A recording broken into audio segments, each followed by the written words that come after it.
Chapter 1: The Arrival of Dual Systems. The infinite consumption system has been activated. By consuming spiritual jade, one can acquire consumption points. Consumption points can be exchanged for talents, insights, physique, and more. In a dilapidated stone cottage, Tang Tian sat by the window, his expression a blend of joy and concern. The joy stemmed from his unexpected arrival in this realm, along with the acquisition of an extraordinary system. According to the description of the infinite consumption system, engaging in regular consumption would yield corresponding consumption points. These points could then be exchanged for various levels of talents, physique, enlightenment opportunities, and other remarkable divine artifacts.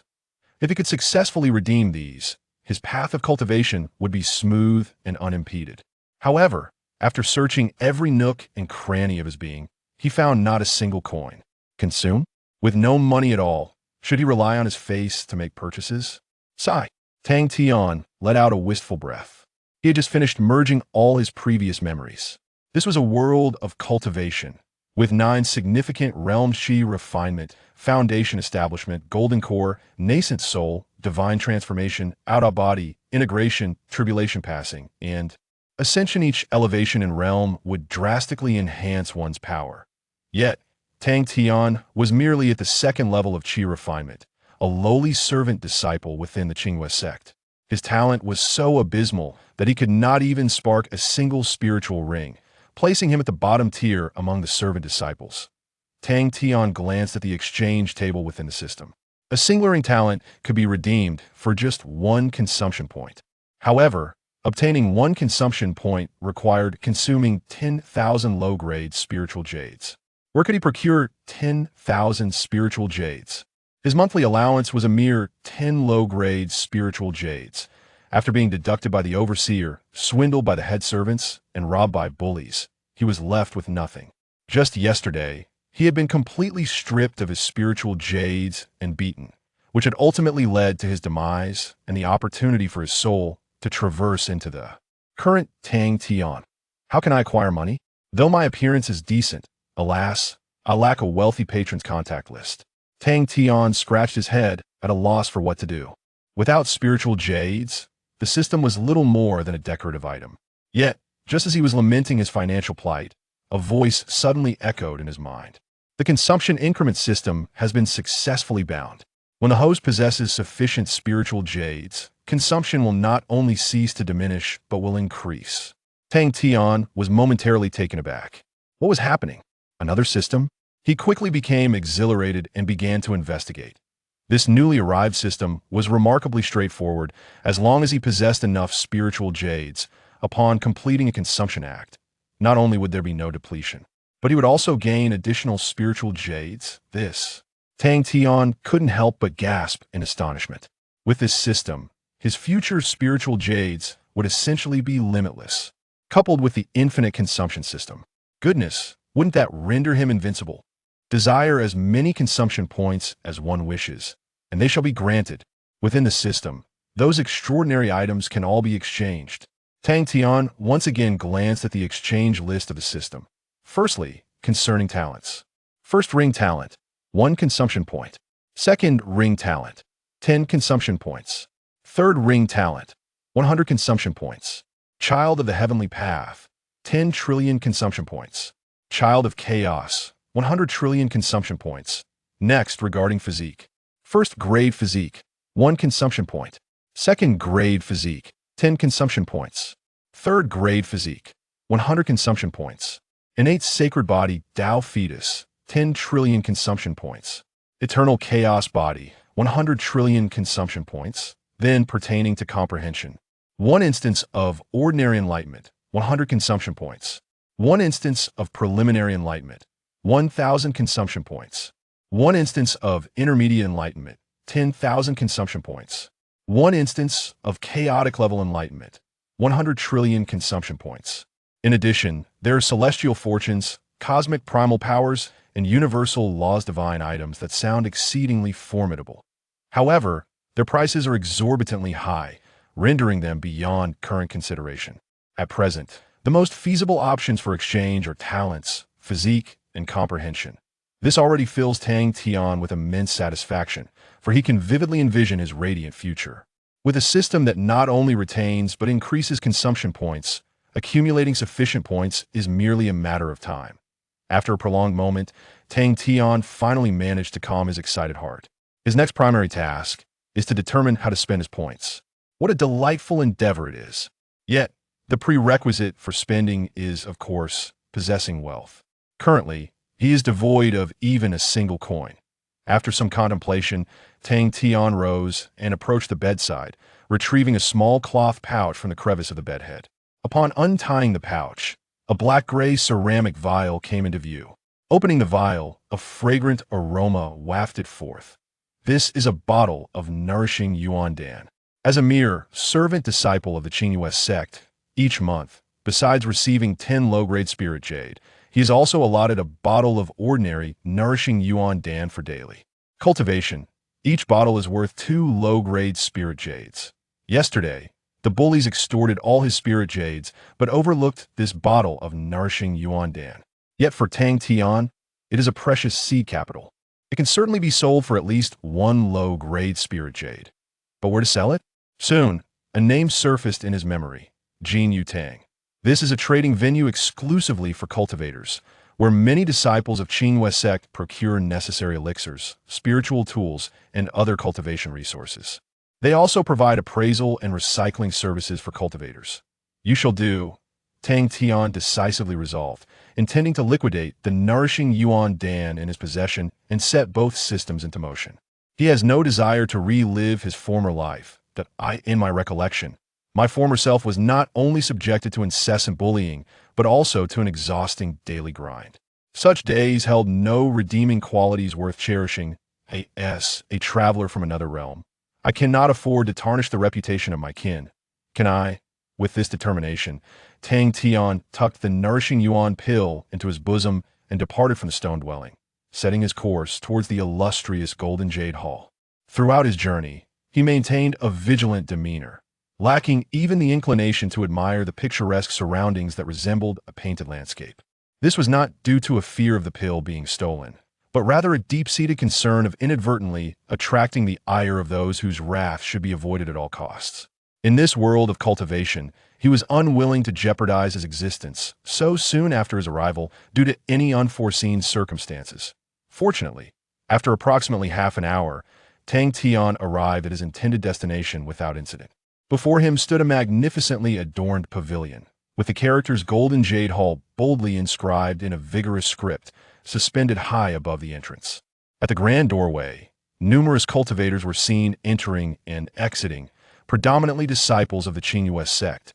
Tang Tian hesitated not a moment longer and confidently stepped inside. The 2 cardinal rules of the Qingyue sect were as follows.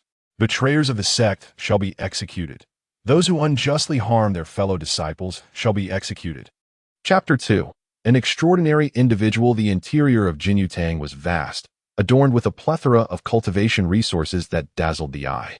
Practitioners paused to converse, selecting their coveted treasures. Tang Tian, however, did not linger. He proceeded directly to the counter and sought out an available attendant. He approached with the intention of engaging in dialogue. Yet, before he could utter a word, a voice filled with surprise suddenly interrupted him. Tang Tian. Taken aback, Tang Tian turned to face the source of the voice. It was a woman clad in a white long robe, her countenance striking, with 3 shimmering silver trims adorning her sleeves, signifying her status as an inner disciple. Who are you? Tang Tian's expression reflected his confusion. The woman seemed familiar, yet he could not recall where he had encountered her before. Her demeanor, however, caused her brows to furrow in discontent. Tang Tian, although we have had our differences in the past, there is no need for you to feign ignorance, she remarked coolly. Tang Tian's frown deepened. This woman appeared far from benevolent. He delved into his memories, and soon, her image crystallized in his mind. Her name was Lin Yu, his childhood sweetheart, and they had both entered the Qingyue sect together.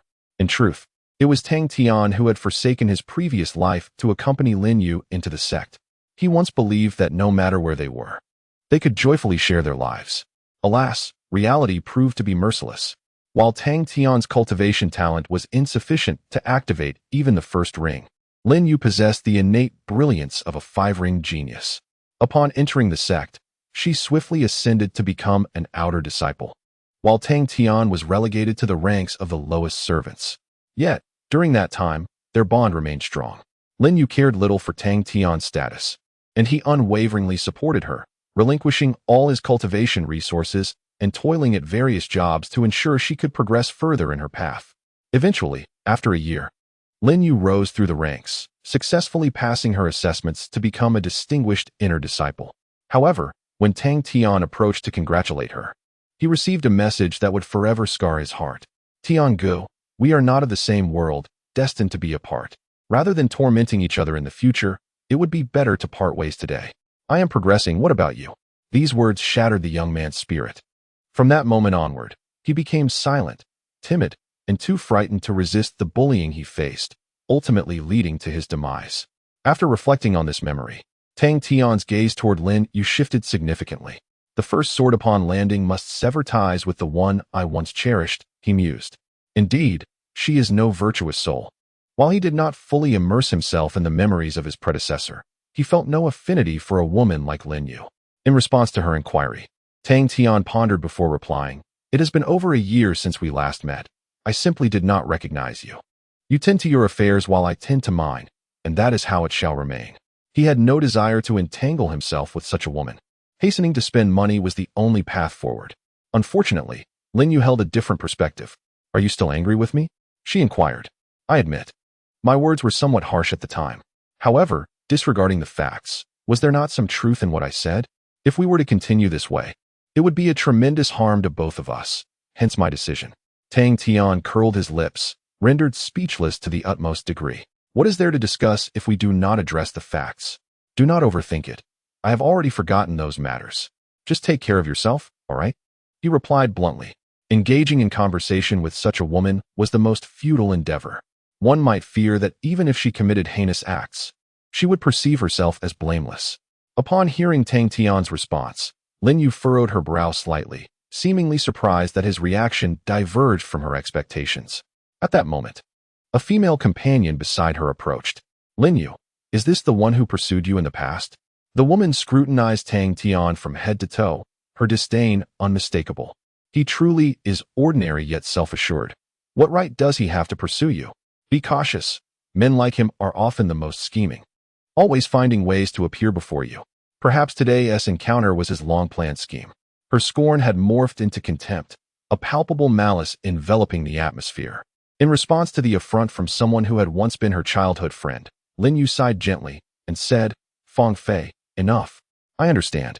Tang Tian stood at the counter, the words speechless emblazoned across his forehead. It is not the abundance of oddities that concerns one, but the clustering of them. Indeed, he had ventured out without consulting the auspicious calendar, only to encounter these two exceptional specimens. Even exchanging a few words with them felt like an affront to his dignity. Exhaling deeply, Tang Tian turned to the attendant at Jinyutang. "Hello, I would like to sell something."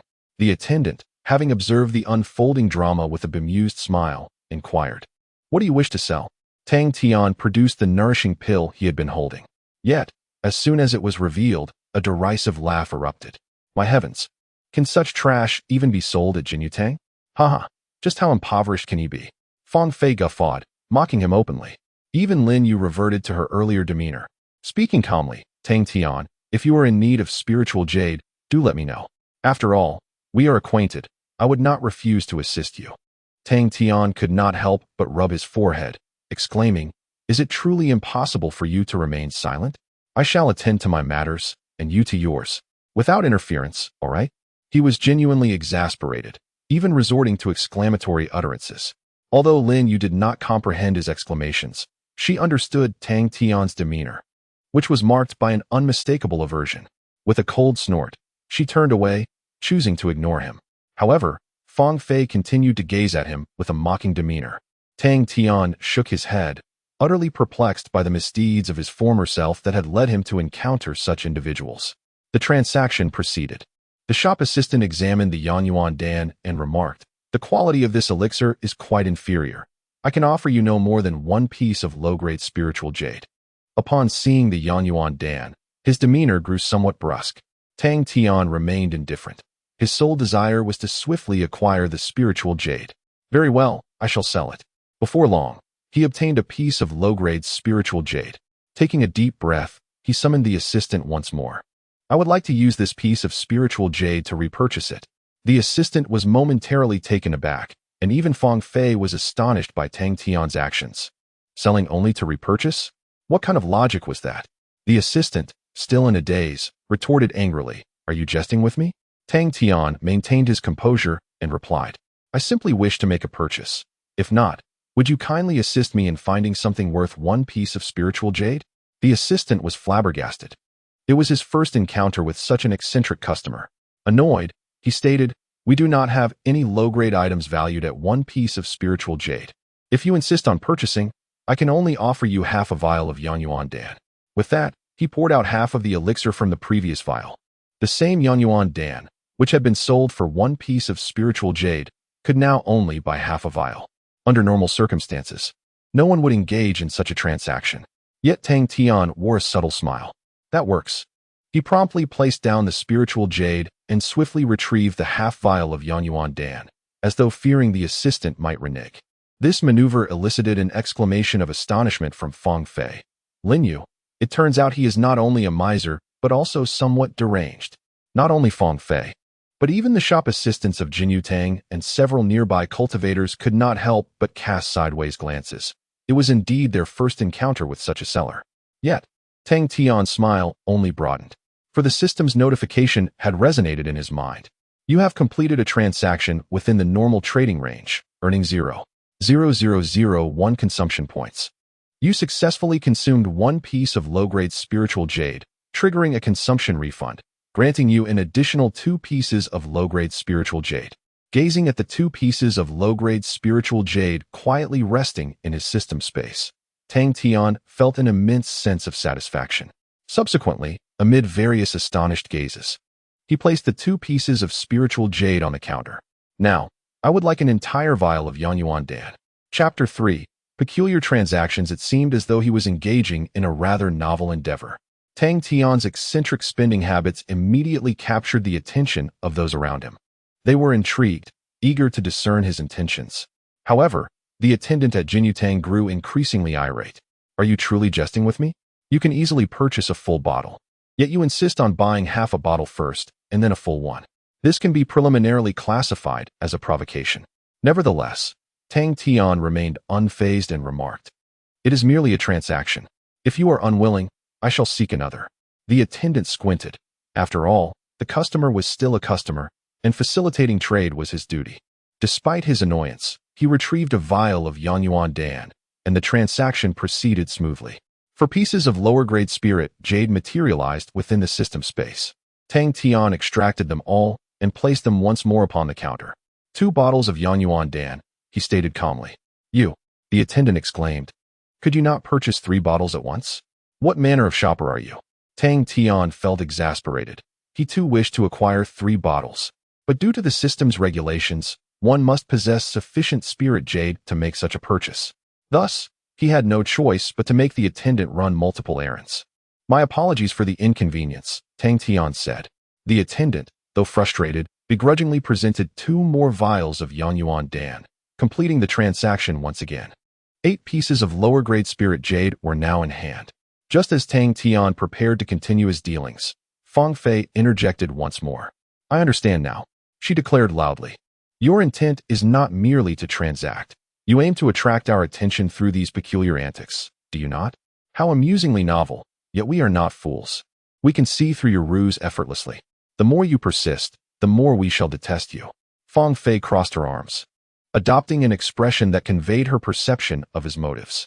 Tang Tian responded, somewhat incredulously, "Can you not take yourself too seriously? Do you genuinely believe the world revolves around you? I am purchasing my own items. Your opinions are of no consequence. Please refrain from projecting your inferior character onto others." He could no longer endure it. Some individuals seemed to think the entire world was composed of sycophants, performing solely for their amusement. It baffled him how such a mindset could develop. However, Fong Fei merely chuckled and replied, "Continue your charade. I am curious to see how long you can maintain it. What could a mere servant-disciple possibly have in terms of spirit jade? I shall wait for the moment you slip up." At that juncture, Lin Yu also cast her gaze in his direction. Judging by her expression, her thoughts mirrored those of Fong Fei. Tang Tian, disinterested in their banter, placed the 8 pieces of spirit jade upon the counter. For bottles of Yanyuan Dan, he stated. The attendant rolled his eyes, reluctantly retrieving 4 vials of the elixir. The transaction was completed, and 16 pieces of lower-grade spirit jade were added to his collection. 8 bottles. Tang Tian maintained a composed demeanor as he continued with the transaction. 16 bottles. 32 bottles. Before long, the counter before Tang Tian was filled with nourishing elixirs, numbering in the hundreds. The onlookers grew increasingly numerous, and the attendant's attitude began to shift alongside the increasing quantity of elixirs. When Tang Tian mentioned the figure of 500 bottles, the previous disdain and impatience displayed by the attendant had completely vanished. This young hero's order is rather substantial. The counter cannot accommodate it all. I shall need to retrieve more from the back, the attendant remarked with great courtesy. Tang Tian nodded in acknowledgement. Soon, a large box of nourishing elixirs was brought forth and placed upon the counter. The transaction was completed, and Tang Tian's inventory of spirit jade had successfully surpassed 1,000. Moreover, the system, exhibiting remarkable user-friendliness, automatically converted a sufficient amount of low-grade spirit jade into mid-grade spirit jade. 1 piece of mid-grade spirit jade could be exchanged for 100 pieces of low-grade spirit jade. After surpassing the threshold of 1,000 spirit jade, he refrained from purchasing any further nourishing elixirs, as they were merely basic potions with limited utility. Additionally, carrying an excessive quantity would be quite inconvenient. With such an abundance of spirit jade now at his disposal, he could set his sights on treasures of a superior quality. However, just as he paused, Fong Fei resumed her taunting. Ha ha ha, out of money are we? She exclaimed, her face brimming with smugness. I knew it. You were merely seeking our attention. Keep pretending. Why have you stopped? Men are often like this, indulging in the folly of putting on a brave front. Tang Tian sighed, lacking the motivation to even respond. One should never attempt to engage in debate with the base-minded, for they will only drag you down to their level and defeat you with their vast experience. Nonetheless, Tang Tian's silence did not prevent others from speaking up. Fong Fei's final remark incited the ire of several onlookers. Hey, mind your words. Just because you've encountered a few foolish individuals, do not presume that everyone else is the same. Do not hold yourself in such high regard. The crowd retorted. Faced with the public's reproach, Fong Fei grew even more arrogant. What am I wrong? He is nothing more than a mere servant. His ability to produce a few hundred pieces of spirit jade is merely a stroke of luck. Purchasing a pile of nourishing elixirs in such a manner is nothing but a deliberate act. A bunch of fools, the crowd exclaimed in indignation. He can buy whatever he wishes. What business is it of yours? Just walk away. What of being a servant disciple? Who says that all servant disciples lack spirit jade? Indeed, many scions of great families begin their journeys as servant disciples. I see that this brother possesses such an aura. The crowd continued to argue. Witnessing so many daring to defy her notions, Fong Fei shouted in frustration, what a joke. In a grand family of disciples, who among them does not harbor millions of spirit jade, capable of serving as mere menial labor? Today, I dare to wager with you, let it not be millions. But if he can produce even 10,000 spirit jade, I shall kneel and apologize. As Fong Fei became increasingly agitated, Lin Yu hastily tugged at her. Yet her efforts proved futile. However, she did not believe that Tang Tian could muster 10,000 spirit jade. She was well aware of his circumstances, and even the possession of a few hundred spirit jade astonished her greatly. The clamor of dispute continued unabated. Yet, Tang Tian found no inclination to engage. After a moment of contemplation, he requested a list of goods from the attendant. The list was a dazzling array of resources and treasures essential for cultivators. After a brief glance, he selected the items he wished to purchase. A low-grade longsword was priced at 1,000 spirit jade. The very notion of acquiring a spiritual weapon had been beyond Tang Tian's imagination in the past, but now it was well within his reach. This one will suffice, Tang Tian declared. The attendant glanced at him, instantly taken aback. Just moments ago, he had been purchasing the most basic nourishing elixirs. Yet now he was suddenly eyeing high-grade merchandise. The attendant struggled to comprehend Tang Tian's intentions. Soon, the long sword was placed upon the counter. When Tang Tian produced 10 medium-grade spirit jade in a single motion, laughter erupted from the crowd. Didn't you say he was out of money? Just wait and see. I believe this brother is far from ordinary. Fong Fei pressed her lips together. 1,000 spirit jade represented 2 months of her allowance, and she wondered if this lowly servant truly possessed 10,000 spirit jade. A flicker of unease stirred within her, yet her verbal prowess could not falter. It's merely 1,000, she retorted. Just wait and see. Chapter 4. The punishment of impulsiveness within the wooden sword case. A remarkably exquisite longsword lay in silent repose. Feel free to give it a try, the attendant beamed, his demeanor a stark contrast to his previous attitude. However, Tang Tian had no intention of testing the sword. Instead, he perused the list of goods once more, this time directing his gaze towards the elixir offerings. Superior Qi Cultivation Pill, 100 Spirit Stones per vial. Superior Body Refinement Pill, 100 Spirit Stones per vial. Superior Qi Refinement Pill, 200 Spirit Stones per vial. Superior Foundation Establishment Pill, 1,000 Spirit Stones per vial. These were the quintessential elixirs essential for cultivation during the Qi refinement stage. The realm of cultivation is one where strength reigns supreme. Despite possessing a dual system and the promise of limitless spirit stones and extraordinary talent in the future, Tang Tian understood that these advantages could not be immediately translated into combat prowess. He needed to prepare for his future cultivation endeavors. I will take 20 vials of the superior Qi cultivation pill, Tang Tian declared. Certainly. The attendant responded with enthusiasm, swiftly procuring the elixirs and placing them before Tang Tian. The transaction proceeded smoothly, and the spirit stones within the system had now reached 4,000. Next, I would like 40 vials of the superior body refinement pill. Tang Tian continued nonchalantly, parting with 4,000 spirit stones without the slightest hint of regret upon his countenance. Panic began to well up within Fong Fei. Could it be that this individual truly possessed 10,000 spirit stones? The stakes among cultivators were not to be trifled with. If she were to lose, she would be compelled to kneel and apologize to Tang Tian. How could she possibly accept such a fate? Fong Fei clenched her fists, fervently hoping that Tang Tian's wallet was indeed empty. Yet, reality was not aligned with her wishes. I will also take 40 vials of the superior Qi cultivation pill and 20 vials of the superior Qi refinement pill, Tang Tian stated calmly. Very well. The attendant promptly dashed to the backroom storage, as these more precious elixirs were only displayed in limited quantities at the counter. Moments later, the superior Qi refinement pills were in hand, and the transaction was complete. Haha, brother, you are impressive. Observing Tang Tian produce 80 medium-grade spirit stones in one go, the onlookers erupted into laughter, turning their mockery towards Fong Fei. Looks like you've been outmatched. He truly is wealthy.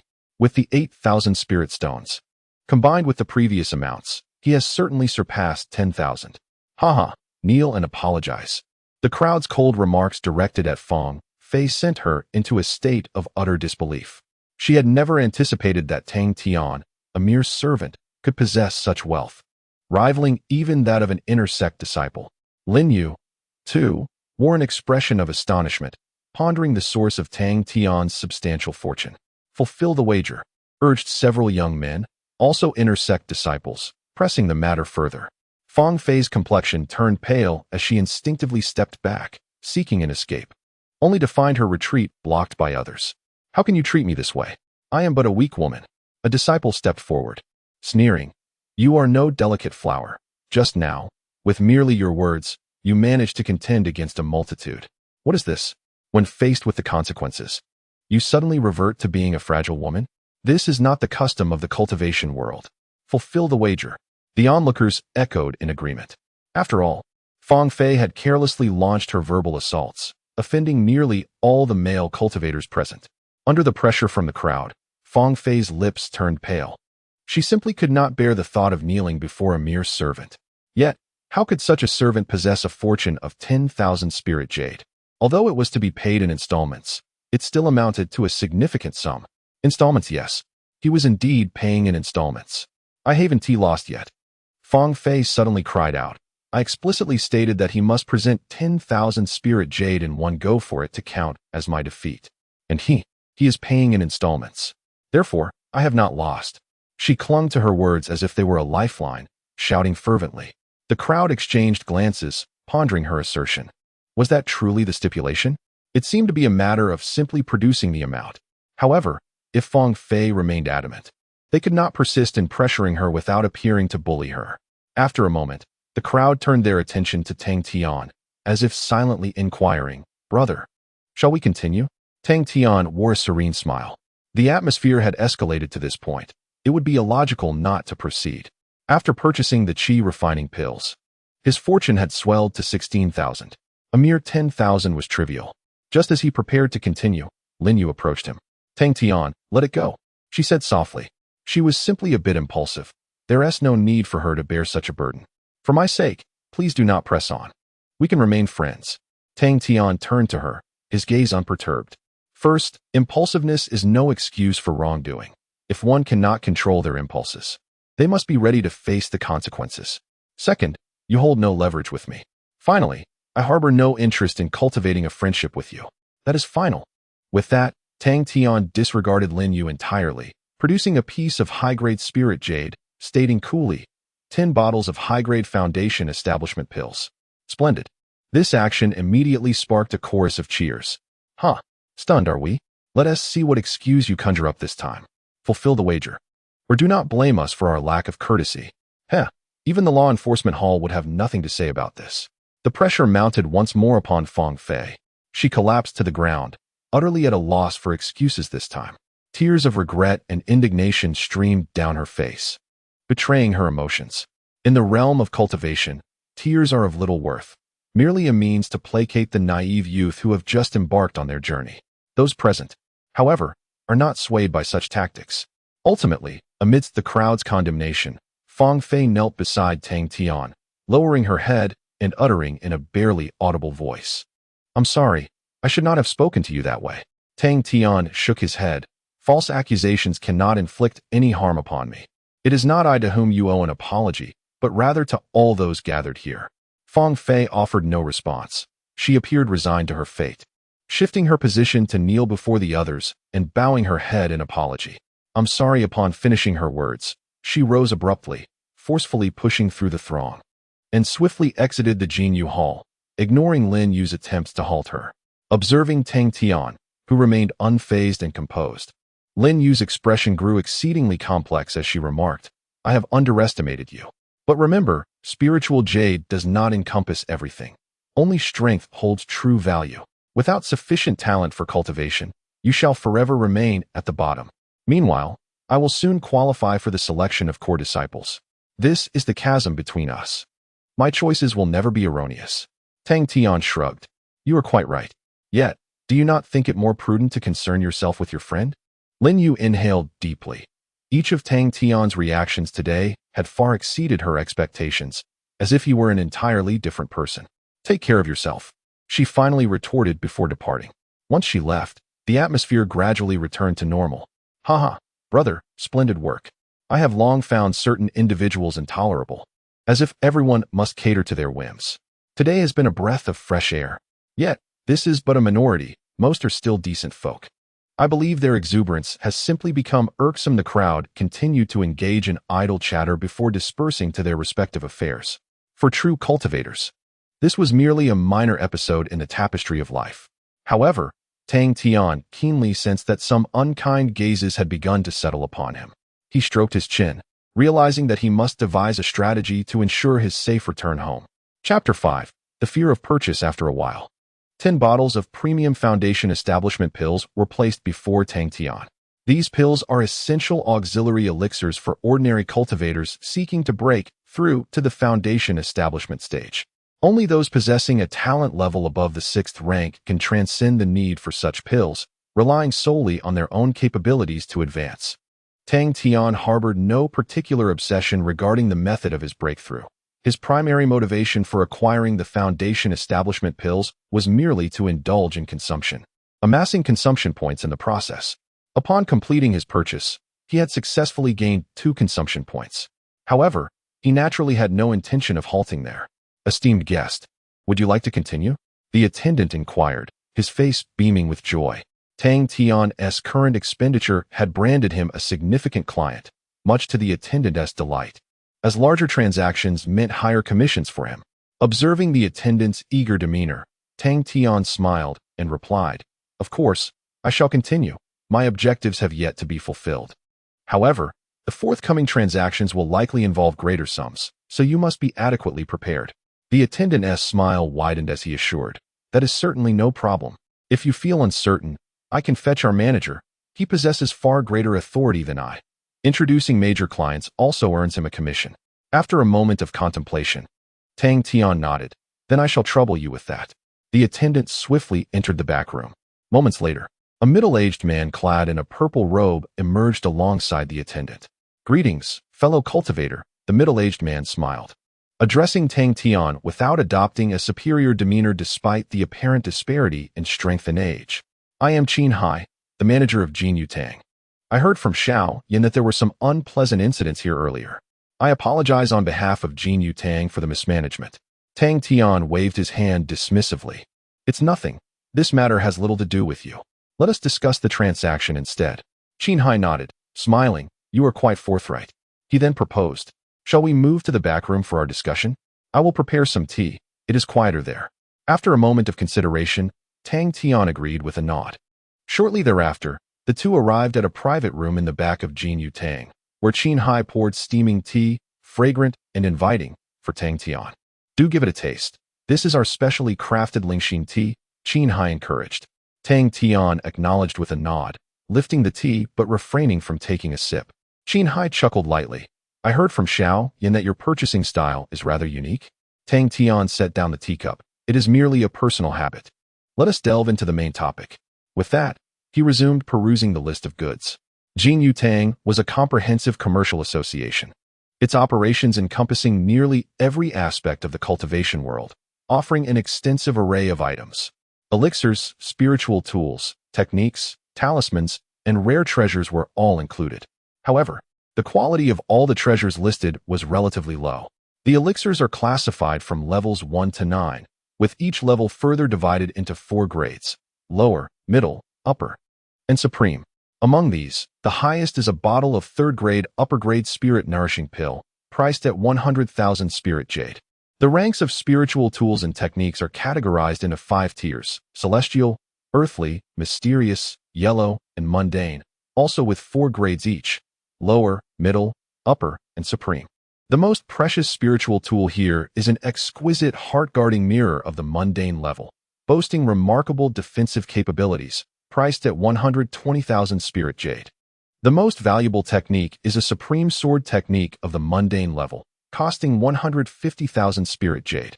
As for other rare treasures, they are quite similar in value. "Are there no higher grade items?" Tang Tian inquired. Hai hesitated for a moment before replying. "There are, but they are exceedingly rare, and I must seek approval first. After all, this branch is primarily meant to serve the majority of ordinary cultivators. Should I consult our hall master?" Tang Tian pondered briefly and then shook his head, saying, "Let's leave it at that for now. As a newcomer, it's best not to attract undue attention from above. The items I desire are quite varied and in considerable quantity. It may require your assistance to make several trips. Additionally, I prefer to trade one by one. I hope you can understand," Tang Tian stated, ensuring Hai was mentally prepared. Hai, unperturbed, chuckled and replied, "Everything will proceed according to your preferences." Thus, an extravagant transaction unfolded. Upper grade bone strengthening pill, 500 for a bottle. I want 40 bottles. 2nd grade explosive talismans, only 200 each. I'll take 200 for some fun. 3rd grade purple berry fruit, priced at 11,000 each. I'll have 8 to sample. This flying sword looks good. The upper grade mundane one is only 50,000. I'll take it. In no time, Tang Tian's savings had surpassed 1 million. He could now engage in bulk transactions, setting his sights on the most precious treasures. He acquired 5 bottles of the 100,000 spirit nourishing pills, which nurture the soul and enhance its power. He also purchased the 120,000 heart guarding mirror and the 150,000 wind cleaving sword technique in one go. As the transactions continued, Hai, who had initially remained composed, began to feel uneasy. Where did this young master come from? I've witnessed extravagance, but never to this extent. Others at least purchase items they fancy or find useful. This fellow, he buys nearly everything he sees. He doesn't even inquire about functionality or its relevance to him, seemingly guided only by whim. Is your wealth conjured from thin air? as Tang Tian continued to spend lavishly, with an array of items overflowing on the table. Xiangz hurriedly called for a halt. "Young master, this should suffice, right?" Xiangz said with difficulty. Tang Tian replied, puzzled. "What? No more business?" Xiangz wiped the cold sweat from his brow and responded, "Of course not. However, I am merely an overseer, with limited authority over significant sums. Anything exceeding 10 million must be reported to the hall master. Moreover, the inventory in the product list is dwindling." Tang Tian was taken aback. Those who spend fear not. Yet those who earn are apprehensive? What a perplexing situation. He glanced at the system, noting that the quantity of spirit jade had surpassed 10 million, with consumption points exceeding 900. Turning his attention to the product list, he realized that he had purchased all the precious items, and the remaining stock amounted to merely over 10 million at best. Nevertheless, this is merely a branch catering to ordinary cultivators, so one cannot hold excessively high expectations. Furthermore, as this was his inaugural expenditure, it would be prudent to maintain a low profile. "Very well, I shall proceed with these purchases," Tang Tian declared. Subsequently, he stared at the multitude of cultivation resources he had acquired, suddenly feeling a wave of distress. In his eagerness to spend, he had entirely overlooked the fact that he had no means to transport such a vast quantity back home. After contemplating, Tang Tian turned to Xiangz. "Do you possess any treasures suitable for storage?" Chapter 6, Honorary Disciple Ultimately.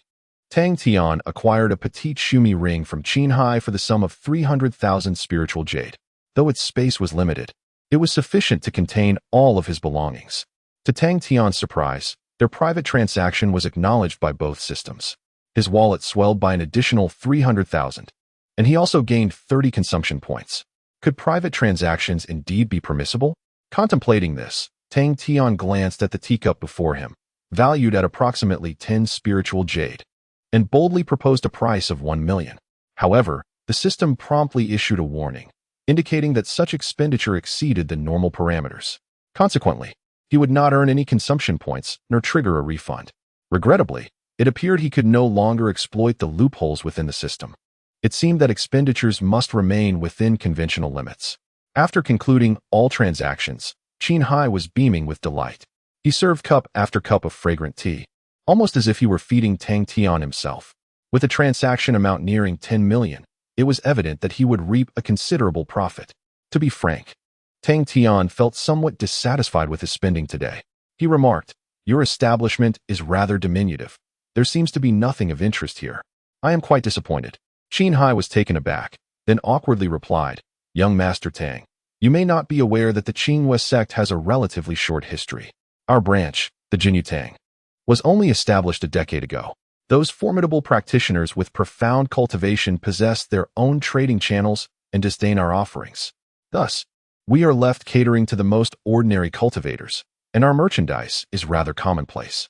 Tang Tian nodded and regarded Xiangz with a knowing smile, languidly stating, "So, what you imply is that if I wish to procure higher-grade treasures, I must seek alternative trading avenues." He emphasized the word alternative. Xiangz, being astute, immediately grasped Tang Tian's implication and eagerly responded, "It is certainly possible to seek other options.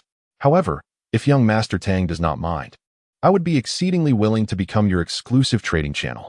Tang Tian smirked slightly. "Can you really procure quality goods?" Xiangz replied, "In the past, it was rather challenging. However, thanks to young Master Tang, your expenditures today have sufficiently elevated my influence within Jinyu Tang. Rest assured, should you express your desires, I will exert every effort to fulfill them." A faint smile graced Tang Tian's lips. His previous remarks were precisely aimed at this outcome. As his wallet burgeoned with spiritual jade, his desire for consumption would undoubtedly intensify, necessitating a reliable conduit for his acquisitions. Being new to this environment, he was unfamiliar with anyone and uncertain where to find a trading channel. Xiangz seemed quite capable, and their relationship was bound by mutual interests, suggesting that significant issues would not arise in the near term. At the very least, it would satisfy his initial needs. Thus, he decided to give it a try. Tang Tian remarked, "I have no particularly special requirements. Anything will suffice. However, there is one condition. The more expensive, the better. Additionally, I prefer to keep my identity concealed. I trust you understand my meaning." Xiangz nodded eagerly, aware that maintaining a hidden identity was commonplace within the cultivation world, and he knew precisely how to navigate this matter.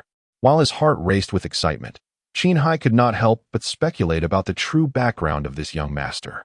To only purchase the expensive rather than the right items, such a legendary figure was indeed a rarity he had encountered in real life.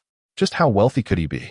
Xiangz pondered. Though he could not fathom the extent of Tang Tian's wealth, he felt immense joy at the prospect of forming a connection with him. Should he manage to secure Tang Tian's favor, his status within the Jinyu Hall would surely soar. With their verbal agreement established, the two exchanged communication Jade talismans, planning for Tang Tian to designate a meeting place once Xiangz procured the goods. Caution was always prudent.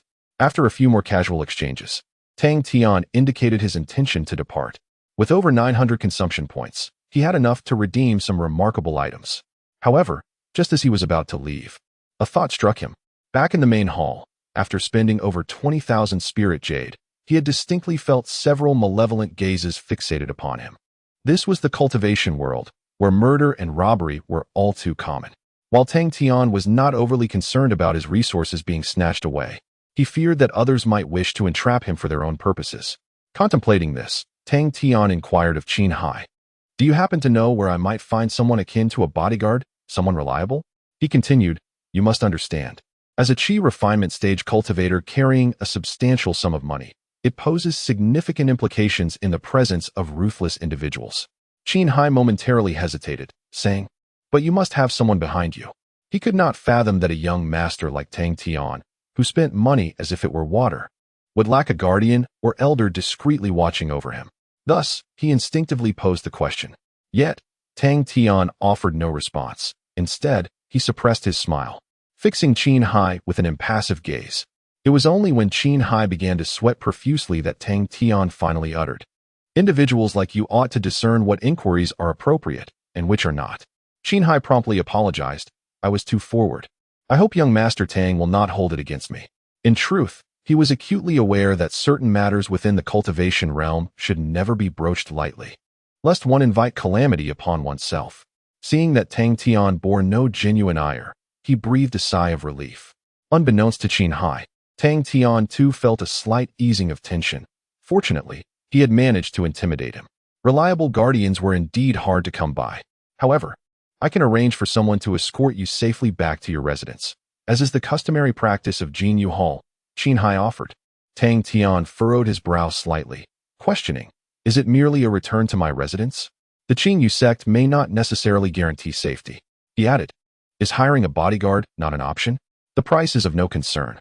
Xiangz let out a wry smile and said, "As a disciple of the Jinyu sect, we cannot casually assign a guardian to you. However, given your financial resources, you can surely resolve this matter on your own." Tang Tian was momentarily taken aback. "What do you mean?" Xiangz explained, "Are you not aware? Within the Jinyu sect, there exists a special designation known as an honorary disciple, which can be obtained through the expenditure of spiritual jade. A junior honorary disciple holds a status equivalent to that of an outer disciple and is permitted to employ outer disciples as attendants for a fee of 500,000 spiritual jade.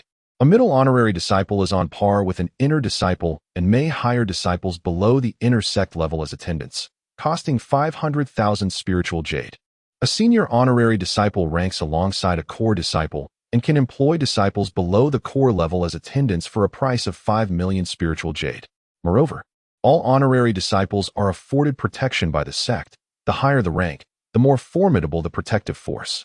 The rules of the Jinyu sect are exceedingly strict.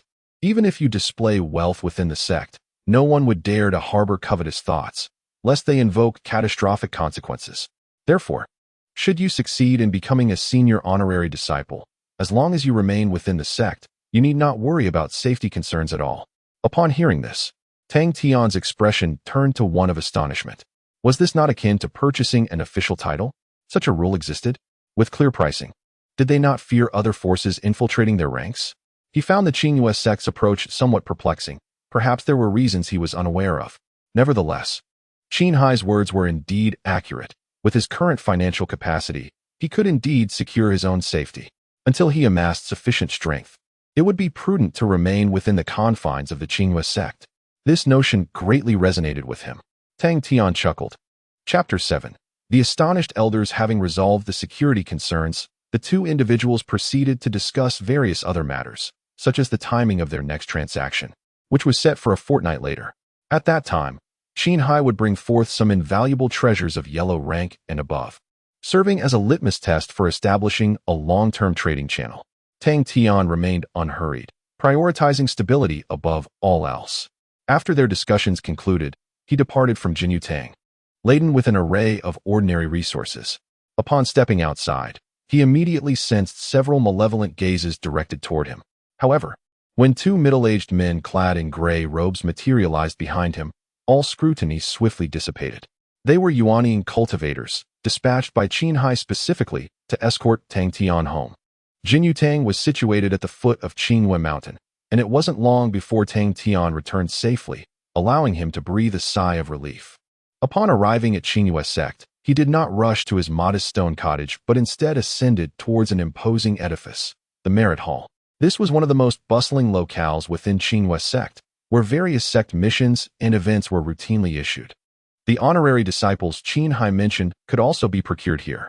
After bidding farewell to the two Yuanian cultivators, Tang Tian stepped into the Merit Hall, only to be awestruck by what he found.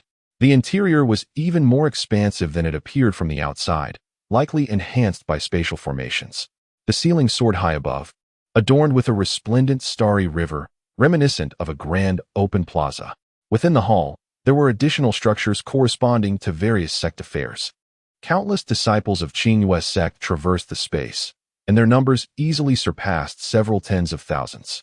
Though Qinghua Sect had recently been established, it was hardly a minor sect. Both the sect leader and the elders possessed formidable strength, transcending the tribulation stage.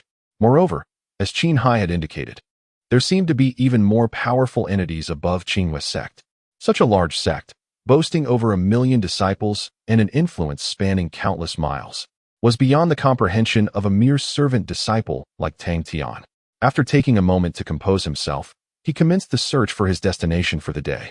Ultimately, he located a magnificent loft situated toward the center, the Honorary Hall. Upon entering the Honorary Hall, he was immediately struck by the stark contrast in decor. The space was resplendent with gold, with both the decorative fixtures and the ordinary tables and chairs exuding an air of opulence, which could also be deemed somewhat gaudy. Being a man of the world, Tang Tian found himself drawn to such ostentation. The main hall housed 10 private chambers, each overseen by an elder responsible for matters concerning honorary disciples. Several of these chambers were already occupied, and after surveying them, Tang Tian chose to approach a kindly-looking elder. Stepping inside, disciple Tang Tian pays his respects to the elder. Tang Tian bowed respectfully. He understood that the authority of a sect elder was not something to be trifled with lightly. The elder, known as Zhongyang, lifted his gaze upon hearing a sound. "A mere errand boy?" he inquired, arching an eyebrow slightly.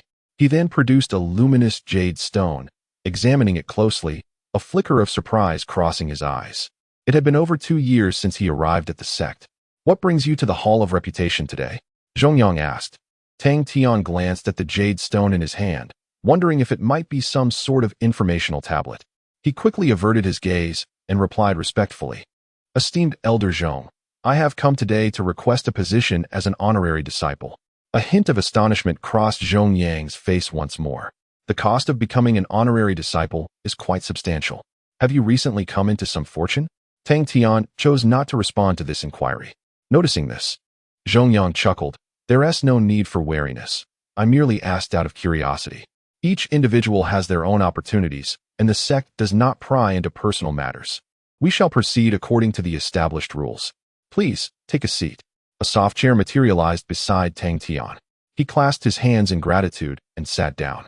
"What type of honorary disciple do you wish to become?" Zhongyang inquired. After a moment of contemplation, Tang Tian replied, "I am not yet very familiar with the rights, obligations, or considerations associated with honorary disciples. Might I trouble Elder Zhong to enlighten me?" Zhongyang nodded. "Very well, allow me to explain. There are 3 tiers of honorary disciples: primary, intermediate, and advanced. The costs and privileges differ accordingly. A primary honorary disciple's rights and status are equivalent to those of an outer sect disciple. You may access all locations accessible to outer sect disciples and are restricted from the same places they cannot enter. The fee is 50,000 spirit jade. With a monthly contribution of 1,000 spirit jade required to maintain your honorary status, failure to do so will result in the forfeiture of your title. Additionally, you may hire outer sect disciples as guards, provided that you adhere to the regulations governing their conduct. They must not be tasked with any excessively troublesome duties, or your honorary status could also be revoked. The hiring fee ranges from 100 to 1,000, varying with their strength and capabilities.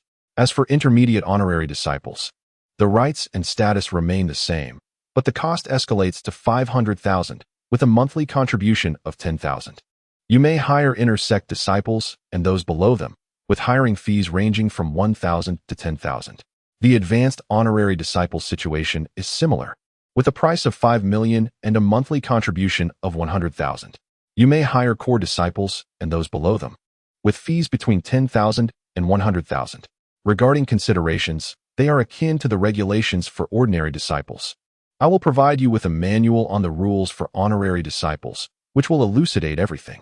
Tang Tian nodded, silently absorbing this wealth of information.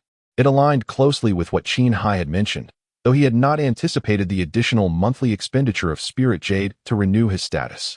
Wasn't this akin to a VIP membership? Quite appealing indeed. He found it remarkably accommodating. As long as the issues could be resolved with spirit jade, they posed no problem for him. Should he successfully trigger a refund, that would render it even less of a concern. Tang Tian was quite fond of the idea of employing other disciples. The outer disciples of the Qinghua sect were those at the third level or above of the Qi refinement stage, while the inner disciples were foundation establishment practitioners who had passed the inner sect examination. The core disciples, on the other hand, were those under the age of 20 who had attained the golden core stage or higher. The golden core guardians were more than capable of handling trivial matters that could be quite bothersome. So, have you made up your mind? Zhongyang inquired. Tang Tian responded with a soft HM, exhaling deeply before speaking. Elder, I wish to purchase a high-ranking honorary disciple. His answer immediately elicited a look of surprise from Zhongyang. Are you certain? This will cost 500,000. Tang Tian nodded affirmatively. I am certain. Zhongyang regarded him for a moment before chuckling. Indeed, one should never underestimate anyone. Very well, please provide the payment, and I will handle the arrangements for you. The sum of 500,000 is sufficient. The first month's fee is complimentary, with no additional charges. Tang Tian hurriedly stepped forward, retrieving 5 pieces of top-grade spirit jade and placing them before Zhongyang. After inspecting them, Zhongyang accepted the spirit jades and produced a glowing stone. After manipulating it a few times, he presented Tang Tian with a box. All set, Zhongyang announced. From this moment onward, you are an honorary high-ranking disciple of the Qinghua sect. Inside this box, you will find the attire for honorary disciples along with some regulations. You may review them upon your return. Remember to pay the renewal fees punctually each month. Tang Tian expressed his gratitude and accepted the box. Simultaneously, 2 system notification sounds echoed in his mind, indicating that such a transaction was indeed recognized by the system. Then, Elder Zhong, I may be rather busy during the weekdays, so would it be possible to pay the renewal fees in advance? Tang Tian inquired. Zhongyang smiled slightly. Of course. How far in advance would you like to pay? Tang Tian silently held up one finger. 10,000 years. What? Zhongyang's eyes widened in disbelief, nearly spilling the tea he held. Chapter 8. The 4-element talent 10,000 years, paid in installments, Tang Tian stated earnestly. Meanwhile, Zhongyang stared wide-eyed at him, utterly perplexed. A year, 10 years, even 100 years, he could comprehend, but 10,000 years was beyond his understanding. Can you truly live that long? If so, would you still care about being a core disciple? This is not something that can be inherited. After a prolonged silence, he finally managed to utter, Young man, is your mental state sound? I understand you've recently come into a fortune, but wealthy individuals do not spend their money in such a manner. Tang Tian felt a bit embarrassed. He merely wished to acquire additional points for consumption. Actually, before he could elaborate, Zhongyang raised his hand to interrupt. Forget it. 10,000 years is impossible. The maximum duration for an honorary disciple is only 10 years. This is the rule of Qinghua sect. Tang Tian was taken aback. Clearly, one cannot expect to achieve something so grand in a single bite. It was a disciple's folly. After apologizing, he conceded, then I shall extend it for 10 years. He then produced 12 pieces of top-grade spirit jade and placed them upon the table. Xiangz shook his head, accepted the jade, and began to manipulate the glowing stones. Once the operation was complete, a system notification resonated within Tang Tian's mind, confirming that this was indeed a recognized and legitimate expenditure. After completing the formalities, Tang Tian spoke again. Elder Zhong, I would also like to hire a few guards. Xiangz rolled his eyes in exasperation. Can you not present all your requests at once? Tang Tian forced a wry smile. His primary concern was that this expenditure might not be recognized by the system, thus failing to trigger a refund. What level of disciple do you desire, and how many? Xiangz inquired. After a moment of contemplation, Tang Tian concluded that he certainly wanted the highest tier of core disciples. Strength was paramount. Regarding the number, he ultimately decided to hire just one for the time being. After all, the more people involved, the more potential complications could arise. I wish to employ a core disciple with a monthly salary of 100,000. One will suffice. Tang Tian declared. Xiangz nodded in acknowledgement, stating, the minimum hiring period is 1 month, and the maximum is 1 year. We will select a willing core disciple for you, with a strength no less than the late stage of the Golden Core realm. Tang Tian remained silent, realizing that he would not be able to choose himself, and that the sect would assign someone instead, likely to prevent any intentional cliques from forming. However, this meant he might not receive a guard that met his expectations. After a brief moment of thought, Tang Tian retrieved a piece of top-grade spirit jade along with 20 pieces of mid-grade spirit jade. I wish to hire for 1 year. He then presented a beautifully crafted small box before Xiangz. As a newcomer, I am still unfamiliar with many aspects. I sincerely appreciate Elder Zhong's patient guidance. This is a small token of local specialty. I hope you will not find it unworthy. Tang Tian smiled as he spoke. Xiangz raised an eyebrow and opened the box slightly, revealing an array of ordinary spiritual fruits that, while pleasant in flavor, possessed little in the way of cultivation benefits. However, nestled in the corner beneath the fruits was a piece of exquisite spiritual jade, emanating a faint glow. Oh! Xiangz's face brightened with a smile as he closed the lid, remarking, it is rare to find someone as astute as you among the youth today. If you have any requests, feel free to voice them. Tang Tian chuckled softly, replying, I have no particular demands. It's merely that my disciples are rather weak, which makes me apprehensive about whether the guards will heed my instructions, considering they are all exceptional talents. Xiangz nodded in agreement. Indeed, similar situations have occurred in the past. Rest assured, I will personally evaluate the candidates during the selection process. Do you have any other requests? Tang Tian clasped his hands in gratitude, saying, No, that will be all. Thank you for your consideration, Elder. Xiangz smiled gently as he collected all the items from the table. Seeing this, Tang Tian felt a wave of relief wash over him. He had been genuinely worried that Xiangz, being a person of principle, might have thrown the box back in his face. Notably, the exquisite spiritual stone presented to Xiangz had also triggered the consumption system, being recognized as a normal expense. How intriguing. With all matters resolved, the two engaged in further conversation before Tang Tian decided to take his leave. The guards would arrive the following day, at which point he would relocate to the upper district of Qingwei Gate, a privilege reserved for advanced honorary disciples. As he stepped out of the Hall of Merits, the sky had already darkened. Tang Tian returned to his modest stone dwelling. Once seated within his humble abode, he began to assess the day's harvest. His storage ring was nearly brimming with low-level pills, spiritual herbs, fruits, spiritual artifacts, and talismans. Additionally, he had acquired several commendable items, such as foundation-building pills, spirit-gathering pills, the diamond heart mirror, and the wind-cutting sword technique. Collectively, these treasures positioned him as a wealthy young master. Moreover, his two systems no longer stood empty. Within the non-decreasing system, he had amassed nearly 30 million spiritual jade, a staggering sum, especially considering he had been utterly penniless by noon. The perks of having a system are undeniable. In addition, the infinite consumption system had accumulated over 2,700 consumption points. Finally, he could redeem something. What to choose? Tang Tian gazed at the redemption list. With his current assets, he could only redeem enhancements related to talent, physique, or comprehension. After careful consideration, he first opted for the most crucial aspect for a cultivator, talent. A 4-ring talent cost 1,000 consumption points. Upon completion of the exchange, An enigmatic aura began to radiate from Tang Tian, enveloping him in an exhilarating sensation that coursed from head to toe, spreading swiftly throughout his being. Yet, almost as quickly, this feeling dissipated into nothingness. Has it worked? Tang Tian glanced at his hands, seemingly unchanged. Let me give it a try, he said, settling into a cross-legged position and swiftly entering a state of cultivation. The qi drawing technique is a universally acknowledged method in the realm of cultivation. Founded on the principle of resonating with the natural world, drawing the ethereal energy from the surroundings into one's body to enhance oneself. The efficacy of this technique is intricately linked to the cultivator's innate talent, physique, the concentration of ambient spiritual energy, and environmental factors.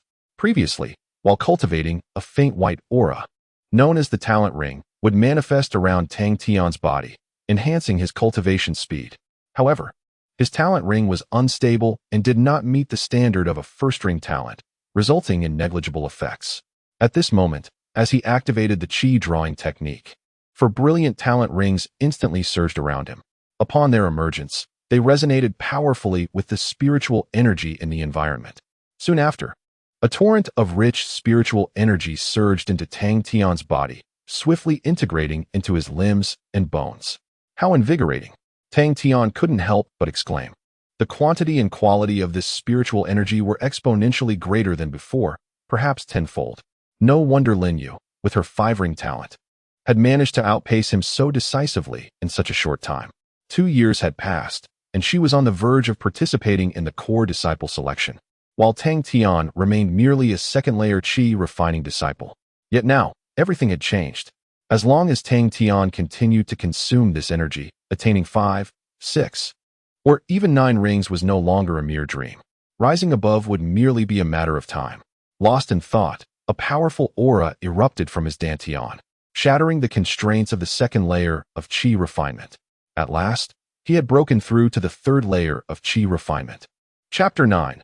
Mastery of the Sword Technique. The 4 luminous rings of talent gradually dimmed as Tang Tian completed his first cultivation session after his transmigration. After exchanging for the 4-ring talent, a single session of cultivation enabled him to successfully break through the stagnation he had faced for a year at the second level of qi refinement. Indeed, it is a daunting task for ordinary individuals to ascend to the pinnacle of cultivation. Fortunately, Tang Tian had a system at his disposal. With a deep breath, he savored the surge of power that accompanied his advancement to the third level of qi refinement. Once more, his gaze fell upon the consumption system. Physique is also a crucial aspect for cultivators. If talent signifies the potential of the future, then physique embodies current combat prowess. The superior one's physique, the more formidable they become among peers of the same level. Different physiques often exhibit pronounced advantages in various aspects. Some are as light as a swallow. Others possess immense strength, while some are favored by the heavens, endowed with an innate affinity for nature. This is a gift bestowed at birth. As for Tang Tian, he was merely of ordinary physique, lacking any remarkable traits. However, now, a 4th-tier physique required 1,000 consumption points. He hoped it would be as formidable as the 4-ring talent. He made his selection without hesitation. Soon, the system's voice resonated. Exchange successful. The system will randomly select a 4th-tier physique. After a brief pause, the announcement continued. Congratulations, you have acquired the bloodline of the mighty ape. As the voice faded, an indescribable warmth enveloped him instantly. Tang Tian felt as if he were being scorched by flames, every part of him radiating heat. His heart raced, producing a deep, rhythmic thumping sound. With each heartbeat, a torrent of blood surged through his limbs and bones. Moments later, all his blood vessels expanded slightly, his bones were reinforced, and powerful muscles lay hidden beneath his skin, brimming with inexhaustible strength. Even his skin seemed to grow more resilient, emanating a faint glow. As he reveled in the sudden increase of power, Tang Tian swung his fist, and the sound of air being sliced echoed in his ears. Not bad at all. A smile crept across his lips. The bloodline of the mighty ape had elevated his physical capabilities significantly, banishing any remnants of weakness. Moreover, as his cultivation progressed, the effects of the bloodline would become increasingly pronounced, eventually reaching its zenith. What level of beast was the mighty ape, he wondered. Though he could not recall the specifics, he soon dismissed the thought. A fourth-tier physique was merely a preliminary transition. In the future, he would acquire even more extraordinary physiques. At last, he was no longer a weakling. Tang Tian sighed in relief, then turned his attention back to the system. With over 700 consumption points remaining, there was no longer any need to exchange for talent or physique. The only option left for exchange was comprehension. A single ordinary insight costs 100 consumption points.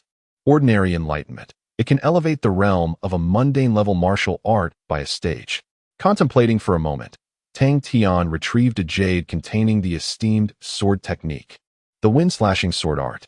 For cultivators, such techniques are of paramount importance, akin to the hands wielding a weapon. The higher the realm of the technique, the more formidable its power becomes. Typically, all martial arts are categorized into 5 stages: initiation, proficiency, mastery, minor completion, and major completion. Let us give it a try, Tang Tian declared, opting for an ordinary enlightenment. In an instant, a wave of clarity surged into his mind, rendering the passage of time remarkably lucid, as if he could effortlessly reach the very essence of existence and perceive its fundamental nature.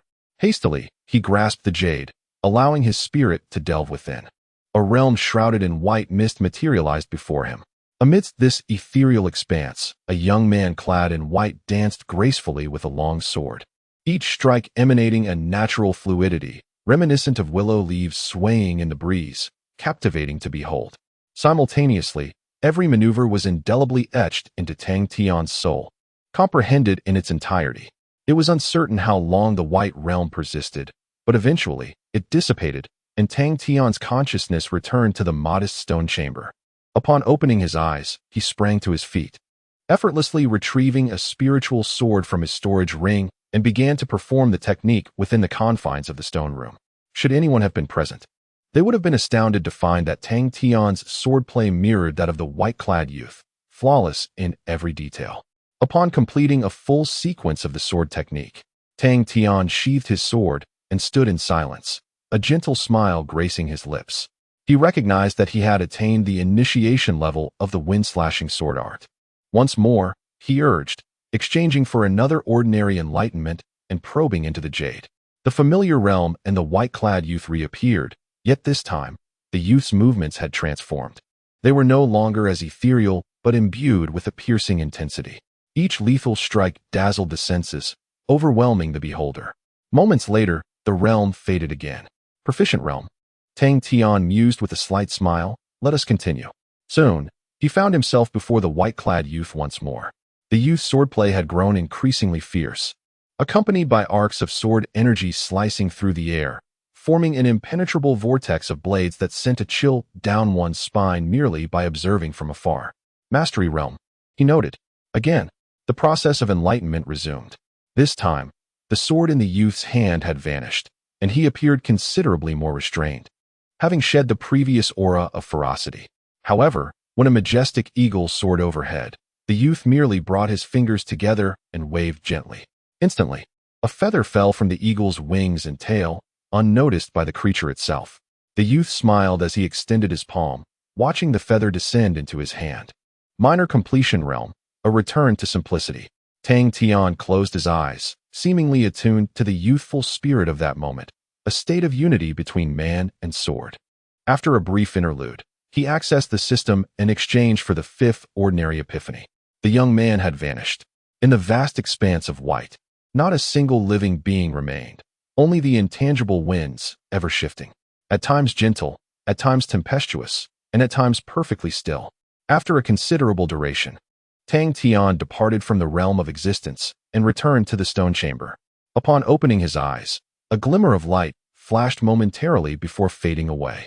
His entire demeanor exhibited a profound transformation, as if he had merged with the cosmos. Is this the realm of consummation? Tang Tian gently raised his hand, pointing towards the dilapidated table beneath the window. A soft breeze swept through. In utter silence, the wooden table split in two, collapsing to the ground. The break was as smooth as a mirror. Such formidable power emanated from a mere mortal-level supreme sword technique after reaching completion. One could only ponder the potency of higher-level methods. Tang Tian stood with hands clasped behind his back, the radiant moonlight streaming through the window, bathing him in its luminous glow. Chapter 10. Gu Xiaoxue the following morning, a gentle knock at the door roused Tang Tian from his slumber. Who is it? He yawned, rising to open the door. A petite girl, appearing to be around 14 or 15 years old, stood awkwardly at the entrance. Whom are you looking for? Tang Tian inquired. The girl hesitated for a moment, then spoke softly. Are you Master Tang Tian? Elder Xiangz sent me. I am your guardian. Upon finishing her sentence, a delicate blush crept across her cheeks. Tang Tian was taken aback, and as he observed her attire, a white robe adorned with 3 shimmering golden edges, he realized she was indeed a core disciple. Was she truly the guardian selected by Xiangz?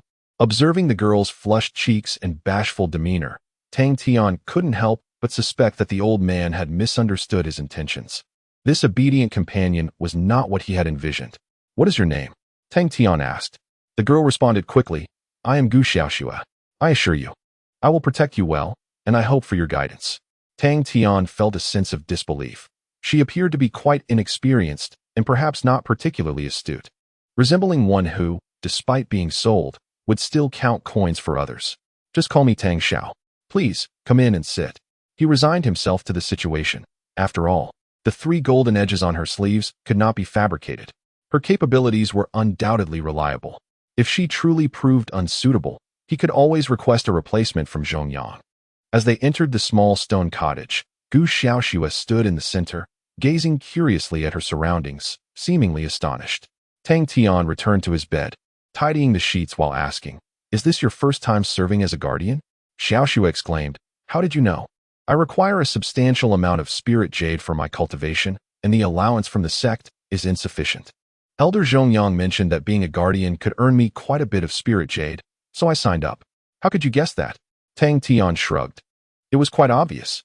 After arranging his bed, he moved to the window to tidy up the wooden table he had severed the previous night. It was his habit to leave a clean space, even as he prepared to depart. Do you know what a guardian is supposed to do? He queried again. I do. Gu Xiaoxue replied enthusiastically. I have memorized the guardian's code. I assure you, I will fulfill my duties.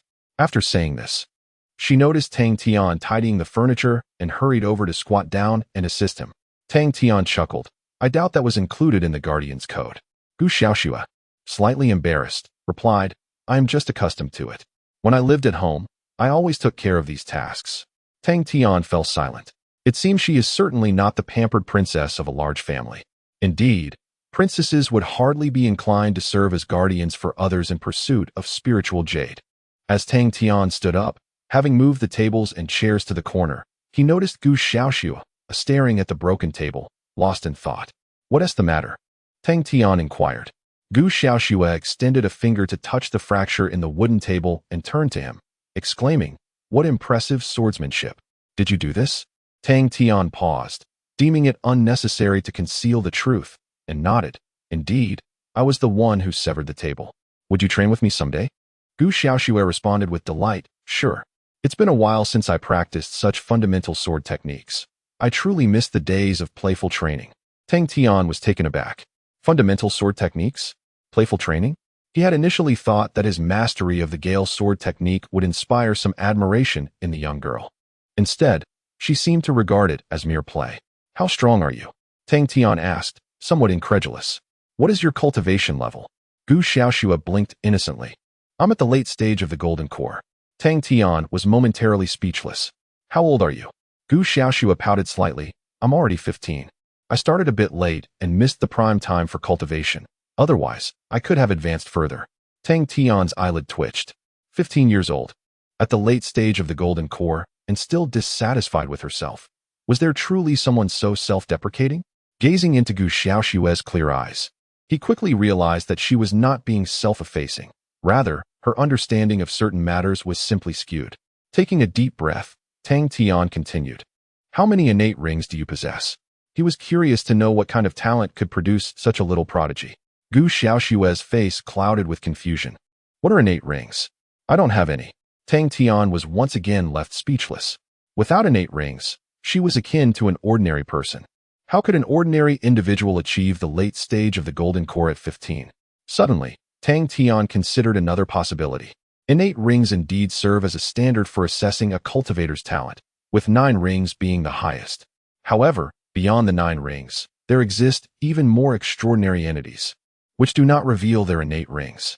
Tang Tian glanced at the system, focusing on the talent list. Heavenly Prodigy, 1 billion consumption points. That equates to 100 trillion spiritual jade. Starting with an advantage of 100 trillion, how could others compete? Is this truly the realm of genius? Tang Tian rubbed his temples vigorously, realizing the chasm between individuals was insurmountably vast. Some people would spend their entire lives without reaching the starting point of someone like Gu Xiaoxue. What's wrong? Gu Xiaoxue asked. Tang Tian waved his hand dismissively. It's nothing. Just need a moment to collect myself. Please help me tidy up the rest of the room. Gu Xiaoxue nodded. Oh, okay. Subsequently, she began to busily engage in her tasks. Observing a being who was at least of celestial origin cleaning for him, Tang Tian felt a sense of unreality. The power of wealth is indeed formidable. Just as he was musing, a sudden knock echoed at the door. Knock, knock, knock. The individual outside seemed intent on dismantling the room. Who could it be? Tang Tian furrowed his brow slightly and rose to open the door. 4 or 5 disciples, clad in casual attire, were nonchalantly leaning against the doorframe. Upon seeing Tang Tian, they immediately donned sinister grins. Huh, I thought you were going to hide away forever. How dare you skip work yesterday, causing me to face the elder's wrath. Do you have a death wish? The leader sneered. Tang Tian frowned, quickly recalling the man's identity. Jia Meng, the bully among the servants, was notorious for oppressing and robbing him. In truth, Tang Tian had no desire to entangle himself with such scum. After all, those were matters pertaining to his predecessor, which held little relevance to him now. They were destined to exist in entirely different realms henceforth. Yet, unexpectedly, this fellow had come knocking so early in the day. You had better not be here to stir up trouble, Tang Tian warned in a low voice. Jia Ming instantly raised an eyebrow and retorted loudly, Oh, so you think you're special now? Haven't had enough of a beating the other day? Would you like to feel my iron fist again? He flexed his fists, posturing as if ready to strike. Tang Tian's expression darkened, a sharp aura coalescing at his fingertips. Should Jia Ming dare to throw a punch, he would find it impossible to retract. However, just as the tension between them reached a breaking point, a sharp voice rang out from behind Tang Tian. Enough of this insolence. Gu Xiaoxue appeared before him in an instant. Who do you think you are to confront young Master Tang? Are you all tired of living? Get out of the way. Tang Tian watched as Gu Xiaoxue's face flushed with indignation while she deliberately lowered her voice, forcefully articulating words that reeked of sycophancy. He felt his anger dissipate. Girl, where on earth did you learn such rhetoric? Chapter 11. Bidding farewell to the past, the arrival of Gu Xiaoxue instantaneously transformed the atmosphere in this place. Her words, in stark contrast to her appearance, tone, and demeanor, left everyone astounded. Not only Tang Tian, but even Jia Ming wore a bewildered expression. Who was this newcomer? Jia Ming sneered and prepared to teach this audacious face a lesson. Humph, I care not who you are. No one dares to act arrogantly before me on my turf. With that, he stepped forward. However, when his gaze fell upon the golden trim of Gu Xiaoxue's sleeves, he was struck with shock. A core disciple. Jia Ming stood frozen, his legs suspended mid-step, caught in a limbo of indecision. The henchmen behind him also fell into stunned silence. Their breaths held as they beheld the gleaming golden edges. Tang Tian couldn't help but chuckle at the scene. Jia Ming, weren't you rather formidable? Hearing this, Jia Ming glanced between Tang Tian and Gu Xiaoxue, his mouth opening and closing without a single word escaping. Both parties were momentarily speechless, and Jia Ming refrained from making any rash movements. It is often the lesser characters who can discern the shifting tides. The moment Gu Xiaoxue appeared beside Tang Tian, he realized that Tang Tian was no longer the timid boy easily victimized. The roles had undeniably reversed. Soon, beads of cold sweat trickled down Jia Ming's forehead, and his entire body began to tremble. Observing his frightened demeanor, Tang Tian let out a cold snort and addressed Gu Xiaoxue. Break one arm of each, shatter their legs, and then dispose of them. After speaking, he turned and re-entered the room. Panic seized Jia Ming as he shouted, Tang Tian, no, young Master Tang. I will leave immediately, far away, and will never appear before you again. Please, show mercy, young Master Tang. His pleas echoed, but Tang Tian did not look back, vanishing into the shadows. Engaging with such individuals was beneath him. This punishment was merely a settlement of old scores. Soon, The cries for mercy faded, replaced by piercing screams that echoed throughout. Yet, even those cries soon ceased. Moments later, Gu Xiaoxue entered, appearing entirely unperturbed. Noticing her nonchalance, Tang Tian couldn't help but inquire, "Have you often resorted to violence?" Gu Xiaoxue paused for a moment before responding, "Not at all. However, isn't this what you instructed me to do? The code of conduct for guards mandates that threats to the employer must be neutralized." Tang Tian was taken aback. Truly, she was a stickler for rules. Nevertheless, her earlier demeanor allowed him to breathe a sigh of relief. At least this girl would take action when necessary. "By the way, from whom did you learn that line?" Tang Tian teased. Gu Xiaoxue shyly remarked, "I read about it in a book. The young masters depicted in those stories often speak in such a manner." Tang Tian suddenly understood. "Ah, I see. However, such young masters are generally not of good character." "Then, Tang Xiao, was what I did just now correct? If not, please feel free to tell me," Gu Xiaoxue inquired earnestly. Tang Tian replied with a slight hum, initially considering that her actions were perhaps a bit excessive. However, upon further reflection, he found merit in her approach. Being a spoiled scion certainly appeared to be more comfortable than adopting a virtuous persona. Moreover, with Gu Xiaoxue taking the initiative, he could conceal his true capabilities, leading adversaries to misjudge him. Why not embrace such a strategy? With this thought in mind, Tang Tian earnestly stated, "You did perfectly well. When faced with ferocious individuals, we must be even fiercer to instill fear in them." Upon hearing this, Gu Xiaoxue nodded repeatedly, indicating her understanding. As they chatted, the two swiftly tidied up the stone room. Afterwards, Tang Tian instructed Gu Xiaoxue to exit first, and then retrieved a purple robe designated for high-ranking honorary disciples from his shumi ring. He changed out of his menial attire, neatly placing it at the bedside. From this moment forth, he would bid farewell to his past memories and embark on a life that truly belonged to him. Without excessive sentimentality, Tang Tian pushed open the door and stepped outside. You seem to look more handsome," Gu Xiaoxue exclaimed in surprise. As the saying goes, a Buddha relies on golden adornments, and a person relies on their clothing. Once clad in the robe of a high-ranking honorary disciple, Tang Tian's entire demeanor transformed. He exuded a refined elegance that belied his youth, displaying a calmness not typical of his age. Such absurd flattery, Tang Tian chuckled. "Shall we head to the upper district? Do you know where the foodie pavilion is?" Gu Xiaoxue nodded. "Yes, that is where disciples are assigned their cave abodes. Do you wish to go? I can lead the way." Tang Tian agreed with a nod. Thus, the two made their way towards the upper district of Qingwei Gate. As they walked, they engaged in conversation, and Tang Tian gleaned a wealth of information about the upper district from Gu Xiaoxue. The cultivation environment in the upper district was a stark contrast to that of the lower district. The concentration of spiritual energy was several times stronger.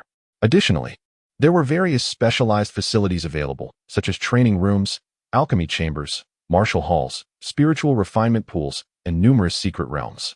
It could be said that the upper district of Qingwei Gate was the true realm of cultivation. Only inner disciples, core disciples, and high-ranking elders of the sect were deemed worthy to reside in the upper district. No wonder people were so eager to enter the inner sect. Furthermore, the primary activities of honorary disciples predominantly took place in the upper district. According to Gu Xiaoxue, they frequently organized gatherings and other events, where spiritual jade would be abundantly exchanged. Those disciples who were financially constrained would seize the opportunity to earn some spiritual jade, thereby securing their own cultivation needs. Upon hearing this, Tang Tian couldn't help but feel a sense of reflection. Although this was a world of cultivation, on a societal level, it bore striking similarities to the past. The daily lives of the people remained largely unchanged. The esteemed disciples tended to band together, and once you approached them, it was certain that someone would seek your company, as Gu Xiaoxue remarked. Tang Tian merely smiled in response, choosing not to engage in conversation. He had little interest in forming alliances. His sole desire was to acquire more resources to exchange for superior talents and physiques. Lin Yu had aptly stated that in this realm of cultivation, strength was the only reliable foundation. As they conversed, the two ascended to the upper district of Qingwei sect. Moments later, they arrived before a towering pavilion, known as the Foodie Pavilion. Chapter 12. The Purple Bamboo Garden. Once one ascends to the status of an inner or core disciple, one becomes entitled to a personal cave dwelling within these sacred grounds. As noted by Gu Xiaoxue, Tang Tian nodded in agreement, accompanying her into the space. The interior was sparsely populated. Most individuals appeared to be solitary, moving with a sense of urgency, starkly contrasting the bustling atmosphere of the lower district. Nevertheless, there were small clusters of people conversing jovially. Tang Tian even recognized several other honorary disciples, some wielding folding fans and others playing various musical instruments, engaged in light-hearted banter. As he entered, a few glances were cast in his direction, but Tang Tian chose to disregard them, proceeding directly to the person in charge of the foodie pavilion. "Greetings, esteemed friend," the young cultivator in charge said, his face lighting up with warmth upon noticing Tang Tian's attire. "I am Wang Anning. How may I assist you today?" "I have recently become an honorary disciple and heard that I could acquire a personal cave dwelling here," Tang Tian replied. Wang Anning nodded affirmatively. "Certainly. All cave dwellings in the upper district of Qinghua sect are managed by our foodie pavilion. What type of dwelling are you seeking?" Tang Tian contemplated for a moment. "I would like to take a look first." He was still unfamiliar with the specifics of the options available. "Very well. Please follow me," Wang Anning invited, leading Tang Tian and Gu Xiaoxue into a refined chamber. He then produced a white jade slip and handed it to Tang Tian. "This contains essential information regarding the cave dwellings. You may explore it by probing your spirit into the slip." Taking the jade slip, Tang Tian immersed his spirit within. A plethora of information immediately unfolded before him. Qingyu Valley, located on the northern side of Qinghua sect, it is rich in natural vitality, comprising a total of 123 cave dwellings, with an annual rental fee of 100,000 spirit jade. Golden Light Cliff, situated in the southeast of Qinghua sect. It enjoys the embrace of morning sunlight, encompassing 344 cave dwellings, with an annual rental fee of 130,000 spirit jade. Nourishing Pool. As he perused the options, Tang Tian gained a general understanding of the cave dwellings within Qinghua sect, centered around the main peak. Various cave dwellings sprawled across a radius of 10,000 miles, divided into numerous distinct areas, each with its unique environmental characteristics and corresponding prices. The most affordable dwellings started at 30 to 40,000 spirit jade per year, while the most expensive could exceed 1 million, typically situated close to the main peak, boasting exceptional cultivation and living conditions. However, upon conclusion of his review, Tang Tian noted a minor concern. Each area featured multiple cave dwellings, ranging from dozens to over 1,000. In contrast to the densely populated surroundings, he preferred the solitude of living alone. Recalling his spirit, Tang Tian looked at Wang Anning and inquired, "Are there any other options?" Wang Anning appeared taken aback and asked, "Did none of the dwellings appeal to you? Do you have any specific requirements?" Tang Tian nodded and said, "I am not fond of being disturbed, hence I wish to find a more tranquil location." Wang Anning responded, "How about a solitary cave dwelling? While such accommodations do exist, their prices are generally rather steep, and the cultivation environment may not necessarily surpass that of more common locales." Tang Tian waved his hand dismissively. "Price is not an issue. Could you assist me in locating a solitary cave dwelling with the most favorable cultivation environment?" The last 3 words sparked a gleam in Wang Anning's eyes, and he beamed with delight. "Of course, this is my duty. I shall fetch you another list of cave dwellings at once." With that, Wang Anning rose and departed from the elegant chamber. Once he had left, Gu Xiaoxue leaned in closer to Tang Tian with a look of astonishment and inquired, "Do cave dwellings actually cost money?" Tang Tian was equally taken aback. "Isn't that the case?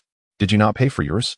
Gu Xiaoxue blinked innocently. Indeed, after becoming a core disciple, one could select a cave dwelling for residence, with the option to change it every decade, all at no cost. It seemed that inner disciples enjoyed similar privileges, albeit with slightly lesser options. Tang Tian opened his mouth, momentarily speechless. The status of a senior honorary disciple, while akin to that of core disciples, evidently bore distinctions. Securing a cave dwelling necessitated additional expenditure of spirit jade. Considering this, it was likely that many other aspects would be similar, and expenses would inevitably arise. This thought brought a smile to Tang Tian's face. Fortunately, he was not a core disciple. Otherwise, he would find himself unable to spend money. What a loss that would be in terms of consumption points. The disparity in treatment was glaringly apparent, and he felt that the sect was somewhat unjust in this regard. Gu Xiaoxue sympathized with Tang Tian's plight. However, Tang Tian appeared quite cheerful, chuckling as he remarked, "No, I find it rather splendid. I appreciate such human-centric policies." Upon hearing this, Gu Xiaoshue's eyes widened in disbelief. And with a worried gaze, she whispered, "Tang Xiao, are you all right? With the same status, you would need to spend so much more spirit jade." Tang Tian shook his head with a smile. "Out with the old, in with the new. I relish this feeling of spending money, even if it means unnecessary expenses." Gu Xiaoshue was taken aback, completely baffled as to what mental state could lead someone to express such sentiments. After a brief interval, Wang Anning returned to the elegant chamber, presenting Tang Tian with a pristine jade slip. Upon opening it, a lengthy list unfolded before him. Tang Tian swiftly bypassed the million-level options and focused on the most expensive cave dwellings. Ultimately, his gaze settled upon one named Purple Bamboo Garden. "Pray tell, what are the details regarding the Purple Bamboo Garden?" Tang Tian inquired. Wang Anning beamed with a smile, exclaiming, "Your discerning eye is truly remarkable. The Zijou courtyard is situated in close proximity to the main peak, practically adjacent to it. The environment there is tranquil, enveloped by a grove of purple bamboo that forms a natural array, constantly gathering the essence of heaven and earth. The concentration of spiritual energy is approximately 5 times that of the surrounding areas. Within the Zijou courtyard, there exists an ancient well known as the Nianquan, which is said to calm the mind and soothe the spirit. Furthermore, there are no other disciples' dwellings within 100 meters radius, making it an ideal sanctuary for solitary living." Tang Tian nodded in agreement. Indeed, it was a most suitable place for residence. Of course, the primary factor was its considerable expense. "Very well, I shall take it," Tang Tian decisively declared. Wang Anning's smile widened. "You are remarkably straightforward. It is evident that you are not a typical honorary disciple. How long would you like to rent it?" Wang Anning inquired. "What is the maximum duration?" Tang Tian asked. 10 years, Wang Anning replied. Tang Tian nodded slowly. "Then I shall take it for 10 years. However, I would prefer to make the payment in 3 installments. First for 2 years, then for 4 years, and finally for another 4 years. Wang Anning was momentarily taken aback, as it was his first encounter with such a payment method. Yet, eccentricities are common among the wealthy, and as long as the transaction is completed, all is well. Naturally, selling a property entails a commission. That is certainly feasible. After a brief moment, the 3 transactions were successfully completed. Both parties were exceedingly pleased. Wang Anning secured a substantial commission, while Tang Tian's assets multiplied significantly. The quantity of spiritual jade soared to over 100 million, reaching a staggering 57 million. Meanwhile, his consumption points also surpassed 10,000. The coveted 5 rings talent was now within his grasp. Chapter 13. Renovation. After finalizing the transaction, Wang Anning took the initiative to lead Tang Tian and his companion to the foot of Nan Peak. The ambience here was indeed splendid, with invigorating air and crystal-clear waters, resembling a paradise untouched by the world. In the valley, a striking grove of purple bamboo caught the eye. "The purple bamboo courtyard is just over there. Please follow me," Wang Anning said, leading the way as the trio ventured into the bamboo forest. Upon entering the grove, Tang Tian was immediately enveloped by a refreshing aura that invigorated his spirit and relaxed his body, a scent of nature itself. Practicing in such an environment often yields remarkable results. Outside the purple bamboo grove, disciples frequently came to cultivate, but Wang Anning reassured them, "You need not worry. Without special permission, they cannot step foot into the bamboo grove." Tang Tian nodded. Such matters were inconsequential to him, for he had not acquired the entire grove, despite his desire to do so. Alas, it was not for sale. Following the winding path deeper into the bamboo thicket, they suddenly emerged into a clearing. Before them lay a quaint villa, harmoniously integrated with its surroundings, accompanied by the gentle sound of flowing water over a small bridge. Wang Anning then paused and produced a talisman. The perimeter of the purple bamboo courtyard is protected by an array, which cannot be breached by cultivators below the tribulation stage. I possess 3 talismans that can activate the array, which I will hand over to you shortly. With this talisman, you may freely enter and exit the courtyard, he explained. Tang Tian remained silent, realizing it was akin to possessing a key to someone's home. With a flick of his hand, Wang Anning activated the array, and the 3 entered the purple bamboo courtyard in succession. The natural essence within the courtyard was several times more potent than that of the surrounding bamboo grove. and the concentration of spiritual energy was exceptionally high, much to Tang Tian's satisfaction. With increased spiritual energy, his cultivation speed would undoubtedly accelerate. Currently, he was at the third level of qi refining, and even with the ability to exchange for higher-level talents, a long journey lay ahead. The purple bamboo courtyard comprised a main house and 4 guest rooms, each spacious and equipped with a private meditation chamber for daily reflection. In the expansive courtyard, a colossal old locust tree nearly shaded half the sky, its vibrant green buds glistening in the sunlight, exuding a crystalline beauty. Beside the ancient tree stood an old well, surrounded by flourishing life and imbued with an enigmatic aura, the Ninshuan well. The well connects to underground water veins, nurturing the Ninshuan. Drinking from this water or resting by the well can help calm the mind and soothe the spirit, Wang Anning remarked. Tang Tian nodded in agreement. Leaning against the old locust tree and gazing skyward, he found it to be a most agreeable spot, perfectly suited for someone of his tranquil disposition. Subsequently, under the guidance of Wang Anning, Tang Tian conducted a cursory inspection of several rooms. The living quarters were fully equipped, even featuring a kitchen, a rarity in the cultivation world. Tang Tian harbored grave suspicions that this was indeed a secluded retreat for some venerable elder seeking tranquility in their twilight years. Quite impressive, Tang Tian remarked, genuinely pleased with the surroundings. Wang Anning smiled. That puts my mind at ease. By the way, do you have any further requests? Perhaps additional amenities? Tang Tian raised an eyebrow. What sort of amenities? Wang Anning elaborated. I am referring to items pertinent to cultivation. As you might have noticed, the furnishings here are predominantly mundane. Aside from the environment, there's nothing to enhance cultivation efficiency, such as minor spirit veins, luminous white fireflies, tranquility jade, or path-seeking stones. Typically, high-level cultivators would furnish their homes with such items. Tang Tian was taken aback. After purchasing the property, he would need to renovate it as well. That seems quite reasonable. Is the renovation also your responsibility? Let me take a look, Tang Tian replied. Absolutely. Wang Anning beamed, envisioning the substantial profit to be made if Tang Tian were to invest heavily in the renovation. Accepting the jade slip handed over by Wang Anning, Tang Tian glanced over the densely packed information, which quickly overwhelmed him. He decided against further scrutiny and tossed the slip back, stating, I'm not well versed in these matters. You can handle it. I have but one stipulation. Everything must be of the highest quality. Wang Anning's face lit up with a mischievous grin. He relished the prospect of dealing with such a wealthy, yet low-maintenance young master. The three then settled at a stone table beside an ancient well. After a brief interval, Wang Anning presented the renovation plan. Young Master Tang, please take a look. For the spirit vein, I have selected the attribute-less Xianling vein, which, once arranged, will elevate the spiritual energy concentration of the entire room to a higher tier, with no concerns regarding continuity. The price is 25 million. For the lighting, I've chosen the tail feathers of the silver shuttle bird, which will further enhance the natural ambience of the interior, priced at 800,000 each. As for the tranquility jade, after meticulous selection, I have curated a set in soft hues that harmonizes beautifully with the architecture. Furthermore, these are all high-standard items. In total, merely furnishing the main residence will require over 90 million. Each of the remaining 4 guest rooms will also necessitate close to 40 million. Tang Tian pondered for a moment before saying, let us proceed with this configuration. In addition to the main house, let us also renovate 1 guest room.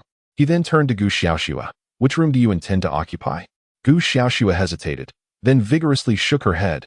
Young Master Tang, I do not require such high-end amenities. My cultivation merely requires resonance with the heavens and the earth. Their effect on me is rather negligible. So it would be prudent for you to conserve your funds. She appeared utterly astonished. Tang Tian was taken aback, realizing that Gu Xiaoxua had misunderstood his intentions. The sole reason he was renovating a guest room was that his current savings did not permit the renovation of all the other rooms. Renovating them all would necessitate staggered payments, a peculiar behavior that would undoubtedly arouse suspicion. However, since Gu Xiaoxua held such a belief, he found himself unable to convey the truth. Rest assured, feel free to choose, he said. I simply do not wish to slight a talent such as yours. Do not dare say no, Tang Tian asserted firmly, preventing Gu Xiaoxua from declining. Gu Xiaoxua looked at Tang Tian, bewildered, her large eyes brimming with emotion. Meanwhile, Wang Anning gazed at Gu Xiaoxue with envy, as if silently lamenting why the favored individual was not herself. The demeanor of the two left Tang Tian feeling quite uncomfortable. I truly did not mean it that way. Ahem. He cleared his throat and swiftly shifted the subject. Then it is settled. I would appreciate it if you could make another trip. I will not be accompanying you. Wang Anning nodded. Of course.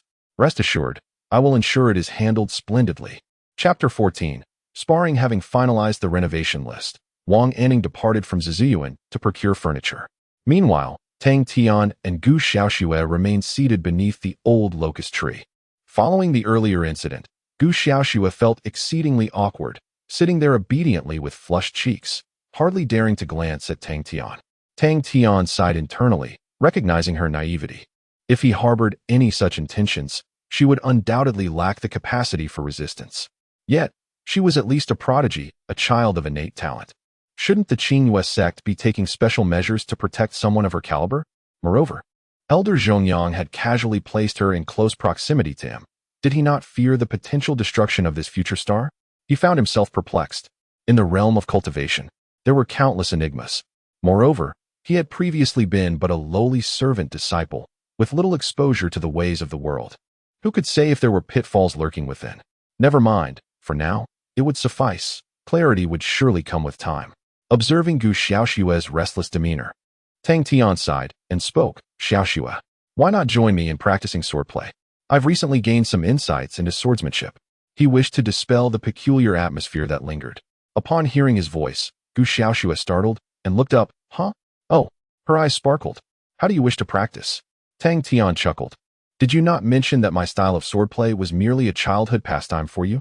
Let us engage in a playful manner, just as you did back then. With that, he rose and moved to a more spacious area of the courtyard. All right. Gu Xiaoxue's eyes lit up as she stood and positioned herself opposite Tang Tian. They faced one another. I shall not hold back, so be prepared, Tang Tian declared, exuding the demeanor of a skilled master. Gu Xiaoxue nodded earnestly. Of course. Holding back would make it less enjoyable. Tang Tian, momentarily exasperated by her lightheartedness, felt compelled to demonstrate his prowess. A gust of wind suddenly surged within the courtyard, and a long sword materialized in Tang Tian's grasp. Gu Xiaoxue gasped softly, her eyes reflecting a flicker of surprise. Here I come, Tang Tian shouted, rising to his full height. Instantly, a tempest enveloped the courtyard, shrouding Gu Xiaoxue's petite figure. Following this, countless strands of sword energy surged toward her from all directions. Impenetrable and infused with a fierce aura. How interesting, Gu Xiaoxue smiled faintly, drawing her own longsword. As she danced gracefully, her sword traced a beautiful arc through the air, deflecting all the incoming sword energy. Yet, almost immediately, the sword energy redirected itself, returning anew. This time, however, the fierce aura vanished entirely, and the sword energy seemed to transform, drifting like feathers caught in the breeze. Gu Xiaoxue swung her sword in a horizontal arc. Yet the sword aura danced around her blade and swiftly clung to her body. Startled, she quickly dodged, the sword aura barely grazing her as it flew past. She then altered her sword technique, twisting her wrist to conjure several intangible whirlpools, drawing the soft sword aura into their midst, where they collided and dissipated into nothingness. Concealed within the wind, Lin Feng observed her deft resolution of his swordplay, transforming peril into safety, and could not help but marvel. Truly a prodigy of innate talent. She had swiftly discerned the method to counter his attacks. Moreover, Tang Tian noted a dramatic shift in Gu Xiaoxue's demeanor upon entering combat. The softness and innocence that once characterized her had vanished entirely, replaced by an overwhelming, lethal intent. She seemed like an entirely different person. At that moment, she undeniably embodied the essence of a youthful genius. Before long, the feather-like sword auras were completely neutralized by Gu Xiaoxue. However, Tang Tian's capabilities extended beyond this. The form of the wind was ever-changing. Hidden within its embrace, he knew that unless she could locate his core, she stood no chance of defeating him solely through her swordsmanship. Watching her once again ensnared in the onslaught, a subtle smirk played upon Tang Tian's lips. Would she continue to act recklessly? He relished the thought of seeing her pride diminished. This girl was simply too disheartening. What vexed him further was her obliviousness to how her actions affected others. Thus, It was imperative to teach her that there were always greater forces in the world. With newfound seriousness, Tang Tian unleashed a myriad of techniques, vowing to ensnare her within the tempestuous sword array. Yet, as he conjured various forms of sword aura, Gu Xiaoshue's figure abruptly vanished from the array. Moments later, a playful voice rang in his ear. "Found you." Tang Tian was instantly alarmed, channeling all his strength into a striking blow. Alas, he struck nothing but air. A chilling sensation then grazed his neck. Glancing down, he beheld a pale long sword poised against him. He had been defeated. With a sigh, Tang Tian slowly descended from the sky. Gu Xiaoshue sheathed her long sword and reappeared before him. "How did you find me?" Tang Tian asked, frustration evident in his tone, having anticipated trapping her within the sword array. "By analyzing the movement patterns of the wind," Miss Gu explained. "Though you ensnared me within your sword array, each time you altered the sword technique, it originated from a core point. After several iterations, one can deduce the location of that core. However, you were indeed formidable. Had I been my former self, I might not have identified your position so swiftly." Tang Tian's eyelid twitched. Her ability to find him so quickly implied that she could still locate him. This was exceptionally disheartening. "If I continuously change my position, how will you locate the core?" Tang Tian inquired once more. Gu Xiaoshue replied, "It matters not. As long as one employs swordsmanship, a pattern can be discerned. With repeated practice, one shall be able to find it effortlessly. Moreover, there are multiple methods to unravel such sword formations, including disrupting the environment or severing the focal points, among others. The art of the sword is ever-changing, yet it adheres to the principles of the sword path." Tang Tian stared in astonishment, realizing the depth of knowledge possessed by this young lady. "I humbly request a more detailed explanation." This time, he was genuinely eager to learn. Gu Xiaoshue, without reservation, shared her insights on swordsmanship with Tang Tian. As she elaborated, he gradually came to understand that cultivation encompasses an immensely vast realm, seemingly without limits. A brand new world slowly unveiled itself before him. Simultaneously, Tang Tian finally grasped the profound mastery Gu Xiaoshue possessed in the realm of cultivation. Indeed, age does not always signify everything. When a person with extraordinary talent immerses themselves in their area of expertise, the world witnesses the birth of miracles. For the first time, Tang Tian sincerely expressed his gratitude to Elder Zhongyang for introducing such an exceptional prodigy into his life. Chapter 15. The sermon lasted for an entire half of the day.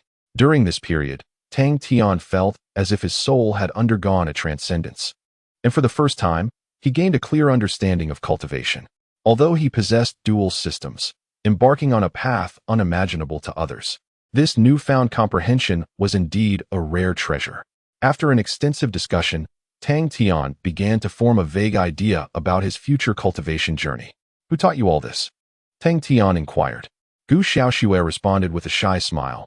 "Part of it was taught by elder uncle, while the rest I comprehended on my own." Tang Tian marveled inwardly. Such innate talent could hardly be described merely as a gift. She seemed to be a favored child of the heavens, endowed with a soul that received divine grace. Contemplating this, Tang Tian found himself increasingly perplexed as to why such an exceptional and pure genius would be casually assigned as his protector, especially when she was still troubled over her spiritual Jade. "How is life in the sect?" Tang Tian could not help but ask. Gu Xiaoshue replied, "It's quite good. After elder uncle brought me back to the sect, I've been living on the main peak, and the senior brothers and sisters have been quite considerate towards me. Later, when the elder entered seclusion for cultivation, I sought a cave dwelling under his guidance and rarely went out, mostly focusing on my cultivation.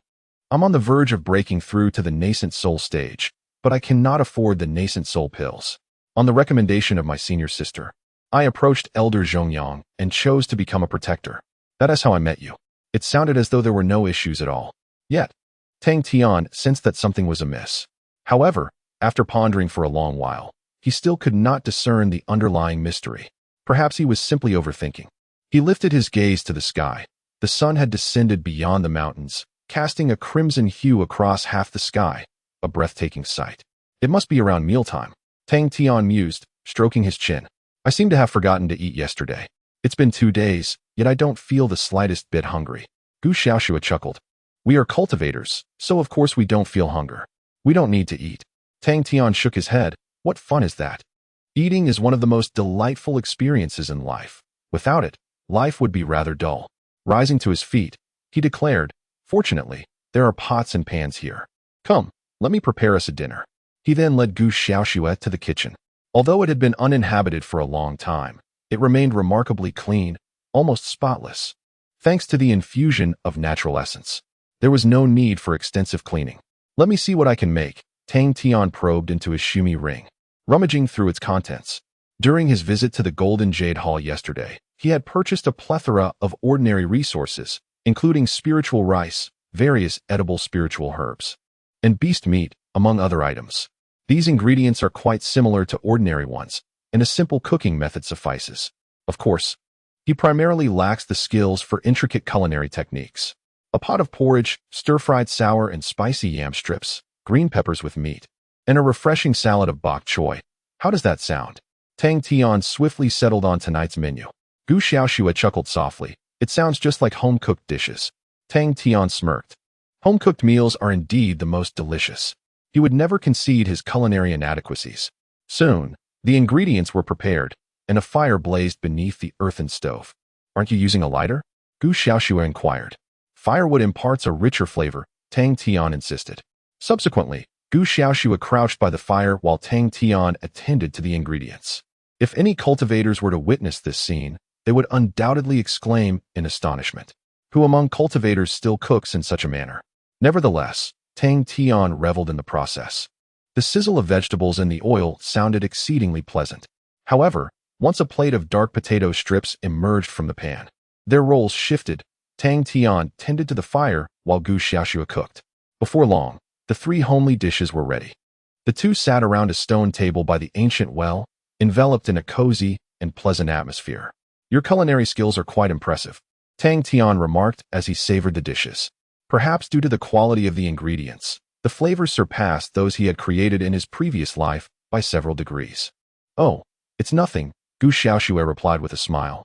"I merely cooked them through. I used to do this at home when I was younger." As she spoke, a hint of nostalgia flickered in her eyes. "Back when my parents worked outside, I was responsible for washing clothes, cooking, feeding the chickens and ducks, and cleaning. My younger brother was quite mischievous, often breaking things, so I would follow behind him to tidy up. Sometimes, when I couldn't manage, I would take the blame when our parents returned to spare him from getting scolded." Many years had passed, and she found herself longing for those days. Tang Tian, rendered speechless, pondered, what is there to cherish about such a life?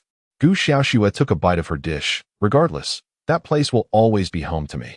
I loved holding my brother, sitting atop the chicken coop to watch the sunset. The golden sunlight would warm my skin. It felt so comforting. But it was precisely that comfort that caused me to lose track of time on several occasions, resulting in a thorough scolding from my parents. Haha." Tang Tian paused, choosing silence. Each person's environment is distinct. He could not impose his perceptions upon Gu Xiaoxue's experiences, for that would be a narrow-minded approach. He now understood why Gu Xiaoxue was so mature and willingly took on household chores.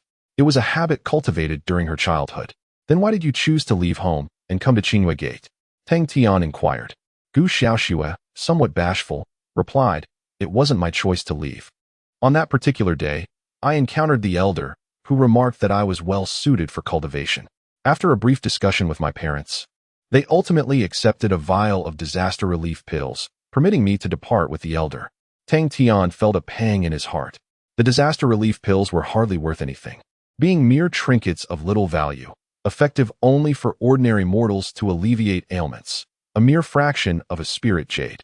To relinquish a daughter for such a paltry item was truly disheartening. "Did you feel sad at that time?" Tang Tian inquired softly. Gu Xiaoxue pondered for a moment before breaking into a smile. "In any case, my parents were quite happy. Their happiness brings me joy." After saying this, she continued to savor several more bites of food alongside her rice porridge. Tang Tian chose not to delve further into this topic. Every family has its own burdens to bear. Not every childhood is as idyllic as one might imagine. Yet, each individual possesses the right to choose their own happiness. To him, Gu Xiaoxue's childhood seemed bleak, marked by the fact that her parents had effectively sold her for a vial of disaster relief pills. However, Gu Xiaoxue held a different perspective. Perhaps she chose to retain only the beautiful memories in her mind. Why tarnish them? This was the happiness she had elected for herself. Chapter 16. Breakthrough. After dinner, the sky gradually darkened. Wang Anning informed Tang Tian through the Jade slip that there was much to prepare, and he would not arrive until tomorrow morning at the earliest. Consequently, Tang Tian ceased his wait and returned to his chamber. Gu Xiaoxue also settled in, occupying the room adjacent to the main house on the right side. Upon entering the serene meditation room, Tang Tian raised an eyebrow, finding it indeed tranquil, perfectly suited for daily cultivation. He sat cross-legged and soon entered a state of meditation. Thereafter, Tang Tian activated the infinite consumption system. The expenditure from today as property purchase had propelled his consumption points above 10,000, reaching over 13,000. He was now eligible to exchange for higher-tier items. After contemplation, Tang Tian opted to redeem a talent. 5-ring talent, 10,000 consumption points. The exchange was successful, and the familiar sensation enveloped him, bringing a wave of refreshing comfort. As everything faded into abstraction, Tang Tian commenced his cultivation. Gradually, 5 white rings of talent emerged around his body, flickering in luminosity, resonating with the cosmos. Subsequently, a torrent of spiritual energy surged from all directions, enveloping Tang Tian's form. The quantity and quality of this influx were exponentially greater than what he experienced during his meditation the previous night. In addition to the enhancement of his talent, the concentration of spiritual energy in this place was remarkably substantial, contributing to such an extraordinary advancement. Indeed, the interplay of talent and cultivation environment is indispensable for any practitioner. Under these conditions, the pace of cultivation was astonishing. Tang Tian could distinctly sense his progress accelerating, visibly nearing the next level. He focused intently, diligently engaging in his practice. Several hours passed, and his cultivation at the 3rd layer of qi refinement exhibited significant growth. However, Tang Tian eventually opened his eyes. This won't he do? At this rate, he would undoubtedly be unable to break through to the 4th layer of qi refinement by tonight. His expression reflected dissatisfaction. If an ordinary practitioner were to witness this demeanor, they would surely chastise him for his audacity. To aspire to ascend a minor realm in a single night? Even if the spiritual energy required in the early stages of qi refinement is minimal, his ambitions seemed excessively grand. Yet, Tang Tian's perspective diverged, particularly after witnessing the caliber of talent possessed by Gu Xiaoxue. A sense of urgency intensified within him. He had already fallen behind significantly. Without exerting more effort, the gap would only widen further. Talent cannot be achieved overnight. Thus, alternatives must be sought. After pondering, Tang Tian finally retrieved a collection of small porcelain vials from his Shumi ring. Premium Qi Refinement Pills, Premium Body Refinement Pills, and Premium Qi Refinement Essence Pills. These were procured wholesale from the Jinyu Tang, all specifically suited for practitioners in the Qi refinement stage. Why not utilize them? The question remained whether they would justify their cost. Tang Tian opened a vial of premium qi refinement pills and poured out a single white pill. An intense fragrance immediately wafted towards him, far surpassing the aroma of the Yang Yuan pill by countless measures. He decisively swallowed it. In an instant, a violent storm of spiritual energy erupted within Tang Tian's abdomen. This storm possessed no destructive power. Rather, it swiftly dispersed along the meridians, surging forth with intensity. Tang Tian felt a profound warmth enveloping his entire body, as the potency of the elixir swept through him in a single breath. Moments later, all the spiritual energy converged in his dantian, elevating his cultivation level by a small increment. Truly remarkable, Tang Tian marveled, recognizing that such effects were in a league entirely above the nourishing essence pills. This elixir harbored the most refined spiritual energy, requiring no refining process, allowing it to be directly absorbed into the dantian to enhance one's strength. Priced at 100 spiritual jade per vial, containing 10 pills, it was indeed a worthy investment. Another one. Tang Tian poured out another qi refining pill and swallowed it, complementing it with his usual cultivation practice.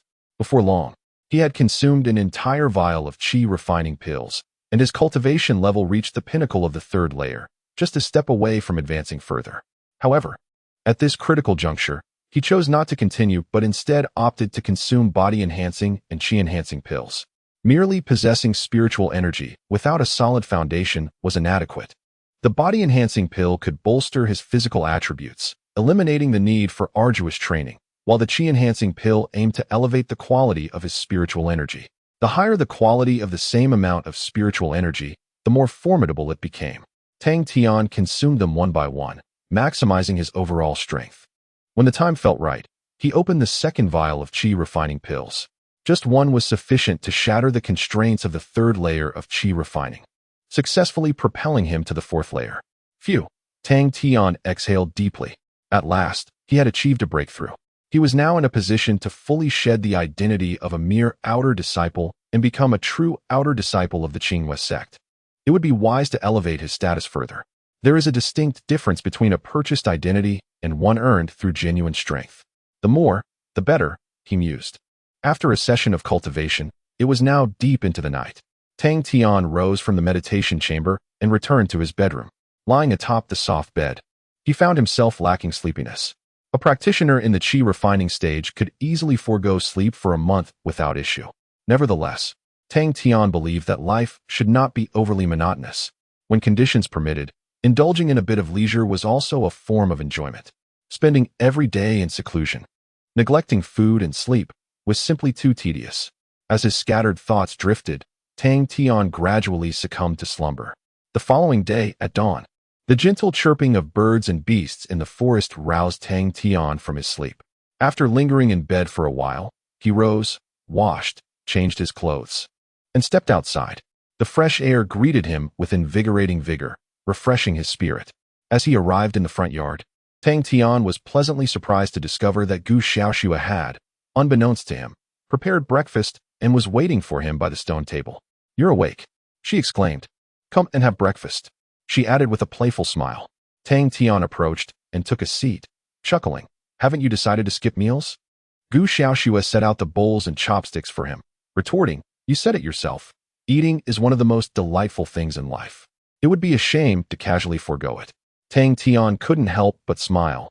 Her innocence was truly endearing. In truth, his suggestion the previous day had been a mere whim, yet she had taken it to heart. The table was adorned with porridge and a few simple home-cooked dishes, which Tang Tian sampled, finding the flavors quite agreeable. "Cooking isn't mentioned in the bodyguard regulations, is it?" Tang Tian teased. Gu Xiaoxue's cheeks flushed. She had thought that merely memorizing the rules would suffice. However, based on the events of the previous day, she realized that not a single rule had been applicable. Tang Tian shook his head, sighing softly. "In reality, we are merely in a contractual relationship. You needn't be this kind to me." Gu Xiaoxue busily stirred her food, murmuring, "I treat others well if they treat me well." "What?" Tang Tian didn't quite catch her words, but Gu Xiaoxue did not repeat herself, urging him instead to eat quickly, lest it grow cold. A gentle spring breeze wafted through, and it was unclear when, but the tender buds on the old locust tree had begun to unfurl and blossom. Chapter 17. The Dojo. As the sun rose, after breakfast, Tang Tian and Gu Xiaoxue settled beneath the old locust tree, resuming their philosophical discourse from the previous day. Though labeled as a debate, it primarily consisted of Tang Tian posing questions while Gu Xiaoxue elucidated the answers. Gu Xiaoxue was meticulous and thorough in her exploration of cultivation, leaving no stone unturned. Tang Tian felt as if he had been transported back to his student days, his understanding of cultivation deepening with each of Gu Xiaoxue's insights. After more than an hour, Tang Tian's communication Jade talisman began to resonate. Upon inspection, he discovered it was Wang Anning, who had prepared all the renovation materials and was waiting outside Zizhu courtyard. The discussion came to a close, and Gu Xiaoxue, holding the formation plate, invited Wang Anning in. "How did you rest yesterday, Tang Xiao?" Wang Anning inquired with a smile. "Quite well," Tang Tian replied, inviting him to take a seat. "Are all the items ready?" Wang Anning nodded and began to present the materials one by one. 2 veins of Xianling energy were sealed within a substance known as vein stone, radiating starlight and resembling a miniature galaxy. The tail feather lamp, made from the tail feathers of a silver shuttle bird, exuded a subtle natural aura. It could be placed anywhere and operated with a simple control spell, consuming no energy and providing great convenience. Additionally, there were tranquility jade, path-seeking stones, and other renovation facilities. "Looks good," Tang Tian remarked. "I will handle the renovations myself from here on." Some of these items involve formations, and for reasons of safety and privacy, they must remain confidential. Of course, Wang Enning understood this principle as well. Subsequently, Tang Tian settled the final payment, officially concluding the transaction. A familiar system notification resonated in his mind as over 13 million spirit jade was credited to his account, restoring his consumption points, which had dwindled to a mere 3,000, back over 10,000. The fifth-tier physique was now within reach. After bidding farewell to Wang Enning, Tang Tian began arranging his main residence. He entrusted the guest room materials entirely to Gu Xiaoxue, allowing her to set it up as she pleased. Tang Tian had no inclination to invade another's privacy. However, once the renovations were complete, he did pay a visit to Gu Xiaoxue's room, observing the decor, which was imbued with a youthful charm, yet retained an air of elegance. He politely declined to showcase his own minimalist design. Once all facilities were activated, the cultivation environment within the room enhanced significantly. Had he practiced in such an atmosphere the previous night, he could have effortlessly transcended to the fourth layer of qi refinement without the need for medicinal pills. What do you think? Tang Tian asked with a smile. Gu Xiaoxue praised. It's fantastic. Much better than my little cave abode. Although I have a small spiritual vein of the same level, it does not possess such rich natural energy. If I were to reside here continuously, I would undoubtedly soon transcend to the nascent soul stage. Tang Tian chuckled softly and remarked, then you shall remain here. I should have no further obligations for the time being, and barring any extraordinary circumstances, I would not opt to venture out. You should dedicate yourself to serene cultivation here. Gu Xiaoxue was momentarily taken aback and inquired, Tang Xiao, are you not going to the training grounds? Tang Tian was bewildered. What is the training ground? Gu Xiaoxue elucidated. It is a designated area within the upper district of Qinghua sect for disciples to cultivate. Above the training ground, there are various formations set up by the esteemed elders of the sect, facilitating a smooth cultivation experience. Moreover, it is equipped with specialized quiet rooms for training, yielding even better results. Although the natural aura in Zizhu courtyard is quite rich, the training ground is still the superior choice for rapid advancement. Tang Tian fell into silence. He was aware that the upper district of Qinghua sect possessed dedicated training rooms, yet he had not anticipated such an arrangement. From Gu Xiaoxue's description, it was evidently a place where disciples congregated, perhaps even to the exclusion of all else. Tang Tian was not particularly fond of such environments. After a moment of contemplation, he stated, for now, I shall pass. My current abilities are insufficient, and the cultivation environment at Zizhu courtyard is already adequate. We can discuss this further at a later time. Gu Xiaoxue seemed somewhat perplexed by Tang Tian's perspective, but ultimately nodded in agreement. Indeed, during the qi refinement stage, there was little distinction between that place and Zizhu courtyard. Additionally, the efficient training rooms at the training ground required substantial expenditure of spirit jade, which was rather burdensome, as Gu Xiaoxue remarked. However, upon hearing this, Tang Tian's ears perked up. Does it require payment? Gu Xiaoxue confirmed. Yes. A basic training room costs several hundred spirit jades per day. Coupled with various supplementary formations, it totals several thousand at the very least. The expenses for higher-tier rooms are even greater. I only plan to utilize a more advanced training room when I am on the verge of a breakthrough. Not going is quite advantageous, preventing unnecessary expenditures. Tang Tian was momentarily taken aback. This sect seemed to resemble a mundane city, where every service came at a cost. Yet, upon reflection, it made sense. If everything were free, how could such a vast sect sustain its daily operations? It was indeed more reasonable to incur costs. After pondering this, Tang Tian suddenly declared, let us go. With such an excellent opportunity, why should we refrain? As practitioners of the Tao, we ought to strive for the best cultivation resources, thereby reaching greater heights. Tang Tian proclaimed with righteous fervor. Meanwhile, Gu Xiaoxue was left utterly bewildered. What was happening? Who had just claimed they would not go? Was it her? Ah yes, it was her. But initially, she had not been the one to suggest it. Gu Xiaoxue felt her mind struggling to keep pace with Tang Tian's shifting thoughts. The change of heart is rather abrupt, isn't it? Ahem. Tang Tian cleared his throat and said, do not dwell too much on the details. Is the dojo far? Gu Xiaoxue inquired, scratching her head. Not at all. It's just atop the main peak. We shall arrive shortly. With a grand gesture, Tang Tian declared, then let us be off. Time waits for no one. A moment lost in cultivation is a moment gained by another. Let us go, let us go, he exclaimed, striding purposefully towards the courtyard. Observing Tang Tian's sudden fervor, Gu Xiaoxue was struck by a realization. It appeared that he only exhibited such enthusiasm when the topic of expenditure arose. Truly, he was a singularly independent young heir. Shaking her head, Gu Xiaoxue followed closely behind. Soon, the duo of one large and one small figure departed from the bamboo grove. Not long after their departure, several young disciples from Xiangz sect arrived at the periphery of the bamboo grove. Is it true? Has this place truly been purchased? A female disciple asked. Certainly not. I have kept a vigilant watch over such a location. Any stirring would not escape my notice, replied another young male disciple. The female disciple expressed her curiosity with an O, peering into the bamboo grove. The young male disciple chuckled. No need to look further. The one who acquired the bamboo manor is a remarkably young scion of a wealthy family, accompanied by only a single guard. He is a newcomer, undoubtedly just arrived at Xiangz sect, and you stand a splendid chance of winning his favor. Do not say I did not offer you a heads up. The female disciple shot him a glare, seemingly miffed at the bluntness of his statement. Noticing the suggestive smile on his face, she produced a vial of unknown elixir and handed it to him. Do keep this under wraps. The young man accepted the potion, grinning. I shall do my utmost. But you must act swiftly. Such information cannot remain concealed for long. With that, he turned to leave. The female disciple remained at the entrance of the bamboo grove, lost in thought. Had Tang Tian been present, he would have recognized her instantly. She was none other than Lin Yu's close confidant, Fong Fei.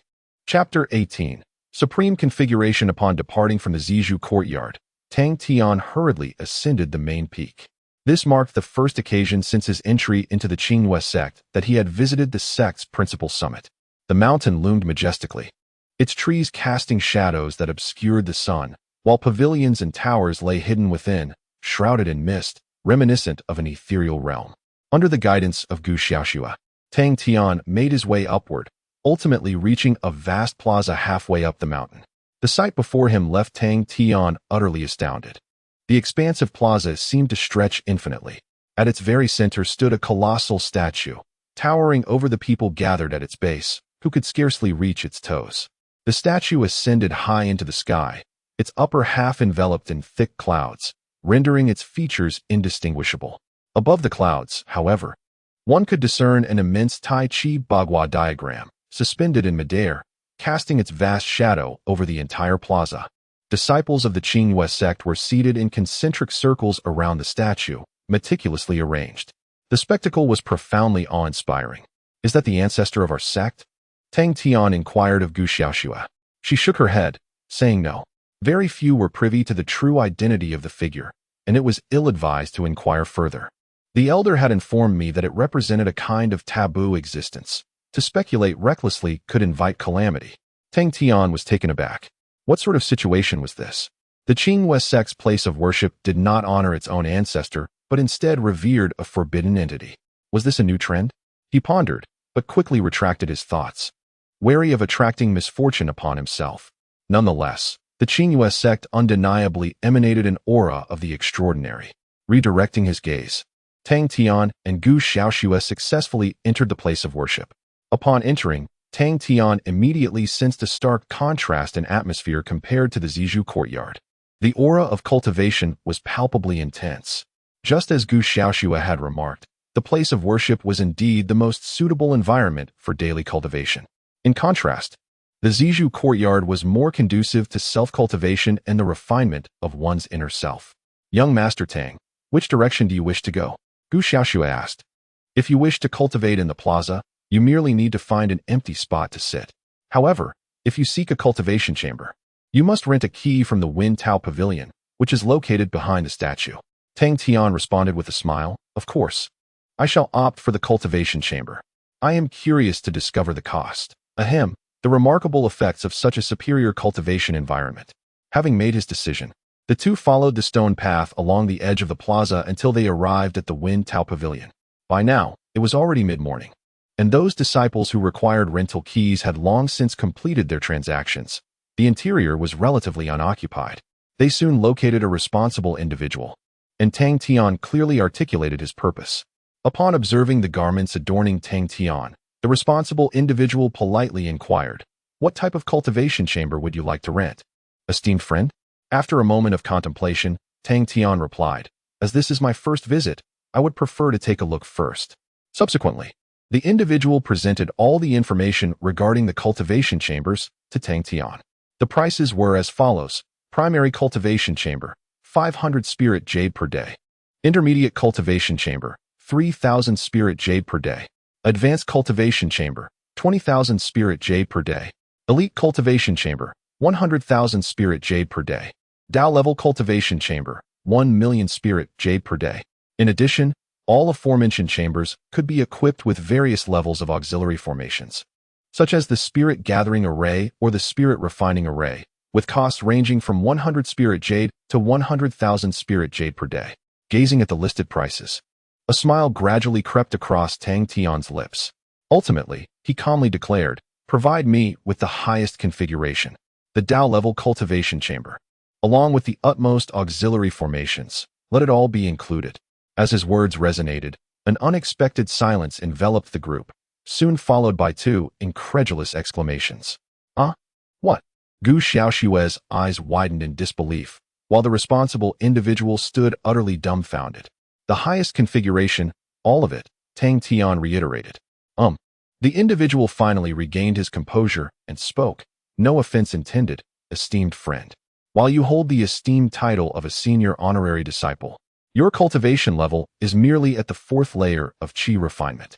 For this stage, we would recommend no more than the intermediate cultivation chamber. Anything beyond that would exceed your capacity and yield no significant effect." Tang Tian chuckled softly. "I appreciate your kind intentions, but I suggest you refrain from offering me advice. I am quite accustomed to utilizing the highest configurations."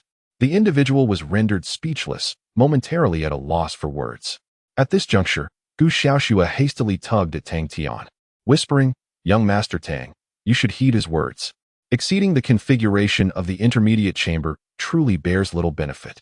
The Dao level is specifically intended for those in the tribulation stage. It would be unwise to squander your resources." Gu Xiaoshua earnestly counseled him, her sincere gaze compelling. Tang Tian nodded in agreement, responding, "You are correct." He then turned toward the responsible individual. "I almost forgot to mention, the top configuration I referred to is for 2 sets, one for each of us.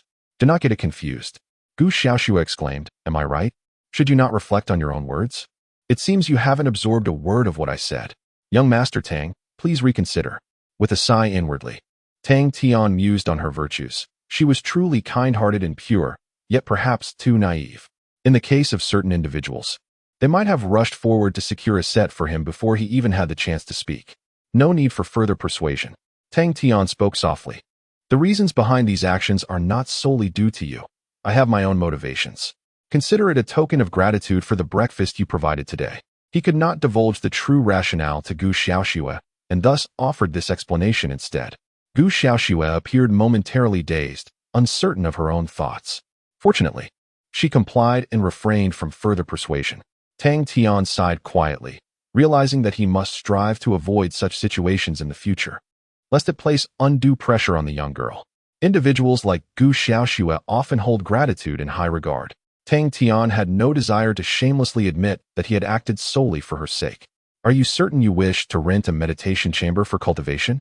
the person in charge inquired.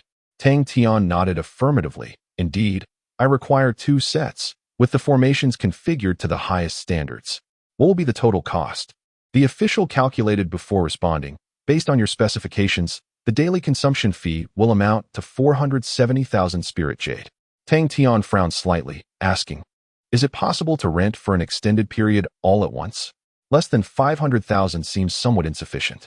The official inhaled deeply. "Certainly. The maximum rental period is 1 year. However, please note that the charges will apply regardless of your usage of the meditation chamber during that year." Tang Tian glanced at his wallet, which had surpassed 300 million. Calculating, he determined it would suffice for precisely 2 months. "Then let us proceed with a 2-month rental as a trial," he declared. Chapter 19. The Secret Art of the Green Python. After completing the necessary formalities, Tang Tian obtained 2 tokens granting access to the Dao-level cultivation chambers. He then departed from the Wendaoge with Gu Xiaoshua. Throughout the journey, Gu Xiaoshua appeared somewhat pensive. as if the recent events had left a faint mark on her spirit. After a moment of contemplation, Tang Tian inquired, "What troubles you?" With her head bowed, Gu Xiaoxua murmured, "No one has ever treated me with such kindness." Observing her demeanor, Tang Tian's brow furrowed in concern. He chastised her sharply, "Cast aside such absurd thoughts. Listen carefully. In this world, no one offers kindness without a motive. If someone were to do so, it would undoubtedly be because they harbor ulterior intentions. If you continue down this path, you will inevitably plunge yourself into despair. Do you understand?" Tang Tian's voice resonated with authority. He did not consider himself a paragon of virtue, nor did he aspire to embody the archetype of a traditional good person. However, he held a profound respect and admiration for those who genuinely possessed benevolent intentions.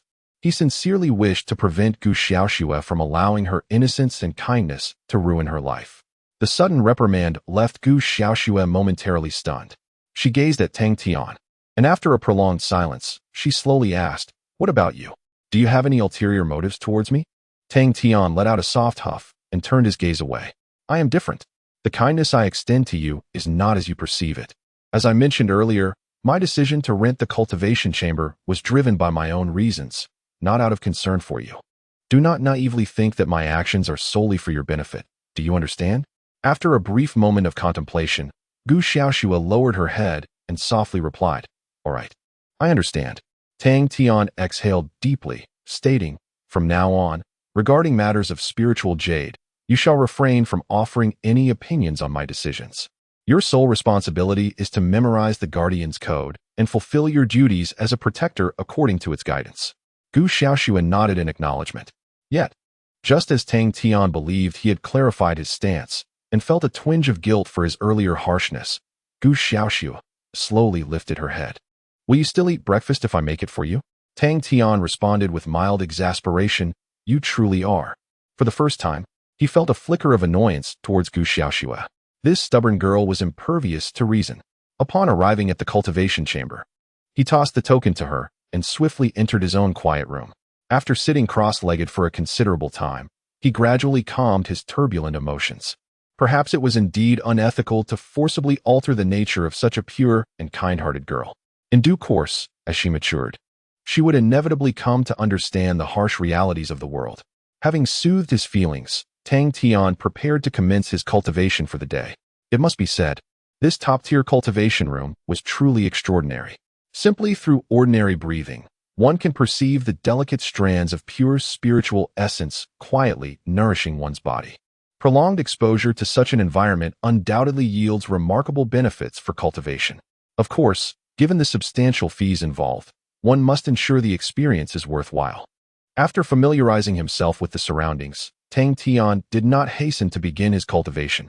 Instead, he activated the infinite consumption system.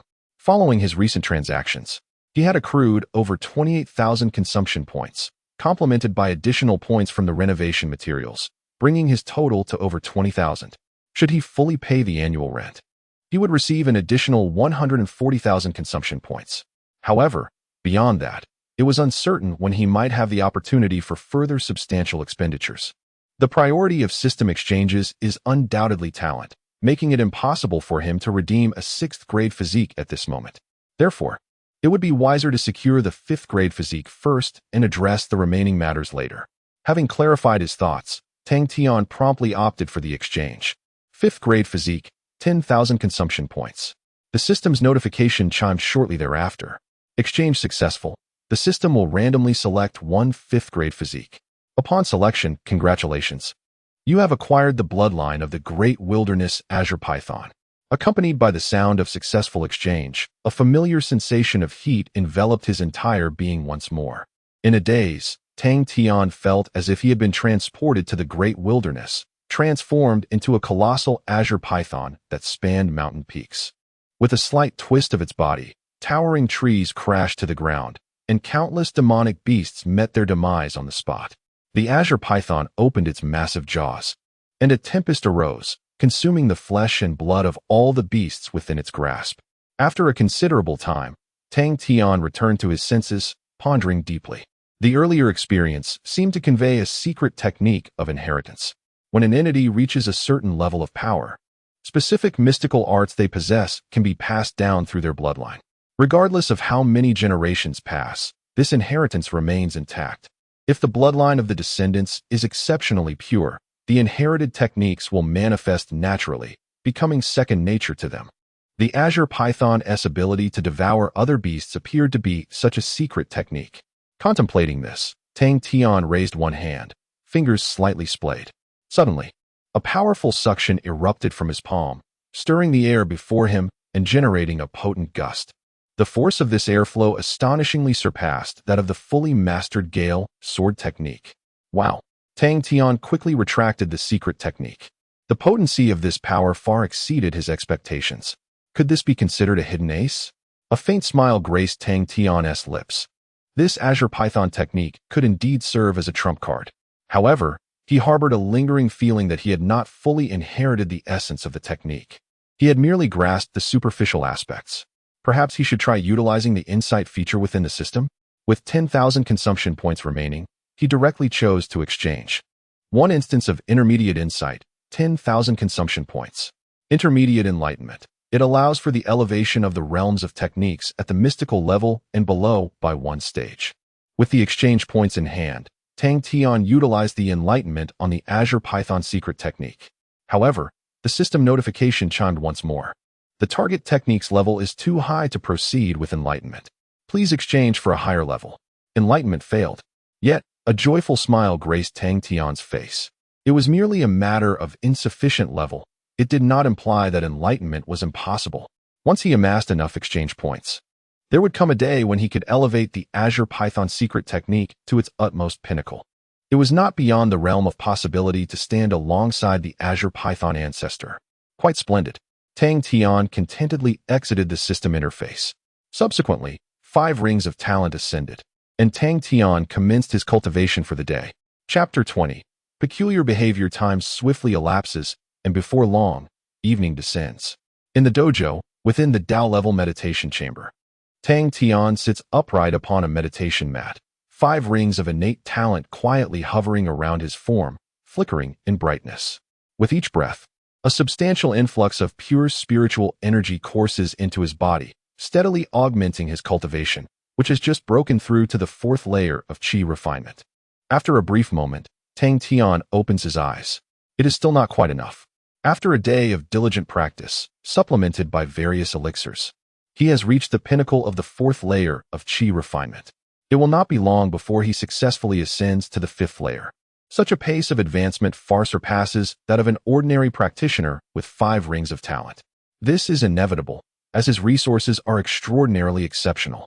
The efficacy of the Tao level meditation chamber has propelled him to the limits of what can be achieved during the qi refinement phase.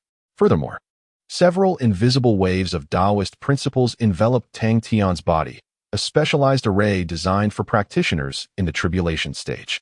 Although Tang Tian cannot yet harness its power, it subtly enhances his cultivation process. Compared to the purple bamboo courtyard, this place is indeed superior by a considerable margin. Forget it, I will address this tomorrow. Glancing at the time, Tang Tian decides to conclude today as practice. Exiting the meditation chamber, he activates Gu Xiaoshue's communication Jade talisman. Soon, Gu Xiaoshue emerges from another meditation chamber. Are you not planning to practice for a little longer? This is a Tao-level meditation chamber. After all, she inquires. Seeing her revert to her previous demeanor, Tang Tian retorts, burning the midnight oil is detrimental to the kidneys. Let us head home. With that, he strides ahead, with Gu Xiaoshue obediently trailing behind. After a moment of silence, Tang Tian cannot resist asking, how does it feel? Gu Xiaoshue responds enthusiastically, it's fantastic. I previously thought that a high-level meditation chamber merely offered a higher concentration of spiritual energy compared to an ordinary chamber. Now I realize it also harbors a wealth of Taoist principles. Guided by these principles, I have discovered many of my shortcomings. Additionally, the Tao-level meditation chamber directly connects with the heavens and the earth, the sun, moon, and stars, imparting an extraordinary sensation of being at the center of the world. It is simply marvelous. Tang Tian, however, appears bewildered. Is that so? Are you certain we entered the same level of meditation chamber? He is instantly disheartened. This girl has an uncanny talent for striking blows to his morale when he least expects it. Upon arriving back at the dojo, Tang Tian returns to the One Dao Pavilion. The previous attendant is still present, and upon seeing Tang Tian's return, a smile brightens his face. Have you concluded your practice, fellow cultivator? How does it feel? He inquires politely. Tang Tian gazes at him and mimics Gu Xiaoshua's tone, replying, "It's fantastic." Thus, I perceive that a duration of merely 2 months is insufficient. I humbly request an extension of 4 additional months. The overseer, however, secretly yearns to witness Tang's regret over his choices, to see him lament and pound his chest in despair. Alas, such expectations are destined for disappointment. As you wish. Soon, the transaction was concluded. Tang surveyed his wallet and spoke once more. No, that sensation is far too exhilarating. 4 months is inadequate. Grant me an additional 6 months, perfectly rounding it to a year. The overseer was left speechless. Brother, what do you think this is? A mere rounding of numbers? Even those cultivators preparing for seclusion during their tribulation phase do not operate in such a manner. At most, they would rent for 6 months and then extend if they were unsuccessful. Observing that Tang did not appear to jest, the overseer could only acquiesce. Very well. You possess wealth, so you wield power. The renewal was completed smoothly, and Tang's wallet swiftly burgeoned, surpassing 2 billion. His consumption points similarly soared, exceeding 160,000. With a 6th-tier talent now firmly in his grasp, Tang was in high spirits. He expressed his gratitude to the overseer before departing the dojo alongside Gu Xiaoshua. However, upon leaving, he did not hasten back to the purple bamboo courtyard. Instead, he descended the mountain and arrived at the boundary between the outer sect and the miscellaneous disciples, the disciples' hall. This locale serves as the gateway to promotion within the outer sect. The criteria for advancement are straightforward. As long as one cultivates to the 4th level of qi refinement and maintains a stable mental state, promotion is assured. Tang had met the requisite standards. Nevertheless, his presence attracted considerable attention, for it is indeed a rarity for a high-ranking honorary disciple to seek promotion within the outer sect. The reasoning is simple. With such ample resources, one could easily elevate oneself beyond the foundation establishment stage. What affluent heir remains in kindergarten at the age of 18? However, to their astonishment, not only was such an individual present, but upon examination, Tang's cultivation was lamentably confined to merely the 4th level of qi refinement. Is he truly a mortal body? Who can say? Judging by his age, he should be more accomplished, yet he is only at the 4th level of qi refinement. Would such a family truly invest so many resources in him? A $5 million honorary disciple. This world is unfathomably unfair. In the realm of cultivation, strength is of paramount importance. Although Tang exuded an aura of immense wealth, he still garnered a multitude of disdainful glances. Tang remained indifferent. In fact, he rather relished the unfolding of such circumstances. For this way, people would misjudge his true strength, thus placing him in a relatively secure environment. Indeed, he harbored a fear of death. There is nothing shameful in acknowledging this. The world of cultivation is fraught with peril. A moment's inattention could cost one their life. Life is the most precious of gifts, and Tang Tian is reluctant to relinquish it carelessly due to his own negligence. He has yet to savor its full richness.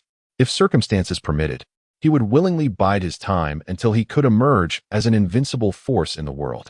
After successfully passing the cultivation assessment, Tang Tian became an outer disciple.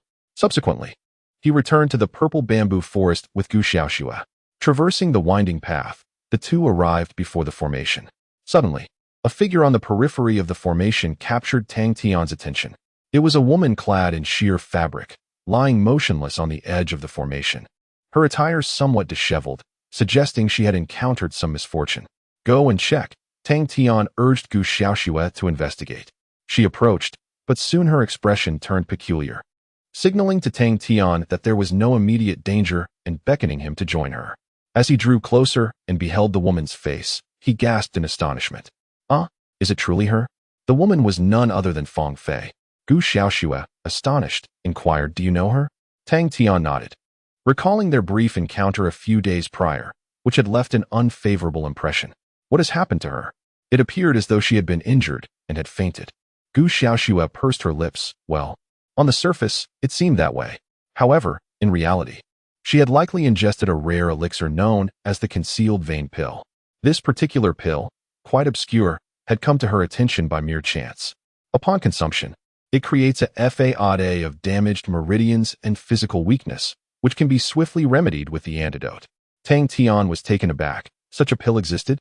What purpose did Fong Fei have in taking it? Lowering his gaze, he observed Fong Fei's disheveled attire, which, though sheer, inadvertently revealed considerable expanse of her fair skin, leaving him momentarily speechless.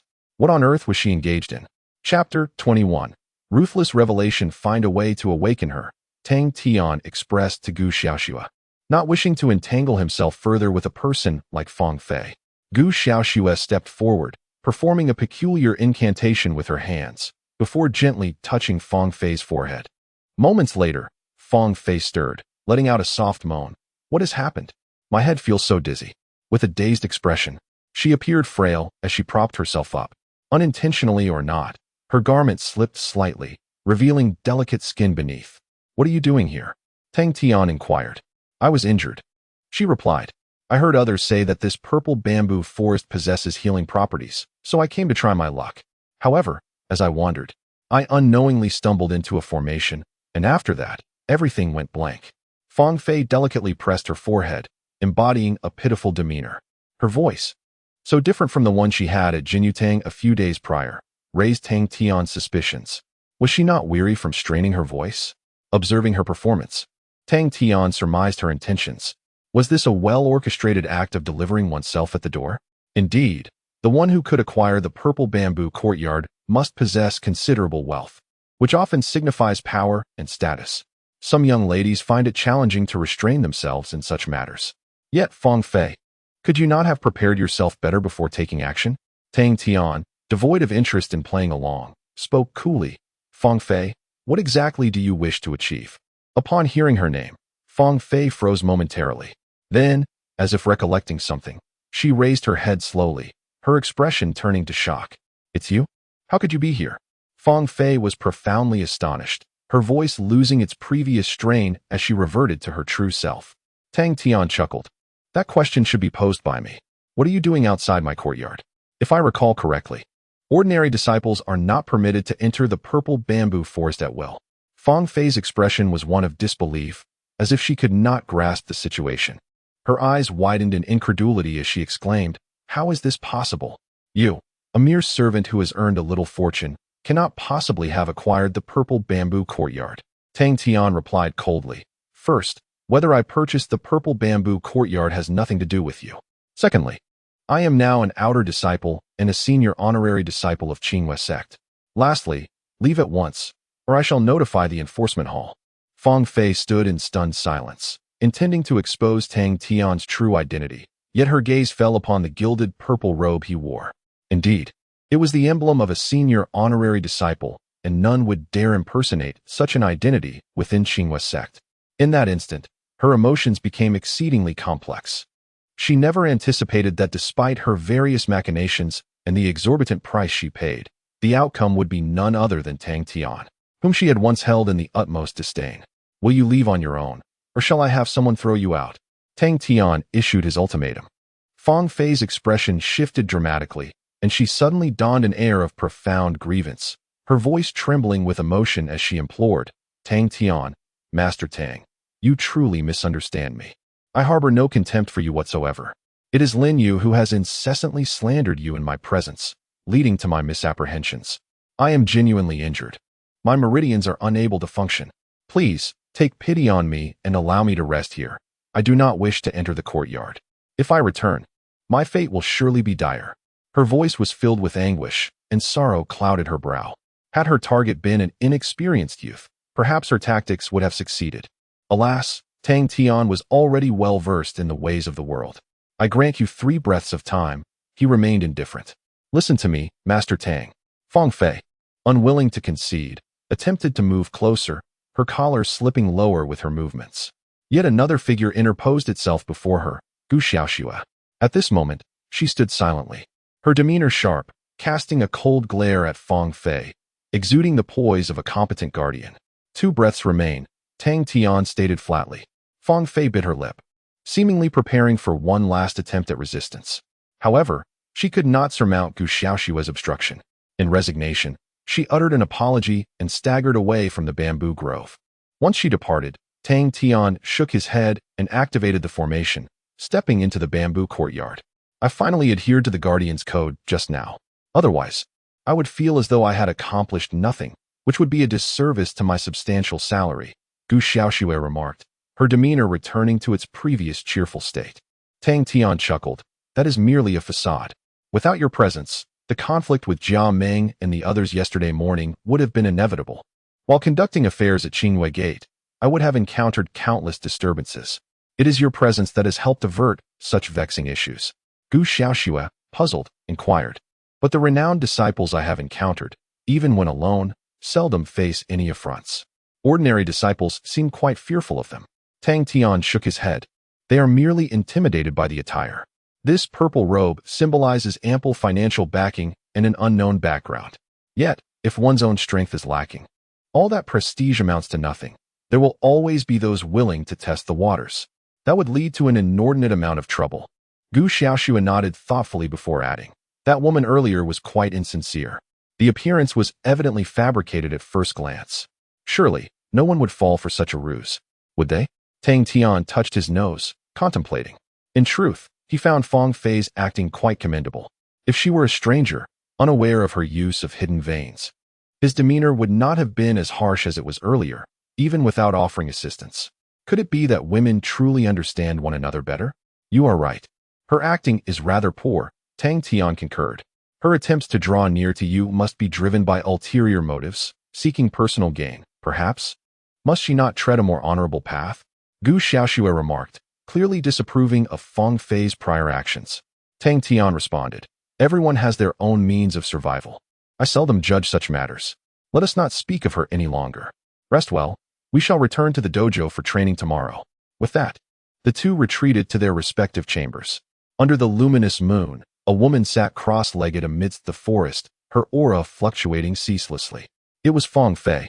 After a brief moment, she opened her eyes, her wounds fully healed, restoring her to her original form. Damn Tang Tian, she seethed, her eyes brimming with resentment. What of your wealth? You shall forever remain a mere lowly servant at the chi refinement stage. If I cannot contend with you, can no one else? You dare to insult me twice. I shall ensure you pay dearly for your transgressions. Fang Fei gazed coldly into the distance, as if resolutely making a momentous decision. And Lin Yu, she continued, it is because of you that I have become embroiled in enmity with Tang Tian. You wretched harlot, you despicable servant, wait for me. Chapter 22.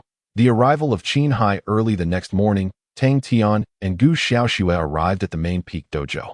Last night, he had successfully exchanged his 100,000 consumption points for the 6-ring talent, and today was the perfect opportunity to test its effects.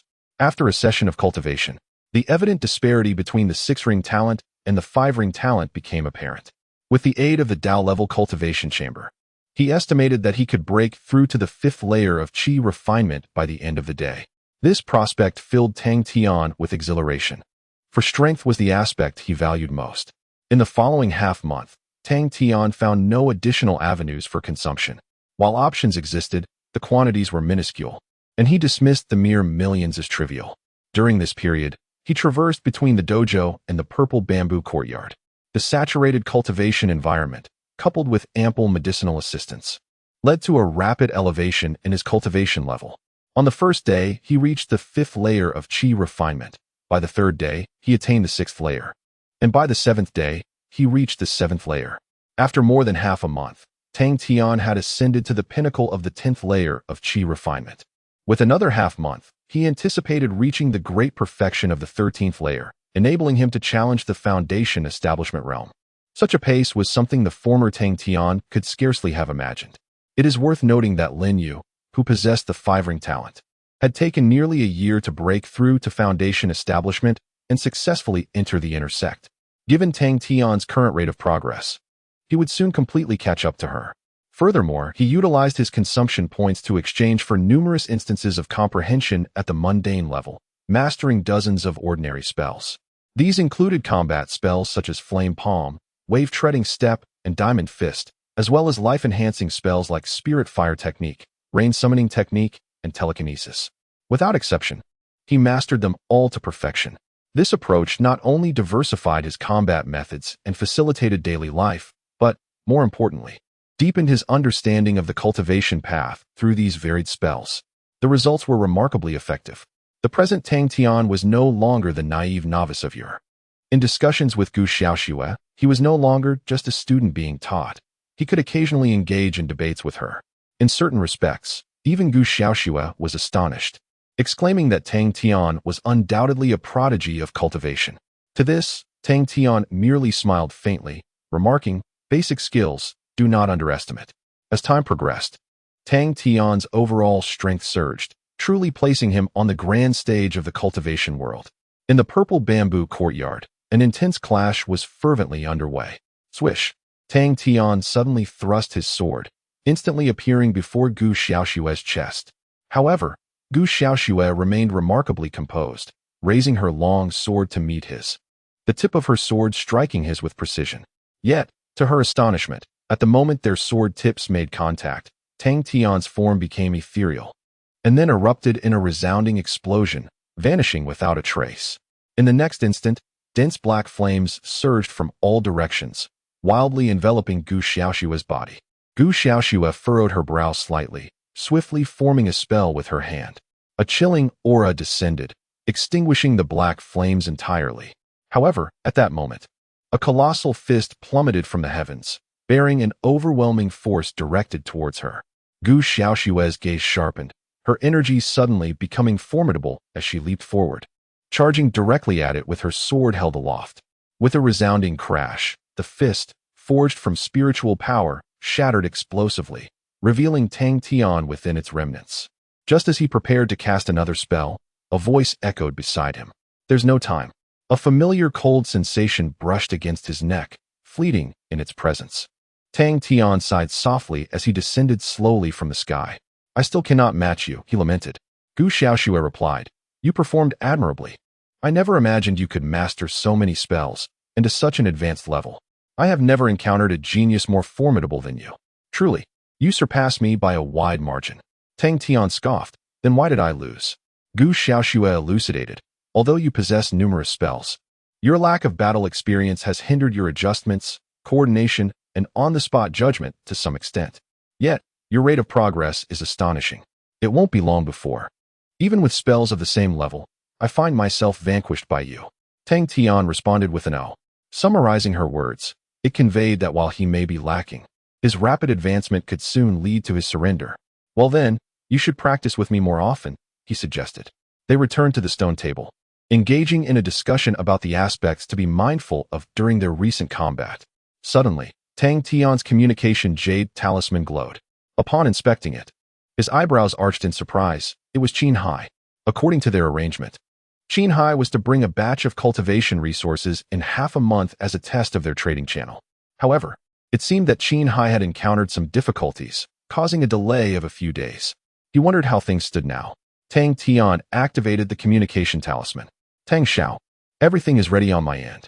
Please confirm the time and place for our transaction," Xiangz's voice transmitted through. "Finally, it's settled," Tang Tian replied. "Can you enter Qinghua sect?" "Yes," Xiangz responded. "We have an existing agreement with Qinghua sect. With an invitation, we can access the relevant areas." Tang Tian pondered for a moment. "All right, I'll send someone to Jinyutang to meet you." The communication concluded. "Make the trip," Tang Tian instructed Gu Xiaoxue. "Exercise caution when dealing with such individuals. Do not disclose any of our other matters." Gu Xiaoxue nodded, "I understand." Soon, she departed from the Zizhu courtyard, carrying the array talisman. Approximately half an hour passed before Gu Xiaoxue returned, accompanied by Xiangz. "Long time no see, Tang Xiao," Xiangz greeted with enthusiasm. Tang Tian offered a slight smile. "Please, take a seat." Xiangz settled himself before Tang Tian, while Gu Xiaoxue quietly stood behind him. "I truly apologize," Xiangz continued. "Originally, 2 weeks would have sufficed, but upon learning that you had secured the Zizhu courtyard with such grandeur, I felt that the items I had prepared were unworthy of your status. Thus, I spent a few extra days sourcing even more exquisite treasures." Tang Tian stroked his chin. "Intrigued, oh? You seem well informed," he remarked. Xiangz chuckled. "It comes with the territory. One cannot thrive in this business without reliable channels of information. You may not be aware, But word has begun to spread that a top-tier wealthy young master has recently emerged in Qinghua's sect, known for his lavish spending. Many are eager to uncover your story. Tang Tian smiled, but remained silent, having anticipated such developments. His extravagant spending habits invariably draw attention, becoming the topic of discussion wherever he goes. Though he personally preferred a more understated approach, circumstances dictated that he must spend to establish his credibility. Qinghai, mentioning this matter, seemed concerned that he might have discovered alternative trading avenues. Is that so? I'm not entirely certain at the moment, Tang Tian replied. However, I am far more intrigued by the items you have brought today. I hope they will not disappoint. Qinghai beamed, naturally. Chapter 23. Breaking through the 100 billion. After a brief conversation, Qinghai produced an exquisite Xumi ring. Please take a look. This has been specially dispatched from the headquarters of Jinyutang. It is equipped according to your specifications, featuring a variety of levels and types of items, Qinghai remarked. Tang Tian nodded, accepting the Xumi ring and probing his divine consciousness within. Before him unfolded a vast expanse, filled with an array of boxes of varying sizes, each meticulously labeled to describe its contents. There were elixirs, spiritual devices, talismans, medicinal herbs, materials for refining, spiritual grasses and fruits, and treasures of heaven and earth, among other things, all present in abundance. Additionally, an array of different levels of martial arts jade gleamed within the space. If one were to transport this vast collection to the outside world, it could easily establish a small sect. It seems satisfactory. How much does it all cost? Tang Tian inquired. Qinghai replied with a smile. Considering your remarkable financial resources, I have prepared a little extra, bringing the total to exactly 500 million. Tang Tian paused momentarily, then sighed. While I appreciate your effort in procuring these items, I find the price you mentioned quite unsatisfactory. After a series of expenditures on housing, renovations, and the establishment of a dojo, Tang Tian's spiritual jade had surpassed 2 billion. A sum of 500 million failed to pique his interest. Noticing Tang Tian's apparent displeasure, Qinghai quickly asked, "Are you suggesting it is too expensive?" Tang Tian shot him a glance. "I initially thought you would be a valuable partner. If you continue to underestimate me, our connection may very well come to an end." Qinghai was taken aback, grasping the implication of Tang Tian's words. It turned out that the sum was deemed insufficient. He could somewhat understand complaints when 1 million was spent, but 500 million? It was a staggering amount, yet still considered lacking. Ultimately, it was the narrowness of perspective that constrained one's ambitions. Such lavish spenders could not be viewed through ordinary lenses. However, he quickly donned a more radiant smile. He had long heard of Tang Xiao's immense financial prowess, and now it was evidently true. Then my recent expenditure of time and effort has not been in vain. Qinghai chuckled. Tang Tian, puzzled, asked, "What do you mean?" Qinghai produced another Xumi ring. The items worth 500 million were originally intended for our transaction. However, upon hearing that you had rented the Zizhu courtyard and established a Dao-level cultivation chamber, I surmised that such items might no longer befit your stature. Thus, I requested a new allocation of superior treasures from the headquarters. This was the reason for my delay in our transaction. Tang Tian gently tapped his fingers on the table. "You are aware of the matters concerning the dojo?" Qinghai nodded, "Of course. Your esteemed name has already spread within our circle." Tang Tian remained silent. He had been engrossed in his cultivation lately and had not paid much attention to the happenings outside. He never anticipated that he had become a minor celebrity. Nevertheless, this was somewhat to be expected. "Well then, let me see what you have meticulously prepared," Tang Tian said as he picked up the second Xumi ring, probing its depths with his consciousness. Within the ring, there were not many items. At its heart lay 5 exquisite boxes, each adorned with descriptions of their treasures. Fei Yu Huan Yunju, a high-grade earth-level movement technique. 1.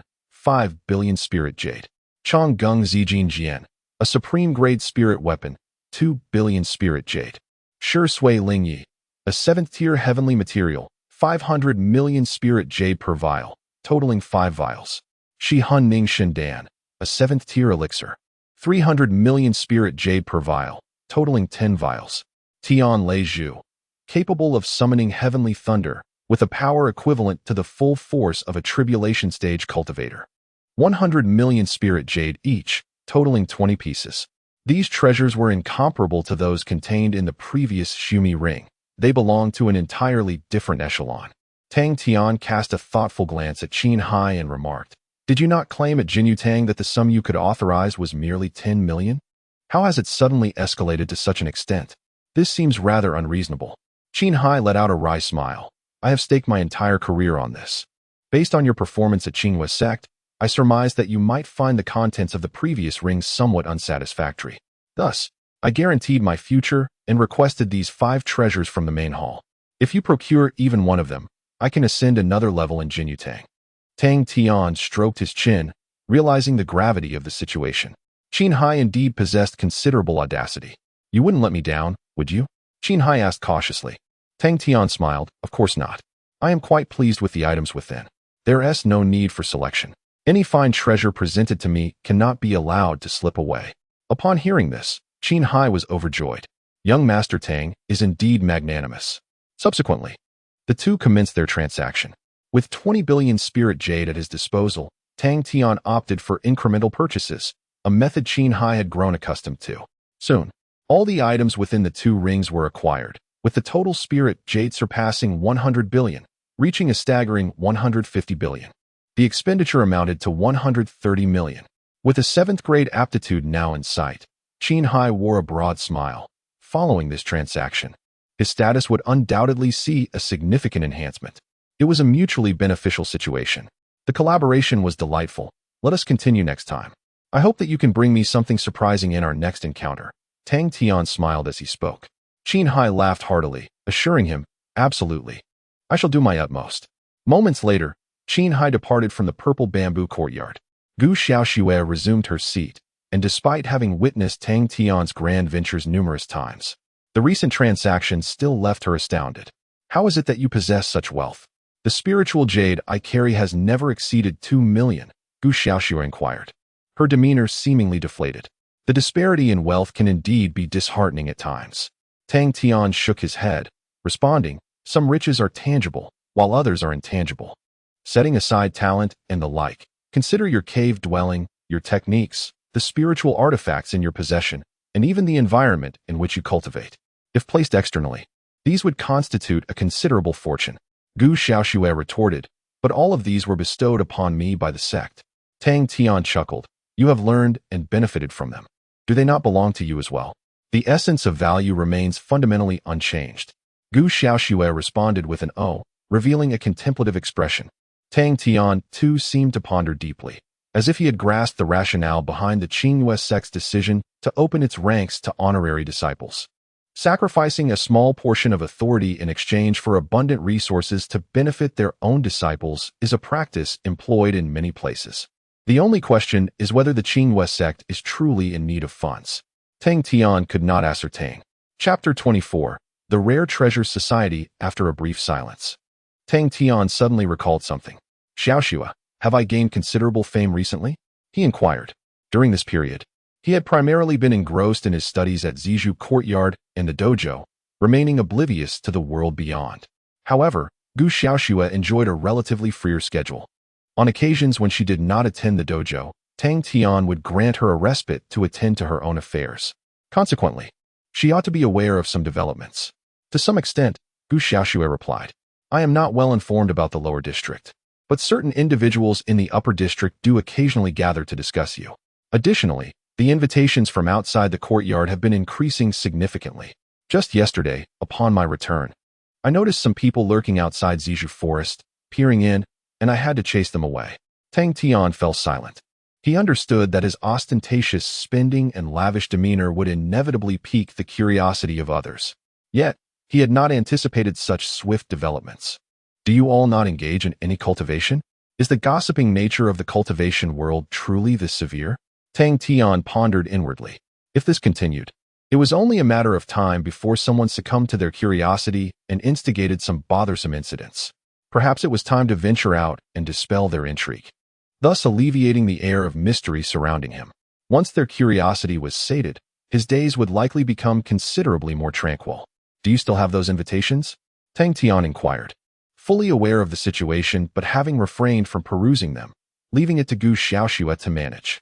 "I have kept them all," she replied, presenting a thick stack of invitations. Tang Tian accepted the bundle and began to peruse the contents. To his astonishment, he was confronted with a bewildering array of invitations. Some requested his presence to enjoy the flowers. Others invited him to partake in poetry and song gatherings, while yet more beckoned him to watch beautiful maidens dance. One particularly perplexing invitation urged him to visit the moon-viewing lake within the sect, an area designated for romantic couples, issued by a male host, no less. Tang Tian rolled his eyes, discarding the nonsensical invitations aside. Ultimately, he retained a single, seemingly more respectable invitation in 10 days. The Honorary Disciple Rare Treasures Society will be held at the Spring Appreciation Garden. Your presence is cordially requested. The issuer of this invitation was none other than the Spring Appreciation Garden itself. Are you familiar with this place? Tang Tian asked as he handed the invitation to Gu Xiaoxue. She glanced at it and nodded. Yes, it is a locale abundant with flowers. Each spring, various gatherings are organized there. The Honorary Disciple Rare Treasures Society is among them. However, I am not too clear on the specifics of the event. Tang Tian stroked his chin, intrigued. It indeed sounded like a rather formal gathering. At that time, there should be quite a number of people from the past. Glancing at the date above, the invitation had been sent 4 days prior, indicating that the Rare Treasures gathering would occur in 6 days.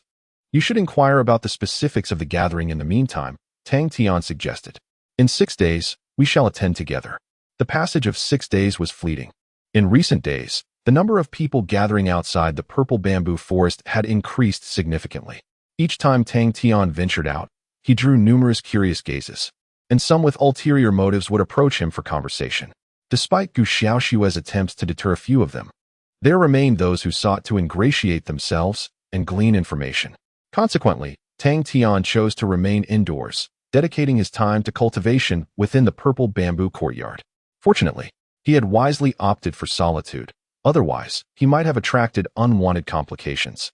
On the day of his transaction with Qinhai, Tang Tian expended 1 million consumption points to successfully exchange for a 7-link talent. The enhancement of the 7 talent rings elevated his cultivation speed to new heights, allowing him to break through once more in just a few days, reaching the 11th level of qi refinement. At this rate, it would not be long before he achieved foundation establishment. Additionally, he utilized 100,000 consumption points to acquire a 6th-tier physique, thereby gaining the Thunder Dragon bloodline. The enhancement provided by the Thunder Dragon bloodline surpassed that of the Great Wilderness Azure Python, though it did not yield any inherited secret techniques, which was somewhat disappointing. Nevertheless, such matters could not be forced. Everything would unfold in due course, and he could still exchange for even more powerful physiques in the future. With the remaining consumption points, Tang Tian continued to exchange for various levels of enlightenment sessions, learning several different martial arts techniques that further deepened his understanding of cultivation and the Tao. Meanwhile, Gu Xiaoxue had also gathered some information regarding the Rare Treasures gathering. It was indeed an event exclusively for distinguished disciples, with attendees being at least intermediate honorary disciples. The primary purpose of the gathering was to provide a venue for entertainment for these honorary disciples. After all, not all honorary disciples were like Tang Tian, who preferred to isolate himself at home for cultivation. In fact, most were not particularly passionate about training. They favored leisurely pursuits such as enjoying the mountains and rivers, admiring flowers and moons, engaging in music and dance, and partaking in merriment. Purchasing a title merely served to enhance their enjoyment. Tang Tian was not particularly interested in these frivolities, yet one aspect of the Rare Treasures gathering piqued his curiosity: the Rare Treasures Appreciation. During this event, the Spring Appreciation Garden would showcase some extraordinary items for the honorary disciples to admire, and those interested could purchase them. In gatherings of this nature, regardless of the items presented, one word would invariably apply: expensive. Tang Tian was quite fond of that word. Thus, he promptly decided that he would attend the Rare Treasures gathering, and no one would deter him. Early in the morning, he rose with the dawn. Breathing in the fresh air, the faint fragrance of flowers was refreshing and invigorating. Let us gather some locust blossoms in the coming days, Tang Tian suggested to Gu Xiaoxue, who was arranging the bowls and chopsticks. Those delicacies, when mixed with flour and steamed, are simply delightful. Can locust blossoms be eaten? Gu Xiaoxue inquired, tilting her head. Unbeknownst to her, the grand old locust tree had become adorned with clusters of delicate white flowers, exuding a gentle fragrance. Of course they can. Tang Tian replied as he took a seat at the table, noticing a smudge of soot on Gu Xiaoshua's nose, which made him chuckle. Are you still cooking over an open fire? He teased. I merely mentioned it in passing the other day. He gestured toward his own nose, hinting at her. Gu Xiaoshua wiped the soot away with her hand and said, You were not mistaken. Food cooked over an open flame indeed has a richer aroma. Truly, the flavor is unparalleled. Tang Tian smiled and began to enjoy his modest breakfast. After finishing their meal, the two tidied up and departed from the Zizhu garden, traversing the tranquil path towards the spring viewing garden. Chapter 25. 3 types of people circumventing the main peak. Tang Tian and Gu Xiaoshua arrived at the eastern peak of Qingwei Gate. The location of the Spring Appreciation Garden was situated atop this peak. As they journeyed, Tang Tian observed an increasing number of esteemed disciples walking in the same direction, presumably heading to the Rare Treasures Conference. Soon, he noticed that nearly all esteemed disciples were accompanied by several different disciples, including inner disciples as well as core disciples. These individuals were likely their protectors. Tang Tian's presence did not attract much attention, as many were only familiar with his name and had never seen his true visage. However, just as he was about to reach the Spring Appreciation Garden, a youth waving a folding fan approached him. Fellow Taoist, are you alone as well? The youth inquired. Tang Tian glanced at him. The youth was similarly dressed in the attire of a high-ranking esteemed disciple, yet he had no protectors accompanying him. Tang Tian then gestured towards Gu Xiaoshua beside him. Oh, the youth responded, what I meant was, you have no other companions. He continued, as it happens, I am also alone. Why not we travel together? Tang Tian remained silent, realizing that the youth had not regarded Gu Xiaoshua as a companion. Although he was not particularly inclined to journey with others, he recalled that one of his purposes for venturing out today was to engage in some social interaction, to appear less enigmatic. Ultimately, he nodded in agreement. I am Wang Ziyu. The youth introduced himself. My name is Tang Tian, Tang Tian replied. Upon hearing this name, Wang Ziyu's expression shifted to one of astonishment. You are the renowned Tang Tian, the young master who has recently stirred quite a commotion. Tang Tian responded, Commotion? Wang Ziyu chuckled. It has been quite some time since anyone resided in the purple bamboo courtyard. Moreover, Dao-level cultivation chambers are not accessible to just anyone. Yet, you have directly requested 2 rooms and extended your stay for another year. With all of this combined, it would be impossible not to be well known.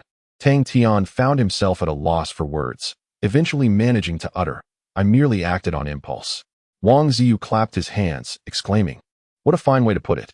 This should be the principle we esteemed disciples adhere to, unlike certain individuals who constantly gather to compete, each striving to outdo the other, much like weaned infants. Tang Tian chuckled. Is there truly such a phenomenon? Wang Ziyu shrugged. You simply have had too little contact with the outside world. You will understand shortly. Together, the trio approached the entrance of the Spring Appreciation Garden. With their invitation in hand, they were granted smooth passage inside. Just as Gu Xiaoshua had mentioned, the garden was filled with a myriad of flowers, resplendent in color. With spring upon them, the blossoms vied for attention, filling the air with delightful fragrances that were truly pleasing to the senses. After meandering through the Spring Appreciation Garden for a while, Tang Tian finally grasped why Wang Ziyu had made such remarks. Throughout his journey, he encountered several groups of honorary disciples congregated and engaging in perplexing discussions. My cave's window was broken a few days ago, so I purchased a water mirror, which astonishingly cost me 80,000 spirit jade. Alas, what a ripoff. One lamented, shaking his head. Another chimed in. Indeed, I cannot fathom how prices have suddenly soared. Just yesterday, I bought a common golden silk jade cushion and ended up spending 130,000. Tang Tian was taken aback. Are you truly lamenting the prices? The discourse of another group opened his eyes anew. Brother, I heard that while dining at the Delicacies Pavilion yesterday, you were in high spirits and bought out the entire venue? One inquired. Another burst into laughter. It wasn't exactly high spirits. It was simply a moment of enthusiasm, just over 1 million, as long as everyone is happy. The questioner squinted. Is that so? Yet I heard you merely put it on the tab. The other instantly flushed, exclaiming, How dare you slander my reputation? That was merely. Tang Tian sighed, pondering the eccentricity of these individuals. However, his next encounter with a third group was even more absurd. Oh, sister, your little one in your arms is so adorable. What noble lineage does it belong to? Oh, it's quite ordinary, Just a hint of flower fairy bloodline, she replied. And what about the kingfisher on your shoulder? Merely a celestial bird bloodline, not as noble as yours.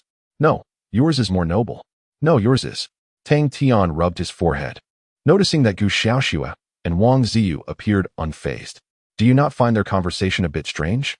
Tang Tian asked Gu Xiaoxue. She blinked. Not at all. Isn't that how honorary disciples are? Tang Tian was taken aback. So such labels existed. Would other ordinary disciples view themselves with the same attitude, as if they were mad? Of course it's strange. Wang Ziyu interjected. Tang Tian let out a sigh of relief, realizing that there were indeed normal individuals among the honorary disciples. A flower fairy bloodline is hardly considered noble. At least it should be at the level of a celestial crane, Wang Ziyu asserted. Tang Tian was at a loss for words. It appeared he had a long and arduous path ahead in reconciling his identity as an honorary disciple. Such realms were not easily attainable by ordinary individuals. Seemingly perceiving Tang Tian's thoughts, Wang Ziyu smiled and remarked, the individuals we just encountered are merely of the lower tiers. They thrive on such nonsensical antics. The truly affluent ones are significantly more grounded. Tang Tian, intrigued, inquired, is there a distinction among honorary disciples? Wang Ziyu replied with a grin, of course. Generally speaking, honorary disciples are divided into 3 categories. The first type consists of those who, having encountered a fortuitous opportunity, suddenly became wealthy overnight. Their own capabilities are insufficient, rendering them unable to attain the desired status through conventional means. Thus, they resort to purchasing their identities with spiritual jade, providing a modicum of security for themselves and their future progeny. Such individuals typically exhibit a penchant for scheming and tend to refrain from extravagant expenditures. The second category comprises those born into wealth yet lacking in personal strength, whose families procure an identity for them, enabling them to evade certain internal family disputes and live a relatively stable life. These individuals often indulge in leisure, serving as the primary participants in leisurely pursuits, including the ones we encountered earlier, who also belong to this category. The third type consists of those who possess wealth, strength, and a formidable background. Their motives for acquiring identities vary. Generally, they do not engage in reckless behavior, yet they are the most formidable of all. Upon hearing this, Tang Tian was taken aback. Within the ranks of esteemed disciples, there exists such a multitude of distinctions. If what Wang Ziyu asserts is true, then it can be inferred from the earlier observations that the second category of leisurely individuals is indeed the most populous. Which category do you belong to? Tang Tian inquired. Wang Ziyu paused momentarily, then unfurled his folding fan, responding leisurely, I belong to none of those categories. Fame and fortune are but fleeting clouds. I seek only to revel in my own freedom. Tang Tian nodded in understanding, stating, in other words, you are an anomaly. Wang Ziyu's fan momentarily halted, followed by a carefree smile. Indeed, one might say that. And what of you, Brother Tang? To which category do you believe you belong? Tang Tian replied with a subtle smile, by coincidence, I too am an anomaly. Chapter 26. The impure disciple. The response from Tang Tian elicited peals of laughter from Wang Ziyu, who found himself doubled over with mirth. No wonder I feel such an affinity with Brother Tang. It turns out we are indeed kindred spirits, he exclaimed joyfully. Tang Tian merely smiled, choosing silence. Being unconventional has its merits. Such a disposition should deter any inexplicable invitations to moon-gazing. After all, the term unconventional often implies a sense of nonconformity or capriciousness. Their conversation deepened their rapport, as Wang Ziyu regaled Tang Tian with numerous amusing anecdotes about the honorary disciples. For the first time, Tang Tian gained a clearer understanding of this group. In essence, honorary disciples are generally not those who are consumed by the pursuit of cultivation. They are far more vivacious. Their presence felt across various professions. Moreover, their existence has, to a considerable extent, spurred commercial development, benefiting the Qingyue sect with advantages that extend beyond mere spiritual jade.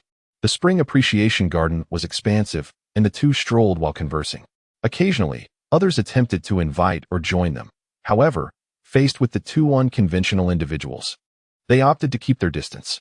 Just as they were enjoying their solitude, a cold voice pierced the air beside them. Tang Tian. Tang Tian turned to find a stranger, a young man who was also a senior honorary disciple. Unlike him, this young man was flanked by a throng of core or inner disciples. all strikingly beautiful young women, no fewer than 10, all adorned in vibrant attire. And you are?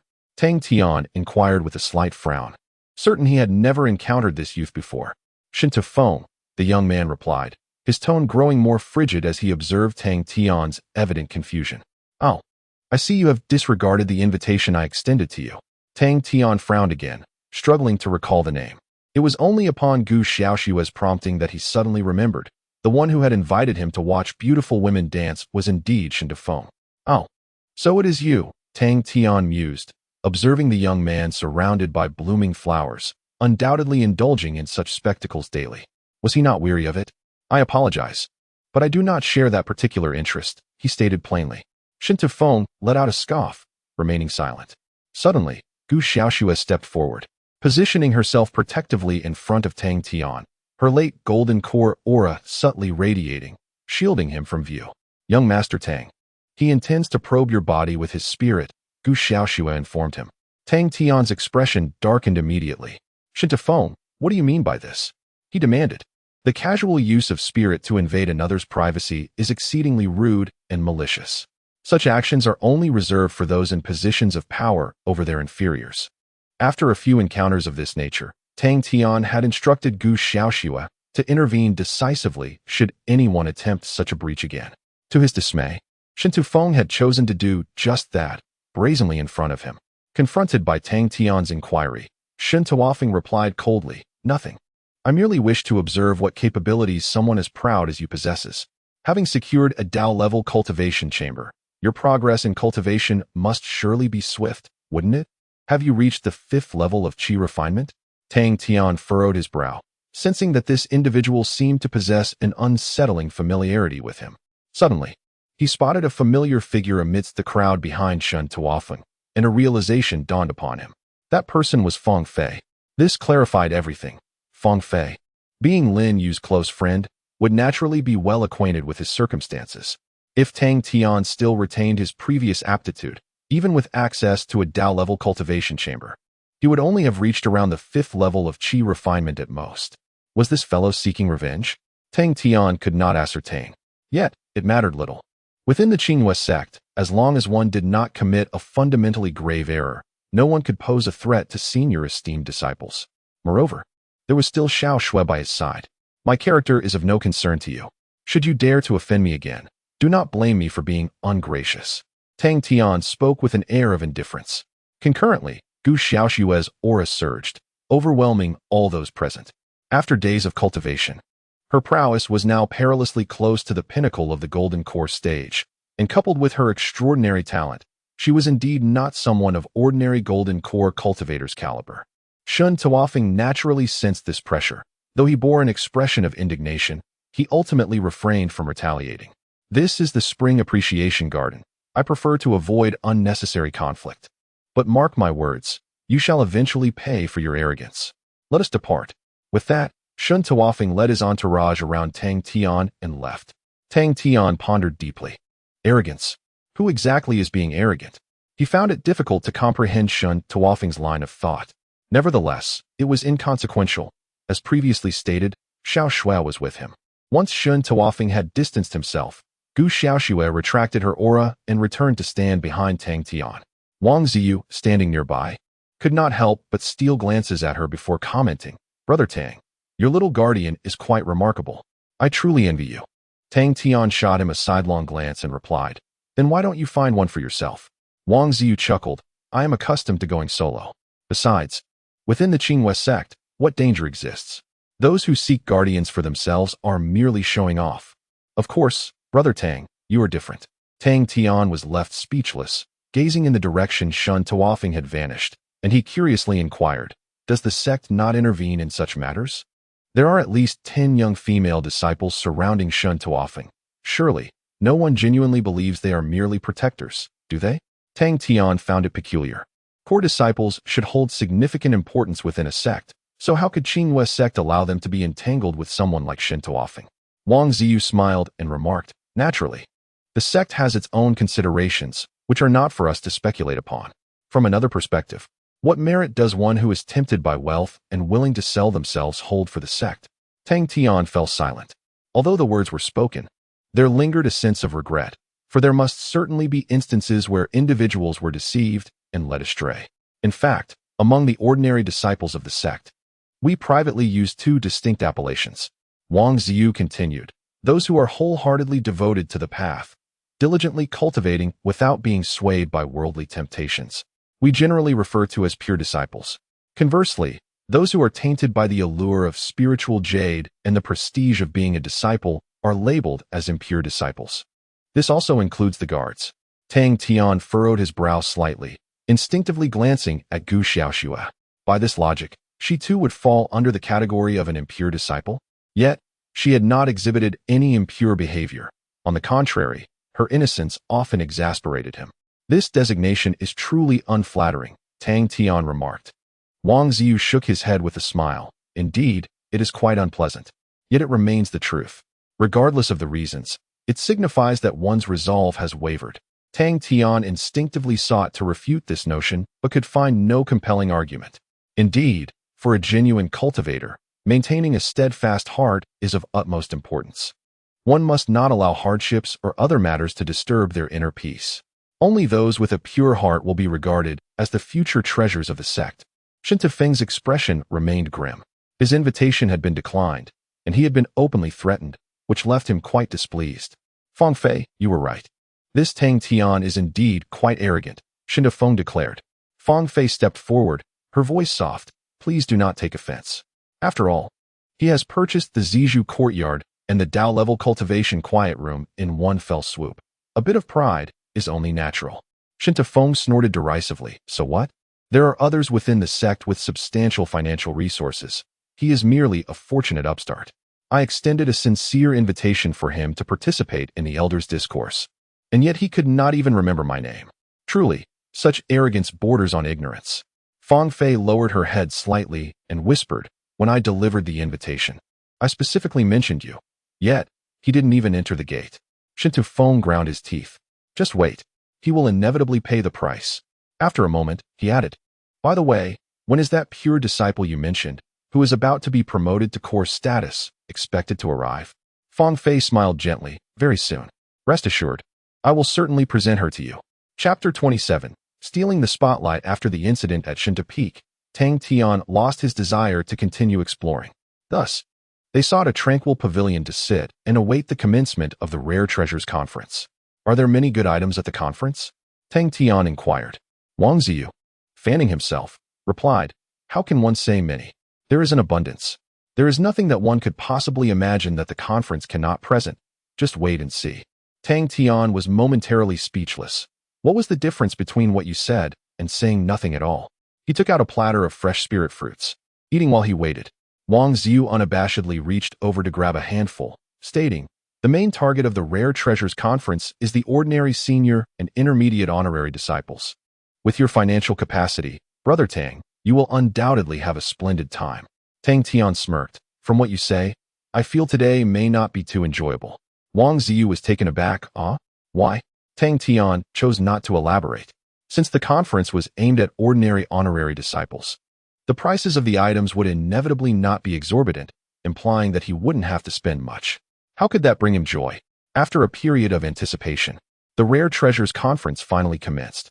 Hundreds of honorary disciples gathered amidst a sea of flowers. At the center of this floral expanse stood a magnificent fountain, where the conference would take place. Finding a random spot to sit, they enjoyed a moment of music and dance before the formal proceedings began. After a segment of inconsequential opening remarks, the host unveiled the first treasure, a tin-tailed carp possessing the bloodline of the golden butterfly, strikingly beautiful in both color and form, capable of growing a pair of golden butterfly wings upon maturity. Priced at 50,000 spirit jade per fish, the host encouraged everyone to bid. A transparent circular display floated in the air, illuminated by various lights, as 10 carp shimmered with dazzling hues. Soon, bids began to surface from the crowd. Observing the fervent participants, Tang Tian asked Wang Ziyu, what are the distinctive features of these carp? Wang Ziyu responded, none at all, they are simply ordinary carp. Tang Tian pondered for a moment, and then queried, what level of demonic beast does the golden butterfly bloodline represent? Wang Ziyu chuckled, it is merely an ordinary mundane beast. Such carp are specially cultivated by people, primarily to pique curiosity. Tang Tian was astonished. The so-called Rare Treasures Conference primarily revolved around this element of curiosity. He had assumed that at the very least, there would be items related to cultivation. Ultimately, he had a narrow perspective. For most honorary disciples, cultivation simply did not hold significance. It was the thrill of novelty that truly captivated their interest. It seems you are not particularly intrigued by it, Brother Tang? Wang Ziyu remarked with a smile. Tang Tian paused. Indeed, he held no interest in such matters, as he leaned more towards the practical. However, having resolved to embark on the path of a prestigious disciple, it may be prudent to engage in actions that align with one's persona. Are they delicious? Tang Tian inquired. Wang Ziyu was momentarily taken aback and responded, this. Typically, one would not expend such a sum merely to sample its texture, would they? A faint smile graced Tang Tian's lips. Allow me to initiate. He then boldly proclaimed his offer. 1 million. Per specimen. The honor-bound disciples, who had been vying for prices around 70 to 80,000, were instantly rendered speechless. Even the person in charge questioned his own hearing, incredulously asking, esteemed young sir, are you certain you are bidding 1 million per piece? Tang Tian, reclining languidly in his chair, replied nonchalantly, I can't be bothered to negotiate. This is my final offer. Whoever bids higher may take it. The expression on the official's face was remarkable. Was this a valid rationale? Could anyone truly be this indifferent? The other honor-bound disciples exchanged bewildered glances. These koi with golden butterfly lineage could fetch a maximum of 100,000 spirit jade. 1 million? Who would expend such a considerable amount for something that is merely ornamental? Brother Tang truly possesses audacity. Wang Ziyu exclaimed in astonishment. Tang Tian remained composed. It's manageable. It merely cost the equivalent of a few snacks. Everyone was left in awe. Incredible. Do you truly require 10 million for a snack? What kind of delicacy is this? Dragon's liver and phoenix's marrow? They were aware of Tang Tian's wealth, yet they were taken aback by his extravagant spending style. He was on an entirely different echelon. No one dared to raise their bid further. Under the astonished gazes of the crowd, Tang Tian successfully acquired the 10 koi with golden butterfly lineage. Regrettably, the system deemed this expenditure outside the realm of normal consumption, thus failing to trigger any refunds or reward points. Nonetheless, it mattered little, given Tang Tian's current assets. A sum of 10 million was virtually negligible. Following this brief interlude, the rare treasures gathering continued. The next extraordinary item was a flower exuding a peculiar fragrance, releasing pollen akin to fireflies in the evening. The starting bid was set at 100,000 spirit jade, 1 million, before anyone else could raise their bid. Tang Tian once again elevated the price tenfold. The crowd fell into an eerie silence, yet no objections arose. After all, it was his money. He could spend it as he pleased, and what business was it of theirs? Moreover, such a spectacle was far more entertaining than the gathering itself, providing ample opportunity for boasting among peers upon returning. Subsequently, Tang Tian chose to bid on every rare item presented, dismissing them with ease as he had long grown weary of their presence. However, his domineering behavior did incite the ire of certain individuals. Tuoba Fong, present at the gathering, watched Tang Tian monopolize the spotlight and let out a cold snort. It is only in such a gathering of rare treasures that one can exhibit arrogance. I wonder how he would maintain his bravado if he were to encounter a truly elite heir. Upon hearing this remark, Fong Fei's gaze shifted slightly, revealing her contemplative thoughts. The event continued, and each item presented by the organizer was imbued with an air of intrigue. However, their prices remained relatively modest, all under 500,000, which Tang Tian effortlessly acquired in their entirety. Yet, as the event approached its conclusion, prices began to rise. The ice silk scarf, worn by the illustrious Ling Luo fairy for several years, was initially priced at 5 million. The organizer exclaimed loudly, casting a beaming look at Tang Tian. Under Tang Tian's generous bidding, this rare treasure gathering was poised to yield their highest profits yet. What is this? Tang Tian mused, examining the scarf, which appeared to be crafted from ordinary ice silk, yet commanded a price of 5 million. Wang Ziyu turned to him, astonished. You genuinely do not know? That belongs to the Ling Luo fairy.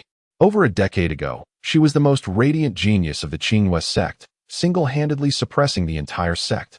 This scarf must have been worn by her for an extended period before her ascension. Wang Ziyu wore a mischievous grin as he explained. It is typically worn close to the neck and tucked into garments, if you catch my drift. At this, Gu Xiaoxue displayed a look of utter confusion. Oh, can such an item really be auctioned? Anyone willing to purchase it must be somewhat lacking in judgment, haha. However, before her words could settle, Wang Ziyu interjected. I bid 10 million. Tang Tian replied, 50 million. Gu Xiaoxue, feeling the weight of their scrutinizing gazes, shrank back slightly. What I meant to say is that the scarf must be far more significant than it appears at first glance. Yes, indeed. Chapter 28, Lost Sanity Ultimately. Tang Tian secured the exquisite scarf of the Ling Luo fairy at an astonishing price of 50 million. To his surprise, this purchase garnered the approval of 2 systems. It seems even the systems are rather eccentric in nature. Brother Tang, may I have a look? Upon acquiring the scarf, Wang Ziyu's eyes sparkled with envy. Tang Tian readily handed it over. Wang Ziyu took the scarf. Inhaling its scent deeply, his face lit with ecstasy. This scene elicited a look of disdain from Gu Xiaoxue, who instinctively distanced herself from him. Do you like it so much? Then I'll gift it to you, Tang Tian chuckled. This item was indeed peculiar. After playing with it for a while, Wang Ziyu eventually returned it. Never mind. A gentleman does not covet what others cherish, especially something so precious. Brother Tang, do take care of it. Tang Tian shook his head, casually tucking it into his cloak. The Rare Treasures Conference continued, and Tang Tian persisted in making bold bids, effortlessly transforming the gathering into his own one-man show. His mantra for the evening was simply one word: extravagance. Soon, the event reached its final phase. The last treasure was presented on stage. The Yongang Tingyun branch, a spiritual entity cultivated in the land of Zhejiang, was introduced. Its effects were well known among the attendees. A mere fragment, steeped in spiritual tea, would allow one to experience the sensation of soaring through the clouds, easily defeating 10 beauties. The host wore a sly grin, and his tone prompted laughter from the crowd. Everyone understood the implications of his words. Starting bid, 20 million spiritual jade. Such an item was typically highly sought after among esteemed disciples, so the opening bid was not modest. Under normal circumstances, someone would have already placed a bid. However, today, all eyes turned to Tang Tian, curious if he would continue his purchases. Tang Tian remained unperturbed. With the atmosphere at this juncture, how could he refrain from bidding? He calmly declared 100 million. After making his bid, he paid no further heed to the proceedings. Gasps of astonishment filled the room. Such extraordinary wealth drew envy even from those who shared his esteemed status. The price surged 5-fold in an instant, causing those who initially intended to bid to withdraw.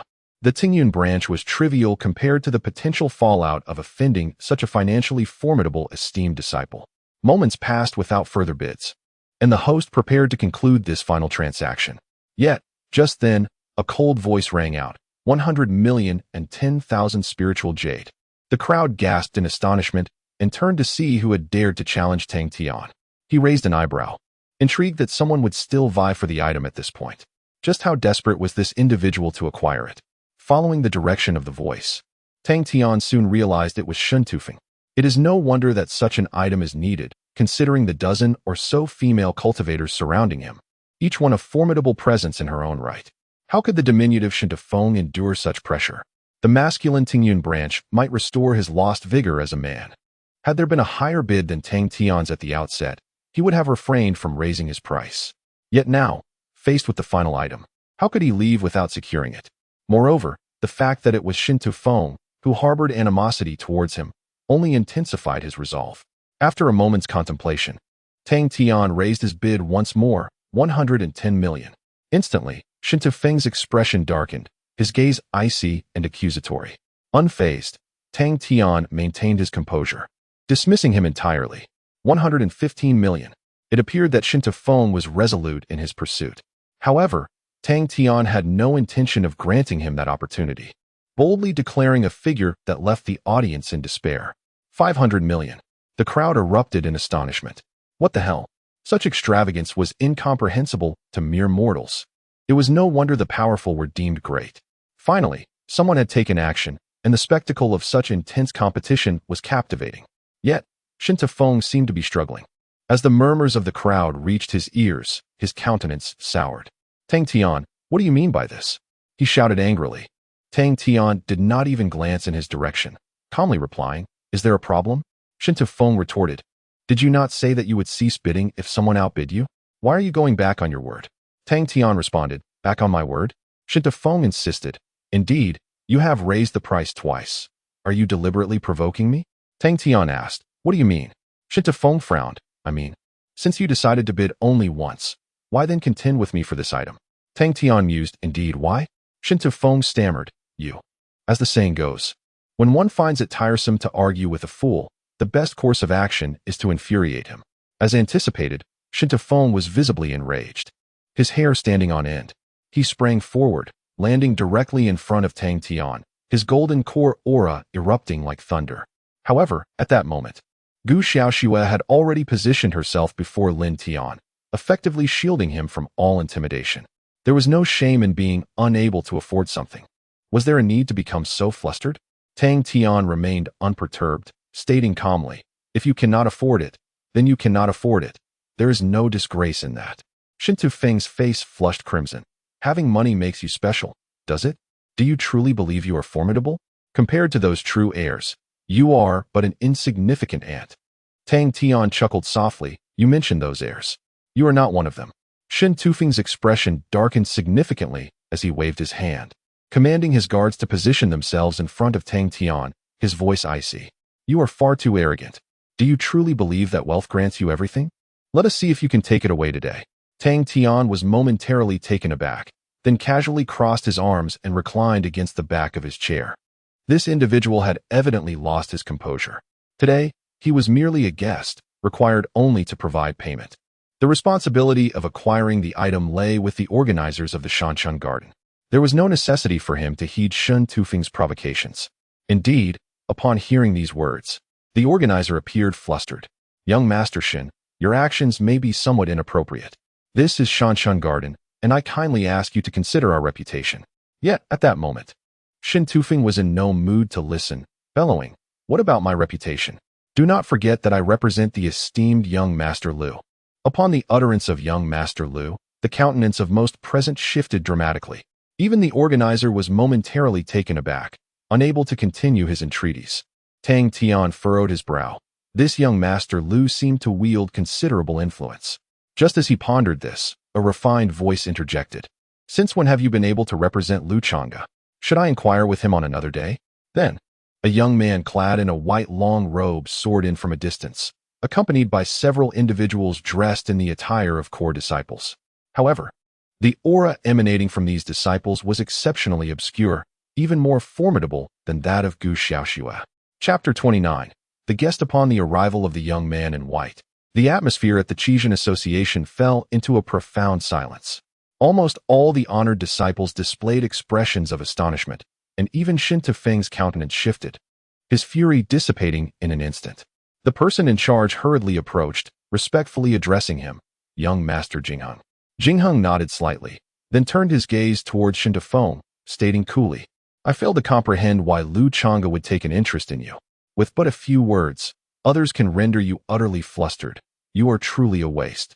Shin Tufeng's face drained of color, yet he dared not utter a word in retort, repeatedly apologizing, "I was out of line." Jingheng, with an impassive expression, regarded him until Shintu was drenched in cold sweat before slowly saying, "Leave. From this day forth, do not let me see you at Dongfeng."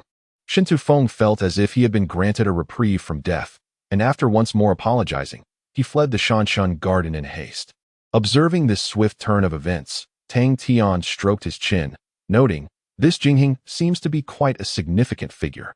After Shin Tufeng's departure, Jingheng resumed his demeanor of elegance and amiability, addressing the honored disciples present. "An unpleasant incident has occurred, for which we at Shanshan Garden take full responsibility. Please, enjoy yourselves freely. All will be accounted for by the garden."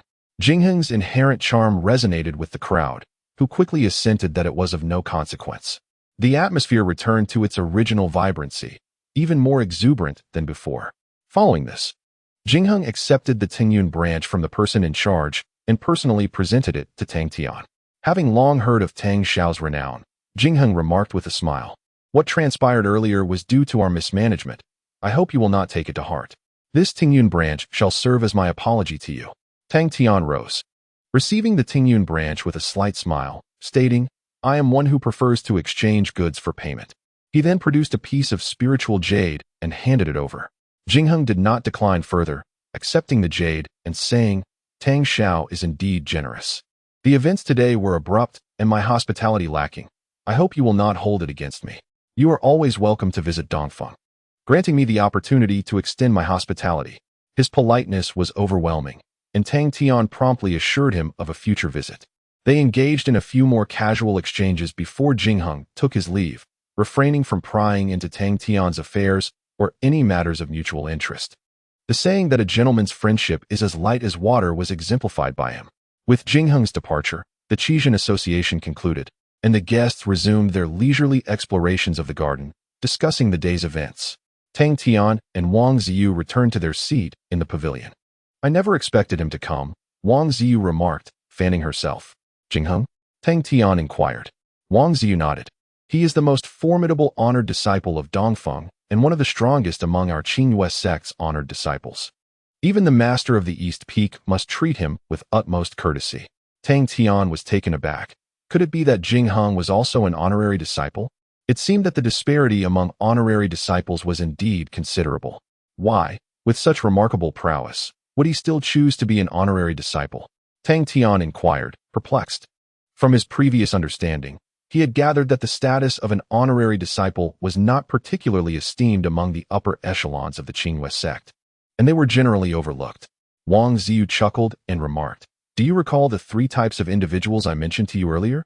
Among honorary disciples, there exists a category of individuals born into illustrious families, possessing substantial wealth, and demonstrating exceptional abilities that rival those of the most elite core disciples. The reasons for their choice to become honorary disciples vary greatly. Young Master Jingheng is one such individual, and he stands at the pinnacle of this category." Tang Tian asked, "What purpose does Jingheng serve?" Wang Ziyu replied, "I cannot say for certain. Those individuals engage in matters that are on an entirely different level than ordinary honorary disciples. However, I can inform you that within the East Peak, Jingheng's status is second only to the Peak Master, and he even has a say in the appointments of elders." Tang Tian raised an eyebrow, a flicker of understanding dawning within him. It was inevitable that there were matters of power at play. After a moment's contemplation, he further inquired, "Aside from him, are there other similar figures within the Qingyue sect? It would be prudent to clarify this to avoid unwittingly entangling myself in future complications." "Certainly," Wang Ziyu replied with a smile. "Within the Qingyue sect, there are 5 prominent young masters and 2 esteemed young ladies, all of whom are of the same standing as Jingheng. They are known as Dongjing, Beiguan, Shidu, Nanfeng Machin, and Zhufeng Lutian. Dongjing refers to Jingheng of the East Peak, Beiguan is Guanmeng of the North Peak, Shidu is Du Yuanqing of the West Peak, while the South Peak is the domain of the 2 young ladies, Emo Shia Shao and Chen Sairu, who share a close bond and coexist harmoniously. Zhufeng is represented by Lu Chonga and Tian Yangsheng, 2 formidable rivals, and they are the 2 most powerful honorary disciples within the Qingyue sect." Tang Tian fell silent, astonished by the number of individuals who stood on par with Jingheng. It appeared that the influence of the 5 young masters and 2 young ladies nearly dominated the entire Qingyue sect. Was it possible that the sect was entirely indifferent, allowing them to wield such immense power? Surely, there were underlying relationships that he was unaware of. Did the sect not harbor any concerns? Tang Tian tentatively probed. Wang Ziyu smiled and responded, "Concerned about what? Regardless, they are all members of the Qingyue sect. While they attain power, they also bear a significant share of responsibility. It is a reciprocal arrangement. The Qingyue sect is not a small sect in the traditional sense. Its scale precludes it from being as pure as some other sections. The principle of better to allow than to restrict is something I trust you comprehend, Brother Tang." Tang Tian nodded slightly. For the first time, he had gained a preliminary understanding of the operational dynamics within the Qingyue sect. The only lingering question is what confidence the Qingyue sect possesses that allows them to disregard the intentional infiltration by hostile forces. This matter, perhaps, can only be clarified as I continue to delve deeper into the intricacies of the situation. Shaking off these tangled thoughts, Tang Tian recalled another matter. "Brother Wang, you just mentioned that Jingheng is also an honorary disciple. Then why do the guards surrounding him seem to possess strength that far exceeds the Golden Core stage? When Jing Heng arrived earlier, several core disciples were by his side, yet the aura they exuded was several times more formidable than that of Gu Xiaoxue. Was it not said that only those at the pinnacle of the Golden Core stage could be employed? Wang Ziyu provided an explanation, because they are not guards at all, but hold another identity. What is that? Tang Tian asked in surprise. Wang Ziyu replied, the relationship between honorary disciples and guards is one of employment. Guards must relinquish a portion of their freedom and strictly adhere to the regulations set forth in the guard code. However, it is different for guests. The relationship between guests and honorary disciples is one of equality, allowing for complete freedom. As long as both parties reach an agreement and register at the merit hall, it suffices. The remuneration for guests is also negotiated directly between the two parties, with the sect remaining uninvolved. Tang Tian inquired, is there no restriction on strength? Wang Ziyu nodded, no restrictions on strength. As long as one possesses the capability, even the young master could be made a guest, though such a scenario is nearly impossible. Generally speaking, the strength of a guest is at least above the nascent soul stage. In truth, honorary disciples of Brother Tang's caliber often have several guests at their disposal. Tang Tian fell into silence, taken aback by this revelation. He had been contemplating that once Gu Xiaoxue broke through to the nascent soul stage, he would need to seek other guards. Finding a suitable candidate is no simple task. Yet now, perhaps he could discuss the possibility with her of becoming his guest in the future, allowing her to remain by his side. Moreover, it was also time to recruit a few more individuals. Chapter 30. Farewell to Zhongyang. After some time living together, Tang Tian realized that having only Gu Xiaoxue as his sole guard was somewhat insufficient. Wherever he went, she had to accompany him. Often, when attending to trivial matters or gathering information, she took full responsibility. Although Gu Xiaoxue never voiced any objections and approached every task with utmost seriousness, Tang Tian felt a sense of unease. After all, Gu Xiaoxue was merely a guard. It was unreasonable to burden her with every task. Moreover, she was a prodigy of innate talent, deserving of greater recognition. Thus, during this period, Tang Tian contemplated recruiting additional individuals to share the mundane responsibilities. Yet, he was reluctant to seek cultivators of the Golden Core realm, leading him to temporarily shelve the idea. However, since the sect had the designation of guest disciples, the matter could be conveniently resolved. Must I personally engage with potential candidates to seek guest disciples? Tang Tian inquired. Wang Ziyu replied, personal engagement is indeed the optimal approach, as it fosters a deeper understanding between both parties. However, if time and energy are lacking, one may opt to post a recruitment notice in the honor hall of the Merit Pavilion. After specifying the requirements, the sect will assist in finding suitable candidates. Be advised, though, that this option incurs a considerable expense in spirit stones. Tang Tian felt relieved. The burden of searching would be lifted, and spirit stones were not a concern. Thank you for the information, Brother Wang, he said with a respectful gesture. Today, he had learned many things he had previously been unaware of from Wang Ziyu. Wang Ziyu waved his hand dismissively, saying, no need for thanks. I am also encountering someone with whom I resonate so well for the first time. If you truly wish to express your gratitude, invite me to your Zizhu courtyard for a visit sometime. I have never been there, as it was not available for public rental.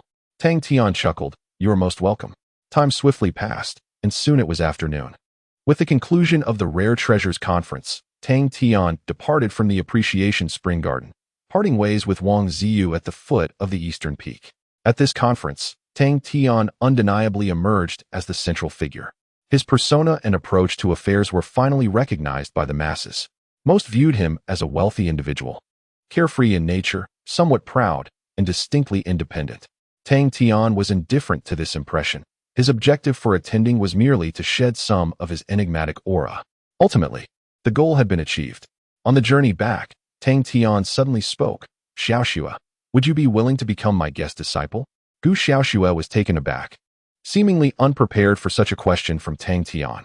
But I am still at the Golden Core stage. I do not meet the criteria for a guest disciple.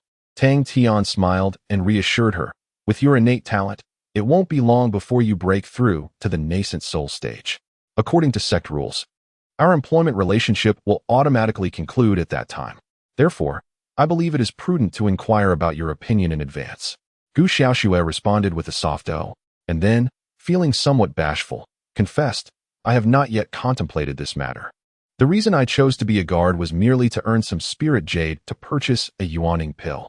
This response took Tang Tian by surprise, leaving him with a tinge of disappointment. He had presumed that, buoyed by his protagonist aura, the young girl would eagerly agree. It seems he had overthought the situation. "Well, take your time to consider," Tang Tian suggested. Gu Xiaoxue nodded in acknowledgement. However, after a brief period of silence, she suddenly lifted her head and inquired, "Do you wish for me to stay?" Tang Tian paused, smiling as he replied, "Of course." He found their time together quite pleasant. Gu Xiaoxue lowered her gaze once more and mumbled, "After I break through to Yuaning, I will inform my senior sister." Tang Tian beamed with delight, sensing that his protagonist aura still held sway. The two of them soon arrived at the foot of the main peak. Suddenly, Tang Tian halted, contemplating for a moment before stating, "Let us visit the merit hall. I shall arrange for a few attendants in advance, so you can cultivate in peace and expedite your breakthrough to Yuaning." Gu Xiaoxue nodded gently in agreement. Subsequently, they ascended the main peak and reached the magnificent merit hall. Inside, the hall bustled with activity, as individuals hurriedly attended to their affairs. At the center of the hall stood the Hall of Fame.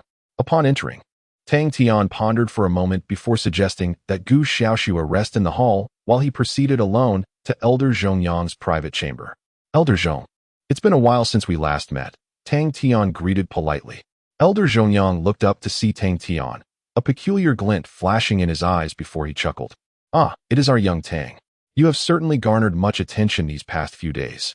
Everyone is saying that the sect has produced an extraordinary young master. Please, have a seat," he urged. Tang Tian quickly replied, "Before Elder Zhong, I dare not claim such titles." He then took a seat across from Elder Zhongyang. Renting a secluded cultivation chamber is certainly not modest. How can that not be considered extravagant? Here, we do not indulge in false humility, speak candidly. "What brings you here today?" Elder Zhongyang inquired.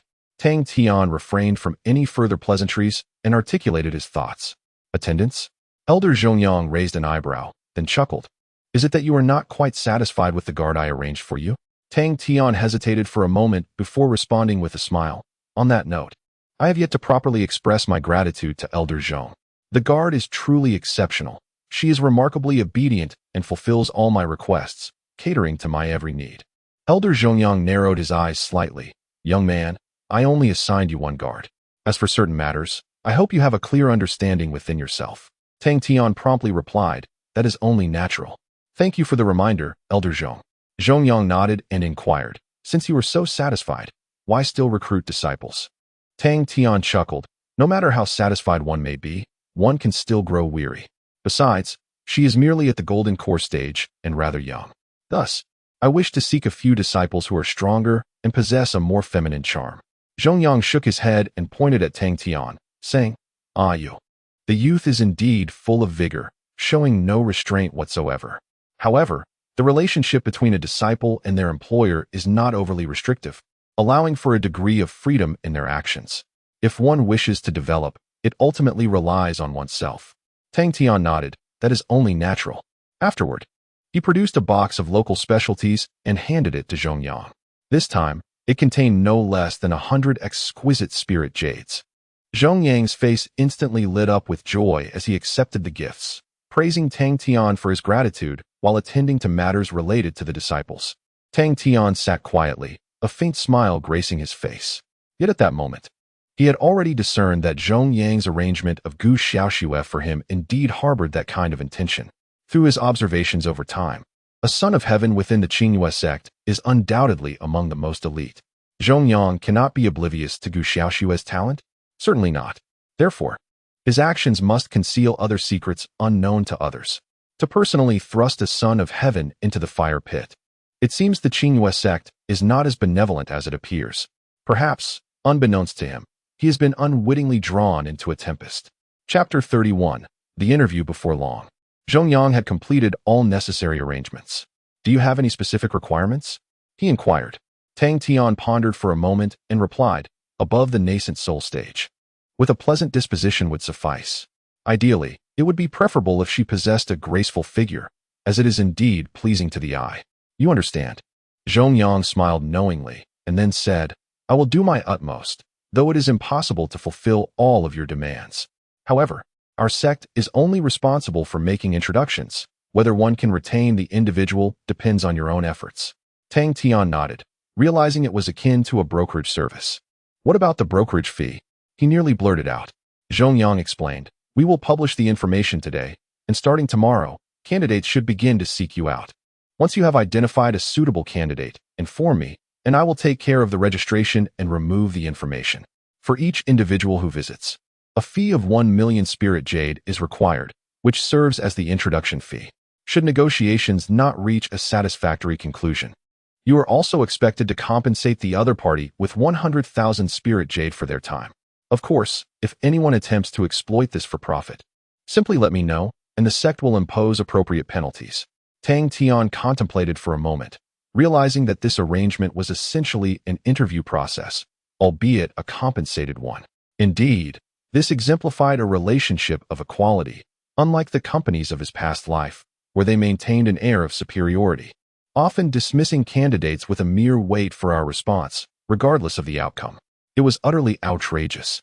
Understood, Tang Tian nodded, producing 100 pieces of premium spirit jade. Let me prepay a portion of the introduction fee. If it proves insufficient, I shall supplement it later. Xiangz nodded with a smile. One candidate costs 1 million, and 100 pieces of premium spirit jade equates to 100 million, surely enough. He doubted that once Tang Tian found a suitable candidate, he would shamelessly request the remainder of the spirit jade back. After completing all formalities, Tang Tian exited the elegant chamber, accompanied by Gu Xiaoxue. As they departed from the reputation hall, along the way, Tang Tian inquired, Xiaoxue, how did Elder Xiangz come to find you? Gu Xiaoxue paused briefly before answering. It was my senior sister who brought him. She said I shouldn't remain secluded in the cave for too long and should engage more with the outside world. Coincidentally, I needed to earn money to purchase nascent soul pills, so I sought out Elder Xiangz. Tang Tian remained silent for a moment before asking again. What is your relationship with your senior sister like? Gu Xiaoxue smiled. Of course, it's excellent. My senior sister is the direct disciple of Elder Bo, and since I arrived on the mountain, she has been the one who cares for me the most. Many aspects of cultivation and various matters concerning the sect have been taught to me by her. Tang Tian contemplated in silence. Given that this senior sister cared so deeply for Gu Xiaoxue, could she possibly be unaware of Xiangyang's intentions in introducing Gu Xiaoxue to him? At the very least, one should inquire about oneself, shouldn't one? What exactly does she wish to achieve? Tang Tian found himself at a loss, unable to discern or speculate. However, he was certain that the senior sister was far from exhibiting the concern and care that Gu Xiaoxue believed she possessed. With a lengthy exhale, Tang Tian dispelled these tumultuous thoughts. I have already begun seeking disciples. During this period, you should concentrate on breaking through to the nascent soul realm. We shall discuss other matters once you have achieved that, Tang Tian remarked. Gu Xiaoxue nodded gently in agreement. Upon returning to the purple bamboo courtyard, the two shared a modest dinner, after which Gu Xiaoxue promptly retreated to her room to commence her seclusion. Tang Tian had intended for her to seclude herself at the Taoist temple, where a Tao-level meditation chamber would certainly facilitate her progress. Yet, Gu Xiaoxue insisted on remaining in the purple bamboo courtyard, citing the comfort of her own room among various other trivial reasons. Unable to sway her decision, Tang Tian acquiesced. After all, prior to reaching the divine transformation stage, the difference between this place and a Tao-level meditation chamber was negligible. Once Gu Xiaoxue entered her seclusion, Tang Tian contacted Wang Anning from the foodie pavilion, requesting him to bring more renovation materials the following day to prepare the remaining guest rooms. With new disciples arriving soon, it was imperative to ensure everything was in order. Regardless of other considerations, Tang Tian's status necessitated maintaining at least a semblance of dignity.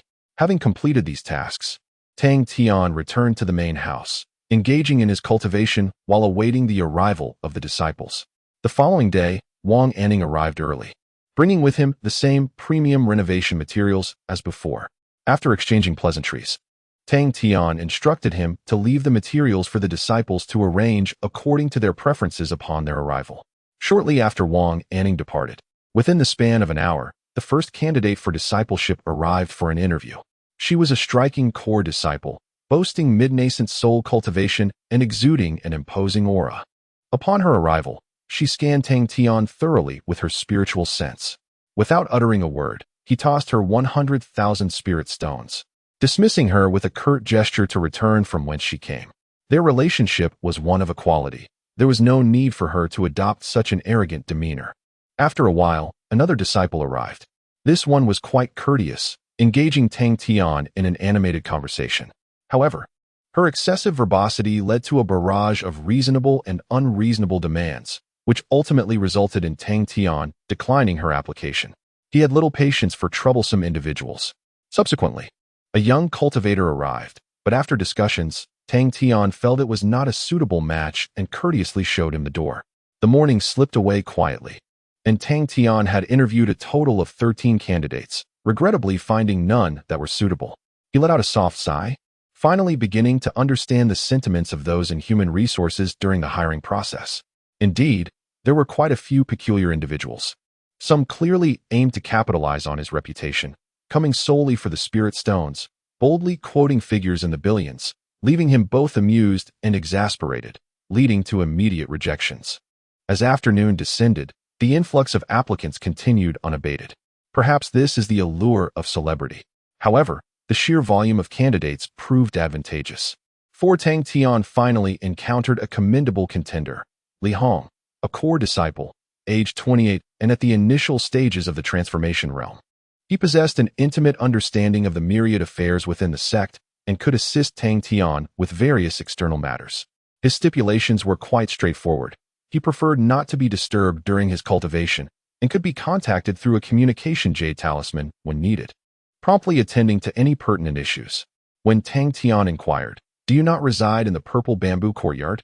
Li Hong chuckled and shook his head, expressing, "I find greater solace in my own cave dwelling, despite its inferior cultivation environment compared to the purple bamboo courtyard. I acknowledge this may not align with the typical expectations of a retainer, but it is a personal conviction of mine. This is also why no one has ever sought me as a retainer." He spoke candidly. Tang Tian nodded. He appreciated such forthrightness. The conditions Li Hong proposed were not burdensome. Tang Tian had no desire for ostentatious displays when traveling, as long as matters were not delayed. Ultimately, they reached an agreement, a salary of 10 million per month, with the first 3 months serving as a probationary period. If all proceeded smoothly, the remuneration would escalate to 20 million after 3 months. Given that Li Hong was a practitioner of the transformation realm, his worth was naturally considerable. When Tang Tian inquired why he did not lease a cave with superior cultivation conditions, Li Hong replied with a smile, "A cultivation venue suffices. A cave is merely a place to reside, and often, I may not return for extended periods. The greatest expenses in cultivation arise from elixirs and resources. As a cultivator without familial support, I must exercise frugality." Tang Tian fell silent, realizing that his recent windfall had skewed his perception of ordinary cultivators within the realm. He had assumed that a place like the purple bamboo courtyard, which he deemed reasonably priced, could be effortlessly rented by anyone. Yet, even prodigies like Gu Xiaoxue utilized only the finest of mystic-grade spiritual swords. "Welcome aboard. I look forward to our fruitful collaboration." Tang Tian extended his hand. Li Hong reciprocated, marking the moment he officially became Tang Tian's retainer. Chapter 32. A concurrent breakthrough. After finalizing the agreement, Li Hong proceeded to register at the Mingyu Hall, thus sparing Tang Tian an additional trip, which proved to be quite convenient. With Li Hong's presence, many trivial matters could now be attended to. However, Tang Tian still required several capable retainers to ensure his safety at all times. Consequently, the interviews continued. After meeting over 20 diverse candidates, as dusk approached, Tang Tian finally discovered a pair that was particularly suitable. Strictly speaking, it was not just one, but rather a duo, a pair of young twins. The elder named Lan Yu and the younger named Lu Zhu. They possessed exquisite features and slender figures, yet their curves were pleasingly full, creating a visually stunning sight when they stood together. Most importantly, Tang Tian was quite fond of their demeanor, reserved, succinct, and to the point. Moreover, both possessed the strength of the late nascent soul stage, ensuring their safety during daily outings. Additionally, Tang Tian had already informed Zhong Yang of his intention to recruit several beautiful retainers, and he felt compelled to fulfill that promise. This would further solidify his suspicion that Gu Xiaoxue had fallen victim to his machinations. Ultimately, Tang Tian signed them on for a full year, offering each a remuneration of 15 million per month. The terms for permanent retainers naturally differed from those of Li Hong. Feel free to choose 2 guest rooms. I have materials for decoration, and you may arrange them according to your preferences, Tang Tian proposed. Lan Yu exchanged a glance with Lu Zhu before responding. 1 room will suffice. Tang Tian was taken aback, but refrained from commenting. It even saved him the trouble of preparing an additional room. After securing their services, he had no intention of recruiting more retainers. The interview process had been quite exhausting. He notified Li Hong to complete the remaining formalities. As night fell and Lan Yu and Lu Zhu settled in, Tang Tian exhaled deeply and returned to his main residence. The gathering of rare treasures, the recruitment of retainers, and all his actions today ultimately aimed to create a sufficiently stable environment for his cultivation. Tang Tian remained acutely aware that in the realm of cultivation, all was ephemeral. Only strength constituted the fundamental essence. Entering the meditation chamber, Tang Tian sat cross-legged and swiftly entered a meditative state. 7 innate rings floated around his body, while the small spiritual vein beneath him emitted a faint glow, infusing his body with pure spiritual energy with each breath. The chamber was enveloped in a nebulous mist of silver feathered tails, emanating an intangible natural aura that elevated the cultivation environment to its optimum state. Before long, the shackles of the 11th layer of qi refining shattered with a resounding force, and Tang Tian successfully ascended to the 12th layer. As he slowly opened his eyes, he reflected on the fact that barely a month had passed since his arrival in this world, during which he had ascended from the 2nd layer of qi refining, breaking through 10 minor realms to reach the 12th layer. Such speed, perhaps, would be unattainable even for a prodigy endowed with the 9 rings of talent. This remarkable achievement is entirely attributable to the exceptional cultivation environment he has crafted, coupled with an ample supply of elixirs that have significantly enhanced his progress.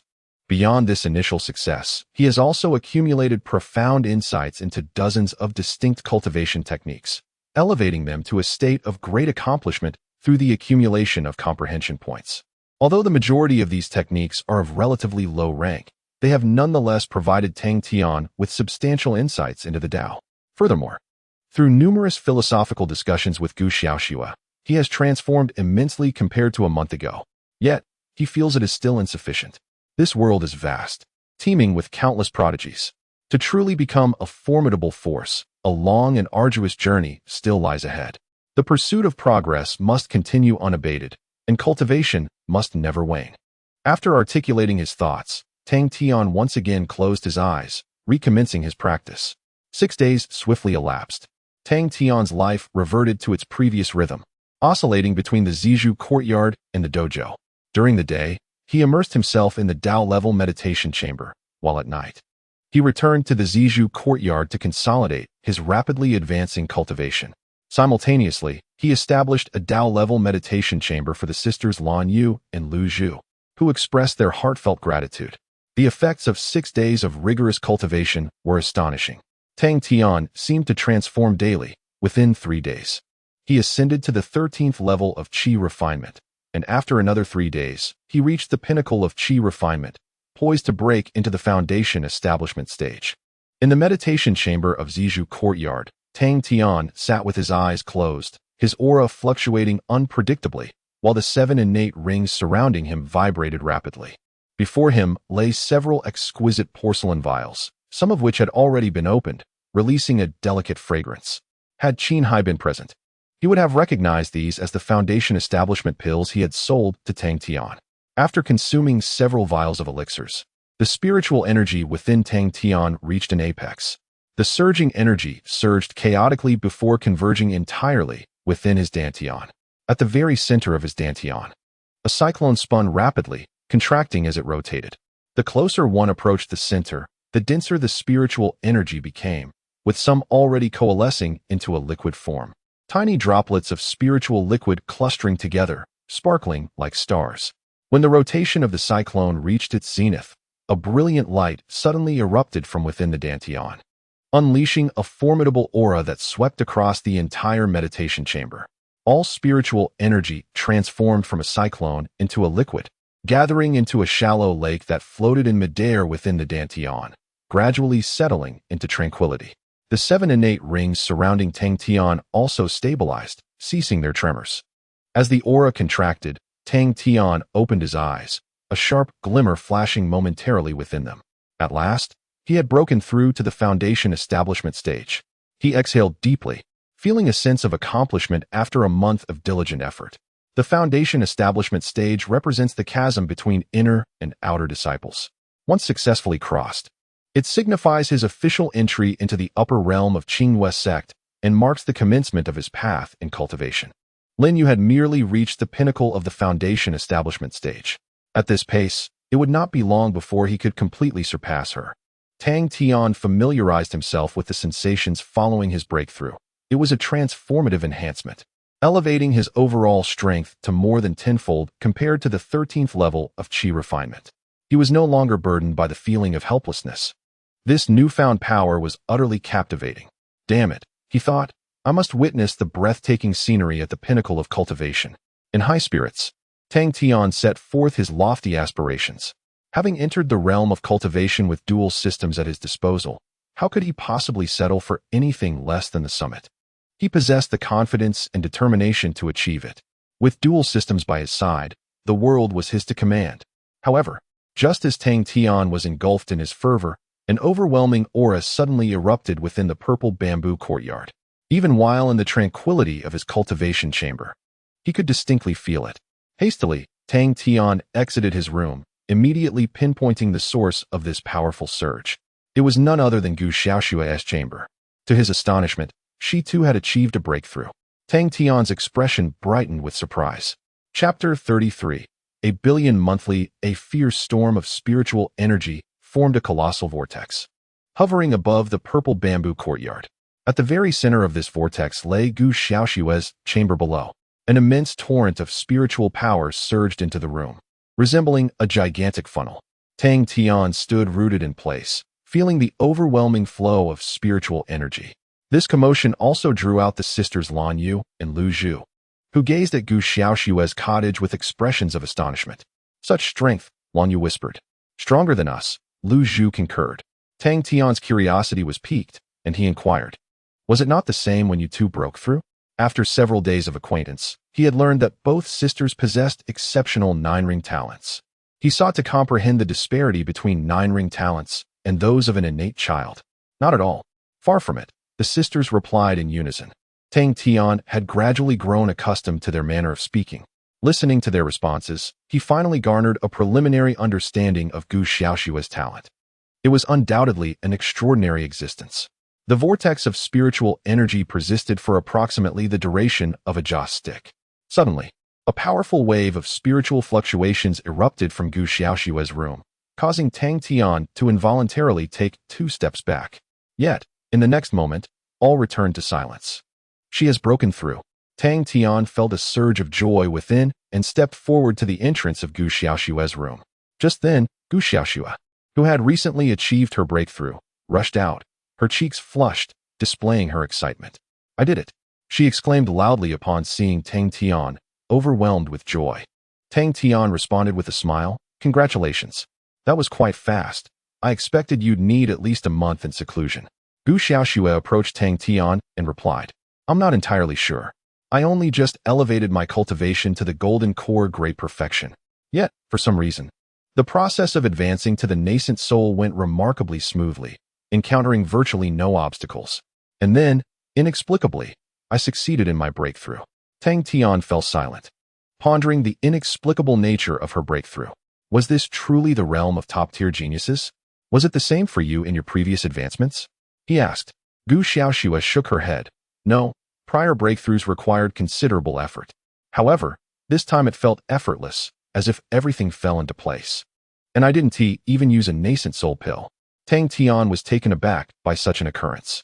Was it not the case that the higher the realm, the more challenging the breakthrough? Why did it seem to reverse for her? Was it a matter of the cultivation environment? After contemplating, he could not find a suitable answer. Ultimately, he could only attribute it to Gu Xiaoshua's extraordinary talent. Once he successfully exchanged for the talent of an innate child, He was certain he would unravel the mystery. Shaking her head to dispel these thoughts, Tang Tian congratulated once more. Congratulations on taking another step forward. Now, our guardian agreement has automatically dissolved. What are your plans? Gu Xiaoxue smiled shyly and replied, Actually, during my seclusion, I reflected deeply. The time spent with you has been the most relaxing period since I entered the sect. Therefore, I have decided. As Gu Xiaoxue lifted her head, ready to finish her sentence, she suddenly caught sight of two other figures. Oh, who are they? Tang Tian turned to look and smiled. Ah, they are our new guests, whom we just accepted a few days ago. Come, let me introduce you. With that, Tang Tian led Gu Xiaoxue to meet Lan Yu and Lu Zhu, and the group exchanged friendly greetings. Although they were all core disciples of Qinghua sect, they had never met before, primarily because the sect was simply too vast. With tens of thousands of core disciples, it was impossible to recognize them all, especially for someone like Gu Xiaoxue, who was solely focused on secluded cultivation. Knowing all her neighbors was already quite an achievement. You are remarkable. Truly impressive, Lan Yu and Lu Zhu remarked. Gu Xiaoxue examined them thoughtfully, then glanced down at herself, murmuring, Not at all. You are far more skilled than I.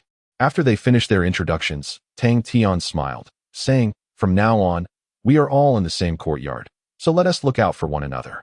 He then inquired, By the way, you mentioned making a decision? Gu Xiaoxue responded with a soft "Oh." I have decided to speak with my senior sister now and see if I should continue being a guest disciple. Tang Tian chuckled, There's no need to rush. You've just broken through. It would be better to rest a bit before going. Gu Xiaoxue shook her head. No, I prefer to go now. Wait for my news. With that, Gu Xiaoxue bowed to Tang Tian and turned to leave the Zizhu courtyard. Is she in such a hurry? Tang Tian found it somewhat puzzling. Moreover, he sensed that Gu Xiaoxue's mood had suddenly turned a bit somber, though he could not discern the reason. Has something happened? Shaking his head, Tang Tian sent Lan Yu and Lu Zhu back, then sat by the ancient well, awaiting Gu Xiaoxue's return. It shouldn't take long, he thought. However, just as he settled down, the courtyard's formation was activated, and a familiar figure swiftly flew back. Did she forget something? Tang Tian inquired. Gu Xiaoxue seemed to have regained her earlier demeanor, exclaiming, No, I just happened to run into my senior sister outside, so we've already discussed it. Tang Tian was taken aback. What a coincidence. He studied Gu Xiaoxue with suspicion. She would never lie, so there must be something more to it. Nevertheless, he was far more intrigued by the outcome. What happened next? Tang Tian inquired. Gu Xiaoxue chuckled softly. My senior sister mentioned that I will undoubtedly require more cultivation resources in the future. Relying solely on myself is far from sufficient. Thus, it is wiser to choose to be a guest disciple. Tang Tian smiled brightly. Indeed, your senior sister possesses great wisdom. Please, take a seat. Let us deliberate on your remuneration.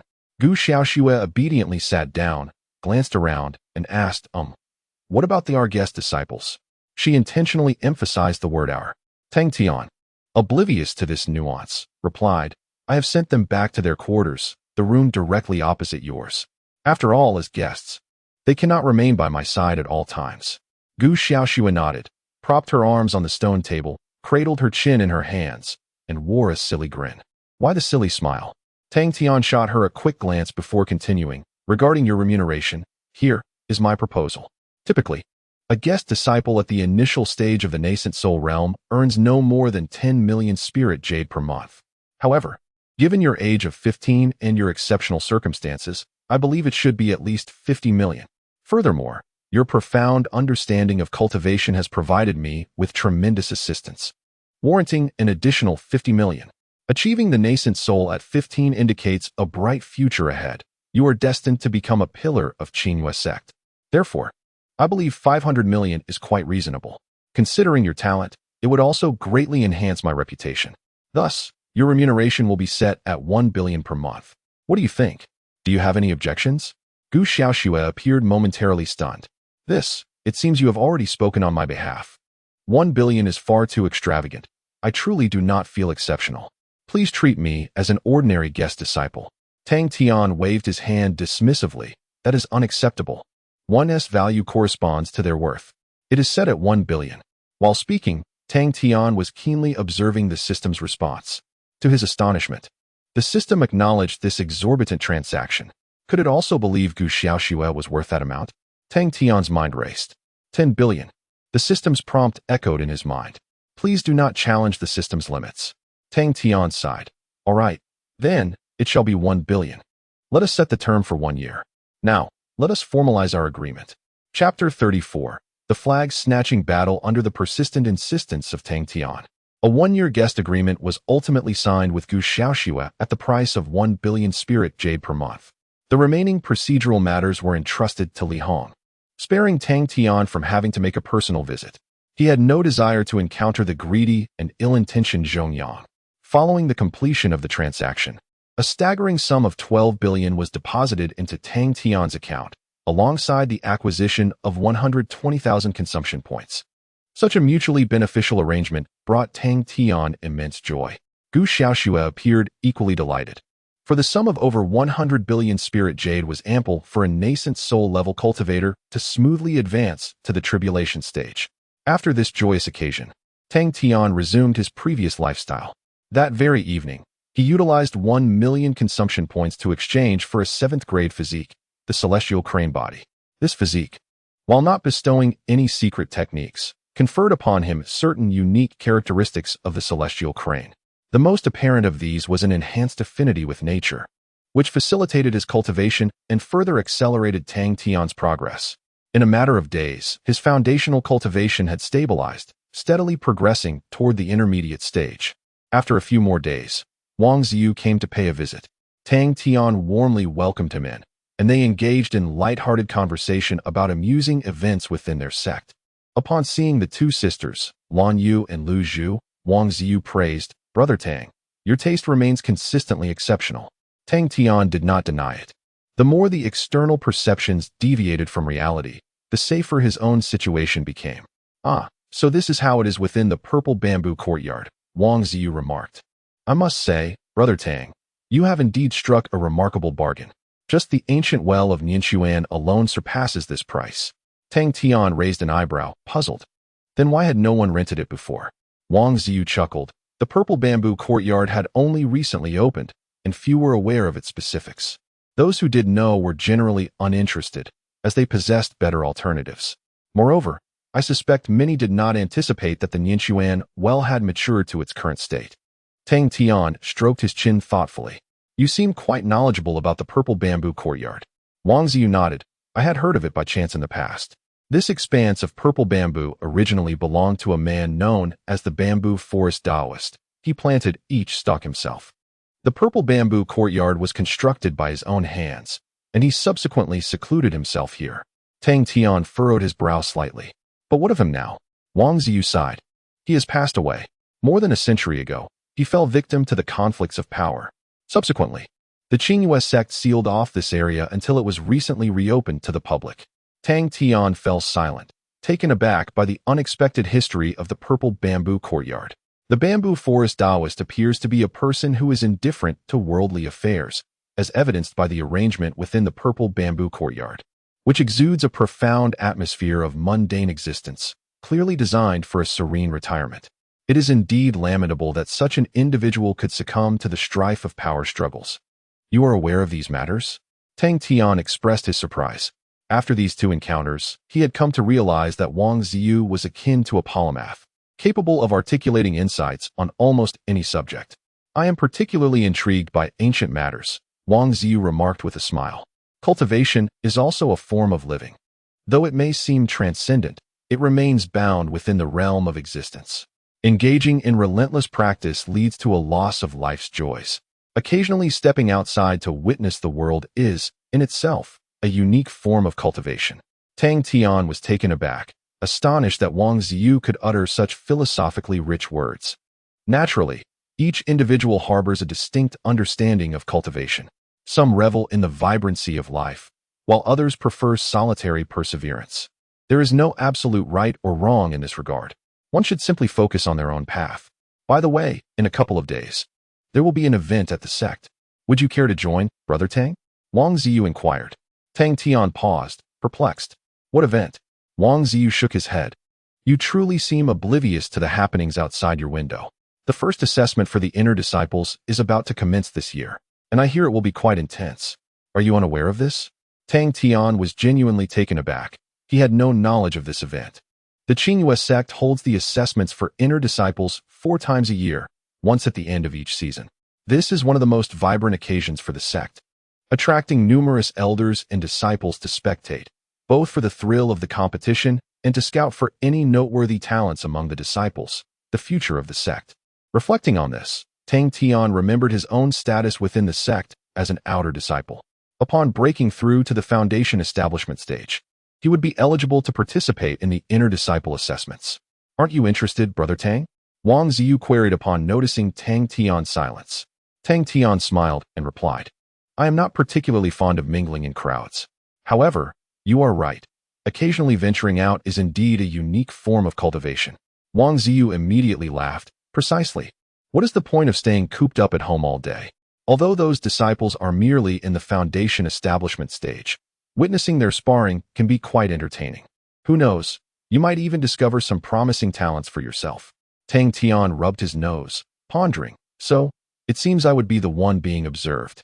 Wang Ziyu affirmed. Indeed. Thus, Tang Tian resolved to participate in the inner disciple assessment.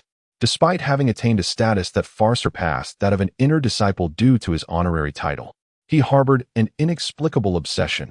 Honorary identities felt insubstantial, whereas being an inner or core disciple represented a tangible status. Apologies, but I am unaware of your true capabilities. Prince, you said awkwardly. Tang Tian smiled and reassured him that it was of no consequence, then inquired about the specifics of the upcoming assessment. The evaluation for the inner disciples of the Xiangz sect was divided into 5 major regions: the East, West, South, North peaks, and the main peak, each independent of the others. This division was necessitated by the large number of participants, as separating them would yield a more manageable process. However, in future competitions for core disciples, all would be gathered together. Tang Tian's location was at the foot of the South Peak. Hence, if he were to participate, he would be assigned to that region. The content of the assessments varied each year. According to Prince Yu, the assessment for the South Peak this spring was termed the Flag Capture Battle. They had delineated a vast territory and scattered various flags throughout this area. As long as one could successfully retain their flag before the conclusion of the assessment, they would pass and elevate to the status of an inner disciple. There were 4 types of flags: the copper flag, silver flag, gold flag, and king flag. Each flag could facilitate advancement to the inner circle, but the additional rewards associated with each varied significantly. The copper flag was the least desirable, while the king flag was the most prestigious. Moreover, acquiring a superior flag could attract the attention of the sect, with the possibility of being accepted as a direct disciple by certain powerful elders. Prince Yu elaborated. Tang Tian nodded silently, acknowledging that such rules would effectively filter out the strong from the weak, ensuring a fiercely competitive process. Do you have a particular goal, Brother Tang? Prince Yu asked with a smile. Tang Tian pondered for a moment before responding. Are special means permitted? If financial resources could resolve the matter, then all would be negotiable. If not, then I shall simply aim for a copper flag to pass the assessment. Prince Yu understood Tang Tian's implication and, while waving his fan, replied, The rules prohibit forming alliances. However, I believe that under substantial rewards, courageous individuals will emerge. Yet, Brother Tang should be prepared. There is only one king flag. And without offering a significant price, obtaining it remains quite challenging. Tang Tian chuckled at this. That is reassuring. Matters that can be resolved with money are hardly matters at all. Prince Yu laughed in disbelief, already envisioning the scenes that would unfold in the upcoming assessment for the inner disciples. Chapter 35. A bounty of 100 million 4 days later. The first internal disciple assessment of the year commenced with great fervor. This was a rare occasion, drawing together not only the inner sect and core disciples, but also various honorary disciples and elders, all eager to witness which exceptional talents would emerge in this cohort. In the early morning, at the purple bamboo courtyard, Tang Tian awoke at dawn. After completing his morning routine, he summoned Gu Xiaoxue and the Lanyu sisters, and sent a message to Li Hong before departing from the purple bamboo forest. As he ascended the southern peak, he encountered numerous disciples of Xiangz sect, all heading in the same direction, either to observe or participate in the internal assessment. The assessment venue on the southern peak was nestled within a dense forest on the back mountain. By the time Tang Tian arrived, the area was already teeming with people. Above the crowd, 10 enormous light screens floated in the air, showcasing various angles of the happenings within the forest. Young Master Tang, Lihong greeted him, having arrived first. He had meticulously gathered a wealth of information regarding the assessment, including the rules, the strength of competing disciples, and the attending elders. Everything was accounted for in exquisite detail. Over 1,700 disciples were participating in the assessment, yet based on the annual pass rate, only about half were expected to succeed. The number of flags deployed reflected this reality. There were 800 bronze flags, 100 silver flags, and nearly 10 gold flags. The most prestigious, the king's flag, was singular. Li Hong explained. In total, there are 911 flags. This implies that only a little over 900 disciples can become inner sect members. Is it permissible to use special means to influence the competition? Tang Tian inquired. Li Hong replied, the rules do not explicitly prohibit such actions. Only forming alliances during the assessment is forbidden. Any detected collusion will result in disqualification. After pondering for a moment, Tang Tian stated, disperse the word. I require someone to assist me in acquiring the king's flag and to relinquish it to me at the end. 100 million spirit stones. Li Hong's eyes widened in astonishment. Young master, are you certain? Such a bounty will drive the early-stage foundation disciples into a frenzy. Tang Tian smirked slightly. Whether they go mad or not is of little concern to me. My primary worry is whether this will provoke the elders' displeasure, leading them to intervene. Li Hong furrowed his brow in contemplation before responding, it 1T. This is not expressly forbidden by the rules, and should you proceed, the competition will undoubtedly intensify, allowing the elders to discern the true strength of the participants more clearly. Therefore, they are unlikely to intervene. Tang Tian nodded in agreement.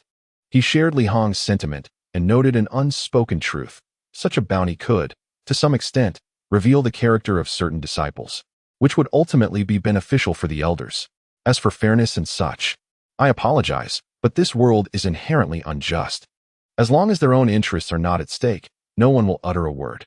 Let's proceed with this, Tang Tian remarked. Soon enough, Li Hong began to disseminate the news. Before long, a stir arose among the crowd. Many individuals, in the midst of their conversations, suddenly displayed incredulous expressions and turned their gazes towards Tang Tian's position. Tang Tian, however, sat leisurely, unperturbed by the significant ripples his actions would create. This was precisely what his role necessitated. If he were to engage in a life-and-death struggle with the other disciples based solely on his own strength, it would indeed raise eyebrows. After a brief moment, a familiar figure approached, Wang Ziyu. Tang brother, what a bold move. 100 million spirit Jade. Those disciples are practically losing their minds, already discussing how to obtain the royal flag. Wang Ziyu sighed. Tang Tian smiled slightly. With so many people, it would be too troublesome to compete. I simply stepped out after a light snack. Wang Ziyu shook his head repeatedly. Please, spare me the mention of snacks. It's utterly disheartening. Tang Tian chuckled and invited him to sit beside him. What reactions have the elders had? He was particularly interested in this matter. Wang Ziyu smirked. What reactions could they possibly have? They are more than eager to add a bit of excitement to the gathering. However, with this move, you have undoubtedly made a name for yourself on the southern peak. No one would casually toss out 100 million spirit Jade during the inner disciple assessment. Tang Tian smiled, but remained silent. Such notoriety had been achieved. The two then began to engage in casual conversation, with Wang Ziyu introducing the important figures present. That old man with the white beard is Yun Xiaoji, the Grand Elder of the Southern Peak, a pinnacle existence at the tribulation stage. He generally handles most matters concerning the Southern Peak, Wang Ziyu explained. Tang Tian glanced over. Yun Xiaoji sat at the highest point, meditating with an air of authority, surrounded by several other elders. However, just as Tang Tian looked in his direction, Yun Xiaoji suddenly opened his eyes and cast a detached glance towards him, devoid of any emotion. Tang Tian quickly averted his gaze. This old monster had an exceptionally keen sense. It's nothing. Elder Yun may appear stern and unsmiling, but he is quite principled. As long as one does not violate the sect's rules, he will pay no mind. Wang Ziyu chuckled. He then pointed to another side, saying, that person in black attire is one of the Southern Peak's two grand ladies, Emo Shia Shao. Her temperament is rather peculiar. She is capricious, and it is best to avoid her company. Tang Tian cast a glance at Emo Shia Shao, who sat alone on a prominent boulder, adorned in a flowing black dress. Beneath the stone, several cultivators dressed in black seemed to be her attendants. And the other one? Tang Tian inquired. Wang Ziyu remarked. Chen Xiao seldom makes an appearance. All affairs from the outside world are managed by Emo Shia Shao. Do not underestimate them. When the two prominent heiresses join forces, even Lu Chonga must accord them some respect. Their standing at Nanfeng is nearly on par with Elder Yun. Tang Tian exhaled. Recognizing that this group comprised the most elite individuals of Qingyue sect and indeed should not be approached lightly. After some conversation, the inner sect disciples' assessment finally commenced. Tang Tian too stepped into the ranks of the competitors, yet regardless of his position, he remained the sole focal point of the day. 100 million spirit Jade. I have it secured. Someone boldly declared their intention. However, he soon found himself the object of many surreptitious gazes, marking him as the primary contender in today's evaluation. With a proclamation from the Grand Elder Yun Xiuji, the assessment officially began.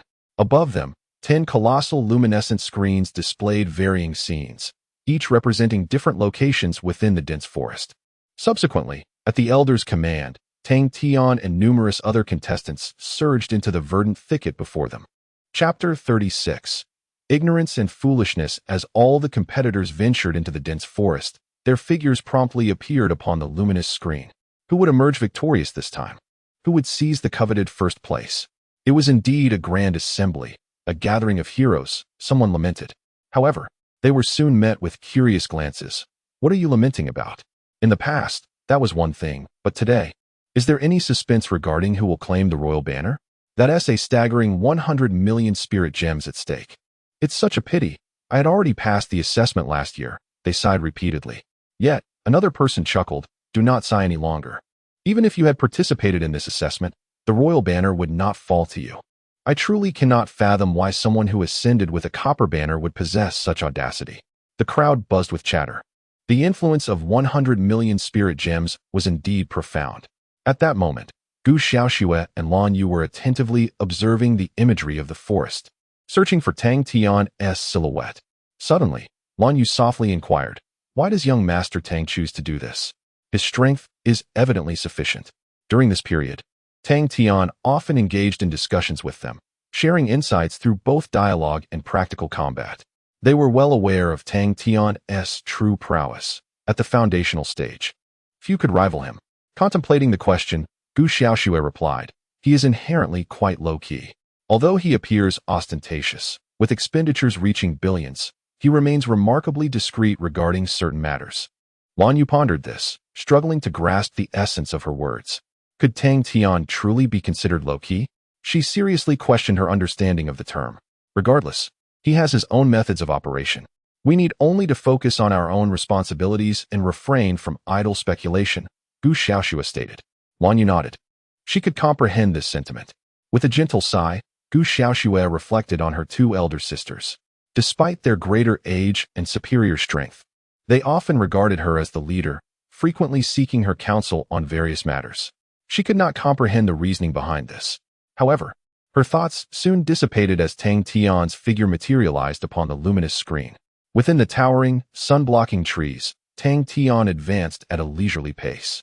The expanse of the forest was vast, yet the number of flags deployed was not insignificant, making the search relatively uncomplicated. He intended to casually procure a flag to avoid any unforeseen circumstances that might jeopardize his qualification for ascension. After meandering for a while, Tang Tian keenly sensed an unusual wave of Taoist fluctuations emanating from within a large tree ahead. This seems rather effortless, he mused, approaching the tree and deftly waving his fingers. A piece of bark slowly peeled away, revealing a bronze-colored flag, a copper banner. Task accomplished, Tang Tian declared, reaching out to retrieve the copper flag. As he removed the copper banner, a chilling voice echoed from behind him. Put it down. That belongs to me. Tang Tian spun around, confronting a woman with a stern expression, her formidable foundation-building prowess unmistakably radiating from her. Tang Tian was not particularly surprised by the situation. There were always those who remained untempted by wealth. Perhaps they possessed a profound self-awareness, recognizing their inability to carve a path through adversity. However, he did not anticipate that someone would approach him so swiftly. I acquired it first, Tang Tian remarked with a faint smile. The woman scoffed, retorting, This is not a matter of first come, first served. Tang Tian shook his head. Then state your price. He was reluctant to engage in conflict over such an object. Yet the woman remained icy, asserting, don't think that a bit of money makes you impressive. In the realm of cultivation, strength speaks volumes. If you do not relinquish it, do not blame me for being ungracious. Tang Tian narrowed his eyes slightly. Her tone reminded him of someone else, Lin Yu. Do you truly believe you can wrest the banner from my grasp? Tang Tian's patience began to wane. The woman huffed. I have encountered many like you. Aside from a bit of money, you possess nothing of value, mere empty vessels, devoid of substance. I shall say this once more, hand over the banner. Or be prepared to exit early. During the assessments, lethal confrontations were permitted, and the elders outside were observing closely. If anyone faced a life-threatening situation, they would be teleported away, signifying their premature disqualification from advancement. Is that your intention? Tang Tian's demeanor turned frigid. This woman, in essence, was merely seeking an easy target, and she perceived him as just another empty vessel. Then you shall be the one to exit early. With that, Tang Tian struck first. In an instant, he appeared before the woman, his hand reaching out to grasp her head. The woman was taken aback, having failed to discern how Tang Tian had moved. In a panic, she raised her long sword, attempting to defuse the imminent threat. Tang Tian made no effort to evade. Accustomed to battling prodigies like Gu Xiaoxue, the woman's movements appeared to him as childish brawls, replete with flaws and devoid of structure. With a gentle flick of his finger, he sent her sword flying deep into the forest. Subsequently, his other hand clutched her delicate neck, lifting her effortlessly. An empty vessel was she? Tang Tian's grip tightened, the veins on the woman's face bulging as her eyes widened in disbelief and horror. It became evident that not all renowned disciples were so easily defeated. Just then, a tremendous aura descended from above, enveloping the woman in its might. Tang Tian felt a stirring within, loosening his grip. In an instant, a flash of light illuminated the space, and the woman's figure vanished without a trace. Quite timely indeed. Tang Tian shrugged. Had it been a moment longer, what would have been transmitted would have been nothing but a lifeless corpse. Perhaps this was for the best, sparing him the burden of another cruel and bloodthirsty moniker. After stowing away the bronze banner, Tang Tian resumed his leisurely demeanor, continuing to meander through the dense forest. In the myriad realms, a beam of light appeared, and the woman's silhouette re-emerged before the assembly. Awakened by the elder, her face flushed with indignation, she departed the venue without a backward glance. This Tang Tian possesses a modicum of strength. Indeed, he had not exerted his full power, otherwise his opponent would have had no opportunity to resist. Several elders engaged in conversation, while the disciples outside buzzed with excitement. That fellow sought to pick on easy prey, only to stumble upon a formidable obstacle. Did he truly believe Tang Tian was merely a feeble buffoon? He is not the sort to scrape together 50,000 spirit jade to purchase the status of a junior honorary disciple. Such ignorance and folly. With a fortune exceeding 100 million, one could undoubtedly cultivate a powerhouse, even if not the pinnacle, certainly not lacking in strength. People lamented the naivety of that disciple. However, it was merely a minor episode. The assessment continued unabated.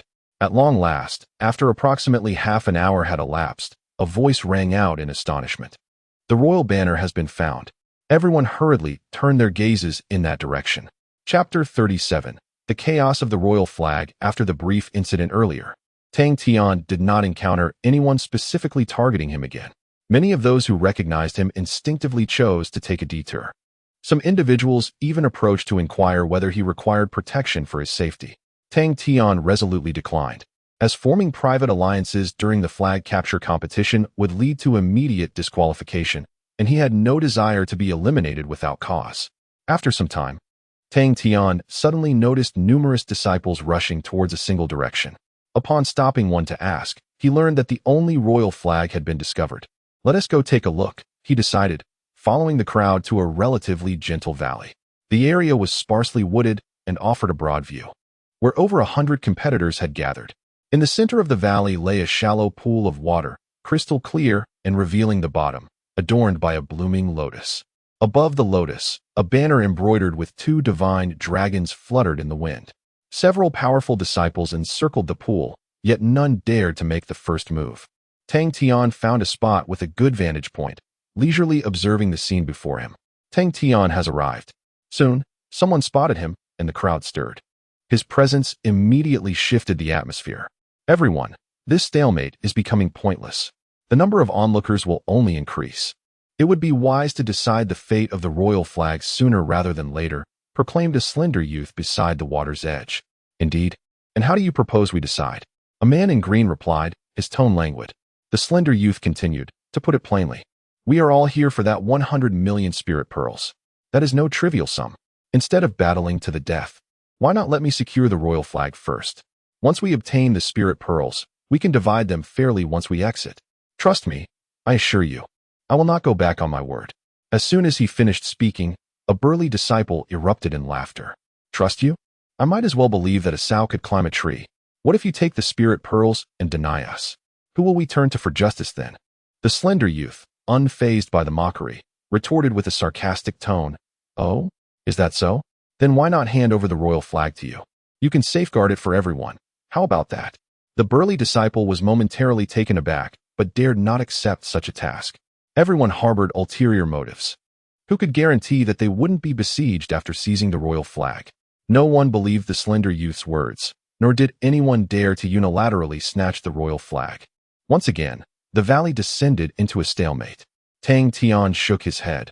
If they continued this impasse, the disciples drawn by the commotion would only increase, making the capture of the flag even more challenging. Just then, a shadow darted across the sky, and in the blink of an eye, the royal flag in the center of the pool vanished. Quick, stop him! The crowd swiftly recognized him.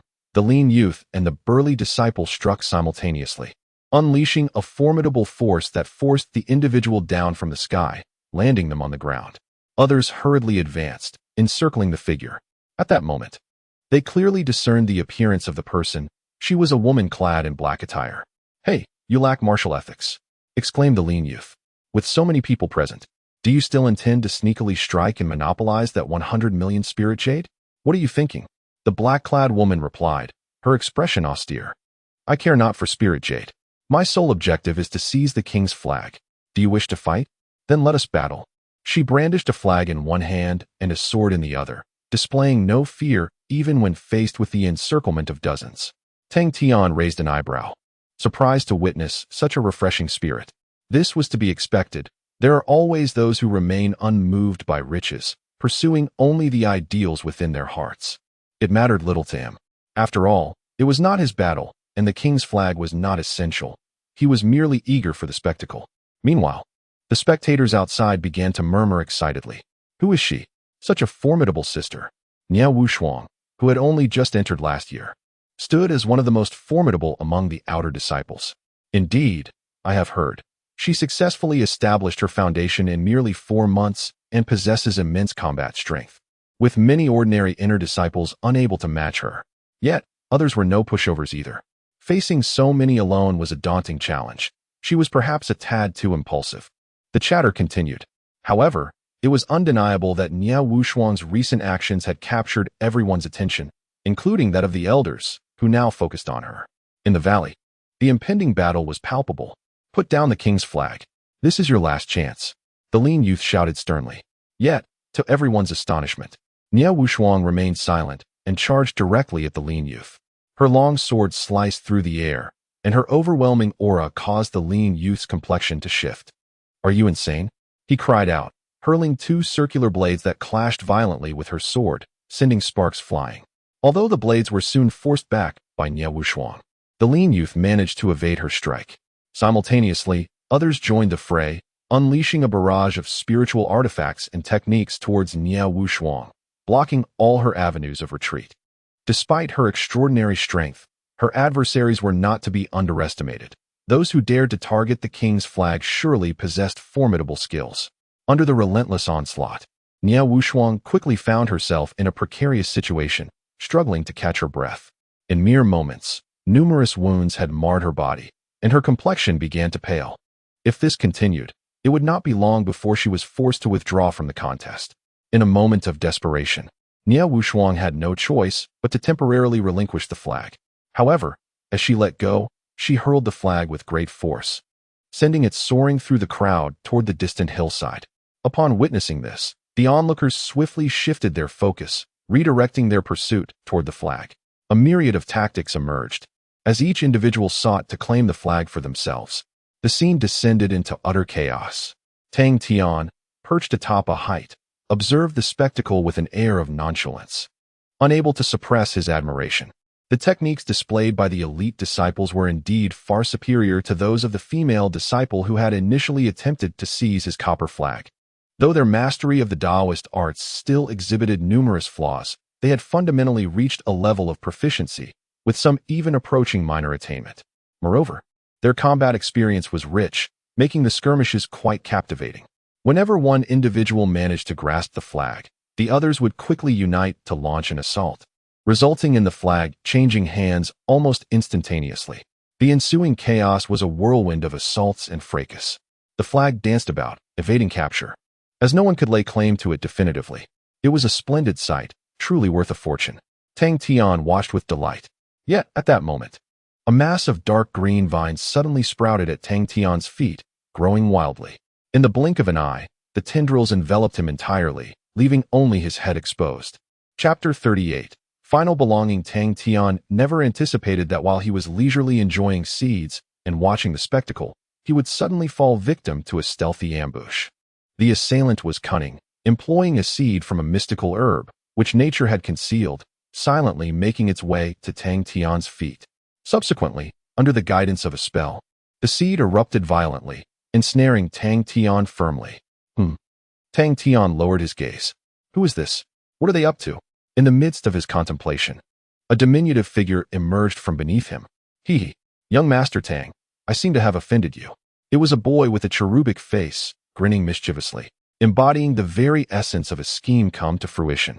What do you want? Tang Tian inquired, his demeanor unperturbed. The boy replied, Of course, I intend to capture you. Do not even think of resisting. This is the Vajra vine. Once fully ensnared, even a late-stage foundation establishment cultivator would find it impossible to break free. And the more one struggles, the tighter the bind. Tang Tian chuckled and retorted, If you possess such strength, why not contend for the king's banner instead? What advantage do you gain by capturing me? The boy asserted, What do you mean there is no advantage? You are the absolute focal point in today's flag-snatching battle. If I successfully capture you, I will undoubtedly attract the elders' attention. Isn't that far easier than wresting the king's banner from so many others? I certainly lack the confidence to seize the king's banner amidst such competition. Tang Tian realized the boy's intentions. Indeed, it was quite astute. Eliminating him, the orchestrator of this chaos, would ensure the boy's prominence in discussions for some time to come. But, do you truly believe you have me at your mercy? Tang Tian inquired with a smile. The boy pouted, admitting, It is undeniable that wealthy youths like you often possess considerable strength. Thus, I began my preparations as soon as you arrived here, laying down the Vajra vine. And this is not the only trap I have set. Tang Tian was taken aback. This youngster, despite his age, was remarkably shrewd. No wonder he had initially overlooked the presence of the Vajra vine. What a pity. Tang Tian shook his head. The boy was momentarily stunned. What do you find regrettable? Tang Tian responded with a smile. Your methods are indeed impressive, ensnaring others without their awareness. If you were dealing with an ordinary disciple, they would surely be in dire straits. But alas, you have chosen the wrong target. The boy was left speechless. Suddenly, his expression shifted dramatically as he formed a peculiar hand gesture, channeling all his spiritual energy. Yet, what transpired next left him aghast. If I am not mistaken, you are employing a variant of the wood summoning technique, correct? Coincidentally, I have also mastered such a spell. Calmly, Tang Tian spoke, and as he did, the Vajra vines entwined around him began to unravel on their own, swiftly dispersing and gracefully swirling around him. At this moment, the young man's face had turned crimson as he desperately sought to reclaim control over the golden vine, only to find his efforts utterly futile. Alas, what a pity!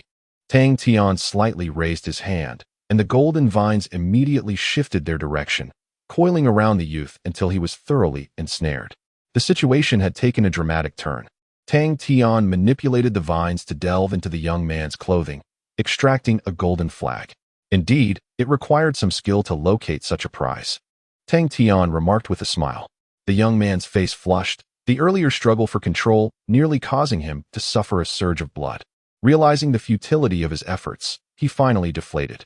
I was indeed overconfident. Mr. Tang, I merely sought to garner more attention.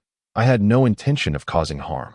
Please, have mercy and do not eliminate me, he pleaded, his tone tinged with desperation. Observing his woeful expression, Tang Tian couldn't help but chuckle softly. This lad had truly mastered the art of submission. The moment he sensed he was overstepping, he immediately begged for forgiveness, without a shred of hesitation. Such a character certainly did not inspire thoughts of total annihilation. Nevertheless, a modicum of punishment was still warranted. Tang Tian took the golden flag and stuffed the copper flag he had previously acquired into the young man's clothing. Since you seem to understand the situation, I shall allow you to remain. However, during this time, keep a vigilant watch for me. Should anyone attempt to undermine me again, do inform me, he instructed.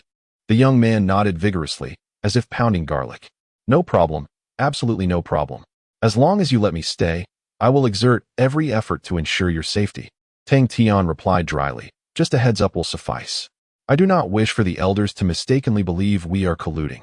With that, he waved his hand slightly, releasing the golden vines from the young man, transforming them back into several golden green seeds, concurrently confiscating his tools of mischief. The young man's face reflected his regret at losing such a valuable item, yet he refrained from further protest, dutifully taking on the role of lookout for Tang Tian. After some inquiries, Tang Tian learned the young man's name. Gongqi. Once this matter was settled, Tang Tian turned his attention back to the central battleground. The fight there had escalated to a fever pitch. An increasing number of disciples had gathered, with more individuals joining the fray. However, the initial instigators of the conflict, Nia Wushuang and the slender youth, had vanished from the main battlefield. Some were gravely injured and unable to continue, while others, recognizing the futility of the situation, simply departed. The intensity of the battle was overwhelming, with everyone unleashing their full strength in a frenzy. The flag continued to be tossed about, unable to settle in favor of any one faction. Such a spectacle elicited exclamations of delight from the spectators outside. Haha, I've never witnessed such a fierce scene. Today's attendance was truly worthwhile. Thanks to Tang Tian, if it were not for his extravagant offer of 100 million spirit jewels. Such a spectacle would have been utterly inconceivable. Did the elders have any objections? The more intense the competition, the more delighted the elders became, for it was in this manner that true powerhouses could be discerned. The disciples engaged in fervent discussions, and indeed, this was the reality. The elders observed the fierce battle while exchanging evaluations and insights, a scene that was quite unprecedented in the past. A few individuals also noted the recent developments on Tang Tian's side and nodded in acknowledgement, remarking, though Gongqi is young, he possesses a modicum of cunning. Alas, his fortune is rather unfortunate. Tang Tian's mastery of wood manipulation surpasses his own. The elders' keen eyes swiftly discerned the fundamental cause of Gongqi's defeat. However, as they deliberated, a sudden gasp erupted from the crowd. What transpired? The king's banner seems to have vanished. What is happening? Who has absconded with the king's banner? A look of astonishment spread across the faces of the onlookers. Amidst the fray, the banner had inexplicably disappeared, yet no one had noticed who had taken it. In the valley, the situation mirrored this chaos. As the combatants continued to clash, they suddenly realized that the coveted prize had vanished. Who is it? A bald, burly man bellowed, blood still trickling down his forehead. Unfortunately, the crowd merely exchanged confused glances, as if none among them had claimed it. Damn it! Which scoundrel has done this? Is it you? You look rather untrustworthy. The burly man directed his ire towards a youth with a somewhat shifty appearance. The boy, incensed, retorted loudly, "Stop spewing your nonsense. I suspect it is you, playing the thief while shouting to catch one." The burly man's gaze hardened, and he chose to strike. Meanwhile, the other disciples began to harbor mutual suspicions, leading to yet another outbreak of chaos.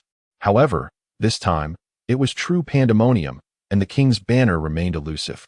Tang Tian surveyed the tumultuous scene before him, his gaze drifting towards the distant thicket, a subtle smile gracing his lips. How intriguing. Chapter 39. Emo Shia Shao. The chaos of battle raged on, yet alas, despite hours of turmoil, the Wang flag had not reappeared. Some individuals chose to concede, withdrawing from the fray to seek out other banners in hopes of passing the assessment. The onlookers gradually dispersed. Without the Wang flag, The skirmish had lost its significance. Young Master Tang, shall you continue to wait? Gong Qi inquired cautiously. Tang Tian pondered for a moment before responding. It is futile, since that individual has concealed themselves. It is unlikely they will emerge again. You may depart as well, and remember to prepare thoroughly when selecting your opponents in the future. Gong Qi, feeling as though a great weight had been lifted, expressed his gratitude profusely before hastily disappearing from sight. Tang Tian shook his head, casting one last glance at the tumultuous battlefield before gracefully departing. Time swiftly passed, and the conclusion of the assessment drew near. Still, no one knew the whereabouts of the Wong flag, as all awaited the end of the trial to uncover the identity of this formidable figure. Deep within the dense forest, amidst a thicket, a dark figure sat quietly nestled between two boulders. It was Niao Wushuang. Her complexion was pallid, with traces of blood staining the corner of her mouth, a clear indication of significant injury. Clutched in her arms, a corner of a flag peeked out, emanating a faint golden glow. It was the Wong flag. As the assessment time approached its end, a flicker of relief finally crossed Niao Wushuang's face. However, at that moment, a voice resonated before her. Is it the illusionary spirit technique? I never anticipated you could master it to such an advanced level. Truly impressive. Amidst Niao Wushuang's wary gaze, Tang Tian's figure gradually materialized. Did you witness that? Niao Wushuang asked, her brow furrowed in disbelief. Tang Tian nodded. The illusionary spirit technique was a high-grade yellow spell. When perfected, it could transform into various ethereal entities, making it difficult to discern truth from illusion without careful scrutiny. During the recent melee, no one had paid heed to a spirit sword that had appeared from nowhere. Thus, Niao Wushuang had successfully acquired the Wong flag and subsequently used the illusionary spirit technique to vanish from the battlefield, retreating far away. You had already devised your subsequent plans the moment you made your initial move, did you not? After sustaining injuries and exiting the battlefield, even if suspicions arose, it would be challenging to attribute them to you. Indeed, quite astute, Tang Tian remarked. Niao Wushuang's expression was complex. She had not anticipated that her seemingly foolproof stratagem would be so easily discerned by Tang Tian. Was he not merely a renowned disciple who indulged in pleasures? What do you intend? Niao Wushuang questioned coldly. Tang Tian smiled lightly and replied, my objective aligns with yours, the Wong flag. It is rather embarrassing to have called out so loudly, yet ultimately failed to secure it. If you relinquish the Wong flag to me, I shall consider your task fulfilled, and you shall receive 100 million spirit jade. Niao Wushuang's brow furrowed immediately, her tone resolute as she declared, impossible. I desire only the royal banner. No amount of spirit jade will suffice. Tang Tian exclaimed, astonished that she remained so resolute in such dire circumstances. Nevertheless, he was resolute in his pursuit of the royal banner. I am not negotiating with you, he stated. In your current state, do you truly believe you can retain the royal banner? I possess a golden banner that we can exchange. It is entirely up to you whether you wish to accept the spirit jade. My dear, you would not want to be eliminated just before the conclusion of the assessment, would you? Niao Wushuang fell silent, seemingly engaged in a final internal struggle. Suddenly, a formidable aura erupted from her, manifesting dozens of sword blades that encircled Tang Tian. Launching an onslaught, a glimmer of brilliance flashed in Tang Tian's eyes, and the surrounding space became momentarily suspended. The blades, though exceptionally sharp, could not breach the invisible barrier. Niao Wushuang stood frozen, her expression one of disbelief. How is this possible? She exclaimed. You possess more hidden cards than I anticipated. Tang Tian replied with a faint smile, waving his hand to disperse the blades. I shall take this as your final decision. He then raised his hand slightly. A force beyond Niao Wushuang's capability to resist yanked the royal banner from her grasp and into Tang Tian's own. Rest assured, your performance has not gone unnoticed by the elders. Until we meet again, he declared, vanishing in an instant. Niao Wushuang's expression was complex. She had believed her victory was assured, only to find herself ensnared by Tang Tian. This was an outcome she had never envisioned. This young master was indeed different from those disciples who merely indulged in pleasure. As she pondered, a beam of light descended from the heavens, enveloping her form. And moments later, she vanished from that place. The assessment had officially concluded. When Tang Tian reappeared in the external world, a dazzling golden light instantly enveloped him. Subsequently, The royal banner was drawn by a powerful force, soaring towards a stone monument beyond the dense forest. The banner was planted atop the monument, and Tang Tian's name subsequently materialized. Following this, the names of those who had secured the golden and silver banners appeared beneath Tang Tian's name. Indeed, it was Tang Tian who had acquired the royal banner. How had he managed it? Humph, obviously someone must have obtained it and traded it to him privately. Oh, listen to your envious tone. Why not offer a reward of 100 million spirit jade if you possess such skills? The disciples engaged in lively discussion. Although the assessment's proceedings had been somewhat unexpected, the outcome was still anticipated.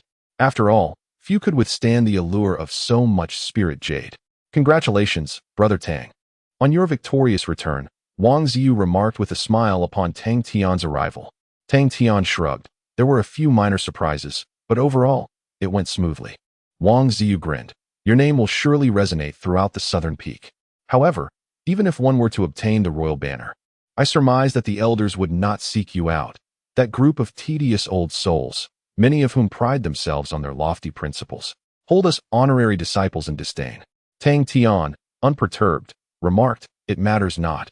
It is merely a diversion. He expressed no interest in being accepted as a direct disciple.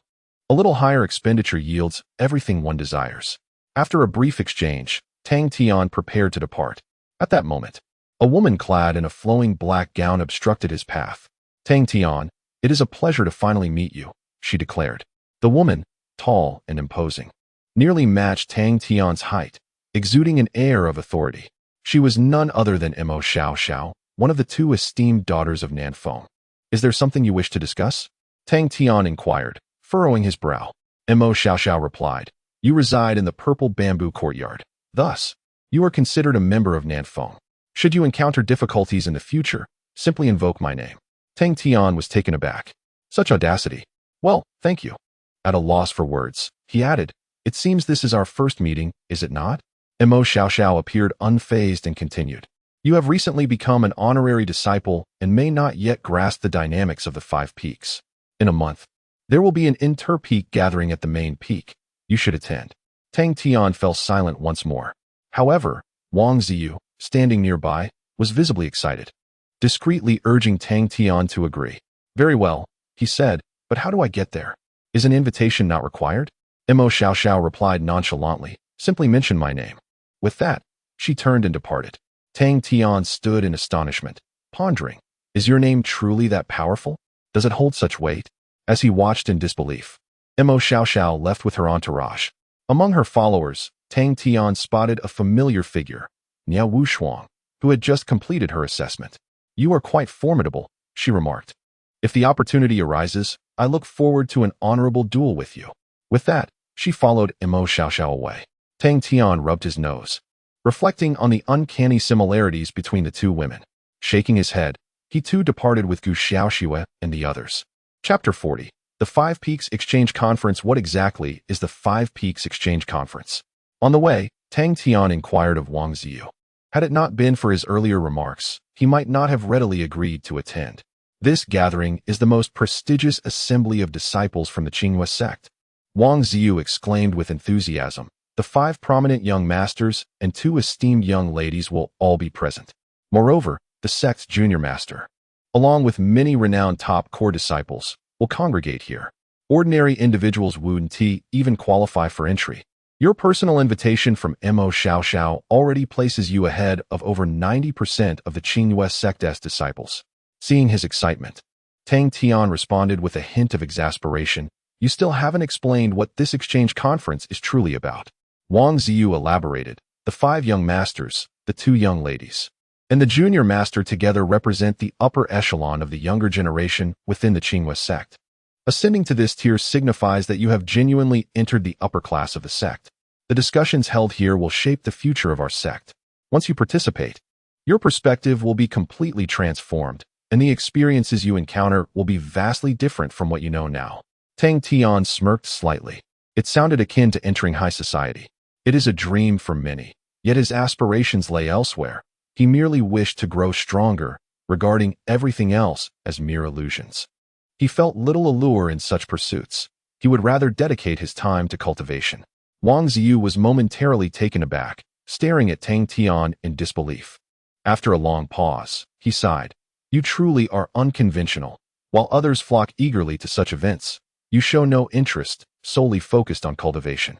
If that is the case, why did you choose the identity of an honorary disciple? Tang Tian chuckled awkwardly, but refrained from providing an explanation. His choice to become an honorary disciple had been born out of necessity. At that time, his cultivation was far too weak, and without that protective status, he would have likely been harassed by various troubling individuals. Sighing, he concluded that one cannot force matters. Wang Ziyu reflected, in truth, when you consider it, the content of the exchange conference is rather insignificant. It is, at its core, merely a gathering of individuals engaging in idle chatter, albeit on lofty subjects. The only noteworthy aspect is the merit conference, where a cadre of influential figures showcases their wealth. Such spectacles are indeed rare. Tang Tian halted abruptly. Showcasing wealth? Wang Ziyu nodded. Every year, the Five Peaks Exchange Conference includes a merit conference. During this event, those elites will exchange spirit gems for sect merits. Jing Heng, Emo Shia Shao, Lu Chonga, and others will be involved, and the scale of their contributions is beyond the imagination of ordinary individuals. The scene is reminiscent of celestial beings in combat. Tang Tian fell into silence. Such an occurrence exists? What exactly is sect merit? Tang Tian inquired further. Wang Ziyu elucidated. That is the highest honor bestowed by the Qinghua sect, where greater achievements signify a more substantial contribution to the sect. Otherwise, do you think Jingheng and the others wield such immense power for no reason? They have exchanged spiritual jade for it. However, the affairs those individuals engage in are far too sophisticated, essentially irrelevant to us. If you truly wish to abstain, then do so. Tang Tian fell silent. He had thought that purchasing status with spiritual jade was already audacious enough. Yet he was astonished to learn that the Qinghua sect even facilitated the acquisition of power through spiritual jade. They are indeed unafraid of power imbalances. From Wang Ziyu's words, it was evident that the quantity of spiritual jade expended for sect achievements was considerable. If it triggered the consumption system, why not go? Suddenly, Tang Tian exclaimed, what a rare and precious opportunity to broaden one's horizons and truly ascend to the upper echelons. How could one possibly decline? Brother Wang, your perspective requires expansion. Wang Ziyu, what on earth are you talking about? I have clearly urged you for a long time, and you were reluctant to go. How has it suddenly transformed into me lacking ambition? He was momentarily bewildered, doubting whether something he had said had led Tang Tian to misunderstand him. Ahem.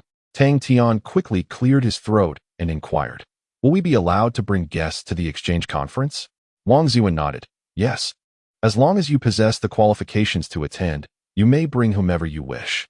However, it is generally inadvisable to bring too many people. Those who can attend the conference are not of ordinary status, and bringing too many might appear somewhat petty. Do not worry about safety. With the presence of the lesser sect master, no one would dare cause trouble. Tang Tian nodded affirmatively. All right. So, Brother Wang, are you interested in accompanying me? This fellow is exceedingly knowledgeable and will undoubtedly be of great assistance. Upon hearing the invitation, Wang Ziyu beamed with joy. I was just waiting for your words. The two conversed as they walked, eventually parting at the foot of the southern peak, agreeing to attend the Five Peaks Exchange Conference together next month. Subsequently, Tang Tian returned to the purple bamboo courtyard. Through today's assessment, he had officially become an inner disciple of the Qinghua sect. However, this status held little significance for him. He neither required the elders to explain the cultivation methods nor needed the specialized training facilities provided for inner disciples. It was merely a means to appease his small obsession. Back in the purple bamboo courtyard, Tang Tian resumed his cultivation life. It was not rigorous training, but he approached it diligently and earnestly. With his 7-ring talent and the endowment of the immortal crane physique, his progress during the foundational stage was no less impressive than during the qi refining period. In just half a month, he successfully broke through to the mid-foundational stage, a speed that left Lan Yu and the others astonished, claiming that their own cultivation rates had never been so rapid. However, after 2 days, the events that unfolded left Tang Tian utterly astonished. Gu Xiaoxue, who had broken through at the same time as him, had also made a remarkable advancement, reaching the mid-stage of the Yuan-Ing realm. This was indeed the Yuan-Ing level. The spiritual energy and comprehension of Tao required for this were far beyond what the foundation establishment stage could compare to. How did you manage this? Tang Tian felt an overwhelming urge to study her from head to toe, questioning whether the innate talent of a child of destiny was truly so formidable. Gu Xiaoxua, somewhat bashful, replied, I don't really know. When I broke through to the mid-stage of the Golden Core, it took me 3 months. I didn't expect to inexplicably advance to the mid-stage of the Yuaning. Tang Tian couldn't help but be speechless. This was utterly absurd. Her cultivation speed in the Yuaning stage matched his own in the foundation establishment stage, and yet she described it as inexplicable. Truly, what on earth is your talent? Tang Tian inquired. It's simply the talent of a child of destiny, Gu Xiaoxua stated. When I first entered, the elder measured my potential and said that if all goes well, I could achieve ascension before the age of 30. The sudden acceleration might be due to the environment of the Zijou courtyard. Tang Tian scoffed. Environment? Nonsense. We all live in the same courtyard. Why don't I feel the same? Could it be that Gu Xiaoxua's room is particularly special? Or perhaps... He shook his head vigorously, hastily dismissing that dangerous thought. She was only 15, after all. After much contemplation, it seemed the issue was indeed one of innate talent. Perhaps children of destiny inherently possessed such characteristics? It appeared he needed to acquire more resources, allowing himself to experience the exhilarating sensation of rapid cultivation as well. Perhaps sensing Tang Tian's discontent, an old acquaintance, Qin Hai, arrived at Zijou courtyard that afternoon. Chapter 41. The Eighth Ring Talent. The arrival of Qin Hai immediately dispelled Tang Tian's lingering resentment. The long-awaited consumption points. This time, Qin Hai did not let Tang Tian down. He brought an abundance of elixirs of grade 7 and above, rare materials from the heavens and earth, as well as earth-level techniques and spiritual artifacts, all packed within a reasonably spacious Shumi ring. When the total amount was calculated, it amounted to over 230 billion. Are you gambling your career again? Tang Tian jested. Qin Hai hurriedly waved his hands, chuckling. Not at all. After our previous transaction, I have gained the trust of the headquarters, and the resources I can allocate have expanded several-fold. These are all meticulously selected. I hope young Master Tang will find them to his liking. Tang Tian nodded, saying, thank you for your efforts. However, next time, there is no need for such careful selection. I accept nearly everything, so just bring it all. Let us proceed with the transaction, as we did before. Qin Hai's face lit up with joy. Young Master Tang remains as generous as ever. The total price for this batch of resources is 237 billion. Given the substantial amount you are purchasing, I can offer you a 5 discount. Hence, you only need to pay 226 billion. Tang Tian stroked his chin. There is a discount? Qin Hai replied with a smile. Of course, for a valued customer like you. Our Jinyu Tang has many preferential policies. Oh, Tang Tian responded. Then asked, could it be a 20 discount? Qin Hai was taken aback. Young Master Tang, have I failed to meet your expectations in some regard? He feared that he had offended Tang Tian, prompting such a remark. However, it was not as he presumed. I'm serious. Can you provide a discount? You've made quite the trip. I'm willing to pay a higher price, Tang Tian stated earnestly. Qin Hai found himself in a comical predicament, saying, Young Master Tang, trading with you is my duty. There is no question of ease or difficulty. Moreover, Jinyu Tang has no such policy. If we were to transact in that manner, I wouldn't be able to report back. Tang Tian, disappointed, nodded. All right, number 20 discount then. Also, don't give me a 5 discount. I dislike discounted items. Let us proceed at the original price. He had initially hoped to negotiate a higher price within the system's limits, but alas, as you wish. Although Qin Hai did not understand Tang Tian's reasoning, he opted to proceed at the original price. The customer is paramount, especially for such a profitable deal. To refuse further would be quite unwise. After several rounds of transactions, all resources, along with the Shumi ring, found their way into Tang Tian's possession. Qin Hai also breathed a sigh of relief, as this was a considerable quantity of resources. Had he failed to sell much, it would have been challenging to account for at the headquarters.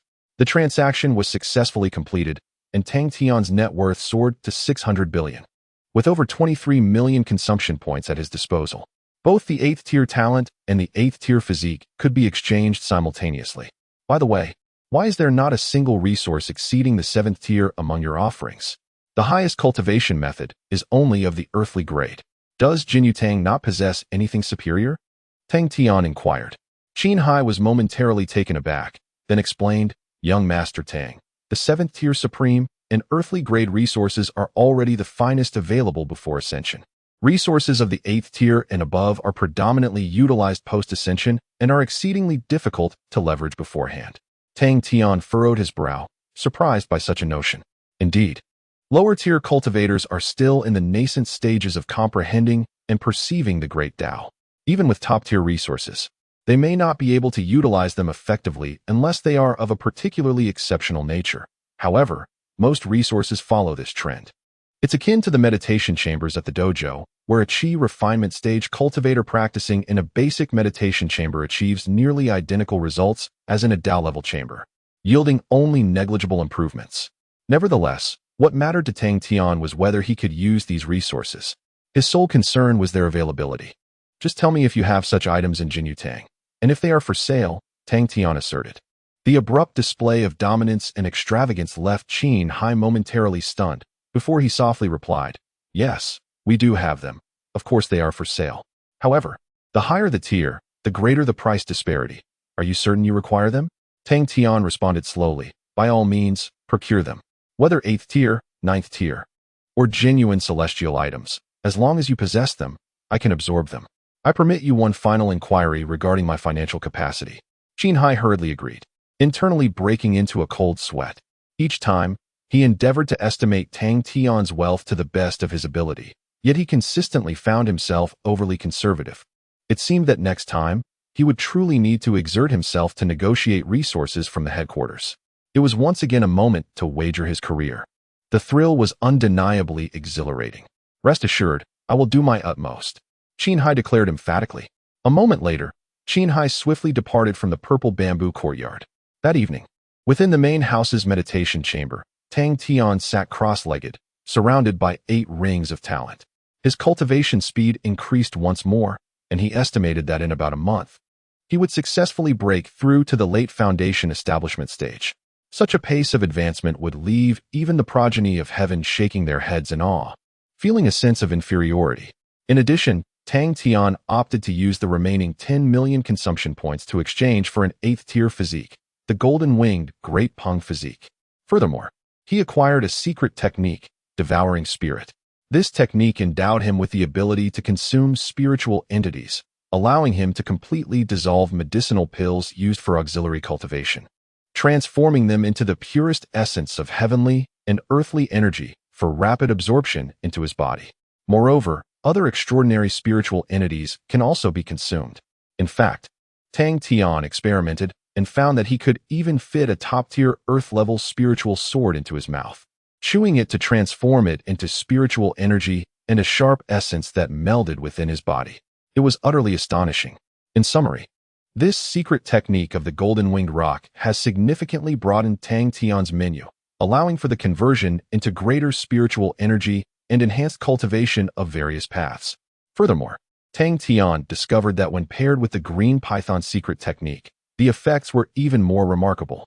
Thus, even though he currently possessed only an 8-ring talent, his cultivation speed was undeniably on par with those gifted individuals of 9 rings or higher. Yet, he remained uncertain of the extent he could achieve. For instance, Gu Xiaoxua. Well, that was an anomaly, defying all conventional reasoning. Who else could cultivate faster as their realm ascended? Certainly, a freak of nature. As his chaotic thoughts settled, Tang Tian gradually entered a meditative state. Under the influence of the 8-ring talent, his cultivation steadily advanced. Chapter 42. Entering the venue, half a month swiftly passed. Through diligent cultivation, Tang Tian had firmly established his mid-stage foundation-building realm and was steadily progressing towards the late stage. Furthermore, he had mastered dozens of different techniques. In terms of comprehending and grasping the Tao, he was no less adept than the prodigious Gu Xiaoxua. Occasionally, during their discussions on the Tao, he could even point out several nuances she had overlooked, which filled him with a sense of satisfaction. However, the girl's learning ability was remarkably strong, and her rate of growth was equally impressive. Tang Tian often teased her for being overly competitive, suggesting that she should balance work and rest, taking time to relax. Yet, after voicing his concerns, he would dive headfirst into his own rigorous training. In this atmosphere of relentless cultivation, even the sisters Lan Yu and Lu Zhu found themselves inspired to strive harder, rapidly enhancing their abilities. Although they possessed only 9-ring talent, there seemed to be a mysterious connection between them that accelerated their training speed beyond that of an ordinary 9-ring practitioner, and their understanding of the Tao flowed exceptionally smoothly. I must be dreaming. My 9-ring talent has somehow diminished to merely. Tang Tian silently mocked himself. Today marked the day of the Wufeng Exchange Conference. The few of them from Zizhu Courtyard rarely set aside their competitive spirit and gathered under the old locust tree to engage in a game. They played a game called Nian Dao Pai, in which pairs worked in unison to attack another team, requiring profound understanding and seamless cooperation of the Tao. Tang Tian teamed up with Gu Xiaoxua, while the Lan sisters formed another pair. The losing team would have a sticky note placed on their forehead. Before long, Tang Tian and Gu Xiaoxua found themselves adorned with paper notes. Although their comprehension of the Tao was deeper, their synergy could not compare to that of the Lan sisters, who seemed to share a single mind, their coordination flawless, leaving Tang Tian and his partner utterly disoriented in the later stages of the game. "Goodness," Tang Tian exclaimed. "Have your eyes migrated to your backside? I was clearly employing fire techniques, yet you doused me with water. If you want to extinguish me, just say so." Once again, they found themselves at a significant disadvantage, prompting Tang Tian's lament. However, in this competitive game, Gu Xiaoxua was equally relentless, retorting, "I laid the groundwork for water techniques from the 3rd step onward. How could you not perceive that? I even gave you a hint last turn, and yet you countered with a strike that obliterated my setup. You accuse me of countering you? You are the enemy from my past life." Tang Tian snorted coldly, realizing, after her hint, that indeed, he had overlooked Gu Xiaoxua's strategy. Yet, he would never easily admit to his mistakes. One could fall, but one's pride must remain steadfast. "You are such a useless teammate. No wonder we can't win." Gu Xiaoxua, not to be outdone, shot back, "You are the useless teammate. Being your ally feels like enduring 8 lifetimes of misfortune." The two exchanged playful barbs before each tore off a strip of paper, affixing it to their foreheads. "Let us go again," Tang Tian declared, unwilling to concede defeat and eager to continue the battle. However, at that moment, the formation outside was triggered by someone.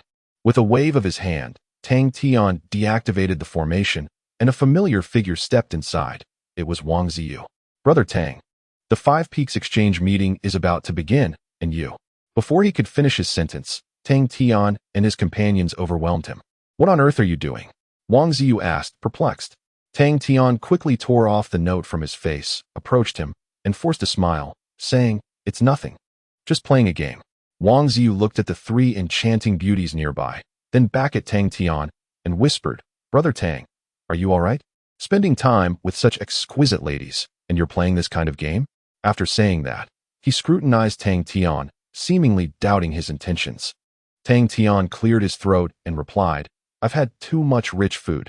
Occasionally indulging in some lighter fare is refreshing." He swiftly changed the subject. "By the way, I've been waiting for you. Let us head to the exchange meeting." The group hastily tidied up the scene before leaving the purple bamboo courtyard. This gathering appeared to be different from those in the past, with an increased number of attendees. It seemed that nearly everyone of note had arrived. On the way, Wang Ziyu commented, "There is something unusual about this." "What is different?" Tang Tian inquired. Wang Ziyu shook his head. "I can't say for sure, but I feel it has something to do with the 100 Gates War." Tang Tian acknowledged this with an O. Over the past month, while he had been diligently cultivating at the dojo and the purple bamboo courtyard, Li Hong had not been idle.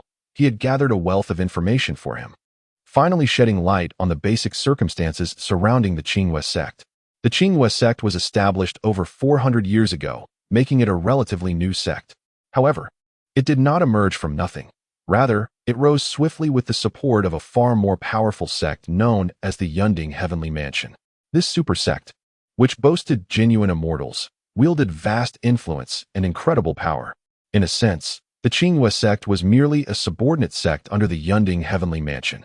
This revelation dispelled the doubts that had lingered in Tang Tian's mind. Why could the Qinghua sect purchase status and identity without fearing a shift in power? With the existence of such a colossal entity as the Yunding Heavenly Mansion, the so-called power struggles within the Qinghua sect were, frankly, child's play. As long as the Yunding Heavenly Mansion remained intact, It mattered little if the power structures within the Qinghua sect were completely overhauled. They could simply be replaced again if they dared to defy orders. This represented the weight of absolute power. Moreover, the 100 Gates War that Wang Ziyu mentioned earlier was, in fact, a disciple promotion competition held every 5 years among all the subordinate sects under the Yunding Heavenly Mansion. Any disciple who achieved outstanding results would be promoted to the Yunding Heavenly Mansion, stepping onto a broader stage. However, this 100 Gates War held little significance for Tang Tian. Due to the stringent criteria for participation in the grand competition, the foremost requirement is the exclusion of honorary disciples. Upon hearing this news, Tang Tian fell into a prolonged silence, ultimately exhaling a deep sigh, reflecting on the whims of fate. However, he soon reconciled with the situation, realizing that he merely needed to expend a few points. As long as he could indulge freely, the location mattered little. With just over a year remaining until the 100 Gates competition, the young sect master would undoubtedly have something to say. Wang Ziyu remarked. Tang Tian nodded, offering no further commentary, dismissing the notion with a nonchalant attitude. What does it concern me? His sole purpose today was the so-called merit conference. If he could successfully trigger the system's return, he would ensure a significant investment of consumption points. As they engaged in casual conversation, the group ascended the main peak. Arriving at the venue for the exchange meeting, they found themselves near the summit, amidst pavilions and mist, resembling a scene from a celestial realm. Just as Tang Tian was about to enter, he suddenly caught sight of a familiar figure. Feng? Is he attending the exchange meeting as well? Tang Tian exclaimed in surprise, watching Feng glide effortlessly into the venue. Wang Ziyu chuckled. See?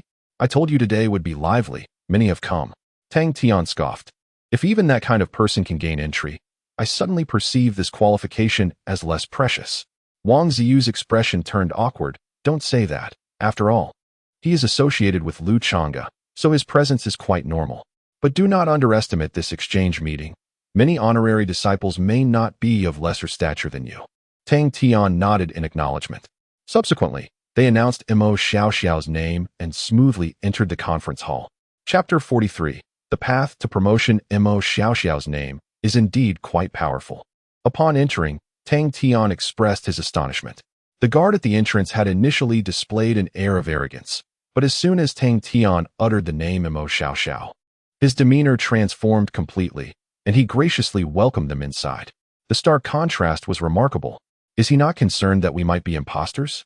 Tang Tian inquired. Wang Ziyu chuckled and replied, such incidents have occurred in the past, where individuals exploited Emo Shia Shao's name to deceive others. However, within a few days, those imposters vanished without a trace. Since then, no one has dared to impersonate her. Tang Tian felt a chill run down his spine. Indeed, that person was decisively formidable and not to be trifled with. In fact, those at the upper echelons are quite similar, Wang Ziyu continued. They wield immense power, possess vast influence, and enjoy near limitless wealth. None of them are ordinary individuals. If one lacks sufficient confidence, it is wise not to provoke them lightly. Tang Tian shrugged. I am not one to instigate trouble. He was not foolish. Had he been reckless and confrontational, he would have long since found himself in dire straits. The two engaged in conversation as they made their way into the main venue. The setting was a grand garden, resplendent in its unique beauty, with flora that seemed to embody a hint of the Taoist essence, a far cry from the ordinary spring appreciation garden. They had arrived relatively late, and many guests were already present, some seated, others standing, engaged in lively discussions. Tang Tian perked up his ears and was relieved to find that the conversations were devoid of the nonsensical flattery of you are noble. Instead, the attendees were discussing matters of substance. Moreover, many exuded a powerful aura, accompanied by distinguished attendants, clearly indicative of their high status. Nevertheless, Tang Tian still found it challenging to integrate into the gathering. Thus, he sought refuge in an unoccupied pavilion, sitting down with Wang Ziyu and the others. When does the commendation conference commence? He asked. Wang Ziyu, bemused, responded, why the hurry? The commendation conference would only begin at the conclusion of the exchange event, serving as the grand finale. Prior to that, the young master would share some insights, followed by guests engaging in discussions. There would also be martial displays by the attendants, core disciples, free challenges, and several other activities, including treasure trading. Tang Tian's ears perked up at the mention of treasure trading. What is that? Wang Ziyu elaborated. It is akin to the exotic trade fairs held at the Spring Appreciation Garden. But this time the focus is on treasures, the quality and value of which far surpass those of the exotic fair.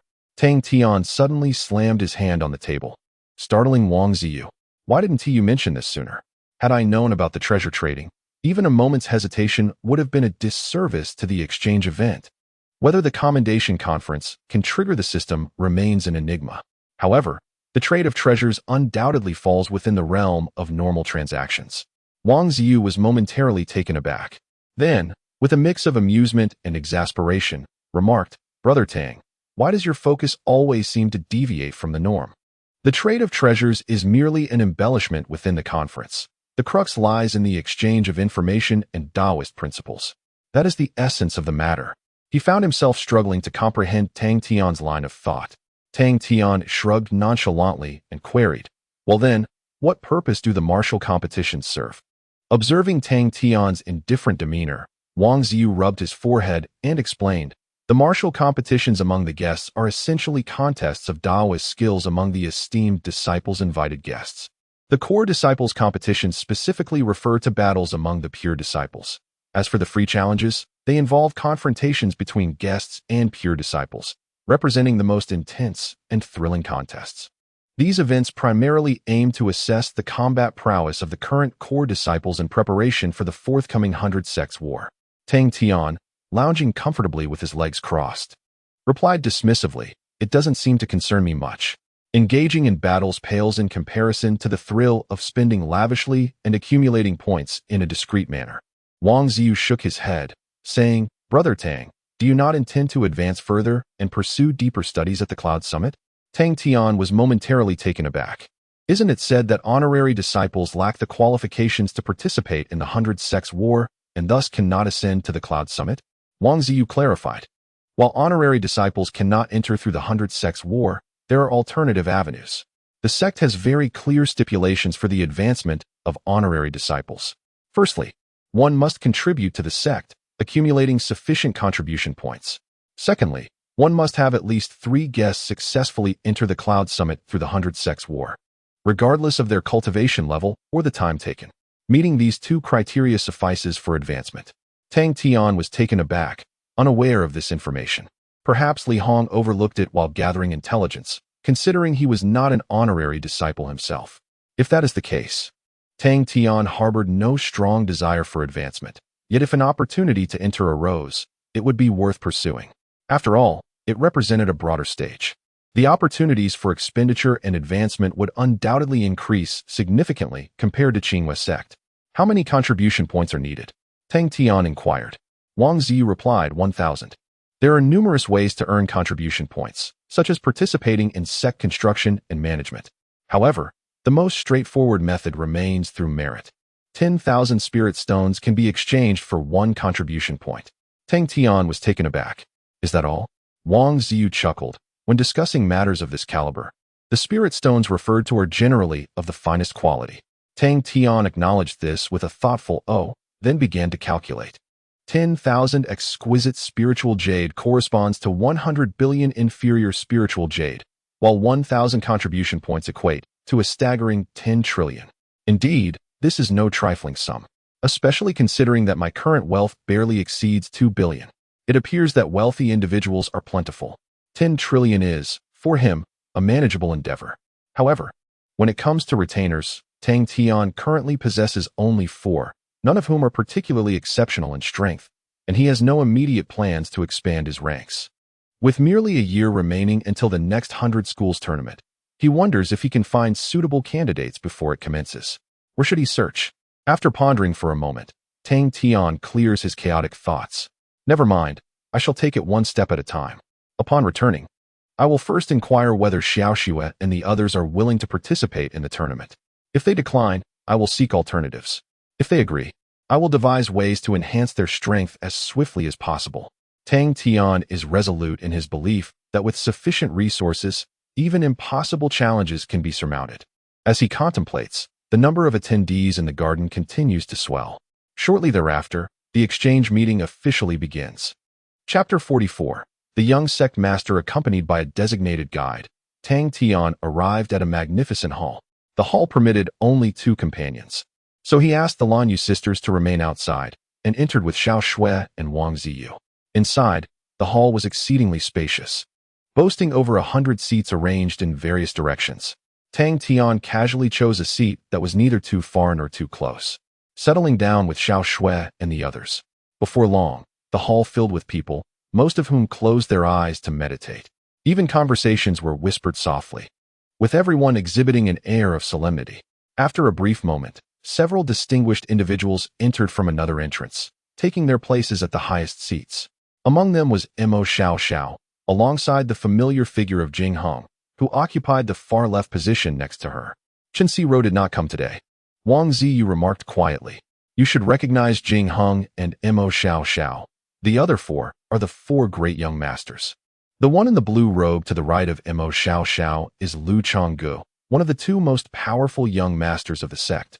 Next to Lu Chonggu is Tian Yangsheng, who is equally formidable but has a rather volatile temperament, so be cautious when engaging with him. To the right of Tian Yangsheng is Du Yuan Qing from the West Peak, the youngest of the great masters, known for his substantial wealth. The one furthest to the right is Guan Meng from the North Peak, who is rather mature and composed, with a rich background and extensive connections. Wang Ziyu introduced them one by one. Tang Tian committed their appearances to memory, in a sense. These individuals represented the pinnacle of the Qingyu sect's esteemed disciples. And what of the empty seat between Lu Chonggu and Tian Yangsheng? That, of course, belongs to our young sect master, Yun Kong, Wang Ziyu replied with a smile. No matter how others change, the highest position among the younger generation will forever belong to the young sect master. Tang Tian nodded in agreement. Such a position was fitting for a young sect master. Shortly thereafter, a young man clad in a simple gray robe entered the hall and took his seat in the central position. This was Tang Tian's first encounter with the sect's young sect master. Contrary to his expectations, Yun Kong appeared remarkably ordinary. If seen among the common folk, he would blend in seamlessly. Throughout the conversation, a faint smile graced his lips, devoid of the haughty demeanor often associated with authority. Overall, he emanated a very gentle aura. Could he truly command the respect of so many prodigies and young masters? Tang Tian pondered silently. Once the young sect master settled in, he declared the commencement of the exchange meeting. Greetings, esteemed friends. First and foremost, I extend my heartfelt gratitude for your presence. Each of you is an indispensable key to our sect. In the spirit of shared kinship, we ought to unite our efforts to cultivate a realm of enlightenment that is even more harmonious and splendid, just as Tang Tian envisioned. Yun Kong spoke with a measured pace, his voice as soothing as jade, exuding a gentle demeanor that enveloped all in a refreshing breeze of spring.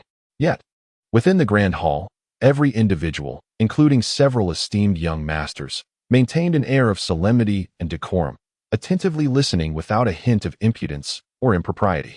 The authority of the young sect master remained intact, undiminished by his inherent kindness. The content of Yun Kong's discourse echoed the sentiments expressed by Wang Ziyu, primarily revolving around the impending 100 sects war set to transpire in just over a year. At that time, the myriad subordinate sects under the banner of Yunding Tianfu would dispatch their most exceptional core disciples to engage in a pinnacle contest among prodigies. Those who distinguished themselves would be selected for deeper cultivation within Yunding Tianfu. Due to its relatively recent establishment, Qingyue sect had previously suffered dismal outcomes in past 100 sects wars, often finding itself at the bottom.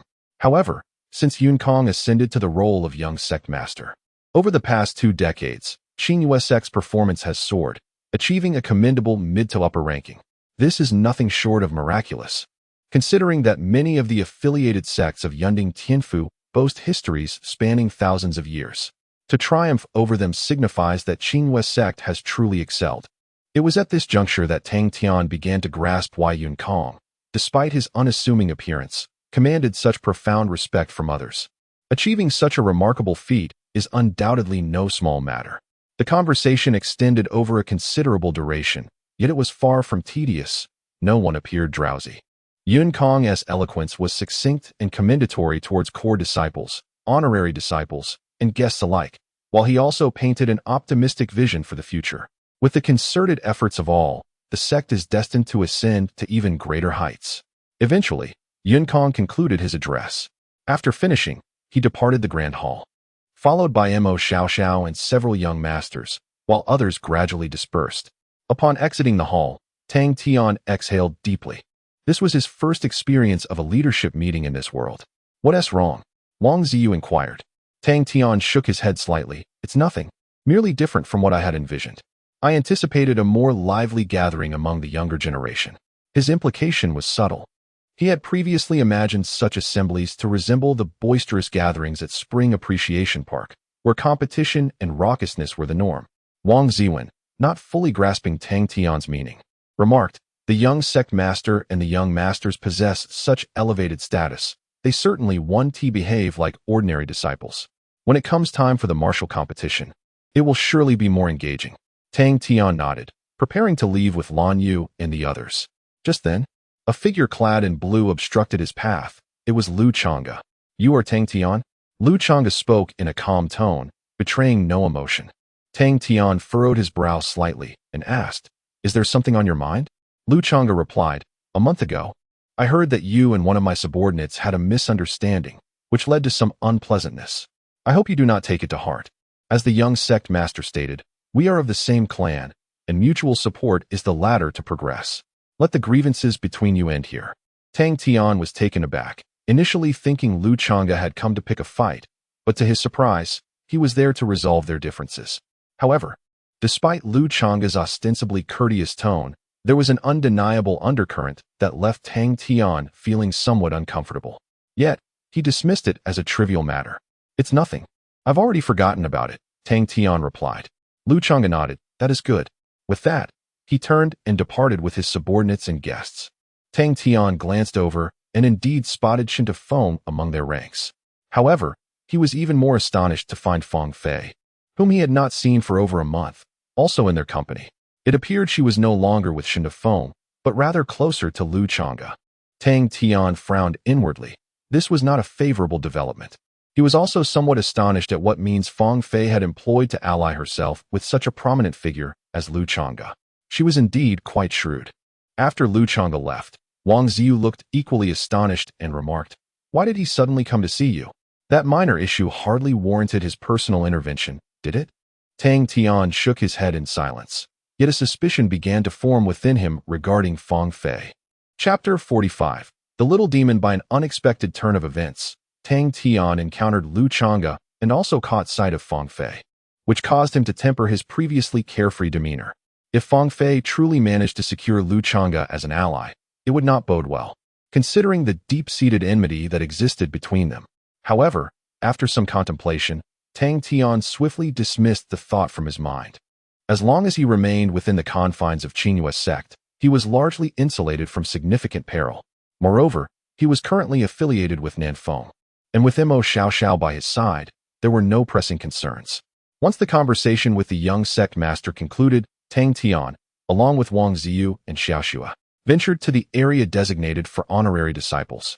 The martial arts gathering was about to commence, and Tang Tian was eager to observe the capabilities of those preparing to participate in the 100 sects competition. He casually selected a seat, and soon, someone presented him with spiritual fruits and fragrant tea, ensuring that the service was impeccable.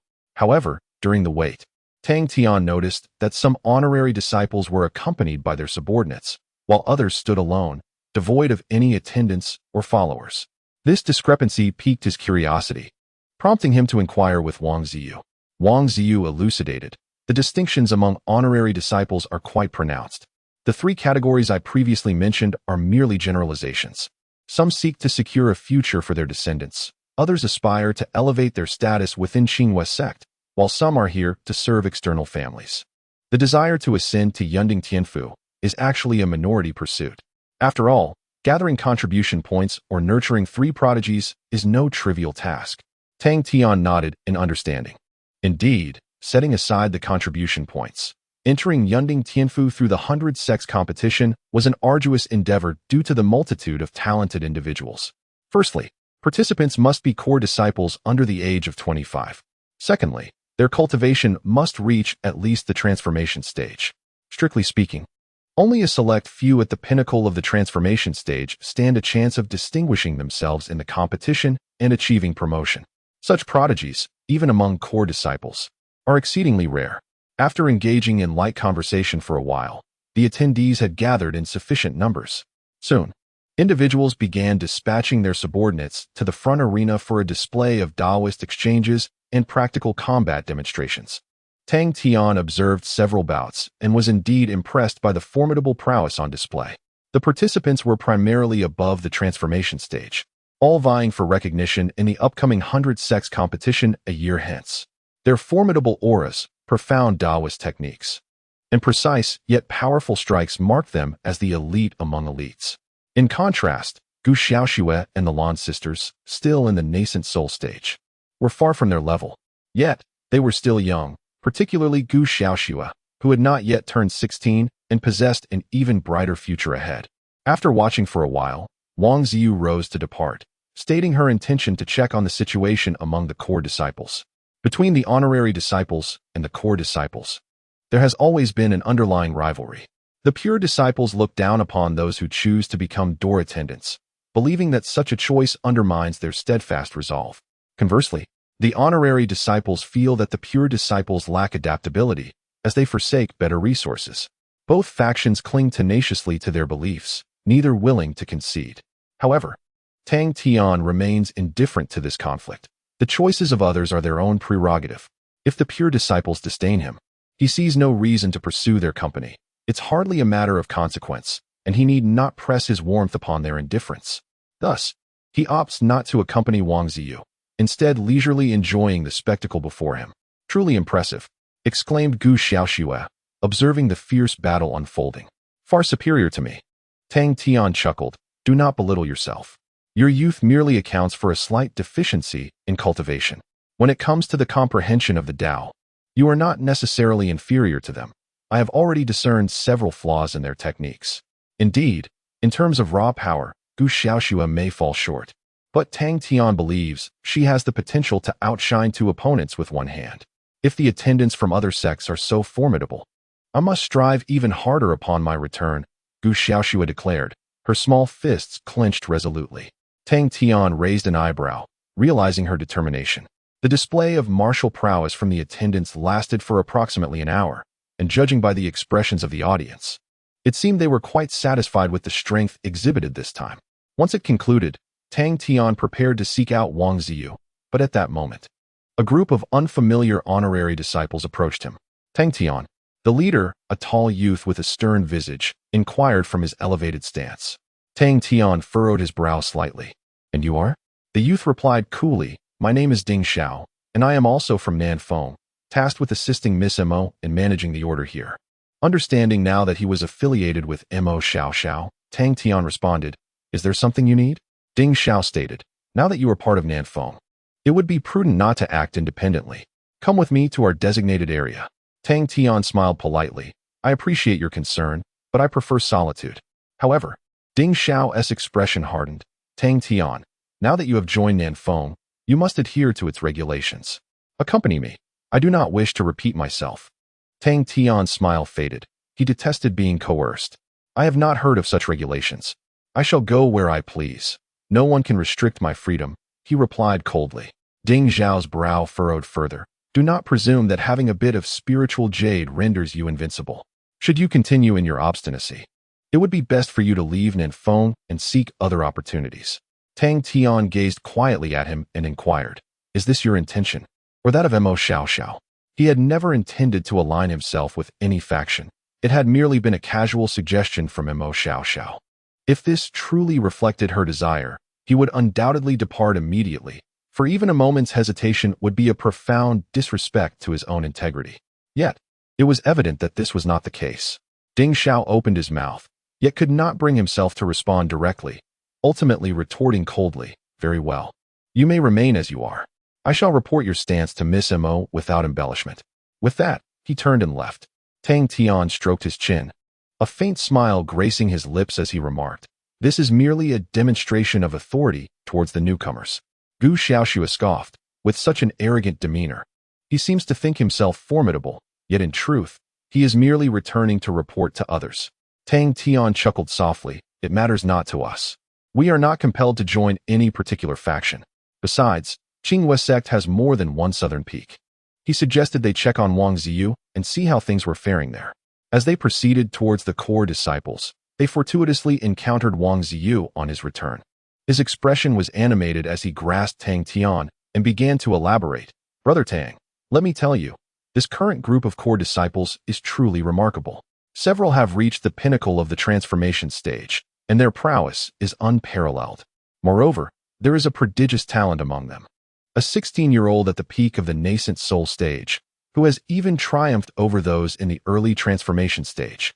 This little prodigy is exceedingly arrogant, declaring his intent to crush the reputation of the honorary disciple subordinates into the ground. How exhilarating. Tang Tian shot him a sidelong glance and replied, "What are you so excited about? Have you forgotten who you are?" This fellow seemed a bit misguided, neglecting that he, too, was an honorary disciple. However, Wang Ziyu simply laughed heartily. Fanning himself with a folding fan, me? I am merely a harbinger of entertainment. Wherever there is amusement, you will find me. The forthcoming challenges promised to be quite the spectacle, and Tang Tian shook his head in bemusement, realizing that this individual was utterly unconcerned with the reputation of honorary disciples. Nevertheless, Wang Ziyu's words sparked a flicker of curiosity within him regarding the impending trials. What kind of strength would a 16-year-old at the pinnacle of the nascent soul stage possess? How would it compare to that of Gu Xiaoxue?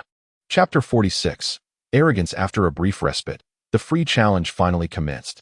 Honorary disciples, guests, and core disciples gathered once again. This time, Emo Shia Shao and Lu Chonga were also present, observing quietly from a high vantage point. In their designated area, several individuals of formidable presence and distinguished demeanor were seated, presumably leaders among the core disciples. Under the watchful eyes of these esteemed figures, the free challenge officially began. The first to take the stage was a core disciple at the late stage of the transformation realm. With an air of haughtiness, he did not specify whom he wished to challenge, boldly declaring that any guest willing to step forward would suffice. His disdainful demeanor ignited a spark of indignation among the honorary disciples. From the West Peak, an honorary disciple sent forth one of his guests, equally formidable and at the same stage of the transformation realm. As they ascended the stage, the battle was poised to erupt. Tang Tian observed that this confrontation was far more intense than previous skirmishes between guests, with both parties seemingly laying bare their trump cards. It appeared that animosity had long simmered beneath the surface, fueling their fervor. The guest displayed impressive prowess, his techniques as unpredictable as a visual feast. However, the core disciple, having mastered 3 or 4 arts to a level beyond mere proficiency, held his ground firmly. Ultimately, the guest faltered, caught off guard by his opponent's decisive strike, leading to his defeat. Such ostentation serves no purpose, the core disciple remarked smugly, reinforcing the notion that mastery is the true essence of skill.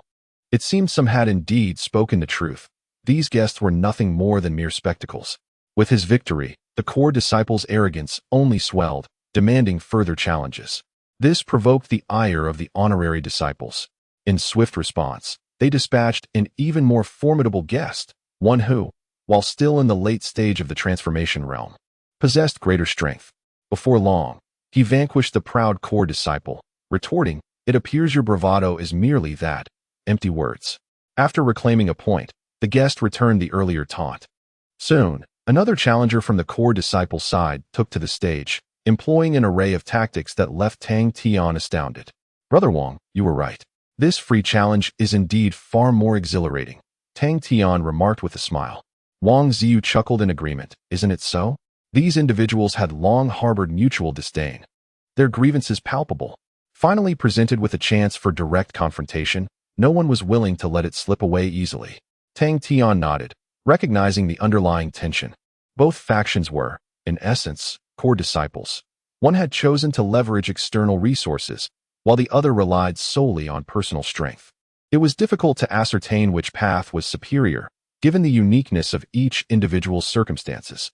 Nevertheless, Tang Tian discerned that the pure core disciples generally possessed a slight edge in strength, as the guests would often regain momentum only to be swiftly countered again. Overall, the disciples appeared to suffer more defeats than victories. Despite their abundant resources, One would expect them to be more formidable, remarked Tang Tian. Wang Ziyu scoffed, while resources abound. The myriad of trivial matters they entail has increased as well. In terms of genuine combat prowess, they cannot possibly compare to those relentless practitioners wholly devoted to their cultivation. Essentially, during each free challenge, the disciples invariably found themselves on the losing side. This time was relatively better, at their worst. They were overwhelmed to the point of being unable to catch their breath.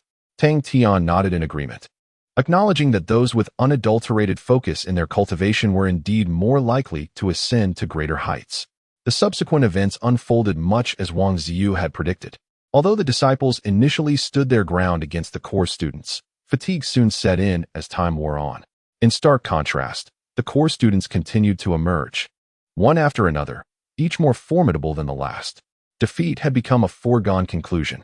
Yet, Tang Tian observed that the honorary disciples remained remarkably composed, clearly accustomed to such spectacles. Once victory and defeat were ascertained, the battles took on a more entertaining tone. Practitioners in the mid-stage of transformation, the initial stage of transformation, and even some prodigies at the nascent soul stage began to make their appearances. At last, Tang Tian beheld the prodigy Wang Ziyu had mentioned, Huang Chong, a 16-year-old at the pinnacle of the nascent soul stage. He exuded an air of arrogance surpassing that of other core disciples, treating the honorary disciples with utter disdain, hardly deigning to acknowledge their presence. Feel free to come at me, one by one. Look at your feeble forms, even if you come at me collectively. I fear you not, Huang Chong declared, nostrils flaring in contempt, inciting dark expressions among many honorary disciples and guests. His audacity was astounding, yet they maintained their composure, refraining from using their superior numbers to overwhelm him, sending forth only those within the nascent soul stage. However, Huang Chong was not merely a silver-tongued braggart. He possessed astounding skills as well. Nearly all who challenged him were ruthlessly crushed. Even practitioners who had immersed themselves in the nascent soul stage for several years found themselves barely able to withstand his onslaught, which only fueled Huang Chong's arrogance further. Ha! You are all so weak. What face do you have to claim the title of core disciples? To share this name with you is a disgrace. He taunted mercilessly. The honorary disciples' faces darkened, yet they found themselves at a loss. After all, he was merely 16, sending out someone in their 20s would suffice. Even if a practitioner at the transformation stage were to vanquish him, it would serve no purpose other than to provide fodder for ridicule. What could they do? They could only close their ears and pretend not to hear. At such a level, who among them lacked a measure of forbearance? Xiaoxua, what do you think of him? Tang Tian inquired. Gu Xiaoxua pondered for a moment before responding. He is indeed formidable. However, his arrogance may lead him to reveal some vulnerabilities, so opportunities still exist. Shall I go up? Tang Tian immediately waved his hand in refusal. As a newcomer, I shall refrain from joining this commotion, for there seems to be no advantage in it. It is wise to avoid seeking the limelight, lest one attracts unwarranted envy and trouble, which he despises above all. Yet, it appears that someone has sensed his aversion to complications, as trouble has uninvitedly come knocking at his door. Is there truly no one brave enough to face me? Such a pitiful lot, Huang Chong declared loudly. Tang Tian, I've heard tales of your wealth, and that you've ensnared one of our prodigious junior sisters. What say you? Are you bold enough to let her come forth and spar with me? Tang Tian thought to himself, bewildered. Is trouble truly coming to find me while I am merely an innocent bystander? Am I so renowned? Yet, given that he had been directly addressed, silence was no longer an option. Are you referring to me? He inquired. Huang Chong cast a dismissive glance his way and retorted, I have no interest in you. We have a prodigious junior sister whom you have enticed away. Are you daring enough to let her come forth? I wish to demonstrate that aligning with your esteemed disciples leads only to a futile path, devoid of any benefit. Tang Tian fell silent. Was this truly Huang Chong's own sentiment? Perhaps. He glanced upward toward the higher echelons and remarked, You speak of Xiaoxua, do you not? She is merely at the mid-stage of her nascent soul. Do you not think that this is somewhat unfair? Upon hearing this, Xiaoxua hastily communicated with him. Young Master Tang, it's all right. I am confident I can defeat him. Tang Tian gently shook his head, signaling her to remain silent. If he dared to stir up trouble, then a lesson would be in order. Indeed, it was somewhat unfair. Huang Chong waved dismissively. Very well then. I shall also limit my cultivation to the mid or even early stages of nascent soul. Against such weaklings, I could easily crush them with one hand. So, do you have any further excuses? Tang Tian offered a slight smile. Very well, he replied. Xiao Shui, go ahead and have your fun. Chapter 47. Under the watchful gaze of the crowd, Gu Xiaoxue ascended the arena, standing face to face with Huang Chong. This marked one of the most captivating duels following the formal challenge, as both participants were among the youngest. And it was the audacious Huang Chong who had called her out, hinting at deeper implications. Perhaps he sought to bolster the resolve of the younger core disciples through this encounter. Do you require my assistance with one hand, esteemed junior sister? Huang Chong boasted arrogantly. The word esteemed served to undermine Gu Xiaoxue's status as a core disciple. Yet, she remained unfazed, responding with a gentle smile. Feel free. Tang Tian observed quietly from below. The girl, Xiaoxue, transformed entirely between their daily interactions and the heat of battle. She resembled an extraordinary sword, encased within an ostensibly ordinary scabbard. Once unleashed, she inevitably radiated an undeniable brilliance. Very well, let us begin, Huang Chong declared, genuinely placing one hand behind his back, dismissing her as a worthy opponent. Gu Xiaoxue's expression shifted, her aura evolving rapidly. Suddenly, her sword was drawn, and she flew forward like a startled swan, arriving before Huang Chong in the blink of an eye. The razor-sharp blade was poised to graze his brow. Huang Chong, taken aback, retreated with haste, transforming his palm into a fist to strike out. Yet, he struck nothing but air. The blade before him began to dissipate, yet he felt an acute sense of danger, as if his very back were under siege. Enough, Huang Chong exclaimed, abandoning any pretense of restraint. He unleashed all his cultivation, and streams of dragon-shaped spiritual energy surged forth, barely averting the impending crisis. Observing this, Tang Tian chuckled, remarking, Xiaoxue is remarkably fierce from the outset. He recognized her strength. She stood her ground against Huang Chong's utmost prowess. Yet, he was surprised by her immediate full-force assault, which had rendered Huang Chong utterly defenseless. What of your one-handed challenge? I have discarded all restraint, and now you find yourself in disarray. Xiaoxue fights with unwavering commitment, murmured Lan Yu, who stood nearby.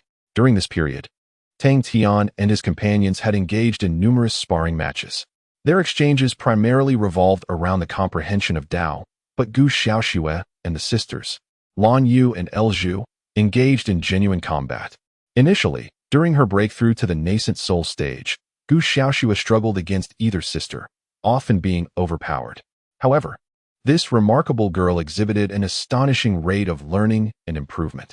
Every sparring session revealed a wholly transformed state. In just a few short days, she had attained the capability to contend evenly with either of them.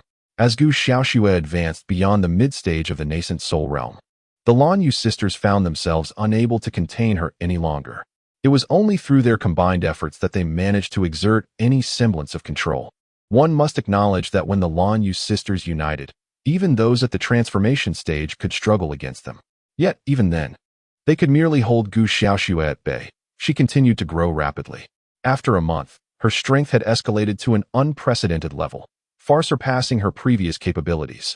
Huang Chong was decidedly no match for her. On the battlefield, Huang Chong's pride and carelessness cost him the advantage. Even when he drew upon his full power, he consistently found himself at a disadvantage.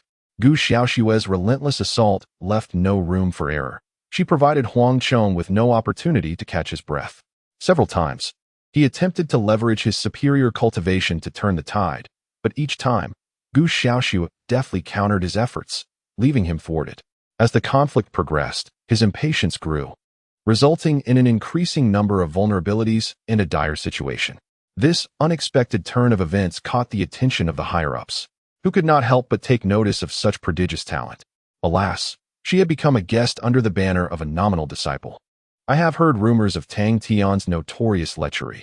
It is feared that this young sister may have already fallen victim to his vile intentions, casting a shadow over her path. What a remarkable talent she is. The nominal disciple is indeed a blight upon the sect. Among the core disciples, expressions of regret were evident. They believed that regardless of her brilliance, aligning herself with a figure like Tang Tian would inevitably lead to her downfall. However, the nominal disciples exhibited a contrasting demeanor. Xiaoxue, Your southern peak has produced a remarkable talent, Lu Chonga remarked with a subtle smile. I've heard that Tang Tian possesses considerable wealth. What is he truly like? Emo Shia Shao replied. I cannot say. He has only just arrived. He seems to carry this attitude towards everyone. At this moment, Jing Heng interjected, I have encountered this Tang Xiao once. He indeed displays a lavish disposition. However, he appears to be quite the libertine. The disagreement he had with Shintapik was over a rather ostentatious item. Lu Chonga merely acknowledged with a sound, remaining silent, lost in thought. Meanwhile, Tian Yangxing let out a dismissive snort, stating, it matters not. Any action that could diminish the arrogance of the core disciples was welcome. In the future, if opportunities arise, we shall offer them appropriate assistance. The group nodded in agreement, speechless. The contrasting responses from the two factions reflected their differing priorities. The core disciples were solely focused on the disciples themselves, while Lu Chonga and his peers had more intricate considerations in mind. The battle below raged on. Gu Xiaoxue consistently denied Huang Chong any chance to regain the upper hand, maintaining an overwhelming offensive that left him struggling to defend himself, revealing more and more weaknesses. Ultimately, after a resounding clash, Huang Chong was sent flying, crashing to the ground, blood seeping from his mouth and nose. Gu Xiaoxue was poised to pursue her attack, but Tang Tian intervened with a word of caution. Xiaoxue, it is sufficient. This is hardly a battle of life and death. A mere determination of victory will suffice. Upon hearing this, Gu Xiaoxue halted, cast a sidelong glance at Huang Chong, and then rolled her eyes. Is that all? She sheathed her sword and turned, striding towards Tang Tian with an air of triumph, reminiscent of a victorious swan returning home. Tang Tian chuckled lightly. This girl truly possessed an indomitable spirit of competition. However, upon her return, she reverted to her usual demeanor, playfully inquiring, So, did I embarrass you? Tang Tian silently raised his thumb in approval, eliciting a radiant smile of pride from the young girl. Meanwhile, the esteemed disciples managed to regain a semblance of respect. Ha ha ha. Keep pretending. Why the sudden silence? Did you genuinely believe yourselves invincible, just like this? Is this truly all you have? It would be wise to return to your rigorous training, for you lot remain oblivious to the immense value of resources. Gu Xiaoxue's overwhelming victory allowed them to reclaim some dignity, enabling them to cease their charade of feigned death. Following this, the period of open challenges continued for a while, though public interest waned. Once the challenges concluded, the crowd took a brief respite before transitioning to the next event, the treasure exchange. Chapter 48. Is wealth everything? Come now, this is the realm of honorary disciples. Wang Ziyu remarked with a smile. After each free challenge, the honorary disciples feel a pent-up frustration. The treasure auction is their opportunity to vent. Tang Tian looked on in confusion. Why is that? Just wait and see, Wang Ziyu replied. Soon, the treasure auction commenced in earnest. Special personnel presented a myriad of treasures for appraisal and trade. As Wang Ziyu had indicated, this auction was far beyond the peculiar gathering at the Spring Appreciation Garden. The emphasis was entirely different. The treasures showcased were predominantly related to cultivation, boasting high ranks, with 6th and 7th tier celestial materials and earthly treasures in abundance. And even some of the 8th tier, which Tang Tian had never encountered before. Their prices were exorbitant, with the least expensive starting in the tens of millions, while the most precious approached the 100 billion mark. However, for Tang Tian at this moment, these figures felt rather modest. They lacked the potency to even double his assets. What an underwhelming high-level trading event. After surveying the scene, Tang Tian comprehended why Wang Ziyu claimed this was the domain of honorary disciples. These treasures possessed immense auxiliary benefits for cultivation, enhancing one's cultivation, comprehension, manifestation, and spirit, among other aspects. Acquiring even a few would significantly advance one's own practice. Yet, those pure core disciples were hardly affluent. Their sustenance, lodging, and necessities were provided by the sect. Possessing a few tens of millions would be considered wealth for them. They could only watch helplessly as the honorary disciples carried these treasures away. Moreover, they were acutely aware that these treasures would be utilized by the guests who had struck deals with the honorary disciples. To claim indifference would be disingenuous. Very few could genuinely uphold the principle of poverty cannot sway me. Ah, Brother Shao, this set of rolling flags formation is perfectly suited for your cultivation method.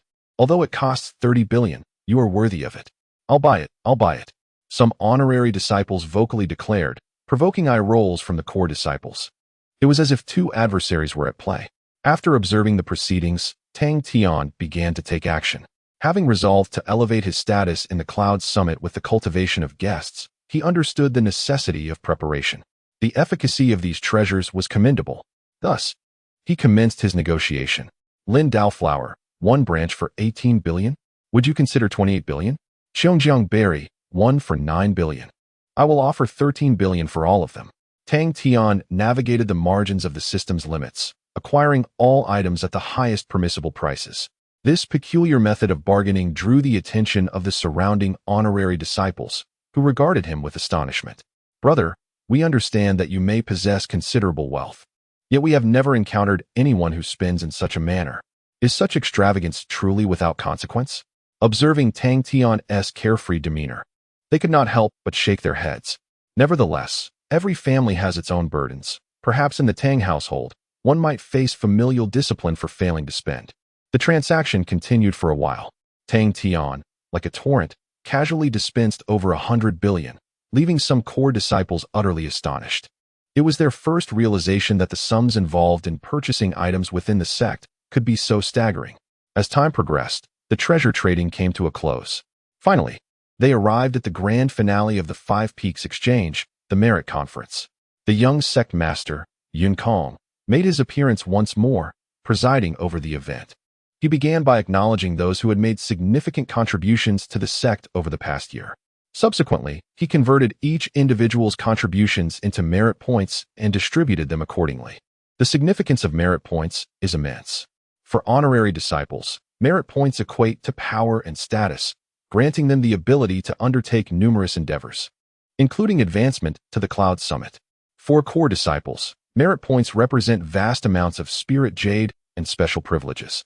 With merit points, they gain access to superior cultivation resources and serve as tickets to certain secret training venues, further enhancing their prowess. In summary, this is something everyone ardently desires.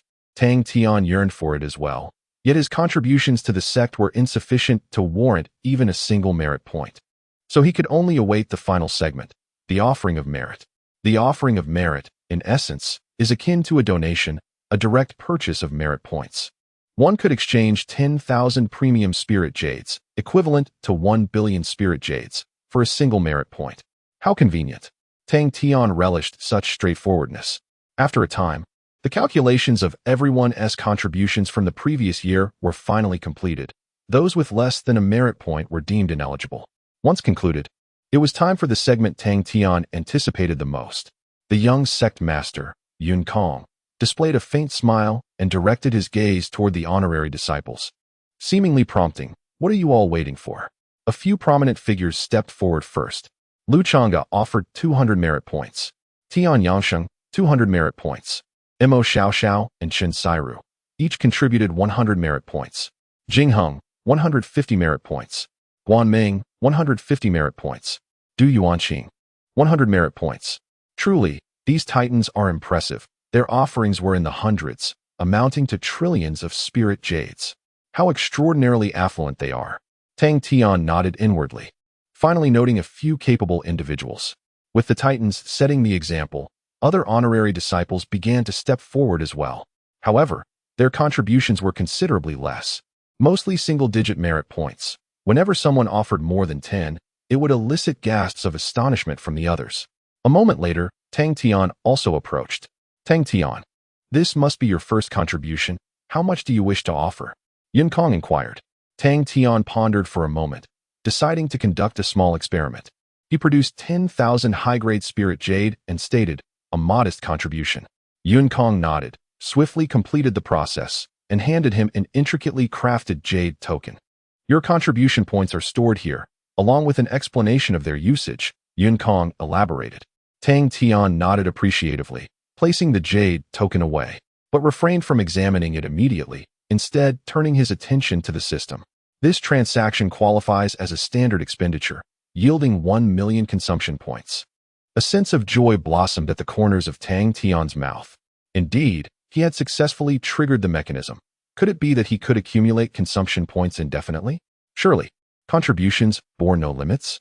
Just as Tang Tian reveled in his clandestine delight and deliberated further, a derisive voice interrupted him. Huh, I thought you were truly affluent. Yet, merely a trifling merit. Had you exhausted your funds in the recent treasure transaction? Tang Tian looked up, surprised to find that the speaker was Ding Xiao, a subordinate of Miss Emo Shia Shao from Nanfeng. This fellow seemed to harbor an aversion towards him.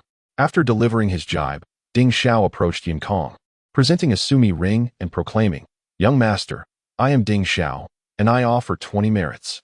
His declaration immediately attracted a chorus of astonished gasps.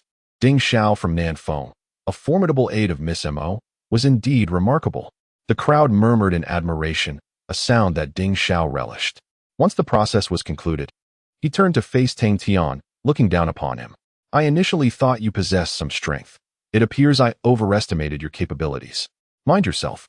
With that, he prepared to depart. Wait. Tang Tian's voice rang out abruptly. Ding Xiao raised an eyebrow, questioning, Oh? What is it? Tang Tian smiled faintly. This individual, it seemed, was determined to provoke him. However, he had just been contemplating how to make another contribution. Ding Xiao's actions provided him with the perfect opportunity. Are you questioning my financial capacity? From your tone, it seems you wish to challenge me. Do you possess the strength to compete with Tang Tian? Tang Tian replied with a grin. Ding Xiao's expression darkened, returning a cold smile. Very well, let us indeed engage. Tang Tian's face lit up. Then let us proceed. He announced, striding towards Yun Kong. Young master, I wish to continue my contributions. Subsequently, he retrieved 300 billion from the system. 30 merits. Chapter 49. Ruthless crushing Tang Tian, dedicating his efforts to the sect, is indeed a commendable endeavor, yet one should not act out of spite. When Tang Tian proposed to contribute 30 more merits, Yun Kong gently advised against it. Tang Tian shook his head, asserting, Young sect master, a gentleman knows when to act and when to refrain. Since someone has so disdainfully underestimated me, I cannot simply let it slide. He spoke with righteous fervor, although internally, he was incessantly mocking Yun Kong. If you wish to accept donations, then do so. Why all this unnecessary chatter that only delays the consumption process? Yun Kong shook his head but chose not to elaborate further, accepting Tang Tian's spiritual jade. Once the matter was settled, Tang Tian turned, casting a provocative glance at Ding Xiao. So what do you think? Do you wish to confront me again? Ding Xiao coldly snorted. 3 trillion, quite a substantial figure indeed. Surely, you have exhausted your funds? He continued, what you have obtained by depleting your savings is merely my starting point. Today, I shall demonstrate what it truly means to be a distinguished disciple. With that, Ding Xiao stepped forward, addressing Yun Kong, young sect master. I wish to contribute 30 more merits. His declaration elicited gasps of astonishment. Indeed, it is Ding Xiao. His financial prowess must be second only to the prominent heirs. People marveled, recognizing the hidden talents among the so-called distinguished disciples. Hearing the murmurs, Ding Xiao could not help but puff out his chest with pride. Although 5 trillion had stung considerably, securing his reputation before the esteemed figures and disciples was already worth the price. As for defeating Tang Tian, that was merely an afterthought. He had never regarded this newcomer as a threat. However, reality diverged from his expectations.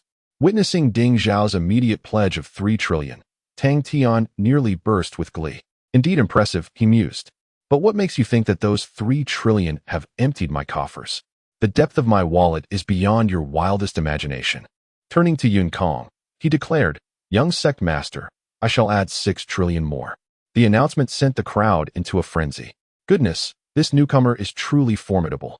No wonder he has cultivated such powerful disciples. His financial capacity is evident. With 9 trillion now pledged, he was rapidly approaching the stature of the prominent heirs. The focus of the crowd swiftly shifted from Ding Xiao to Tang Tian. Ding Xiao's expression darkened. He had not anticipated Tang Tian would produce such a vast sum of spiritual jade in one go. Wealth and liquidity are entirely different concepts.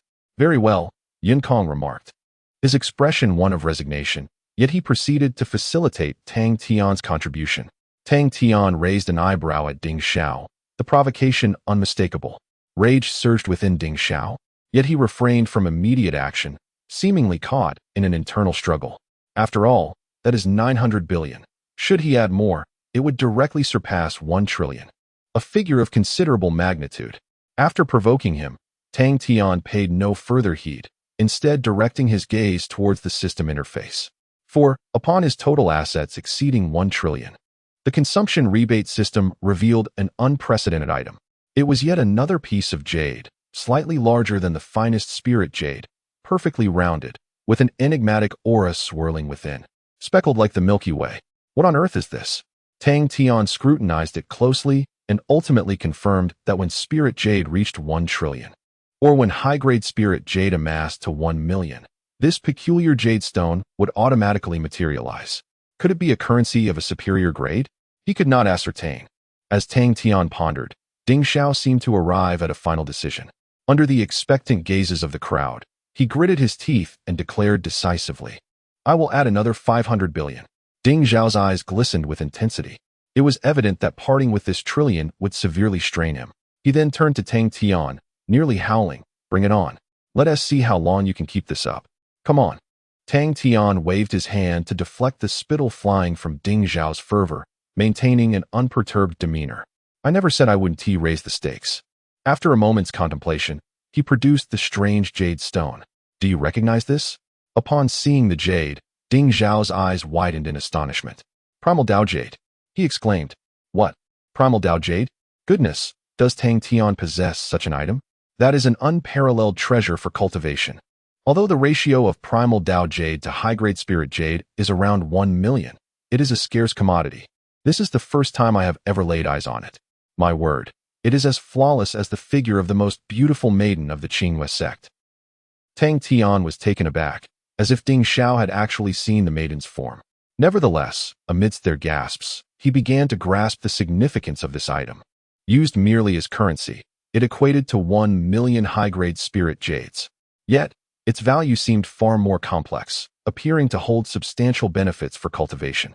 "Tang Tian, are you certain you wish to use it for merit?" Kong inquired. "Like spirit jade, it can be exchanged for 100 merit points." Tang Tian paused momentarily, then shrugged nonchalantly. "No worries, let's use it. Having an excess of spirit jade could be rather cumbersome." With that, he handed over the primal Dao Jade. There was no choice. The system had synthesized it for him, and it was not something he could simply disregard. Kong nodded and accepted the primal Dao Jade. "On behalf of our sect, I extend my gratitude. The primal Dao Jade is immensely beneficial for us." Tang Tian responded with indifference. At this juncture, his merit points had reached 190, with 2 pieces of primal Dao Jade now residing within the system space. Shall we continue?" He continued to provoke Ding Xiao, who, at that moment, felt somewhat bewildered. He had never anticipated that Tang Tian would casually produce something as extraordinary as the primordial Dao Jade. The most critical aspect was the speed at which Tang Tian raised the stakes. Even in a contest of fortune, increases typically occurred incrementally. Yet he had simply doubled it outright. How could anyone withstand such an onslaught? Ding Xiao's eyes twitched violently, yet he refrained from responding directly.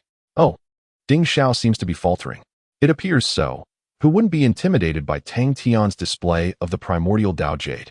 This is formidable.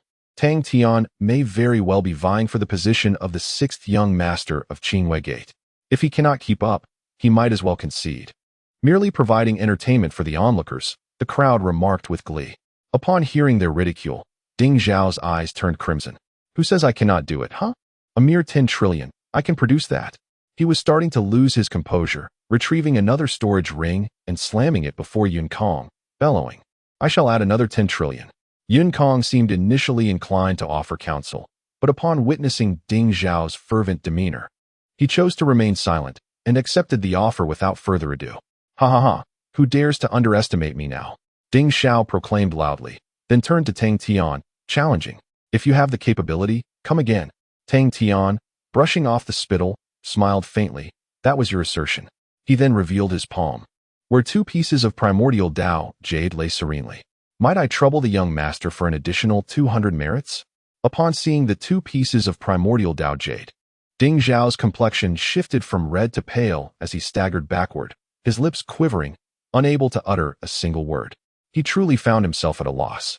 In stark contrast, Tang Tian remained remarkably composed, even appearing somewhat pleased. "Is that all?" he queried. "Did you not wish for me to showcase what it truly means to be a distinguished disciple?" It turns out this is all you have. Well, prepare your eyes for the spectacle. With that, Tang Tian reached out once more, producing 4 additional pieces of primordial Dao Jade. Young master, I request an additional 400 merits. Chapter 50. The invitation of Lu Chonga. As Tang Tian produced 4 more pieces of innate Dao Jade, Ding Zhao's face turned pale, and his body swayed, collapsing to the ground. His expression was filled with trepidation, and he dared not cast another glance at Tang Tian.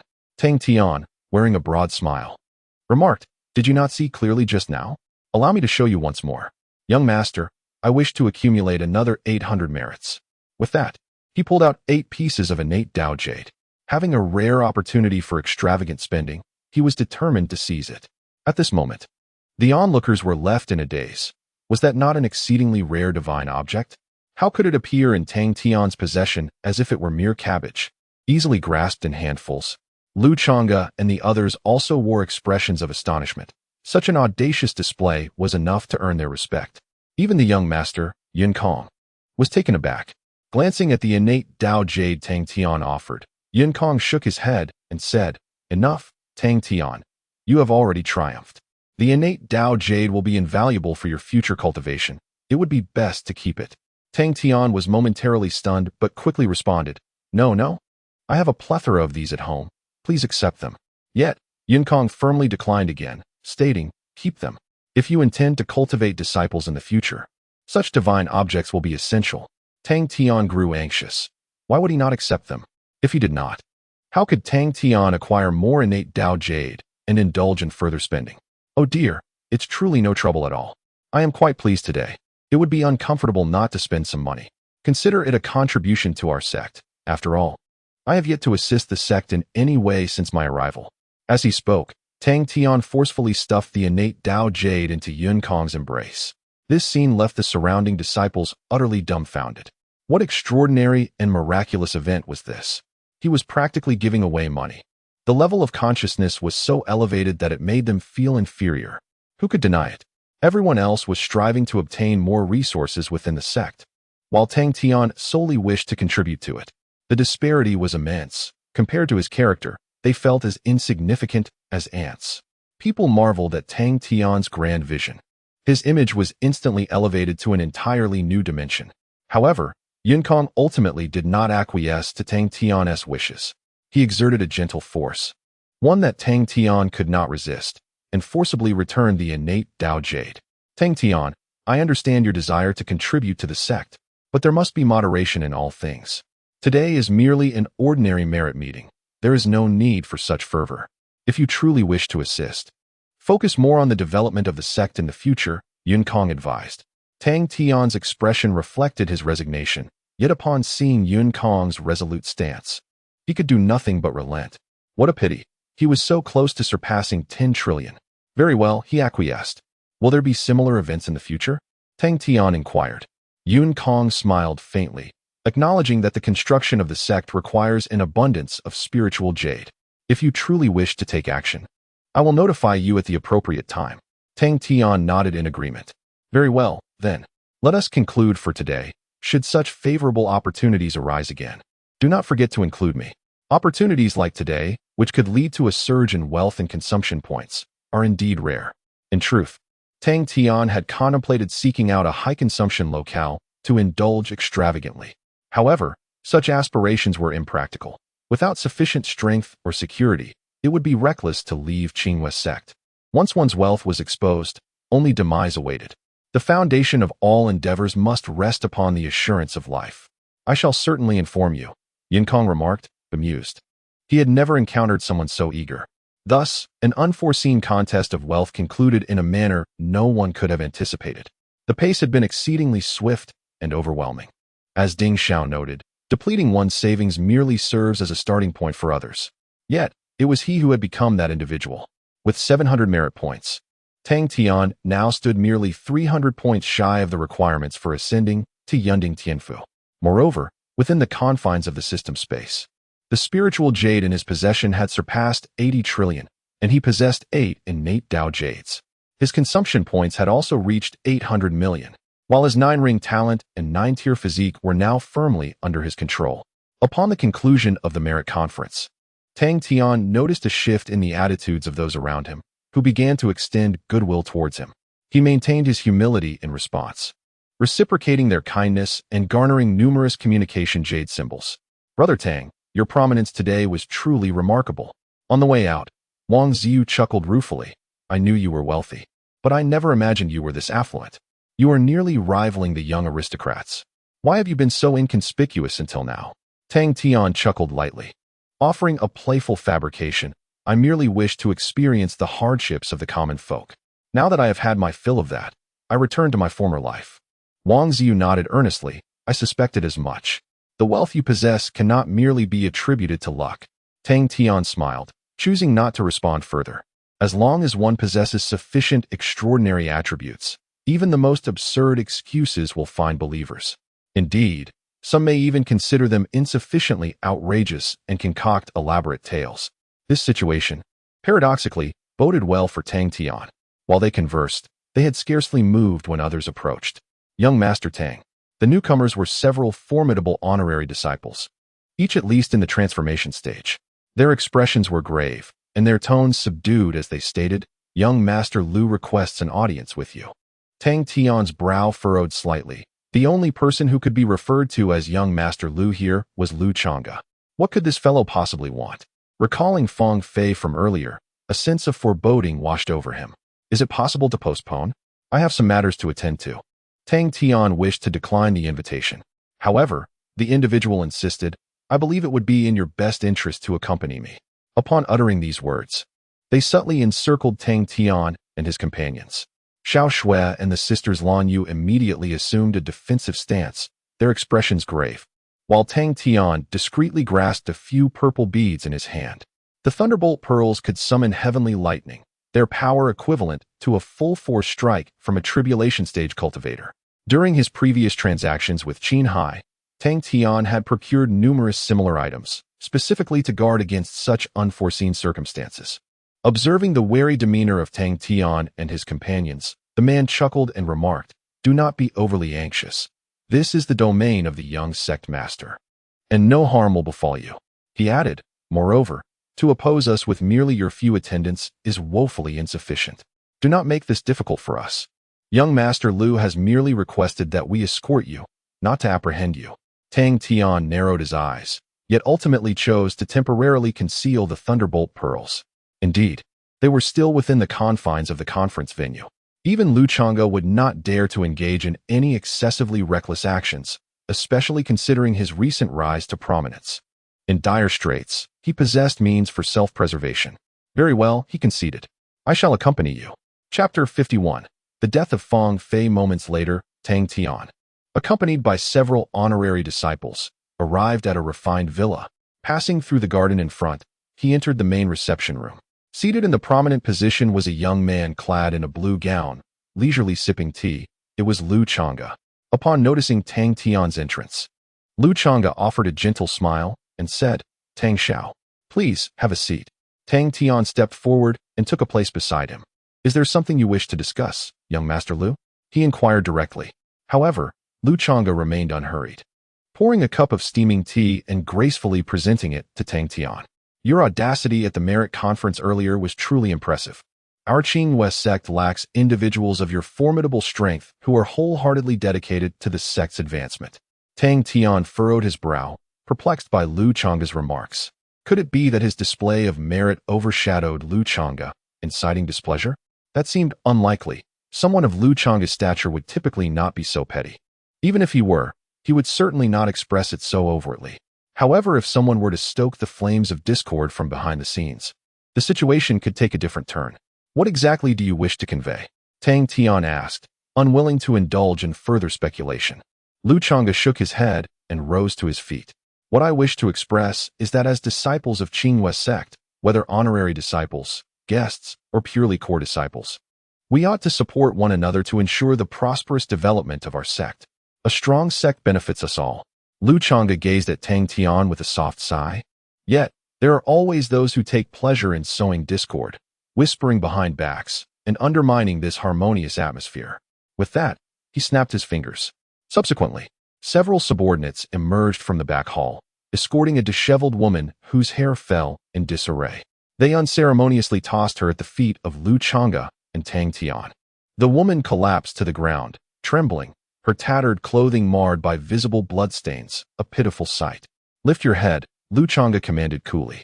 The woman quivered slightly before slowly raising her gaze. Tang Tian was taken aback. Beneath the unkempt hair was a painfully familiar face, Fong Fei. In that moment, she bore no trace of her previous haughty demeanor or feigned allure, only a visage of despair, her eyes reflecting boundless terror. When Fong Fei's gaze met Tang Tian's, she trembled anew, hastily lowering her head, not uttering a word. "Young Master Lu, what is the meaning of this?" Tang Tian was unable to grasp Lu Chonga's intentions. The reality was starkly different from his expectations. With a faint smile, Lu Chonga replied, "You must recognize her, a mere inner sect disciple who traded on her appearance." Deliberately approaching Feng. Then, she covertly altered the invitation letter that Feng had extended to you, weaving a few insidious words to incite conflict with him. Realizing the situation had spiraled out of control, she sought to draw closer to me, attempting to instigate a division between us. "Young Master Tang, what do you believe should be done with such a person?" Tang Tian was momentarily taken aback. The information was rather overwhelming, and he needed time to process it. Indeed, the conflict with Feng had been instigated by Fong Fei from behind the scenes. However, he had not anticipated that she would go so far as to tamper with Feng's invitation. It was no wonder he had found Feng's behavior peculiar. Receiving an inexplicable invitation to watch beautiful women dance. What was the original content of the invitation? It no longer mattered. The clash with Feng ultimately concluded with Jing Heng's intervention. At that point, Fong Fei must have realized that merely relying on Feng would not suffice to deal with me. Consequently, she began to approach Lu Chonga. A commendable strategy, yet unfortunately, her intentions were transparently discerned by Lu Chonga, who reprimanded her and summoned her forth. The entire sequence of events unfolded in this manner. But why did Lu Chonga choose to act in such a way? Was this a veiled gesture of goodwill towards him? Contemplating this, Tang Tian remarked, "Such matters do not fall within my jurisdiction. The law enforcement hall will address her actions." Lu Chonga chuckled, "Yet she is targeting you, young Master Tang." Tang Tian shook his head, "But I have not been adversely affected by it, have I? Moreover, even if such petty tricks were to succeed, I would harbor no fear." He could not fathom Lu Chonga's true intentions, but one must never lightly incur debts of gratitude. It was evident that Lu Chonga sought to leverage this situation to solicit a favor from him. Upon hearing Tang Tian's response, Lu Chonga smiled slightly, saying, "Indeed, such despicable individuals only evoke disgust and cannot inflict any substantial harm. They are akin to the ubiquitous pests that one cannot escape. I find it truly perplexing why certain individuals are willing to sacrifice everything for a ludicrous objective, even betraying their closest friends." Having said this, he snapped his fingers once more. A group emerged, accompanied by another familiar face from Tang Tian's past, Lin Yu, his childhood sweetheart. Lin Yu appeared unharmed, yet she bore an air of fragility, her complexion pale. Upon approaching, Lin Yu cast a glance at Tang Tian and then at the collapsed Fong Fei. Her expression a complex tapestry of emotions. In her quest to be near me, Fong Fei had offered Lin Yu to Feng in hopes of securing a recommendation. Lu Chonga remarked, "How pitiable." Even before succumbing to unconsciousness, she was oblivious to the fact that her dearest friend had betrayed her. Had I not discovered this in time, she would have lost her status as a pure disciple. Tang Tian furrowed his brow, remaining silent. Lin Yu, however, gazed intently at Fong Fei, disbelief etched across her face. Why have you become this way? We were such good friends." Lin Yu pressed her lips together tightly and spoke. Fong Fei sat there, hair disheveled, her shoulders trembling. "Ha. Why?"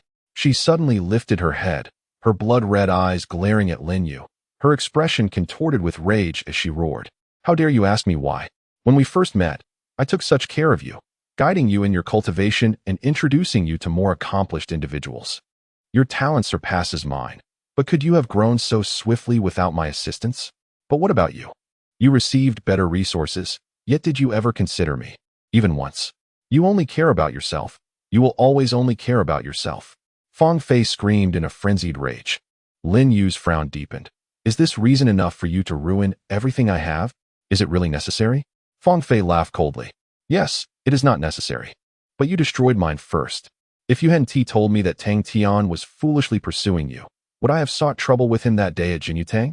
When I lost the bet and knelt before everyone, utterly humiliated, what did you do? You could have at least spoken up for me. You did nothing but watch as I was ridiculed. Lin Yu stared blankly, unable to utter a single word. Fong Fei continued, from that day forth, I vowed to ascend to the upper echelons, even at the cost of losing my status as a pure disciple. She slowly turned her gaze to Tang Tian. Yet again, I have chosen the wrong target. I have lost all my savings and all my dignity. But I refuse to accept this. Why must I be treated this way? Thus, I swear, regardless of the cost, I will ensure that you suffer retribution. I will cast you, Lin Yu, into hell. And you, Tang Tian, shall lose everything, never to rise again. I will see you all perish. Fong Fei had completely lost her sanity, struggling to rise and lunge towards the nearest Tang Tian. However, at that moment, a flash of light appeared, and Fong Fei was instantly dismembered, her scorching blood splattering at Tang Tian's feet. Such a nuisance. Chonga remarked disdainfully as he glanced at the fan in his hand before tossing it onto Fong Fei's corpse. It was with that very fan that he had slain Fong Fei.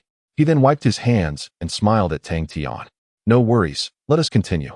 Chapter 52. A fractured facade. The lifeless body of Fong Fei, stained with blood upon the floor, was swiftly dealt with. Yet, the pungent scent of blood lingered in the air, evoking a profound discomfort in Tang Tian. It was not the demise of Fong Fei that unsettled him, but rather the demeanor of Chonga. Despite Chonga's continued politeness since their initial meeting, he had been covertly targeting Tang Tian all along. Initially, he sought to win Tang Tian's favor by exposing Fong Fei's schemes. When Tang Tian remained unresponsive to his overtures, Chonga then invoked the memory of Lin Yu, his childhood companion, and proceeded to display Fong Fei's grim fate before him. This act was a demonstration of his power, implying that Chonga possessed the authority to dictate the life and death of an individual in the presence of the young master, Yun Kong. Tang Tian despised the feeling of being maneuvered. However, Chonga remained oblivious to Tang Tian's changing demeanor, smiling as he remarked, I recall that you and Lin Yu were once inseparable childhood friends. Am I correct? Tang Tian frowned and rose to his feet. Chonga, I am uncertain of your intentions in summoning me today. However, I must clarify that Lin Yu and I have long severed our ties. We are now on divergent paths and share no further connection. As for Fong Fei, she has never held any significance in my eyes, regardless of whom she ultimately aligns herself with. His words were delivered with an air of indifference. Chonga appeared momentarily taken aback, as if Tang Tian's reaction and attitude were unexpected. Tang Xiao, are you truly so heartless? After all, you have known each other for quite some time. Chonga chuckled. Tang Tian waved his hand dismissively. This is a matter of my own. If you have other business with me, please speak plainly. If not, I shall take my leave. How you choose to deal with Lin Yu and Fong Fei is of no concern to me. He was unwilling to engage in further pretense with Chonga. Chonga regarded Tang Tian in silence, deep in thought, while Lin Yu's expression was one of complexity, seemingly astonished by Tang Tian's complete disassociation from her. Was this the same person who once labored tirelessly for her future, even at the expense of his own? Very well, in that case, I shall be forthright. Chonga finally relinquished his facade, adopting a more aloof demeanor. Do you know the primary purpose of merit? Tang Tian replied, to ascend to the Yunding Tianfu. Chonga shook his finger. No, the greatest function of merit is power. With sufficient merit, one can attain considerable status within the Qinghua sect. From overseeing a group of disciples or a specific department to becoming the master of a peak, all is intricately tied to merit. Under certain stringent conditions, one can even rise to a position where they stand just below one person, yet above 10,000 others. Tang Tian raised an eyebrow. Indeed, this was something unknown to him. But what of it? And then, Tang Tian inquired. Chonga smiled. Some individuals within the sect had long since fulfilled all the requirements to ascend to the cloud-top paradise. But can you guess why we remain here? Tang Tian fell silent. These individuals must refer to the 5 prominent sons, including Chonga, as well as the 2 esteemed daughters. Indeed, with their wealth and influence, fulfilling the 2 prerequisites for ascending to the paradise would pose no challenge for them. Therefore, combined with his earlier remarks, it implied that these individuals had set their sights on that very position, one person beneath, yet above myriad others. Essentially, the entire Qingyue sect lay within their sphere of power. I understand, Tang Tian replied, but what does that have to do with me? Chonga shook his head. Perhaps your ambitions do not align with this. Yet the financial prowess you have displayed cannot easily be overlooked. A mere handful of innate Dao Jades. Such wealth is something even we few could scarcely produce at once. Thus, I hope that in the future, even if you do not stand by my side, you will not become an obstacle in my path. After hearing this, Tang Tian finally grasped Chonga's intentions. In essence, it was an attempt at persuasion, albeit through some rather distasteful means. I apologize, Tang Tian said calmly. I will manage my own affairs without troubling you, young Master Lu. If you wish to use Fong Fei and Lin Yu to disrupt my plans, I must inform you that you are miscalculating. He did not conceal his thoughts, directly unraveling Chonga's intentions. Chonga gazed at Tang Tian quietly, and after a moment, he smiled lightly. I indeed underestimated you. With that, he turned and returned to his seat, sighing. You know, it can be quite infuriating when subordinates fail in their duties. They had the audacity to inform me that you are a debauched and pleasure-seeking scion. How embarrassing for you. Tang Tian remained silent. The traits of debauchery and hedonism were merely a facade he had deliberately projected, even prompting Li Hong to circulate some falsehoods. This ploy was intended to skew others' perceptions, leading them astray. It seemed today had borne fruit. Chonga was a man of profound cunning, with numerous stratagems at his disposal. Should he discover the truth of Tang Tian's character, he would undoubtedly refrain from using Fong Fei and Lin Yu as pawns, and one could only imagine the lengths he might go to. Since this was a misunderstanding, if there is nothing further, I shall take my leave, Tang Tian stated. Chonga chuckled, and at some point, had retrieved a brand new fan. Since one has arrived, why rush to depart? Returning to the matter at hand. Your ascent has been astonishingly rapid. Prior to this, I was entirely unaware of your remarkable existence. Seizing this opportunity, why not engage in a heartfelt conversation, allowing me to truly comprehend your essence? This invitation, though it carries the semblance of cordiality, is laced with an undeniable assertiveness in Chonga's tone.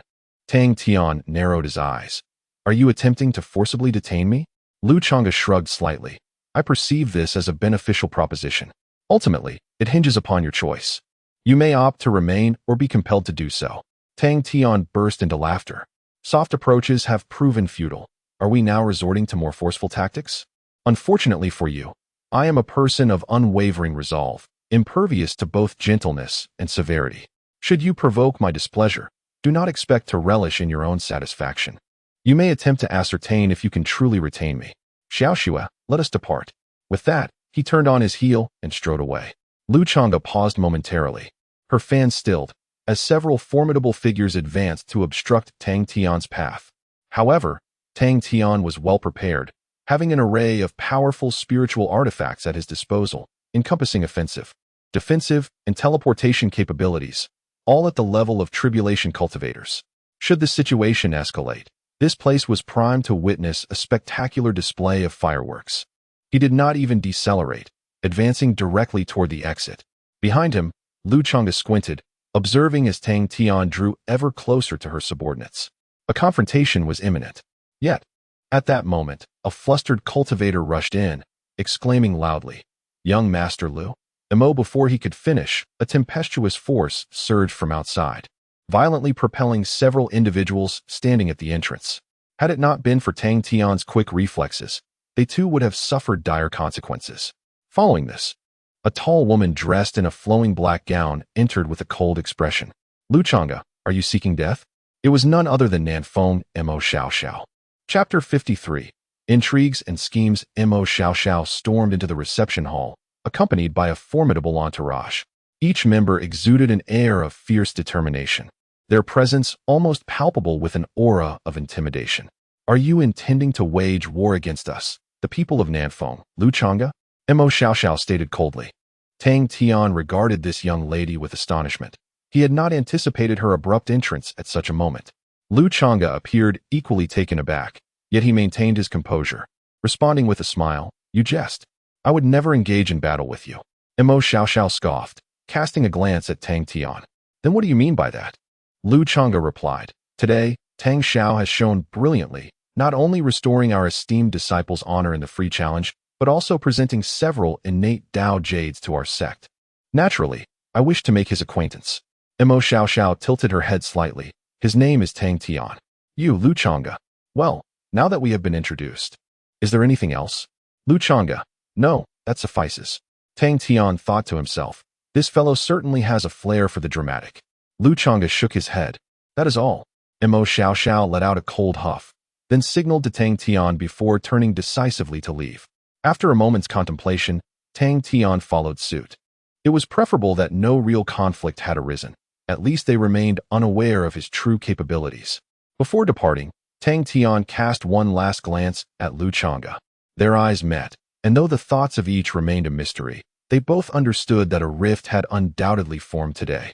Tang Tian felt no fear. After all, they were all esteemed disciples, none of whom held superiority over the others. The heights Lu Chonga had attained were certainly within Tang Tian's reach in due time. Ultimately, Lu Chonga said nothing further, watching as Emo Shia Shao and Tang Tian departed. Unbeknownst to anyone, Lin Yu stealthily followed them out as well. Shortly thereafter, the group reconvened in the garden of the conference. Miss Emo, I am grateful, Tang Tian spoke up. Regardless of the circumstances, she had intervened on his behalf. Otherwise, a spectacle would have surely ensued. Emo Shia Shao waved her hand dismissively. No need for thanks. You are an astute individual. I know you possess means of self-preservation. I merely disapprove of Lu Chonga's actions.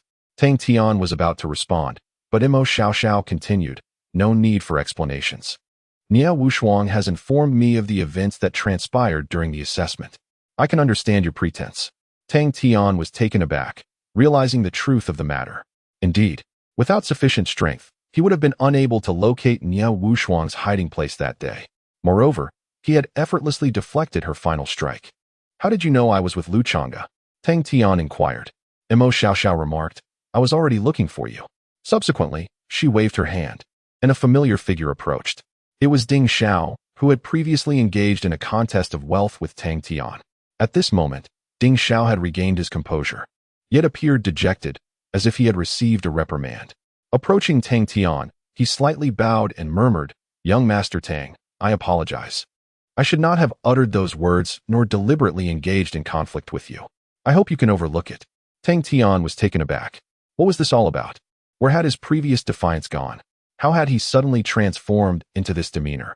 It seemed Emo Shia Shao possessed remarkable skills in reformation. Was it through the use of a whip, or perhaps a candle? As he pondered these thoughts, Emo Shia Shao continued. Ding Xiao's character is such, but he harbors no ill intent. I have given him a thorough lesson. As fellow disciples of Nan Feng, we should unite. Our quarrels only serve to amuse outsiders. For my sake, I hope you can let this matter rest. Tang Tian, momentarily stunned, quickly replied, Of course, I won't pursue it. To be honest, I am quite grateful to him. Otherwise, I wouldn't know how to accrue more merits. His words were sincere. Had it not been for Ding Xiao's rivalry, he would not have easily acquired such a wealth of innate Tao Jade and consumption points. It was rather peculiar for one to seek merit alone. As evidenced by Yun Kong's intervention, Emo Shia Shao inquired, Are you aiming to accumulate 1,000 merits to ascend to Tianfu? Tang Tian nodded, Indeed, but I still lack 300. Emo Shia Shao reassured him, Do not worry. Opportunities abound in the future. In recent years, Qingyue's sect has excelled in the 100 Sects War, leading to rapid expansion of the sect. There are numerous constructions underway. If your financial resources are sufficient, ample opportunities to earn merits await. Tang Tian nodded in agreement. Recalling that Yun Kong had mentioned he would be informed regarding sect construction in the future, he hoped that moment would arrive soon. His impatience for spending was palpable. After a casual exchange, Emo Shia Shao prepared to take her leave. Before departing, she cautioned Tang Tian, Lu Chonga is not a person of good character. Be vigilant in your interactions with him. But do not fear, for I, Emo Shia Shao, am here. Once Emo Shia Shao departed, Tang Tian let out a soft sigh. Thanks to her high-profile intervention, his relationship with Nan Feng was now firmly established. Even if Tang Tian chose not to assist Nan Feng, the other young masters would think twice about offending Emo Shia Shao when attempting to win him over. Lu Chonga and Emo Shia Shao represented two sides of a conspiracy, one covert, the other overt. These individuals were not to be underestimated, Tang Tian mused. Wang Ziyu wholeheartedly concurred. They cannot be judged by appearances.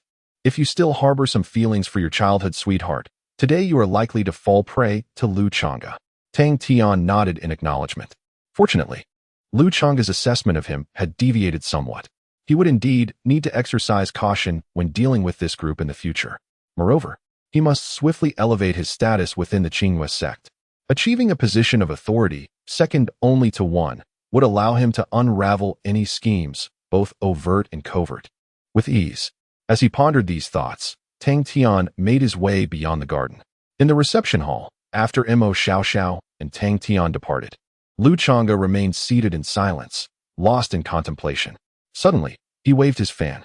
Shortly thereafter, a figure was brought forth and fell to his knees before Lu Chonga. It was none other than Shen Tufeng. Lu Shao, I truly know I was wrong. Shen Tufeng stammered, trembling with fear as he pleaded for mercy. Lu Chonga's tone was devoid of warmth. You are fond of women, impulsive in nature, bear a grudge, harbor insecurity, and cling to your childhood sweetheart. Not a single piece of information you provided is accurate.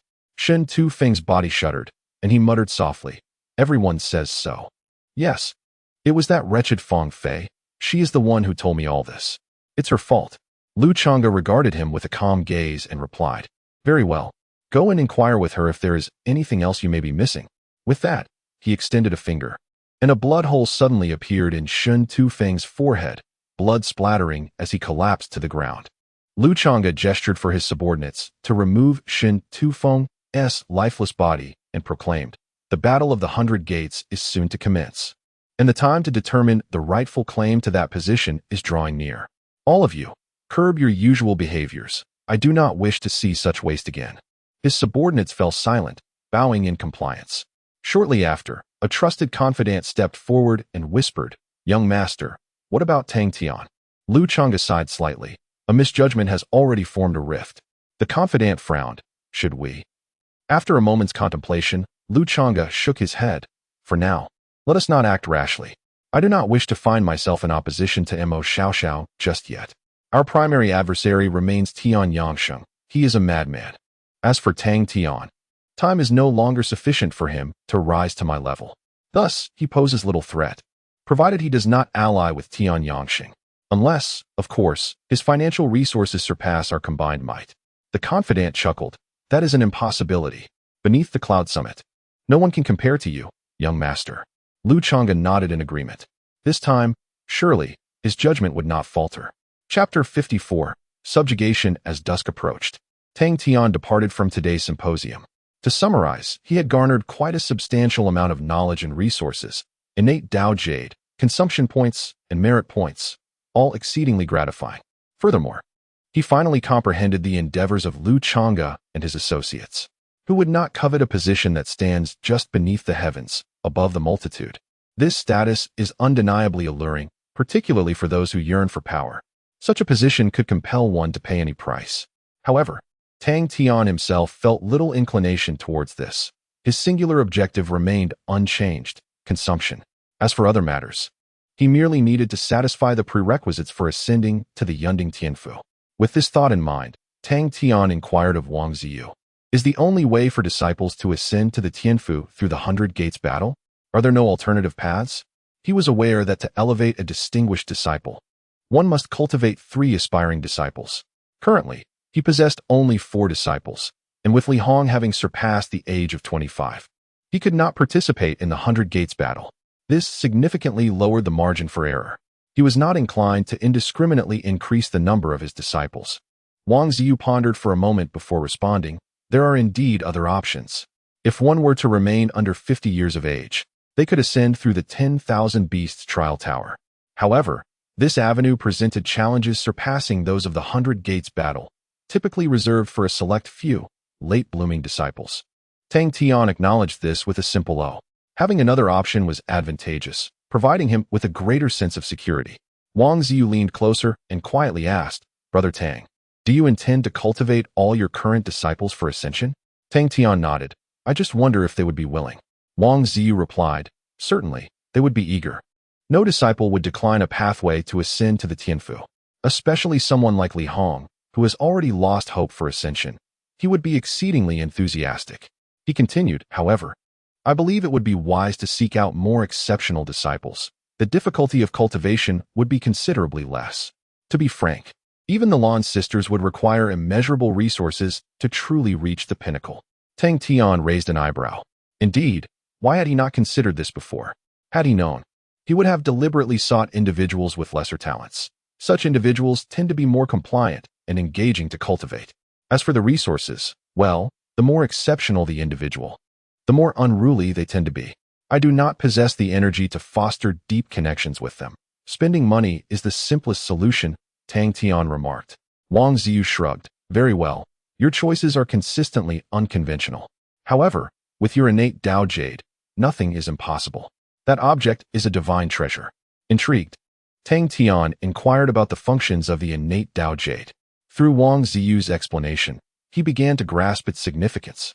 The innate Tao Jade is revered as a divine artifact for cultivation, not solely for its ability to aid in spiritual development, but also for its formidable power to connect with the will of the heavens, thereby perceiving the very essence of the world and enhancing one's innate talents for cultivation. Should one possess an ample supply of this jade, it could even elevate an ordinary cultivator to the pinnacle of their potential. Such an ability is indeed astonishing. However, this realization further dissuaded Tang Tian from the notion of recruiting more followers. He merely sought those who were obedient and capable. Through their interactions, Li Hong had proven to be quite commendable. In contemplation, Gu Xiaoxue suddenly approached and remarked, Young Master Tang, that woman has been trailing us. Tang Tian paused, turning to glance back, and indeed, a familiar figure was following them at a measured distance. Having left the venue some time ago, Lin Yu. Tang Tian halted. Observing Lin Yu as she drew near, and in a subdued tone, inquired, Is there something you wish to discuss? Lin Yu's expression was intricate. She pressed her lips together and said, Tang Tian, there may have been some misunderstandings between us. I am truly grateful for your assistance today. Without it, Tang Tian abruptly raised his hand, cutting her off. There is no need for such sentiments. Since that day at Jinyu Tang, our ties have been severed. My actions today bear no connection to you, and you need to attribute any gratitude to me. He wished to avoid further entanglement with Lin Yu. Their values diverged significantly, rendering social interaction unnecessary. Lin Yu furrowed her brow, gazing at Tang Tian with a hint of sorrow. Are you truly so heartless? If Lu Chonga were to attempt to take my life today, would you intervene? Tang Tian shook his head. I detest hypotheticals and have no desire to answer you. Once more, our relationship has dissolved. You may pursue your own path, while I will tread my own solitary route. Thus it is. With that, Tang Tian turned and walked away. Tang Tian. Lin Yu's voice called out from behind. Yet this time, Tang Tian had no intention of pausing. As he continued onward, Lin Yu's gaze shifted from complexity to resentment. Have you truly ascended to wealth? Without me, you would still be a mere woodcutter, fretting over your daily sustenance. What is so impressive about that? In the realm of cultivation, strength is paramount. Without talent, you shall never claim a true place at the summit. I have already transcended to the golden core stage, soon to be a true core disciple, a status that no amount of money could procure for you. My future will undoubtedly eclipse yours. Do you dare to wager on it? Tang Tian. Her shouts faded into the distance, yet Tang Tian remained resolute in his stride. Power, talent, wagers, how laughable. Perhaps Lin Yu possessed a fragment of truth in her assertions, yet at this moment, Tang Tian had transcended to a realm entirely apart from hers. She was unworthy to wager with Tang Tian, and far from capable of influencing his state of mind. She was nothing. Before darkness fell, Tang Tian returned to the Zijou courtyard, where Li Hong was already waiting, having been informed of his arrival en route. Tang Xiao, is there something of great importance? Li Hong inquired. Tang Tian nodded. Let us speak inside. Subsequently, the group entered the Zijou courtyard and took their seats at the stone table beneath the ancient locust tree. I shall speak plainly, Tang Tian declared, gazing at the four of them. Do you wish to enter the cloud summit heaven through my retainer status? As the words left his lips, three individuals were rendered momentarily speechless. The Lan Yu sisters exchanged glances, while Li Hong wore a look of astonishment. As for Gu Xiaoxue, she was still unaware of what the cloud summit heaven entailed. Tang Xiao, this question, shouldn't it be posed to someone else? Li Hong ventured first. Tang Tian's expression remained unchanged. Why should it not be asked? Is it due to your age or your talent? I am well aware of your circumstances. You need only answer me. Do you wish to, or do you not? Li Hong forced a bitter smile. Who wouldn't he desire a grander stage? Yet, I am acutely aware of my limitations, possessing merely a seventh-ring talent. The disparity compared to those prodigies is insurmountable. Tang Tian silently produced a piece of innate Dao Jade, inquiring, do you recognize this? Li Hong was once again taken aback, gazing at Tang Tian with disbelief. Upon receiving an affirmative nod, he immediately rose and bowed deeply to Tang Tian. If that is indeed the case, he proclaimed, I shall dedicate myself wholeheartedly to serve you. A satisfied smile graced Tang Tian's lips. After all, he was a perceptive individual, not only grasping Tang Tian's intent, but also adjusting his address accordingly. He then turned his attention to the Lanyu sisters. They exchanged a glance, stood up, and bowed deeply. We shall hold you in the highest regard. Tang Tian nodded slightly. Finally, his gaze settled on Gu Xiaoxua, who was idly toying with her hair. Oh. Gu Xiaoxua looked at the other three, scratched her head, and asked, Are you also going to that heaven? Tang Tian chuckled. Of course, my intention in promoting you is also for my own advancement. Then I shall join as well, Gu Xiaoxua declared, before hesitantly adding, But may I not call you Tang Xiao? It feels a bit distant. Tang Tian immediately laughed. That is permissible. You may simply call me by my name. Chapter 55. The helpless Qin Hai. That evening, Li Hong also chose to stay at Zizhu courtyard. Following the recent oath, his relationship with the Lanyu sisters and Tang Tian had evolved beyond mere guests. They were now bound in allegiance. The vows of cultivators are nearly unbreakable, and from this day forth, they would forever belong to Tang Tian. Tang Tian, in turn, generously bestowed upon each of them a piece of primordial Dao Jade.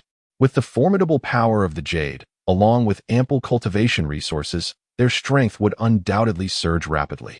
As for Gu Xiaoxua, she remained as she always was, content to stay as long as possible. Tang Tian did not compel her to take an oath. Recognizing her unique status and the potential complexities that lay behind it, he decided to observe the situation further before making any judgments. Having established his prodigies, Tang Tian returned to the main house.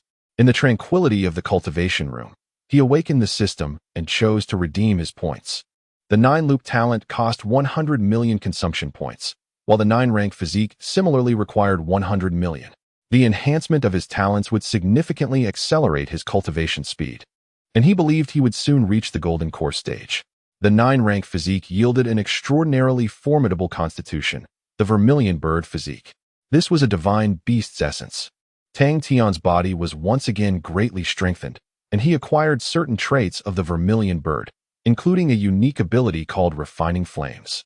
This trait allowed him to further temper the spiritual energy absorbed into his body, greatly enhancing its quality. After expending his points, he retained over 600 million consumption points, which he continued to use to elevate various techniques to a masterful level. His understanding of the essence of Tao had reached a formidable depth. The rapid growth of his power caused a subtle shift in Tang Tian's mindset. Previously, he had resorted to various disguises out of necessity due to his weakness. However, if he were to increase his cultivation further and redeem several higher-level talents and physiques, perhaps he would no longer need to tread so cautiously. He pondered about Qin Hai's situation. In a city of unparalleled prosperity, at its very heart, a magnificent octagonal pavilion soared skyward, reaching into the clouds. The pavilion gleamed with golden splendor. Even from outside the city, one could behold its resplendence. At the grand entrance hung a stately signboard, inscribed with 3 bold, vigorous characters, Jin Yu Tang. This was the main hall of Jin Yu Tang. Inside a refined chamber on the upper level of the hall, Qin Hai sat patiently, occasionally glancing towards the door, seemingly awaiting someone's arrival. Moments later, the door swung open, and an elderly man with a pallid, gray visage entered. Deacon Tian. Qin Hai immediately rose to his feet. The elder maintained a stoic demeanor, exuding an air of authority as he took his seat at the foremost position. Qin Hai approached cautiously and inquired, Deacon Tian, may I ask about the status of my shipment? Deacon Tian lifted his eyelids, casting a fleeting glance at him before perusing the documents in his hand, and spoke. Manager Qin, do you know why we refer to these items as celestial artifacts? Qin Hai paused, then tentatively replied, Is it because they are resources utilized by immortals? Deacon Tian let out a faint scoff, Precisely. The Yuaning Dan is also a resource for those in the Yuaning stage. But do you think every practitioner at that level can consume them like candy? Confronted with Deacon Tian's sudden reprimand, Qin Hai found himself at a loss. Deacon Tian, I do not quite comprehend. Smack. Before he could finish, Deacon Tian slammed the jade tablet onto the table with force. Celestial artifacts, even for true immortals, are exceedingly precious. And you intend to sell them to a mere chi refining stage cultivator? You truly dare to propose such a sum of 100 billion? Do you honestly believe that young cultivator can afford it? Qin Hai was momentarily stunned, hastily explaining, Deacon Tian, Tang Tian is not an ordinary honorary disciple. We have already witnessed his financial prowess. He can purchase items worth billions without hesitation, and he was still dissatisfied. Deacon Tian retorted, can you truly compare several billion to 100 billion? Do you realize the envy that the appearance of celestial artifacts can incite? You, a mere transformation stage cultivator, wish to carry such a multitude of celestial artifacts to trade? Are you courting death? A jolt ran through Qin Hai's heart. Indeed, in comparison to such abundant resources, his own strength seemed woefully inadequate. Even with the protection of the Jinyu Tang name, he feared it would not deter the greed of certain individuals. In the end, losing his life would be the least of his worries. Losing goods worth 100 billion would render his existence even more miserable. Regaining his composure, Qin Hai inquired, so, Deacon Tian, what is your stance? Deacon Tian shook his head.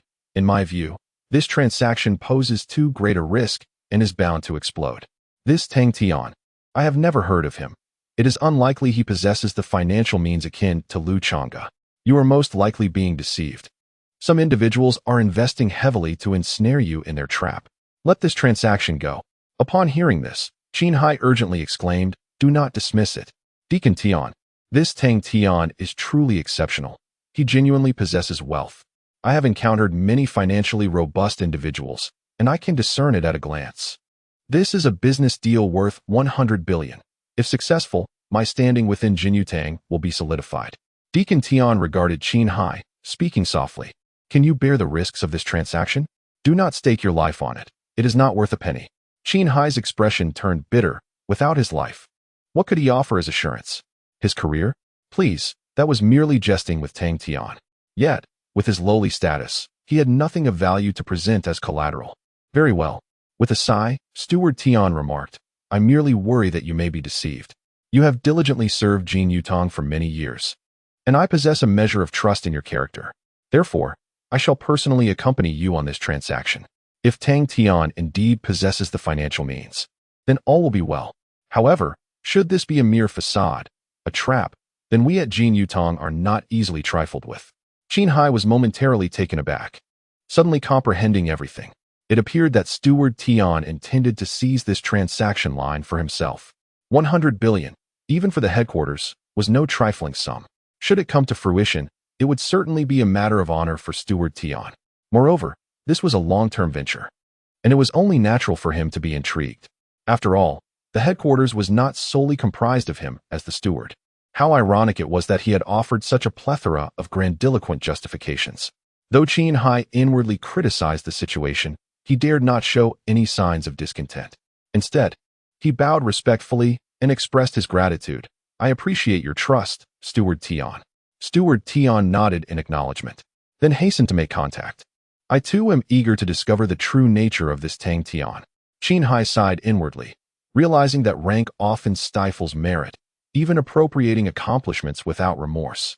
Yet, he found himself devoid of alternatives. Perhaps Tang Tian also wished to engage with individuals of a higher echelon. Subsequently, he retrieved a communication jade talisman. Daoistly, I am prepared on my end. Chapter 56. The Unknown Purpose. Finally, it is ready. Upon receiving the news from Li Hong, Tang Tian couldn't help but express his feelings. It has been over half a month since the Woofing Exchange Conference, and only now has Qin Hai prepared everything. Clearly, he has indeed put in considerable effort this time.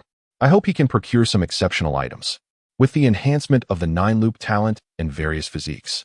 Tang Tian's cultivation has made remarkable progress, reaching the pinnacle of the foundation establishment stage, on the verge of breaking into the golden core realm. This time, he has finally managed to stay ahead of Gu Xiaoxua, preventing her from being the first to advance to the late Yuanying stage. Of course, One reason for this is the innate Tao Jade. Ever since that girl obtained the innate Tao Jade, she has acted as if possessed, constantly muttering about having seen her mother within it, not the one from their small village, but something of a spiritual nature. In any case, it is quite abnormal. She has immersed herself in it, consuming a significant amount of her cultivation time. This has afforded Tang Tian the opportunity to take the lead. Simultaneously, Tang Tian has grown increasingly curious about the talent of the innate child, which seems to surpass even the 9-loop talent. Is it truly so wondrous? After trading with Qin Hai, perhaps this mystery will be unraveled. When will he arrive? Tang Tian inquired. Li Hong replied, this afternoon. He added that this time, due to the considerable amount of resources being transported, he had come along with a senior member from Jinyu Tang to avoid any unforeseen circumstances. Tang Tian nodded. This was a normal procedure. As long as the transaction was not delayed, all was well. Good. Let him expedite his arrival. Tang Tian smiled, rubbing his hands together. My wallet is positively parched. Li Hong wore a peculiar expression. Over this period, he had noticed that the young master of his household often exhibited erratic behavior, particularly concerning monetary matters, which was notably severe in the afternoon. As they waited, Qin Hai finally arrived, albeit fashionably late. Tang Tian's spirits lifted as he personally approached the door to unlock the formation. You certainly made me wait, he chuckled. Qin Hai quickly clasped his hands in greeting. I apologize. I had much to prepare this time, which caused some delays. I hope Tang Xiao does not take offense. Tang Tian waved his hand dismissively. No worries. As long as there are good items. Come in. He then gestured for Qin Hai to enter the courtyard. However, to his surprise, the person following Qin Hai also attempted to enter. Tang Tian raised his hand to halt him politely, saying, This is my private residence. I hope for your understanding. I will only be transacting with him. Upon hearing this, the man widened his eyes in astonishment. Qin Hai quickly approached Tang Tian and whispered, Tang Xiao. He is Elder Tian Feng from our main hall, my superior's superior. Would you consider allowing him to join us? Tang Tian pondered briefly, but ultimately decided to acquiesce. After all, having conducted numerous transactions, he could afford to extend this courtesy. Upon entering, he was surprised to discover that the party involved in the transaction was not Qin Hai, but rather this Tian Feng. After taking a seat, Qin Hai obediently positioned himself behind Tian Feng, who casually scanned the courtyard and remarked, The courtyard is acceptable. However, with your financial resources, one would think you could find a more suitable place. Tang Tian immediately furrowed his brow. Why did this individual always exude such an air of superiority? Is there something wrong? Let us proceed directly to the matter of the transaction. Tang Tian's demeanor shifted to one of indifference. Tian Feng stroked his long beard and stated, The transaction is certainly not an issue. But are you certain you can handle what I have brought today? Tang Tian was somewhat at a loss for words. Was this individual truly here to negotiate? Tapping his fingers lightly on the table, Tang Tian replied calmly. I have reiterated to Qin Hai numerous times. Never question my financial capacity. No matter what you bring, I can acquire it all. Tian Feng chuckled. Indeed, a youthful hero. When I previously conducted business with your esteemed Du Yuanqing of Qingwei Gate, I never witnessed such bravado. Tang Tian paused slightly. Du Yuanqing from Shifeng. Why did this fellow suddenly bring him up? In a sense, there should be a competitive relationship between them. What exactly is this man trying to accomplish? I believe it would be prudent for you to present the items for my inspection, Tang Tian remarked coolly. Tian Feng gave a soft hum, retrieving a shumi ring and placing it before Tang Tian. Taking it in hand, Tang Tian probed with his consciousness, and instantly, all the treasures within appeared before his eyes. The quality of this collection was indeed quite impressive, several 8th and 9th grade items, alongside authentic celestial artifacts. In total, the value amounted to 12,700,000,000,000. Can you handle this? Tian Feng inquired softly. Tang Tian did not respond, retracting his consciousness. Noting Tian Feng's inscrutable gaze, he replied indifferently, Is this all? I expected far more. Tian Feng's hand hesitated as he squinted. You truly can manage this? Tang Tian laughed lightly. Of course, it is merely a trifling sum. However, he suddenly shifted his tone, looking at Qin Hai. I prefer to engage with those I am familiar with. Let Qin Hai handle this transaction. Qin Hai abruptly lifted his head, while Tian Feng stood there, stunned. Tang Tian, are you not jesting? Can your financial capacity truly rival that of those prominent young masters? Losing his patience, Tang Tian replied, "This matter does not concern you. This transaction bears no relation to you either. Either let Qin negotiate with me, or you may leave while I seek out others." Observing Tang Tian's unwavering demeanor, Tian Feng's gaze shifted, seemingly contemplating the intricacies of the situation. Ultimately, however, he smiled and remarked, "Considering your insistence, as a businessman, how could I possibly forego an opportunity? Let Qin come forth. Please activate the formation. I shall wait outside." He was rather decisive in his choice to relinquish everything and step outside. Yet, this very action heightened Tang Tian's suspicion that Tian Feng's visit today undoubtedly harbored ulterior motives.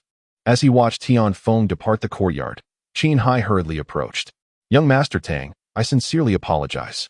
Elder Tian insisted on accompanying me, and I had little control over the matter. I did not foresee his attitude would be so resolute. I am truly sorry. This is my responsibility." Qin repeatedly expressed his regrets. Tang Tian waved his hand dismissively and stated, "His visit today is likely unrelated to you. He is clearly here for me." Qin was momentarily taken aback, perplexed by Tang Tian's implication. After a brief contemplation, Tang Tian inquired, "What is the connection between Du Yuanqing and your Jin Yu Tang? And what of Tian Feng?" He instinctively felt that this matter was inextricably linked to Du Yuanqing. Qin furrowed his brow and replied, "Young Master Du is one of the prominent clients of Jin Yu Tang. Elder Tian is likely the one who interacts with him the most. However, this is merely what I have heard. My position does not afford me the opportunity to engage with clients of such stature." Tang Tian reflected for a moment and asked, "Upon concluding this transaction, will your status elevate?" Qin responded, "Certainly. This transaction amounts to a staggering 100 trillion. Elder Tian has scarcely completed a few such deals. If I succeed, even if my standing does not surpass his, I shall no longer feel as powerless as I do today." Tang Tian smiled slightly. "Very well. I would like to enlist your assistance in a matter." Chapter 57. The Path of All Laws. Upon concluding the transaction, Tang Tian escorted Qin away from the purple bamboo courtyard. He entrusted Qin with a task, one that was rather straightforward: to elevate his standing within the Golden Jade Hall and to ascertain the intricate relationship between Du Yuanqing, Tian Feng, and the hall itself. The peculiar demeanor of Tian Feng was truly perplexing. Is it customary in business to behave in such a manner? Even if there is collaboration with Du Yuanqing, it hardly warrants such coldness towards Tang Tian. Business is conducted with various parties, so there must be some underlying complexity at play. Following the previous Five Peaks Exchange Conference, it seemed that he had indeed positioned himself within the circle of the 5 prominent young masters. It was rather vexing. Was it so difficult to simply exist peacefully, to be an unobtrusive gentleman? He had no desire to entangle himself in the disputes of power, yet it appeared that complete avoidance was not a feasible option. Lu Chonga was one such example, as was Emo Shia Shao, and it seemed that Du Yuanqing also fell into this category. Nevertheless, he would not be intimidated. If anyone dared to provoke trouble, they should be prepared to face the repercussions. However, clarity was essential before proceeding. Tang Tian shook his head, momentarily setting aside these thoughts. Following the recent transaction, his consumption points had finally surpassed 1 billion. Tang Tian exhaled deeply, ready to unveil the mysteries surrounding the innate child. Upon returning to the meditation chamber, he immediately opted for exchange.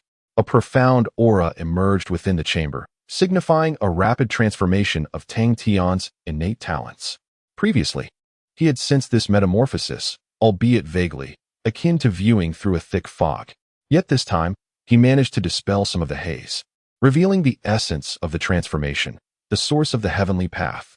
Countless sources from the heavenly path, originating from an unknown realm, nourished Tang Tian's spirit and physique, meticulously refining them. This transformation resembled a leap on the plane of life, aligning Tang Tian more harmoniously with the heavenly path and the world around him. After a considerable period, the aura of talent surrounding Tang Tian gradually dissipated, transforming into myriad twinkling stars that merged into his limbs and bones from the outside in. Subsequently, Tang Tian opened his eyes. So this is the sensation.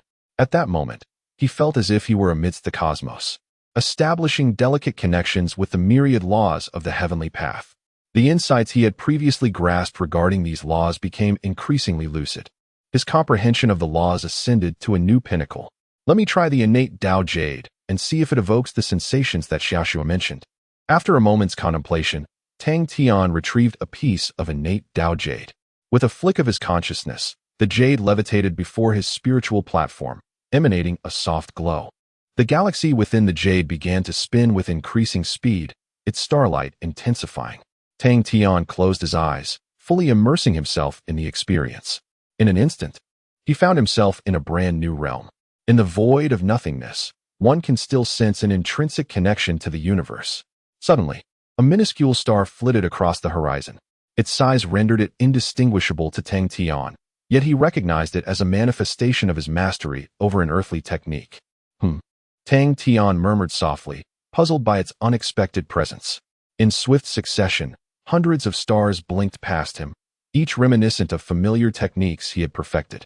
A burgeoning clarity began to blossom within him as he closed his eyes, tracing the trajectories of these celestial bodies in a state of absolute transcendence, continuously engaging in profound contemplation. Upon reopening his eyes, he found himself back in his secluded training chamber. The path of myriad techniques. A glimmer of realization sparked within Tang Tian's gaze. Initially, he sought to utilize the innate Tao Jade to uncover the maternal sensation described by Gu Xiaoxua. However, while that elusive feeling remained unfound, he inadvertently grasped a novel principle. This principle amalgamated all ordinary techniques into an ever-shifting tapestry, encompassing the entirety of existence. Tang Tian had merely grazed the surface of its depths, with an extensive journey ahead before he could claim true mastery. The path of myriad techniques encompasses all and evolves all. As he silently recited these thoughts, he clenched his right fist. In an instant, the lights in the chamber flickered violently, and an overwhelming force surged forth, crashing ahead. Boom! The entire training chamber quivered momentarily. Had he not previously placed specialized energy stones there for practice, the chamber itself might have collapsed under the strain. Gazing at the shattered remnants of the energy stones, Tang Tian was taken aback. These were mid-tier energy stones capable of withstanding the assaults of nascent soul cultivators, and he was merely at the pinnacle of foundation establishment. Such terror was beyond his capacity for accurate description. The level of the path of myriad techniques surpassed all imagination, as Tang Tian had yet to even scratch the surface. A formidable trump card indeed, he mused. He then delved his consciousness back into the innate Tao Jade, which could provide him with the resonance of the Tao for approximately 100 uses. Once more, he beheld those fleeting stars, though they did not augment the path of myriad techniques in any meaningful way. After some contemplation, Tang Tian retrieved several techniques he had recently acquired, exchanging his points for insights and elevating them all to the perfected realm. Indeed, upon his third exploration of the innate Tao Jade, he discovered new, larger stars, likely a reflection of the higher level of the techniques he had just learned. Entering a state of transcendence, Tang Tian saw the operational pathways of these techniques and integrated them into the path of myriad techniques, noticing a slight advancement therein. So it is, Tang Tian comprehended. As long as one continually cultivates new techniques, the enhancement of the myriad paths will be fostered. Once a certain level of understanding is attained, the unique method he created will inevitably ascend to an extraordinarily formidable height. It appears that future consumption should emphasize the realm of techniques. After a moment of contemplation, Tang Tian resolved to inform Qinhai to pay special attention to resources concerning techniques. Furthermore, there are also supplementary aids for cultivation that can not only accelerate his own progress, but also expedite the training of his disciples. Subsequently, Tang Tian exhaled deeply and laid out all the techniques he had accumulated during this period. Including those he had already mastered, the total approached 1,000. Let us proceed, he declared. The myriad paths will undoubtedly become one of his most powerful trump cards in the future. Closing his eyes, Tang Tian exchanged a substantial amount of consumption points and began to fervently comprehend the techniques. As he continued, his cultivation quietly reached a breakthrough. At this moment, he had officially attained the golden course stage. Chapter 58, Leadership Inspection. By the following morning, Tang Tian slowly emerged from his state of cultivation. After a night of earnest practice and contemplation, he had gained a preliminary understanding of the innate talent known as the Child of Destiny. Indeed, it was exceptionally potent, allowing him to perceive the elusive laws of the Tao, markedly different from the talents within the 9 circles. However, He did not believe that such a talent could account for Gu Xiaoshua's alarming rate of advancement in the nascent soul realm. Nor had he sensed the maternal aura she had described. Could it be that even among the children of destiny, disparities existed? Or perhaps, her earlier aptitude test had yielded erroneous results? Tang Tian quickly dismissed these possibilities. The likelihood of such an occurrence was exceedingly slim. After all, Qingyue sect was not an ordinary mortal realm sect. Its primary lineage housed true immortals within the Yun Ding Tian Fu. Within this heavenly abode, there existed countless prodigies surpassing the innate talents, making the failure to identify them inconceivable. Perhaps other factors were at play. Shaking his head, he resolved not to dwell on it for the time being. His foremost objectives remained clear: cultivation and consumption. Only by becoming sufficiently formidable could he hope to unravel certain mysteries. Having grounded himself firmly in the golden core stage after a night of cultivation, he had also comprehended a unique technique, the way of all laws. If he continued on this path, his progress would be boundless. In the ensuing days, Tang Tian led a remarkably stable life, engaging in cultivation, philosophical discourse, and the accumulation of combat experience. Gu Xiaoshua, the Lan sisters, and Li Hong all provided substantial assistance, propelling him forward on his path of cultivation. Following yet another bout, Li Hong conceded defeat, his face alight with astonishment. "Your techniques are truly exquisite, my lord. I am utterly humbled," he remarked. Tang Tian chuckled. "You weren't deliberately holding back, were you? At the outset, you had me at a disadvantage." Li Hong shook his head vigorously. "Aside from suppressing my cultivation, I have exerted my utmost in all other respects. Initially, my combat experience allowed me to prevail, but as time passed, your methods have grown increasingly sophisticated. Now, I am no longer your match." At this, the Lan sisters nodded in agreement. "Indeed, you are becoming ever stronger, my lord." Tang Tian smiled without replying. In truth, he too felt the surge of his own growth during his cultivation, transforming almost on a daily basis. The child of destiny not only expedited his cultivation speed, but also sharpened his spiritual awareness, enhancing his learning capacity and insight to unprecedented levels. Now, he could effortlessly dominate Li Hong within the same realm, and even hold his ground against the combined efforts of the Lan sisters. As for Gu Xiaoshua, well, that individual was a prodigy beyond comparison, and best left unmentioned. "I believe your strength is now sufficient to ascend the Golden Core Talents ranking," Li Hong remarked. Indeed, the sisters of Lan Yu expressed their agreement. However, Tang Tian was momentarily taken aback and inquired, "What is that?" Li Hong elucidated, "Within the Qingyue sect, there exists a list of prodigies for every realm above the Golden Core stage. Only cultivators under the age of 25 are eligible to compete for a spot on this list, which comprises merely 100 names. If you were to participate, you would undoubtedly secure a position." Tang Tian suddenly understood. Since becoming an honorary disciple, his interactions and experiences had predominantly revolved around the circle of honorary disciples, leaving him somewhat unfamiliar with the realm of ordinary disciples. The prodigy list, indeed, such a creation is bound to ignite the fervor and ambition of the youth. It is an essential aspect of any sect. Alas, Tang Tian found little interest in it. Perhaps he could attain a spot, but certainly not a high ranking. While he was aware of his rapid growth and strength, he remained cognizant of his limitations. This world is replete with geniuses, and he was merely at the initial stage of the Golden Core. Without employing the myriad methods of cultivation, it would be arduous to compare himself to the most elite prodigies. Achieving a place on the prodigy list is already a remarkable feat, Li Hong remarked with a smile. Even if you barely make it, it would still be a glory unattainable for ordinary disciples. I truly believe you should give it a try. Unaware of the existence of the myriad methods, Li Hong was oblivious to Tang Tian's actual prowess, which he had only demonstrated using conventional techniques during their practical training. Hearing his suggestion, Tang Tian shook his head, his gaze suddenly deepening, and he said thoughtfully, "Forget it. That kind of glory has never been what I sought. The radiance of wealth suffices for me. When the time comes to reveal my strength before others, I hope to have already established myself at the pinnacle, unafraid of anything." Li Hong was taken aback, as he perceived a certain ambition in Tang Tian's eyes. However, Tang Tian's thoughts were quite simple, until he possessed sufficient trump cards.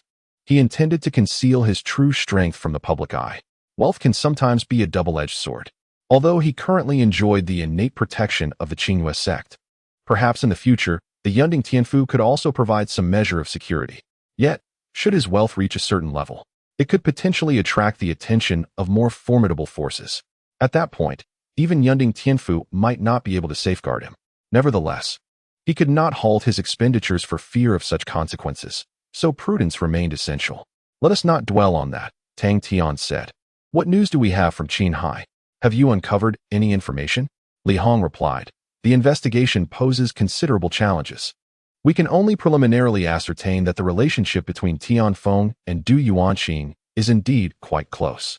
However, Qinghai mentioned that he has recently found a way to connect with the Tingyun Chamber of Commerce above the Jinyutang and is working on establishing a rapport with them. If successful, the investigation will become significantly easier. Tang Tian nodded in acknowledgement. After a period of investigation, he has come to realize that Jinyutang is merely a subsidiary of the Tingyun Chamber of Commerce. Should Qinghai succeed in establishing connections, the ensuing matters would indeed proceed with greater ease. If you encounter any economic hardships, do not hesitate to seek our assistance, remarked Tang Tian. Li Hong readily agreed. Subsequently, the group gathered around the stone table to engage in their daily discourse. However, it was not long before the formation outside the courtyard was triggered. After inquiring outside, Li Hong returned to inform Tang Tian that the visitor was a subordinate of Emo Shia Shao. After a moment's contemplation, Tang Tian instructed Li Hong to bring the individual in. Shortly thereafter, Li Hong entered with a young man dressed in the attire of a prestigious disciple.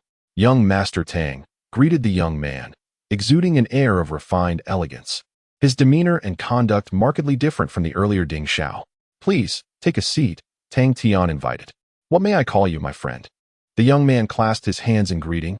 I am Yin Ku. I have long heard of young Master Tang's remarkable talents. Seeing you today, it is indeed extraordinary. Waving his hand dismissively, Tang Tian directly inquired, Does Miss Emo have any matters to discuss? Yin Ku smiled and replied, Indeed. 3 days hence, the young sect master will visit Nanfeng to assess its development and the status of the disciples. Miss Emo sent me to inquire if you wish to attend this inspection meeting. Tang Tian was taken aback. Is this not akin to a leadership inspection? It seems that even in the realm of cultivation, such peculiar affairs are conducted. Chapter 59. I will bear it all inspection meeting? Tang Tian pondered, stroking his chin. What is its primary purpose? Yin Ku elucidated. It is to observe the development of Nanfeng and supervise the work here. Additionally, it serves to extract some resources from our pockets. Tang Tian was momentarily taken aback. What do you mean? With a wistful sigh, Yin Ku replied. What else could it be? They want money. The Qingyue sect had experienced rapid growth over the years, necessitating construction and expansion in various aspects, leading to a significant demand for spirit stones. Thus, their gaze fell upon us, the esteemed disciples, each year devising methods to procure some resources from us. Tang Tian was astonished. So, this was the case. It seemed absurd that leaders would not only neglect to show concern for their subordinates, but also expect them to contribute financially to the sect's development. Such practices, even in the capital realm, would be considered quite outrageous. However, the cultivation world operated differently. Esteemed disciples relied on the Qingyue sect, leveraging its resources and influence to achieve their diverse ambitions, which indeed required greater sacrifices. Does Miss Emo wish for me to attend as well? Tang Tian inquired. Yin Ku chuckled. Miss Emo merely asked me to gauge your thoughts on the matter. However, it must be said, each year's inspection meeting is a time of considerable financial strain for us esteemed disciples. The amount of spirit stones required for the sect's construction is no trifling sum. And with the Qingyue sect expanding its reach, the demand for spirit stones increases year by year. Over the years, many esteemed disciples have found themselves in dire straits. If it were not for their numerous concerns, they would likely seek ways to evade the inspection meeting. Yin Ku hinted subtly. Tang Tian understood his implication. Emo Shia Shao likely did not wish for him to participate. Yet, as a subordinate, Yin Ku could not directly convey Emo Shia Shao's intentions for fear of misinterpretation by those with ulterior motives, hence his roundabout expression. Why would she do this? Was it merely to spare him from expenses? Tang Tian found it difficult to grasp. The young lady's methods were always unconventional. However, how could he let an opportunity for legitimate expenditure slip away? It sounded rather intriguing. Then I shall go and broaden my horizons, Tang Tian declared. Yin Ku was instantly taken aback. You consider spending money frivolously as intriguing? Young Master Tang, I believe you may have misunderstood my words. This year's inspection meeting will undoubtedly incur substantial expenditures of spirit stones, and many esteemed disciples have already voiced their grievances to Miss Mo. In light of this, Miss Mo even consulted with the young sect master to request some allowances for returning home to visit relatives. I trust you comprehend my meaning now? Inku reiterated his point, even providing concrete examples in hopes of enlightening Tang Tian. Unbeknownst to him, Tang Tian was, at that moment, more alert than usual. So, that is how it is, I understand now. Tang Tian stroked his chin thoughtfully, just as Inku finally let out a sigh of relief. Tang Tian spoke again. Tell me, if someone were to pay all the spirit jade for those honorary disciples, wouldn't that mean no one would seek out Miss Mo to voice their grievances anymore? Inku was momentarily taken aback. What do you mean, young Master Tang? Tang Tian cleared his throat and explained, you see, the sect is currently in need of funds, and the honorary disciples are facing difficulties as well. Miss Mo has been running around addressing this issue. So, is there a possibility that one person could step in and pay the entire amount for everyone? Wouldn't that eliminate all the problems and troubles? What do you think, my friend? This notion left Inku in a state of bewilderment for quite some time. Eventually, he managed to respond with difficulty. Such a possibility does exist. However, over the years, no one has ever done so. Young Master Tang, you wouldn't be thinking. Upon seeing Tang Tian's expression, Inku received a confirmation, and he could only smile wryly. Young Master Tang, that's truly not a trivial sum. This year's total construction cost for Nan Fong, when divided among us honorary disciples, will likely approach 20 trillion. Moreover, Miss Mo's intention is actually for you too. Tang Tian interrupted him with a wave. I understand Miss Mo's intentions. She specifically sent you here today to resolve this matter. She has taken such good care of me before. How could I possibly stand by idly? You may inform her that I shall certainly participate in this inspection meeting. And even the junior sect master cannot deter me from this. Inku stood there, mouth agape, his expression one of utter astonishment. Was it his manner of expression that had led to such a colossal misunderstanding on Tang Tian's part? We truly do not wish for you to take this on alone. And besides, Miss Mo and you have only just met. When has she cared for you so much before? Young Master Tang, Inku tried to salvage the situation. You must consider this carefully. We are talking about over 20 trillion. Even if Miss Mo and Miss Chun were to shoulder half of that, the shortfall would still be immense. This is not something one person can bear. So, we truly do not wish for you to assist in resolving this issue. Do you understand? Tang Tian suddenly slammed his hand on the table, startling Inku. Understood. He replied earnestly. Over 20 trillion. How could we possibly ask the two young ladies to bear half? Tell them I will cover it all. And let Miss Mo refrain from running around making promises to others. I assure you that we will successfully accomplish this task for Nan Fong. Tang Tian's tone was resolute and unwavering. Inku gazed deeply at Tang Tian, momentarily struck speechless by the formidable aura emanating from him. Indeed, he exuded an air of authority. However, that was not the sentiment Inku intended to convey. Was it not said that despite his youth, Tang Tian possessed a keen intellect? Did those who spoke of his cleverness perhaps misinterpret the essence of the term? After a prolonged silence, Inku exhaled deeply, suppressing a smile, and earnestly inquired, Young Master Tang, I speak on behalf of Miss Mo, and I shall ask once more, were your earlier words spoken in earnest? Tang Tian replied with a smile, I never speak falsehoods in matters such as these. You need only convey to Miss Mo that should any issues arise, I shall take full responsibility.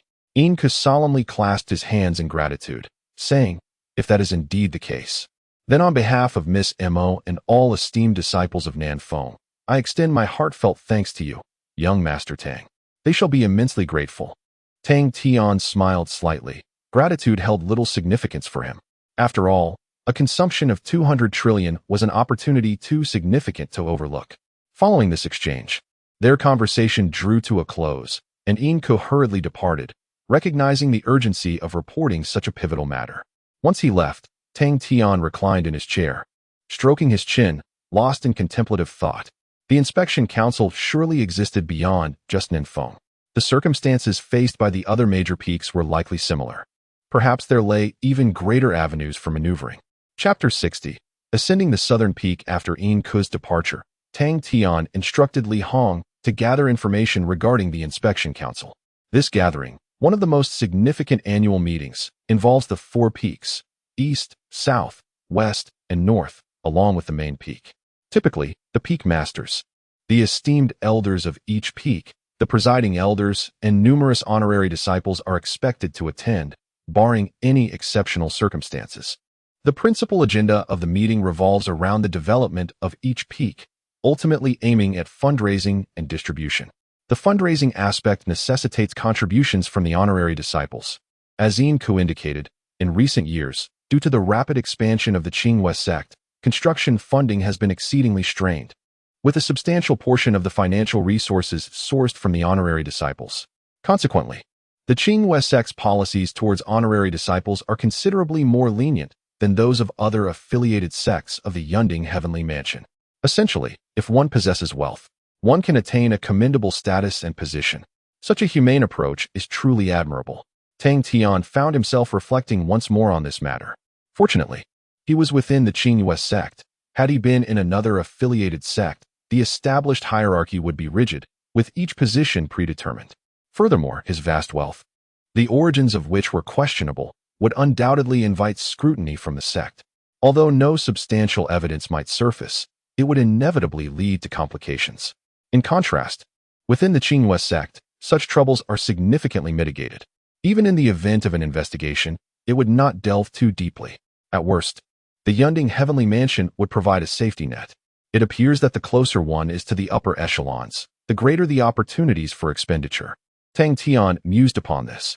Had he not participated in the 5 Peaks Exchange Conference, he might have entirely missed the reminder from Emo Shia Shao regarding the upcoming inspection council. The same applied to other matters as well. The standard of consumption within the Yunding Heavenly Mansion undoubtedly surpasses that of the Xiangz sect. This realization further solidified Tang Tian's resolve to ascend to the Yunding Heavenly Mansion. Gu Xiaoxue has already broken through to the late Yuanying stage, while the Lanyu sisters, through diligent effort and ample resources, have both entered the initial stage of Huashan. Even Li Hong, who had the least talent among them, has made notable progress and is on the verge of breaking into the mid-Huashan stage. By the time the 100 Sects War and the 10,000 Demons Tower trial arrive, their strength will surely place them among the First Legion. However, such prowess does not fully assuage Tang Tian's concerns. In this vast world, there are countless formidable adversaries, and breaking through their ranks is no easy feat. It is imperative to seek additional resources to further elevate Li Hong and the others' overall strength. Within the Xiangz sect, there exist some extraordinarily precious secret locations dedicated to nurturing promising core talents. Of course, similar places exist beyond the sect, but they are currently not within Tang Tian's considerations. He resolved to first secure the resources available within the sect. Dragon Transformation Pool. Beneath the ancient locust tree, Tang Tian and Li Hong sat opposite each other. In the past few days, he had asked Li Hong to discreetly inquire about relevant information, and he was pleasantly surprised by the prompt response. Indeed, Li Hong remarked, I have heard from some exceptional core disciples that the Dragon Transformation Pool is one of the most precious secret locations of our sect. It seems to be a place crafted by the celestial beings of the Tianfu for the Xiangz sect. I am not entirely certain about the specifics, but they mentioned that merely entering it would significantly enhance one's potential and greatly broaden future prospects. Tang Tian nodded and inquired, how does one gain entry to this Dragon Transformation Pool? Li Hong replied, I have yet to ascertain the details. The status of the Dragon Transformation Pool appears to be particularly elevated. Even the most distinguished core disciples have only heard of it and have not truly visited. I am attempting to connect with the top-tier core disciples, but it may take some time. Tang Tian pondered for a moment before saying, let us set this aside for now. I will attend the inspection meeting tomorrow and will inquire about this matter then. Your primary focus should be on cultivation, striving to enhance your strength as swiftly as possible. Are there no issues regarding resources? Upon mentioning this topic, Li Hong immediately sat up straighter. The resources are ample, and I would never dare to disappoint your expectations, young master. Unfortunately, my own aptitude is rather lacking, and I have yet to make a breakthrough. Tang Tian chuckled, waving his hand dismissively. Do not be so serious, just apply yourself earnestly. Placing too much pressure on oneself is not always beneficial. Do your best. Li Hong bowed his head, nodding earnestly. Tang Tian sipped his tea, noting that while Li Hong may lack in other areas, his attitude was commendable. Furthermore, it was evident that Li Hong was determined not to miss this rare opportunity to change his fate. As for talent, Tang Tian could only conclude that he needed such diligent and capable individuals and would nurture them gradually. A day passed swiftly. The next morning, Inku arrived early at the purple bamboo courtyard to escort Tang Tian to the inspection meeting. Tang Tian took only Gu Xiaoxua with him, allowing Li Hong and the Lan sisters to continue their cultivation, primarily to expose her to more of the world. On the way up the mountain, Tang Tian noticed that Inku seemed unusually anxious today, lacking his usual composure. "What is the matter?" Tang Tian inquired. Inku glanced at him, then sighed softly, saying, "Miss Emo believes your words now." Tang Tian immediately smiled. "Isn't that a good thing?" Inku managed a wry smile. "But she has truly taken your advice to heart and is no longer seeking the young sect master for a family visit. Moreover, she has summoned back those who had already secured their visiting quotas. If any unforeseen circumstances arise, it would be a considerable loss for Miss Emo." Tang Tian was taken aback. "Why is that?" Inku sighed. "If, at that time, you are unable to cover the construction costs, Miss Emo will surely have to bear the expense herself. Producing over 20 trillion spirit stones in one go is not a trivial amount, even for her. Due to her numerous financial obligations, she found herself in need of money. "Young Master Tang," she said, turning to look at Tang Tian with utmost seriousness. "You are not jesting, are you?" Tang Tian fell into a moment of silence, taken aback by the revelation of Emo Shia Shao through Inku's eyes. Was it fair for one person to bear the burden of a misjudgment? The certainty in Inku's voice indicated that Emo Shia Shao must have engaged in similar actions before. It was no wonder that both Inku and the previous Ding Xiao held her in such high regard. Meeting Inku's earnest gaze, Tang Tian nodded and assured, "Rest assured, I shall not place Emo Shia Shao in a difficult position." Inku exhaled softly in relief and smiled. "I hope so. If you truly deceive Miss Emo, to be frank, you might find it impossible to remain in Zizhu courtyard. This is not a threat. When certain esteemed disciples unleash their wrath, even Miss Emo may not be able to intervene. However, should you succeed, you will undoubtedly become the most favored honorary disciple throughout the entire Nanfeng." Tang Tian smirked slightly, realizing just how significant Emo Shia Shao's standing was within Nanfeng. He pondered whether her ultimate ambition was to ascend to the position of second-in-command at Qinghua sect. "Just wait and see," he declared. "Consider this my inaugural visit to Nanfeng and a gift." Chapter 61. The inspection meeting begins accompanied by Inku. Tang Tian ascended towards the summit of Nan Peak.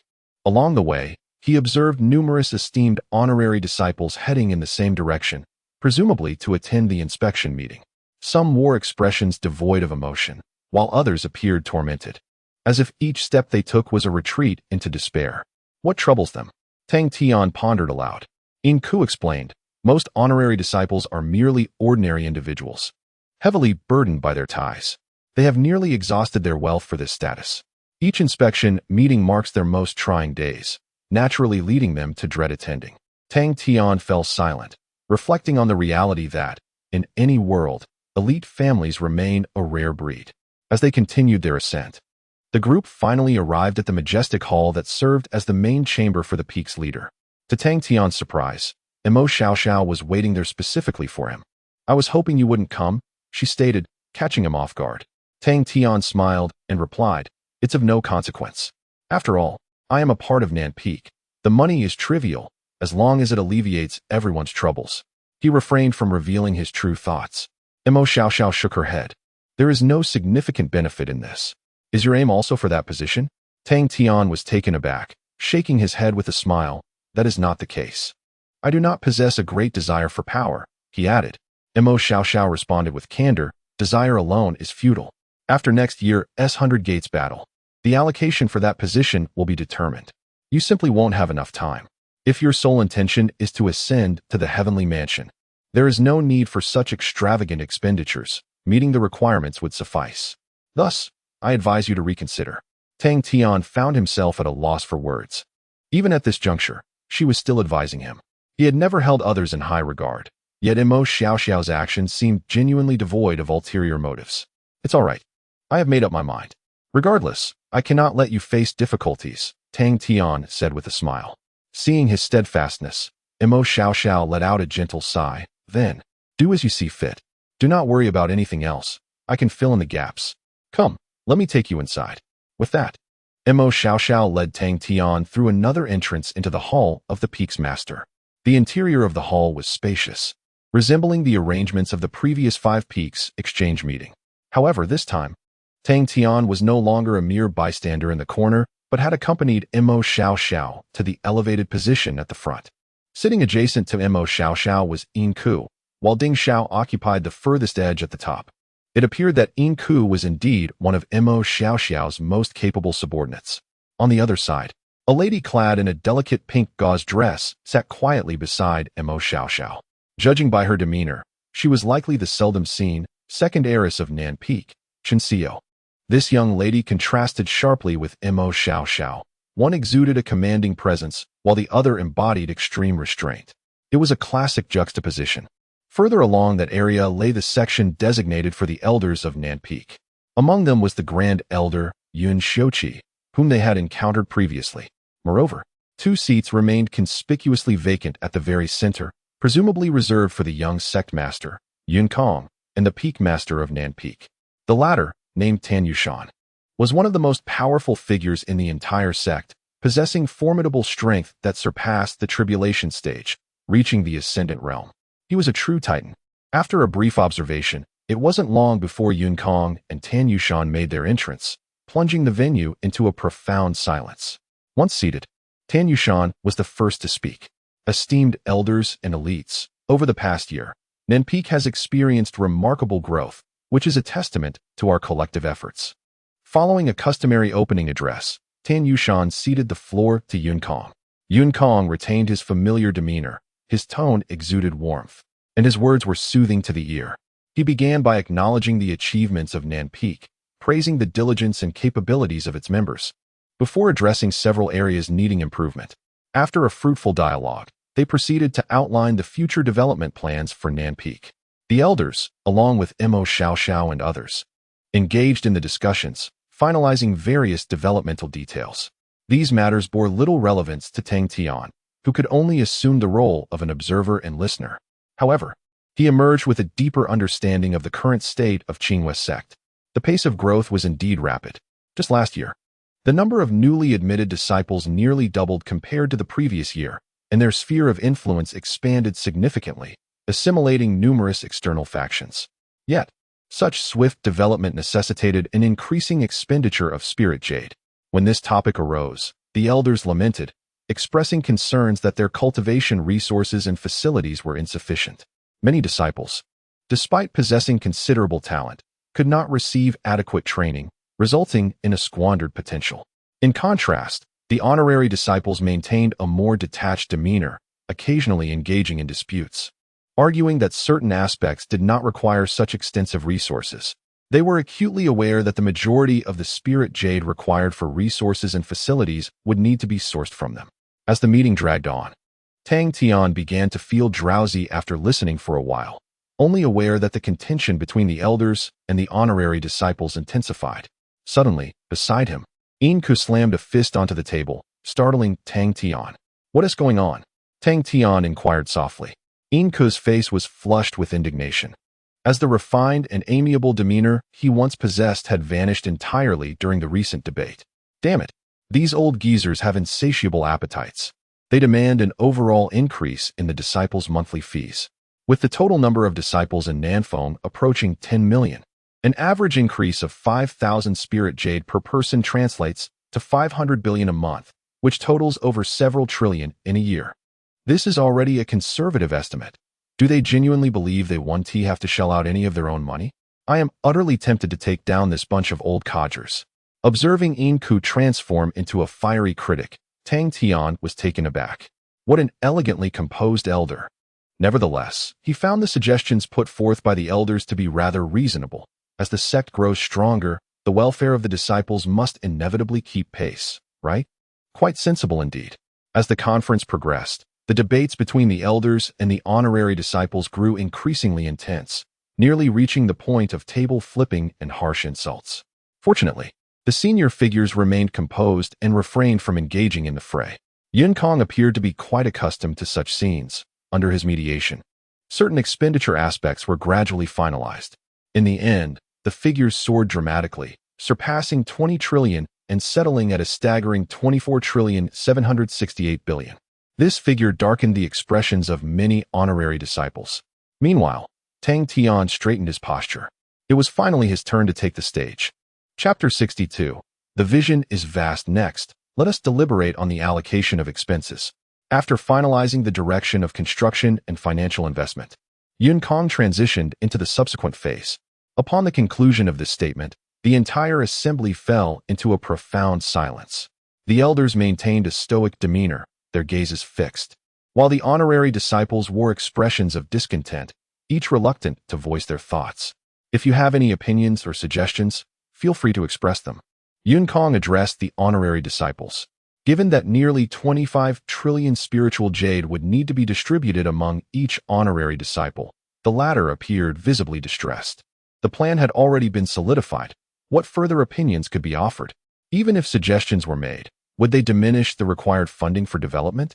Since such a reduction was unattainable, remaining silent seemed the wiser course, lest Kong and the elders take note and add to their troubles.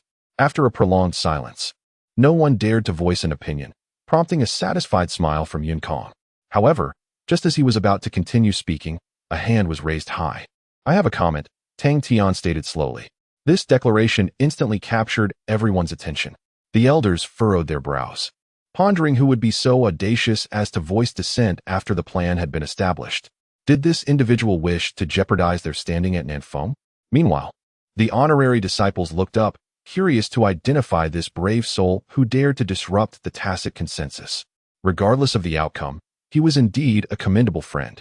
At that moment, Kong turned his gaze toward Tang Tian. Upon recognizing him, he was momentarily taken aback, but then smiled, saying, "Ah, it is junior brother Tang Tian. You made quite an impression at the Five Peaks exchange a few days ago. What aspect of the discussion do you have concerns about?" Tang Tian lowered his hand and smiled. "Naturally, it pertains to the funding." As those words left his lips, the elders' expressions darkened, and they straightened in their seats, preparing for an impending verbal spar. They felt confident, for their opponent was but one. Yet, Tang Tian's subsequent remarks caught them off guard, lodging their retorts firmly in their throats. "I have carefully listened to your proposed plans. Perhaps due to my previous seclusion, I had not realized how swiftly the sect has evolved. This is indeed a marvelous development. The more prosperous our sect becomes, the greater the benefits we disciples can reap. Therefore, I believe your development plan is somewhat conservative. 25 trillion is insufficient. We should align with the elders' vision and ensure that all necessary benefits are fully realized to maximize our development at Nanfeng. Young Sectmaster, what say you?" Tang Tian proclaimed with conviction. As his words resonated, the assembly was left in stunned silence. The elders appeared stunned, having prepared themselves for battle, only to be confronted with an unexpected turn of events that left them speechless, as if a breath had been lodged in their throats. Meanwhile, the esteemed disciples were utterly bewildered. What on earth was happening? Did they truly intend to increase the funding, as if our plight were insufficient? Had this individual mistakenly seated themselves in the wrong position? Some of the esteemed disciples felt their faces flush with indignation, teeth clenched, yearning to unleash a torrent of reproach upon Tang Tian.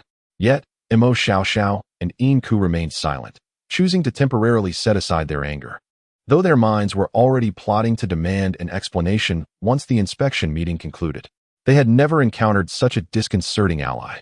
Even the peak leaders, Tan Yushan and Kong, regarded Tang Tian with perplexed expressions. "Brother Tang Tian, is this truly your perspective?" Kong inquired. Tang Tian nodded affirmatively, stating, "Of course. As a member of the Southern Peak and the sect, one must exert the utmost effort for the sect's development.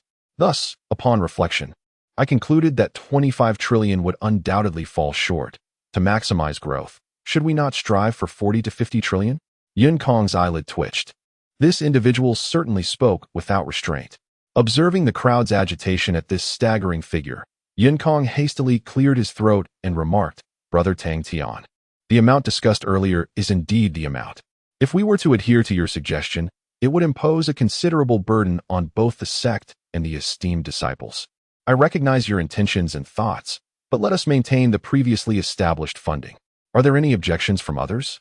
Concerned that the hard-won plan might once again devolve into discord, he swiftly bypassed Tang Tian and shifted the topic.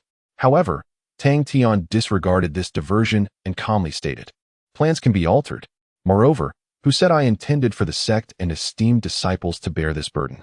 Yun Kong was momentarily taken aback, asking, "What do you mean?" With a smile, Tang Tian continued, "I observed the earlier discussions with keen interest. On one hand, I am heartened by everyone's commitment to the sect's advancement. Yet, on the other, I find it disheartening to witness such fervor over mere spirit Jade. Unity is a crucial element for development. Therefore, I have resolved to personally cover all development funds. This way, we can solely focus on collaborative strategies for advancement, free from discord over material concerns, ensuring that no one bears undue hardship." As he concluded, the entire assembly fell into a profound silence. With the exception of a few, no one had anticipated such an audacious declaration from Tang Tian. What a grand vision he possessed. The elders bowed their heads, feeling a wave of embarrassment as they recalled the lengths they had gone to in order to extract a few more pieces of spirit jade from the pockets of the honorary disciples, employing every possible tactic to attack one another. The contrast was stark. While they squabbled over trifles, others were working selflessly for the greater good of the sect, even investing from their own pockets to resolve the most pressing issues faced by all. It was a clear demonstration of priorities. On the side of the honorary disciples, they too were taken aback. They had completely misunderstood Tang Tian's intentions. To single-handedly assume the financial responsibility for the entire development of the South Peak was an audacious move, one that they would never have considered, as it seemed akin to throwing money away. Yet, Tang Tian had indeed taken this step, in the presence of the Peak Master and the young sect leader. They did not perceive Tang Tian's actions as mere attempts to attract attention.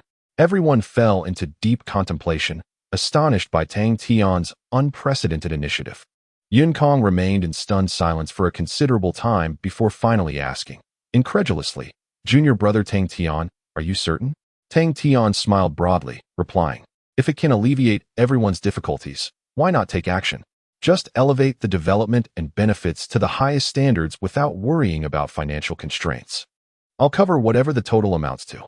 He urged them to calculate it immediately, as he wished to avoid further expounding on grandiloquent philosophies that might lead to nausea. However, he needed a plausible justification for his actions, and he was indeed determined to shoulder the financial burden. The others remained unaware of Tang Tian's true intentions, feeling as though they had been thoroughly outmaneuvered in terms of vision and ambition. To directly assume responsibility for hundreds of trillions in development funds was enough to leave anyone bewildered. After a prolonged silence, Yun Kong, following a detailed discussion with Tan Yushan, finally spoke up. "We must revise our development plan." Chapter 63, the unprecedented quota of the Dragon Transformation Pool. The development plan, freshly established at the inspection meeting, was abruptly overturned. The catalyst for this upheaval was merely a statement from Tang Tian. Yun Kong harbored no concerns that Tang Tian would misrepresent matters. During the recent Five Peaks Exchange Conference, Tang Tian had already demonstrated formidable financial prowess. The discourse surrounding the development of the Southern Peak resumed, and this time, it was notably harmonious. With financial apprehensions cast aside, participants spoke freely, abandoning their previous subterfuge, and the planning progressed smoothly. Before long, a new development blueprint was finalized, alongside a reassessment of the necessary funding. A staggering sum of 342,547 billion was established, an increase of a full 100 billion compared to the prior figure. Tang Tian attentively absorbed every detail. Each proposal was sound, and before Yun Kong and Tan Yushan, no one dared to secretly enrich themselves. This figure, however, deviated slightly from Tang Tian's expectations. He had anticipated a potential doubling. Upon concluding the discussions, all eyes turned to Tang Tian, tinged with apprehension, uncertain if he could shoulder the burden. Yet, his expression remained unchanged as he nodded lightly, assuring, "No problem. Leave it to me." Instantly, their worries dissipated. The elders, filled with joy, recognized that once the funds were secured, they could swiftly take action.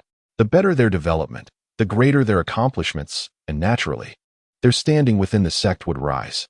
The esteemed disciples, shedding their previous grim expressions, gazed at Tang Tian with gratitude. The year's construction expenses would now allow them to breathe a sigh of relief. In essence, it was a scene of universal delight. Tang Tian, may I inquire how long you anticipate it will take to amass this construction funding? Xiangz asked. Tang Tian smiled and replied, I can provide 10 trillion immediately. I will supplement the remainder shortly. As he prepared to retrieve the funds, Xiangz hastily interjected, no need to rush. Let us wait until the meeting concludes. If you require reallocating funds from other sources, you have 3 months to arrange it. Xiangz was genuinely impressed. Tang Tian was the most forthright individual he had ever encountered. Oh, very well. We shall discuss it later, Tang Tian agreed. Subsequently, the inspection meeting continued. With Tang Tian's intervention, the ensuing topics unfolded in a remarkably congenial manner. The enthusiasm of all participants surged, leading to an array of brilliant ideas that left Tang Tian in awe. Ultimately, amidst a joyful atmosphere, the inspection meeting officially concluded. After dispersing, Emo Shia Shao escorted Tang Tian to the sect leader's reception hall, where Tan Yushan and Xiangz awaited. You truly live up to your word, Emo Shia Shao remarked during their journey. Tang Tian chuckled. Isn't that a fundamental principle of being human? Emo Shia Shao nodded and remarked, indeed. One should conduct oneself with the integrity exemplified by young Master Tang. Alas, the complexities of the world often compel one to make decisions that betray their true feelings. Tang Tian remained silent. He could not claim to be entirely forthright. In truth, his actions were motivated primarily by self-interest. After a brief pause, Tang Tian suddenly recalled something and inquired, Miss Emo, are you familiar with the transformation dragon pool? Emo Shia Shao responded affirmatively, yes. It is the sacred site established by Yunding Tianfu at Qingwei Gate, known as the Land of Ascension. It is a celestial technique that connects heaven and earth, harnessing fortune to produce high-quality dragon energy. This dragon energy significantly enhances a practitioner's potential, broadening their future paths, making it an exceedingly rare divine artifact. The transformation dragon pool opens once every 2 years, offering only 50 spots, with a cultivation limit set below the integration stage. However, only the most outstanding disciples, or those who have made substantial contributions to the sect, can secure a spot. Tang Tian nodded slightly, finding this information consistent with what Li Hong had uncovered. What methods might one employ to obtain such a spot? He inquired. Emo Shia Shao turned to him. Does young Master Tang wish to visit the transformation dragon pool? Tang Tian chuckled and replied, while I possess considerable wealth, my cultivation level has always posed a significant risk. Moreover, I aspire to ascend swiftly within Yunding Tianfu. Thus, I seek a greater assurance for both myself and my disciples. After a moment of contemplation, Emo Shia Shao said, I had indeed heard that at the beginning of the year, young Master Tang was still at the Qi refinement stage. However, I believe you need not worry excessively. As long as you do not depart from Qingwei Gate, with your current financial resources and reputation, you will face no life-threatening dangers. The rules of Qingwei Gate are stringent, and as long as you adhere to them, even the sect master cannot act against you. There was once a high-ranking official who, in his greed, attempted to undermine a reputable disciple, only to be uprooted and subsequently vanished from all accounts. Tang Tian raised an eyebrow, realizing why the esteemed disciples of Qingwei Gate occasionally appeared rather audacious. However, his considerations extended beyond mere safety. I cannot remain within Qingwei Gate indefinitely. Are you certain it is entirely safe? After all, Fong Fei was killed before my very eyes by Lu Chonga, he stated. Emo Shia Shao paused briefly before sighing. That situation was rather unique, as Fong Fei had already pledged herself to Lu Chonga at that time. Yet, you are correct, nothing is guaranteed. It is always prudent to possess sufficient strength to ensure one's safety. As for the spots in the transformation dragon pool, they were finalized at the beginning of last year. With a total of 21 esteemed disciples, which I, along with Lu Chonga and others, will divide among ourselves. The remaining spots are reserved for the elite core disciples. Given young Master Tang's considerable contribution to the sect's development today, perhaps you may secure a spot for yourself. However, your disciples seem to have little opportunity left. Tang Tian furrowed his brow slightly, as this outcome did not align with his expectations. After a moment's contemplation, he inquired, what if my contribution were to increase significantly? I mean, if I were to take on the development of several other peaks as well, could I possibly secure a few more slots? Emo Shia Shao was momentarily taken aback. staring intently at Tang Tian for quite some time before she slowly replied, "Young Master Tang, aren't your disciples' abilities rather mediocre? Is it truly worth such a substantial investment?" Tang Tian chuckled softly. "There is no question of worth. I simply wish to proceed in this manner." Emo Shia Shao sighed. "If only I could be as carefree as you." Young Master Tang, taking on the entire sect's construction should indeed yield a few extra slots. It all depends on how you negotiate with the young sect master. However, even with additional slots, the benefits may not be as substantial as one might hope. Tang Tian was momentarily taken aback. "Why is that?" Emo Shia Shao elaborated. "The dragon transformation pool is unlike other resource sites. The dragon energy within is limited and must be fiercely contested. Moreover, the method of competition is rather unique. It does not consider strength or talent, but rather the rarity of one's physique. The higher the rank of the physique, the greater the share of dragon energy one can obtain. I have heard that among the core disciples vying for slots this time, there is a prodigy with a devouring lion physique, who has even awakened the secret techniques of the devouring lion. Such a ninth-tier talent is exceedingly rare, even in the celestial peak. This time, a significant portion of the dragon energy will undoubtedly be claimed by him. Young Master Tang, I urge you to ponder this carefully." Upon hearing this, Tang Tian was left in a state of shock. Is there truly such a situation? He glanced at the system. Above the ninth-tier physique, there exists the celestial body, requiring merely 10 billion consumption points. Chapter 64. What is enlightenment of thought? There remains a little over half a month until the dragon pool opens, granting Tang Tian some operational latitude. Moments later, he and Emo Shia Shao arrived at the guest hall of the Peak Master. Tan Yushan and Yun Kong were already waiting there. Upon seeing Tang Tian enter, they rose to greet him. "Young Master Tang," Tan Yushan greeted with a smile playing upon his lips. Tang Tian returned the gesture with a respectful bow. "Master Peak." "There is no need for formalities," Tan Yushan replied with a warm smile. "I have long heard of a distinguished young gentleman arriving at South Peak. Meeting you today, it is indeed extraordinary. Please take a seat," he continued, and they all sat together. "Your contributions to the development of South Peak today will not be forgotten. In the future, should you require anything, simply ascend the mountain to seek me. I shall endeavor to accommodate you within the bounds permitted by the sect." Tan Yushan's tone was gentle and unhurried, easily endearing him to others. Tang Tian responded, "As a disciple of South Peak, it is our duty to contribute. There is no need for you to take it to heart, Master Peak. One must maintain decorum, after all." Tan Yushan waved his hand dismissively. "Let us be clear. From this day forth at South Peak, your rights and status will be equivalent to that of the managing elders, whether it concerns sect construction or disciple arrangements. You may directly participate in decision-making. Just keep me informed of significant matters. The managing elders represent the highest echelon of South Peak's management. Their authority only surpassed by the Peak Master, the Grand Elder, as well as Emo Shia Shao and Chen Xiao. In essence, with Tan Yushan's words, Tang Tian could essentially operate freely within South Peak, provided he adhered to the sect's regulations. "Thank you, Master Peak," Tang Tian said, no longer deflecting. Tan Yushan nodded lightly. "This is what you rightfully deserve." Having said that, he rose to his feet. "Now, you may converse with the young master. Shao Shao, let us discuss future development plans." With that, Tan Yushan departed the guest hall, leaving Tang Tian and Yun Kong alone.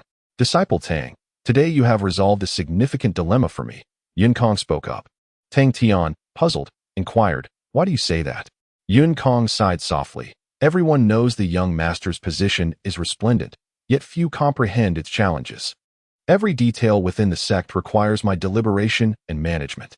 As you are aware, the sect is expanding rapidly, necessitating considerable funding in numerous areas. However, the resources provided by Tianfu are limited. Most of the financial burdens we must navigate ourselves. It is indeed a burdensome task." Yun Kong expressed his grievances, while Tang Tian remained silent, merely listening without offering any opinions. After all, if the position of young master is so arduous, why not pass it on to someone else? Moreover, his ability to develop the Qingyue sect to its current stature over the span of 2 decades is undoubtedly indicative of his exceptional capabilities. Financial challenges are certainly not a significant hurdle for him.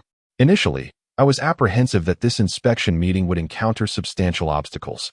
Yun Kong continued, "Fortunately, your presence has rendered the meeting remarkably harmonious, much to everyone's delight. It is only unfortunate for you, as you must shoulder the entire financial responsibility alone. Tang Tian waved his hand dismissively. There is no need for the young sect master to worry. This is entirely voluntary on my part. Let us proceed to the main topic. He was quite uninterested in indulging in excessive pleasantries. It was time to get to work. Yun Kong smiled and said, "You may simply call me elder brother. The scale of this construction funding is already quite saturated. Thus, there is no need for haste. Just as I previously mentioned, you should prepare the funds within 3 months." Tang Tian shook his head. "The sooner the money is in place, the sooner we can act. I can provide it to you now." He added, "However, I will first give you 100 trillion, and the remainder will follow shortly." Yun Kong was taken aback, pondering the implications of this action. Nevertheless, he quickly recovered and replied with a smile, "It is indeed better to prepare in advance."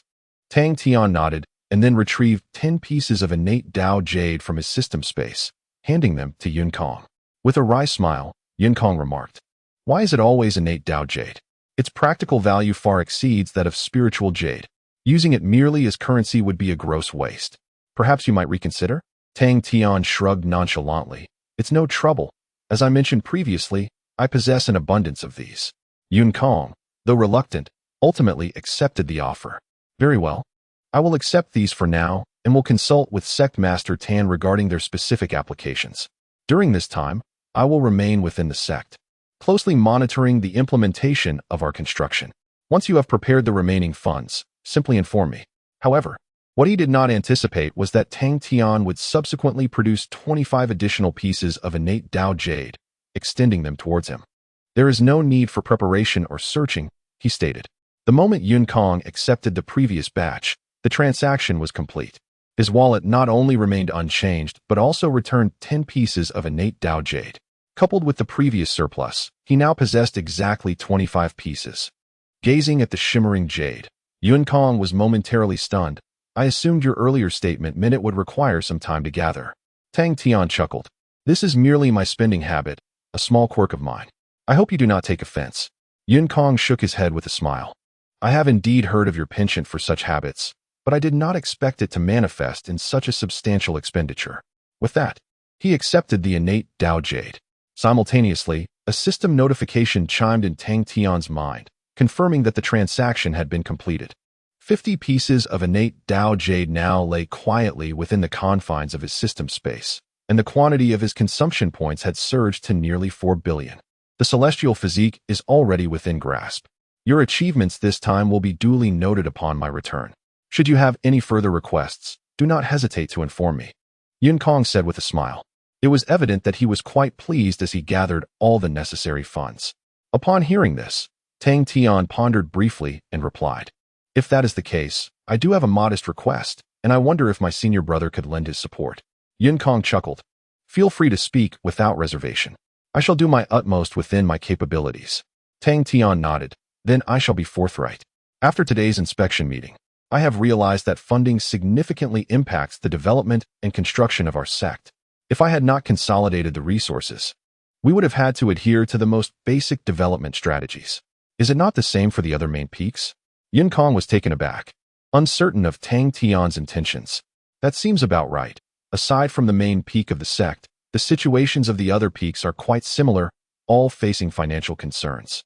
Tang Tian responded with an "oh," and continued, "Then, do you think it is possible for me to also consolidate the funding required by the other main peaks? If so, would that not enable our sect to develop more swiftly and effectively?" Yun Kong was left speechless. He had initially expected Tang Tian to propose requests concerning power or other matters. But what was this?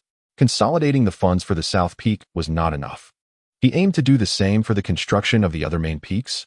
Such a level of awareness was truly astonishing. After a long pause, Yun Kong cautiously asked, "Tang Tian, junior brother, is this truly how you feel?"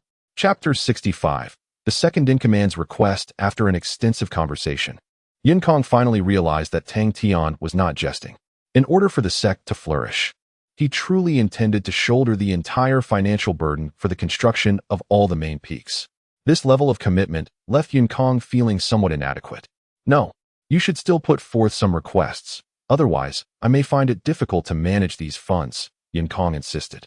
Tang Tian repeatedly waved his hands in refusal. But Yun Kong remained resolute.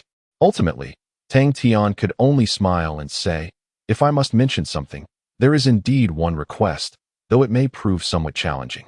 Yun Kong remarked, "A challenge is preferable. If you were to suggest something too simple, I might suspect you have ulterior motives," he added, which was precisely why Yun Kong insisted Tang Tian articulate his demands. Any specific request would not be as arduous to fulfill as a debt of gratitude. Tang Tian nodded and continued, "I have heard that our sect possesses a mystical place, personally arranged by an immortal, called the Dragon Transformation Pool." Yun Kong raised an eyebrow, instantly understanding. "Ah, so it is for this reason." "Indeed, such a place exists," he replied with a smile. Tang Tian stated, "It is such a remarkable location that I would hate to miss it. However, I have been informed that the quotas for the Dragon Transformation Pool were determined early last year.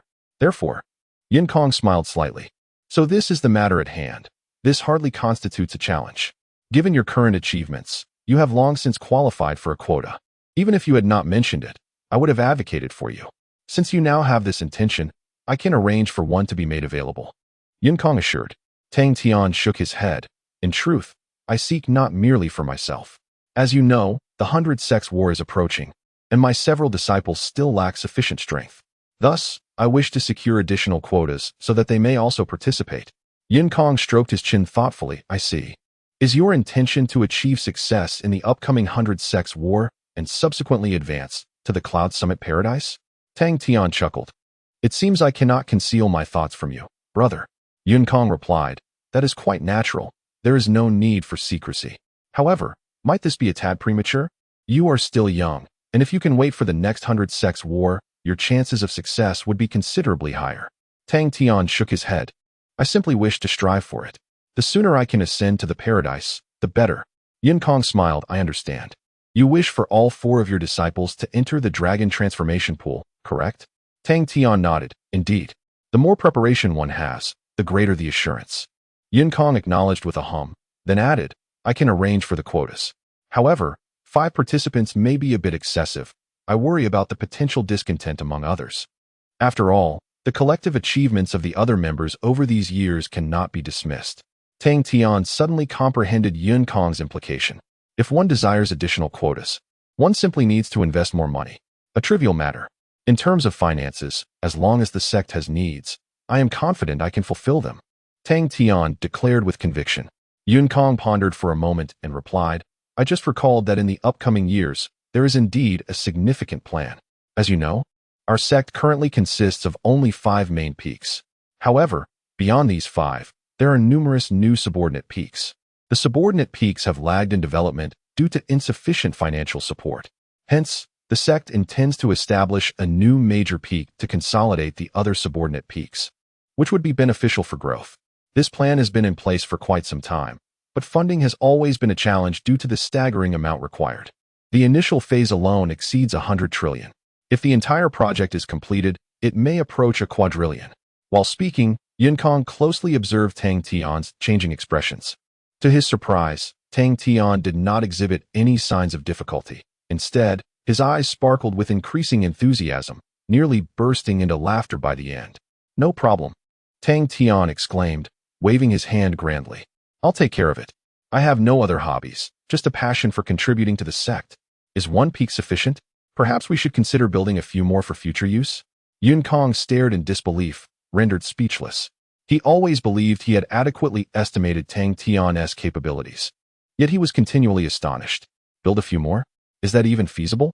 Managing 1 main peak is already overwhelming, and now you suggest multiples? Well, I suppose with such wealth, one wouldn't feel the strain. Junior brother, do you truly mean this? The enormity of the undertaking compelled Yun Kong to seek confirmation. Tang Tian nodded earnestly. "Indeed. Proceed as you see fit. I will cover the highest specifications." Yun Kong couldn't help but smile wryly. Reflecting on how he wished he had recognized Tang Tian sooner, it would have spared him sleepless nights filled with worry. "Very well," Yun Kong said. "After the inspection meeting concludes, I will arrange for you to meet with the new peak master. We can discuss the construction of the new main peak in detail." Tang Tian inquired in surprise. "The peak master has already been appointed?" Yun Kong affirmed, "It has been decided for some time now, and candidates for the upper echelons of the 6th main peak have already been selected. The only remaining issue is funding. The new peak master has been eagerly awaiting, pressing me repeatedly. If you can resolve the financial concerns, he will be immensely grateful, and you will undoubtedly become the most esteemed honorary disciple of the sixth peak, akin to Emo Shia Shao and the others. Tang Tian realized that Emo Shia Shao and her peers had attained their positions through similar endeavors, indeed a testament to their substantial financial backing. Rest assured, there is no cause for concern, Tang Tian reassured Yun Kong once more. Yun Kong nodded, but soon let out a gentle sigh, saying, "It is a pity that you have emerged from the mountains too late. Otherwise, you could have contended for that position." Tang Tian was taken aback, for he understood precisely what Yun Kong meant, the second in command of the Xiangz sect. Previously, Emo Shia Shao had conveyed a similar sentiment, asserting that Tang Tian was already too late to vie for it. After contemplating for a moment, Tang Tian inquired, "What specific requirements are there for that position?" Yun Kong replied, "There are numerous factors, but fundamentally there are three major aspects: the contributions to the sect from disciples, the sect's influence, and external influence. With your financial resources, you could barely keep up with the sect's contributions. However, influence is something that requires extensive time to cultivate. Indeed, time is not on your side." Tang Tian fell silent. Undoubtedly, in terms of financial clout, he feared no one, yet in terms of overall power and influence, he was undeniably distant from someone like Lu Chonga. Nevertheless, he harbored no fixation on this matter. Attaining the status of Yunding Tianfu and being able to live comfortably was sufficient for him. "No worries. I shall take things as they come," Tang Tian stated. Chapter 66. The Secret Art of Gourmandism. Having voluntarily undertaken the construction of the sixth main peak, Tang Tian successfully secured 5 quotas for the dragon transformation pool. Yun Kong had even taken the time to inform him that among the core disciples, there existed a prodigy with a 9th grade physique, advising him to maintain a distance from that individual. Unbeknownst to him, Tang Tian himself possessed a 9th grade physique, with an immortal grade physique already within his grasp. The two engaged in further conversation until Yun Kong abruptly inquired, "Tang Jr. brother, has anything transpired between you and your little gatekeeper?" Tang Tian was momentarily taken aback. "You mean Gu Xiaoxue?" Yun Kong nodded. "I am unsure if it is too late to mention this, but if you have not yet engaged with her, it would be wise to refrain from such thoughts.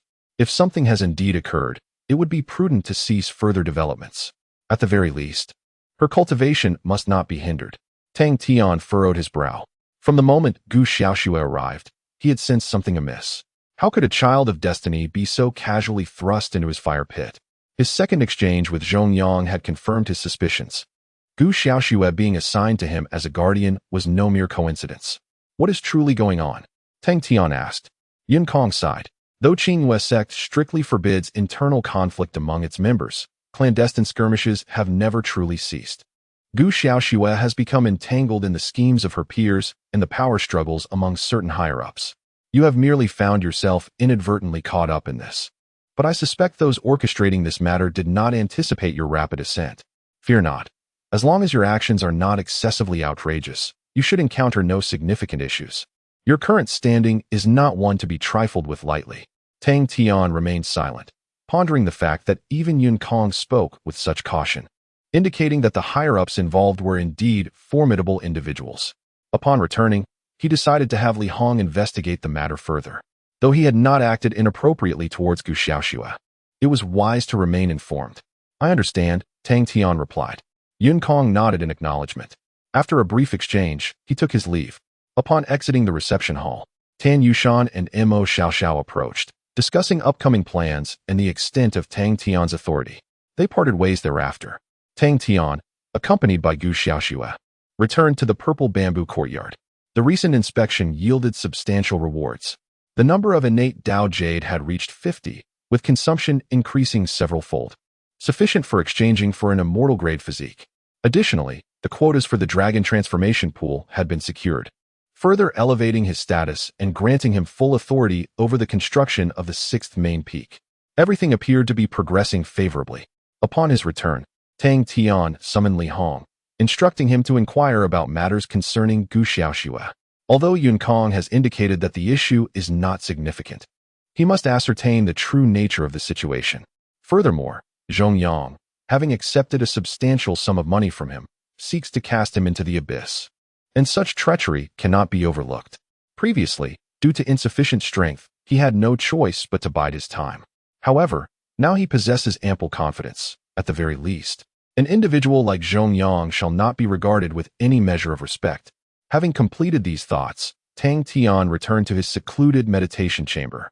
He would never forget that all his endeavors were aimed at enhancing his power, for that is the essence of his existence. Gazing at the consumption points within the system, Tang Tian promptly opted for redemption. Celestial Physique, 1 billion consumption points. Redemption successful. You have acquired the Celestial Physique, Body of the Glutton. A familiar sensation surged within him once more, and this time, it was far more intense than before, as the very depths of his being underwent a profound metamorphosis. In a daze, Tang Tian felt as though he had entered a realm of chaos. With a gentle breath, a tempest erupted, chaos roiling around him, heralding signs of cataclysmic destruction. As he inhaled, a more terrifying phenomenon unfolded. The infinite chaos, as if drawn by an overwhelming force, coalesced into a colossal vortex, surging into Tang Tian's core. After a considerable time, Tang Tian gradually awakened. Secret Art of the Glutton. Heaven Devouring. He had once again acquired a legacy secret technique, and the Secret Art of the Glutton far surpassed the previous Azure Python technique in power. Yet what astonished Tang Tian even more was the clear annotation that appeared following the Secret Art of the Glutton. This legacy technique can utilize holy level enlightenment to elevate one's realm. One instance of holy level enlightenment, 1 billion consumption points. After redeeming the Body of the Glutton, Tang Tian still had over 3 billion consumption points left, more than sufficient to elevate it to a proficient level. However, after a moment of contemplation, he ultimately chose to forego this option for the time being. The effect of the dragon transformation pool is enhanced by a higher physique level, while the legacy technique serves merely as an auxiliary. If, during the upcoming inspection meeting, his consumption points were to surpass 10 billion, he would be able to exchange for a holy level physique. By then, success would be all but assured. Having made his decision, Tang Tian focused his mind and resumed his cultivation in tranquility. As the chosen one, coupled with the augmentation of various physiques and the assistance of superior medicinal pills, his cultivation speed did not significantly diminish compared to the foundation establishment stage. In merely 10 days, he broke through to the mid-stage of the Golden Core. At that moment, Gu Xiaoxue also achieved a breakthrough, reaching the late stage of the nascent soul. Moreover, with the aid of the innate Tao Jade, her advancement in Taoist techniques was alarmingly rapid, leading Tang Tian to seriously question whether her talent was merely that of an innate chosen one. To clarify this, he sought Yun Kong's insight, only to receive the answer that Gu Xiaoxue truly was an innate chosen one. If she were more exceptional, the sect would undoubtedly refrain from allowing such a prodigious talent to become a mere pawn in the power struggles of the higher-ups. The reality is evident, and Tang Tian must accept that even the Son of Destiny is not without his peculiarities. However, this situation is not without its merits. His rapid growth has reached a point where Li Hong can no longer provide substantial assistance in enhancing his strength. The Lan Yu sisters can now only achieve parity with Tang Tian through their combined efforts. Only Gu Xiaoxue consistently remains ahead, which contributes to Tang Tian's overall prowess maintaining an impressively swift trajectory of growth. From the moment he embarked on the path of cultivation until now, Gu Xiaoxue has indeed offered him significant aid, albeit her contributions have yet to manifest prominently. She is truly not a mere ornament. After several days of cultivation, the inspections by Yun Kong continued to convene. The sect's main peak was attended by Lu Chonga and Tian Yangxing, ensuring that funding was not an issue. However, several other main peaks had vacancies. Ultimately, in the East Peak, Jing Heng, Tang Tian supplemented with 20 trillion spirit jade. In the North Peak, Guan Meng received an additional 15 trillion. Yet, in the West Peak, Du Yuanqing rejected Tang Tian's goodwill, leaving him rather displeased. It seems this fellow is determined to oppose me, Tang Tian mused with a smirk. Investigations on Qin Hai's side have also shown slight progress. It appears that Tian Feng's actions were indeed instigated by Du Yuanqing. You were the one who initiated the conflict, so await your fate. Tang Tian committed this to memory. An influx of 35 trillion brought him closer, yet he still fell short of the 100 trillion mark. Unable to exchange for a holy level physique, Tang Tian ultimately opted to elevate the realm of the Taotai secret technique. The progression encompasses 5 realms: entry, proficiency, mastery, minor accomplishment, and major accomplishment. The Tao Dai secret technique possesses a 6th realm, inheritance. Tang Tian decisively exchanged 6 instances of holy level enlightenment at once, elevating the Tao Dai secret technique to its pinnacle. Once unleashed, it is akin to swallowing the heavens. With this secret technique, his journey to the dragon transformation pool will surely yield great rewards. A few days later, Li Hong's investigation finally bore fruit. The matter concerning Gu Xiaoxue indeed harbored complexities. Chapter 67. The opening of the dragon transformation pool under the old locust tree in the purple bamboo courtyard. Li Hong reported to Tang Tian the information he had gathered. Xiaoxue had been brought back to the sect 6 years ago by Elder Hanhai, one of the 7 principal elders of the main peak. A chill ran through Tang Tian's heart. The principal elders wield significant power within the Qingwei sect. Their status only secondary to that of the sect leader and the grand elder, surpassing even the other peak masters in prestige. No wonder Yun Kong had remarked that this matter entailed a struggle among the higher echelons. Despite Elder Hanhai's esteemed position, he had been in a subtle rivalry with another principal elder, known as Elder Han Yuan. My investigation revealed that Elder Zhongyang, responsible for Xiaoxue's assignment, maintained a very close relationship with Elder Han Yuan, almost a subordinate association, Li Hong explained. Tang Tian lightly tapped his fingers on the table. This implied that Zhongyang had indeed deliberately placed Gu Xiaoxue by his side, aiming to deprive Elder Hanhai of a promising disciple. This did not constitute a significant conflict. It was merely a minor scheme. Unfortunately, he himself had become an unwitting victim of this petty intrigue. Tang Tian could not believe that if he truly ruined Gu Xiaoxue, Elder Hanhai would let him off the hook simply due to ignorance upon his return. Moreover, at that point, Zhongyang could easily distance himself, claiming he was merely fulfilling his duties without knowledge of the ensuing consequences. At worst, he would have Elder Han Yuan backing him up. The only ones sacrificed would be Gu Xiaoxue and Tang Tian, a newly risen figure with little background, merely treated as inconsequential pawns. Tang Tian stroked his chin.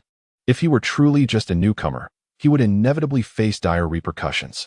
Yet, regrettably, his ascent had been too rapid. Even someone of Elder Hanhai's caliber could not easily undermine him. Furthermore, he had not genuinely harmed Gu Xiaoxue. A mere explanation would suffice.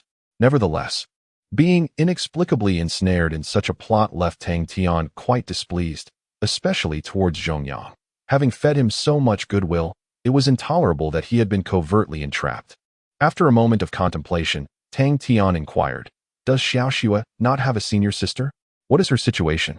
This incident also raised a point of suspicion regarding Gu Xiaoxue's senior sister. The catalyst for the events had been her suggestion that Gu Xiaoxue needed a Yuaning pill to break through to the Yuaning stage, and if funds were lacking, she should consider becoming a guard. However, in reality, Gu Xiaoxue had not utilized a single Yuaning pill during her breakthrough. Li Hong replied, "Xiaoxue's senior sister, Luo Danya, is one of Elder Hanhai's direct disciples. After Xiaoxue became the young master's guard, she entered seclusion, striving to attain the fusion realm, likely preparing for the upcoming trial at the 10,000 Demon Tower." Tang Tian frowned slightly. The period of seclusion is delicate. It appears peculiar, yet is devoid of any discernible flaws. Nevertheless, intuitively, Tang Tian senses that this senior sister harbors some issues. What is their relationship like? Tang Tian inquires. Li Hong ponders for a moment before responding. From what I understand, it is quite good. Since she entered the sect in elementary school, it has been Luo Danya who has taken care of her. However, an incident did occur 4 years ago. During the last 100 schools battle, Luo Danya was at the pinnacle of the transformation stage, one of the most promising prodigies to ascend to the heavenly mansion. Unfortunately, she performed rather mediocrely and fell just short of her advancement. Thus, she secluded herself to strive for the fusion realm, hoping to seize the opportunity presented by the 10,000 Demons Trial Tower. After a period of contemplation, Tang Tian concludes that, despite lacking substantial evidence, he believes Luo Danya is undoubtedly involved in this matter. If that is indeed the case, it transcends a mere struggle between opposing factions. It also reveals internal discord. After a moment's reflection, Tang Tian inhaled deeply. Regardless of the circumstances, he could no longer remain passive. merely attempting to navigate the situation while maintaining a low profile. Such navet was unrealistic. He needed to devise a strategy to ensure that none of the participants could escape unscathed. For now, he would set this matter aside and find his own solutions. Prepare well. In a few days, the dragon transformation pool will open, Tang Tian declared. Li Hong froze momentarily. The dragon transformation pool? He exclaimed, suddenly invigorated and cautiously inquiring. Young master, do you mean? Tang Tian smiled and nodded. I have secured some spots. When the time comes, you, Xiao Shui, and the Lan Yu sisters will all have the opportunity to enter the dragon transformation pool and seek fortune. Li Hong's gaze was one of astonishment. He had inquired about the dragon transformation pool and understood well how arduous it was to obtain such a spot. Even the top core disciples might not secure one. He had never imagined he could possess such an opportunity. Staring intently at Tang Tian for a long while, he eventually rose and bowed deeply. The favor of the young master. I have no means to repay. Tang Tian waved his hand dismissively. Just seize this opportunity. I am counting on you to achieve commendable results in the 10,000 Demons Trial Tower. Li Hong clenched his fists firmly, resolutely declaring, I shall undoubtedly fulfill the young master's expectations. In the blink of an eye, several days had passed. Tang Tian ultimately did not receive any updates regarding the Ninth Peak's investment activities, and thus, with his celestial-grade Taotai physique and legacy-level Taotai secret techniques, he prepared to participate in the dragon transformation pool. Yun Kong had relayed the news to him early on and even sent someone to invite him. Subsequently, Tang Tian, accompanied by Li Hong and Xiao Shui, ascended the main peak. As they climbed higher, they arrived at a cliff's edge, where a relatively flat area lay above. When the moment of Tang Tian's arrival arrived, numerous individuals had already gathered in anticipation. Several young core disciples displayed formidable auras. Lu Chonga, Tian Yangsheng, and Jing Heng had also arrived, standing alongside Yun Kong. Young Master Tang, over here, Yun Kong called out with a smile upon seeing Tang Tian. Tang Tian approached, engaging in light conversation with Yun Kong before settling in place, awaiting the opening of the dragon transformation pool. At that moment, Jing Heng approached, smiling and clasping his hands in greeting. I have yet to extend my gratitude for the recent inspection meeting, young Master Tang. You have certainly relieved a great burden for us at the East Peak. From now on, whenever you visit the East Peak, you shall be our most esteemed guest. Should you require anything, feel free to seek me out. Tang Tian shook his head, replying, We are all striving for the advancement of our sect. There is no need for concern, young Master Jing. He bore no animosity towards Jing Heng, as they had previously exchanged pleasantries and maintained a cordial rapport. After conversing with Jing Heng, Guanming also approached, expressing his gratitude to Tang Tian in a manner that revealed his somewhat reserved nature. Their dialogue was brief, yet it sufficed to establish a connection, as they were now part of the same circle. After a brief interlude, Emo Shia Shao arrived fashionably late. Not long thereafter, the four peak masters made their entrance. Under the guidance of Yun Kong and the esteemed elder of the sect, the dragon transformation pool was officially inaugurated. Chapter 68. Provocation. As the Grand Elder deployed his powers, a fissure suddenly appeared in the sea of clouds below the precipice before the gathered crowd. A blinding golden light surged upward from the depths of the cloud sea, rendering it nearly impossible to open one's eyes.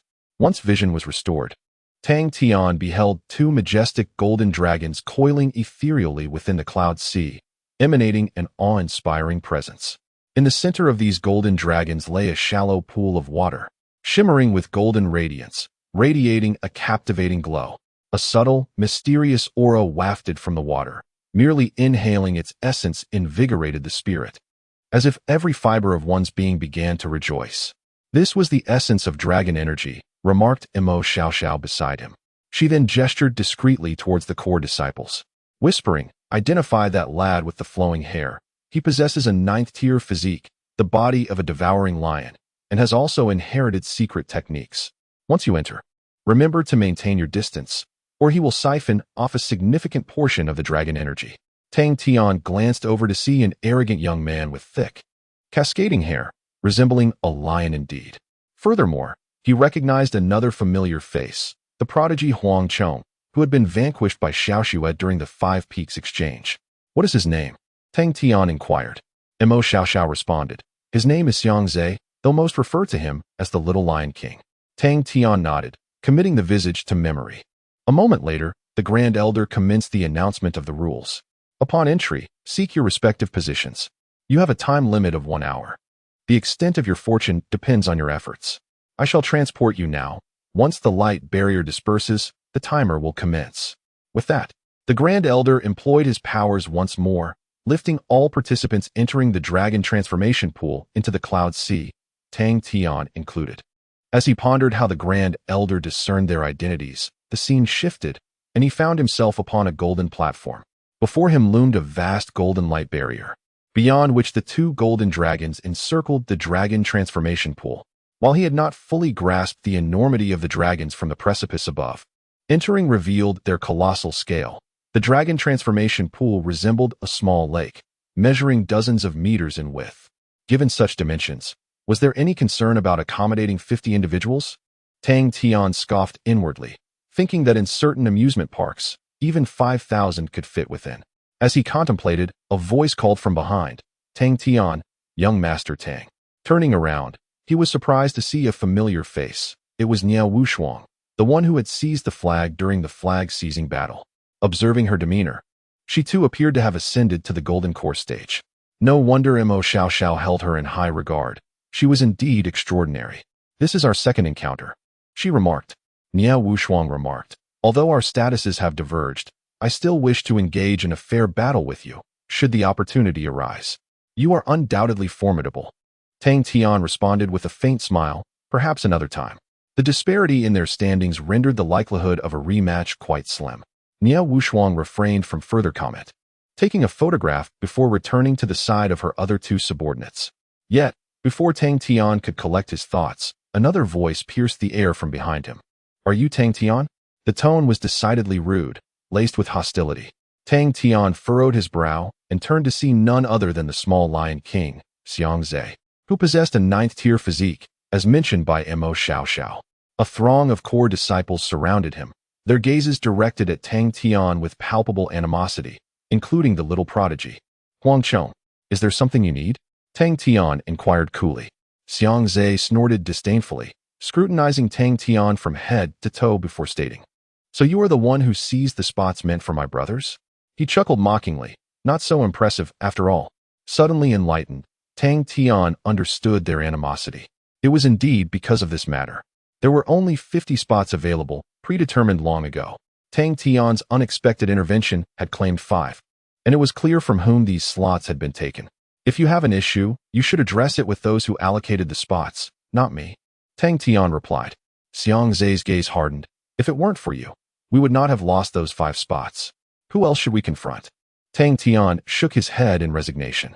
Having been accustomed to the ways of the honorary disciples, he found the demeanor of the core disciples somewhat unsettling. This group preferred a direct approach, confronting those they loathed without much preamble. Attempting to reason with them using the principles of the honorary disciples would prove futile. What do you intend to do? The spots have already been taken, Tang Tian shrugged. Xiangz retorted coldly, rest assured, the sect's rules will protect you from harm. I merely came to identify the one who snatched our spots. Once we enter the dragon transformation pool, you had best find a secluded corner to hide. If I catch you, you won't absorb a single breath of dragon aura. Tang Tian remained silent, responding, at that time, I suggest you keep your distance from me. Consider this a friendly warning. Upon hearing this, Xiangz erupted into laughter, his long hair swaying with the motion. You wish. Even if I do nothing today, I will closely follow you, ensuring your efforts come to naught. And your subordinates, truly, anyone can enter the dragon transformation pool now. None of you will leave here with even a hint of fortune.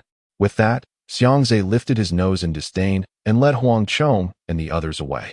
Tang Tian mused, dealing with cunning old foxes like Yun Kong, one cannot help but find the youthful naivety of someone like Xiangz rather endearing.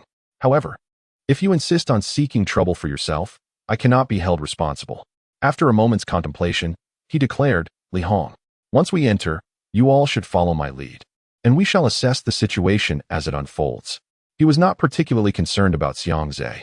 Yet the prospect of Li Hong and his companions attracting unwanted attention was indeed troublesome. As time progressed, the golden veil enveloping the dragon transformation pool began to fade swiftly. At last, There came a moment when the shimmering barrier vanished entirely. Those who were quick to react immediately leaped into the pool. In the blink of an eye, dozens could be seen swimming vigorously, searching for a favorable position. Observing this, Tang Tian did not hesitate further and, accompanied by Li Hong and the others, plunged into the dragon transformation pool. Chapter 69. You'd better not give up. Upon entering the dragon transformation pool, Tang Tian finally comprehended why everyone chose to swim rather than fly. Within this pool, there seemed to exist a peculiar rule that constrained all cultivation levels. Whether one was at the foundation establishment stage or the spirit transformation stage, here they were akin to mere mortals, relying solely on the strength of their bodies to struggle. No wonder they said that in the dragon transformation pool, physical constitution was of utmost importance. At the very least, it allowed one to seize the initiative. Watching the disciples exerting themselves to swim towards the distance, Tang Tian was not overly anxious. Instead, he relaxed his body and attentively sensed his surroundings. Once he calmed his mind, he immediately felt an abundance of profound power weaving its way from the waters into his limbs and bones. This power rapidly transformed every aspect of his body, enhancing his overall quality. Yet, more of this energy quietly concealed itself within his being, promising to continuously catalyze his transformation even after leaving the dragon transformation pool. This was the essence of dragon qi. The more dragon qi one absorbed, the longer its effects would last, and the greater the benefits would be. So that is how it is, Tang Tian realized. However, he soon discovered another phenomenon. The dragon qi within the pool did not appear to be evenly distributed. In certain directions, the concentration of dragon qi was evidently much higher than in others. And the further one ventured in that direction, the denser the dragon qi became. No wonder they swam upon entry. Someone must have informed them of this beforehand. Tang Tian mused. He then prepared to follow the trail of dragon qi in search of the area with the highest concentration. Just as he set off, he noticed Xiangz swimming towards him with a mischievous grin. This fellow truly intended to seize his dragon qi. Tang Tian shook his head, choosing to ignore him for the moment. After determining a direction, he swam deeper into the dragon transformation pool. Immediately, Xiangz altered his course to follow. Trying to evade me? He laughed. The pool is only so vast. Let us see where you can hide. With that, he closely trailed behind Tang Tian.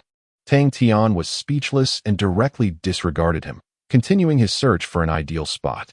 Meanwhile, the situation within the dragon transformation pool was being closely observed by those outside. Xiangz was quite the character, it seemed. The young man still possessed a fiery spirit, willing to oppose Tang Tian even at the expense of his own time. It was commendable. Youth should embody such fearless courage, the elders among the core disciples remarked with amusement. The nominal disciples also took note of this situation. Tang Tian expended such a great cost to obtain these few spots, but it seems that money was spent in vain, one individual remarked with glee. It was none other than Du Yuanqing, who had declined Tang Tian's offer of supplementary spirit Jade. However, his words immediately elicited discontent from another. Young Master Du, one must be cautious with their words, they cautioned. Jing Heng leisurely remarked, Young Master Tang has selflessly contributed to the development and construction of our sect, and it is only fitting that he receives a few slots in return. Without our investment, how could the other disciples enjoy such favorable cultivation conditions? Xiangz, do you not grasp this principle yet? He elevated the discussion to encompass the entire group of honorary disciples, rendering Du Yuanqing momentarily speechless, unsure how to counter his argument. The others merely smiled faintly. Du Yuanqing's tenure in this position was still too brief, and his rhetorical skills paled in comparison to the seasoned Jing Hong. Master Jing speaks with reason. At that moment, Yun Kong interjected to mediate, stating, core disciples represent the future of the sect, while honorary disciples lay the foundation for its development. The absence of either would be detrimental. He acknowledged his oversight in not advising Xiangz and the others beforehand. Once the dragon transformation pool concludes, I shall seek an opportunity to compensate young Master Tang. In the future, I will also strive to consider your perspectives more thoroughly in similar situations. Jing Heng quickly waved his hand, claiming he had merely spoken casually. The others chuckled in silence. They were all seasoned players in this game. None were oblivious to the motivations of the others. Wasn't it clear that Yun Kong wished to prevent such a precious resource as dragon energy from falling into the hands of those with mediocre talents? Thus, He had intentionally refrained from advising Xiangz. Jing Heng echoed de Yuanqing's sentiments, subtly indicating to Yun Kong that his conduct was somewhat underhanded. Yun Kong's response provided them with a semblance of justification. As for Tang Tian, well, misfortune was merely misfortune. It held little relevance to them. The group of honorary disciples was, after all, not a monolithic entity. Each harbored their own ambitions. Following this brief interlude, everyone's attention shifted back to the dragon transformation pool. At this juncture, Tang Tian had arrived at the center of the pool, positioned between two golden dragons facing each other. He observed that the concentration of dragon energy here was exponentially stronger than at the edges of the pool. Absorbing energy in this central location would undoubtedly yield remarkable results. Upon his arrival, he noticed several others had also congregated at this prime spot, each reluctant to relinquish their claim to it. As Tang Tian approached, they frowned slightly. However, upon seeing Xiangz swim closely behind him, their expressions shifted dramatically. Without much deliberation, they voluntarily vacated the area, conceding it to Tang Tian. He was taken aback. Was Xiangz's intimidating presence, perhaps the aura of his ninth-tier physique, truly that formidable? Ah, you certainly know how to pick your spots. Xiangz floated beside Tang Tian with a mocking smile, saying, "How greedy you are to covet such a prime location. Nonetheless, it is for the best. I need not chase after you any longer. If you possess the courage, remain here and cultivate." Tang Tian cast a sidelong glance at him, opting not to respond. Engaging in a debate with such an individual often draws one down to his level, where he would exploit his vast experience to vanquish you. There is no necessity for that. Stealing his resolve, Tang Tian swiftly entered a state of cultivation, allowing his mind to open and absorb the essence of the dragon. In an instant, an abundance of dragon energy surged into his body from all directions, transforming every aspect of his being. This sensation of metamorphosis was akin to Tang Tian exchanging his physique within the system, a leap in the hierarchy of life itself. However, before he could truly commence his absorption, he felt a formidable force pulling away all the dragon energy surrounding him. Upon opening his eyes, he discerned that the direction of the fleeing dragon energy was none other than Xiangz. At that moment, Xiangz's long hair billowed gently, radiating a golden glow. Resembling a true lion king, regal and imposing. Perhaps sensing Tang Tian's gaze, Xiangz opened his eyes and flashed a grin at him. "I told you. I am bound to you." Those observing from outside witnessed the entire scene. The elders among the core disciples erupted in laughter. Jing Heng shook his head slightly. "Young Master Tang faces a challenge. As long as Xiangz wishes it, he will undoubtedly struggle to absorb the dragon energy normally." Emo Shia Shao quietly observed the unfolding spectacle, her eyes betraying no emotion. Yet, suddenly, a flicker of surprise crossed her countenance. Within the dragon pool, witnessing the spirited and triumphant Xiangz, Tang Tian spoke coolly. "In that case, stay close to me. Do not abandon this endeavor midway." As his words fell, a terrifying aura, as if hailing from the primordial chaos, erupted violently at the center of the dragon pool. Chapter 70. Sweeping the scene. What? The sudden commotion instantly captured the attention of those outside. Was that Tang Tian? Standing atop the precipice, it was evident to all that the dragon energy, which had been drawn to Xiangz moments before, had abruptly redirected and converged around Tang Tian. Such a phenomenon could only imply one possibility. Tang Tian possessed a physique that surpassed even that of Xiangz. Previously, there had been no mention of young Master Tang exhibiting such formidable attributes, remarked Jing Heng with a hint of astonishment. Lu Chonga narrowed his eyes slightly, affirming that indeed, there had been no prior knowledge of this. His prowess, talent, and physique had always been relegated to that of a mere servant disciple. Jing Heng sighed. Even with ample resources for cultivation, one would only expect a marginally quicker advancement in skill and realm, yet it appears to be far more than that. This is truly. He mused, recognizing that for so long, people had only acknowledged Tang Tian's immense wealth while overlooking his innate strength. The sudden outburst today had taken nearly everyone by surprise, except for one individual. Emo Shia Shao remained unfazed, calmly stating, "Young Master Tang's strength has always been overlooked." During the last outer sect disciple assessment, just before its conclusion, he confronted Nia Wushuang, who had obtained the king's banner.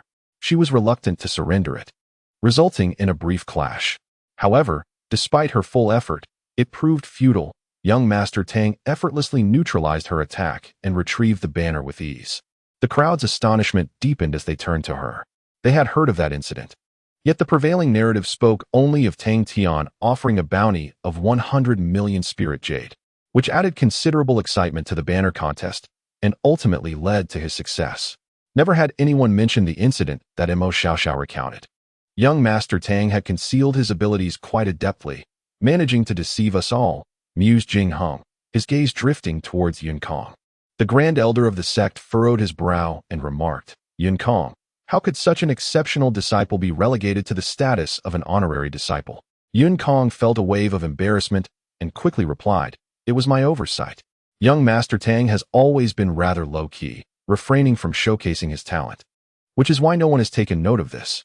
The Grand Elder let out a dismissive huff. Must one's talent be flaunted for it to be acknowledged? What purpose do you, as administrators, serve? Despite the rapid development of the sect in recent years, the ethos has gradually deteriorated. I have heard numerous accounts of exceptionally gifted disciples being overlooked or even deliberately sabotaged. You, as the young sect master, ought to reflect on this matter earnestly. In the face of the Grand Elder's admonition, Yun Kong repeatedly acknowledged his fault. Indeed, in the pursuit of swift progress, various hidden dangers had arisen in recent years. Observing the clouds in the sky, Jing Hong adopted a meditative posture, his expression betraying a subtle smile. The others shared a similar demeanor, appearing indifferent to the unfolding drama.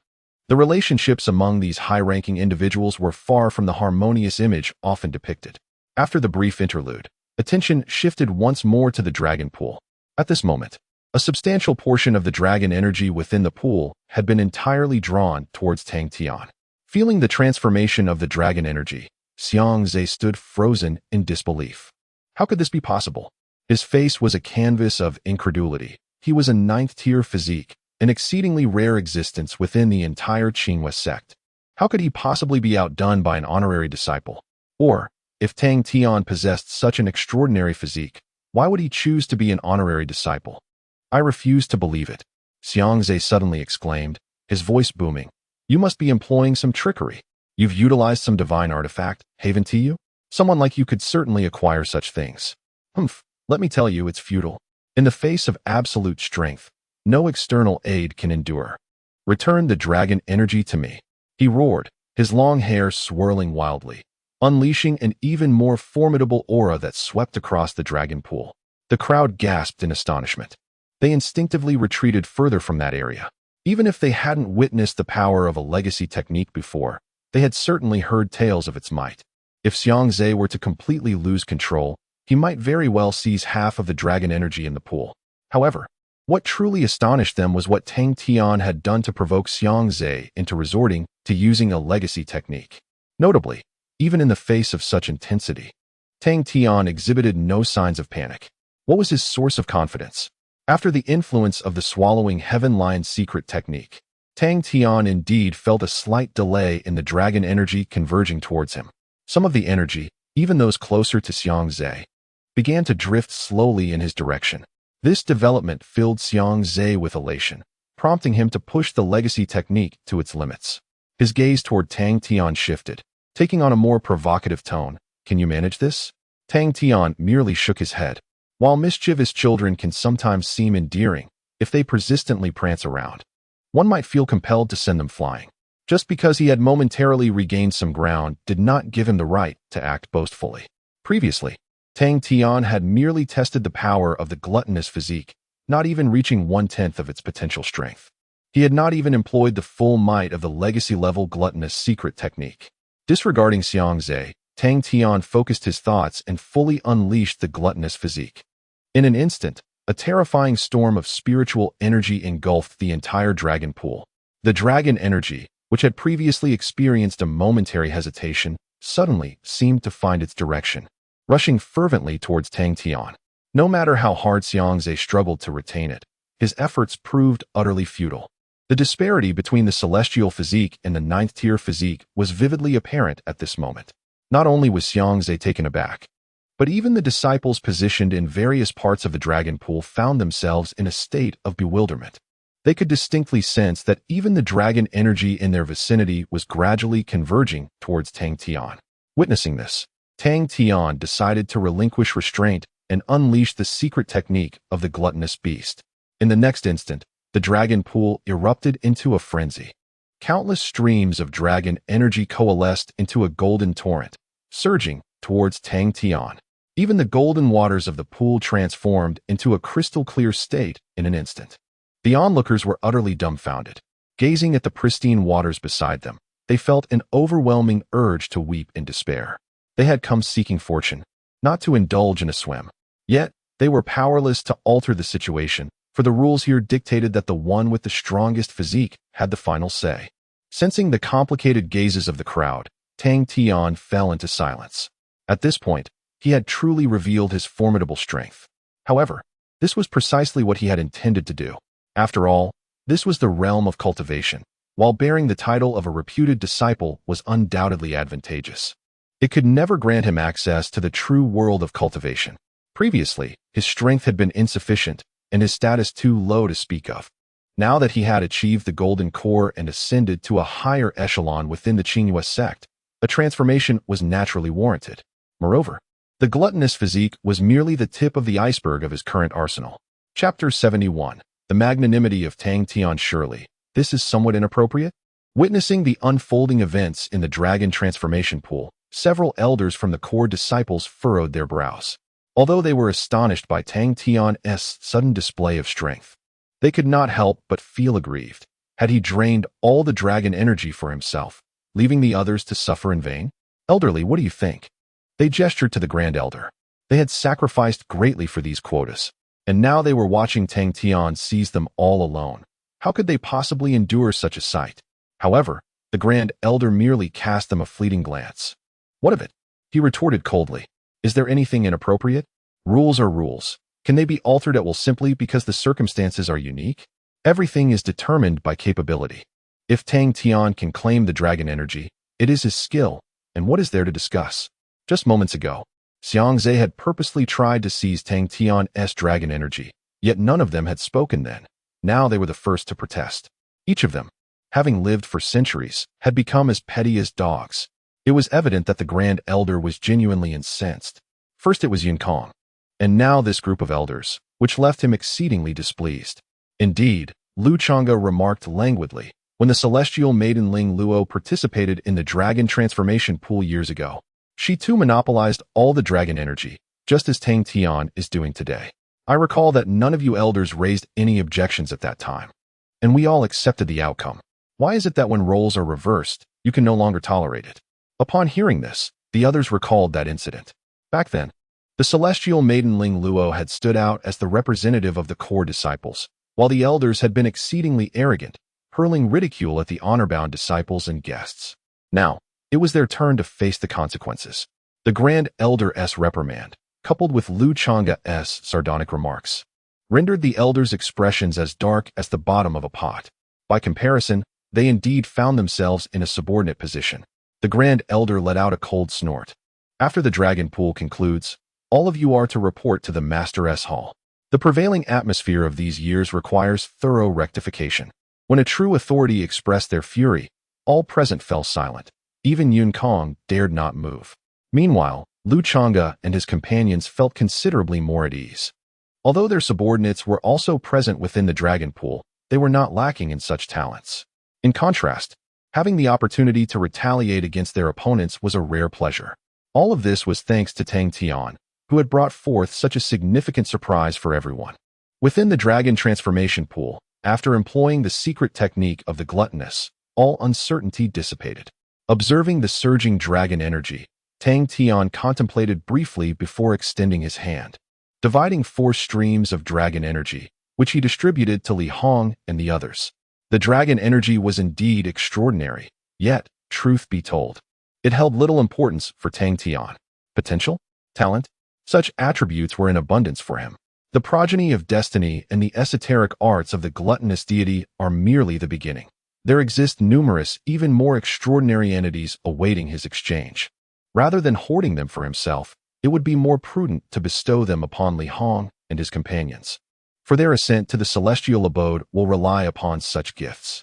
As a torrent of dragon energy surged towards them, Li Hong and his companions hastily held their breath and entered a meditative state, exerting every ounce of their strength to absorb this rare and divine phenomenon. Observing their focused demeanor, Tang Tian surveyed his surroundings and fixed his gaze upon Ye Wushuang. From Nanfeng, 6 individuals had been sent forth, all within close proximity.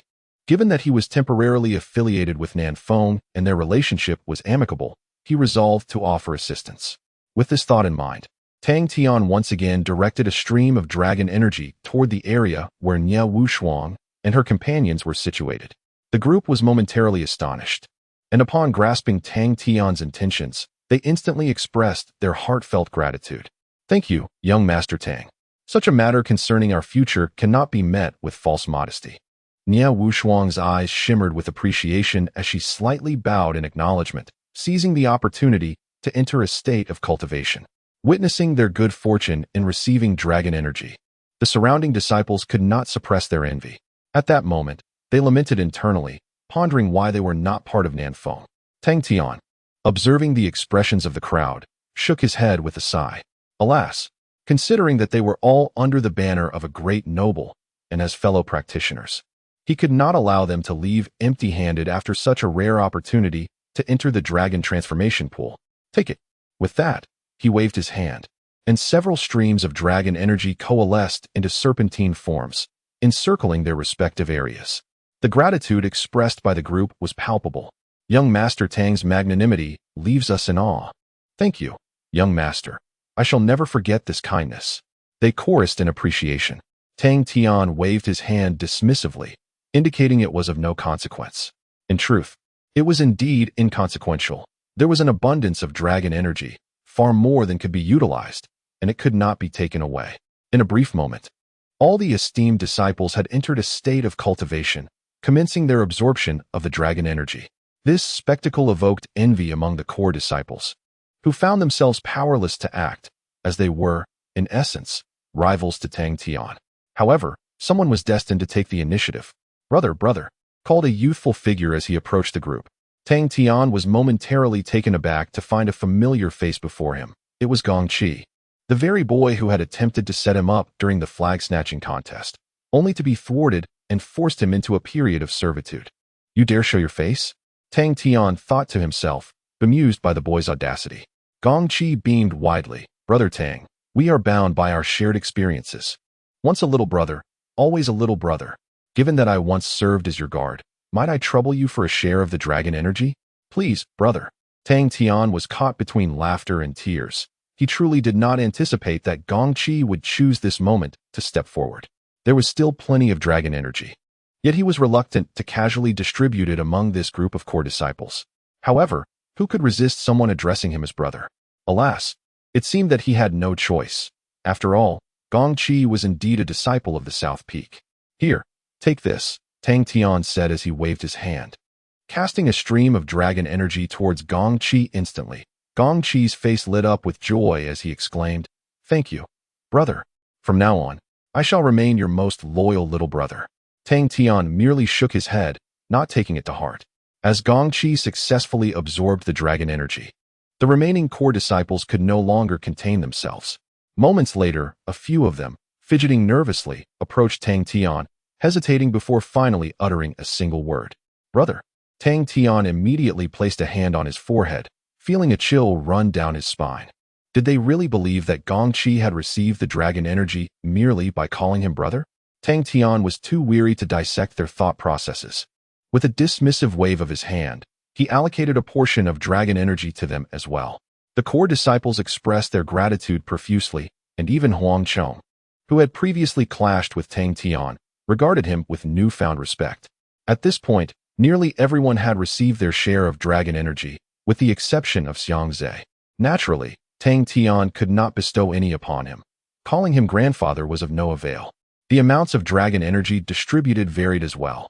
Li Hong and the others received a saturated amount.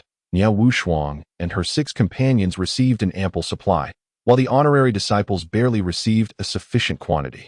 As for the core disciples, well, receiving anything at all was quite fortunate. After completing these distributions, Tang Tian began to absorb the remaining dragon energy himself. After all, he had come all this way. It would be a pity to return empty-handed.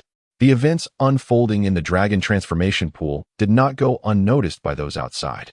Tang Tian's actions evoked a wave of admiration. Even the usually stern Grand Elder exhibited a subtle shift in expression. What a remarkably magnanimous heart. To possess such disciples is indeed a blessing for our Qingwei sect. You, mere mortals, pale in comparison to him. The Grand Elder could not help but admonish the other elders, before turning to Yun Kong and instructing, once this concludes, escort Tang Tian to the back hall of the sect leader. I wish to meet him personally. Yun Kong promptly acknowledged the request. Chapter 72. Conversations with the Grand Elder. At the outset, the atmosphere in the dragon transformation pond was tense, with neither side willing to yield. However, it soon transformed into a scene of harmony, as everyone dutifully guarded their own dragon energy, diligently absorbing it. Even when close together, no dissent was expressed. This remarkable shift was entirely due to Tang Tian's unexpected maneuver. Young Master Tang seemed particularly adept at orchestrating such moments. Jingheng approached Emo Shia Shao and chuckled softly. From the Spring Appreciation Garden to the flag competition, the Five Peaks Exchange Conference, the inspection meeting, and now today's Dragon Transformation Pond, he consistently surprises us, making each event uniquely special. Emo Shia Shao cast him a sidelong glance and replied coolly, "If you have something to say, just say it." Jingheng chuckled awkwardly. Her directness was indeed striking. "Then I shall speak plainly. What are young Master Tang's thoughts regarding that position?" Emo Shia Shao raised an eyebrow. "What? Are you considering vying for it as well?" Jingheng hastily waved his hands. "I lack the strength for such ambitions. Maintaining my hold on the East Peak has already left me utterly exhausted. I could never compare to you all. I merely wish to understand young Master Tang's future intentions to prepare accordingly." Emo Shia Shao let out a dismissive hum. "Then why not just ask him directly?" Jingheng sighed in resignation. If he could inquire directly, he wouldn't need to ask her. He was not particularly acquainted with Tang Tian, and posing such questions could easily lead others to suspect ulterior motives. Yet, Emo Shia Shao seemed disinclined to elaborate further, leaving Jingheng with no choice but to take his leave with a bow. However, just as he turned to go, Emo Shia Shao suddenly spoke. "Tang Tian is a difficult person to fathom. His objectives appear to diverge from ours entirely. Yet, I can assure you that as long as you do not take the initiative to confront him, he will not consider you an enemy." Jingheng paused, contemplating her words for a moment before bowing to Emo Shia Shao and departing. As an hour drew to a close, many within the dragon transformation pond had absorbed a significant amount of dragon energy, their faces aglow with evident fortune. Some individuals even managed to break through to new realms right then and there. However, upon receiving their blessings, each person was required to face Tang Tian, bowing respectfully and sincerely expressing, "Thank you, my brother." Tang Tian was rendered speechless, his scalp prickling in exasperation. "I truly do not have such a penchant." Finally, a more sensible response emerged. Turning to see Nia Wushuang, he noticed the aura emanating from her, indicating she had likely broken through to the mid-stage of the golden core. Her talent appeared to be remarkable indeed. Fortunately, he himself was not lacking. After a slight nod of acknowledgement, a powerful presence suddenly erupted nearby. It was the Lan sisters. Throughout this period, they had been utilizing the innate Tao Jade to assist in their cultivation, coupled with the dragon energy absorbed today. Their innate talent had undergone a profound transformation, ascending from the Nine Rings talent to that of an innate child. The path ahead shall be considerably smoother. Following the transformation of the Blue Jade sisters, Li Hong swiftly followed suit. 8 rings of innate talent hovered around his form, and at long last, his cultivation had ascended to the mid-stage of the transformation realm. Li Hong's face brimmed with excitement, while Tang Tian smiled encouragingly, urging him to continue his training and seize the fleeting moments available. However, Tang Tian was taken aback by Gu Xiaoxue's rather unremarkable performance during this excursion to the dragon transformation pond. It appeared that she was merely an ordinary innate child, her cultivation only slightly more stable at the peak of the nascent soul stage. Tang Tian shook his head, recognizing that the girl had always been rather unconventional. After a while, the journey to the dragon transformation pond officially concluded. Drawn by an irresistible force, the group was expelled from the pond and returned to the precipice. Upon their arrival, Xiangz immediately sought out his elder, expressing his indignation fervently. Yet, before he could say much, the elder sternly silenced him, leaving the young Lion King in a state of vexation, perplexed as to why the elder, who had always favored him, had suddenly changed demeanor. Tang Tian paid no heed to such matters and returned to the area designated for the honorary disciples. Thank you, young Master Tang, for your generous actions, Jing Heng and Guan Meng expressed with cupped hands, while Lu Chonga and the others smiled in acknowledgement. Regardless of past grievances, Tang Tian had indeed assisted them today and had granted them considerable face. He reciprocated their gratitude and then made his way back to Emo Shia Shao. I shall find a way to compensate you, Emo Shia Shao declared. Tang Tian waved his hand dismissively. It was merely a trifling act. There is no need to dwell on it. What has come over those people? They all appear as though they have been struck by frost. Surely it cannot be that severe. I even shared some dragon energy with them, Tang Tian remarked, glancing at the elders among the core disciples with a puzzled expression. Emo Shia Shao chuckled. They were reprimanded by the Grand Elder and are to be scolded again in an upcoming meeting. The events that transpired at the precipice were quite thrilling. Tang Tian was taken aback, and just as he was about to inquire further, he noticed Yin Kong approaching. Emo Shia Shao, recognizing the moment, discreetly stepped away. Yin Kong approached and remarked, Young Master Tang, today you have truly exceeded everyone's expectations. A celestial-grade physique is indeed a rarity, even within the Yunding celestial mansion. Tang Tian smiled, but remained silent. Although some of his strength had been revealed, he was not foolish enough to disclose all specifics. Noticing Tang Tian's reluctance to elaborate, Yun Kong continued, The Grand Elder wishes to meet you in the rear hall of the sect leader. Do you have other matters to attend to? Tang Tian paused momentarily.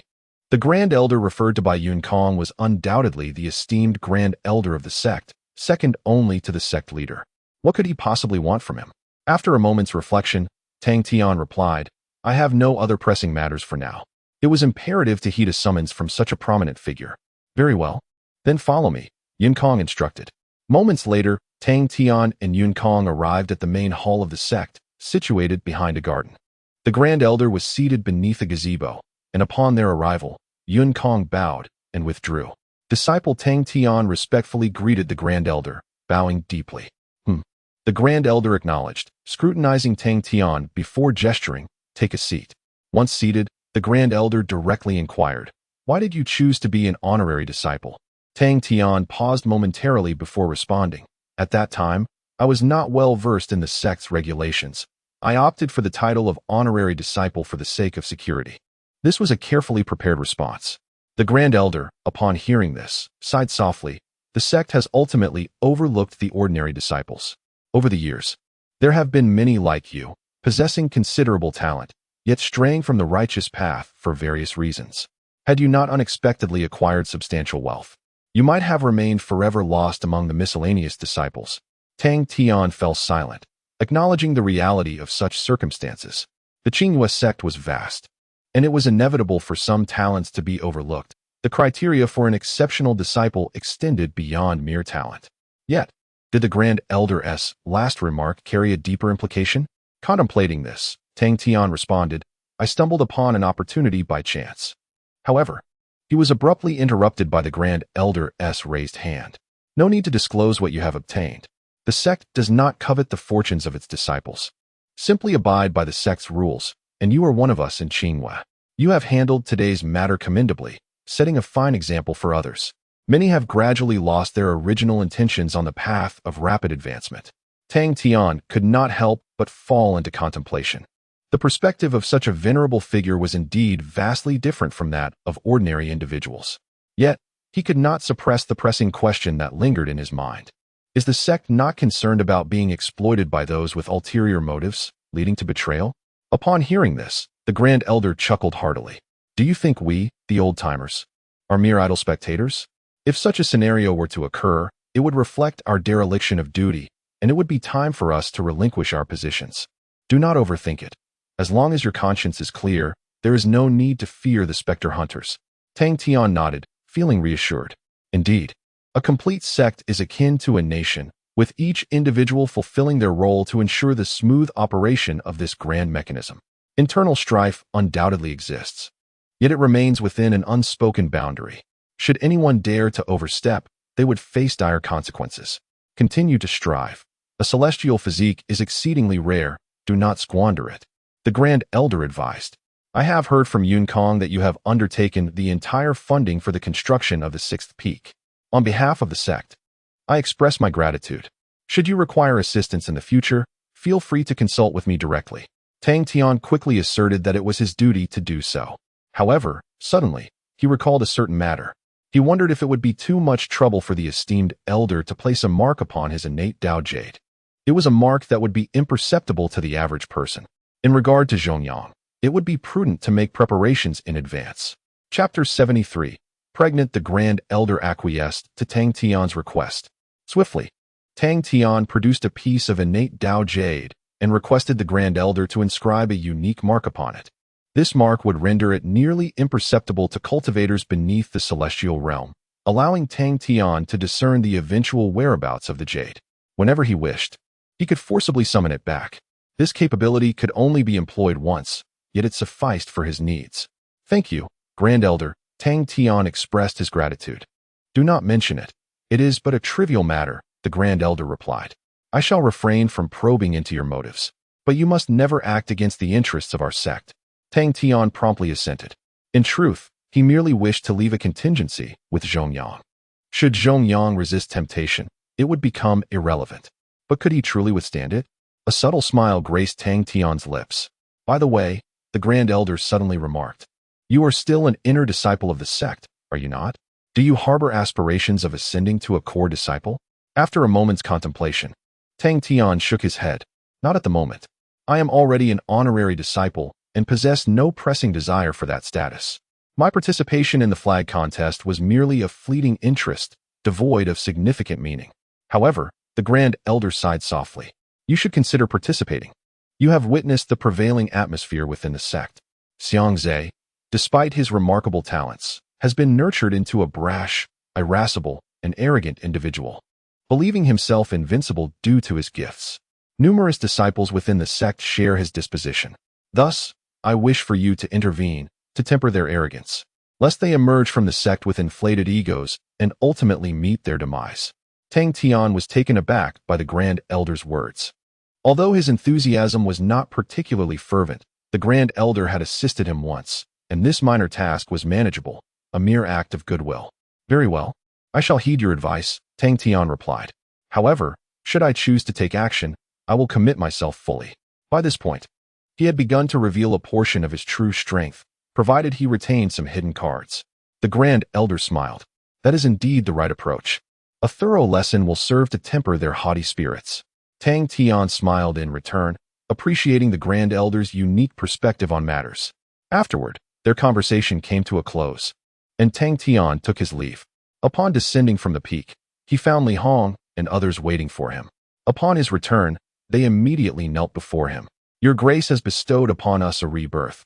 We pledge with our hearts to never forget. Their gratitude was palpable. The journey to the dragon transformation pool had afforded them immense fortune, marking a profound transformation in their lives. Tang Tian smiled as he assisted him to his feet, saying, I told you not to be so formal. Just focus on your training. He did not impose any strict demands regarding oaths. Every action he undertook had its own purpose. Let us return, he instructed as they began their descent down the mountain. On the way, Tang Tian observed several esteemed elders hurrying up the mountain, their expressions grave, leaving him curious about the unfolding events. Moments later, they arrived at the purple bamboo courtyard. Sitting beneath the ancient locust tree, Tang Tian contemplated for a while before summoning Gu Xiaoxue. After engaging in casual conversation for some time, he disclosed everything to her. Although Xiaoxue was innocent, she was not foolish. She quickly grasped the underlying intricacies. So, you mean that my senior sister intentionally had me come out as a guard? Gu Xiaoxue murmured. Tang Tian sighed softly. I have inquired about the innate talents of the Chosen One. Prior to transcending tribulation, they can break through realms without the aid of any elixirs.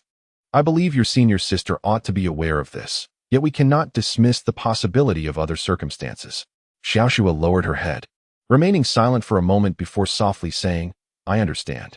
Ever since her senior sister's defeat in the last 100 schools competition, The elders had grown rather indifferent toward her. Tang Tian observed her in silence. The girl possessed a keen mind. She was not foolish, but merely chose to feign ignorance at times. I shall not interfere in your matters. You must handle them yourself. However, since Zhongyang has involved me in this, I must make some preparations, Tang Tian stated. Gu Xiaoxue nodded, inquiring, what are your plans? Do you need my assistance? Tang Tian pondered for a moment, hesitating before responding. Indeed, I have a plan in mind. But it may require you to sacrifice something. Gu Xiaoxue blinked in surprise, asking, what is it? Tang Tian beckoned her closer and whispered in her ear. Upon hearing his words, her face flushed crimson, reaching down to her neck, and her bashful demeanor nearly instilled a sense of guilt in Tang Tian. But I'm only 15. I will turn 16 in 2 months. Her voice was barely audible. Tang Tian cleared his throat twice. It will only be a discreet rumor, primarily intended for Zhongyang to hear. Of course, if you are unwilling, I can devise an alternate plan. Gu Xiaoxue remained silent for a long while, until Tang Tian, growing increasingly uneasy, was ready to abandon hope when she finally whispered, it's fine. I am willing. Tang Tian exhaled deeply, feeling the tension ease. Having received her affirmation, he promptly sent her back to her room. As she walked away, her face still radiated with a deep blush. After taking a few deep breaths to steady himself, Tang Tian called forth Li Hong. I need you to help me disseminate a message. He conveyed his arrangements to Li Hong. Li Hong was momentarily taken aback and inquired, is that true? Tang Tian's expression darkened. Of course it's not true. What are you thinking? I merely sought a pretext to present a gift to that old fellow Zhongyang. Alas, it has unfortunately compromised Xiao Shue's integrity. Remember, as long as Zhongyang hears it, that's sufficient. Do not let it spread widely. Li Hong nodded and then smiled, saying, in truth, you are overthinking it. Given your previous reputation, as soon as Xiao Shue is assigned to your side, it is implicitly understood that such occurrences will ensue. Tang Tian scoffed. But the reality is otherwise. Let us proceed as planned, and remember to keep it discreet. Li Hong acquiesced, and subsequently departed from the Zijou courtyard. Leaning back in his chair, Tang Tian gazed into the distance, his eyes returning to tranquility, lost in contemplation. 2 days later, while en route to the Merit Hall, Zhongyang inadvertently overheard a piece of news. Gu Xiaoxue was pregnant. Momentarily stunned, a faint smile crept onto his lips. How delightful. It seemed Elder Han Hai was nearing the end of his seclusion. Heh. With a buoyant stride, Zhongyang continued his journey to the Merit Hall. Chapter 74. Greed. 3 days later, Tang Tian ascended the main peak with Li Hong and arrived at the Hall of Merits. Upon entering the Hall of Reputation, Tang Tian encountered Zhongyang for the 3rd time. Young Master Tang, Zhongyang inquired, what brings you here? However, Tang Tian could distinctly sense a shift in Zhongyang's demeanor compared to their previous meetings. He seemed to be deliberately distancing himself. Tang Tian smiled and replied, I happened to pass by and thought I would pay you a visit. After all, you are the first person to alter my destiny. Zhongyang lifted his gaze to glance at Tang Tian, then adjusted his seated posture and said, that was merely my duty, young Master Tang. There is no need for such courtesy. If you have any requests, please feel free to articulate them. Tang Tian inwardly chuckled, recognizing that Zhongyang believed he had completed his task and wished to sever ties. At this point, he was already quite clear-headed. Then I shall speak plainly. Tang Tian smiled. You are aware that my current status differs from before. The previous retainer I accepted is no longer sufficient for my standing. Therefore, I wish to seek out a few exceptional disciples, with the same requirements as before, obedient, striking in appearance, physically impressive, and competent in strength, pure disciples. Zhongyang squinted at Tang Tian for a moment and remarked, the physique of the youth is indeed remarkable. However, it seems you are mistaken. If you seek courtesans, you should head to the Flower District. This is the Hall of Reputation. His blunt tone conveyed his stance. Tang Tian paused for a moment and responded with a smile. Elder Zhong, that was not the impression I received previously. Zhongyang composed his expression and calmly stated, one may eat indiscriminately, but one must not speak carelessly. I conduct my affairs in accordance with the sect's rules, consistently and equitably. Your previous endeavors here were likewise above reproach. Tang Tian chuckled, feigning ignorance, and produced a delicate small box from his robe, placing it before Zhongyang. I understand. A small token of appreciation, not meant to be offensive. Zhongyang regarded the small box without any inclination to move, and said slowly, "Are you attempting to test the elder with this? To be frank, I will never accept gifts under any circumstances. Moreover, just 2 days ago, the sect issued a strict decree prohibiting such occurrences. Are you attempting to ensnare me in a predicament?" Tang Tian gazed at Zhongyang and finally let out a soft sigh. "Very well. Since that is the case, let us consider this visit as though it never occurred." With that, he stood to leave the private chamber. "Take your belongings with you," Zhongyang said indifferently. Tang Tian turned back with a slight smile and remarked, "Xiao Xue is pregnant. Perhaps the elder believes this matter does not concern you. Yet I still wish to express my gratitude. Please have a look inside. If it is of use, feel free to keep it. If not, you may dispose of it as you wish. Rest assured, I shall not disclose a word to anyone." With that, Tang Tian departed the elegant chamber. Zhongyang gazed at the exquisite small box before him, hesitating for a considerable time before finally prying it open just a crack. An array of ordinary spirit fruits tumbled out, alongside a piece of jade radiating a hazy luminescence, resplendent and ethereal, as if it were a celestial artifact. With a decisive clap, Zhongyang shut the lid firmly, his brow furrowed in contemplation. Yet, ultimately, he swiftly concealed the small box. The innate Tao Jade, even for an elder of his stature, was an exceedingly rare and precious divine object. Should he let this opportunity slip away? He could not fathom when he might encounter another. After securing the box, a cold smile curled at the corners of Zhongyang's lips. "Not telling anyone, perhaps, was not entirely within your control. But what does it matter? As long as I do not acknowledge it, who could possibly know if you ever gifted me anything?" He chuckled coldly to himself. Meanwhile, at the entrance of the Merit Hall, Tang Tian beckoned to Li Hong and departed with him. That innate Tao Jade was precisely what he had sought from the Grand Elder. In his possession was a small jade talisman, which allowed him to clearly see that the innate Tao Jade had never left Zhongyang's chamber.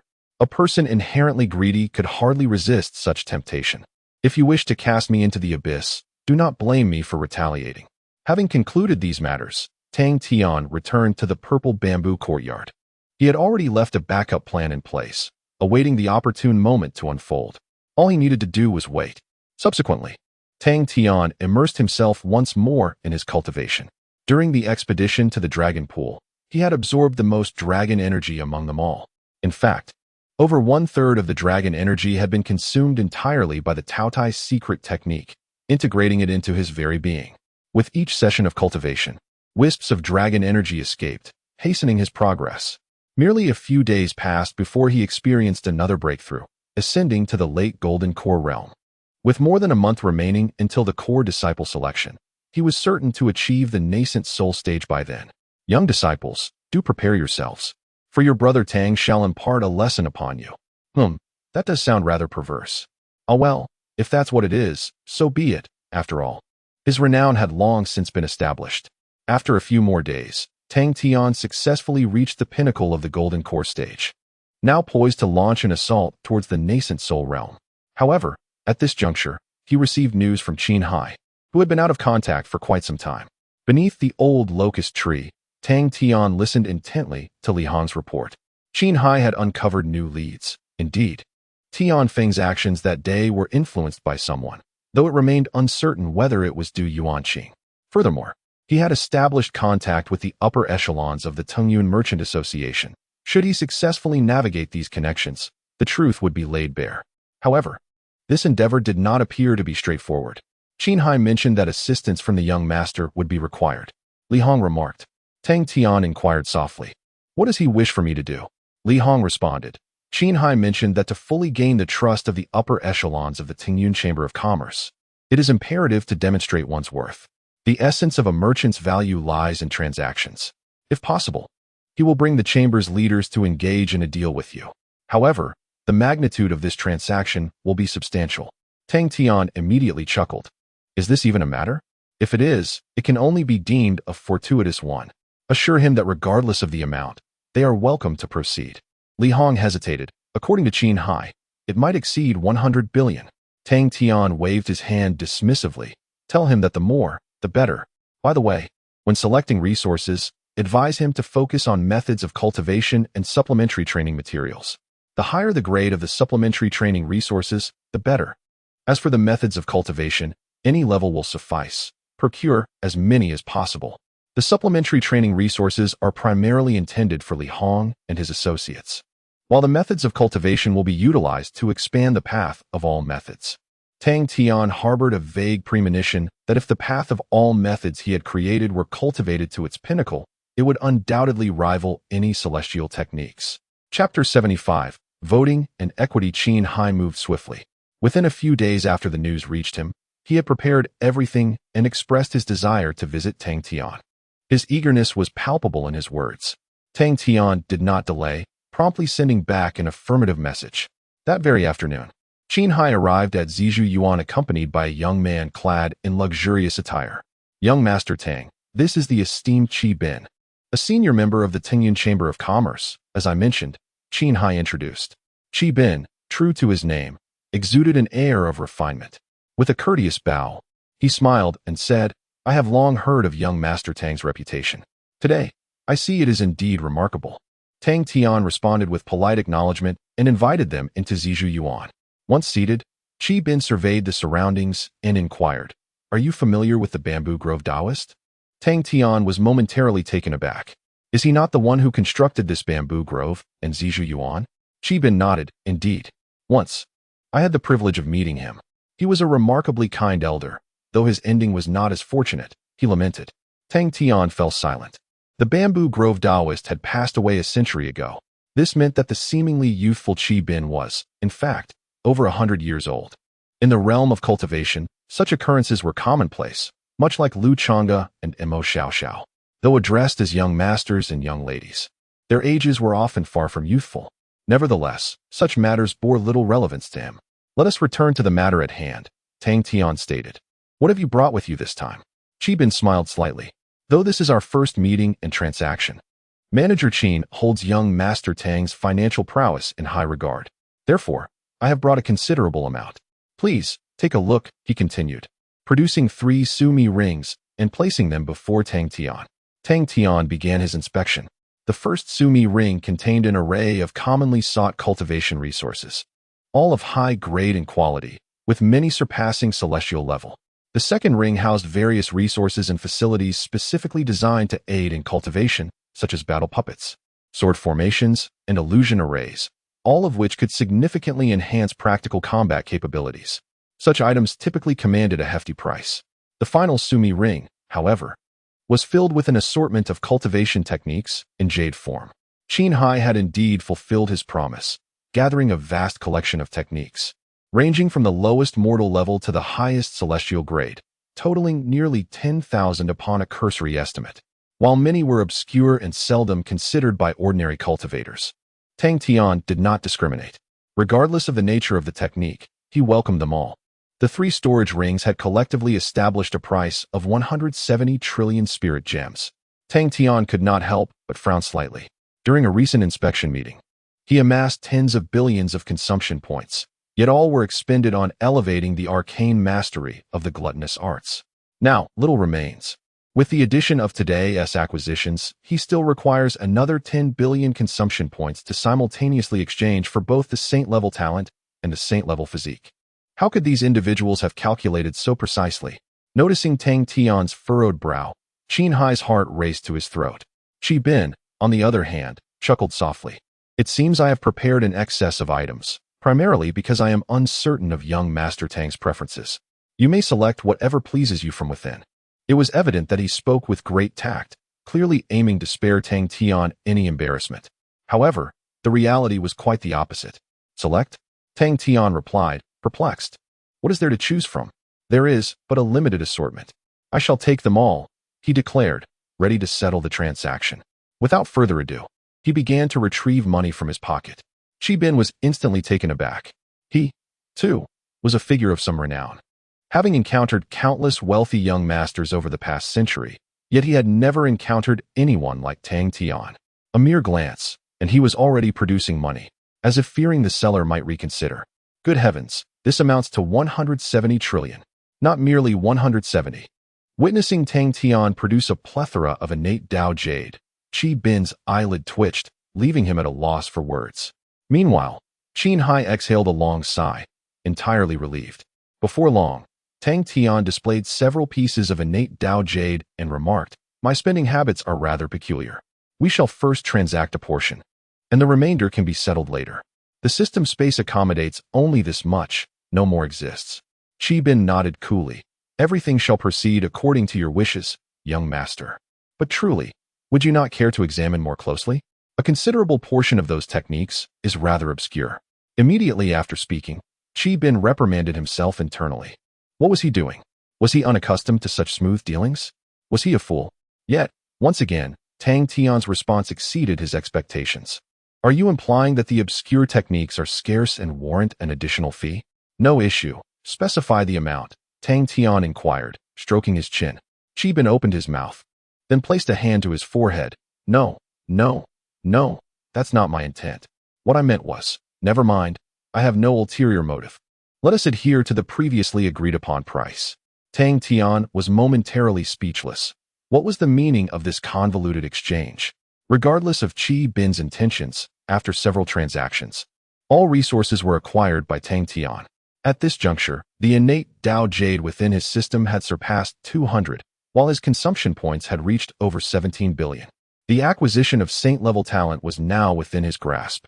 The surplus of over 7 billion should be devoted to the comprehension of martial arts, with hopes of advancing in the myriad paths of cultivation. However, those considerations can wait. Upon successfully completing the transaction, the expressions of the group eased considerably, particularly Qin Hai, who appeared as if he had narrowly escaped a calamity, prompting Tang Tian to regard him with renewed admiration. The financial prowess of young Master Tang truly commands respect. Even young Master Du from your esteemed sect has never executed a transaction of such magnitude in one go, remarked Qi Bin with a smile. Tang Tian felt a stir within and inquired, "Does Du Yuanqing frequently collaborate with you?" Qi Bin nodded affirmatively. "Young Master Du has established a long-term agreement with our Tingyun Chamber of Commerce. His resource needs from your sect will be prioritized through our association. At critical junctures, we may also choose to support him, perhaps even cast a vote in his favor." Tang Tian raised an eyebrow. "A vote?" Qi Bin responded with a grin. The Qingyue sect shares a similar structure with several affiliated sects under the Yunding Tianfu. We have previously supported some honorary disciples in other sects to ascend to such positions. Tang Tian was enlightened. Previously, Yinkong had informed him that 3 factors contributed to ascending to the second-in-command position: merit, internal influence within the sect, and external influence. The Tingyun Chamber of Commerce appeared to represent a form of external influence. Furthermore, Qi Bin's mention of possessing voting rights was intriguing. Yet, with Du Yuanqing's capabilities, could he genuinely aspire to contest for that position? Such a possibility could not be dismissed. Might Du Yuanqing's deliberate probing of him stem from concerns of being overshadowed? Tang Tian shook his head. He had no desire to entangle himself in such matters. Nevertheless, no one could impede his inclination to spend. "Let us discuss the next transaction. I hope you can bring forth more resources," Tang Tian stated. Qi Bin hesitated momentarily before responding with a wry smile. "Young Master Tang, to be candid, the resources allocated by the chamber for each region are indeed limited. The recent transaction has already depleted half of our inventory, and the next transaction cannot exceed this quantity." Tang Tian was taken aback. Had he effectively emptied the chamber's stock? It appeared that 100 billion was the maximum threshold for this region. Surpassing it would no longer be as effortless as before. This was not encouraging news. Tang Tian furrowed his brow. Observing Tang Tian's evident displeasure, Qi Bin hastily added, "If you truly require more, there is another option." Tang Tian inquired, "What option?" Qi Bin replied, "In a few months, the Tingyun Chamber of Commerce will undergo a redistribution of certain equities. If you can secure sufficient shares, you will be able to allocate the resources as you see fit. Moreover, I surmise that young Master Du would also choose to make a move this time. If he could secure some shares, the voting situation would be even more assured." Tang Tian pondered and inquired, "How can one acquire such shares?" Qi Bin replied, "Generally speaking, the most straightforward method is through purchase. However, the amount involved is undoubtedly substantial. To achieve this goal, I estimate you would need to prepare at least 10 billion. After saying this, even he couldn't help but wipe the sweat from his brow. 10 billion is truly astonishing. Yet, Tang Tian smiled broadly. "That sounds rather intriguing. I shall contemplate it thoroughly." Chapter 76. The gateway to all laws Tang Tian did not leave a definitive answer for Qi Bin. To participate in the upcoming equity distribution of the Tengyun Chamber of Commerce, one must depart from the Qing sect and venture forth personally. This was not a trivial matter. Without adequate assurance, Tang Tian would rather forego those consumption points than place his life in jeopardy. Venturing into the outside world meant relinquishing the formidable innate protection afforded by the Qing sect. It would indeed transform into a world characterized by the survival of the fittest, a brutal and sanguinary reality. Moreover, Qi Bin's remarks regarding Du Yuanqing were evidently laced with ulterior motives. It was essential to discern his true intentions. Fortunately, the equity distribution seemed several months away, allowing for further contemplation. During this interval, engaging in additional transactions would also provide an opportunity to gauge Qi Bin's character. As for Qin Hai, there was little to be done. Tang Tian's rapid growth had outstripped his capacity to fulfill Tang Tian's needs. Henceforth, he would serve as a liaison, responsible for various other matters. Once the transaction was concluded, Qin Hai expressed profound gratitude to Tang Tian. The matter concerning Tian Feng had irrevocably soured their relationship. Should the volume of this transaction fall short of Qi Bin's expectations, Qin Hai would be cast aside without hesitation, the consequences of which were unpredictable. Thus, when Tang Tian secured all the resources, Qin Hai's demeanor was understandable. Now that he had earned Qi Bin's trust, he felt emboldened in his dealings with Tian Feng. Rest assured, young Master Tang, I will investigate him thoroughly, Qin Hai exclaimed with enthusiasm. Tang Tian nodded, advising him to exercise caution. Subsequently, Qi Bin and Qin Hai departed together, and Tang Tian returned to his secluded cultivation chamber. With over 17 billion consumption points, he had ample resources to exchange for a holy level talent or physique. After some contemplation, Tang Tian opted for the talent exchange, recognizing that cultivation was paramount. Son of Destiny, 10 billion consumption points. Upon completion of the exchange, an enigmatic sensation enveloped him. Tang Tian felt as if he were adrift in an expansive void. Immersed in the essence of the Tao, countless laws and principles of the universe surged past him, vividly discernible. With this, his comprehension of the Tao deepened considerably. It was uncertain how long he lingered in that ethereal realm, but upon returning to his cultivation chamber, he realized that night had fallen.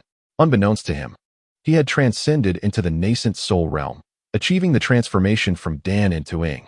This profound power stirred a sense of clarity within him. As his unique path began to materialize, albeit subtly, no longer was he a mere weakling. Tang Tian exhaled a long sigh of relief. Since his transmigration, he had encountered myriad challenges, with his cultivation always being a significant source of frustration. Despite his status as an honorary disciple, he had relied solely on the protection of guards and attendants to maintain his standing against any core disciple. Yet, at this moment, he had finally caught up. In the early stages of the nascent soul, although not yet comparable to the top core disciples, he was certainly among the upper echelon within that group. Moreover, his true strength transcended merely the early nascent soul stage. It was unexpected for him to achieve a breakthrough so swiftly. This time, the selection of core disciples should provide him with ample opportunity for enjoyment. A faint smile graced Tang Tian's lips. He considered it a chance to assist the Grand Elder in assessing the caliber of this batch of core disciples. After a brief respite, Tang Tian retrieved the Shumi ring filled with various cultivation techniques. With nearly 10,000 different methods, many of which surpassed the quality of celestial items, the 70 billion consumption points he possessed might scarcely suffice. Take it slow, he mused, as he selected a mundane level technique and began to exchange it for corresponding enlightenment increments. Days slipped by in the blink of an eye. Throughout this period, Tang Tian remained mostly sequestered within the tranquil cultivation chamber. With such an abundance of techniques, even leveling up once required a considerable investment of time. Nevertheless, thanks to Tang Tian's relentless efforts, he finally exhausted more than 70 billion consumption points, elevating the majority of techniques to a consummate level. As the volume of cultivated techniques increased, the path of myriad laws underwent a subtle transformation. In an infinite expanse of space, Tang Tian floated effortlessly. Beneath him lay a vast and resplendent sea of stars, each twinkling light representing a technique at the consummate stage. The brightest among them was the previously elevated Taotai secret art, its size significantly larger and more radiant than the others.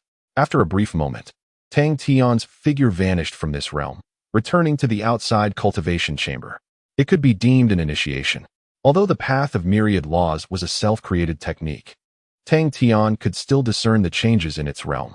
It had evolved far beyond its initial form. Gazing at the force stone before him, Tang Tian clenched his fists lightly. Instantly, an overwhelming aura surged from the western directions, coalescing in the palm of his hand. Yet, he soon relinquished the notion of experimentation, sensing that if he were to conduct an experiment here, the cultivation chamber, capable of withstanding a full-force strike from a merging stage cultivator, would be obliterated by his power. The grade of the path of myriad laws surpassed all techniques he had encountered thus far, possibly reaching an unknowable domain. This shall be my greatest trump card, Tang Tian internally declared. After a moment, he rose and exited the cultivation chamber. The sunlight was blinding, and the canopy of the old locust tree conveniently left his door unshaded, bathing him in warmth. Stretching languidly, he seated himself at the stone table and summoned Li Hong. "Has anything noteworthy transpired recently?" he inquired, as he had been engrossed in his training and had not kept abreast of the outside world. "Nothing much," came the reply. Li Hong remarked, "There have been no visitors these past few days, and everything else seems to be normal. However, it appears that a rumor has circulated, suggesting you intend to participate in the upcoming selection of core disciples, with the intention of overpowering others. Surely, that cannot be true?" Tang Tian shot him a sidelong glance and replied, "Indeed, I plan to participate. However, I have never uttered such foolish words about overpowering anyone." Li Hong chuckled lightly. "Well, rumors tend to be somewhat exaggerated.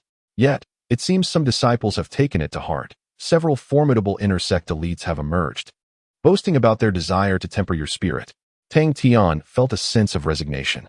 This matter must have originated from the Grand Elder. Nevertheless, it mattered little to him. He had no intention of showing any leniency. In that case, he might as well savor the prowess of these so-called intersect elites. It was hardly a concern. "Is there anything else?" Tang Tian inquired.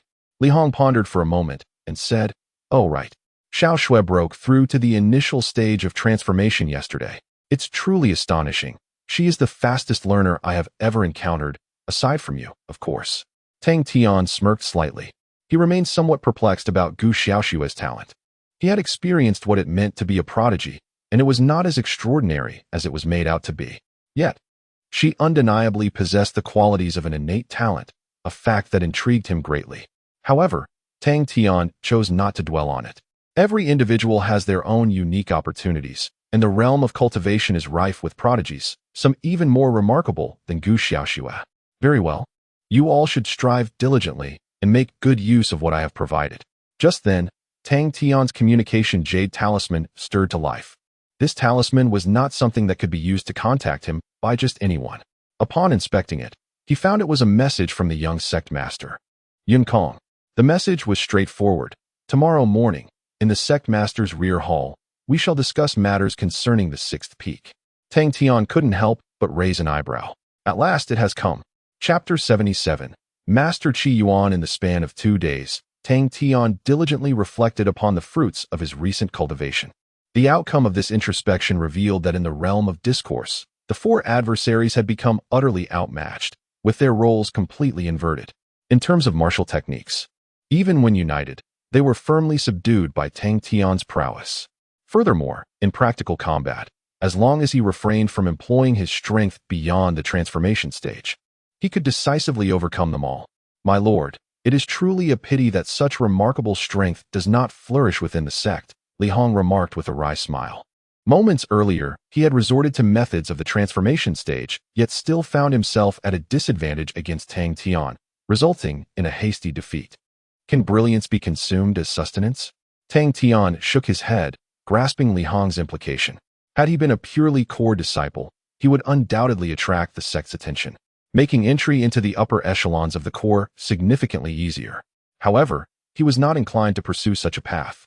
True strength was fundamental, and there was little necessity for widespread recognition, which bore minimal advantages. "One cannot dismiss it so lightly," Li Hong countered. "If one were to garner the attention of the sect's higher-ups and become a hallmark figure among the disciples, there would indeed be numerous benefits. Many secret locations, akin to the dragon transformation pool, are generally not accessible to the public. Only those who genuinely represent the sect's future can avail themselves of the finest cultivation resources and environments. Tang Tian fell silent, acknowledging the truth in Li Hong's words. The finest treasures are invariably reserved for the most exceptional individuals. Many things cannot be acquired merely through wealth. While the Qingyue sect may lack items of interest to Tang Tian, the Cloud Summit Paradise is an entirely different matter. That is a true celestial realm. Should he gain entry to the Cloud Summit Paradise, he might genuinely contemplate Li Hong's suggestion. Let it be, Tang Tian replied.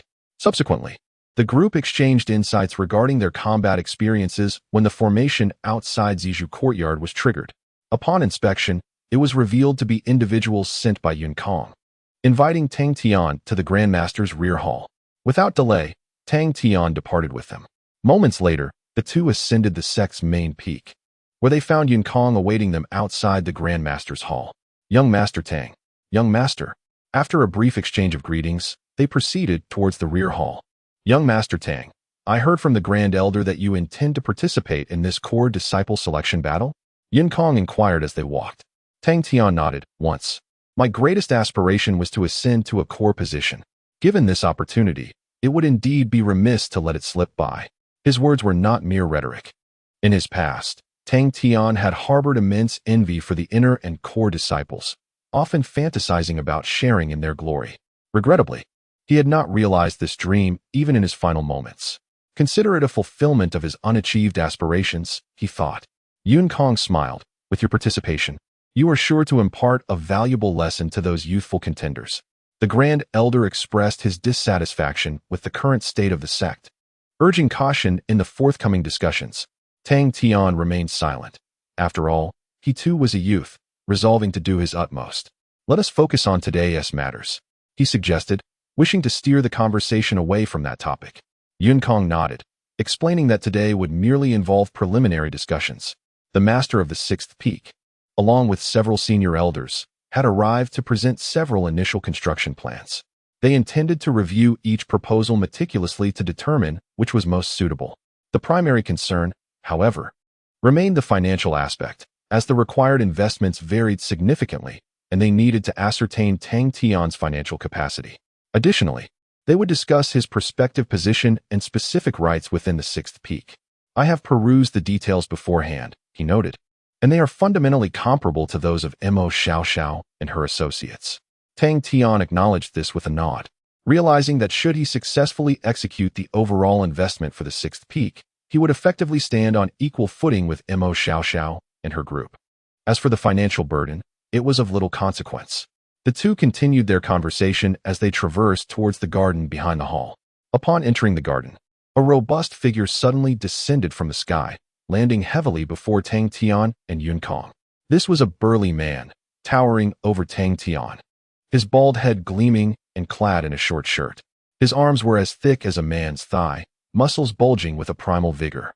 With a face full of bluster, he glared at Yun Kong and bellowed, Little Kong, where's my benefactor?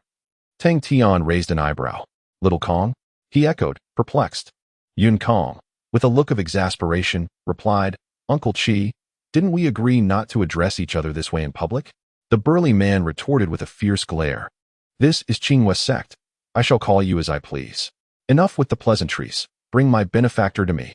We've been discussing the construction of the sixth peak for years, yet here we are, still waiting.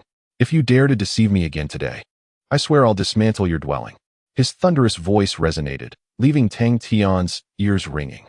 Yun Kong, attempting to placate him, insisted, This time, I am not deceiving you. He gestured towards Tang Tian, stating, This is the individual interested in investing in the sixth peak's construction, young Master Tang Tian. Young Master, this is our future peak master of the sixth peak, Master Qi Yuan. Upon hearing the introduction, Qi Yuan abruptly turned, his eyes widening as they locked onto Tang Tian's. Tang Tian found himself at a loss, merely returning the gaze in a moment of bewildering silence. Uncle Qi. Yun Kong began, ready to break the tension, but was abruptly scooped up by Qi Yuan and flung 10 meters away. The sound of his laughter roared like thunder, echoing in Tang Tian's ears. Qi Yuan strode forward, his robust arms draping over Tang Tian's shoulders, laughing heartily. So you are Brother Jean. I have long admired your extraordinary demeanor. Indeed, you are a true dragon among men. Even when you were down the mountain, I could see you radiating brilliance. Tang Tian retorted, could you be any more extravagant? Since my arrival, you haven't even glanced at me properly. Besides, my surname is not Jin. Chief Qi, you flatter me. Tang Tian replied. Qi Yuan laughed heartily. Oh, not at all. I have yet to offer you my proper compliments. Come, brother Jin. Let us enter and have a thorough discussion. With that, he pulled Tang Tian forward, and Tang Tian felt an irresistible force propelling him onward, as if afraid he might flee. Fear not, Qi Yuan said as they walked. The construction of our sixth peak will not require an exorbitant sum. I have ensured that those befuddled elders have calculated everything meticulously. A modest amount of startup capital will suffice. Truly, do not be afraid. As Tang Tian felt himself entirely ensnared by this overwhelming force, his eye twitched involuntarily. Big brother, who exactly is afraid here? Moreover, your words carry not a shred of credibility. The two quickly made their way into the inner garden. At that moment, Yunkong approached from a distance, tidying his disheveled hair, shaking his head, and following suit. Chapter 78. My wealthy brother in the tranquil and refined abode of the sect leader's rear hall, Tang Tian. Yunkong and Qi Yuan sat across from one another. Behind Qi Yuan, several elder figures were seated, presumably the future ruling elders of the sixth peak. These ruling elders represented the highest echelon within the Qingyue sect, typically stern and imposing in demeanor. Yet, before Qi Yuan, they exhibited an air of caution and deference, prompting Tang Tian to silently ponder the formidable nature of this boisterous giant who had laughed heartily throughout their journey. Ha! Brother Jin, shall we commence our discussion? Qi Yuan remarked, rubbing his palm as one might with a fan. Tang Tian, disinclined to correct his address, replied, everything shall proceed according to the wishes of Peak Master Qi. With a grand wave of his hand, Qi Yuan declared, excellent. Without turning his head, he extended his hand backward, prompting one of the ruling elders to promptly place a jade talisman into his palm. Let me see, Qi Yuan said, examining the contents of the talisman. Brother Jin, upon the establishment of the sixth peak, you shall become the individual of the highest standing within it. On par with me. He continued, you shall have a voice in all matters, great and small, pertaining to the peak. This includes, the allocation of disciples, management of resources, planning of architectural facilities, and so forth. He rattled off an extensive list, all privileges bestowed upon Tang Tian. It sounded remarkably akin to the authority of the Peak Master. However, it was evident that Qi Yuan was merely reading from a script, his delivery lacking familiarity. As he spoke, he suddenly faltered and turned to inquire, why is there no mention of the appointment of ruling elders? The several ruling elders exchanged glances, then one replied, Master, this may not be appropriate. Qi Yuan's eyes widened in indignation. What is inappropriate about it? Do I not possess the authority to appoint and dismiss you? Do you not comprehend what it means to be on equal footing with me? Quickly amend it. The ruling elders appeared exceedingly uncomfortable, beads of cold sweat forming under Qi Yuan's intense gaze. Observing this, Yunkong hastily interjected, Uncle Qi, the appointments of ruling elders across the peaks must ultimately receive the consent of the Grand Elder. This truly contravenes protocol. Qi Yuan shot a piercing glance. Let Li Tianhua come before me personally to discuss it. Do you think I fear him? Witnessing Qi Yuan's blatant disregard for the Grand Elder's authority, Tang Tian felt a surge of astonishment. What kind of formidable character was this? Sensing the atmosphere had become awkward, he quickly suggested, there is no need for such fervor. Peak Master Qi, I am not particularly adept at or interested in managing affairs. Let us instead discuss the specific plans. Tang Tian found himself at a loss for words. This fellow launched straight into a presentation of all the benefits without any preliminary discussion. Was he truly fearful of Tang Tian's departure? Qi Yuan huffed a couple of times at Yunkong, then turned to Tang Tian, immediately donning a congenial smile. No worries, pay them no mind. I have conferred this authority upon you. Now, shall I present to you the preliminary plans for the sixth peak? Tang Tian nodded in affirmation. Subsequently, Qi Yuan reached into his robe and retrieved another exquisite jade talisman. Glancing at the information contained within, he addressed Tang Tian. The construction of the Peak Master's Grand Hall requires moonstone, cloud logic rock, and the star-turning wheel wood from the 7 mountains. What on earth is this? Tang Tian responded, "Chi Peak Master, allow me to examine it personally." At this rate, he might stumble through 1,000,000 words without completing it. Qi Yuan appeared somewhat reluctant, yet ultimately surrendered the Jade talisman to Tang Tian, sitting there with an anxious gaze fixed upon him. Ignoring his scrutiny, Tang Tian engrossed himself in the contents.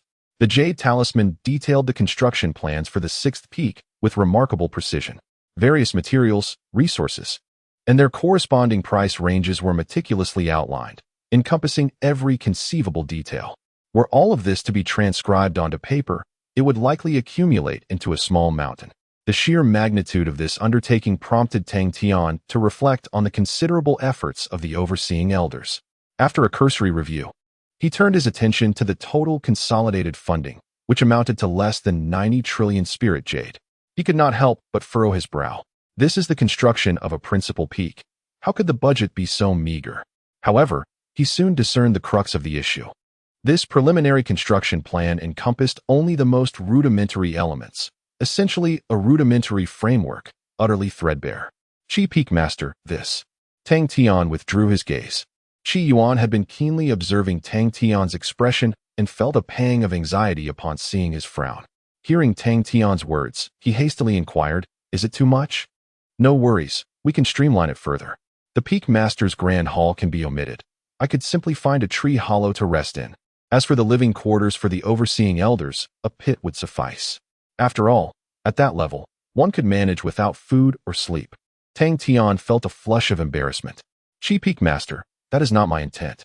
I merely wish to convey that while this is our preliminary plan, is it not overly simplistic?" Qi Yuan was momentarily taken aback. "What do you mean?" Tang Tian smiled. "I previously heard the Vice Master mention that you crafted several different plans based on the range of investment. Could you possibly share the others with me?" Qi Yuan was momentarily stunned, glancing at Yun Kong, and upon receiving a confirming nod, he slowly retrieved another jade talisman from his robe and handed it to Tang Tian. Upon a brief examination, Tang Tian noted that this plan indeed contained a wealth of additional significant facilities. Yet, the budget had also escalated to 130 trillion. However, Tang Tian remained unsatisfied. "Master Qi, regarding the investment in the construction of the 6th peak, I am exceedingly earnest. Therefore, I do not wish to rush through this matter. If we are to proceed, let us strive for excellence. Present your highest budget proposal without concern for financial constraints." Tang Tian stated directly. Qi Yuan was momentarily taken aback, seemingly unable to fathom what he had just heard. After a prolonged silence, he cautiously inquired, "Is this truly your intention?" Tang Tian solemnly nodded. Qi Yuan glanced at Yun Kong, then turned to the assembly of elder administrators, before once again retrieving a jade talisman and handing it to Tang Tian.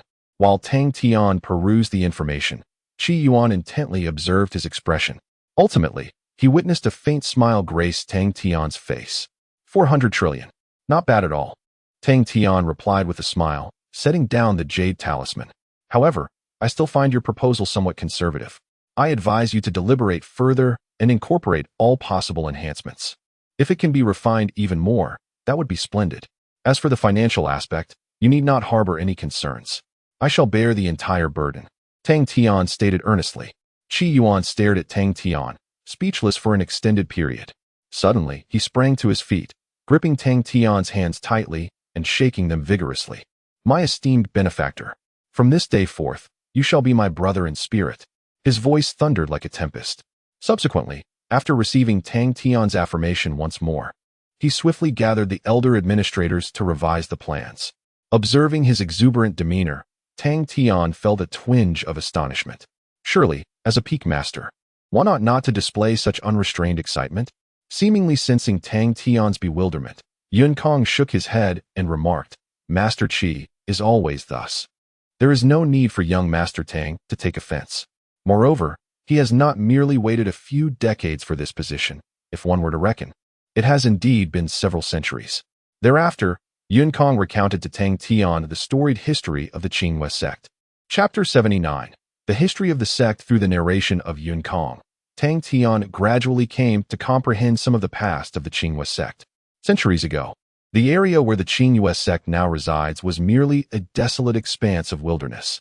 The powerful immortal from the Yunding Tian Fu personally intervened to transform this place into an exceptional environment for cultivation. Subsequently, the Qingwei sect was established. A multitude of individuals flocked here at that time, some eager for battle, while others possessed formidable management skills. With the support of the Tian Fu, within just a few decades, the Qingyue sect ascended to become one of the most powerful sects within tens of thousands of miles. In the following years, most of the higher-ups gradually withdrew, leaving behind only a handful to oversee the affairs. Among them were the seldom-seen Supreme Elders, the sect master of Qingyue, the Grand Elder Li Tianhua, and the recently encountered Qi Yuan, all of whom were among the initial elite of that era. While several leaned towards management, Qi Yuan was primarily responsible for combat. Over 300 years ago, when Qi Fengzhu contended for the position of sect master against the former leader, he was defeated. More than 200 years ago, he again lost to Grand Elder Li in the struggle for the Grand Elder position. As the era of great development dawned, he had anticipated at least securing the position of a peak master. However, over a century ago, he committed a grave error that nearly led to the ruin of the Qingyue sect. Yin Kong sighed. Tang Tian remained silent, reflecting on the unfortunate fate of Qi Yuan. What was the mistake? Tang Tian inquired. Yin Kong shook his head with a smile. This matter is well known among many. Over a century ago, a dreadful power struggle erupted within the Qingyue sect, instigated by Qi Fengzhu himself. At that time, he was still unwilling to remain merely as the master of a peak, persistently aspiring for a position of vice sect master, equal in status to the Grand Elder. However, his ambitions were exploited by those with ulterior motives, igniting a massive tempest of power. Many lives were lost, including some high-ranking individuals who had descended from the Tian Fu. One such individual was the Bamboo Forest Taoist, who had come from the Tian Fu and contributed significantly to the early development of the Qingyue sect. Known for his kindness and aversion to conflict, he merely sought to live out his days in peace. Yet, he too was ensnared in this turmoil and perished. Tang Tian couldn't help but be astonished. Was this the same Bamboo Forest Taoist who planted the grove of purple bamboo and established the purple bamboo courtyard? Yun Kong nodded.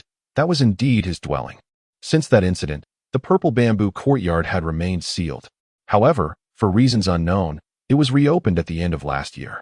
Had it not been for the reservations of others, it certainly would not have awaited your arrival to be rented out. Yin Kong chuckled. Tang Tian acknowledged, recalling that Wang Ziyu had mentioned this matter to him. Moreover, upon moving in, he had discovered that the facilities and arrangements within the purple bamboo courtyard resembled those of a retirement home. Indeed, it has been quite a while since I last encountered Prince Yu, and I remain oblivious to his recent endeavors. What transpired subsequently? Inquired Tang Tian. Yin Kong continued. The events unfolded with astonishing swiftness. Under the influence of certain individuals, by the time Master Qi realized he had been manipulated, it had already escalated beyond control. Ultimately, Master Qi and Elder Li joined forces with a cadre of formidable high-ranking officials to quell the chaos, thereby sparing Qingyue sect from annihilation. In the aftermath, Tianfu undertook a significant purge of the sect's upper echelons, even dismissing the elder sect leader for negligence, and appointed the current new sect leader. While Master Qi was the catalyst for this turmoil, he also emerged as a key figure in its resolution, resulting in a balance of merit and fault. Thus he faced minimal repercussions. However, following these events, the position of deputy sect leader became unattainable for him, and even the 4 principal peaks that were subsequently developed excluded him from their leadership. Only with the imminent construction of the 6th peak and the absence of suitable candidates was he reinstated. Upon hearing this, Tang Tian experienced a moment of clarity. No wonder Qi Yuan appeared so eager for this position. The longer he delayed, the more likely a more suitable candidate would arise, and the next opportunity might be a long time in coming. Yet, he found it perplexing that, as a subordinate sect of Tianfu, Qingyue sect experienced such significant turmoil without any intervention from Tianfu. Surely, if a force of that caliber intervened, the situation would have been swiftly resolved. Tang Tian voiced his inner query. Yun Kong offered a wry smile and responded, Tianfu oversees hundreds of subordinate sects. To put it bluntly, they hardly concern themselves with the fate of Qingyue sect. Those in power are far more interested in whether they can cultivate more capable individuals through certain events. Just like with Qingyue sect, I have held the position of deputy sect leader for many years. Although I have achieved some success, the mistakes I have made are as numerous as the stars in the sky. These errors have altered the destinies of many disciples and even ruined the lives of some. Yet, the sect leader and the elders seldom intervene. They simply watch as I stumble through my missteps, allowing me to learn from my experiences. Only when a mistake reaches a magnitude that they cannot ignore do they choose to intervene. For instance, just a few days ago, following the event at the Dragon Transformation Pool, the elder convened a high-level meeting to sternly criticize the current training atmosphere within the sect. Tang Tian fell silent, unsure of how to respond. The perspectives of ordinary individuals and those in power are fundamentally different. This is not a matter of right or wrong. As the saying goes, the seat determines the perspective. Regardless of one's position, the best one can do is to manage their own affairs, sometimes, even if you remain unchanged. The larger environment will compel you to alter your course. After a long exhale, Tang Tian shook his head and smiled, saying, "With your explanation, I can now fundamentally comprehend." Master Qi Yuan Kong smiled and remarked, "Aside from external factors, his temperament has always been this way. Moreover, there have indeed been instances where investors, upon witnessing such substantial construction funding, were so alarmed that they hastily packed their belongings and fled. Thus, his behavior is understandable." Tang Tian nodded in agreement. After a brief period of casual conversation, Qi Yuan returned accompanied by several senior elders. They refined the initial plans further and outlined numerous subsequent developmental directions, resulting in an increased funding scale that exceeded 600 trillion. Upon Tang Tian's immediate consent, Qi Yuan was so elated that he nearly lifted him up to shower him with affectionate kisses. "Ha! Brother Jean, from this day forth, wherever you may find yourself, should you encounter any troubles, simply invoke my name. Within a radius of several 100,000 miles, few dare to disregard my Qi Yuan," he proclaimed loudly. Tang Tian chuckled in response. "That sounds fair enough. Brother Jean it is, just a mere title." Subsequently, he began to retrieve the primordial Dao Jade from his pocket, first pulling out 200, then another 200, and finally producing the remaining 400 in one go. This display left Qi Yuan momentarily stunned. Brother Jean is indeed extraordinary. "No worries, my elder brother can do as he pleases," Qi Yuan exclaimed loudly. Tang Tian's lips twitched as he completed the transaction. Within the system space, the primordial Dao Jade surpassed 800, while the number of consumption points reached over 60 billion. The holy grade physique was finally within his grasp. Chapter 80. The Divine Phoenix Body. After descending from the peak of the sect, Tang Tian returned to the tranquil confines of the purple bamboo courtyard. Having learned of the sect's storied history, he could not help but feel a pang of nostalgia as he gazed upon the serene surroundings. From the information he had gathered, it was evident that the bamboo forest Taoist was a benevolent, gentle old cultivator who abhorred conflict. Yet, even such a kind soul could become ensnared in the brutal and bloody struggles for power, ultimately meeting a tragic demise. In this world, true peace has always been an elusive dream. Only through relentless effort and the pursuit of unparalleled strength can one rise to the pinnacle of existence. Free from fear and able to act as one desires. There remains a long journey ahead. Forge on, young one. With a sigh, Tang Tian retreated to his secluded meditation chamber. With over 60 billion consumption points at his disposal, he was well equipped to exchange for the divine level physique. Without hesitation, he summoned the system and proceeded with the exchange. Divine level physique, 10 billion consumption points. You have obtained the undying divine phoenix body. A familiar sensation enveloped him once more, akin to absorbing dragon energy at the dragon transformation pond, yet far surpassing it. One was like a gentle stream, while the other was akin to the raging tempest of a vast ocean. In a moment of disorientation, Tang Tian found himself in a realm of chaos. Transformed into a colossal gray egg. After an indeterminate period, the surface of the egg suddenly cracked. In the next instant, a divine phoenix ascended, its wings stirring the chaos. Vanishing in the blink of an eye. After a protracted silence, Tang Tian slowly opened his eyes. The secret art of the divine phoenix. I hope I one tea turn into an egg. Tang Tian grimaced. During his recent experience, he had not witnessed any formidable techniques. Yet the image of the gray egg lingered vividly in his mind. Nevertheless, he could distinctly sense that his body had undergone a profound transformation. It felt as though every cell within him brimmed with boundless vitality. After a moment's contemplation, Tang Tian brought his fingers together, unleashing a piercing sword aura. He then directed it towards his other arm, making a shallow incision. A sharp sting followed, and a vivid line of crimson appeared upon his skin. However, to his astonishment, the wound began to heal at a visibly rapid pace. Within mere breaths, it had returned to its original state, leaving no trace of injury. Is the function of the Divine Phoenix secret art healing? Tang Tian glanced at the description of the secret art, where he noted a small line of text. This inherited secret art can utilize divine level enlightenment to enhance one's realm.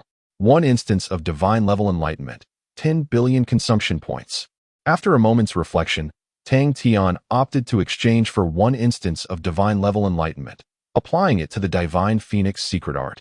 Instantly, his body underwent another drastic transformation. Once the changes subsided, Tang Tian activated the sword aura once more, creating another incision on his arm. This time, the line of crimson appeared only for an instant, vanishing entirely in the blink of an eye. After some contemplation, Tang Tian swung his sword energy and severed a portion of his finger. In the astonished gaze that followed, a mist of blood erupted from the wound, and before long, a brand new finger grew back, identical to the original.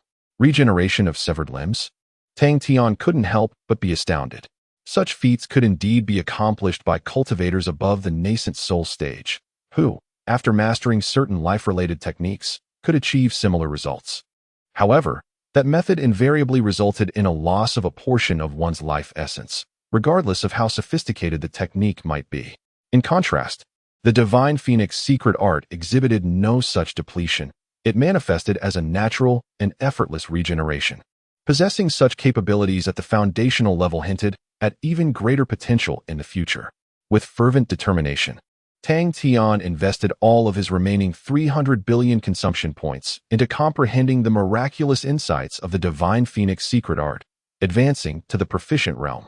Upon reaching this stage, he discovered that his wounds healed almost instantaneously, and the speed of limb regeneration had significantly increased.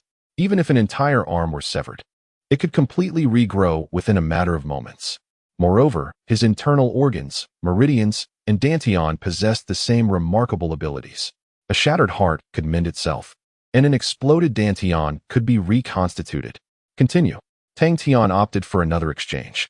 Advancing to the mastery realm of the Divine Phoenix secret art, he found that not only were his previous abilities enhanced, but significant transformations also occurred within his nascent soul and divine consciousness. These entities were of utmost importance to a cultivator. Damage to either could lead to troublesome and protracted recovery periods. However, for Tang Tian now, these concerns were entirely obsolete. He could even extract his nascent soul to use as a plaything. Taking a deep breath, Tang Tian employed his final divine level comprehension. The Divine Phoenix secret art reached the minor success realm. After the exchange, he sensed a profound metamorphosis occurring within his innermost life essence. Whereas his previous abilities had materialized naturally, they were now intricately connected to his life essence, forming a cohesive whole. Moreover, it seemed his life essence had established a connection with the celestial Tao. As long as the Tao endures, so shall the essence of life. This implied that if anyone sought to annihilate Tang Tian completely, they would have to obliterate the very laws of the Tao itself. Otherwise, there would come a day when Tang Tian could replenish his life essence and be reborn from nothingness. This is simply extraordinary.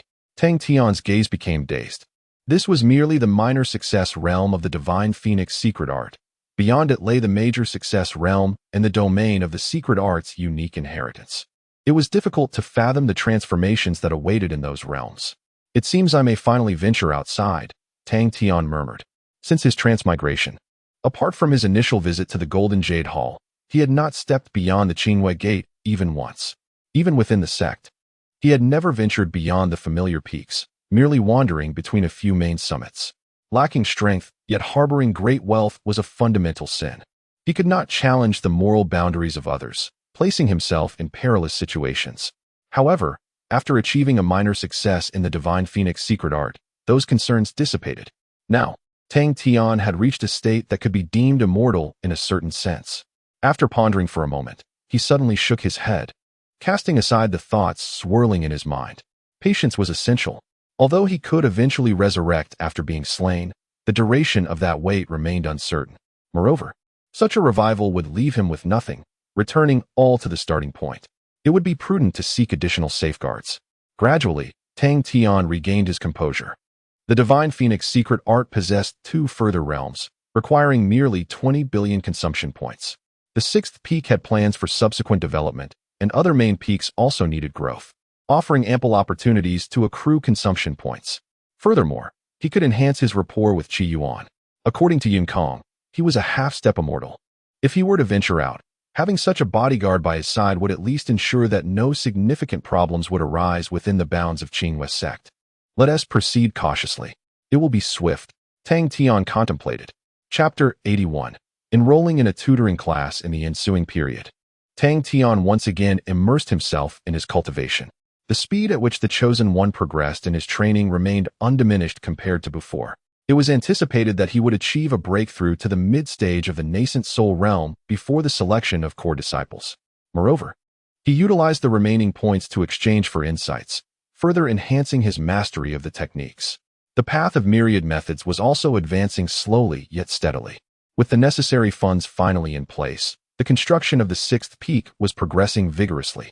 Qi Yuan frequently reached out to Tang Tian, inviting him to witness the construction firsthand. Unfortunately, Tang Tian had no interest and had not attended even once. Nevertheless, Qi Yuan remained enthusiastic, personally visiting Tang Tian several times for casual conversations. What surprised Tang Tian was that this fellow, even when finding a secluded corner to linger, was unwilling to step into the purple bamboo courtyard, nor would he approach the surrounding bamboo grove. Upon inquiring with Yin Tang Tian learned that the event from years ago had left a profound impact on Qi Yuan, particularly concerning the bamboo grove Taoist. Qi Yuan believed that his own mistakes led to the unwarranted disaster faced by the bamboo grove Taoist, such is the nature of a sensitive soul. From that point on, Tang Tian no longer dwelled on the matter. When Qi Yuan sought him out, he was free to go wherever he pleased. After all, conversation was the essence, regardless of the location. After frequent interactions, the bond between the two quickly heated up. When Tang Tian expressed his desire to venture out and requested Qi Yuan's protection, Qi Yuan readily agreed without a second thought. Old Jin, you are being too formal. Just say whatever you wish to do.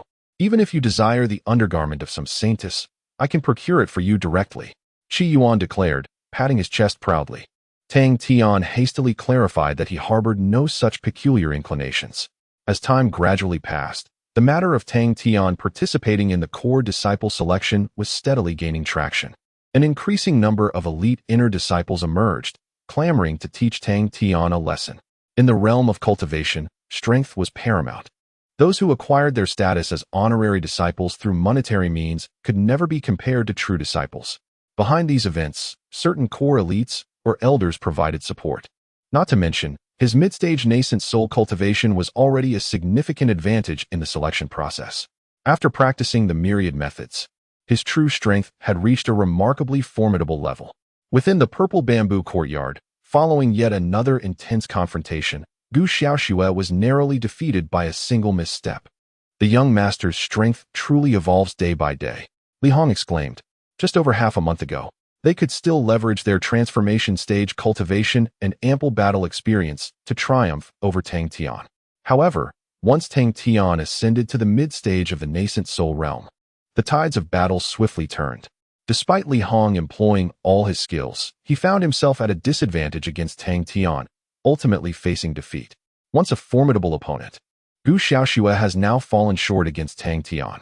The only circumstance that slightly constrains Tang Tian is the collaboration of the Lanyu sisters, whose minds are in perfect harmony, allowing for an exceptionally close-knit cooperation. However, even when isolating one of them, they remain but defeated subordinates of Tang Tian. Should they continue to evolve, the young master is destined to become the foremost figure within the sect. Lanyu couldn't help but exclaim, "How is that possible?" As Tang Tian descended from the sky after vanquishing Gu Xiaoxue, he approached the group. "It is evident that your weaknesses are glaring. If this continues, how can you hope to excel in the 100 Gates tournament?" The group immediately bowed their heads in acknowledgement.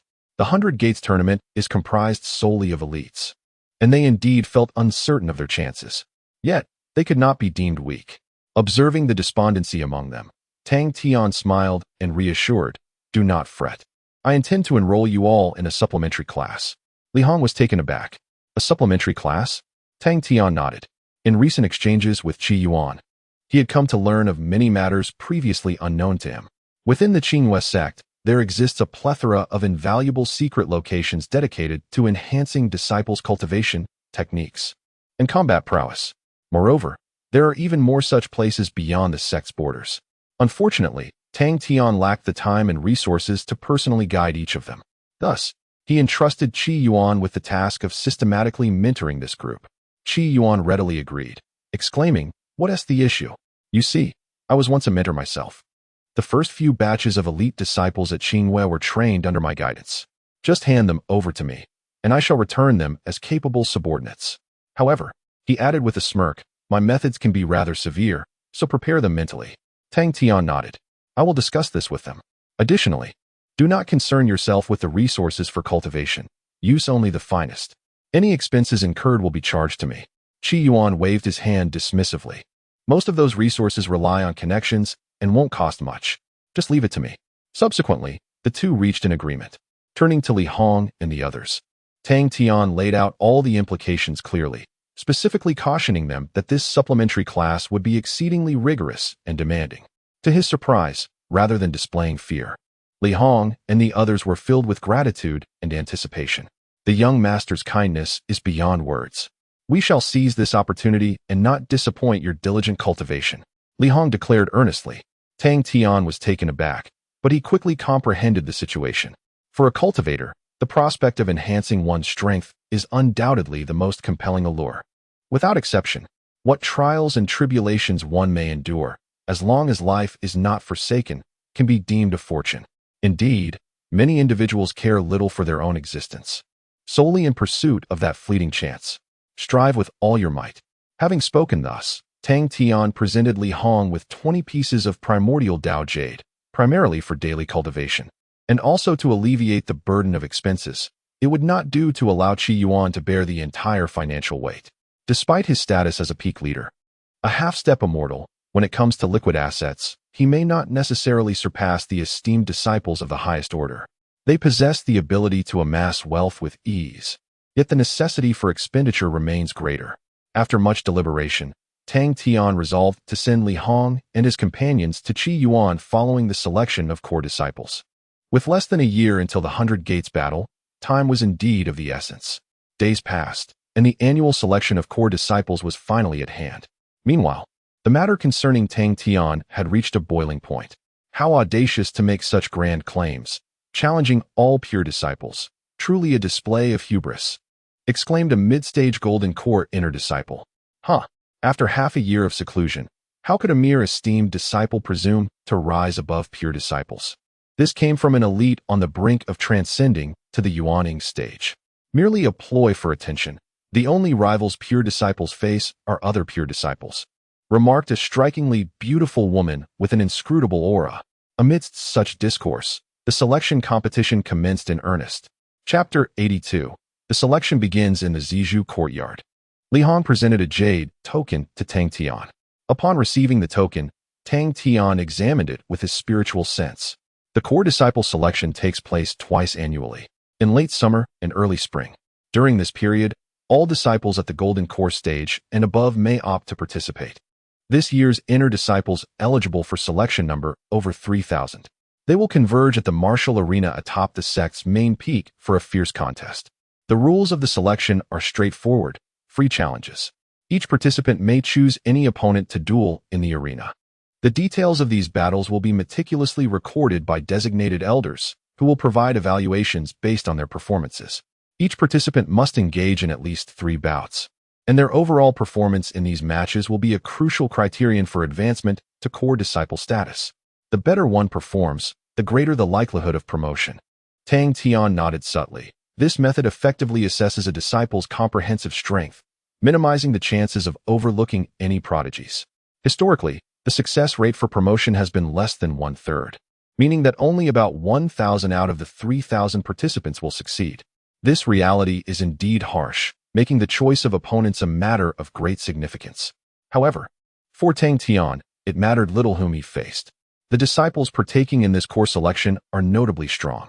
Among them, 6 individuals have previously expressed opinions regarding Tang Tian: Hui Jingwei from the main peak, Gong Wan, Bai Qingling from the east peak, Zhao He from the west peak, Yu Haomiao from the north peak, and Mu Qianqian, a standout among the scattered inner disciples.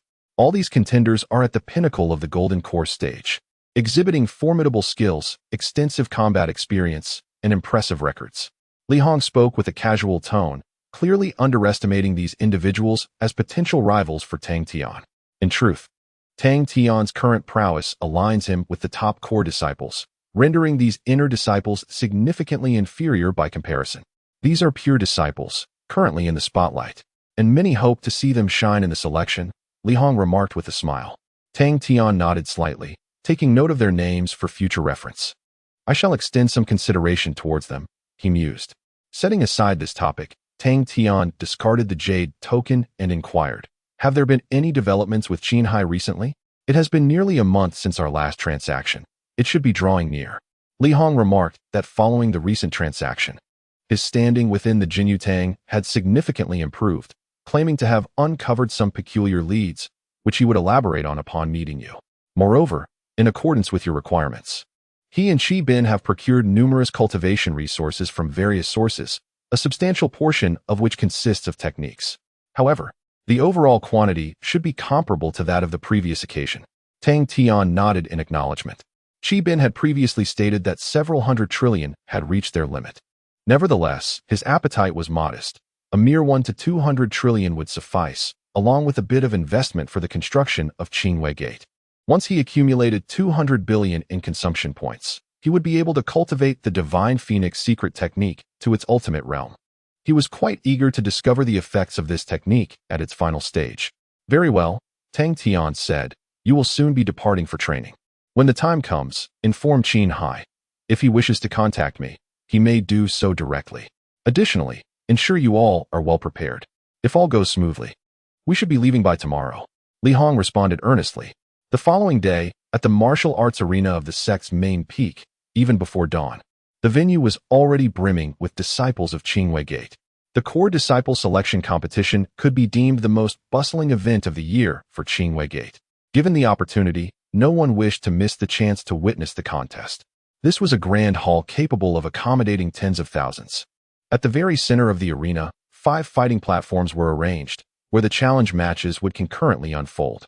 Many individuals had already entered, engaging in fervent discussions. Tell me, does Tang Tian truly possess any strength?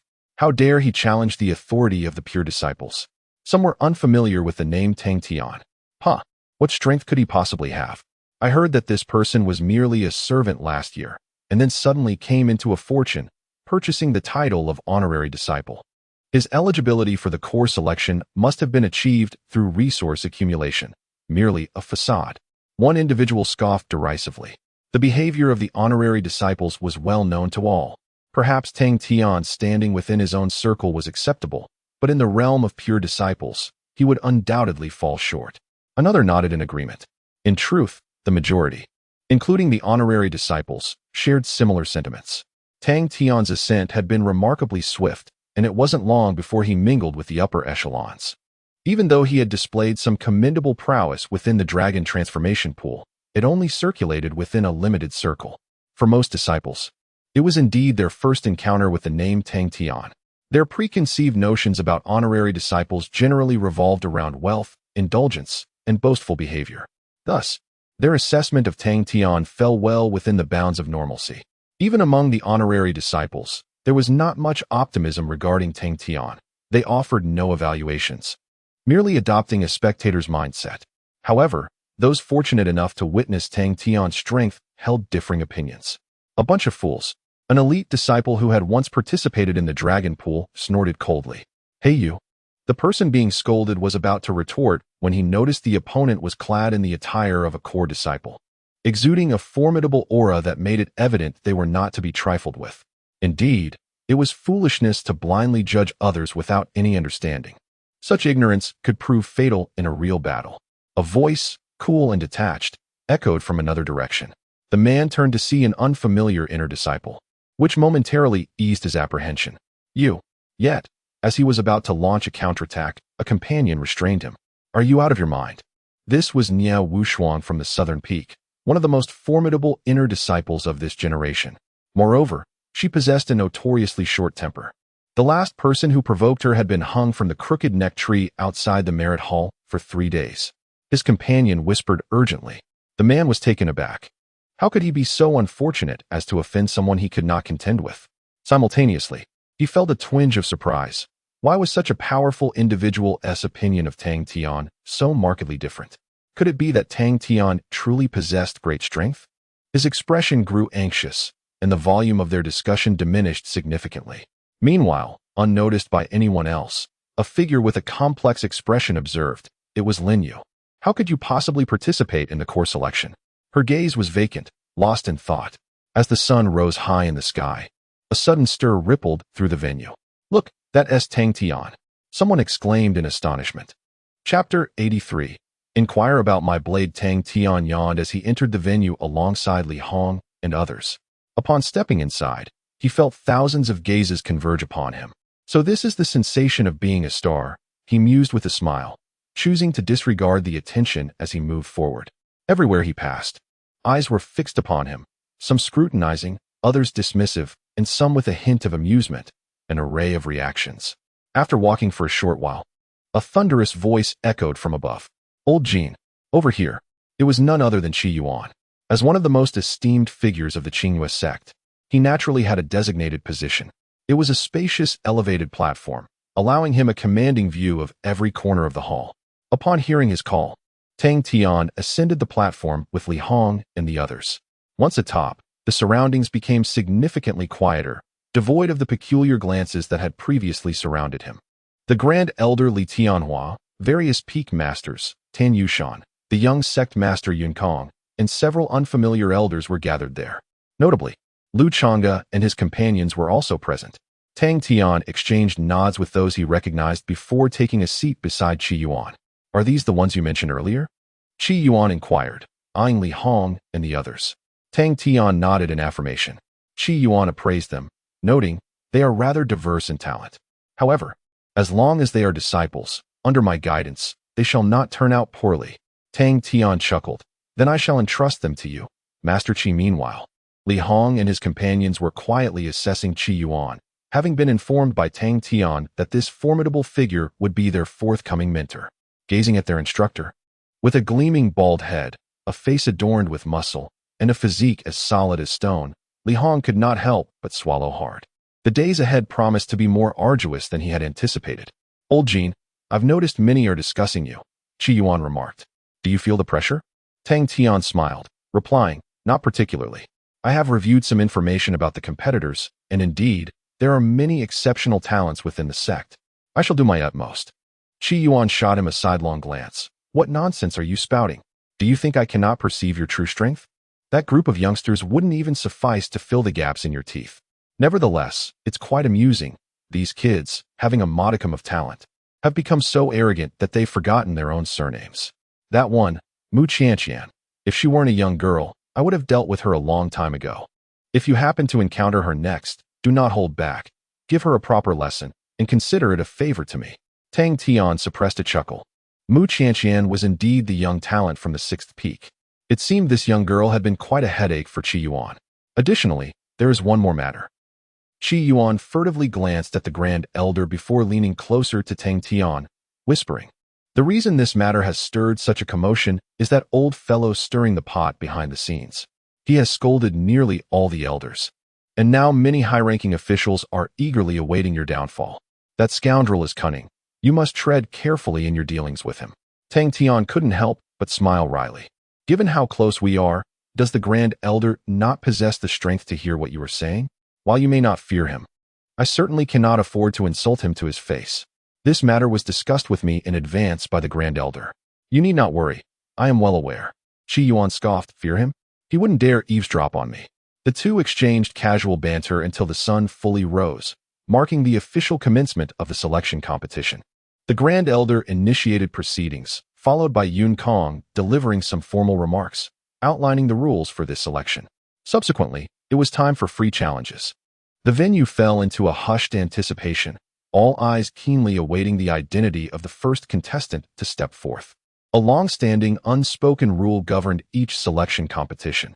Initial challenges would only take place on the central platform, garnering the utmost attention. Hence, without substantial confidence, few dared to step onto the stage, as a defeat would be a source of great embarrassment. Observing this, Tang Tian rose to his feet. "So soon to take the stage?" Qi Yuan exclaimed in surprise. Tang Tian smiled. "The sooner I start, the sooner I finish." With that, he leapt from the elevated platform, landing squarely on the central stage.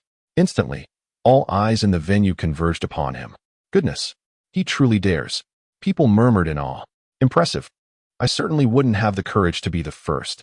They eagerly speculated about his capabilities, soon to be revealed. Meanwhile, Tang Tian remained unfazed, producing a soft chair from his storage ring and settling comfortably at the center of the stage, exuding a relaxed demeanor. "Anyone who wishes to challenge me is welcome. I come today not with any ulterior motives, but simply to impart some lessons." His voice, though soft, resonated throughout the entire venue. After a brief silence, the crowd erupted in astonishment. "This is utterly audacious," they exclaimed. "With so many people and high-ranking officials watching, I doubt I could even stand steady." "He is steadier than you think. Did you not see him sit down? Are you daft? Sitting is far more impressive than standing. Look, he is even enjoying tea." Tang Tian's demeanor sparked a lively uproar among the onlookers. Many encountering Tang Tian for the first time were astonished by his composure. Pray tell, what ordinary person possesses such confidence? On the other side, the pure disciples participating in this assessment wore expressions of discontent, some even gritting their teeth in frustration. How dare they look down upon them? "I shall take this challenge." At last, one individual could no longer contain himself and bellowed, leaping onto the arena. Tang Tian raised his eyelids slightly, observing a robust man in the mid-stage of the golden core, bearing a colossal blade resembling a door plank.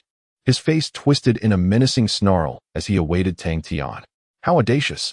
A mere honorary disciple dares to lecture me. But first, he should inquire whether my mountain-cleaving blade consents." With that, the man seized the mountain-cleaving blade and brought it down heavily upon the arena. Were it not for the protective formation specifically designed for the arena, the ordinary bluestone would have likely shattered under the blow. What a fierce individual! The onlookers anticipated whether Tang Tian could withstand such an assault. Yet, Tang Tian remained unperturbed and composed. "Oh, allow me to inquire then. Does the mountain-cleaving blade agree?" Tang Tian spoke languidly. The crowd was taken aback. Even the burly man stood momentarily stunned. Did he truly dare to ask? However, in the next instant, he felt an uncanny shift from the mountain-cleaving blade that had accompanied him for years. Both the hilt and blade began to tremble violently, rising uncontrollably. No matter how he exerted himself, he could not restrain it. "Come back," the man shouted in alarm, unleashing a powerful aura in an attempt to forcibly reclaim the blade. Yet, despite his utmost efforts, he could not alter its course. The wide blade pivoted sharply, delivering a resounding slap against his ample backside. Bang! The man stumbled forward several paces, nearly collapsing to the ground. His face bore a mixture of astonishment and confusion. Yet he persisted in trying to regain control over the mountain-cleaving blade. Alas, it was futile. The blade rose once more, striking him squarely on the back. The tremendous force finally caused him to lose his balance and crash onto the ground. Then, a bizarre scene unfolded. The mountain-cleaving blade, seemingly possessed, began to flail back and forth, relentlessly striking the man as if it had gone mad. The watching disciples wore expressions akin to witnessing a ghostly apparition. To them, it appeared as though the man was wielding his own blade against himself, while Tang Tian sat serenely, savoring his tea without even stirring. "It seems your blade has acquiesced," Tang Tian remarked with a faint smile. Chapter 84. The commencement of class. The inaugural battle was utterly bizarre. There was scarcely a process of engagement. The robust man's sword suddenly went berserk, striking its wielder with wild abandon. Meanwhile, Tang Tian remained composed, seated there, savoring the sight of the man being tossed about, writhing in agony. What could possibly account for this phenomenon? Tang Tian's comprehension of the art of the blade had reached an extraordinary zenith. The elder spoke softly, for as true paragons of strength, they could discern the underlying circumstances. Upon the man's utterance, Tang Tian had directly usurped control of the mountain-splitting blade. a feat born purely from a disparity in understanding the Tao. The sword's master had scarcely registered the shift. This was a clear demonstration of a dimensional strike. Were there any peers among you capable of achieving such a level? The elder cast a glance toward the assembly of elders. They bowed their heads. Had they possessed such disciples, they would have long proclaimed it from the rooftops. They had anticipated Tang Tian's victory, yet never envisioned it would manifest in such an unorthodox manner. How remarkable that one could attain such prowess at the mid-stage of the nascent soul. Even within the heavenly capital, he would be regarded as an elite. To think such a prodigious talent had become an honorary disciple was indeed astonishing. Qi Yuan sat nearby, munching on seeds while interjecting with sardonic remarks. Yun Kong observed with a stoic demeanor, while the elder cast a fleeting glance at him, choosing silence. At that moment, the combat on the stage below had reached a state of intense fervor. The mountain-splitting blade grew increasingly frenzied. What began as mere strikes had escalated to lethal slashes. The blade's fierce aura surged, cornering the robust man into a state of panic and peril. However, those of true capability could discern that Tang Tian harbored no intent to injure the man, nor did he aim to defeat him. The seemingly menacing blade energy was, in truth, profoundly methodical. In essence, it was a demonstration of technique. He was genuinely conducting a lesson. Someone remarked in awe. Indeed, this was the reality. Tang Tian bore no animosity toward these individuals. There was no need for total annihilation. Though the man possessed average strength and a somewhat impulsive temperament, his courage to be the first to challenge was commendable.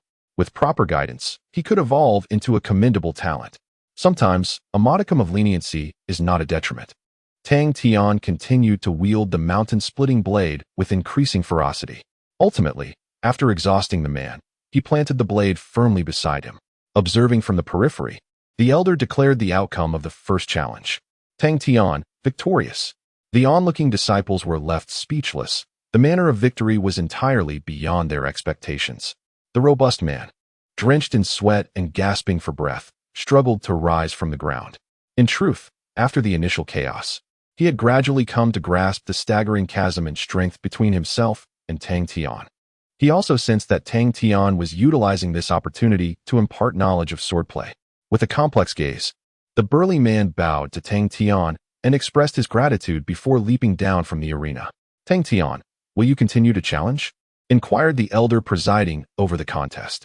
Tang Tian nodded affirmatively, declaring, of course, I shall remain seated here today until no one dares to challenge me further. His imperious tone ignited the emotions of the onlookers. I shall take my turn. A composed young man stepped onto the stage, eliciting gasps from the crowd. It was Yu Haomiao from Beifeng. He had been in seclusion for an extended period, striving to break through to the nascent soul realm. Although he ultimately fell short, he was merely a step away. Moreover, his prowess was formidable, despite only being at the peak of the golden core stage. Even ordinary nascent soul cultivators would not dare to underestimate him. This was bound to be an intriguing match. The spectators eagerly anticipated the unfolding drama. Sensing the attention of the crowd, Yu Haomiao regarded Tang Tian with a gentle smile, saying, before my seclusion, I had not heard of your name. Tang Tian replied coolly, are you familiar with Sun Wukong? Yu Haomiao was taken aback. Who is that? Tang Tian responded, a bold individual who dared to invade the heavenly court after only a few years of mastering Taoist arts. So, do not presume to be exceptional. There are many you have yet to hear of. Yu Haomiao's expression darkened. Do you think I am akin to that earlier fool? Tang Tian sighed, recognizing him as the archetypal prodigy. Enough with the idle chatter. If you intend to fight, then let us proceed. Yu Haomiao's face grew stern. Since joining Qinghua sect, no one had ever dared to belittle or disregard him so brazenly. Then prepare yourself, he declared, as the formidable aura of his golden core stage erupted forth. Pointing skyward, dark clouds swiftly converged, accompanied by the resonant rumble of thunder. The arena seemed to be filled with an invisible electric charge. Suddenly, dozens of lightning bolts descended, encircling Tang Tian, their crackling sound sending chills through the onlookers. Xianlei formation. This was Yu Haomiao's secret weapon, unleashed right from the outset. It was evident that he was genuinely enraged. Why was Tang Tian still seated? Once the Xianlei formation was fully established, its power would multiply, making it exceedingly difficult for even nascent soul cultivators to escape.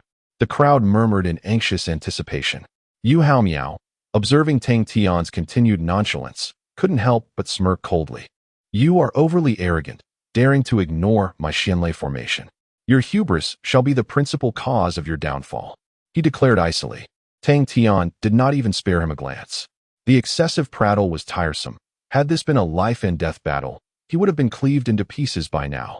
Ignored by Tang Tian, Yu Haomiao's fury intensified, and he spread his arms wide, unleashing his full might. I shall not hold back. Combine for me. As his thunderous roar echoed, dozens of bolts of lightning erupted with ferocious intensity, coalescing into a thick, black prison that enveloped Tang Tian.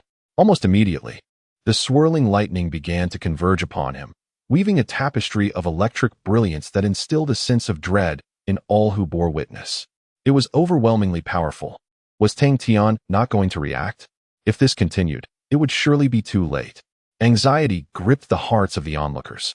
With the lightning cage constricting further, completely enclosing Tang Tian, Yu Haomiao's lips curled into a cold smirk. It's too late. Even if you were at the late stage of the nascent soul realm, escaping this lightning formation would be impossible. He poured more spiritual energy into the attack, his robe billowing dramatically. Soon, the lightning prison had shrunk to its maximum limit. Yet, to everyone's astonishment, even at this limit, the cage continued to diminish.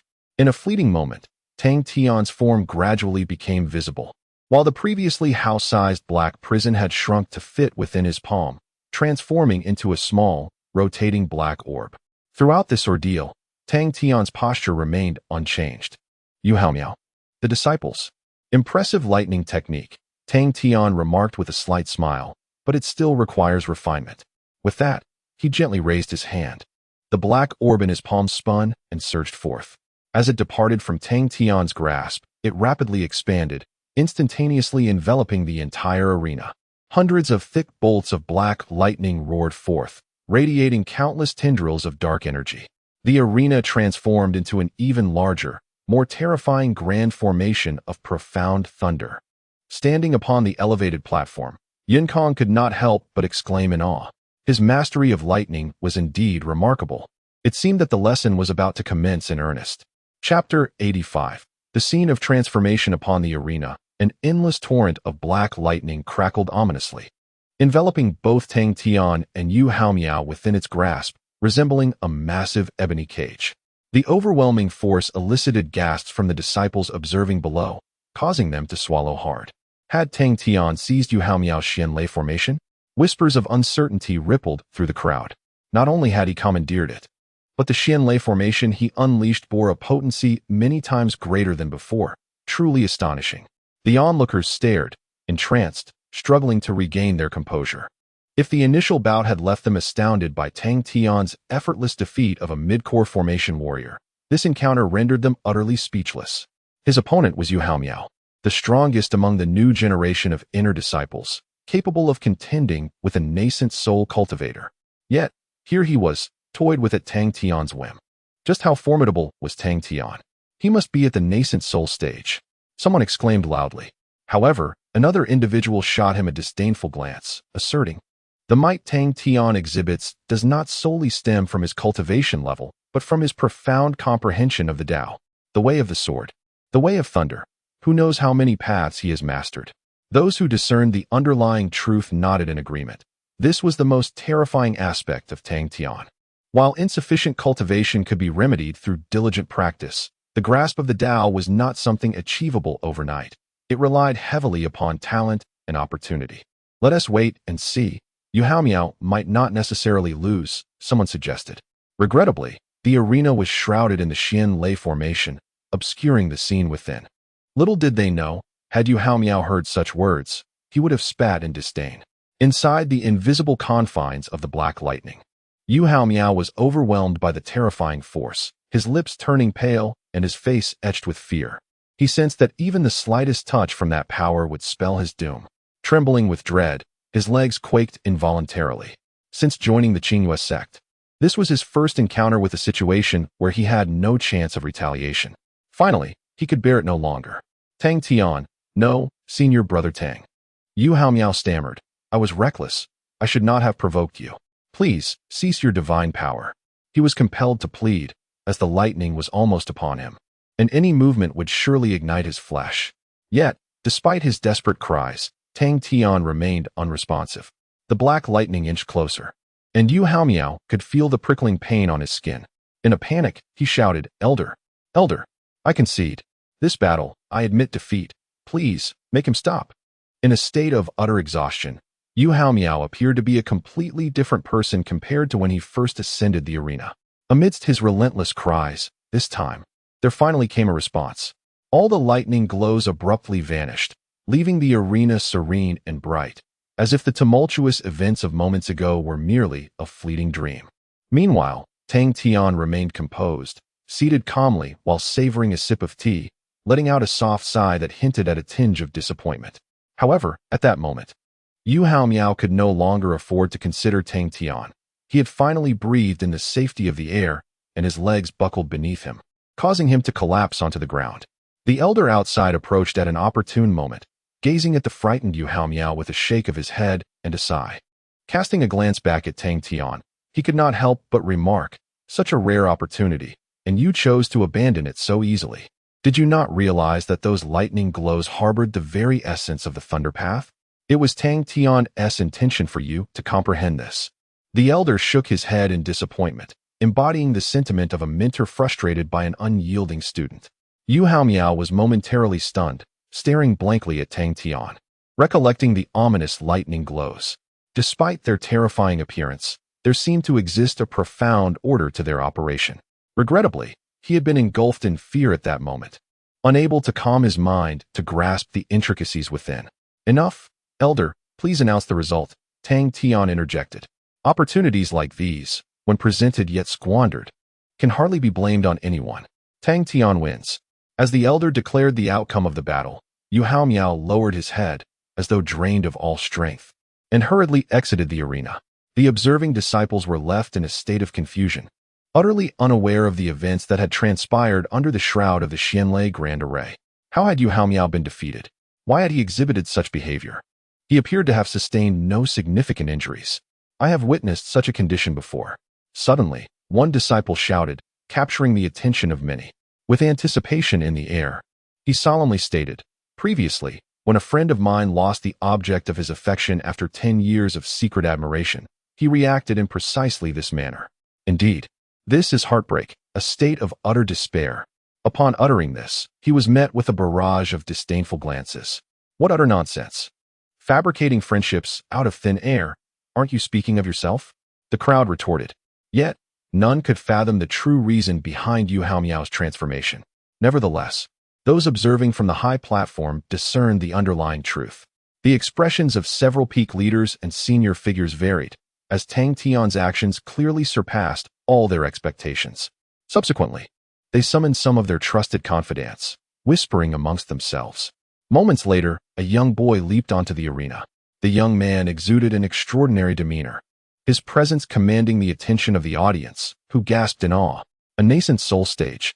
However, he appeared somewhat unfamiliar. It dawned on me that he was a disciple from East Peak, who had ascended to the inner sect last year during the disciples' assessment, effortlessly overpowering the competition. Subsequently, it seemed he had been taken away by a significant figure for clandestine cultivation. Truly, could this be the rise of a genuine prodigy? One could only wonder if he could stand against Tang Tian. At the very least, he should rise from his seat. The other disciples brimmed with anticipation. Before the eager gazes of the crowd, the young man approached Tang Tian, slowly raising his hands. He then bowed deeply. "Brother." The disciples exchanged perplexed glances. What was this peculiar situation? Addressing him as brother right off the bat? Yet, Tang Tian seemed unfazed, offering a gentle smile. "I believe we have met before. You also visited the dragon transformation pool, did you not?" The young man nodded in affirmation. "Thanks to you. That journey proved immensely beneficial. Express gratitude to my brother." Tang Tian felt a twitch at the corner of his eye, bemused by the repetition of this phrase. "Then why do you challenge me?" he inquired. The young man let out a wry chuckle, replying, "It was not my intention. However, my master has issued a command." He gestured toward the high platform, and Tang Tian immediately understood. This group wished to hone their skills through him, leaving no stone unturned in their quest for opportunity. Having only attended 2 classes, they already sought to elevate him to a formal position. Tang Tian shook his head in resignation. Nevertheless, as fellow disciples, it was only fitting to assist when the opportunity arose. Very well. Then step forth, Tang Tian said. Chapter 86. My brothers, the battle commenced with remarkable swiftness. This time, the disciples observing the match were finally able to witness the unfolding of combat. Although the clash between the two was still dazzling, they could at least grasp some aspects of it. Moreover, this encounter was the most intense and captivating since the challenge began. The youth was undeniably formidable, employing an array of intricate techniques that transformed the arena into his personal showcase, eliciting exclamations of awe from the audience. Meanwhile, Tang Tian remained seated, exuding an air of nonchalance. No matter how fervently the young warrior fought, Tang Tian effortlessly countered his efforts, never once compelled to rise from his chair. After an intense exchange, Tang Tian pointed his finger, instantly sending the youth hurtling through the air. He landed several paces back, his complexion pale and blood trickling from the corner of his mouth. Gritting his teeth, he stood for a moment, striving to steady his breath. Subsequently, the youth solemnly bowed to Tang Tian, conceding defeat. Thank you immensely. At last, he refrained from uttering that previous phrase. Tang Tian nodded. This young man not only surpassed Hao Miao in strength, but also exhibited remarkable comprehension, having gleaned much from their recent encounter. It was no wonder he had been selected to train in the dragon transformation pool. With the elder's announcement, Tang Tian secured his third victory. Almost immediately, a strikingly beautiful woman ascended the stage. Bai Qingling. Last year, she had entered the inner sect with exceptional results, her methods sharp and her strength unfathomable. The crowd recognized her, but seemed to have lost hope that she could defeat Tang Tian. After 3 diverse battles, he appeared truly invincible. Bai Qingling stood on the platform and spoke softly. I previously believed that honorary disciples merely spoke grandly to attract attention. It seems I was narrow-minded. Tang Tian replied. In the realm of cultivation, there are countless exceptional individuals. One must never underestimate anyone, regardless of the circumstances. Even I do not consider myself truly invincible at my current level. The world is vast, filled with extraordinary talents. Without the right mindset, one may inevitably face dire consequences. Indeed, Bai Qingling acknowledged. You have enlightened me on this matter, senior brother Tang. However, I still wish to engage in battle with you, to ascertain how far I fall short. Tang Tian nodded. Very well, let us begin. Thus, the battle commenced. Bai Qingling truly lived up to her reputation as a prodigy. Her techniques remarkably fierce, the aura of slaughter permeating the arena. Although her cultivation methods were somewhat singular, her understanding of the path of killing had reached an exceptionally high level. Even the audience below could sense the suffocating rhythm of her assault. It was difficult to predict the outcome had she been pitted against the previous youth. Unfortunately, her opponent was Tang Tian. They were ultimately beings of different dimensions. After deflecting all of Bai Qingling's attacks, Tang Tian flicked a tea leaf with his fingers, instantly nullifying all her lethal moves. A mark of blood appeared on her fair forearm. Bai Qingling took a deep breath and clasped her hands in submission. Thank you, senior brother. She turned and flew off the arena. Alas, she truly lost. Someone sighed. Wasn't this to be expected? At least Tang Tian had to use a weapon. Is your mind all right? Do you really consider a tea leaf a weapon? If you have the ability, try spitting out a tea leaf and see if it can harm anyone. Damn, you actually did it. You're going to regret this. A minor uproar erupted in the stands, but was swiftly quelled by the elders. The challenges on the arena continued. Following Bai Qingling, the main peaks Hujingwei, the west peaks Zhao He, and several elite disciples who typically kept a low profile ascended the stage one after another. Unfortunately, despite unleashing their full power and employing all their tactics, none could compel Tang Tian to rise from his seat. This included Mu Qianqian, the prideful girl from the 6th peak, whom Qi Yuan had specifically instructed to challenge him. In accordance with Qi Yuan's words, Tang Tian intensified his efforts and mercilessly overwhelmed her. This particular battle revealed to the spectators just how fearsome Tang Tian could be when he was earnest. There was truly no means of defense. From the moment she stepped onto the stage until the end, she never had the slightest chance to counterattack, enduring a thorough thrashing throughout. Moreover, the girl was as stubborn as a dead bird trapped behind a wall, refusing to concede no matter what. Ultimately, Tang Tian had no choice but to send her flying with a single palm strike. Just wait, I will reclaim my honor. Look, still so defiant. Tang Tian shook his head, ignoring her, and continued to instruct the other prodigies. Observing the scene from the high platform, Qi Yuan scoffed. You are all using my brother to hone your skills. Isn't that a bit underhanded? The Grand Elder glanced at him and replied, I will duly note Tang Tian's achievements. Qi Yuan disdainfully retorted, Achievements? My brother is wealthy beyond measure. Even his urine is worth a pile of innate Dao Jade. What does he need your trifling achievements for? Why is it that some people, as they age, become increasingly eager for handouts? Qi Yuan always spoke with a sardonic tone regarding Li Tianhua. He was perhaps the only one in the entire Qingwei sect bold enough to do so. The Grand Elder's expression turned helpless. Tang Tian has assisted many elite disciples this time. Beyond achievements, I believe the leaders of each peak will also express their gratitude. Qi Yuan raised an eyebrow. What good is gratitude? Can it be eaten? My brother has no need for such hollow gestures. The Grand Elder was suddenly incensed. Stop pretending to be naive. With the 100 sects war approaching and the subsequent determination of positions, do you really think gratitude will amount to anything? Qi Yuanchang let out an "oh," followed by a chuckle. So, that is what it means. You could have just said it directly, instead of all this roundabout nonsense. The Grand Elder scoffed in frustration, clearly agitated. This fellow was evidently being mischievous. The distinction between clarity and ambiguity was stark. What could have been a matter of considerable discretion was now thrust into the spotlight by Qi Yuan's meddling, compelling all the higher-ups to take it seriously.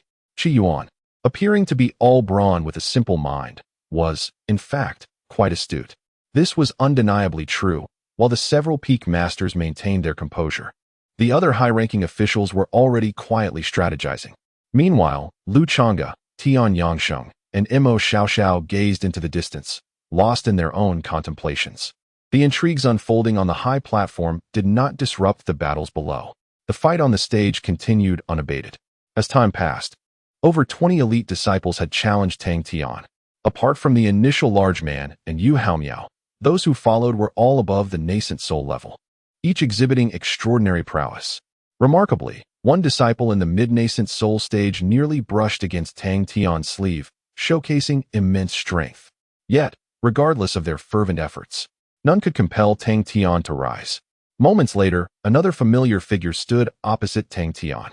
I have strained my imagination to fathom your strength, only to realize that I have vastly underestimated you. The newcomer was none other than Ye Wushuang. Following her journey through the dragon transformation pool, she had now attained the nascent soul stage. Yet, I still wish to face you in a direct confrontation. It is my heartfelt desire, Ye Wushuang declared. Chapter 87. An early conclusion. Tang Tian held a profound impression of Ye Wushuang. She possessed extraordinary talent, exceptional strength, and a meticulous mind. During the flag-claiming battle, although she did not dominate the arena, it was evident that had it not been for Tang Tian, the royal flag would undoubtedly have been hers. After the nurturing from Emo Shia Shao, Ye Wushuang had made remarkable strides, now standing in a league of her own. From a certain perspective, Emo Shia Shao's discerning eye for talent was truly impressive. Let us begin, Tang Tian remarked with a smile. The battle commenced instantaneously.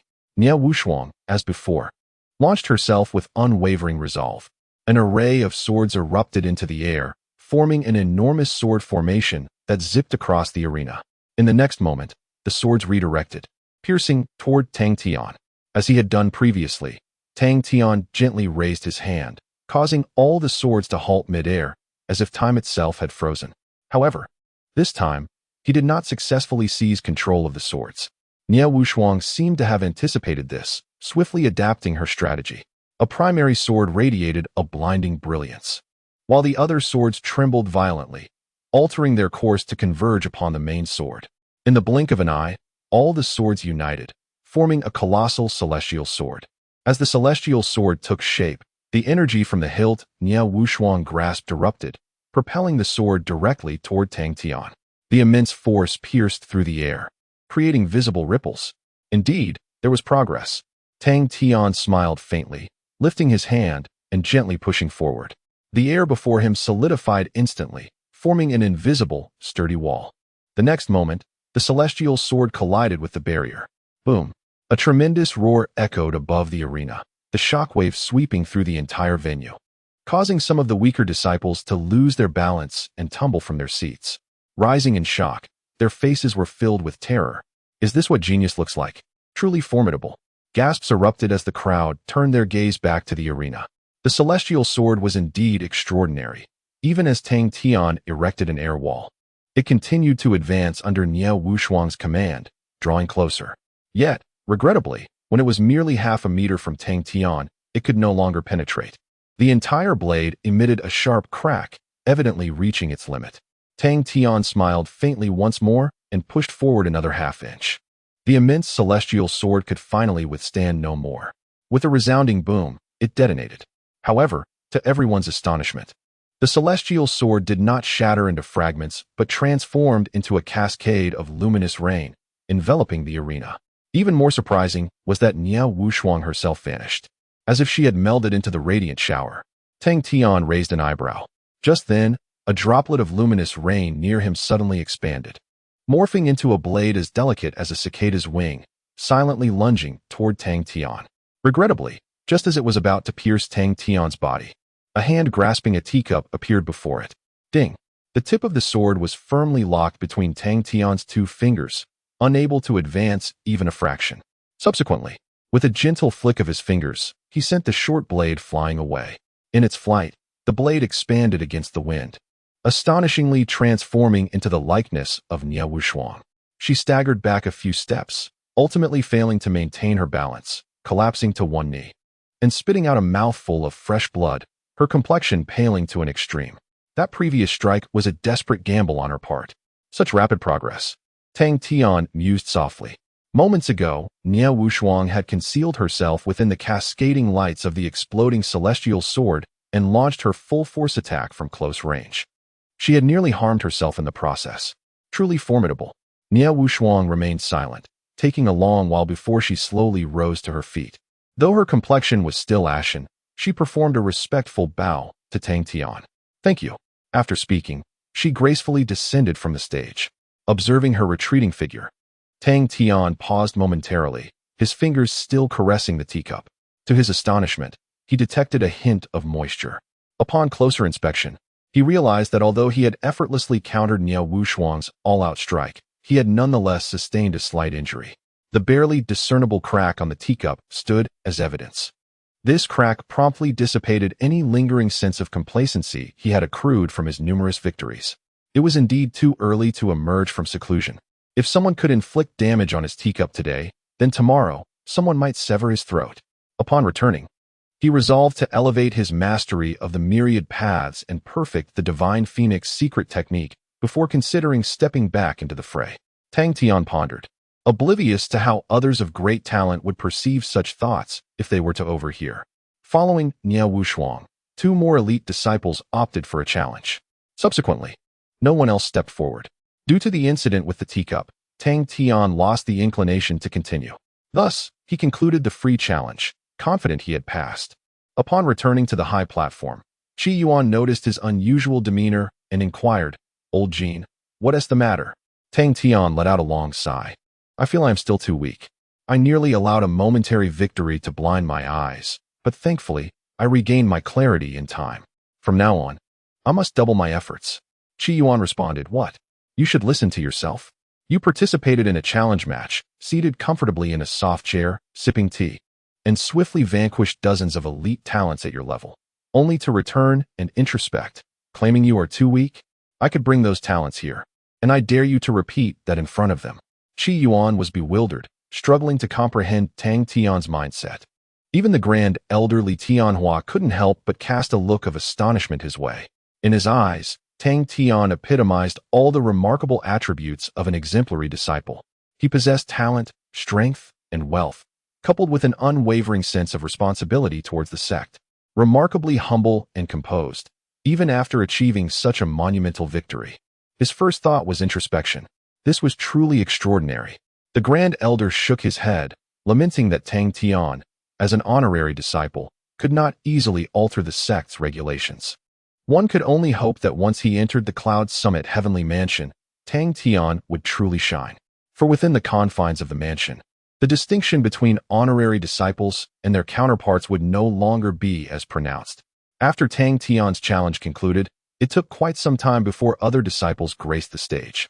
This time, 5 arenas opened simultaneously, initiating the formal selection process for core disciples. However, due to the explosive nature of Tang Tian's performance, the ensuing battles seemed rather lackluster. Failing to capture the audience's interest, Tang Tian sat upon the high platform, observing with casual detachment. He noticed Niao Wushuang, who, despite her injuries, still exhibited formidable prowess, effortlessly overcoming her opponent. He also witnessed the youthful disciple Qi, who, with a handful of spiritual plant seeds, deftly toyed with his adversary. Then there was Lin Yu, the once proud young woman, now reduced to mediocrity and in poor condition. Quickly, Tang Tian averted his gaze, since the moment he traversed into this realm. Any connection between them had been irrevocably severed. The challenge, involving thousands of participants, typically spanned several days. After a while, the Grand Elder and other senior members began to depart. Tang Tian, accompanied by Qi Yuan, also took his leave, formally handing over Li Hong and the others to him. "Rest assured, you shall not be disappointed," Qi Yuan assured him. Without further conversation, Tang Tian bid them farewell and returned alone to the bamboo pavilion. Seated beneath the ancient locust tree, he listened to the gentle trickle of water from the Nianchuan ancient well, and his heart found profound tranquility. For him, the selection was merely a brief interlude. Aside from revealing a glimpse of his capabilities, it offered little else of significance. The so-called goodwill from the higher-ups did not weigh heavily on his mind. At this juncture, what mattered most to him was his cultivation, resource points, and the path of myriad laws. These constituted the very essence of his survival in this world. After a considerable pause, Tang Tian took a deep breath and gazed skyward, fixating on that distant pinnacle. He vowed to reach it. Chapter 88. The situation in the heavenly capital. The selection tournament for core disciples lasted a full 5 days. During this time, the name of Tang Tian resonated throughout the Qinghua sect. He single-handedly challenged dozens of the most elite inner disciples, triumphing over them all with an overwhelming display of strength. Such a remarkable achievement is indeed a rare phenomenon in the annals of Qinghua sect's history. The most comparable figure from the past is none other than the illustrious Ling Luo fairy, who, over 2 decades ago, outpaced her peers by a considerable margin, leaving them in her wake, unable to catch up. It is said that her talent and constitution reached an unfathomable level, and she ascended to immortality before even participating in the 100 Sects tournament, led away by the heavenly capital. Now, Tang Tian seemingly embodies a similar grace. Yet, as discussions of his burgeoning fame proliferated, he chose once more to retreat into silence. After entrusting Li Hong and the others to Qi Yuan, he embarked on a solitary journey of cultivation. Sometimes he would be in the Zizhu courtyard, and at other times in the secluded meditation chamber of the Taoist training hall, remaining there for several days at a stretch. The innate talent of the child of destiny, combined with various enhancements to his physique and an abundance of cultivation resources, propelled Tang Tian's progress like a wild stallion breaking free. In just 10 days, he successfully advanced to the late stage of the nascent soul realm. Another fortnight passed, and he reached the pinnacle of the nascent soul. A few days later, a tremendous aura erupted in the Zizhu courtyard. When Tang Tian emerged from the meditation chamber, he had already entered the early stage of the transformation realm. Such rapid progress left Qi Yuan in a state of astonishment. "Old Jin, I feel you are now on par with those prodigies in the heavenly capital," he exclaimed in admiration. Curiosity piqued, Tang Tian inquired, "What is the heavenly capital like?" Tang Tian had long been intrigued by this powerful and enigmatic upper sect, especially as he would eventually journey there himself. Qi Yuan's gaze turned nostalgic as he spoke softly. "It is a true sanctuary for cultivation, a realm of immortals." He then turned to Tang Tian. "Immortals are quite formidable, but within the heavenly capital, they are merely on the lower rungs of the ladder, easily found in abundance. To be candid, had it not been for the vast scale of the heavenly capital's operations requiring numerous talents and my own modest advantages, I would never have been dispatched to Qinghua sect. Perhaps I am still just a minor steward within the heavenly capital." Tang Tian fell into contemplative silence. He understood the immense strength of the heavenly capital, yet it appeared even more formidable than he had imagined. "Why is the heavenly capital in such a hurry to expand?" he asked. Qi Yuan shook his head. "As a mere insignificant figure, how could I possibly know the affairs of the higher-ups? However, to my knowledge, The heavenly capital has not been established for long, merely a few millennia. However, the scope of its influence is vast and boundless. I, for one, have never ventured beyond. The Tianfu occupies an extensive area, comparable to hundreds of Qinghua sect, and its core membership is astonishingly large, at least in the realm of hundreds of millions. Tang Tian nodded in acknowledgement. Since arriving in this world, his perceptions regarding the cultivation realm have undergone significant transformations. Previously, he had believed that the cultivation world was expansive yet sparsely populated, assuming that a sect with 1 million disciples would be the sovereign of the entire continent. However, he later discovered that while the expanse is indeed vast and the population sparse, the total number of inhabitants is substantial. Within the Qinghua sect alone, the number of disciples exceeds 10 million, and when considering all associated personnel, it is comparable to the population of a nation. Moreover, sects similar to Qinghua are as numerous as the stars in the sky, countless beyond measure. The smaller sects are akin to grains of sand in a desert. Impossible to quantify. This figure only accounts for cultivators. The number of mortals is beyond estimation. The cultivation world is immensely vast, seemingly without boundaries. Regardless of how many reside here, it all appears sparsely populated.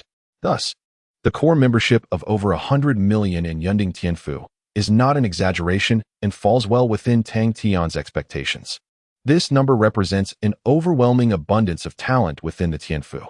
Should figures like Niao Wushuang or Gu Xiaoxue, who are paragons of the Qinghua sect, be cast into Yunding Tianfu, they would scarcely make a ripple. The Tianfu is divided into 10 major regions, each further subdivided into numerous smaller areas. Qi Yuan continued. In my time at the Southeast District's Yanming subdistrict, a remarkable prodigy emerged. He began his cultivation at the age of 10 and ascended to immortality by 15, unmatched in combat prowess.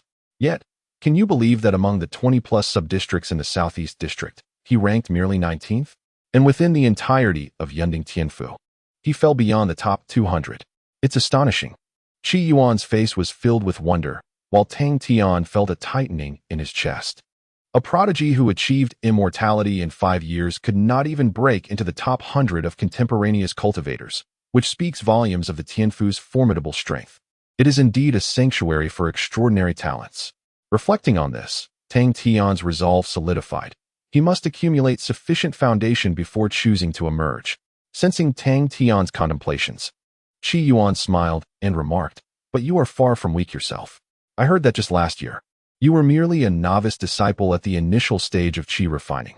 In just over half a year, you have already reached the realm of transformation. Such an achievement is sufficient to place you among the elite in a subdistrict of Yunding Tianfu. Moreover, your comprehension of the Tao is the most profound I have encountered. Indeed, most elder officials cannot match your understanding." Tang Tian smiled in response, but remained silent. His gaze would not be confined to a mere division. "How were you in the Tianfu during your youth?" Tang Tian inquired. Qi Yuan chuckled heartily and replied, "Although constrained by talent and various circumstances, I have yet to achieve successful transformation even after several centuries. Nevertheless, during that time, I was among the top 100 in my residing division. Many disciples with greater innate gifts were unable to match my practical combat abilities, which is precisely why I was chosen to come to the Qinghua sect." A hint of youthful pride surfaced on his face. Tang Tian smiled and said, "May I dare to request a demonstration?" After Li Hong and the others departed, he found himself devoid of companions for discussion. Having not engaged in combat for over a month, he felt quite restless. While he did not trust others, he was willing to test Qi Yuan's words. Of course, Qi Yuan laughed boisterously, rising to his feet and flexing his robust arms. "It has been many years since I last fought. It is a perfect opportunity to stretch my limbs. However, be warned, if I inflict pain, do not cry out for your parents." Tang Tian also stood up, smiling as he replied, "Then I must apologize in advance." With that, the two instantly clashed in combat. Chapter 89. As long as I remain immortal, Qi Yuan did not boast. Once the two commenced their battle, Tang Tian immediately felt the weight of pressure. This pressure was unlike that experienced during his previous encounters with Li Hong and his companions. It was a genuine, life-and-death struggle characterized by an overwhelming sense of urgency. If his previous skirmishes were mere exchanges of techniques, facing Qi Yuan was a true fight for survival. Qi Yuan's methods were not numerous. Yet each strike was executed with simplicity and precision, exhibiting remarkable efficiency devoid of unnecessary embellishment. In the initial phase, Tang Tian found himself thoroughly suppressed, unable to mount a counterattack, and soon suffered several tangible blows. It was no wonder that Qi Yuan had confidently proclaimed that Tang Tian would not be able to plead for mercy later. Had he been an ordinary cultivator, he would likely have collapsed and remained incapacitated. However, Tang Tian was anything but ordinary. His formidable divine phoenix physique, coupled with the extraordinary divine phoenix secret art, allowed him to recover swiftly from injuries, with no detriment to his combat prowess. This was the first instance in which he truly experienced the efficacy of the divine phoenix secret art in actual combat. As time progressed, he gradually acclimated to Qi Yuan's rhythm. The frequency of attacks against him diminished, and he even managed to execute a few effective counterstrikes. After a while, Qi Yuan delivered a powerful punch to Tang Tian's chest, and in response, Tang Tian seized the opportunity to kick him in the side, creating distance between them.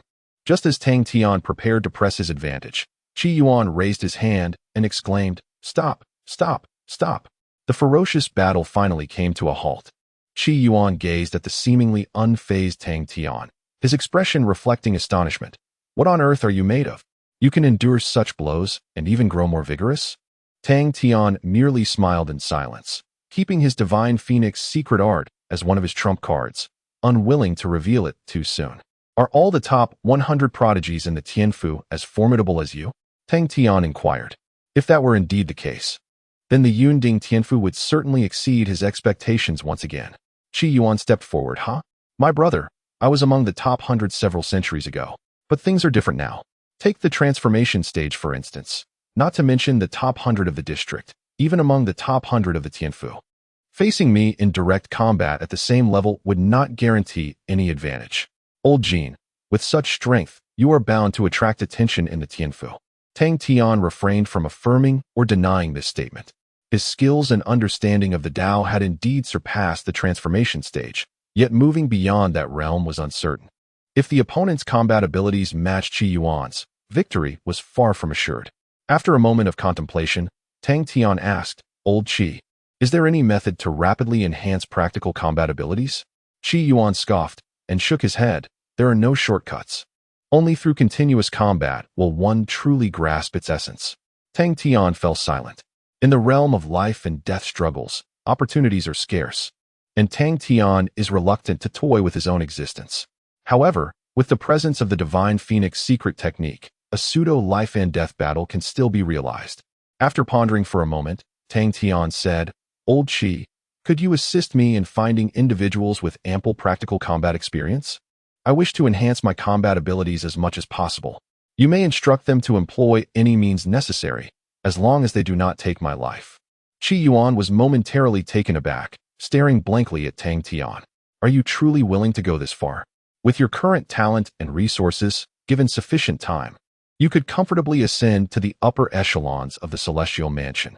Under its protection, no one could pose a threat to you." Tang Tian shook his head. Relying on others pales in comparison to relying on oneself. Only the power that belongs to oneself is of the utmost significance. "I implore you," Tang Tian urged. Ultimately, after much insistence from Tang Tian, Qi Yuan acquiesced. He repeatedly confirmed whether Tang Tian genuinely wished to reach the extent of "as long as I do not die." Upon receiving a definitive response, Qi Yuan could not help but exclaim, "What a madman! The prodigies within the Celestial Mansion would never anticipate the arrival of such an existence." "Very well, I shall make the arrangements for you." Tang Tian smiled broadly. When sufficient security is assured, one must embrace their madness. After a brief exchange, the two parted ways. Qi Yuan demonstrated remarkable efficiency. By the following afternoon, 10 formidable practitioners, exuding an aura of lethal intent, arrived at the purple bamboo courtyard. Upon inquiry, Tang Tian learned that they were Qi Yuan's direct subordinates, having fought alongside him for over a century and witnessed countless life and death scenarios, thus possessing exceptionally rich combat experience. Under Qi Yuan's guidance, they would come to the purple bamboo courtyard every afternoon to spar with Tang Tian.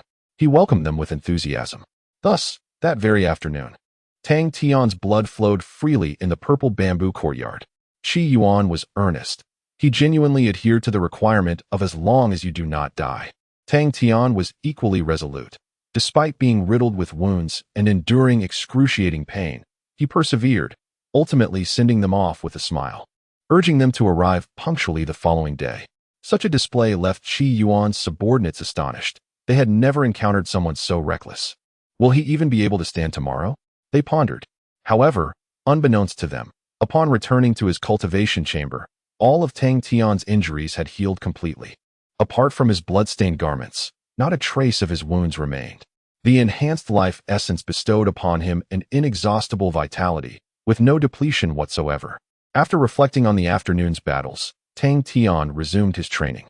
The next afternoon, when his subordinates beheld Tang Tian, unscathed and brimming with even greater fighting spirit, they were nearly speechless.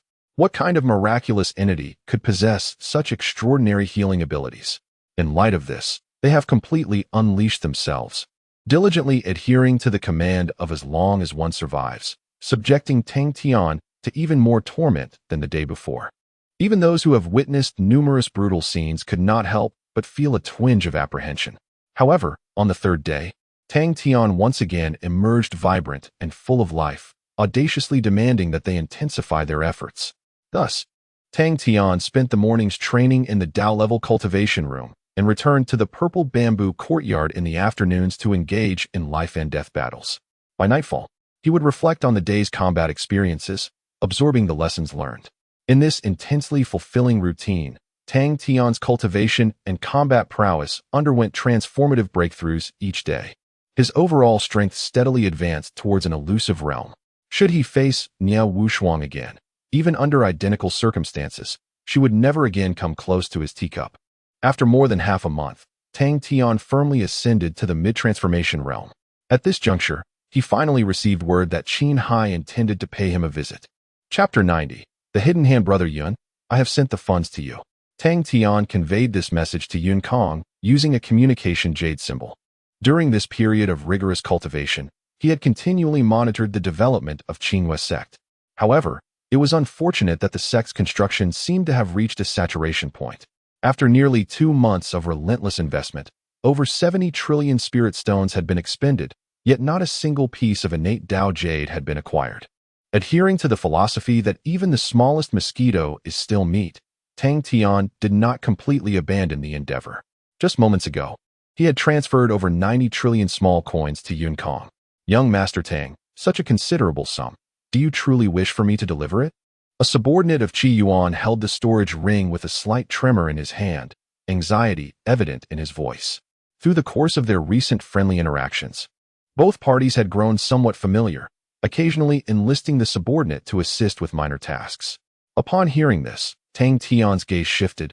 Is there some difficulty? If so, shall I offer you an innate Dao Jade as a tip?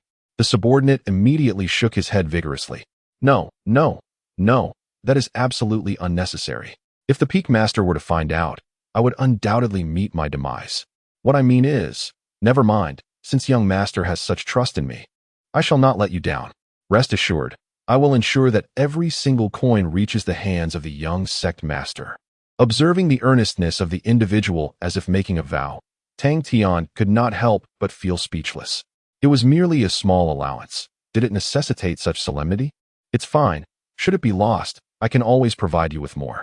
Hurry back swiftly. Do not delay today's training, Tang Tian instructed. The subordinate nodded earnestly and then departed from the Zizhu courtyard. It was still morning, yet Tang Tian chose not to practice in the dojo. Instead, he seated himself beneath the old locust tree, quietly awaiting something. Before long, the formation outside was activated, prompting Tang Tian to rise and open the formation. It was Qin Hai. Young Master Tang. Qin Hai saluted respectfully. There is no need for such formality. Tang Tian smiled, inviting him inside. Having not seen each other for several months, Qin Hai's demeanor had evidently transformed, exuding the poise of one in a high position. It appeared that following their last transaction, he had indeed gained sufficient standing within the Jin Yutang. Come, let us see what you have brought today. After a prolonged period of abstaining from spending, Tang Tian felt a surge of eagerness. Subsequently, Qin Hai produced 2 exquisite shumi rings. Upon opening one of the rings, Tang Tian discovered it contained a plethora of high-grade high-quality cultivation resources, a dazzling array of options available. The other ring was filled with an even greater variety of techniques, numbering over 10,000. However, it was unfortunate that the combined value of the two rings amounted to less than 200 trillion, similar to the previous occasion. It appears that Qi Bin was indeed correct. This amount has reached the limit for the Tingyun Chamber of Commerce in this region. To increase it further, alternative methods must be considered. The construction of Qingwei Gate has also reached a state of saturation. Tang Tian let out a slight sigh, realizing that if he wished to indulge in consumption in the future, he would have to venture to places like Yunding Tianfu. Not bad, Tang Tian remarked, as he stored away both rings and, rather unusually, opted for a one-time settlement. With newfound wealth, bolstered by investments from the sixth peak and various expenditures, his innate Dao Jade had surpassed 1,000 and continued to rise. Moving forward, he would leave resource acquisition to fate, focusing primarily on martial arts techniques, regardless of the channels through which they were obtained. Tang Tian inquired, "How is the investigation into Tianfeng progressing?" "I heard from Li Hong that there was a particularly noteworthy discovery." Qin Hai nodded affirmatively. "Indeed, since the conclusion of the last transaction, I successfully secured the position of steward at Jinyutang, and with the backing of Lord Qi Bin, the investigation has proceeded much more smoothly. I have indeed uncovered that prior to Tianfeng's arrival at Zizhu Courtyard, he had a clandestine meeting with Du Yuanqing. After that meeting, Tianfeng approached me, forcibly taking on the task of negotiating with you. Therefore, Du Yuanqing must certainly be aware of this matter." Tang Tian furrowed his brow slightly. He had no prior interactions with Du Yuanqing, and even at the last inspection meeting, Du Yuanqing had declined his financial support. So, why would he choose to create enmity through Tianfeng? "What was the noteworthy discovery you mentioned earlier?" Tang Tian asked. Qin Hai pondered for a moment before responding.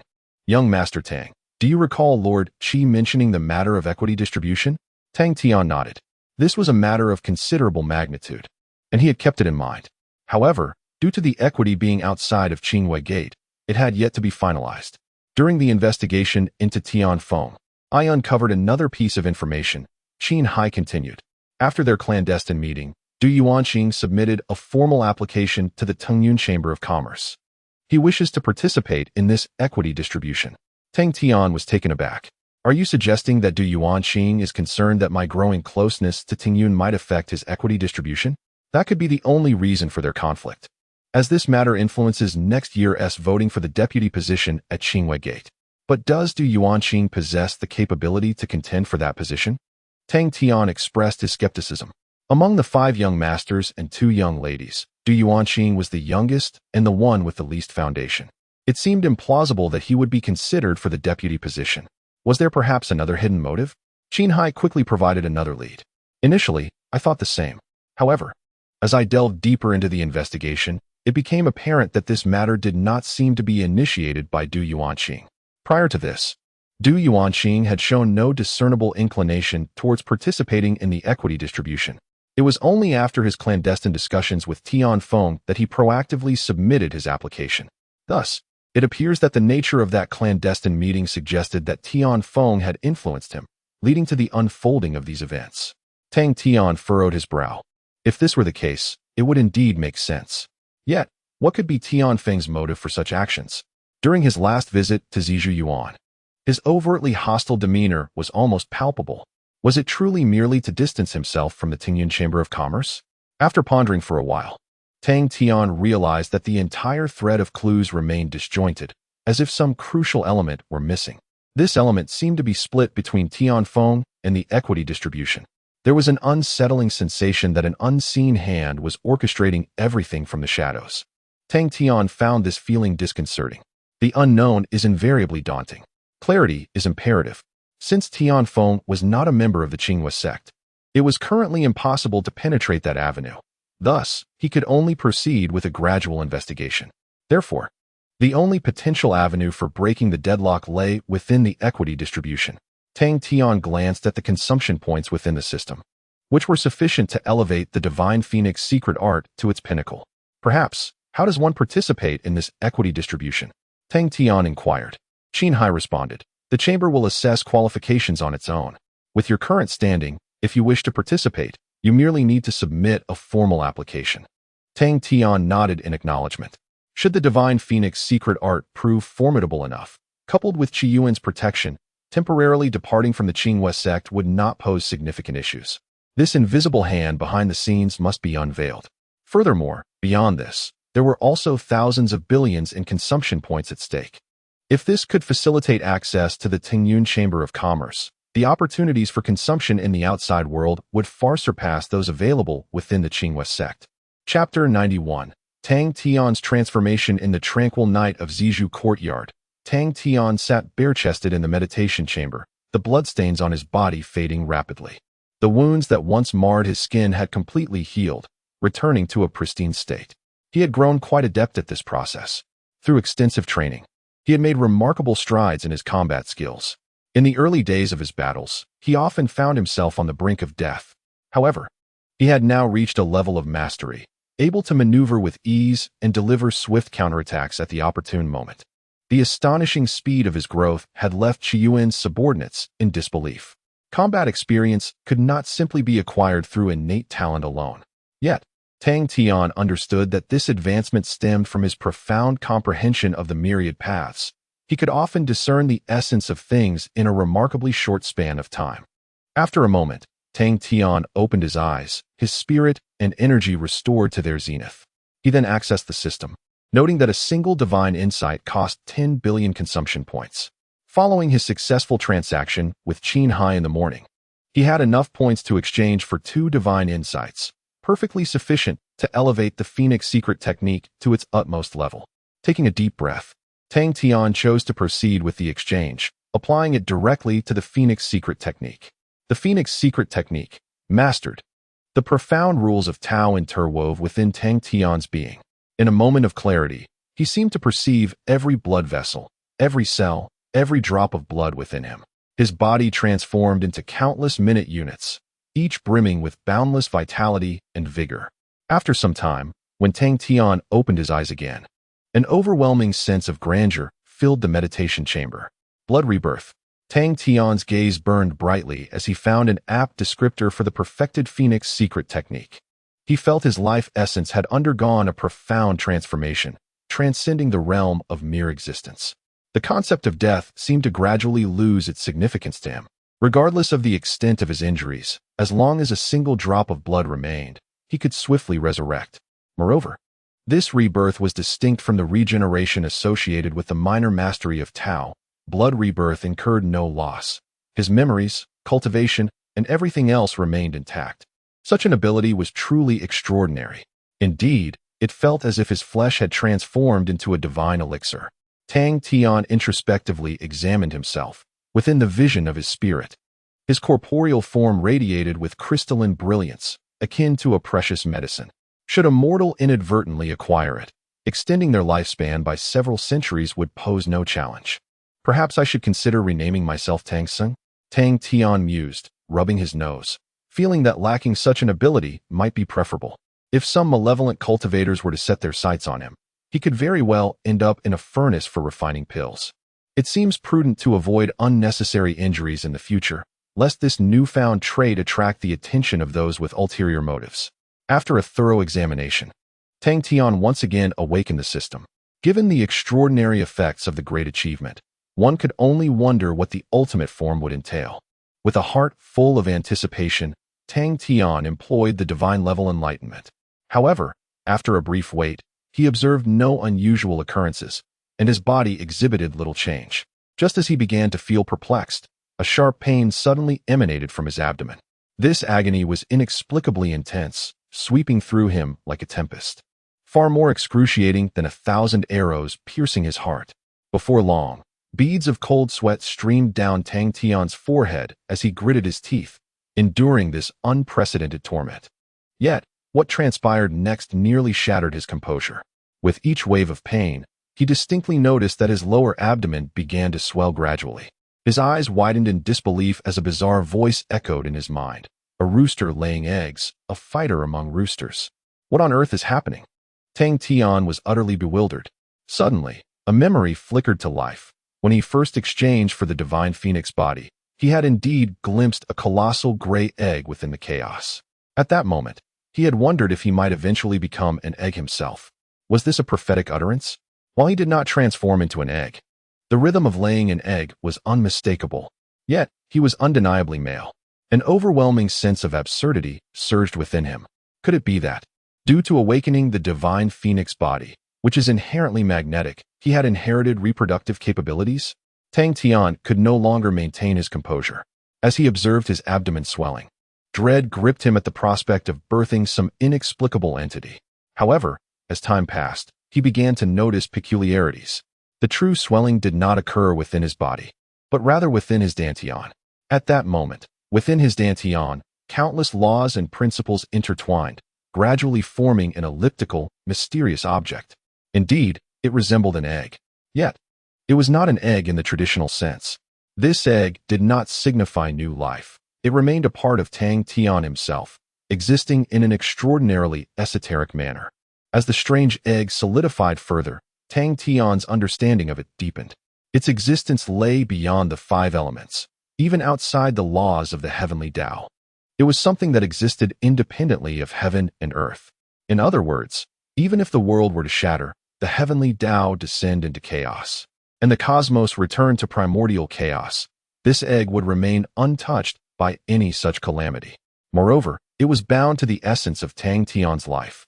Even if he were to perish completely, erased from this world by an omnipotent entity along with all traces and causalities, he could return anew through this egg. This was tantalizingly close to true immortality. Tang Tian could not help but let out a long sigh.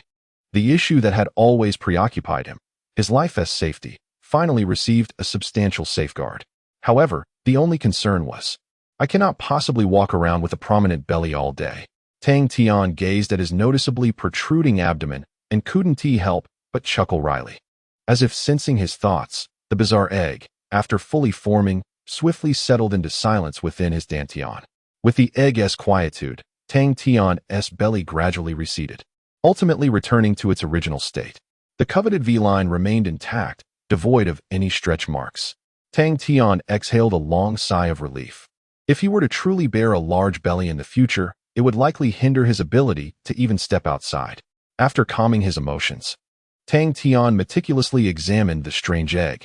He discovered that although the egg appeared to reside within his dantian, it had actually transcended the laws of this world, existing in a state beyond an independent realm. Apart from himself, no one could observe or explore it. Moreover, the egg itself seemed to be connected to chaos, continuously drawing life energy from it, which in turn fed back into the essence of Tang Tian's life. This was akin to having the entirety of chaos providing him with an unending supply of support, alleviating any concerns about life depletion. The extent of its defiance against fate had surpassed Tang Tian's comprehension. He only knew that the concept of death could now be removed from his vocabulary. A smile graced Tang Tian's lips. At last, he could truly unleash his potential. The distribution of power and countless other marvels awaited him. As he immersed himself in these thoughts, his cultivation steadily advanced, unbeknownst to him. Chapter 92. The visit of Lu Chonga, the ultimate form of the divine phoenix secret technique, indeed surpassed Tang Tian's expectations. It was quite frightening. He genuinely felt that had he been of the female gender, he might have laid an egg with a semblance of life. Fortunately, his greatest fears did not materialize. The existence of the peculiar egg was beyond the comprehension of even the heavenly Tao. Moreover, the egg's purpose alleviated all of Tang Tian's concerns, ensuring his safety in the most robust manner. In high spirits, Tang Tian contemplated a myriad of reckless endeavors. However, after reflecting, he regained his composure. He merely desired assurance and did not genuinely intend to engage in foolishness. Following his original plan, he resolved to proceed steadily. After some thought, Tang Tian retrieved the cultivation techniques that Xiangz had delivered that day. With some consumption points remaining, he could continue to comprehend the techniques. For strength is indeed accumulated gradually. Furthermore, he had discovered a means to acquire additional consumption points. He could now participate in the equity distribution of the Tingyun Chamber of Commerce without reservations and would merely need to invite Qi Yuan to join him. Tang Tian was also eager to unearth the shadowy figure stirring trouble behind the scenes, curious to discern what sort of fiend lurked within. The following day, he informed Xiangz of his decision to partake in the upcoming equity distribution. he would handle the registration and related matters. With over a month remaining until the equity conference commenced, Tang Tian immersed himself in cultivation and training. However, within just a few days, an unexpected visitor arrived at the Zizhu courtyard, Chonga. Upon activating the formation and recognizing him, Tang Tian was momentarily taken aback. Since their confrontation at the Woofing Exchange Conference, they had not crossed paths again. What could this individual possibly want with him now? Do you have business? Tang Tian inquired, lacking any intention of inviting him inside. Yet, Chonga seemed unfazed, smiling as he replied, "The young sect master sent me here. The sect's main peak has some expansion plans, and he wishes to discuss them with you." Tang Tian furrowed his brow slightly. Indeed, he had been involved in numerous sect construction matters recently, primarily to acquire more consumption points. However, he had never engaged with the main peak. Both Chonga and Tian Yangxing possessed substantial resources and did not require assistance from others. Why the sudden initiative to discuss matters? Though somewhat perplexed, he remembered the adage about not striking those who extend a friendly hand. Since Chonga appeared courteous and had even brought Yunkong along, it would be petty to dismiss him with a cold demeanor. Thus, Tang Tian allowed Chonga to enter the Zizhu courtyard. Upon reaching the old locust tree, Chonga surveyed the surroundings meticulously. Then, gazing up at the tree's expansive canopy, he sighed. This tree has grown too large. It obstructs all the sunlight in the courtyard. Pruning it would be beneficial. Tang Tian stood in momentary silence. Before this, others had visited the purple bamboo garden and expressed their evaluations. For instance, Prince Yu and Qi Bin from the Tingyun Chamber of Commerce. However, their assessments primarily focused on the cultivation environment within the garden, while Chonga surprisingly broached the subject of the tree canopy. What relevance does the shade have to you? It was sunny enough earlier in the morning. I prefer a cool atmosphere, remarked Tang Tian, as he placed the teapot on the stone table and gestured, "Please, have a seat." Chonga glanced at the stone table but shook his head with a smile, saying, "Never mind. I believe it would be more comfortable beneath the tree. I shall sit here, feel free." After uttering this, he walked to the base of the old locust tree, leaned against the trunk, sat on the ground, fanned himself, and stretched out his legs, exuding an air of leisurely enjoyment. Tang Tian regarded him with a bemused expression. What is wrong with this fellow? Adhering to the principle of hospitality, he chose not to comment further and seated himself at the stone table. So what are the thoughts of the young sect master? Tang Tian transitioned to the main topic. Chonga closed his eyes, feigning a brief slumber before slowly responding. The young sect master wishes to add a new set of meditation rooms within the dojo. However, the solution has already been determined and the funding is in place. I came here today to discuss this with you. Tang Tian paused, inwardly acknowledging the truth of his words. With Chonga and Tian Yangxing's financial resources, it was inconceivable that they could not manage such a matter. Why didn't you mention this sooner? Tang Tian inquired. Chonga chuckled. I was afraid you would refuse me entry. Tang Tian remained silent. Had Chonga not invoked the name of Yunkong, he indeed might have barred him from entering. Then let us converse, Tang Tian said, taking a sip of tea. Chonga fell into silence for a moment before continuing. During this period, you have been exceptionally active within the sect. Your presence is felt everywhere, except on the main peak, and you have monopolized the construction of the sixth peak. Do you aspire to compete for that position? Tang Tian suddenly understood. This was the crux of the matter. Indeed, he had invested significantly in various constructions lately, rapidly expanding his influence within the sect. Moreover, his generous approach had garnered widespread acclaim among the upper echelons of the various peaks. If he were to engage in competition, the evaluations regarding internal influence would undoubtedly tilt in his favor. Contemplating this, Tang Tian slowly responded. Do you believe me if I say I am not competing? Chonga turned his head. I believe you. Yet, I will still regard you as a potential rival. Tang Tian shrugged. That is acceptable. Regardless, you have already made your decision, rendering any answer meaningless. Chonga smiled faintly, then reclined in search of a comfortable position. Indeed, you are correct. No matter the circumstances, you have become my opponent, and thus any answer holds no significance. After a brief moment of silence, Chonga spoke again. Do you comprehend the significance of that position? Tang Tian savored a sip of tea, replying, Is it not a rank beneath 1 and above 10,000? Chonga shook his head. That is merely a superficial observation. Achieving that position, in a certain sense, equates to possessing the entirety of Qingyue sect. Henceforth, any disciples who enter Yunding Tianfu from Qingyue sect will become part of your own influence. Tang Tian furrowed his brow, realizing he was not well versed in this matter. However, since those disciples had already entered Yunding Tianfu, what significant relation could it have with the second-in-command of Qingyue sect?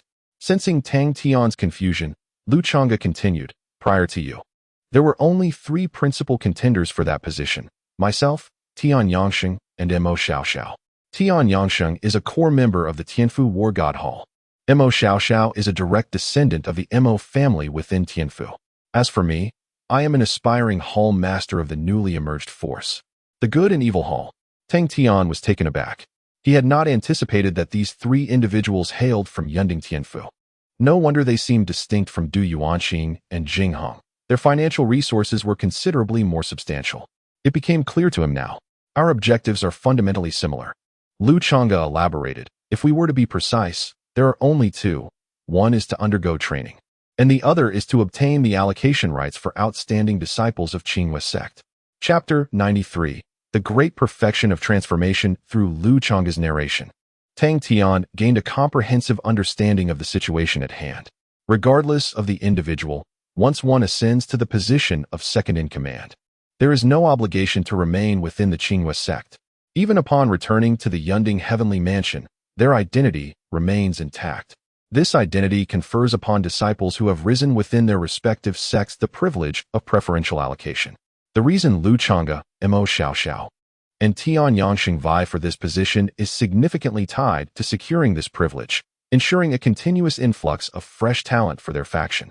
In essence, their return to Yunding Heavenly Mansion is inevitable. In contrast, figures like Du Yuanqing and Jinghong primarily operate within the confines of Qingyue sect and are unlikely to venture to Yunding Heavenly Mansion. Upon concluding the account, Tang Tian could not help but sigh, recognizing that even the esteemed young masters have their disparities. With the presence of Chonga and the others, the prospect of competition for that position is virtually non-existent for anyone else. Why share this with me? Tang Tian inquired. Chonga sighed softly. I wish to convey that the interests tied to that position are exceedingly intricate. This is not merely a struggle among our esteemed disciples. Internal sect dynamics, upper echelons, and various forces within Yunding Heavenly Mansion are all embroiled in this matter. Without sufficient foundation, a moment's negligence could lead to utter ruin. Tang Tian stroked his chin. Are you warning me? Chonga shook his head. I am merely stating the truth. In this courtyard, I prefer not to delve into excessive schemes and conspiracies. Since you have already become involved, it is imperative to comprehend what lies ahead. Tang Tian fell silent, unable to discern Chonga's true intentions behind these words. Was it a warning? An attempt at persuasion? It seemed neither. Compared to their previous encounter at the Woofing Exchange Conference, Chonga's demeanor appeared notably peculiar, lacking the depth and the sharply targeted emotional shifts that characterized their earlier discourse, as if they were merely engaged in casual conversation. After a moment of silence, Tang Tian queried, Are the 3 of you quite formidable within Yunding Heavenly Mansion? Chonga, eyes closed, replied slowly, We hold a respectable standing. The War God Hall, comprised of a few madmen, boasts few members, yet each is exceedingly powerful, wielding considerable influence within the mansion. The Emo family, an established clan from the inception of Yunding Heavenly Mansion, possesses an unfathomable depth. Our Good and Evil Hall, despite being established merely a century ago, has developed rapidly, amassing a substantial number of members and gaining a modicum of voice within the mansion. However, if one were to assess truly, the Emo family reigns supreme, followed by the War God Hall, with us trailing behind. Tang Tian expressed an understanding with a simple, "Oh." It appears that the contention among the 3 is indeed a contest of formidable forces. However, based on his current observations, Emo Shia Shao appears to be the weakest among the 3 in terms of overall strength. He expressed this concern. Chonga explained, The Emo family does not have a significant need for fresh blood. It is merely a matter of quantity over quality. Emo Shia Shao has come to Qingyue sect primarily for training. Tang Tian suddenly understood. It made sense now. No wonder Emo Shia Shao's focus has consistently been on the management of the southern peak itself, and her subordinates are utterly devoted, as if they have found their faith. After this exchange, the 2 fell into silence once more. Tang Tian found himself at a loss for words after Lu Chonga entered. He simply sat there with his eyes closed, seemingly enjoying the breeze. Several times, Tang Tian felt that this fellow had secretly dozed off, resembling someone gravely ill. You have nothing to do, but I still have matters to attend to. After a moment, just as Tang Tian was about to issue an eviction notice, Lu Chonga suddenly inquired, "Do you know why Zizhu courtyard has unexpectedly opened?" Tang Tian shook his head. "Why?" Lu Chonga replied, "You do not know? Zizhu courtyard has been closed due to past events. Its sudden opening is indeed quite peculiar." Tang Tian scoffed. "What is so strange about it? One cannot remain forever anchored in the past. Time moves forward." Lu Chonga abruptly turned his head, gazing at Tang Tian with a smile. "That is a wonderful sentiment." He then supported himself to stand and stretched luxuriously. "Ah, this feels delightful. I truly wish to take a good nap here." Tang Tian nonchalantly replied, "Go ahead and sleep. There's an empty room over there. If you don't mind its size, you can rest there." Lu Chonga shook his head. "Forget it. Don't think I can't see through you. You've been eager to send me away. Besides, I have many tasks to attend to." "You are right. Time does indeed move forward." With that, Lu Chonga opened his folding fan and leisurely strolled towards the door. Tang Tian remained seated, waving his hand to deactivate the formation outside. As Lu Chonga neared the entrance, he suddenly halted and said thoughtfully, "Tang Tian, if you truly decide to involve yourself in this conflict, I advise you to prepare mentally in advance. This is a war steeped in blood. Anyone could perish. Be cautious." With that, he seemed to revert to his usual self and gradually vanished from Tang Tian's sight. After Lu Chonga departed, Tang Tian waved his hand to close the formation. This unexpected visit left him filled with confusion. This individual is exceedingly strange, having rambled on without reason. Yet, Tang Tian sensed that he was not truly there for him. But he was the only one present. After pondering for a while, Tang Tian still could not discern any connections, ultimately shaking his head and dismissing the tangled thoughts. Although he had no particular thoughts about that position, the behavior of investment and consumption inevitably drew the attention of certain individuals. This was an unavoidable circumstance. Perhaps in the future, more conflicts and tumultuous events would seek him out. All he could do was to cultivate sufficient self-preservation abilities before the chaos arrived. Currently, his safety was amply secured. He could not afford to neglect his strength either, as it remained the sole foundation for his existence. Tang Tian's mind gradually settled into tranquility. Subsequently, he immersed himself in rigorous cultivation and training. The passage of over a month passed swiftly. Following a fierce tempest of spiritual energy, Tang Tian stepped out of his room. He had ascended to the pinnacle of the transformation realm. At that moment, he received a message from Qinghai. In 5 days, at the headquarters of the Tengyun Chamber of Commerce, the Equity Distribution Conference would officially commence. Chapter 94. Half-formed equity in the Zizhu courtyard. An atmosphere thick with murderous intent enveloped the scene. Several figures intertwined in a frenzied battle, each assault imbued with an exceptionally fierce momentum. The intent to kill almost palpable in the air, had it not been for the protective formation surrounding them. The other structures within Zizhu courtyard would have surely been reduced to rubble in an instant. Moments later, a brilliant flash of light erupted suddenly. Following this, a shadow was hurled backward, crashing violently against the formation's barrier before collapsing to the ground, blood spilling from its mouth. Subsequently, several more figures clad in black were sent flying, their combat capabilities utterly extinguished. Within mere breaths, only one figure adorned in a purple robe remained. Descending gracefully from above, it was Tang Tian. Through relentless training and practice over this period, Tang Tian's combat prowess had seen remarkable advancement. He was no longer the passive punching bag he once was.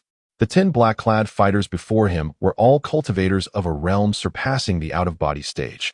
Elite warriors under the command of Qi Yuan. Yet now, even their combined strength was insufficient to match Tang Tian. Remarkably, after vanquishing them, he bore not a single wound. His breath steady and demeanor composed. Cough, cough. As Tang Tian landed, one of the black-clad men struggled to rise, exclaiming, "Young Master Tang, you are truly the fastest-growing individual I have ever encountered. Even Lord Qi, if restricted to the transformation stage, could not easily defeat us as you have." His face was a canvas of astonishment. In just over a month, Tang Tian had transformed from an inexperienced youth lacking battlefield experience into a seasoned and cunning warrior.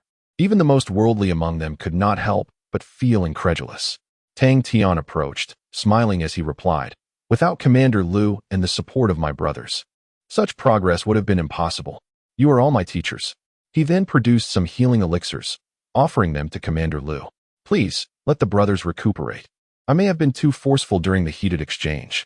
My sincerest apologies." Commander Lu accepted the healing potions with a smile, saying, "It is of no consequence. We have not enjoyed such a spirited bout in quite some time. This serves as a reminder not to underestimate anyone."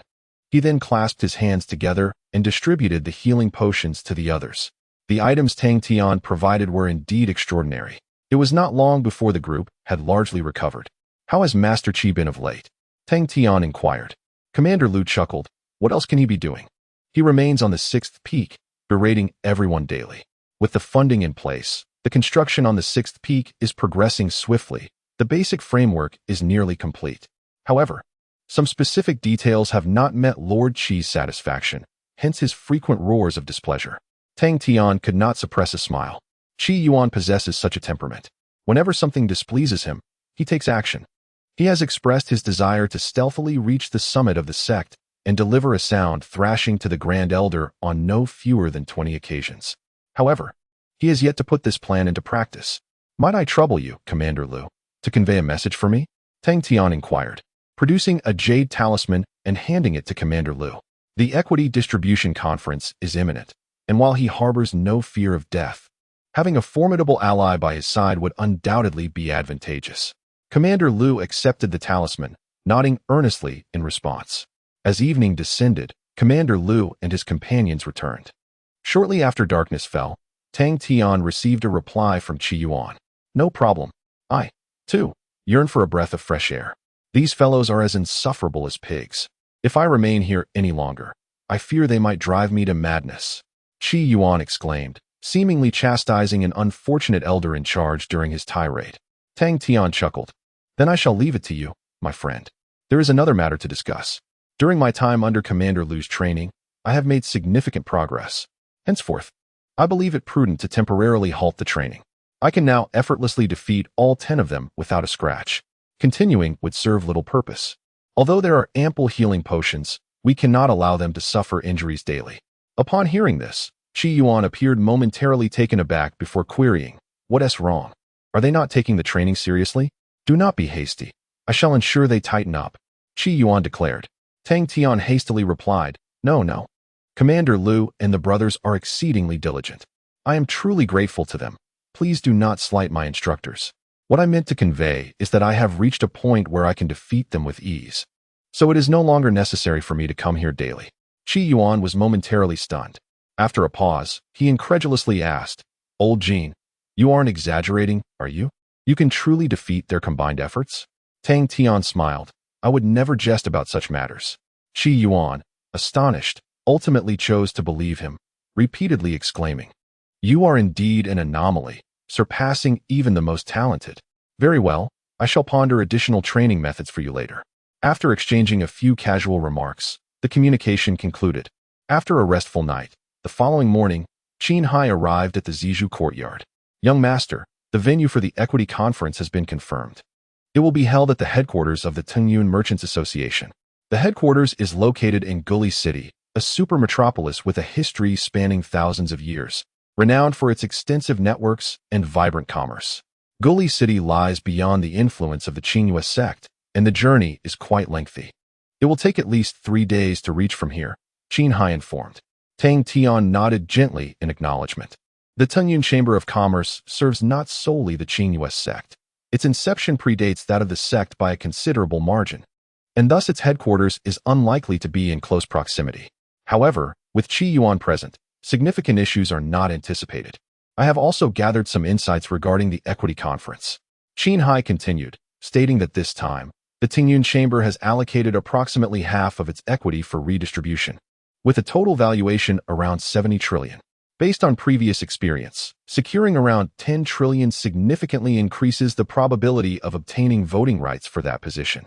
Nevertheless, if Du Yuanqing joins the fray, the situation becomes less certain. Tang Tian remained silent. Whether Du Yuanqing competes or not was of little concern to him. However, the half-equity of the Tingyun chamber amounts to 70 trillion, which implies its overall valuation exceeds 100 trillion. If one could acquire the entire chamber. Tang Tian shook his head, momentarily suppressing such thoughts. Acquiring such a vast organization is no trivial endeavor. It is prudent to first assess the situation before making any decisions. Chapter 95. Departing for Gully City. Subsequently, Tang Tian engaged in discussions with Qin Hai regarding the Tingyun Merchant Association and additional information about Gully City. Established over a millennium ago, the Tingyun Merchant Association is a colossal entity formed by the amalgamation of numerous small merchant guilds, families, and factions. Its headquarters is presided over by a being of transcendent power, which grants the association its voting rights. The influence of Tingyun Merchant Association signifies its standing among various external forces. Moreover, within the jurisdiction of Yunding Tianfu, it appears that there is more than just the Tingyun Merchant Association. However, due to Qin Hai's brief exposure to the higher echelons, he has yet to gather specific intelligence. What can be confirmed is that the other prominent merchant associations possess a comprehensive strength that is not inferior to that of the Tingyun Merchant Association. This realization sparked an idea in Tang Tian's mind. What if he could acquire them all? The headquarters of the Tingyun Merchant Association is located in Gully City, once one of the most influential super cities on the continent, until the expansion of Yunding Tianfu began. The rapid establishment of over 100 subordinate sects shattered the existing power dynamics, leaving the weaker factions as vassals of Yunding Tianfu. The strongest either submitted to the Tianfu or were eradicated, vanishing into the annals of history. Only forces like the Tingyun Merchant Association, with a moderate overall strength and a complex internal structure, primarily operating within the commercial realm, managed to survive. Yet, this survival is relative, as Yunding Tianfu further stabilizes. Their existence grows increasingly precarious, their sphere of influence continually constricted beneath the feet of this primordial beast. Once thriving, Gully City now faces a gradual decline. Although it remains prosperous, it cannot be compared to its former glory. This situation is a significant factor leading to the division of shares within the Tingyun Merchant Association. With more forces aligning with Yunding Tianfu, without strategies to attract external investment, disintegration is merely a matter of time. Upon hearing this, Tang Tian felt a stirring within. If this is the case, then the notion he harbored might indeed possess a degree of feasibility. In that regard, you shall stay here for the night. At dawn tomorrow, we will depart for Gully City, Tang Tian declared. Qin Hai nodded thoughtfully and replied, My lord, the journey to Gully City is considerable. I advise you to bring along some formidable guards. It would be prudent. After all, the outside world is not akin to Qinghua's sect, and there are times when petty thievery may occur. Additionally, it would be wise to prepare a decent flying artifact for swift travel. To clarify, when I mention a 3-day journey, I refer to the realm of transformation and above. Tang Tian's gaze remained tranquil. His current strength and realm, aside from Qi Yuan and his 10 trusted confidants, remained known to no one. Before participating in the selection of core disciples, Qin Hai had already journeyed to Gully City. Thus he remained oblivious to the subsequent events. His perception of Tang Tian's strength likely lingered at the level of the flag-seizing war, estimating him to be at most at the Golden Course stage. This explains the remarks he made. However, Tang Tian naturally refrained from providing any explanations and simply replied with a gentle smile. The guards have been arranged. They are quite formidable and should pose no issues. As for the flying magical treasures, have you forgotten the items you sold to me? Among those resources, there are several fine vessels. Qin Hai chuckled awkwardly. There were too many items in the trade. I must admit I have forgotten some. Since you are well prepared, I shall rest easy. Tang Tian nodded in acknowledgement. Subsequently, Qin Hai settled down in an empty room at the purple bamboo courtyard, while Tang Tian proceeded to the dojo to further consolidate his cultivation. He sensed that the threshold of achieving the consummate stage of transformation had begun to loosen. Early the next morning, Tang Tian took Qin Hai to the under-construction 6th peak. He had visited several times prior, and each visit revealed numerous new changes. This time was no exception. As they walked, they encountered an array of newly erected architectural facilities, pavilions, and towers that had taken shape. The entire 6th peak was abuzz with fervent construction activity. Upon reaching the summit, Tang Tian found Qi Yuan. who was overseeing the work with hands on his hips. "Hey, old Jean, come, come, take a look at the grand hall of the peak master that I designed." Qiyuan called out enthusiastically. Tang Tian approached, and upon observing the construction site, he was momentarily taken aback. Goodness, he thought, having seen the design blueprints. The building before him bore little to no resemblance to what had been envisioned. The grand halls of other peak masters were majestic and dignified. However, Qiyuan's design resembled the lair of some ancient ferocious beast. It was entirely black, with thick, twisted pillars that exuded a menacing aura, reminiscent of the biceps on Qiyuan's arms.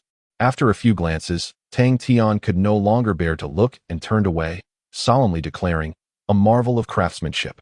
Truly, it was a design of genius, filled with elements that would bewilder the average person." Qiyuan beamed with pride, seemingly eager to elaborate on his thought process.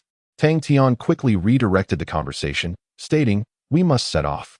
Our destination is Gully City, which requires several days of travel." Qiyuan paused, then remarked, "Gully City, indeed. It is a splendid place. The women there are particularly enchanting. It feels like it's been over 200 years since my last visit." Tang Tian was astonished. "It shouldn't be too far. For someone like you, half a day should suffice, right?" Qiyuan waved his hand dismissively. "You don't understand. The last time I went, I inadvertently demolished their city lord's residence and buried several cultivators who were in seclusion underground beneath the fiery magma. They were furious, clamoring for my demise, and forbidding me from setting foot in Guli City again." Tang Tian inquired, "What about now?" Qiyuan retorted, "Now it's fine. The celestial beings had been summoned back by the Tianfu to mine coal, and the others dared not act recklessly. If they provoke me, I shall raise their lord's estate once more." Tang Tian fell silent, suddenly realizing that bringing Qiyuan along might not be the wisest decision. However, it was too late to change personnel now. "Our primary purpose for this visit is to conduct business, and it would be better to maintain a cordial demeanor," Tang Tian asserted. Qiyuan waved his hand dismissively. "Fear not, brother. I know how to act with discretion. Had it not been for a particularly arrogant celestial from the lord's estate back in the day, I would not have demolished it. After all, I am a member of the Cloud Summit Tianfu. If some insignificant wretch dares to act defiantly before me, they need a lesson to understand that we are not to be trifled with." Observing his haughty demeanor, Tang Tian couldn't help but marvel at the advantage of having a formidable backing. Meanwhile, Qin Hai stood nearby, utterly astonished, pondering what kind of fierce guardian Tang Tian had acquired. "Shall we proceed?" Tang Tian suggested. Moments later, an opulent airship ascended from the peak of the sixth summit, swiftly soaring into the distance. Chapter 96. Observations on the journey. The howling winds roared as Tang Tian stood at the bow of the ship, gazing down upon the vast expanse of land below. The vessel soared at an astonishing speed, akin to the full-powered flight of a cultivator at the divine transformation stage. Yet, encasing the ship was a protective formation that shielded its entire structure. Thus, despite the tempest raging outside, the interior remained a sanctuary of tranquility. Beneath him, majestic mountains rushed by in swift succession. Tang Tian caught sight of formidable beasts exuding powerful auras, alongside a multitude of ordinary creatures frolicking through the forests. Additionally, he observed various human settlements, both large and small. In the vicinity of Qingwei Gate, most of these were cities inhabited by cultivators, where one could distinctly sense the intense fluctuations of spiritual energy. As they moved further away from Qingwei Gate, the number of these cultivation cities gradually diminished, giving way to an abundance of mortal towns. For the first time since his arrival in this world, Tang Tian experienced the vibrant essence of mortal life. He witnessed elderly farmers tilling the soil, women weaving fabric, and children chasing one another in playful abandon, their bare bottoms exposed to the world.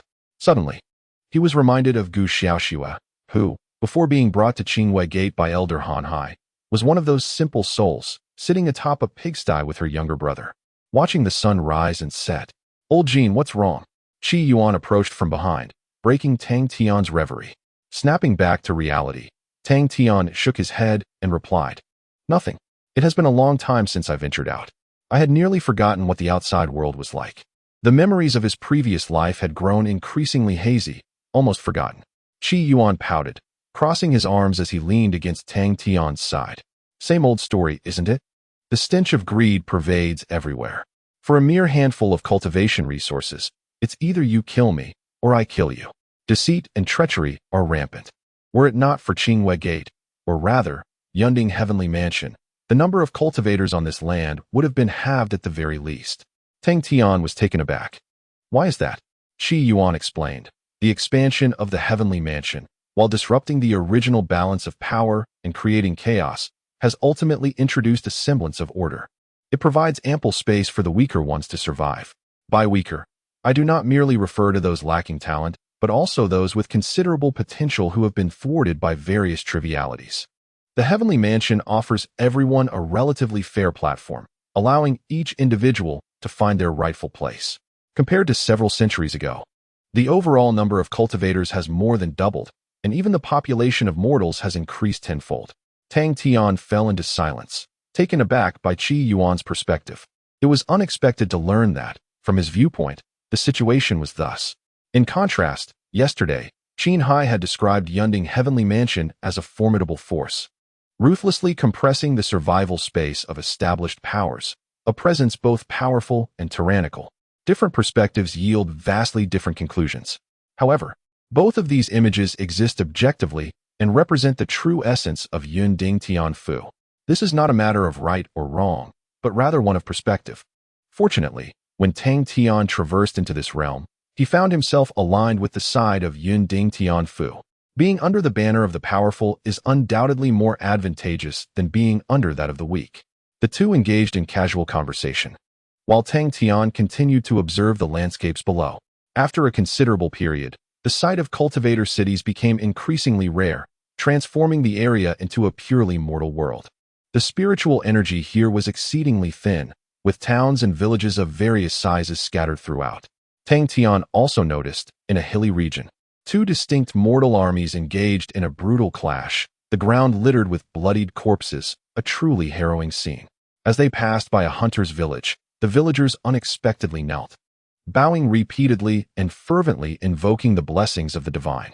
Some individuals had spent their entire lives within a radius of merely 100 miles, having never even heard of the cultivation world, let alone encountered any cultivators.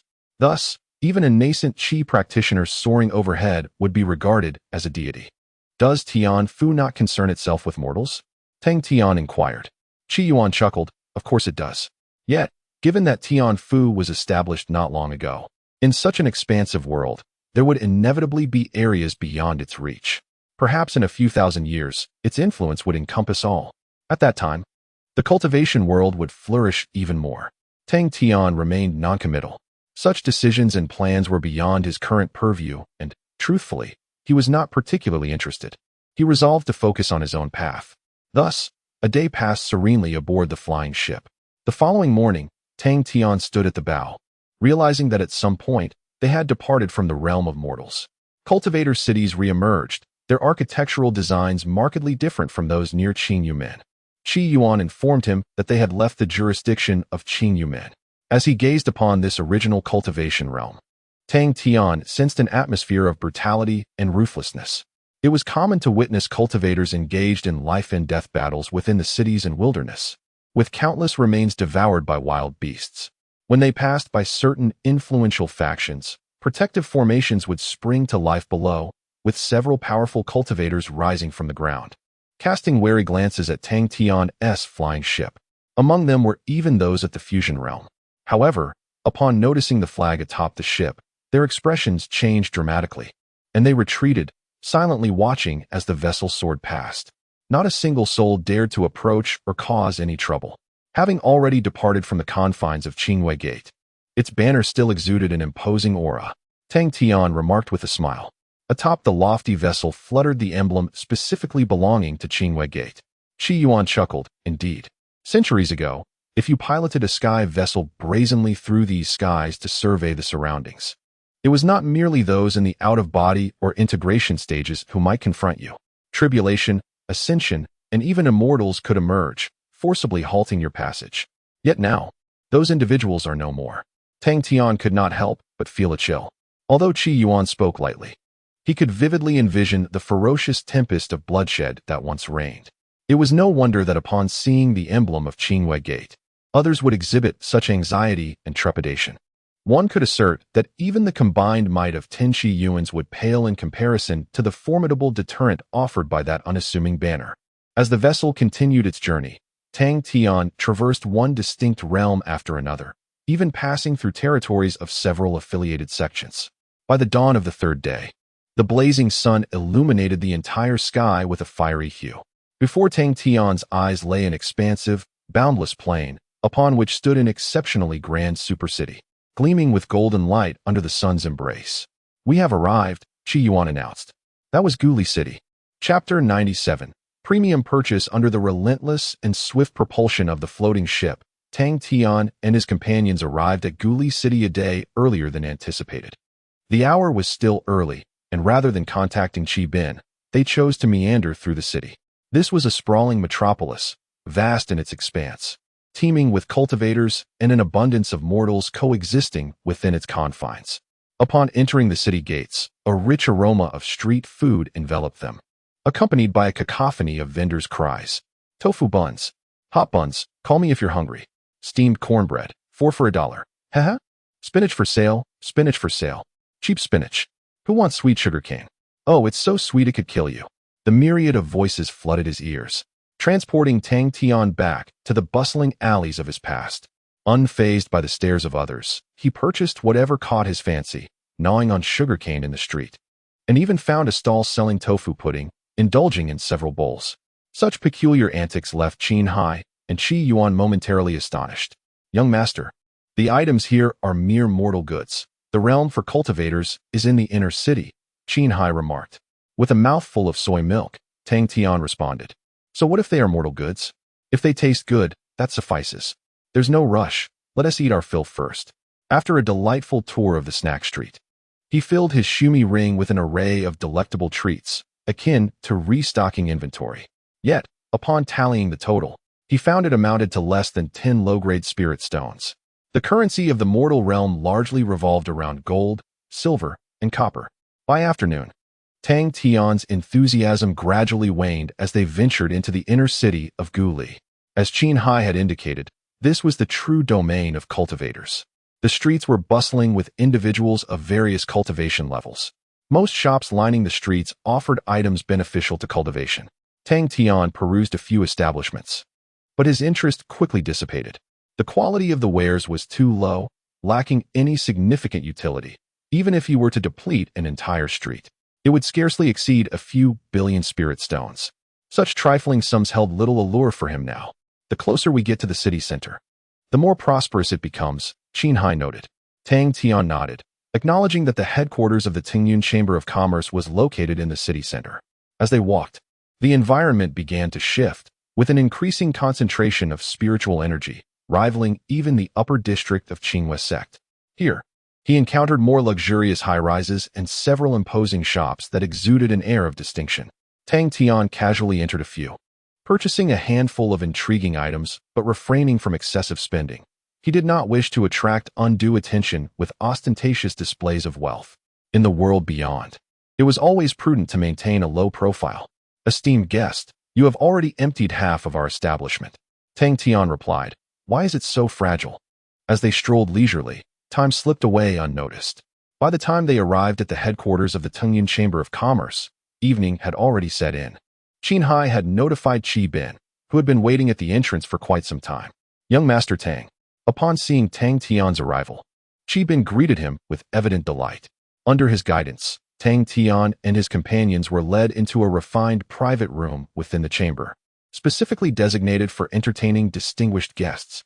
After exchanging pleasantries, Qi Bin began to elucidate the detailed procedures for the upcoming equity meeting. This round of equity consisted partly of voluntary transfers from existing shareholders and partly from certain unforeseen circumstances, for which the chamber had been entrusted to facilitate the sale. The transferred shares had largely been prearranged, thus our primary focus will be on the freely traded shares that are being entrusted for sale, which amount to approximately 4 trillion. Qi Bin stated. Tang Tian's brow furrowed. He had initially anticipated that 70 trillion would be available for trading, yet it turned out to be barely over half that amount. Though somewhat less than expected, it was still manageable. If the transaction were to succeed entirely, the coveted divine talents and exceptional physique would all be within his grasp. Can we secure all for Trillion? Tang Tian inquired. Qi Bin was taken aback and replied, Young Master Tang, do you intend to acquire the entirety? Tang Tian nodded affirmatively. Qi Bin, seemingly astonished, had not anticipated such grand ambitions from Tang Tian. After a moment's contemplation, he offered a wry smile. Acquiring all of it may prove to be somewhat challenging. As you know, young Master Du is also participating in this equity assembly, and I estimate his budget to be between 10 trillion and 15 trillion. Besides him, there are approximately another 10 trillion worth of shares that others have already set their sights on. Calculating the figures, Qi Bin concluded, thus, your trading range should lie between 15 trillion and 20 trillion. Tang Tian couldn't help but raise an eyebrow. Is it diminishing further? Without the prospect of reaching 20 trillion, he felt that this venture, fraught with risk, might not be worth the effort. Isn't this a free bidding process? How can it be preempted by others? Tang Tian questioned. Qi Bin elaborated. Though these shares are indeed released for free trade, the internal dynamics of the Tingyun chamber are quite intricate. Some individuals began strategizing early on and have already secured portions of the deal, resulting in this scenario. Tang Tian understood now. It appeared to be a matter of connections. Yet, such connections are often the most unreliable of entities. He firmly believed that should the stakes be sufficiently enticing, there would undoubtedly be individuals willing to realign their interests toward him. Pondering this, Tang Tian mused, having been with the Tingyun chamber for many years. You must possess your own channels as well? Qi Bin smiled. Indeed, while not on par with those veteran stewards, I have my own circle. Young Master Tang, are you suggesting? Tang Tian nodded. Precisely. I wish to acquire as many shares in the Chamber of Commerce as possible. If you can assist me, I shall be most grateful. Qi Bin pondered for a moment and replied, although it is somewhat late now, it is not impossible to proceed. However, if you truly wish to do so, you will inevitably need to invest a considerable amount of spiritual jade. Obtaining them from others will certainly require a markup. Yet, as long as it remains within the system's permissible limits, there should be no issue. After a moment of contemplation, Tang Tian inquired, what would be the extent of the markup? Qi Bin responded, for those that are relatively easier to acquire, the markup will likely range from 5 to 20%. For the more steadfast ones, I estimate it to be around 20 to 30%. Any higher than that, I believe, would be unnecessary. Tang Tian nodded slightly. Based on his experience from numerous transactions, he understood that the system's baseline for a normal trade is approximately 50% markup. Thus, this matter falls well within an acceptable range. Gently tapping his fingers on the table, he stated, I can accept any markup within 40%. There is no need for you to deliberately lower the price. As long as it does not exceed 40%, I shall take them all. Qi Bin appeared momentarily taken aback. He had assumed that Tang Tian was merely vying for voting rights. However, witnessing his approach, it seemed that the situation was perhaps not as straightforward as he had envisioned. I will do my utmost, Qi Bin declared earnestly. Chapter 98. Taking initiative after a brief conversation, Qi Bin departed from the private room. Only one evening remained before the commencement of the equity meeting, and he needed to seize the moment. Tang Tian, on the other hand, continued to sit in the elegant chamber, sipping tea. At this juncture, Qi Bin effectively acted as an intermediary, diligently attending to all of Tang Tian's requirements. In due course, Tang Tian would merely need to compensate him with a nominal intermediary fee, which fell well within the system's recognized parameters, thus sparing him any unnecessary expenditure of energy or resources. He merely hoped that Qi Bin's network was sufficiently expansive to secure a larger portion of equity.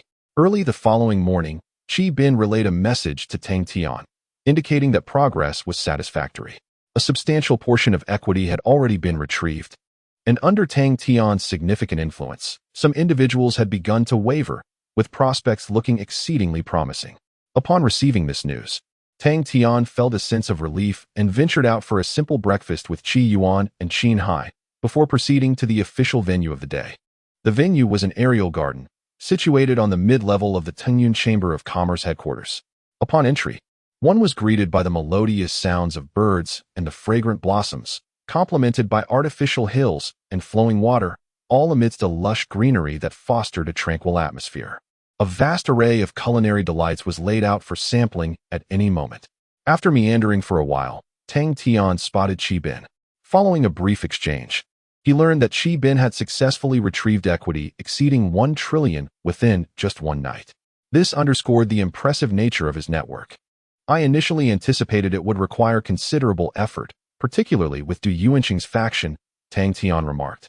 Qi Bin chuckled lightly, you won't believe it. But the portion of equity taken by Du Yuanqing was the easiest to reclaim. I merely assured them of a 0.5% premium, and a significant portion was promptly returned.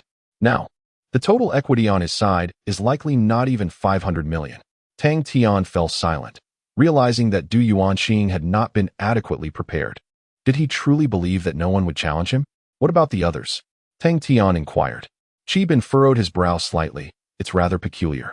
There remains over 1 trillion in equity that is remarkably steadfast. Even a 4% premium has not persuaded them to switch allegiances. It appears a wealthy and enigmatic benefactor had secured their commitments long before. Tang Tian pondered for a moment and shook his head. Let it be. Business thrives on mutual satisfaction, and I have no desire to forcibly alter others' convictions. As long as we exceed 2 trillion, it suffices. After all, I am not genuinely interested in the so-called voting rights of the Tingyun Chamber of Commerce. Subsequently, the group leisurely convened, and Qi Bin outlined the day's agenda for them. The equity conference differed significantly from an auction. Both buyers and sellers were not required to present themselves in person. Instead, representatives from the Tingyun Chamber of Commerce would facilitate the transactions and negotiations. For instance, if the first shareholder possesses an astronomical equity of 100 trillion and wishes to sell it for 110 trillion, the responsible party will disseminate this price to all potential buyers. Each buyer, based on their own requirements, will confirm whether to proceed with the transaction. If they do affirm the transaction, it can unfold in several scenarios. In the absence of competition, the trade will be executed effortlessly. However, should there be contenders, a blind auction mechanism will ensue, wherein all competitors are granted but a singular opportunity to submit a blind bid. Following this, the seller will independently decide whom to engage in the transaction with. This is instituted to mitigate any malicious price inflation or disputes. After hearing this, Tang Tian expressed a profound admiration for the so-called blind auction mechanism. It simplifies matters considerably should competitors arise. He could swiftly offer a price 50% above the asking price, and if the deal is struck, splendid. If not, so be it, clear and straightforward. The group continued to discuss various details of the conference. As time progressed, the garden became increasingly populated. Those present today were undoubtedly individuals of considerable stature or substantial wealth, essentially the upper echelons of this continent's management. Suddenly, among the throng, Tang Tian spotted a familiar figure, Du Yuanqing. Du Yuanqing, beaming with vitality, was surrounded by a cadre of affluent and powerful individuals, appearing to relish the attention. However, Qi Bin quietly informed him that roughly half of those congregating around Du Yuanqing had already indicated their allegiance to Tang Tian. Observing the proud youth, Tang Tian couldn't help but reflect on the disparities among the elite. Du Yuanqing seemed to pale in comparison to figures like Lu Chonga and Jing Hong. This led him to ponder why Du Yuanqing would deliberately choose to antagonize him. Tang Tian found himself perplexed. Just as he was lost in thought, Du Yuanqing glanced over and, upon spotting Tang Tian, momentarily froze before approaching. Tang Tian, what brings you here? His tone lacked any semblance of civility. Tang Tian, unperturbed, replied coolly, if you can be here, why can't I? Du Yuanqing squinted at Qi Bin and remarked, do you aspire to contest for that position as well? A rather audacious ambition, I must say. It is not merely a matter of wealth. Tang Tian slightly furrowed his brow, bemused by this individual's lack of depth and inflated self-assessment. Just because I lack the opportunity, does that imply you possess one? This does not concern you, Tang Tian asserted. Let us follow our respective paths without interference.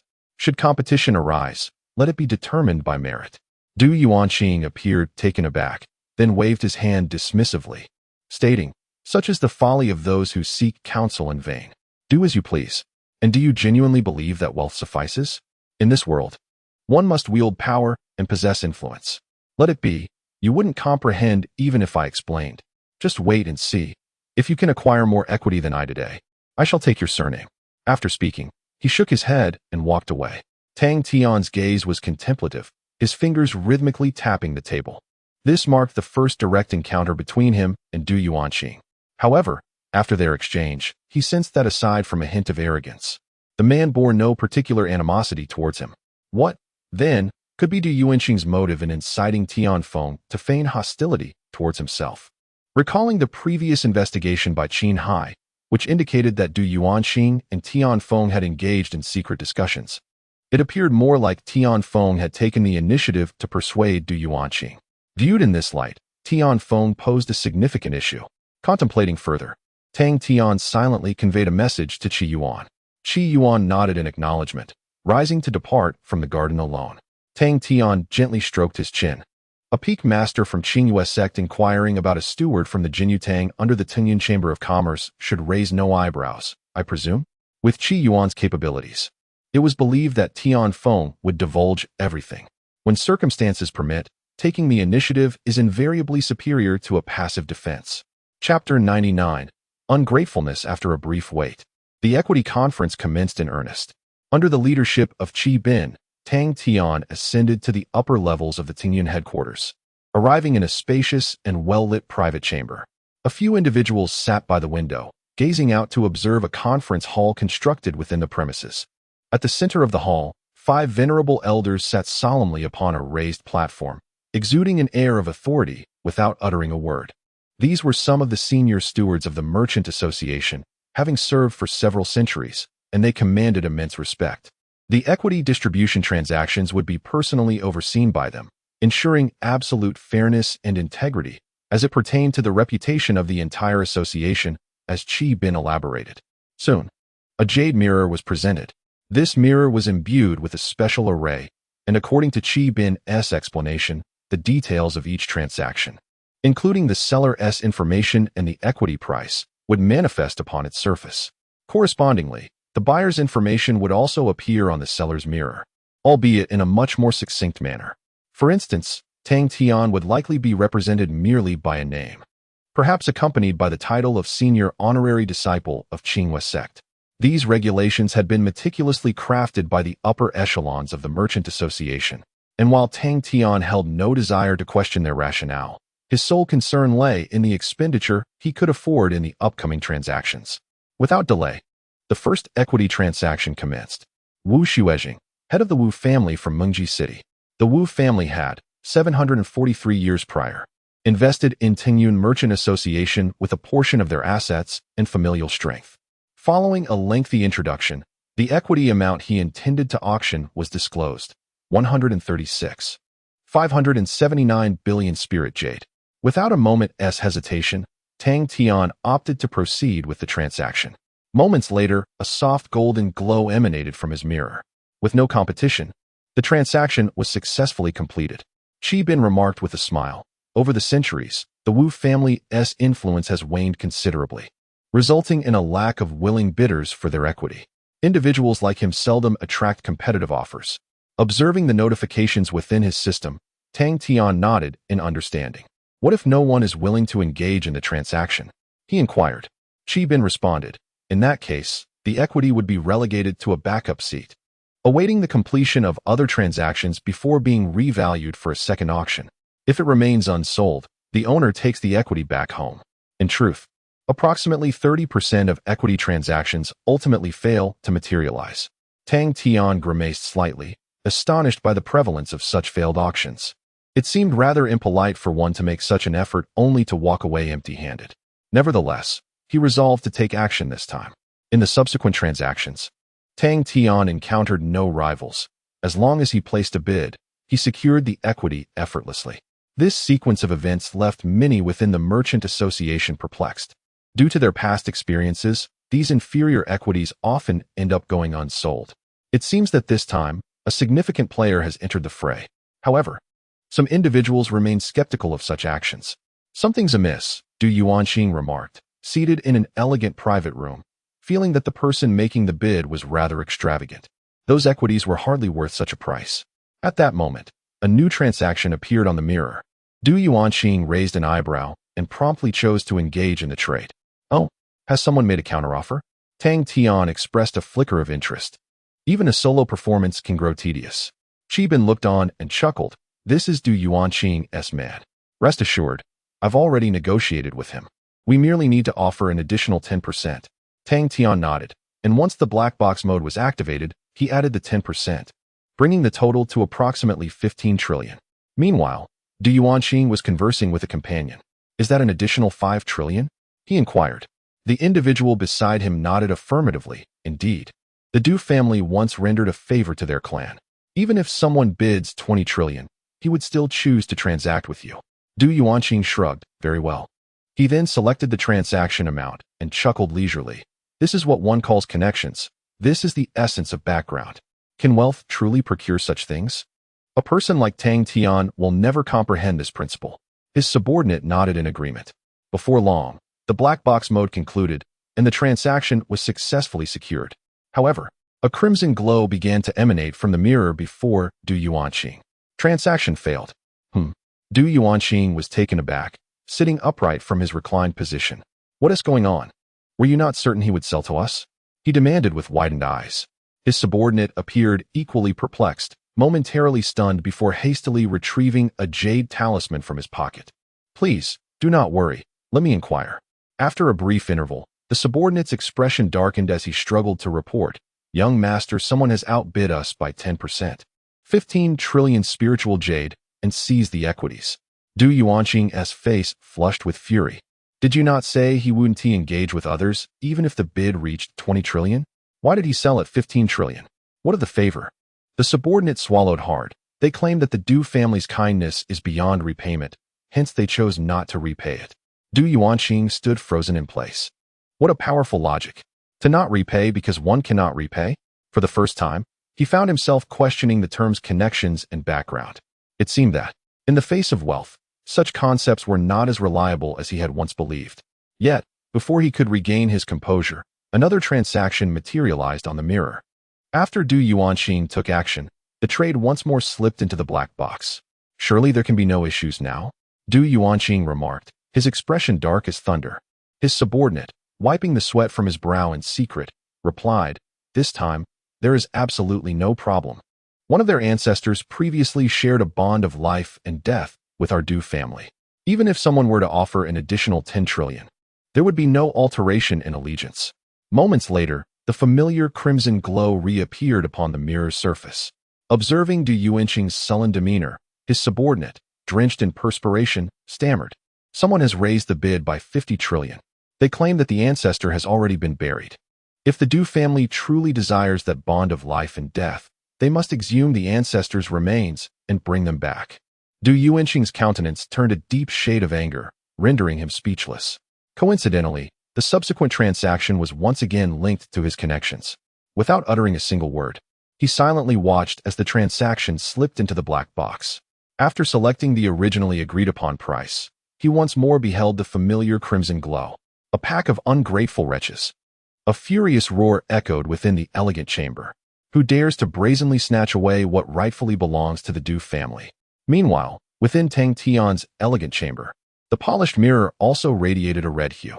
This shouldn't be. Qi furrowed his brows and remarked, a 40% increase. He could not possibly choose Du Yuanqing again. Either Du Yuanqing, in a fit of rage and humiliation, has raised the stakes further, or a more formidable figure has intervened. Tang Tian stroked his chin thoughtfully. Who could it be? Chapter 100. The disappearance of Tian Feng. The equity transaction remains ongoing. What was once a seemingly assured deal now leaves Tang Tian frowning after several setbacks. It is evident that other parties have intervened. Qi also appeared to be taken aback, as this matter seemed to exceed his initial expectations. Could it be that enigmatic figure? Prior to this, he had learned that a portion of the equity had been seized by a mysterious individual. However, he remained unaware of the identity and intentions of this person. Initially, he believed that this individual was merely after specific shares, but it now seems far more complicated, having taken shares that originally belonged to Du Yuanqing, which were later acquired by Tang Tian. The involvement of a third party is indeed irksome. Tang Tian shook his head and stated decisively, for all subsequent transactions, regardless of ownership, let us increase the price by 50%. Qi was momentarily stunned. Young master, if that is the case, the amount of Lingyu you will need to spend is no small sum. Even if they were to secure 2 trillion in equity, it would require an additional 1 trillion, which he deemed an unwise investment. Even if they successfully obtained the voting rights, the deal would hardly be advantageous. Yet, he could not fathom Tang Tian's true intentions. The purpose of Tang Tian's expenditure was merely for the sake of indulgence. Naturally, he would never disclose this motive to Qi Bin. I detest having what is rightfully mine snatched away by others. Spending money is simply for pleasure. If I am not pleased, then others may as well not be. Having spoken, he promptly increased the bid by 50% within this clandestine auction. Qi Bin, taken aback, had not anticipated that Tang Tian was such a capricious billionaire. However, this was of little concern to him. For him, the more they sold and the higher the price, the better. After placing the bid, the group awaited the outcome in silence. Meanwhile, in a uniquely elegant private room, the seller of this transaction contemplated the bids before him, caught in a strenuous decision. Du Yuanqing's connections were minimal and did not warrant such a considerable exchange of benefits. What manner of individual is Tang Tian, possessing such formidable financial resources? Previously, he had mentioned a 20% increase, yet now he had escalated it to 50%. This amounted to over 100 trillion. The seller's gaze fell upon the third name, and then there is him. Although he was purchasing at the original price, the power he represented could not be underestimated. The seller wrestled with his thoughts, his attention oscillating between Tang Tian and the third buyer, finding it difficult to reach a conclusion. Soon, the critical moment arrived. If a decision was not made promptly, the transaction would be deemed automatically forfeited. Ultimately, he gritted his teeth and declared, "It shall be you." He then extended his finger, opting for Tang Tian's offer. The future is undoubtedly important. Yet the most pressing issue at home remains the acquisition of Lingyu. With ample Lingyu, I could seek other avenues for support. My apologies. Before Tang Tian, the surface of the mirror radiated a golden light, signifying the success of the transaction. It appears to be quite useful after all. A faint smile graced Tang Tian's lips. Meanwhile, within Du Yuanqing's chamber, the atmosphere had thickened into a palpable tension. The current circumstances diverged drastically from their expectations. In another elegantly appointed room, a lean yet formidable figure clad in black furrowed his brow. Had Tang Tian been present, he would have recognized this individual as Tian Yangsheng, one of the 5 esteemed sons of the Qingyue sect. Raise the bid by 50%, Tian Yangsheng stated coldly. Has Du Yuanqing lost his senses? However, a subordinate beside him bowed and reported, "Young master, the individual acquiring the shares is not Du Yuanqing. According to our informant, it is the 6th peak's eldest son, Tang Tian." Tian Yangsheng paused in astonishment. Tang Tian? I have no prior connection with him. Why would he deliberately obstruct my plans? After a moment of contemplation, the subordinate continued, "Young master, not long ago, Lu Chonga personally visited Tang Tian at the Zizhu courtyard. They engaged in a lengthy discussion." Tian Yangsheng's brow knitted further. This clarified everything. Lu Chonga was his principal and most formidable rival in the pursuit of that position. He never anticipated that Lu Chonga and Tang Tian had already forged an alliance. Should we continue to increase our bid, even with Tang Tian's 50% raise? The subordinate inquired. Tian Yangsheng shook his head. No, that's excessive. It's quite burdensome. Du Yuanqing was already aligned with Lu Chonga, and now that Tang Tian has joined forces with them, the likelihood of our plan succeeding has diminished significantly. By raising the bid by 50%, it seems Du Yuanqing is resolutely determined to seize control of the Tingyun Chamber of Commerce. The subordinate remained silent. Such a price indeed exceeded their initial projections. Let us adhere to the original plan. Since Lu Chonga seeks to undermine me, I shall not allow him to secure his position so effortlessly.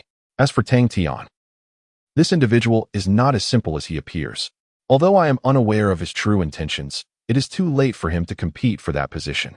Unless he possesses the financial means to acquire the entire Tingyun Chamber of Commerce, which is an impossibility, Tian Yangsheng remarked coldly. Unbeknownst to Tang Tian, who had just completed his transaction, events were unfolding beyond his comprehension. His time within the Qingyue sect had been brief, and in terms of influence, he was certainly overshadowed by figures like Lu Chonga and Tian Yangsheng, who had established themselves over many years with intricate connections.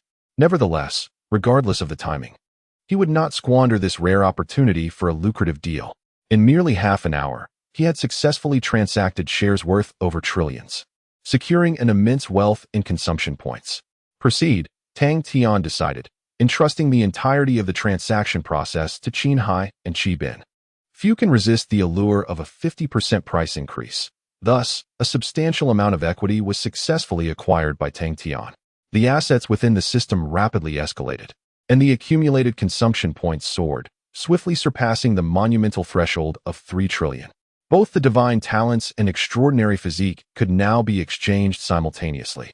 Should no unforeseen circumstances arise, it is expected to reach approximately 4 trillion, considering it was purchased at a 50% premium.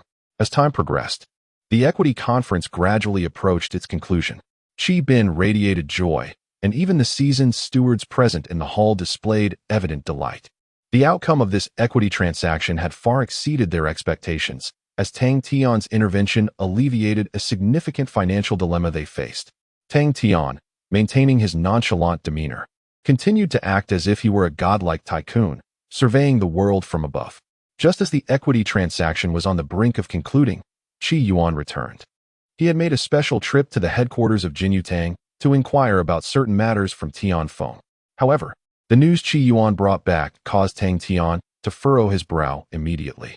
Tian Feng had mysteriously vanished just before the equity conference commenced. Chapter 101. The president of the Chamber of Commerce. It was as if he had vanished from existence, leaving no trace behind. Qi Yuan felt a surge of frustration. He had anticipated this task to be straightforward, yet it had somehow gone awry.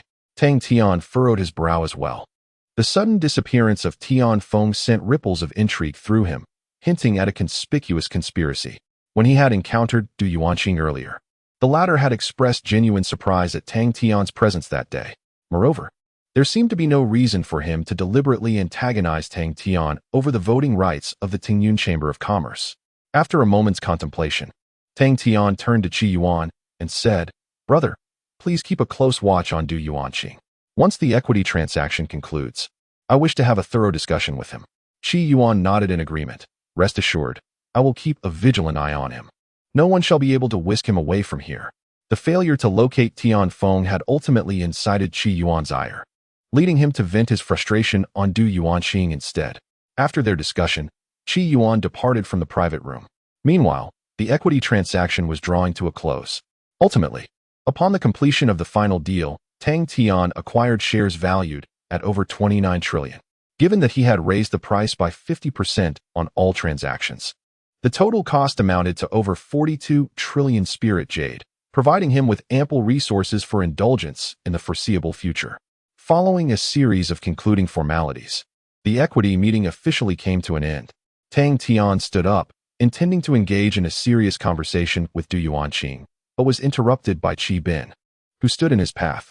"Young Master Tang, our president has just informed me that he wishes to invite you for a discussion," Qi Bin announced. Tang Tian's brow knitted slightly. The president, the authoritative figure of the Tingyun Chamber of Commerce, wielded immense influence. Why would he seek out Tang Tian? Did he mention the subject of our discussion? Tang Tian inquired. Qi Bin replied, "During this equity meeting, you have aided our chamber in resolving an urgent matter, and he wishes to express his gratitude in person. Additionally, he may wish to discuss other pertinent issues." Tang Tian pondered for a moment. While expressions of gratitude held little significance for him, if it pertained to future dealings, it would be prudent to attend. The Tingyun Chamber of Commerce boasted a total worth exceeding 100 billion. After contacting Qi Yuan and confirming that Du Yuanqing was indeed under watch and would not pose any further issues, Tang Tian accepted the president's invitation. A short while later, under Qi Bin's guidance, Tang Tian ascended to the pinnacle of the Tingyun Chamber of Commerce. Upon entering a uniquely designed private room, he was greeted by a strikingly handsome young man, approximately 8 feet tall, who approached with a slight smile gracing his lips. President, Qi Bin promptly bowed in respect. The young man raised his hand, acknowledging, "Thank you for your hard work, Qi Steward. The smooth progression of this equity meeting owes part of its success to your efforts, and the chamber will not forget your contributions." The president's voice was captivating, imbued with warmth, enveloping all in an atmosphere akin to a gentle spring breeze. He stood there, embodying the quintessential image of an extraordinary handsome man. Even Tang Tian was captivated by his striking appearance. Shortly thereafter, the chairman instructed Qi Bin to temporarily step aside. Turning to Tang Tian with a smile, "I am Wang Gang. Tang Tian felt as though his own attractiveness had diminished by half in that instant. Chairman Wang. Tang Tian acknowledged with a slight bow. Wang Gang chuckled and remarked, "Thanks to young Master Tang's generous support during this equity meeting, our association has managed to alleviate a pressing crisis. Without your assistance, it would have been exceedingly difficult for our association to endure in the future." Tang Tian expressed his surprise. Surely, a minority stake would not warrant such a response. Wang Gang sighed, gesturing for Tang Tian to enter the inner chamber as he spoke. "You may not be aware, but in recent years, our association's business has been increasingly lackluster. Although the equity offered this time comprises only a minor portion, many stakeholders are already watching from the sidelines. Should this transaction fail to meet expectations, they will undoubtedly lose faith in the future of our association. At that point, disintegration will be inevitable." Tang Tian understood. It made sense, given the relentless expansion of Yunding Tianfu, that external forces were finding it increasingly difficult to thrive. Nevertheless, this did not significantly concern him. "I heard from Qi Bin that you sought me to discuss certain matters?" Tang Tian directly broached the topic. Wang Gang nodded. "Your current shareholding makes you a significant stakeholder in our association. There are certain matters that you must be made aware of. However, before we delve into that, let us first meet another individual. He, like you, has played a substantial role in addressing our needs during this equity conference." Tang Tian's interest was piqued. It must be the mysterious figure he had heard about. Soon, the two entered a private room where a figure clad in black awaited them quietly. Upon seeing the person's face, Tang Tian was taken aback. Tian Yangsheng? He had not anticipated that Tian Yangsheng would be present, and the enigmatic figure he had been curious about turned out to be him. However, Tian Yangsheng seemed to be already aware of the circumstances, turning with an impassive expression. "Tang Tian, what a coincidence." Tang Tian furrowed his brow, suddenly considering a multitude of possibilities. The presence of Tian Yangsheng here was no mere coincidence. This individual was undoubtedly here for the voting rights of the Tingyun Association. His objective was this minority stake. Du Yuanqing may or may not be aware of this, while Tang Tian was completely in the dark. Regardless, the appearances of both men had greatly impacted Tian Yangsheng's ambitions. Reflecting on Tian Feng's actions, Tang Tian perceived a hidden hand orchestrating these events. That individual had ensnared him, Du Yuanqing, and Tian Yangsheng within their intricate scheme. Who stands to benefit from this? Two figures gradually emerged in Tang Tian's mind, Emo Shia Shao and Lu Chonga. For the eldest son of Qingyue sect, the most crucial aspect of equity lies in voting rights. Those who directly conflict with Tian Yangsheng over voting rights are none other than Emo Shia Shao and Lu Chonga. It seems you are both familiar with each other. Indeed, both of you are prominent figures within Qingyue sect. "Please, take a seat," Wang Gang said with a smile. He then expressed his gratitude to both individuals once more before beginning to share some basic information about the Tingyun Chamber of Commerce. However, it was evident that the two seated below were not inclined to listen. Tang Tian was deep in thought, pondering whether the reality was as he imagined, while Tian Yangsheng remained expressionless, lost in his own thoughts. "Thus, I sincerely hope that both of you will remain in the chamber for the long term. Should there be any further equity transfers, I hope you can provide some assistance," Wang Gang continued. Upon hearing this, Tang Tian felt a flicker of interest and inquired, "Is there anyone else looking to transfer equity?" Wang Gang quickly nodded, stating, "The chamber is deteriorating, and it is inevitable that sentiments will shift." Tang Tian contemplated for a moment and replied, "Very well, should anyone express a need, simply inform me. The more consumption points one has, the better. If we can amass 10 trillion, equivalent to 100 billion lingyu, it would allow for the exchange of imperial-level talents or physiques." Upon hearing Tang Tian's words, Wang Gang's eyes lit up. "That would be splendid.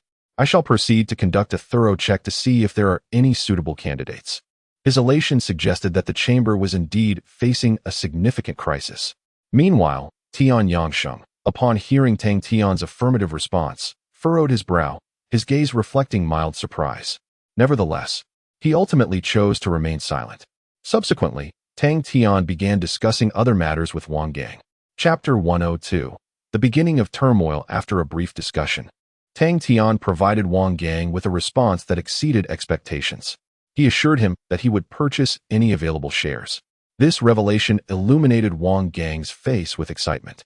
He promptly assured Tang Tian that he would expedite the verification of all equity, selecting the most suitable options. Subsequently, he hurriedly took his leave. However, before departing, he ensured that Tang Tian and Tian Yangsheng were afforded a tranquil environment. He discerned the subtlety in their relationship. Once Wang Gang had exited, Tian Yangsheng finally broke his silence and turned to Tang Tian, inquiring, "Having achieved your goal, why do you persist in acquiring additional shares?" Tang Tian replied softly, "Do you know what my goal is?" Tian Yangsheng scoffed, "Is it not to disrupt my voting rights within the Tingyun Chamber of Commerce? Do not feign ignorance about Lu Chonga sending you, and do Yuanqing for any other purpose." Tang Tian fell silent, realizing that Tian Yangsheng had misconstrued the situation. "I have no connection with Lu Chonga," he asserted. Tian Yangsheng retorted coldly, "No connection? Surely you must understand that you cannot attain that position. Why then would you invest heavily in such worthless shares?" Tang Tian countered, "What about Du Yuanqing? He lacks the qualifications to compete as well. Why is he involved?" Tian Yangsheng's eyes widened him. "Huh, that fool is merely a lackey for Lu Chonga. They are two peas in a pod.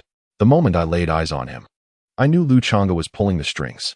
Tang Tian fell into contemplation, realizing that Du Yuanqing was indeed an associate of Lu Chonga. He recalled Lu Chonga's unexpected visit a few days prior, pondering the intricate connections between that meeting and today's equity transactions. Yet, would someone like Lu Chonga be so overt in his machinations? "Are you certain it is he?" Tang Tian queried. Tian Yangsheng huffed. "Who else could it be but that insidious character? After battling him for so many years, it is clear he is a man unrestrained by morality in pursuit of his objectives. These small tactics are merely child's play for him." Tang Tian shook his head, reluctant to rely solely on preconceived notions. He understood that the woman, Emo Shia Shao, should not be underestimated either. As the struggle for power reached its zenith, anything was conceivable. After a moment of reflection, he spoke, "Regardless of who it may be, I wish to clarify that there is no connection between Lu Chonga and myself. His recent visit to Zizhu Courtyard involved only mundane conversation. My decision to attend the equity meeting was mine alone, driven by my own intentions." Tian Yangsheng furrowed his brow. "Indeed, your agreement to Wang Gang's request was somewhat unusual. Do you truly aspire to seize that position?" Tang Tian exhaled deeply and remarked, "Did you not assert that I had no chance whatsoever? Then why concern ourselves with the matter at hand? The pressing issue lies in the fact that someone has exploited me to confront you. The identity of this individual is what truly warrants our contemplation." Tian Yangsheng curled his lip, stating, "There is no doubt, it is Lu Chonga. If it were Emo Shia Shao who had acted, I would have been her first target, not you. For among the three of us, he is the one most likely to emerge victorious in the end." Tang Tian found himself at a loss for words. Tian Yangsheng's hostility toward Lu Chonga had entirely eclipsed objective analysis. For Emo Shia Shao, both Lu Chonga and Tian Yangsheng represented her primary rivals. Thus, her actions would have been indiscriminate. As for the true mastermind, Tang Tian recalled another individual, Du Yuanqing. If Du Yuanqing were indeed dispatched by Lu Chonga, it was highly probable that he was the architect behind all these machinations.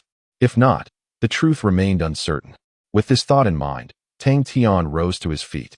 "Regardless of the circumstances, the two of us must not allow our conflict to stem from matters of equity. Otherwise, we would be fulfilling the desires of the unseen puppeteer. What do you think?" Tian Yangsheng pondered for a moment before nodding in agreement. "Indeed, that is the case. However, your recent activities within the sect have been rather conspicuous, compounded by today's events, which have posed a significant threat to us. Do not expect me to coexist peacefully with you." Tang Tian shrugged nonchalantly, "It matters not. We have never been particularly connected. Things will proceed as they will." "Very well, I have other matters to attend to, so I shall take my leave." With that, Tang Tian departed from the opulent chamber, leaving Tian Yangsheng alone, lost in contemplation. Upon exiting the chamber, Tang Tian's expression remained impassive. He finally grasped the essence of Lu Chonga's earlier assertion. In the realm of such high-stakes power struggles, few manage to remain unscathed. He had done nothing, yet found himself ensnared in a web of intrigue. However, having been drawn into this conflict, Tang Tian would not relent easily. Who fears whom? Despite the dwindling time, his resources were boundless. The outcome remained uncertain. Yet, the immediate concern was to ascertain who orchestrated today's events. Soon, Tang Tian arrived in the mid-level garden. Ji Yuan informed him that Du Yuanqing was present, closely monitored. Upon his arrival, Tang Tian understood the meaning of closely monitored. Du Yuanqing sat on a long bench beneath the pavilion, while Ji Yuan stood directly before him, hunched over, his eyes wide and piercing, nearly touching Du Yuanqing's face. Du Yuanqing's complexion had turned ashen, and he dared not meet Ji Yuan's gaze, fixating instead on the tips of his shoes, paralyzed with fear. His guards had long since been subdued by Ji Yuan. Tang Tian shook his head and approached. Ji Fengzhu, that is enough, he stated. Upon hearing this, Ji Yuan straightened his back, pointed his thumb at Du Yuanqing, and chuckled. Not bad, right? I was truly fixated on him. Tang Tian, feeling helpless, nevertheless expressed his gratitude. He then approached Du Yuanqing. Once Ji Yuan's substantial figure moved aside, Du Yuanqing finally caught his breath. Upon seeing Tang Tian, he couldn't help but bellow, Tang Tian, you've already obtained what you desired. What more do you want?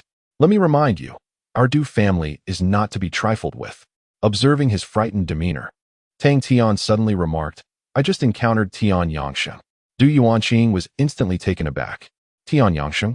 What brings him here? His instinctive reaction bore no semblance of deception. It appeared that Du Yuanqing was unaware of Tian Yangsheng's involvement in the equity struggle. Tang Tian pondered for a moment before inquiring again. Why are you participating in the equity transaction? Surely you realize that you cannot compete with those three individuals.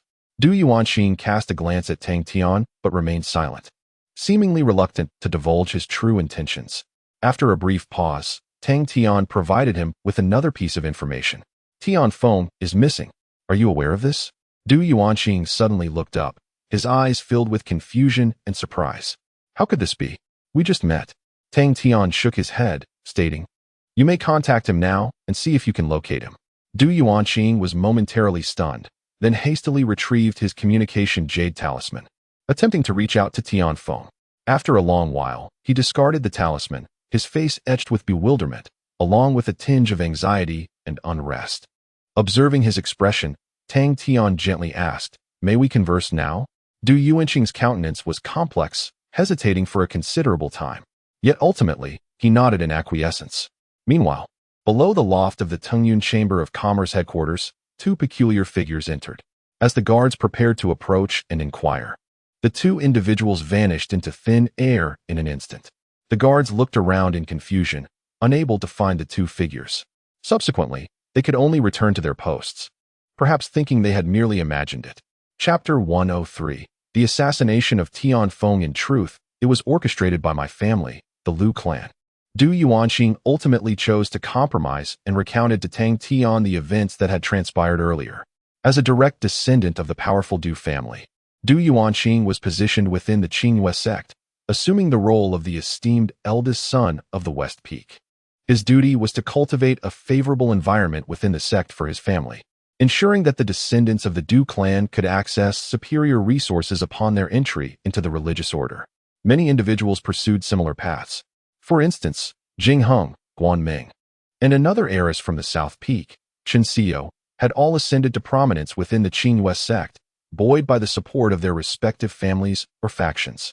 Thus, Du Yuanqing had no particular aspirations for the secondary position, fully aware that he was not on the same level as Liu Chonga and his associates, who had descended from the heavenly capital.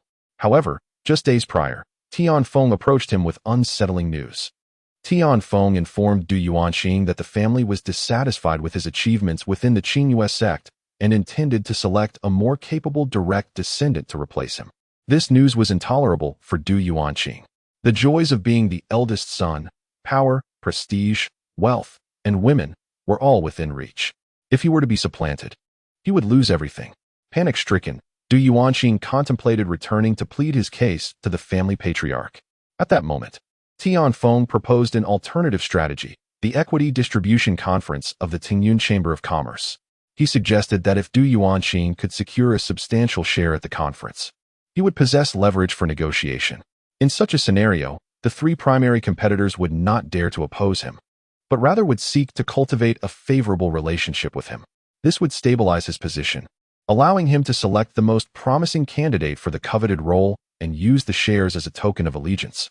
solidifying his standing and freeing him from fear of any adversaries.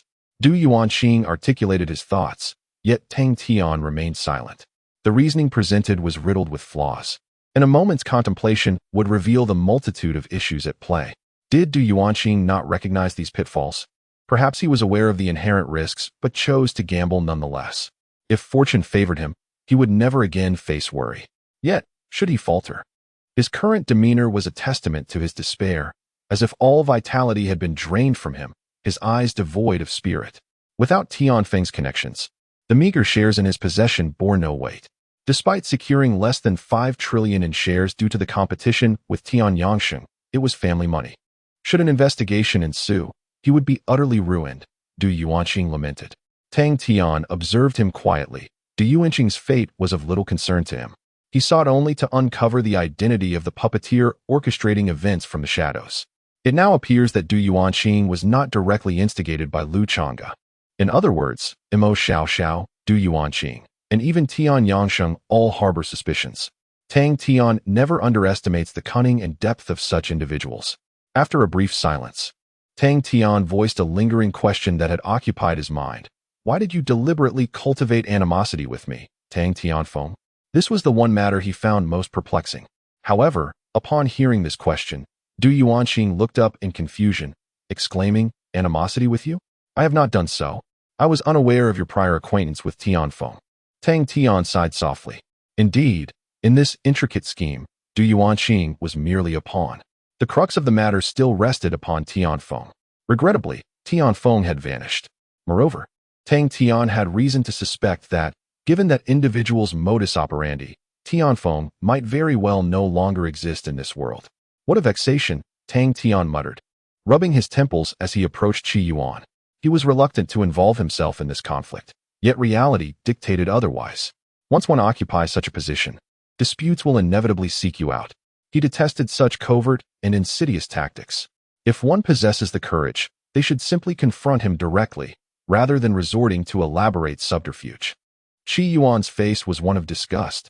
He too had once been a principal victim in the power struggles. Tang Tian shook his head and said, "Brother, this conflict has reached its final stage. I would like to ask you to keep a close watch on the external situation. Should there be any notable developments, please inform me at once." Qi Yuan waved his hand in agreement, declaring, "No problem, this is a trivial matter. However, old Jean, do you truly not wish to contend for that position? I do possess some influence within the sect, and if you desire, I could ensure you are at least on par with the others." After all, he was a venerable figure who participated in the founding of Qingyue sect, and his network of resources was undeniable. With Qi Yuan's backing, Tang Tian would indeed have a significant opportunity. Yet, Tang Tian shook his head once more. He genuinely had no interest. To put it plainly, being a renowned disciple was merely a facade for him. What he valued most was his own strength. He might consider it if it came easily, but to invest time and energy into such pursuits was out of the question. Qi Yuan, aware of Tang Tian's recent endeavors and understanding his character and true capabilities, was not surprised by this response. He chuckled and remarked, "In truth, over all these years, what I fear most is not those deeply scheming individuals who weave plots with every utterance. It is you, who remains unassuming, concealing your true power from all. Yet, when the moment is critical, you unleash your might like a primordial beast. Those with profound cunning can take precautions, yet individuals like you leave no room for defense. One cannot possibly guard against every seemingly innocuous person, can they?" Tang Tian smiled faintly, choosing not to respond. He simply felt that he was still too weak at present, rendering any emergence from seclusion unnecessary. Is it not sufficient to remain a shadow? After some conversation, Tang Tian resolved to keep this matter in mind, allowing Qi Yuan to continue monitoring the developments ahead. Subsequently, he prepared to depart from Guli City and return to Qin Yumen. As for Du Yuanqing, it was likely that he would soon cease to be the esteemed young master of Shifeng, and there was no need to pursue this any further. After exchanging a simple farewell, Tang Tian turned to leave. However, suddenly, 3 peculiar figures emerged into view, advancing towards him. Their presence inexplicably stirred a flicker of trepidation within Tang Tian. Instinctively, he gazed upon their faces. To his astonishment, the trio did not deliberately obscure their identities. Yet their features remained shrouded in obscurity, as if an invisible force concealed them. A resonant hum reverberated within Tang Tian's mind, sending his very soul into a rapid tremor. Fortunately, his life essence was extraordinarily robust, and soon a wave of clarity surged forth, stabilizing his spirit once more. Yet in that fleeting moment, the three enigmatic figures had closed the distance, simultaneously raising their hands, unleashing a frightful aura that sent chills down Tang Tian's spine. "Be careful," Qi Yuan suddenly bellowed, unleashing the full force of his semi-immortal presence, enveloping Tang Tian in a protective barrier and forcibly shifting his body. Concurrently, a brilliant light expanded rapidly within Tang Tian's field of vision, a terrifying power brushing past him that threatened to shatter his very soul. With a thunderous roar, overwhelming energy obliterated the entire pavilion. Even under Qi Yuan's protection, Tang Tian was struck by a violent impact, causing his blood to surge as he and Qi Yuan were propelled away. In the instant they were thrown back, the corner of Tang Tian's eye caught sight of the true target of this terrifying attack, the very spot where Du Yuanqing stood. Chapter 104. Return to Qingyue Gate. A thunderous explosion suddenly reverberated throughout the garden. Even Qi Yuan, a being on the cusp of immortality, was propelled away by the shockwave of the blast. He and Tang Tian were flung several dozen meters, crashing heavily to the ground. Tang Tian's mind was engulfed in a chaotic roar, his blood surging violently, causing him to spit out several mouthfuls of old blood. Fortunately, his life essence was sufficiently robust, allowing him to rapidly recover from his injuries in the blink of an eye. The force of the attacks was overwhelmingly powerful, even with Qi Yuan's protection. And despite the fact that he was not the primary target, that terrifying energy still managed to penetrate and wound Tang Tian. He could distinctly sense that this power was not derived from spiritual energy, but rather from a higher, more formidable realm. "It is a true immortal." Qi Yuan coughed as he approached, having sustained only minor injuries himself.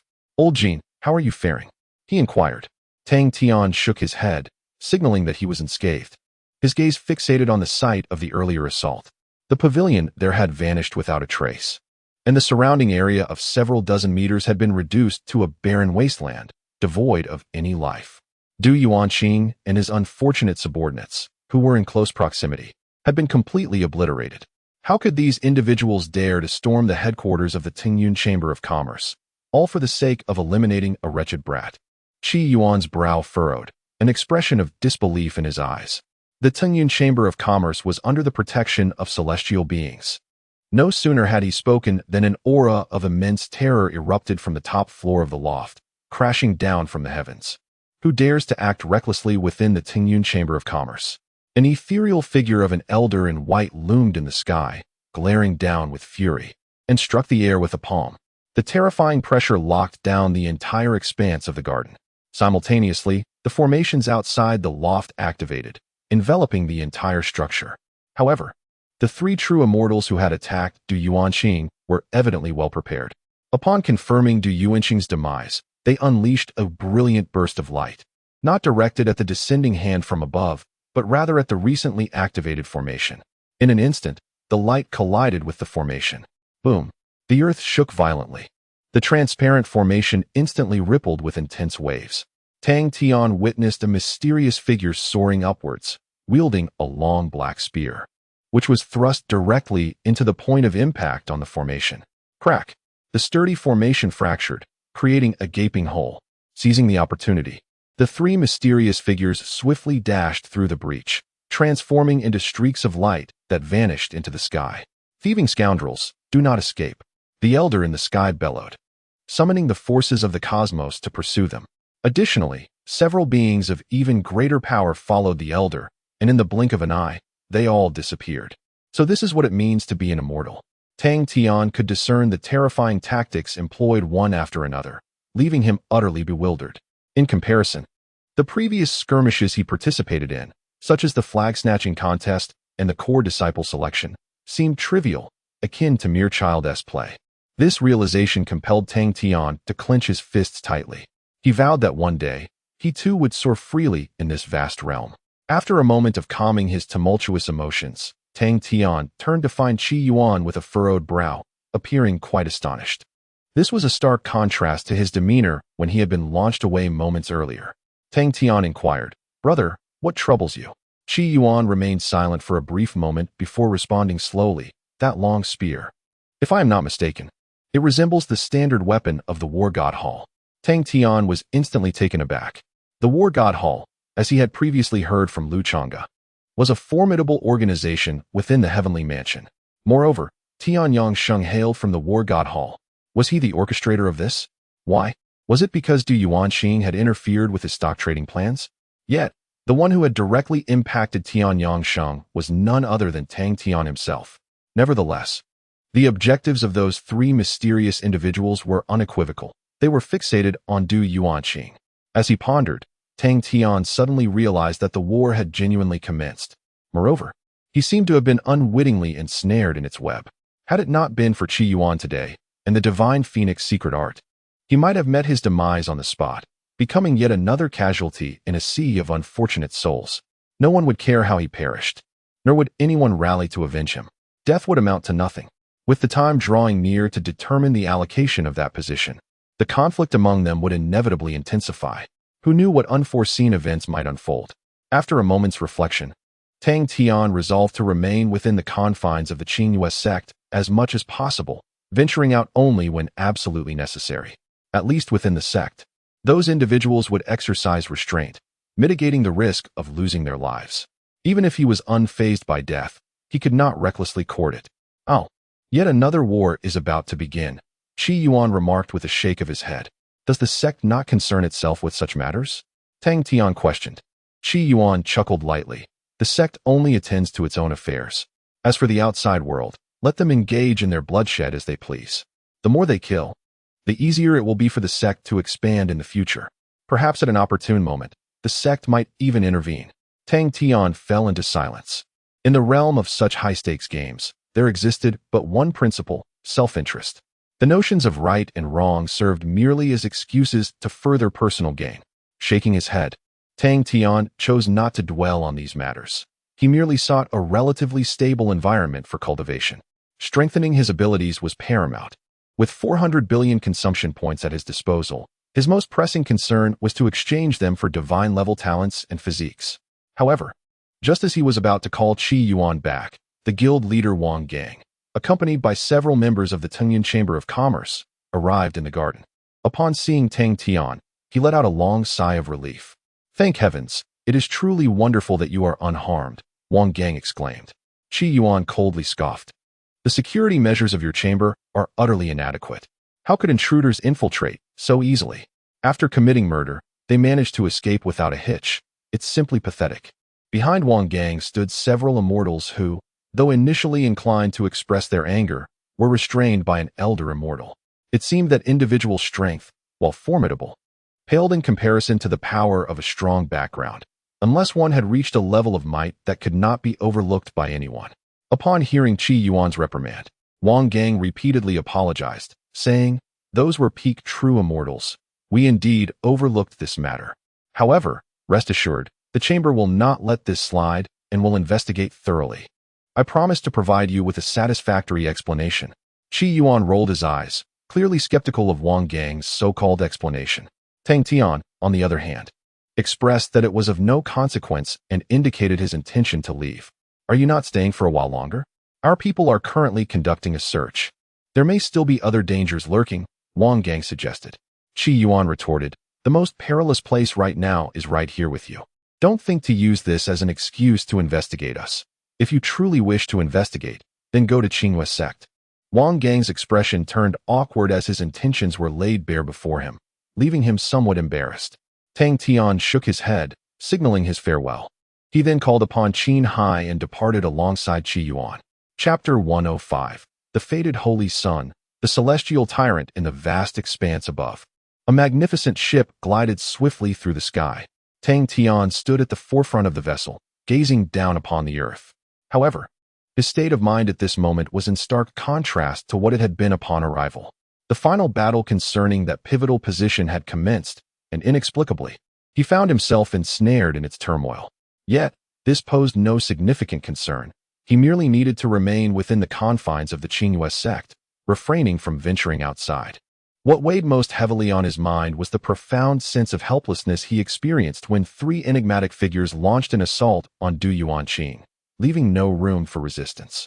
After a period of diligent cultivation and training, he believed his prowess had reached an impressive level.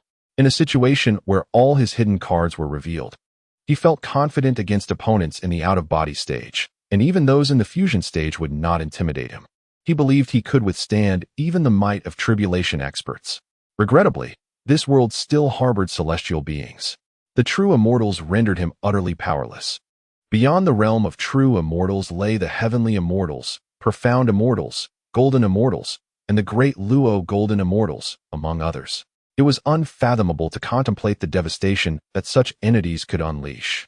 A sense of insignificance washed over him once again, in the presence of such exalted beings. He felt akin to a mere insect. At best, he could be regarded as an indestructible pest. This sensation was profoundly unsettling. Tang Tian did not subscribe to the notion of a protagonist's halo, believing that one could persist despite reckless behavior. Even if one were to offend a formidable adversary, they would typically send weaker minions first to allow the protagonist to level up. This world, however, was far more brutal. Du Yuanqing was merely a practitioner at the out-of-body stage, yet the enemy had dispatched three true immortals without any possibility of survival. Thus, exercising caution and amassing strength was undoubtedly prudent. After a moment of contemplation, Qi Yuan approached from behind. "What's troubling you, old Jean? Still pondering the earlier events?" he inquired. "There's no need for concern. They dared to invade the headquarters of the Tengyun Merchant Association, but they would never dare assault an ordinary ship of the Qingwei sect. Besides, I am here. Even if heavenly immortals were to arrive, I possess the means to safeguard us," Qi Yuan assured. Tang Tian shook his head and sighed deeply. "It's not that I'm worried about that. I just feel that I am still too weak." Qi Yuan paused briefly, then chuckled. "Old Jean, you are being overly modest. Achieving such strength in less than 3 years of cultivation is no small feat, even within the Tianfu. Given sufficient time, your future accomplishments will undoubtedly rival those of others." Tang Tian remained noncommittal. His talent was undoubtedly sufficient for the present, yet time was the critical factor. Cultivation was an exceedingly lengthy endeavor, fraught with uncertainties. "Is there any method to rapidly enhance one's cultivation?" he inquired. Qi Yuan pondered for a moment before responding. "There are ways, but they are generally not advisable. The cultivation will inevitably improve over time. Yet it is one's comprehension of the practice that serves as the crucial determinant of how far one can ultimately proceed. An increase in cultivation without a corresponding rise in understanding is akin to a child wielding a large hammer, clumsy and unsteady." Tang Tian nodded in agreement. Indeed, this was the case. However, for him, his comprehension had long since surpassed his current level of cultivation. It would not be an exaggeration to assert that even a celestial being might not possess the depth of insight he had attained in the realm of Taoism. "I wish to give it a try," he stated. "You need not concern yourself with my understanding. I am well aware of my own capabilities." Qi Yuan sighed. "Very well. Your circumstances are indeed unique. There are numerous methods to swiftly enhance one's cultivation, yet the most effective would likely be the Leoli secret realm of the Xiangz sect. It is a natural sanctuary, brimming with an abundance of pure spiritual energy, accessible to cultivators below the tribulation stage. Once, a cultivator at the initial stage of emergence spent merely a month there and advanced to the mid-integration stage. Tang Tian felt a surge of excitement and inquired, "Where is the Xiangz sect located?" Qi Yuan replied, "The Xiangz sect is an affiliated sect under the Tianfu, established several centuries prior to the Qingwei sect, and possesses formidable strength. It lies approximately 20 times the distance from here to Guli City." Tang Tian fell silent, taken aback by the distance. With the recent outbreak of war, venturing far afield was fraught with uncertainties. After a moment of contemplation, he said, "Perhaps it would be best to postpone that for now. Let us wait until this tumult passes before making further plans. At the very least, I should first exchange for my innate talent and physique." Qi Yuan nodded, indicating that if he wished to proceed, he could do so at any time. 2 days later, the airship successfully returned to the Qingwei sect. Tang Tian instructed Qin Hai to remain temporarily in the original Jinyutang and advised him not to wander off. He then returned to the Zizhu courtyard. Although the journey was brief, it had been rich with experiences. After witnessing the might of powerful celestial beings, a renewed sense of urgency enveloped him. Following a brief period of rest, he entered the meditation chamber for cultivation. Gazing at the staggering 4 trillion consumption points, Tang Tian made his selections without hesitation. Divine grade talent, 100 billion consumption points. Divine grade physique, 100 billion consumption points. You have obtained Prodigy of Destiny. You have obtained Titan of the Heavens. A familiar sensation washed over him once more as Tang Tian felt himself entwined by the principles of the celestial Tao, drifting within an expansive and boundless realm. All primordial truths became vividly discernible. Moreover, the rules of the Tao seemed to soften, as if he had transformed into a favored child of the cosmos. "Oh, I see now," Tang Tian exclaimed, striking forth with a palm, causing the stars to realign and the heavens to shift. His comprehension of the Tao elevated once again, becoming profoundly transparent. The vast sea of stars symbolizing the myriad paths of the Tao blazed ever more brilliantly, advancing at an accelerated pace. Ultimately, he arrived at the second stage, mastery of the myriad paths. Immediately, his physique underwent a monumental transformation. The celestial dominance body did not possess any extraordinary secret techniques. Its very essence was inherently formidable. His entire being was restructured, rendering him indestructible. Every drop of blood and every strand of hair brimmed with boundless power. At present, Tang Tian resembled an unparalleled divine weapon, capable of effortlessly snapping high-grade spiritual artifacts with sheer physical strength. When spiritual artifacts struck his body, they left not even the faintest mark. His physical resilience had reached an incomprehensible level. Moreover, the celestial dominance body could continuously evolve with the enhancement of his cultivation. Should he ascend to the pinnacle, one could only fathom the terrifying might it would possess. As the chosen one, the celestial dominance body propelled Tang Tian's potential to unprecedented heights. Unbeknownst to him, his cultivation had also surreptitiously transcended the great perfection of transformation, officially entering the initial stage of out-of-body. With a long exhale, Tang Tian felt a profound change within himself. In the circumstances he had faced just days prior, he would have been utterly incapacitated. Now, he sensed that even in the face of a direct assault, survival was within the realm of possibility. He resolved to strive further. Closing his eyes, he swiftly entered a state of cultivation. Meanwhile, in the outside world, a horrifying tempest of blood and chaos was about to unfold. Chapter 106. A storm of blood and guts in the serene confines of the Taoist cultivation chamber. Tang Tian sat cross-legged, his aura fluctuating between brilliance and obscurity, at times radiating outwardly, and at others, retreating inward with extreme restraint. After a prolonged period, this oscillation gradually settled into tranquility.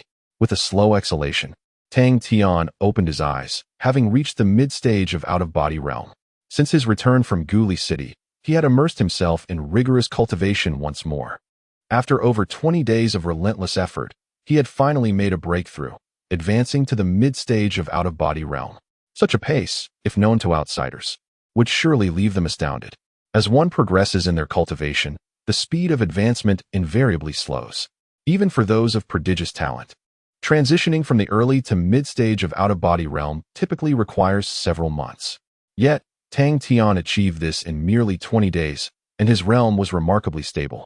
This success was largely attributed to his formidable innate gift as the prodigy of destiny, making his cultivation seem effortless, devoid of any obstacles or hidden dangers. He mused internally that entering the fusion realm before the year's end was certainly within reach. With over 2 months remaining in the year, at this rate, he would easily transcend into the fusion stage. This meant that within a single year, he could ascend from the initial stage of chi refinement, surpassing 6 major realms to reach fusion. Such an extraordinary velocity would be met with disbelief if disclosed to the masses. After stabilizing his aura for a moment, Tang Tian retrieved his communication Jade talisman. Qi Yuan had relayed some information to him. Since his return to the sect, the external tumult had been unceasing. The death of Du Yuanxing had stirred considerable waves both outside and within Qingwei sect. At the time, the celestial experts of the Tengyun chamber pursued the assailants, engaging in several cataclysmic battles, yet the 3 culprits managed to escape. Nonetheless, the chamber had acquired some critical information. Following a meticulous investigation, All clues pointed predominantly to one individual, Tian Yangxing. The Du family, incensed, gathered all their formidable members before Qing's sect, seeking retribution for their young master's demise. However, they were met with an unyielding response from Qing's sect. The sole justification provided was that Du Yuanqing was an honorary disciple of Qing's sect, and thus, the matter was to be handled internally, leaving them to await the outcome. This was nothing short of tyrannical. Yet, faced with the formidable presence of Qing's sect, the Du family had no recourse but to suppress their simmering fury and await the results of the investigation. Qing's sect indeed conducted an inquiry, summoning Tian Yangsheng, the Tingyun chamber, and numerous related parties for several rigorous hearings. Had it not been for Tang Tian's presence at the time and his untainted background, he too might have been drawn into the collective judgment. However, after multiple hearings, Tian Yangxing remained steadfast in his denial, asserting he was not responsible. Furthermore, he posited a daring hypothesis, claiming that Lu Chonga was the true perpetrator, aiming to undermine his bid for that coveted position. Nonsense. Lu Chonga and Du Yuanqing are inseparable, akin to steadfast allies. If it were indeed Lu Chonga's doing, it would indicate that his mind had been thoroughly muddled. Such an act would undoubtedly yield more harm than benefit. At the time, Qi Yuan expressed his disdain while speaking to Tang Tian. And if Qi Yuan held such an opinion, the higher-ups of Qing's sect would naturally not harbor any genuine suspicions towards Lu Chonga.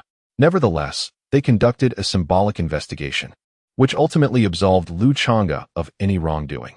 However, Tian Yangxing staunchly refused to admit his involvement, and others found it impossible to uncover direct evidence of his actions, leaving them no choice but to confine him until the truth could be determined. The outcome of this judgment left the Du family utterly dissatisfied. The untimely death of their young master, coupled with the inability to bring the perpetrator to justice, was simply intolerable. Thus, since the Qing's sect had failed to yield any results, the Du family resolved to conduct their own inquiry. They mobilized all their connections and resources to initiate a comprehensive investigation from external sources. However, one must acknowledge that an inquiry driven by vengeance seldom remains rational, particularly when it involved the forces aligned with Tian Yangxing. Evident biases led to inevitable disputes.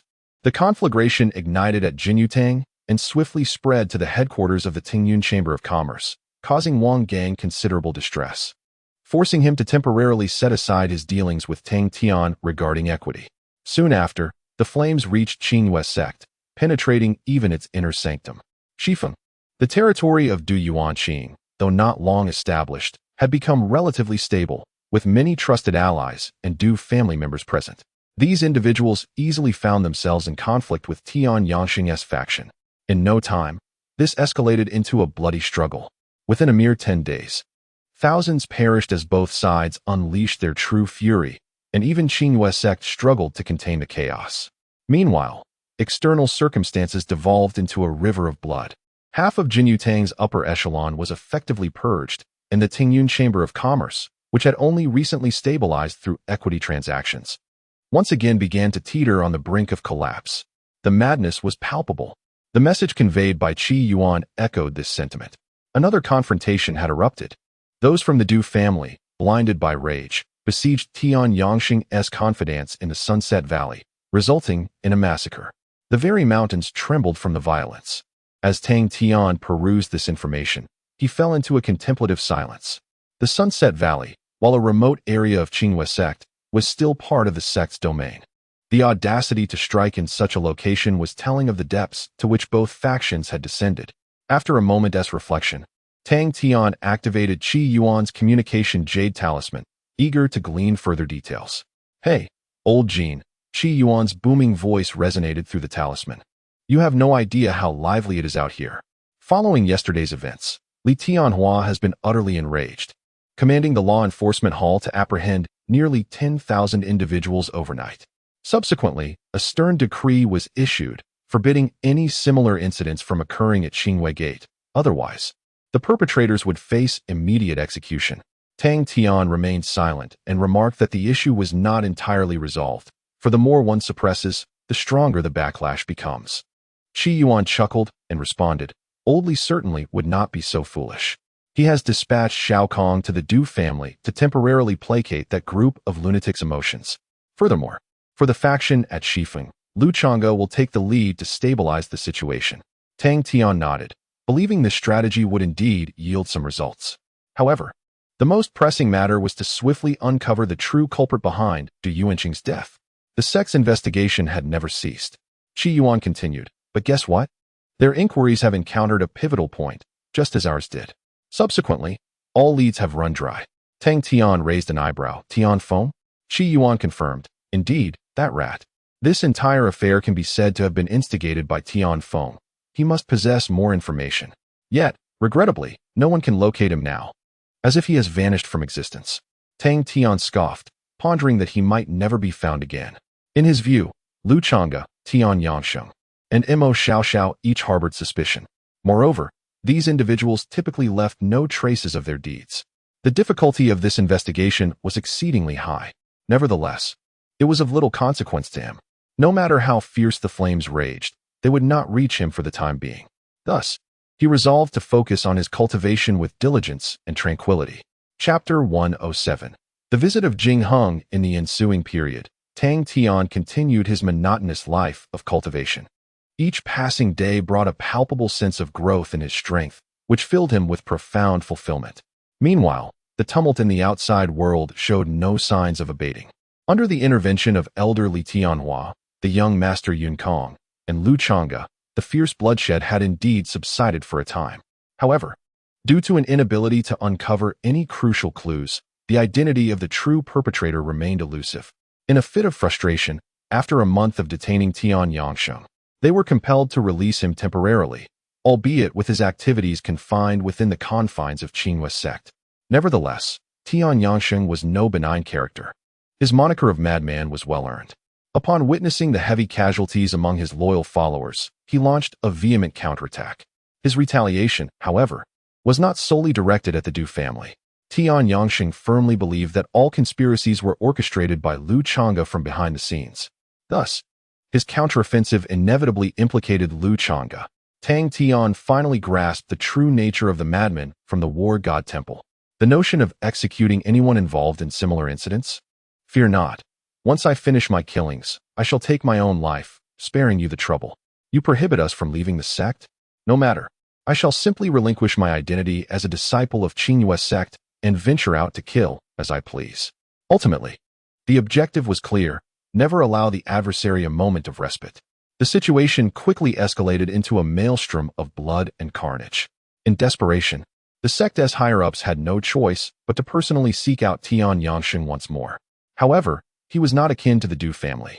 Behind him stood the formidable war god temple, which rendered him impervious to threats.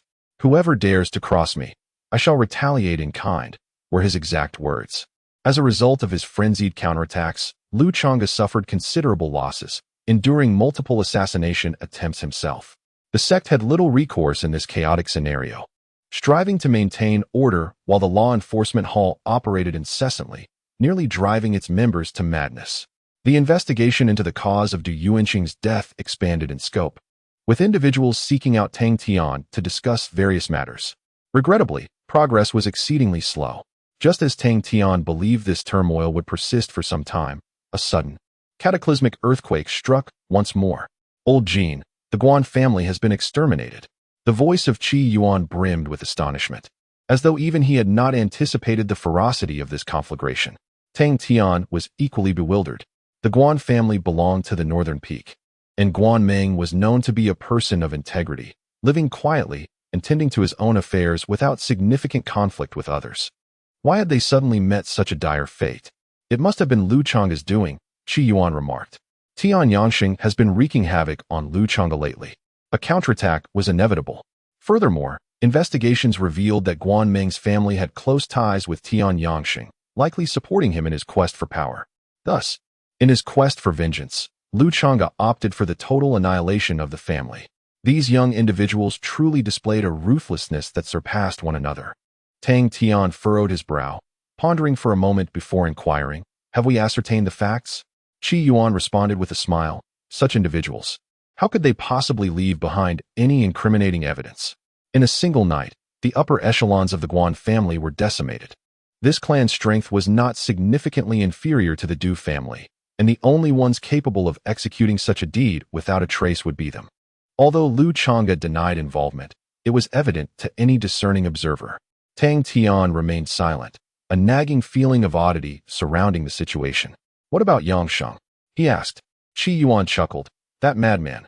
What response could he have?" Upon receiving the news, he personally stormed Chonga's lair, unleashing a barrage of gunfire that collapsed even the stronghold itself.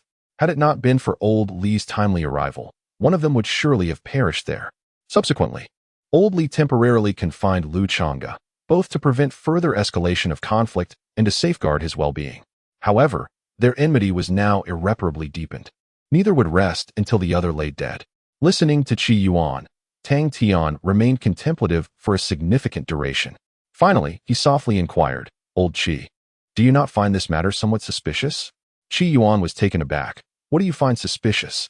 Tang Tian sighed. "On the surface, it appears their conflict has escalated due to Du Yuanqing's demise. Yet, if we consider it from another perspective, Chonga and Xiangz are mutually depleting each other's strength. The ultimate beneficiary would be who?" Qi Yuan paused momentarily, hesitating. "You mean that little girl from the Emo family?" Tang Tian remained silent. As one of the three most formidable competitors for that position, Emo Shia Shao had maintained an aloof stance throughout this turmoil, seemingly uninvolved in any of the events. However, if viewed from the perspective of the beneficiary being the instigator, her prolonged silence might render her the prime suspect. "How could I have overlooked this?" Qi Yuan exclaimed in astonishment. Indeed, if Chonga and Xiangz were to fall, that position would directly ascend to Emo Shia Shao. "Goodness," he resolved. "I must inform old Li to ensure he does not overlook this matter." With that, Qi Yuan abruptly severed the communication. Tang Tian intended to remind him that this was merely a conjecture, but it was already too late. Soon after, another message from Qi Yuan arrived. "Brother, I believe you may be correct. Emo Shia Shao has been summoned for interrogation." Old Li stated that there are indeed traces of this girl in the midst of the situation. "Impressive. Even I was nearly deceived." Tang Tian, in a state of resignation, remarked that it was merely you who had been misled. He then continued, stating that it would be prudent not to draw conclusions until the final results are announced. "After all, we remain outsiders, and some matters elude our understanding. Please continue to keep a watchful eye for me, and inform me of any developments. By the way, do not forget about my few disciples." Qi Yuan replied, "I won't forget. The four little ones are all doing well, especially the youngest, whose learning ability is remarkably strong. Tomorrow's 100-door battle will certainly have her place. The twins and that one surnamed Li are also performing admirably. They should encounter no significant issues, so rest assured." Sighing, he pondered, who could the true culprit be? It is indeed quite troublesome. With that, he concluded the conversation. Tang Tian couldn't help but smirk. This fellow's thoughts were still entangled in the ongoing conflict. However, as long as the training of Li Hong and the others was sound, it would suffice. Although, given his current status, he could easily find several disciples to fill the slots for the 100-door battle, he still placed his trust in Li Hong and his companions. The stronger, the better. Shaking his head, Tang Tian prepared to head to the dojo for training. Just as he was about to step out, a familiar figure approached. "Young Master Tang." The visitor was none other than Dongfeng Jingheng. Observing his anxious demeanor, Tang Tian invited him in. "Young Master Tang, I have come today to clarify my intentions with you." As soon as he settled in, Jingheng spoke with utmost seriousness. "I, Jingheng, swear by my Tao heart. I harbor not even the slightest ambition for that position. I will not allow our competition to be affected in the least. Should I go against this oath, may my spirit and body perish." Chapter 108. Elder Hanhai emerges from seclusion. Observing Jingheng's earnest expression, Tang Tian was momentarily taken aback, ultimately chuckling with resignation. "Brother Jing, what purpose do you serve in sharing this with me?" After a prolonged silence, Jingheng let out a deep sigh and responded, "Young Master Tang, you are surely aware of the recent events concerning Chonga and Tian Yangsheng, are you not?" Tang Tian spoke gently. Jingheng fixed his gaze on Tang Tian. "My primary concern lies with Du Yuanqing and Guanmeng." Tang Tian was slightly taken aback. As if grasping the intent behind Jingheng's visit today. "I find myself in a similar predicament as them," Jingheng continued.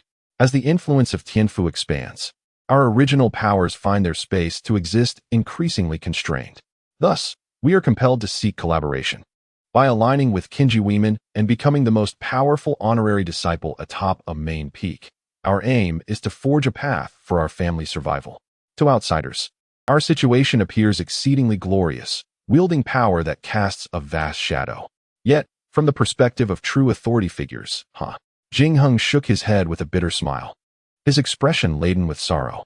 The pursuit of this position has nearly drained our family's resources, expending immeasurable wealth and assets.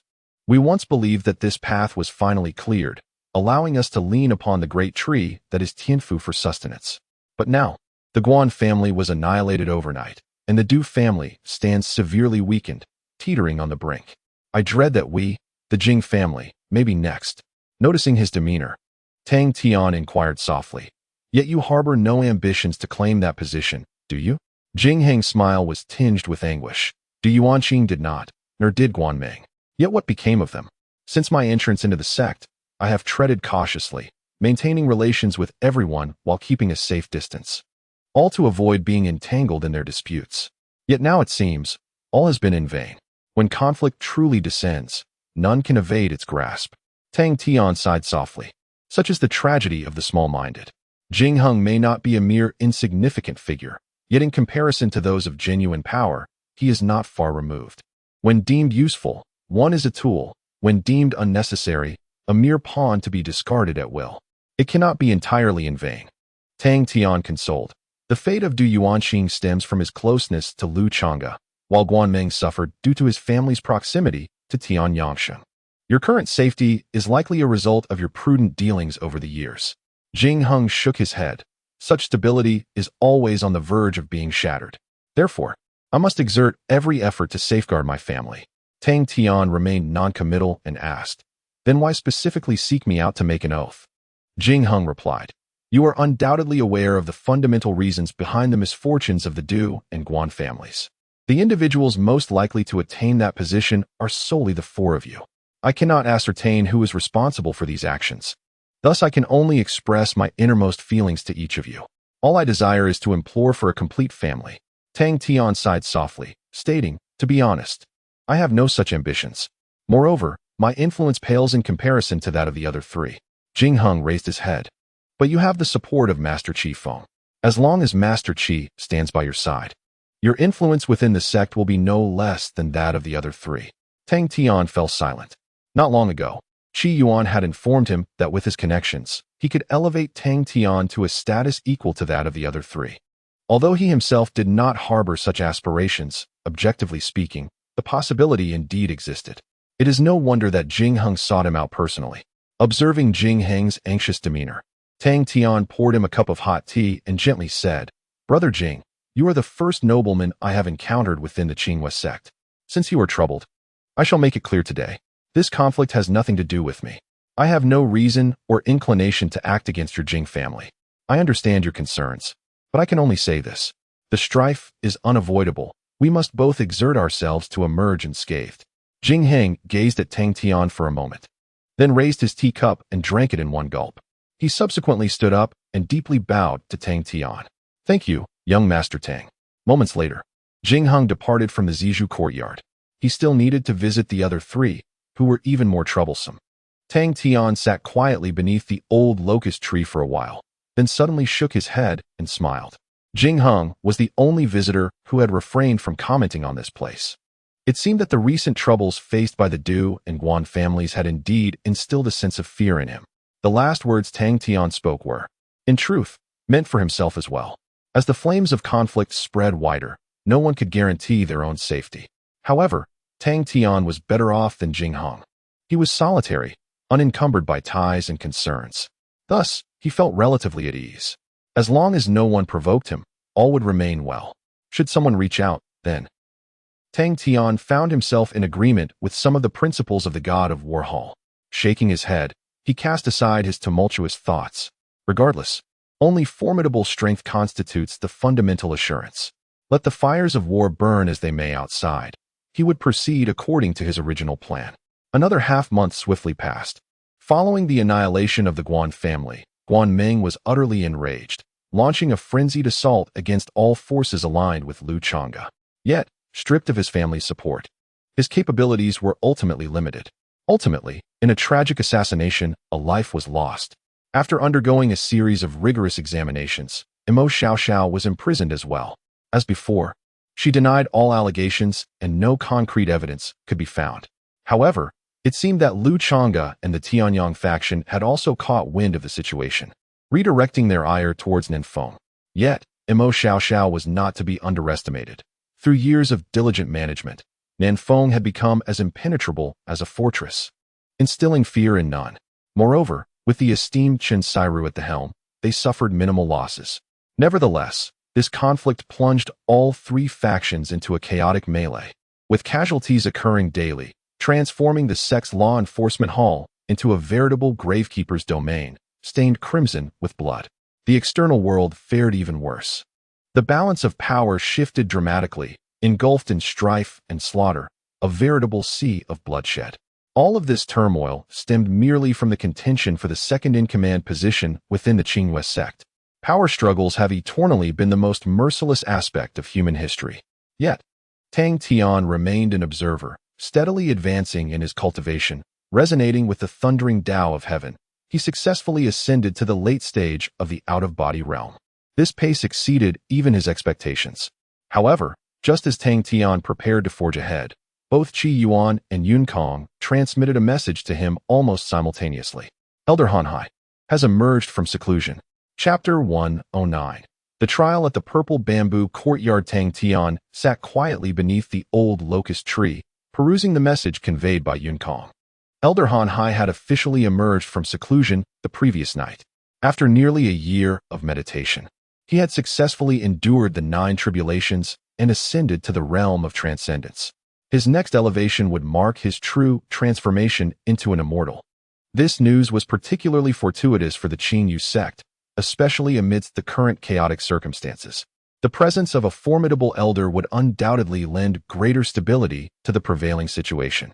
The peak masters and numerous senior elders extended their congratulations to him, while Han Hai's disciples returned in droves to celebrate their master's achievement. It was during this time that Elder Han Hai became aware of Gu Xiaoshue's status as a guest disciple. He understood that Xiaoshue had been exploited, yet he felt an intense anger. A child of innate talent was destined for immortality, and Xiaoshue's choice to become a guest disciple meant she could no longer be his direct disciple. Elder Han Hai held no ill will toward Xiaoshue, but those involved in this matter would need to be held accountable. Tomorrow morning, I shall personally preside over a trial at the law enforcement hall. Elder Zhongyang, Xiaoshue's senior sister Luo Danya, and you must all be present, Yun Kong stated. After reading this, Tang Tian assured Yun Kong that he had no objections. He had been anticipating this day for quite some time. He then turned his attention to a message from Qi Yuan. Old Jean, do you have a grudge against Han Hai? It seems he has summoned you to account for something. But fear not, I shall be there as well. He cannot concoct any mischief with me around. I'll drop by tomorrow to see what tricks he has up his sleeve. If he dares to act recklessly, I'll put an end to him with a single blow. Qi Yuan's demeanor remained both imposing and irritable. Tang Tian smiled, explaining the circumstances to him and assuring him that he was prepared and there was no need for excessive concern. After their conversation, he produced a small jade token, which connected him to the innate Tao jade that had been specifically marked by the Grand Elder. Even after all this time, it still lingered on Zhongyang. Together with the testimonies from Yun Kong and Qi Yuan, the trial the next day would merely serve as a performance. A trivial matter, indeed. Having contemplated the details, Tang Tian cast the thoughts aside and resumed his cultivation. Early the next morning, several enforcers from the law enforcement hall arrived at the entrance of the purple bamboo courtyard. Their faces bore evident signs of fatigue, clearly worn down by the recent turmoil. Tang Tian did not impose on them. Instead, he accompanied them toward the main peak.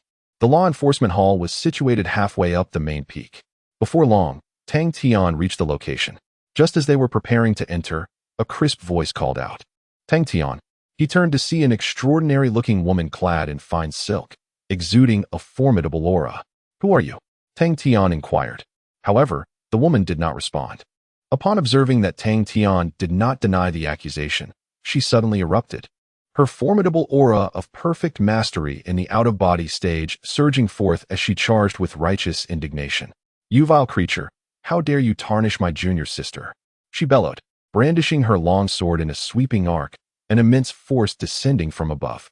Tang Tian furrowed his brow, faintly discerning the woman's identity. As she made her move, he was already prepared to counter. He was no longer the same as before. Not only was he unafraid of someone at the peak of the out-of-body stage, but he would also stand resolute against those at the pinnacle of the fusion stage. Should she truly dare to bring her sword down upon him, the ensuing consequences would be beyond anyone's ability to avert. Yet, before he could retaliate, several law enforcement officers swiftly intervened, blocking her attack and unleashing a tremendous force to repel her. Luo Danya, remain calm. One of the enforcers commanded. I understand your fury, but this is the law enforcement hall. After the judgment, everything will be handled in accordance with the sect's regulations.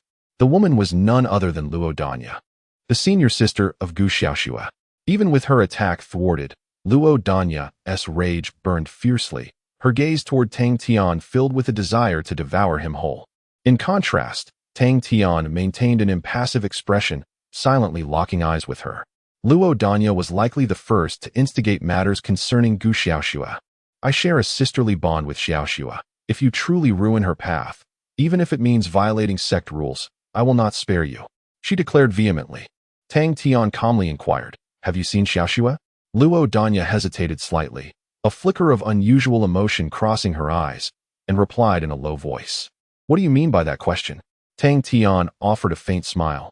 I trust that the sect's judgment will be impartial. Regardless of the secrets harbored within anyone's heart, they shall be revealed in due course. By then, I hope you will still care for your junior sister as you do now. Luo Danya narrowed her eyes, exuding a dangerous aura. However, faced with several enforcers before her, she ultimately refrained from striking again, retracting her long sword with a clang. You spout nonsense as death approaches. Xiaoxue is the most cherished disciple of our master. Today, your fate is sealed. With that, she turned and strode into the law enforcement hall. Tang Tian watched her enter with a calm demeanor, choosing not to utter another word as he followed the enforcers into the hall. The color black symbolized solemnity and authority. The grand hall of the law enforcement was entirely constructed from a dark stone, instilling a sense of dread merely by standing within its confines. It emanated an imposing presence. Accompanied by the enforcers, Tang Tian took a seat in a designated area at the front of the hall. On the opposite side, Zhongyang had already arrived, sitting leisurely without a trace of tension. Tang Tian gazed forward at an elderly man with black hair and beard, seated centrally, flanked by several high-ranking officials of the law enforcement hall. Upon the prior notification from Yun Kong, it became evident that the elderly figure was none other than the recently emerged elder Han Hai. Flanking him on either side were Yun Kong and Qi Yuan, standing in a line. Additionally, there was a dignified elder clad in gray, exuding an air of authority, Elder Han Yuan, the rival of Elder Han Hai, who also held a significant position within the sect. With all parties assembled, the trial was set to commence. Elder Han Hai maintained an impassive demeanor, directing his gaze towards Tang Tian. His resonant and commanding voice echoed throughout the vast hall. Tang Tian, you not guilty. As these words resonated, a sense of bewilderment enveloped many, including Tang Tian himself. He had anticipated an opening remark of "Do you acknowledge your crimes?" instead of an immediate declaration of innocence. This was certainly not following the anticipated script. Meanwhile, Elder Zhongyang furrowed his brow, casting a glance at Tang Tian before subtly shifting his gaze towards Han Yuan, ultimately lowering his eyes in contemplation. As for Luo Danya, who had initially donned an expression of resentment, her eyes widened in astonishment upon hearing the declaration, her face reflecting utter disbelief. It seemed she struggled to comprehend such a sudden turn of events. Was today not meant solely for the trial of Tang Tian? Elder Han Hai swiftly dispelled her confusion. Luo Danya, out of jealousy towards her fellow disciple, you deceived her innocence with falsehoods that led her astray from her rightful path. Do you acknowledge your crimes? Elder Han Hai stated with a detached tone. Luo Danya was rendered utterly speechless. Chapter 110. Infiltrating the dark prison. Luo Danya, do you know your crime? The Elder Han Hai's second cold reprimand jolted Luo Danya from her stupor. Her complexion shifted dramatically as she fell to her knees, exclaiming, Master, where does this accusation stem from? When my junior sister went to serve as a guard, I was already in seclusion, striving to break through to the fusion realm, utterly unaware of subsequent events. Had I known my junior sister was assigned to a scoundrel like Tang Tian, I would have done everything in my power to prevent it. Is there a mistake in your understanding? Lo Danya's voice was filled with desolation and sorrow, resembling a wronged maiden. Yet, Elder Han Hai's gaze remained indifferent. The other high-ranking members of the law enforcement hall beside him wore expressions devoid of emotion, seemingly having seen through everything long ago. Given that you are my direct disciple, I shall grant you one final opportunity for honesty, Han Hai stated coldly. Lo Danya stared blankly, her lips trembling slightly, yet she remained silent. After a lengthy pause, she suddenly turned to glare fiercely at Tang Tian. Master, I truly do not comprehend your words. Shouldn't the one we are judging today be Tang Tian? He has completely ruined my junior sister's path and caused her to become pregnant. Are you, too, wary of his status as a noble scion? Lo Danya shouted vehemently. Regrettably, no matter how fervently she pleaded, the judges above showed no response. A glimmer of disappointment flickered in Han Hai's eyes as he waved his hand, unleashing a powerful aura that severely injured Lo Danya, causing her to cough up blood and be pinned beneath the judgment platform. You have relinquished your final opportunity for redemption. Do you truly believe that I have been in seclusion, entirely oblivious to the happenings of the outside world? Han Hai's voice was frigid. Xiao Shui is singularly devoted to her path, possessing a pure nature and engaging infrequently with the outside. It was you who informed her that breaking through to the nascent soul requires a nascent soul pill, and that serving as a guard for an honorary disciple would conveniently earn her spirit jade, correct? Moreover, you were the one who introduced her to the honorary hall's Zhongyang. Is that true or not? At this moment, Lo Danya was thoroughly flustered. Upon hearing Han Hai's inquiry, she lowered her head and murmured, I only sought what was best for my junior sister. At that time, she genuinely lacked sufficient spirit jade to purchase the nascent soul pill. Han Hai sighed, saying, having spent many years in Qin Yu sect, you cannot be unaware of the distinction between guards and other disciples. You certainly know that a child of innate talent requires no supplementary pills to break through to the nascent soul. Your jealousy of her gifts was the very reason you pushed her forth. You exploited Xiao Shui's trust in you and betrayed my expectations of you. After such a long period in seclusion, you have failed to achieve a breakthrough in fusion. Danya, your heart for the path has been utterly destroyed by your own actions. Han Hai's tone shifted from icy to one steeped in profound disappointment. Upon hearing the full extent of Han Hai's words, Lo Danya seemed to deflate entirely. Collapsing to the ground, 2 lines of tears streamed down her cheeks. Indeed, I am envious of her. Luodanya lifted her head and said, But master, I do not envy her talent.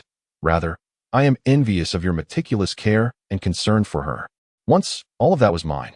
However, ever since my defeat in the 100 Gates battle, everything has vanished. I can sense your disappointment, and I can feel your gradual neglect. Thus, I hate myself for not possessing the same talent as Xiao Shui. I also resent her for taking away the concern that rightfully belonged to me. So, Han Hai gazed at this former disciple and spoke softly, You intend to ruin her path? Danya shook her head. I do not wish to utterly destroy her. I merely want to render her an impure disciple. In that case, you would be unable to accept her as your personal disciple, and all that was once mine would return to me. I never anticipated that things would unfold as they have. Danya covered her face and wept. Han Hai sighed deeply and closed his eyes.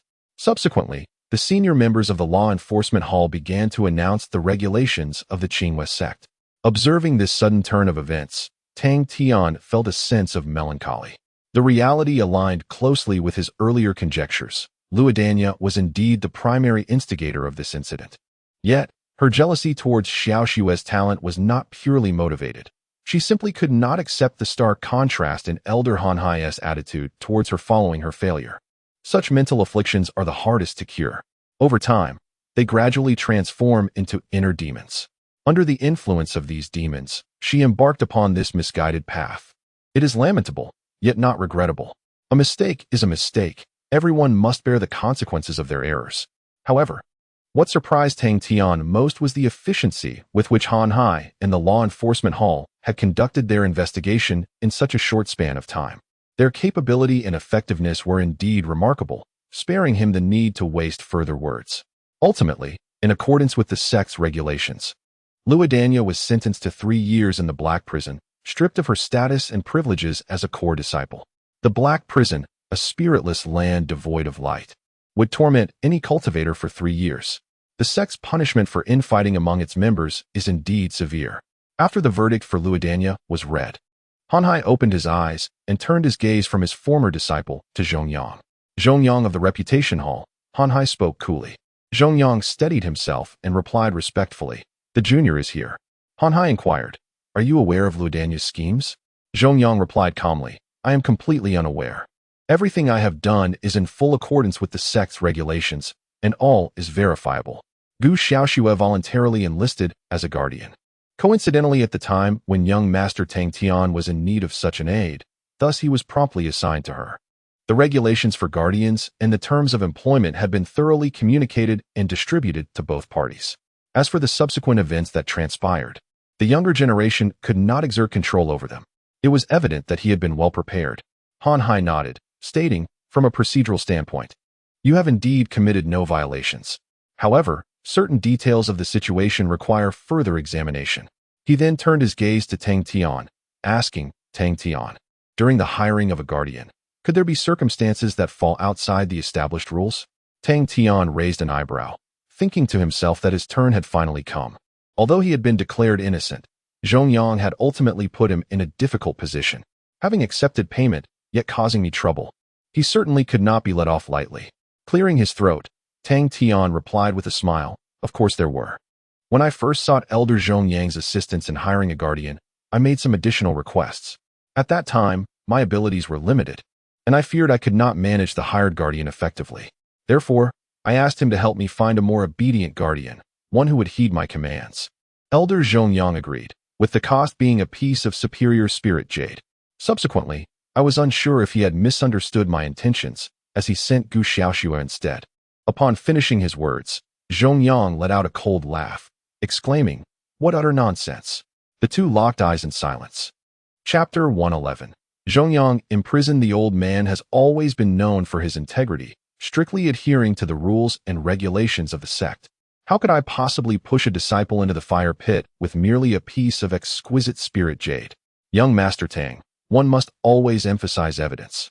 This is the law enforcement hall, and one cannot make baseless accusations against me, Zhongyang stated coldly. Tang Tian chuckled lightly, "Whether it is slander or not, the law enforcement hall will ultimately decide. I am merely recounting what I know. When I hired guards, Elder Zhongyang accepted a piece of exquisite spirit jade from me. The second time I sought to find disciples, he again took 100 pieces of exquisite spirit jade for the same request. And during our third encounter, while he declined my proposal, he still accepted my gratitude fee, a piece of innate Dao jade." The crowd raised their eyebrows instantly. The innate Dao jade is no ordinary item. Even for an elder of Zhongyang's caliber, it is exceedingly rare. If he truly accepted an innate Dao jade from Tang Tian, it would be hard for anyone to believe he did not agree to some arrangement. "Zhongyang, is what Tang Tian said true?" Hanhai inquired. Zhongyang remained composed, declaring, "All of this is slander. I have not accepted even a single inferior spirit jade from him. However, since young Master Tang speaks with such conviction, I suspect he may be suffering from hysteria and should seek proper treatment." Hanhai glanced at Tang Tian and asked again, "Are you willing to let the law enforcement hall conduct a search?" Zhongyang's expression changed to one of difficulty. This before he could elaborate. Elder Han Yuan, who had been listening on the side, spoke up slowly, "This may not adhere to the rules. Without concrete evidence, how can we arbitrarily search a sect elder based solely on another's hearsay? Moreover, the items Tang Tian claims were used as bribes are spirit jades. How can you ascertain that any spirit jade found would indeed be a gift from Tang Tian to him?" Hong Yuan's words quickly dispelled the difficult expression on Zhongyang's face. Subsequently, Hanhai and several other high-ranking members of the law enforcement hall conferred briefly, and one by one, they shook their heads, expressing disapproval of such an approach. Seeing this, Han Yuan suddenly shifted his tone and remarked, "I believe your judgment in this case seems to overlook an important matter. Rather than getting entangled in chasing shadows, it would be more prudent to address the current atmosphere within the sect.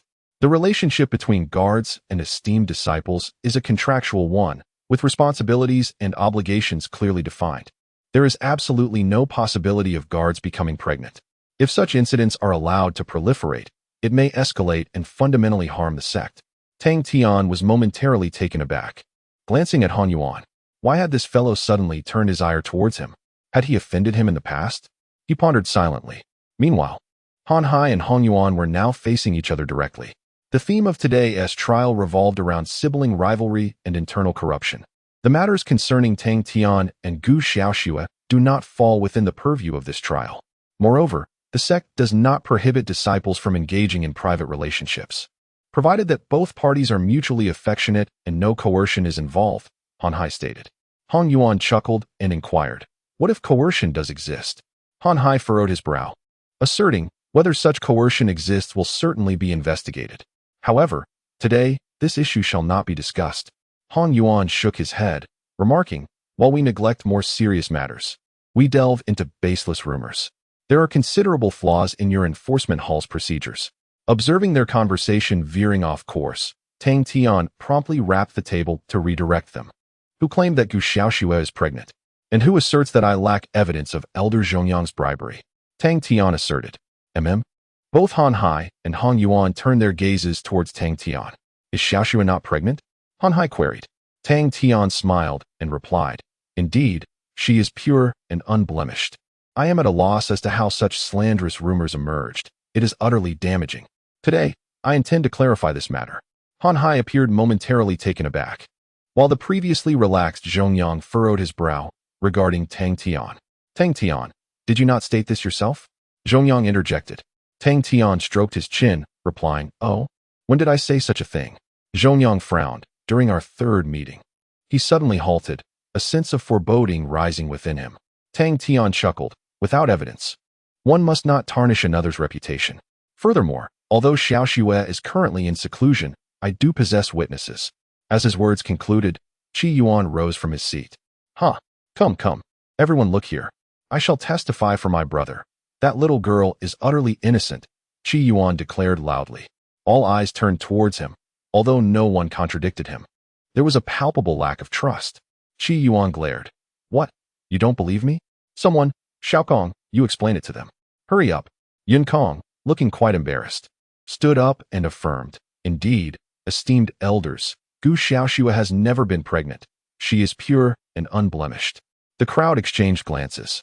As the junior sectmaster, Yun Kong would not lie about such matters, especially since Gu Xiaoxue was still alive and would eventually return from her seclusion to confirm the truth.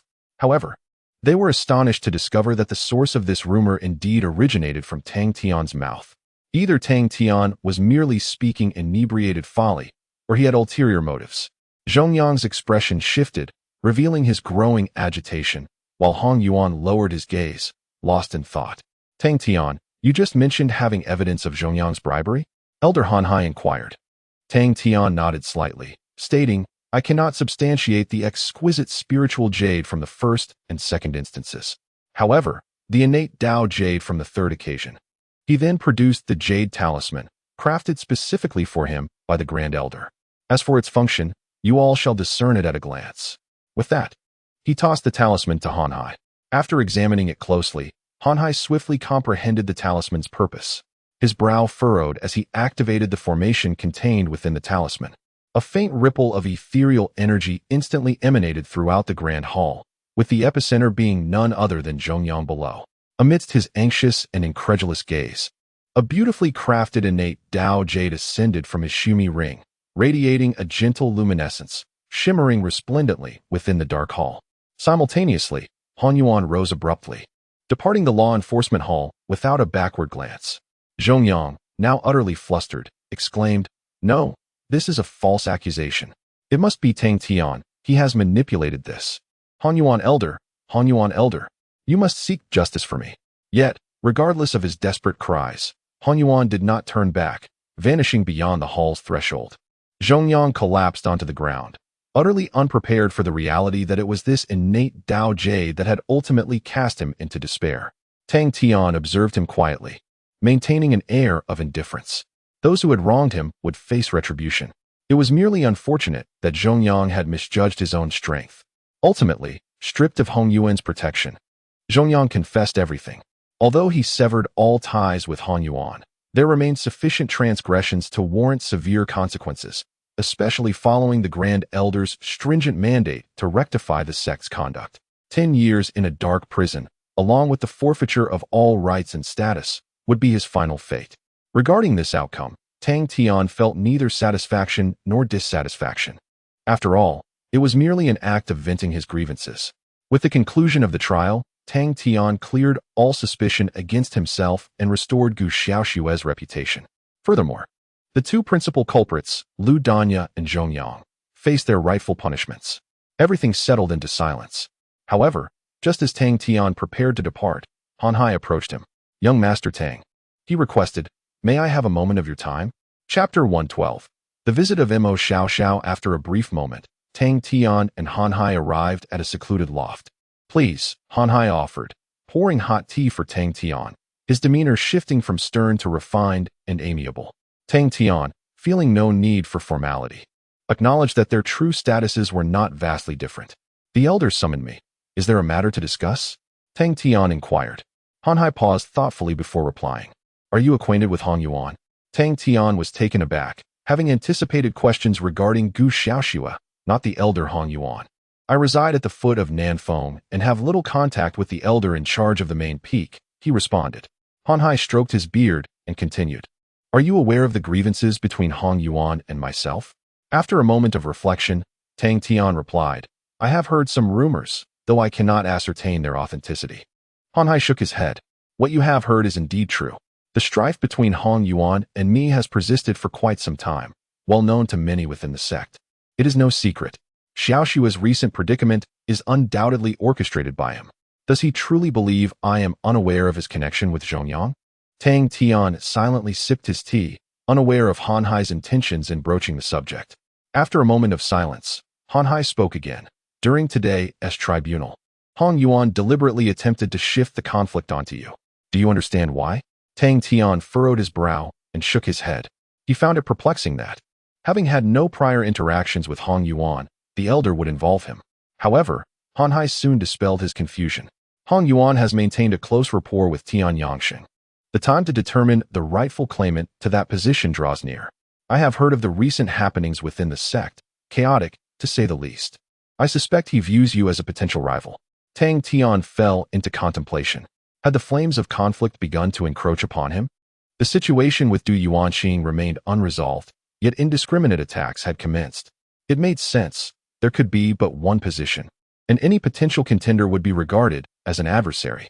Yet, what was Han Hai's ultimate purpose in discussing this? "Elder, if there is something to convey, please speak plainly," Tang Tian stated, no longer wishing to speculate. Han Hai toyed with the teacup in his hands, and then sighed deeply. The resolution of that position's rightful owner transcends the rivalry among the disciples. We elders, indeed the entire sect, are entangled in this matter. Ultimately, the higher echelons of the sect may undergo a significant reshuffling. He gazed at Tang Tian and said, "I must confess that my desire for power is not particularly fervent. Yet one must ensure their own preservation, no? If Tian Yangsheng ultimately prevails, given the enmity between Hong Yuan and myself, he would undoubtedly seek my demise. I cannot afford to remain idle. Therefore, do you believe there exists a possibility for collaboration between us?" Tang Tian stroked his chin, realizing the depths of his intentions. To put it plainly, this was fundamentally a matter of power and profit. Although he claimed not to yearn for it, relinquishing his current position was out of the question. Tang Tian could comprehend Han Hai's apprehensions, yet he ought not to express such sentiments to him. From the current standpoint, figures like Lu Chonga and Emo Shia Shao far surpassed his own aspirations. "The elder truly holds me in high regard," Tang Tian remarked softly. Han Hai chuckled. "Young Master Tang need not underestimate himself. Although you have only just begun to rise, the rapidity of your ascent is evident to all. If you can secure Lord Qi's support, your chances will indeed be considerable." Tang Tian smiled slightly. "Surely this slender opportunity cannot justify placing all your hopes upon me?" Elder Han Hai regarded Tang Tian with a profound gaze, seemingly lost in thought. Suddenly, he shifted his tone. "So, you do not intend to collaborate with me?" The question came across rather abruptly. Tang Tian pondered briefly before responding, "I never intended to vie for that position. My sole objective has always been to safeguard myself." Han Hai stroked his beard thoughtfully. Yet in the current climate, it is exceedingly difficult for anyone to maintain their integrity, particularly for someone like you, who possesses the qualifications to compete. Today's targeting by Han Yuan is merely a minor tactic, but in the future, such matters may not be so easily resolved. Tang Tian furrowed his brow, noting the stark contrast in Han Hai's tone and demeanor throughout their conversation. This did not resemble a genuine pursuit of collaboration. Rather, it felt dismissive, as if the resolution of the situation rested solely upon his own shoulders. Nevertheless, I adhere to a principle. Those who seek to harm me, I shall reciprocate in kind. Tang Tian stated with an air of indifference. Han Hai chuckled. The youth possesses courage, unlike us old bones, who tread carefully in all matters. Since your mind is made up, I can only wish you good fortune. With that, the conversation effectively reached an impasse. Tang Tian had no intention of lingering further and rose to take his leave. Upon exiting the enforcement hall, he found Qi Yuan waiting for him. Old Jean, Han Hai did not give you any trouble, did he? Qi Yuan inquired. Tang Tian shook his head and smiled. We merely exchanged a few casual words. Qi Yuan grimaced. That fellow is quite the schemer. Exercise caution when dealing with him. Tang Tian nodded lightly in agreement. Indeed, he sensed that Han Hai's invitation held ulterior motives. Initially, he believed the discussion would revolve around Gu Xiaoxue, yet it was scarcely mentioned. The sudden introduction of a collaboration was quite peculiar. The opportunities available to him were starkly less favorable than those of Lu Chonga and his associates. If Han Hai truly sought self-preservation, it would be illogical to place his trust in him. Furthermore, Tang Tian found it hard to believe that Han Hai had not previously communicated with several other competitors in private. Han Yuan was already aware of seeking a wellness connection with Tian. It was quite possible that Han Hai was acting on behalf of those behind him, seeking a partnership. After pondering for a moment, Tang Tian let out a quiet sigh. It was indeed a tumultuous existence, drifting without control. Even when one attempts to evade trouble, it invariably finds its way back. However, as he had stated, if you leave me be, we shall coexist in peace. If you choose to provoke me, then let us await the unfolding events. After exchanging a few words with Qi Yuan, Tang Tian returned to Zijou courtyard. Ultimately, strength remains the paramount principle. Yet, after only a few days of tranquil cultivation, someone came knocking at his door. Upon opening the formation, he was surprised to find the temporarily imprisoned Emo Shia Shao. Young Master Tang, I have something of great importance to discuss with you, she said, her expression exceedingly grave. Chapter 113, The Request Please. Tang Tian invited Emo Shia Shao inside.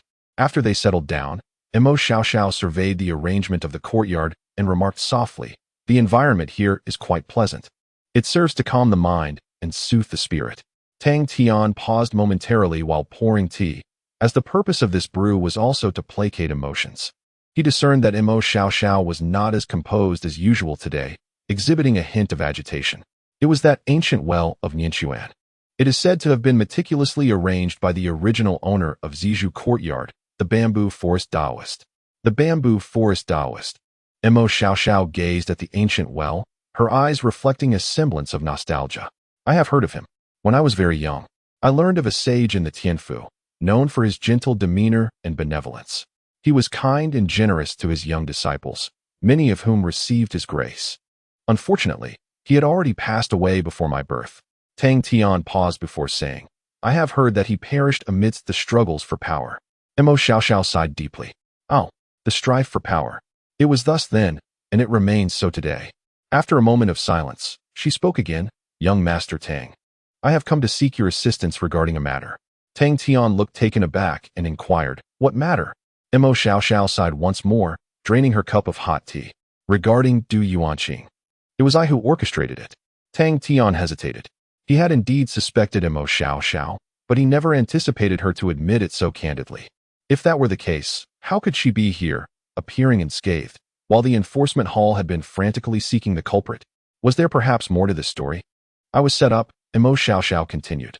I did convey some information to Du Yuanqing through Tian Feng, subsequently creating some difficulties for Tian Yangsheng in the distribution of shares within the Tengyun Chamber of Commerce. But that is all. I never instructed anyone to kill him, nor did I foresee that matters would escalate to such a degree. Someone exploited me, igniting this storm of bloodshed. Tang Tian was taken aback. His previous suspicion of Emo Shia Shao stemmed from Du Yuanqing's demise, which had led to the mutual slaughter between Lu Chonga and Tian Yangsheng. If that were the case, Emo Shia Shao would be the sole beneficiary.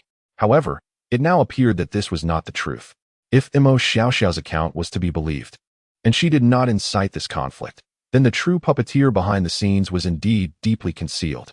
Then, Tian Feng is also in your employ? Tang Tian asked. Emo Shia Shao nodded, then shook her head. I once believed so, but it now seems uncertain. He vanished while I was imprisoned. Tang Tian was taken aback. Has he not long been missing? Emo Shia Shao replied. The initial disappearance was orchestrated by me. I promised him that once matters were settled, I would integrate him into my family. However, before I could take action, Du Yuanxing met his demise, and everyone began searching for him. In desperation, I had no choice but to temporarily place him in a relatively concealed location. Yet, once my confinement ended, I could no longer establish contact with him. Upon hearing this, Tang Tian couldn't help but rub his temples. This conflict was far too intricate. Everyone was lurking in the shadows, stirring up chaos with a mere wave of their hands. It was utterly absurd. Was it truly necessary to expend such effort over a mere second-in-command position? The matter of Tian Feng deliberately provoking me must not have been instigated by you, correct? Tang Tian inquired. Emo Shia Shao hesitated for a moment and then sighed. It seems he has never truly been on my side. Tang Tian fell silent, which could be interpreted as a denial. Who, then, was the true architect behind these events? And what were their intentions? He had a nagging feeling that the one orchestrating this affair was the genuine puppeteer behind the scenes. I have a premonition that my downfall is imminent, Emo Shia Shao suddenly declared. Tang Tian was momentarily taken aback. Why do you say that? You must not have provided them with any tangible evidence, right? Emo Shia Shao shook her head. That individual has been plotting for quite some time. The deaths of Tian Feng and Du Yuanxing, as well as the massacre of the Guan family, are all intertwined with me. If they manage to locate Tian Feng, the entire chain of evidence will be complete, and I will become the first casualty in this struggle. Tang Tian was at a loss for words. After an intense battle between Tian Yangsheng and Lu Chonga, it was Emo Shia Shao who was the first to be eliminated. How surreal. What do you intend to do? He asked. Emo Shia Shao gazed at him earnestly. I came here today because of this matter. Should I be eliminated prematurely, the esteemed disciples of Nan Feng will inevitably become targets for others. Given their nature, it would be exceedingly difficult for them to submit to anyone, leading to a brutal massacre. I cannot bear to witness their demise in this power struggle, so I implore you to protect Nan Feng after my departure. She looked intently at Tang Tian, her eyes brimming with sincerity and determination. Tang Tian found himself somewhat bewildered. How had this situation arisen so suddenly? They were not particularly close, yet she was entrusting him with such a grave responsibility. Is that truly appropriate? He questioned. Emo Shia Shao shook her head. The current situation within the sect is dire. There are few who can safeguard Nan Feng. Du Yuanxing and Guan Meng are both deceased. To be frank, Jing Heng lacks the necessary capability. As for Lu Chonga and Tian Yangsheng, I could never place my trust in them. Thus, the only suitable person for this task is you, young Master Tang. Tang Tian rubbed his nose, and it indeed appeared to be the case. However, this was hardly a commendable assignment. It was purely a laborious endeavor yielding little reward. Before he could voice his thoughts, Emo Shia Shao spoke again. I understand that our friendship alone may not suffice for you to undertake such a significant burden. Rest assured, you need not protect everyone in Nan Feng. As long as you can safeguard the core personnel and prevent them from igniting a full-scale war, that will suffice. If you can grant me this request, all the resources that Nan Feng has accumulated over the years will be at your disposal, aiding you in your pursuit of that position. Furthermore, when you eventually enter the heavenly capital, the Emo family will stand as your most steadfast ally. I shall exert every effort to leverage familial resources to help you pave a smooth path within the heavenly capital. Ultimately, all you need to do is maintain the initial situation. Before the year concludes, I shall return to resolve everything. All conditions are laid before Tang Tian, undeniably generous.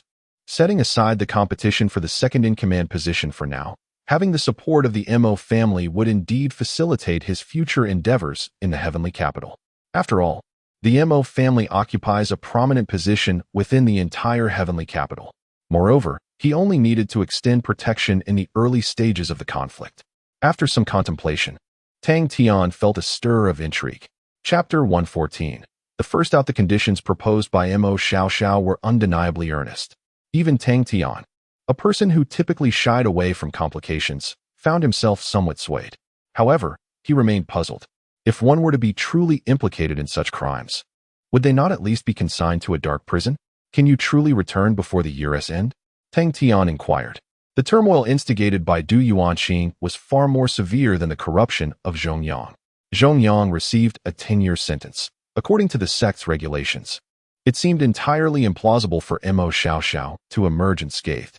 Emo Shia Shao slowly shook her head and replied, as a direct descendant of the Emo family, Qinghua's sect lacks the authority to dispose of me.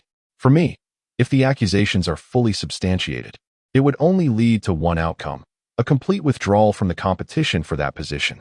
My purpose in coming to Qinghua's sect was not solely to vie for that role, but rather to cultivate talent and refine myself. Therefore, in essence, my objectives have already been achieved. Nonetheless, after my withdrawal, I must return to my family to dedicate some time to matters concerning Nanfeng, which likely means I won't be back until the end of the year. Upon hearing this, Tang Tian fell into a contemplative silence. No wonder Wang Ziyu once remarked that these individuals engaged in pursuits of a higher caliber. Indeed, the worst fate they faced was merely losing their eligibility to compete. Had an ordinary person been in such a predicament, they would likely have been reduced to ashes long ago. Simultaneously, he began to comprehend why the people of Nanfeng held such unwavering trust in Emo Shia Shao. She was precisely here for that purpose. With a quiet sigh, Tang Tian spoke. What about Chen Xiao from Nanfeng? You could certainly entrust matters to her in the meantime. Emo Shia Shao shook her head, saying, Xiao is not suited for such tasks. The world perceives her as my strategist, yet she has not been deeply involved in many affairs. Her family has already integrated with ours. When I return to my family, I will also bring her along. Tang Tian exhaled softly. It appeared that Emo Shia Shao had already arranged her escape route. Had this incident not arisen so abruptly, she likely would not have needed his temporary protection for Nanfeng. Indeed, they were all formidable players in this game. Having discussed so much, the entire premise of these matters hinged on the solidification of your accusations. Leading to your early exit, Tang Tian remarked.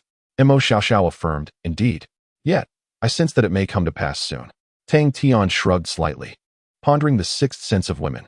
Let us proceed this way, he suggested.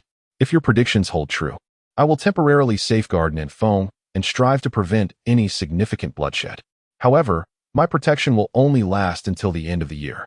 At that point, regardless of whether you return or not, I will choose to release my hold. If you remain unharmed, then consider this all as if nothing had transpired. Emo Shia Shao nodded earnestly. Thank you, young Master Tang.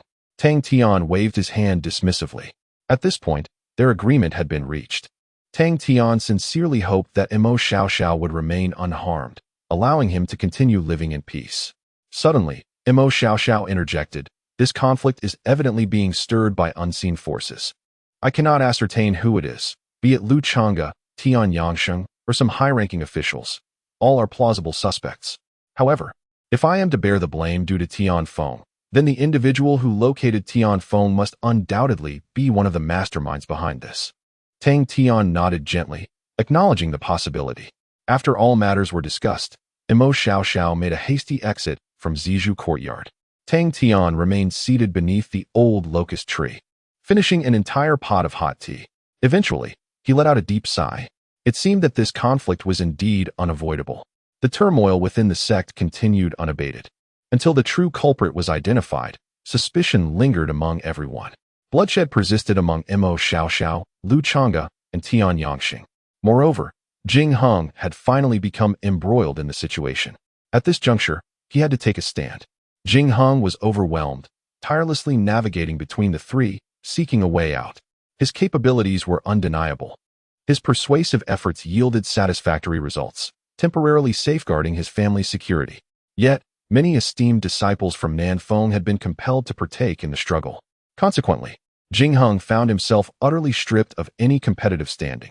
As for Tang Tian, to avoid disturbances, he proclaimed his seclusion. Those with significant matters could contact him directly. As for everyone else, they could do as they pleased. After more than half a month had elapsed, following a tempest of spiritual energy, Tang Tian gradually opened his eyes. He had successfully broken through to the great perfection of the out-of-body stage. Strength was his assurance. With each minor elevation, his confidence grew. At this pace, within a month at most, he would officially ascend to the fusion stage. Following the fusion, he would face the tribulation. Surpassing the tribulation would signify his true ascendance to a position of authority within the cultivation realm. Indeed, he must strive onward. After a brief respite, Tang Tian snapped his fingers and resumed his cultivation. However, the tranquility was abruptly shattered the following morning by an urgent message from Qi Yuan. Upon connection, Qi Yuan's booming voice resonated. Old Jin, Tian Feng has been located.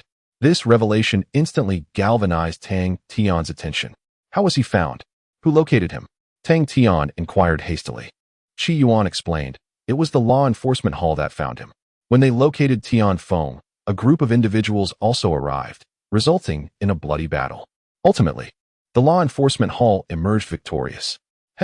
Old Jin, can you guess who those people that arrived first belonged to? Tang Tian fell silent, already harboring suspicions within. It's Emo Shia Shao. Qi Yuan exclaimed in astonishment. You were indeed correct. Everything has been orchestrated by that little girl from the Emo family behind the scenes. Truly, one should not judge by appearances. Tang Tian sighed softly, realizing the truth of it. Where is Tian Feng now? He inquired. He is dead, Qi Yuan replied. The battle was fierce, and that unfortunate soul was caught in the fray. However, before he perished, he divulged everything. It was indeed that little girl from the Emo family. Now, Emo Shia Shao has been captured, and Lu Chonga, Tian Yangsheng, the Du family, and what remains of the Guan family have directed all their fury towards her. With the Emo family backing her, Emo Shia Shao should remain unscathed. Yet, the situation at Nanfeng is dire. A multitude of cultivators are converging there, and their overwhelming wrath cannot be contained even by the sect. Tang Tian narrowed his eyes. Can the sect truly not intervene? Perhaps it is merely because the majority of the casualties are not genuine disciples. To put it plainly, this conflict primarily unfolds within the realm of honorary disciples. What the sect values most has always been its cultivated pure disciples. As for the honorary disciples, losing a few would provide them with an opportunity to reorganize the power structure and ethos of the sect. Recalling his earlier agreement with Emo Shia Shao, Tang Tian rose to his feet. It was time for him to make his entrance. Chapter 115.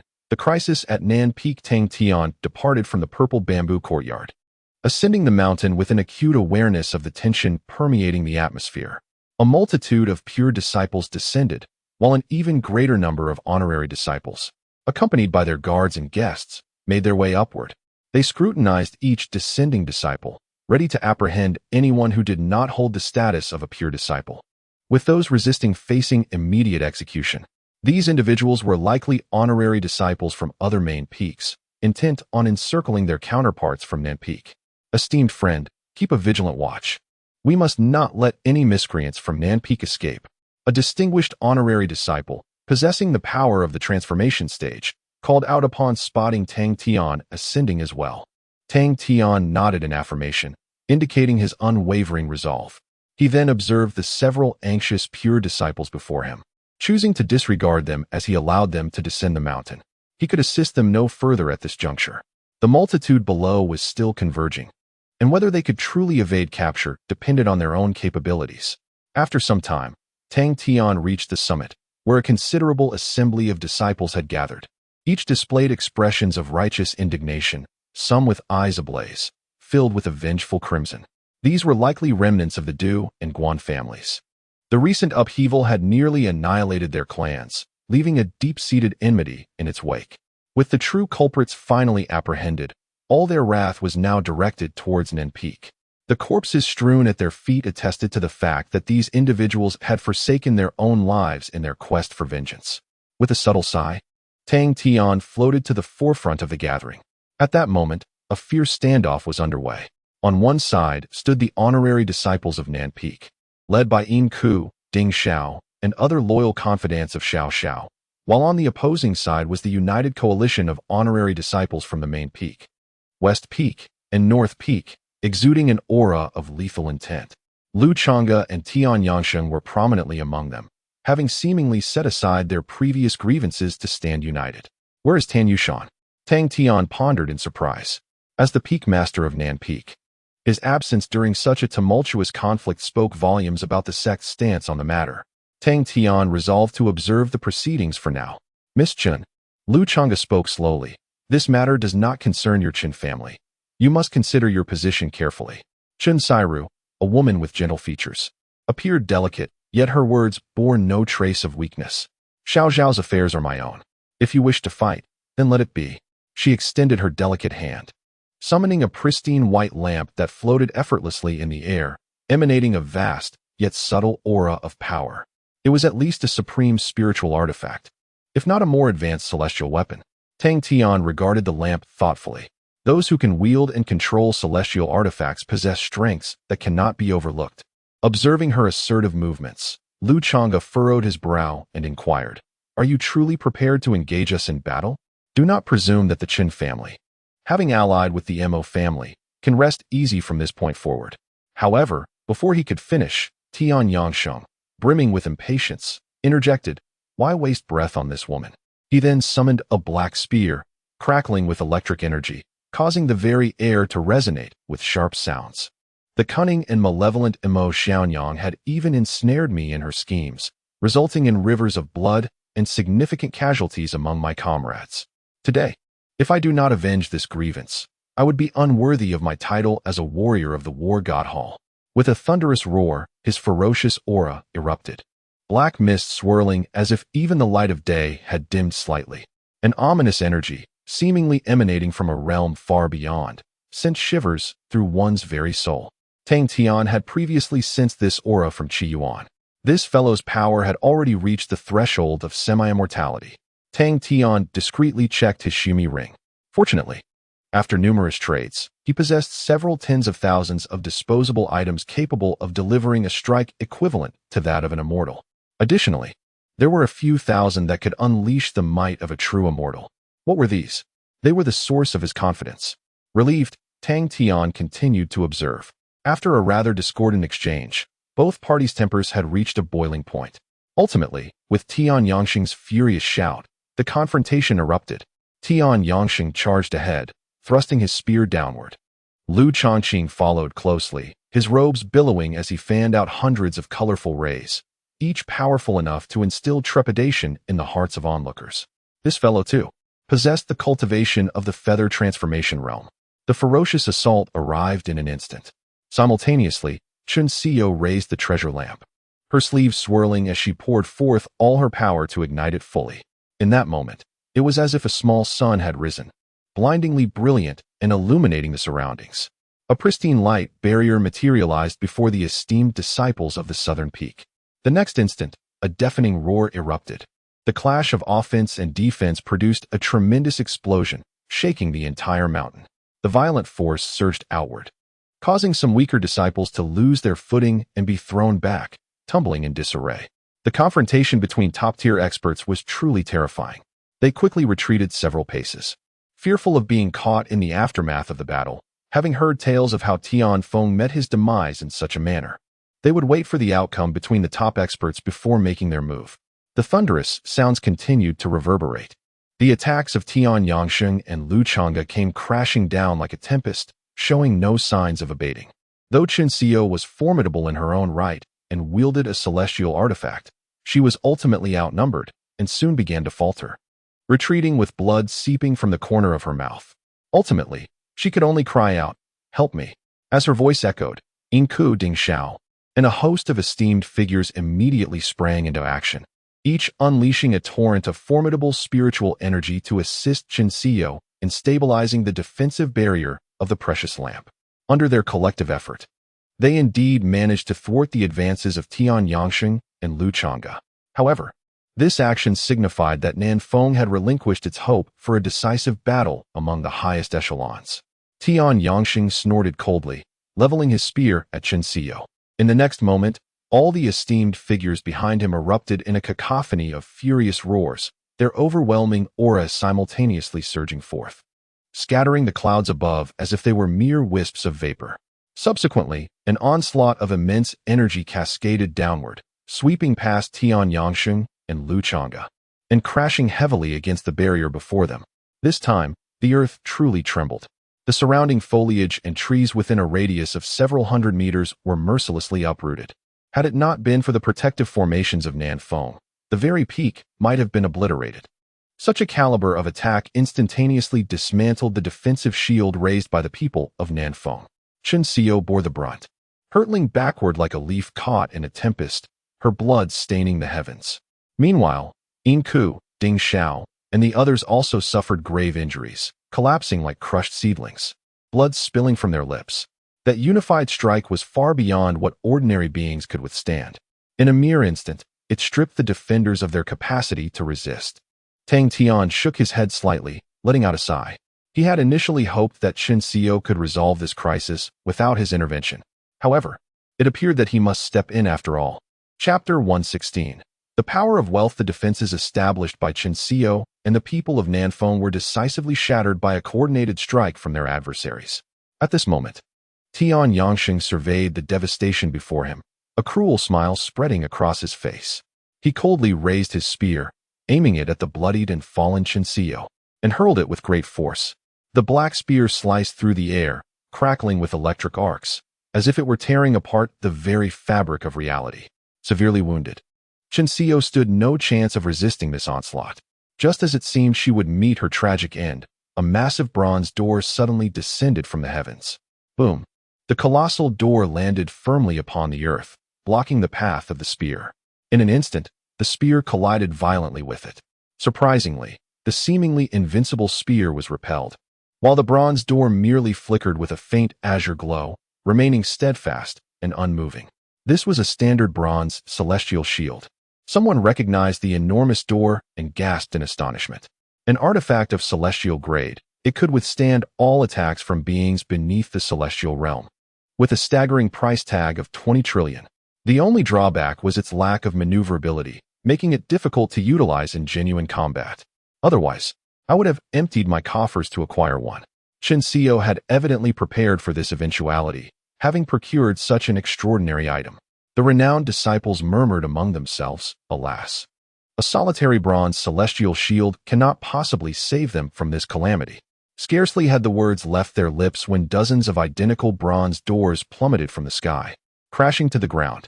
The doors subtly interconnected, enveloping the entire company of Nanfeng, resembling an immense city wall. The spectators were momentarily rendered speechless. Is there really this many? One recalled that due to inherent flaws, the bronze celestial doors were notoriously difficult to sell, with only 100 crafted in total. This location alone housed a significant portion of that number. Who had been foolish enough to acquire such a treasure? At this moment, Tian Yangsheng furrowed his brow. Summoning back the spear that had been cast aside, his gaze fixed coldly upon the bronze celestial shield. In his intelligence reports, there had been no mention of such an entity. This esteemed friend, Chonga spoke directly. Since you have chosen to strike, there is no need for further concealment. Is there? Upon hearing his words, the crowd grasped that someone else had intervened. Who would dare to risk incurring the wrath of two paramount young nobles by choosing to assist Nanfeng? Their curiosity was piqued. However, it wasn't long before a violet figure slowly emerged above the bronze celestial shield. Good morning, young Master Lu, young Master Tian, Tang Tian greeted in a calm voice. Tang Tian of the Sixth Peak. How did he come to be here? Given his close ties with Nanfeng, his arrival was not entirely unexpected. It was he. I had seen him earlier on my ascent and had mistakenly believed he was one of our own. A renowned disciple who had encountered Tang Tian gritted his teeth in frustration. Tian Yangsheng and Chonga exchanged glances at Tang Tian, both taken aback. Tang Tian, this matter has nothing to do with you, does it? Why are you aiding Emo Shia Shao? Tian Yangsheng stated coldly. Tang Tian stroked his chin. Indeed, it did not concern me before. However, it does now. Tian Yangsheng was momentarily stunned. It was as if he had articulated everything yet nothing at all. Chonga remarked nonchalantly, Tang Tian, regardless of what promises Emo Shia Shao has made to you, I can offer the same sincerity. You need not involve yourself in this matter. Is that agreeable? This fellow quickly discerned the crux of the issue.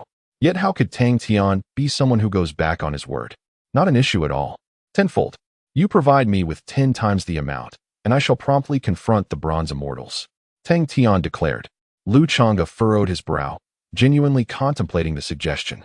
Primarily, he was uncertain about the nature of the agreement between Tang Tian and Emo Shia Shao. Observing this, Tian Yangsheng transmitted a thought to Chonga. Hey, you aren't seriously considering this, are you? What is there to fear? Even if you involve yourself, what could happen? I have thoroughly investigated him. Aside from possessing a bit more wealth, he has no significant background. Chonga shook his head. Do not underestimate Tang Tian. He is very close to Master Qi Feng. They regard each other as brothers. Perhaps Qi Yuan is already on his way here. Moreover, when wealth reaches a certain threshold, it can truly alter certain dynamics. Tian Yangxing snorted. He still believed Chonga was overthinking the situation. Turning to Tang Tian, he coldly remarked, "Do you genuinely believe that with these bronze immortals you can protect them? Do you believe that within the span of an incense stick, I could not shatter them all?" Tang Tian promptly nodded. "I believe." Of course, he believed. He had just witnessed the prowess of their methods, which was nothing short of formidable. Therefore, I have also prepared some additional items. With that, Tang Tian slowly raised his head, and dozens of golden specks flew forth from his palm. The golden specks swelled rapidly in size, transforming into no less than 20 massive golden cauldrons that hovered above the heads of the Southern Peak crowd. Subsequently, a vast expanse of radiance cascaded from beneath the cauldron's feet, enveloping the Southern Peak individuals in a gentle glow. What is this? As they beheld the extraordinary aura emanating from the golden cauldrons, someone gasped in astonishment. It is the Lin Qi Golden Cauldron. It was yet another exceedingly rare defensive treasure, capable of withstanding assaults from those below the celestial rank, valued at over 10 trillion. My goodness, is this fellow a wholesale dealer of rare luxuries? Many were left agape in shock. However, Tian Yangxing's gaze grew colder. It seems you are fully prepared to resist us to the end. Do you truly think? Yet before he could finish his sentence, Tang Tian raised a hand, interrupting him. Let us discuss this later. I first extracted a few items from my pocket. Subsequently, Tang Tian waved his sleeves in succession, and an array of objects cascaded forth from his cuffs. The assortment was vast and varied in form. Among them was a grand umbrella, which, upon opening, radiated with brilliant light. There was also a colossal bell, its ethereal tones resonating powerfully, deafening all who heard. Some appeared as towering trees, spiraling towards the heavens and casting shadows over the land. Additionally, a multitude of small figurines emerged, playfully setting up intricate formations. It was utterly dazzling. The reverse element umbrella, the Sanskrit sound bell, the tree of ancient scrolls, and the 36-star formation puppets, all were rare and expensive defensive artifacts. Collectively, their worth must reach into the hundreds of trillions. How many of these extraordinary items has this fellow amassed? The onlookers were utterly astonished. They had seen treasures before, but never had they encountered such an overwhelming abundance. It was as if he were tossing them out without a care for expense. This was not merely a wholesaler of rarities.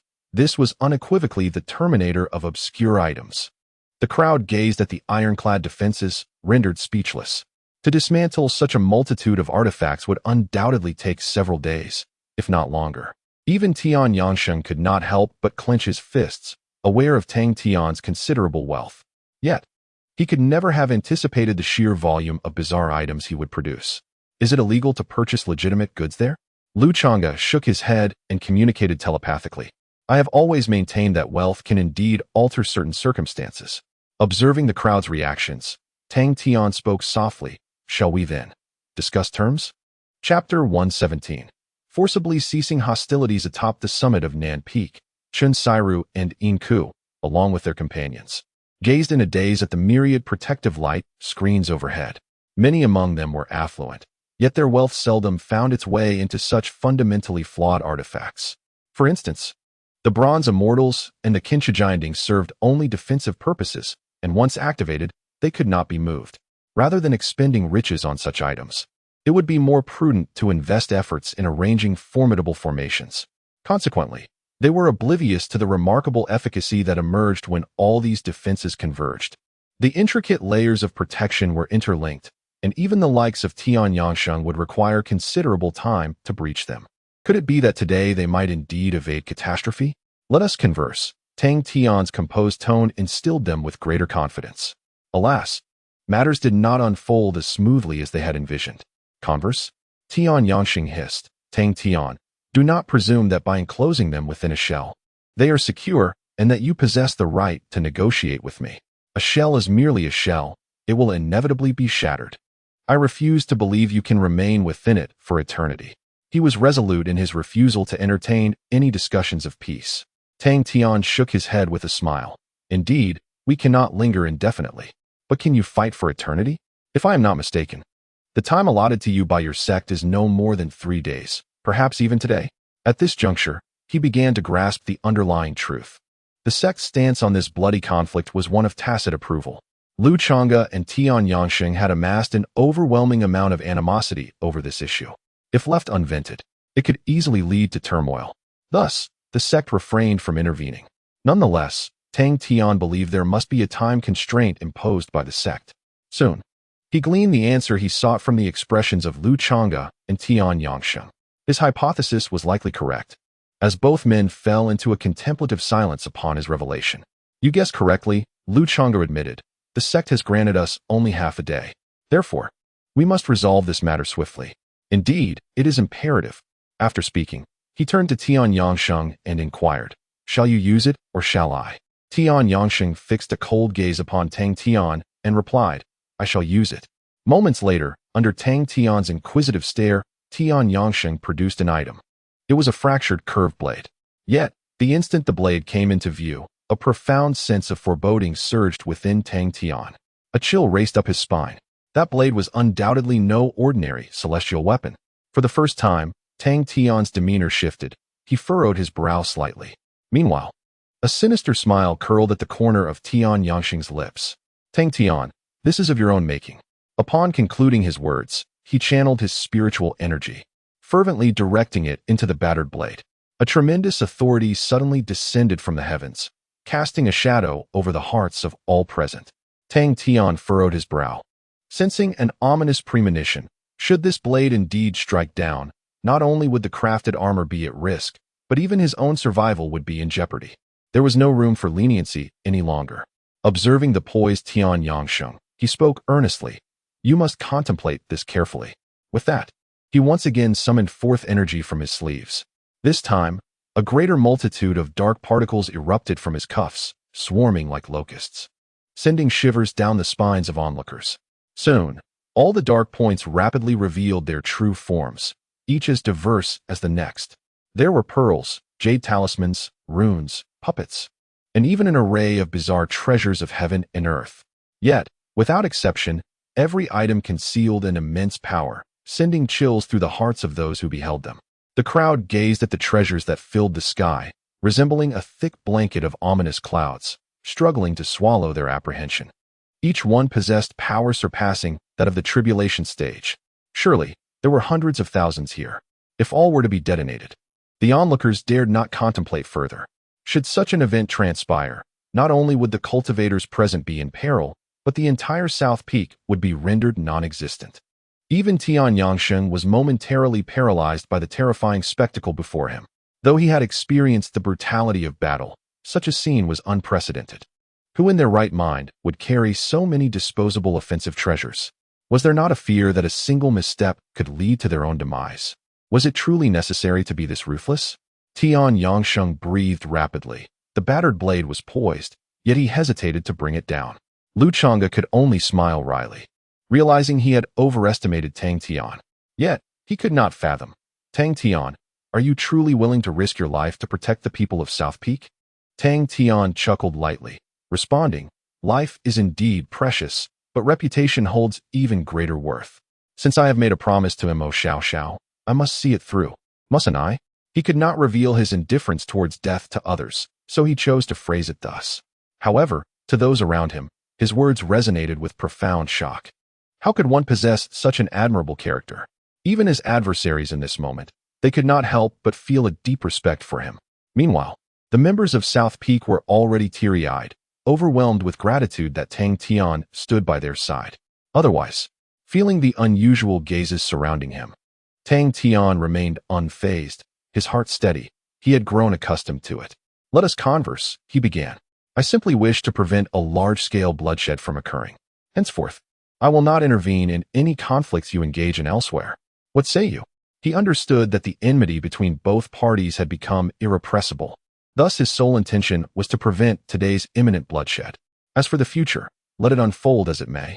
After hearing Tang Tian's proposal, Lu Chonga fell into deep contemplation. Yet, Tian Yangsheng continued to clutch his shattered curved blade. The denizens of the celestial hall loathed threats above all. You fear not death.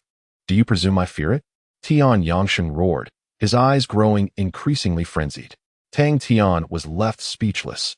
Indeed, the celestial hall was composed of madmen, preferring mutual destruction over a step back. Nevertheless, he had anticipated such a scenario. Producing such an array of super bombs was clearly intended to intimidate the opponent. However, the primary objective was, cease. A resonant voice echoed from afar. A faint smile graced Tang Tian's lips. At last, they could no longer contain themselves. As the voice drew nearer, a dozen formidable figures arrived at the center of the confrontation. The leader was none other than Yun Kong. Accompanying him were several elders from the enforcement hall, along with numerous unfamiliar yet powerful faces, including the formidable Nanfeng Peak Master, Tan Yushan. Observing the broken blade raised by Tian Yangsheng and the myriad disposable offensive treasures filling the sky, Yun Kong let out a deep sigh. Enough, he stated solemnly. Chapter 118. The conclusion of conflict at the peak of the southern summit. Both parties remained locked in a fierce standoff. The curved dagger in Tian Yangsheng's hand loomed ominously over the heads of the southern summit crowd, resembling a blade of judgment poised to strike at any moment. Meanwhile, the multitude of spiritual artifacts scattered by Tang Tian cast a shadow of dread over everyone present. Should they detonate in unison, the number of survivors would be alarmingly few. This tension rendered every heart in the vicinity tight with apprehension, so much so that even breathing felt like a dangerous act. Despite the fact that Yun Kong and Tan Yushan had personally arrived with their formidable companions, the crisis was far from abated. I command you, cease this, Yun Kong reiterated, his tone imbued with an undeniable authority. Yet, his words failed to effect any tangible change. Tian Yangsheng disregarded him entirely, and Tang Tian showed no inclination to retract the spiritual artifacts. This is an order.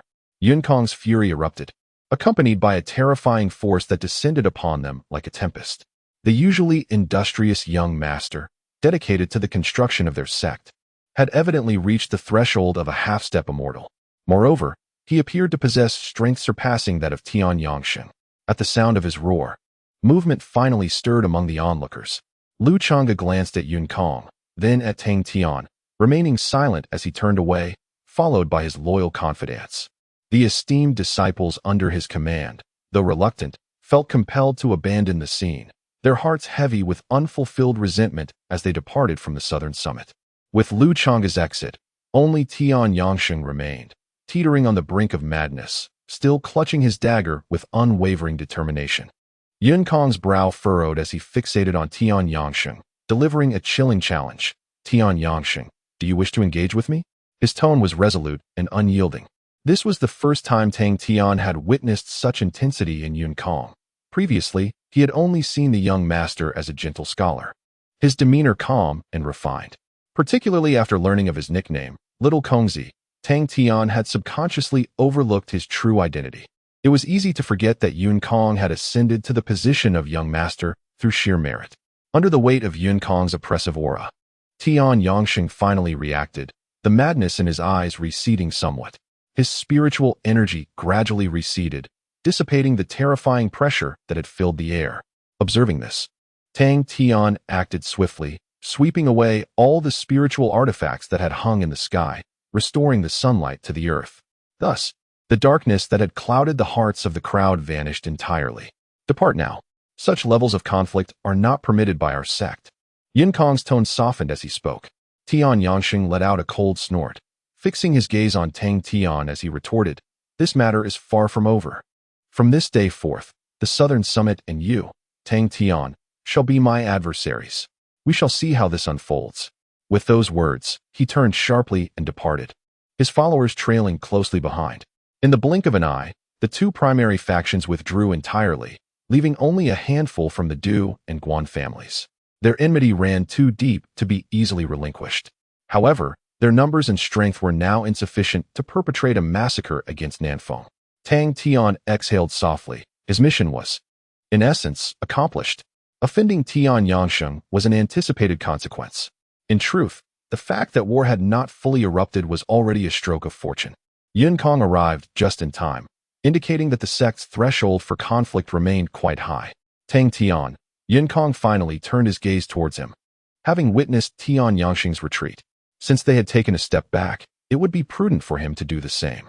The Du and Guan families had suffered significant losses, and now that the true culprits had been identified, it was only natural that they would seek vengeance. The ensuing matters would be left to Nanfeng and them. Tang Tian shrugged, no problem. Upon finishing his words, he snapped his fingers, summoning back a series of protective treasures, including the bronze immortal gate and the golden cauldron of Linqi. After all, his task was complete. Seeing Tang Tian comply, Yinkong's demeanor softened as he clasped his hands in gratitude. Thank you, young Master Tang, for preventing a bloody conflict for the sect. Tang Tian waved his hand dismissively. Although Yinkong spoke of gratitude, both parties were acutely aware of the underlying reality. I have other matters to attend to, so I shall take my leave. The subsequent affairs here, young Master Tang, I trust you will manage on your own.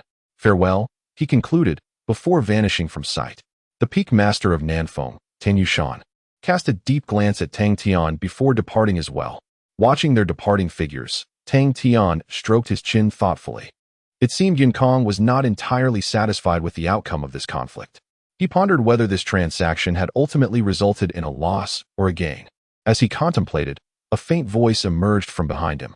On behalf of all the esteemed disciples of Nanfeng, I express my deepest gratitude to young Master Tang for saving our lives. Turning around, Tang Tian beheld Chen Xiao kneeling on the ground, her complexion still pale. Inca, Ding Xiao, and other esteemed figures also knelt in reverence. Regardless, had it not been for Tang Tian today, they would have likely faced dire consequences. Tang Tian gently raised his hand, lifting them from their prostration. There is no need for such formality. This was merely an agreement between Emo Shia Shao and myself. Moreover, he glanced at the remaining members of the Du and Guan families, who had not yet departed, and sighed. You have heard the intentions of the young sect master. Some grievances still require resolution. The ensuing matters shall be left for you to manage. Though the Nanfeng faction had initially suffered severe losses, diminishing their formidable combat strength, the remaining members of the Du and Guan families were also few in number and limited in power. Even if a bloody confrontation were to ensue, it would not evoke the same sense of despair as before. Chun Siro, with a complex expression, nodded slightly. Although I believe that Xiangz is not responsible for that incident. At this point, there is little we can do. It is already a great fortune that Nanfeng's reputation has not been utterly destroyed. Young Master Tang, you may act as you wish. Tang Tian responded with a hum, stating, after today, such occurrences should not happen again. However, I still advise you not to leave Nanfeng unless absolutely necessary, to avoid unwarranted calamities. Chen Siro respectfully agreed.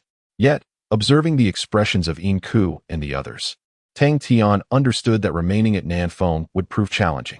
Most of the renowned disciples still had families and affiliations in the outside world, and should they become targets?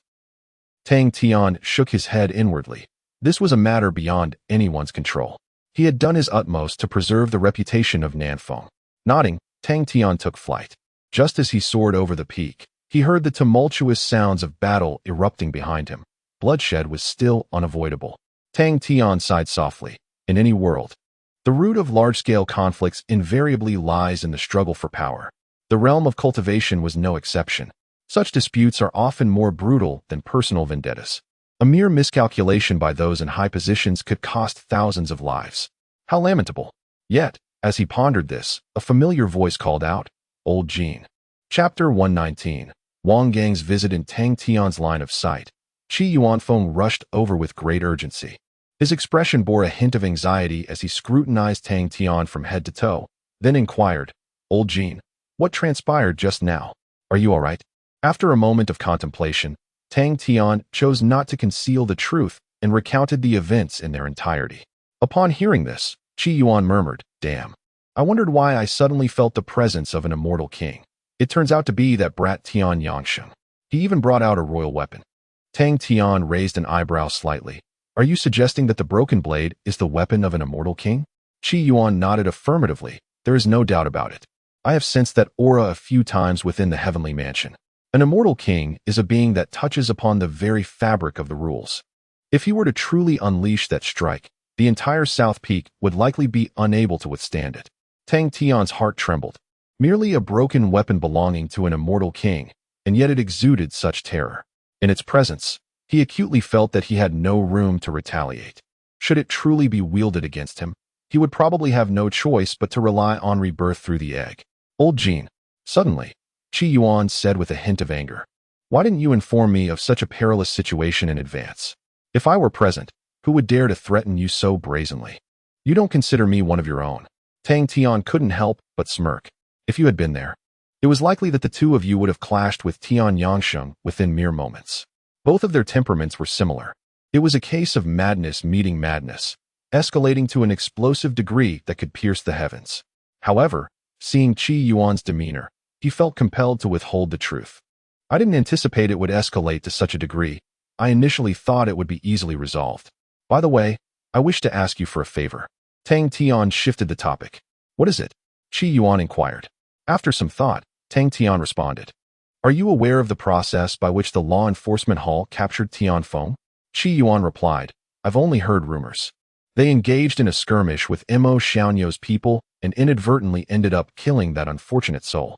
However, prior to his demise, they obtained all the information they sought. I heard they conducted a soul search. Tang Tian's brow furrowed instantly. If Tian Feng truly had issues, a soul search would undoubtedly reveal them. However, if the results still pointed towards Emo Shia Shao, it could only indicate that the individual conducting the search. Who executed the soul search? Tang Tian inquired. Qi Yuan scratched his head. It should be a deputy hall master from the law enforcement hall. If it were someone else, they wouldn't have directly implicated Emo Shia Shao. Tang Tian exhaled deeply. If he wasn't mistaken, that deputy hall master must have intricate connections with the puppet master behind the scenes. Old brother, Tang Tian stated. Based on my own investigation, it is highly likely that there are ulterior motives lurking behind this matter.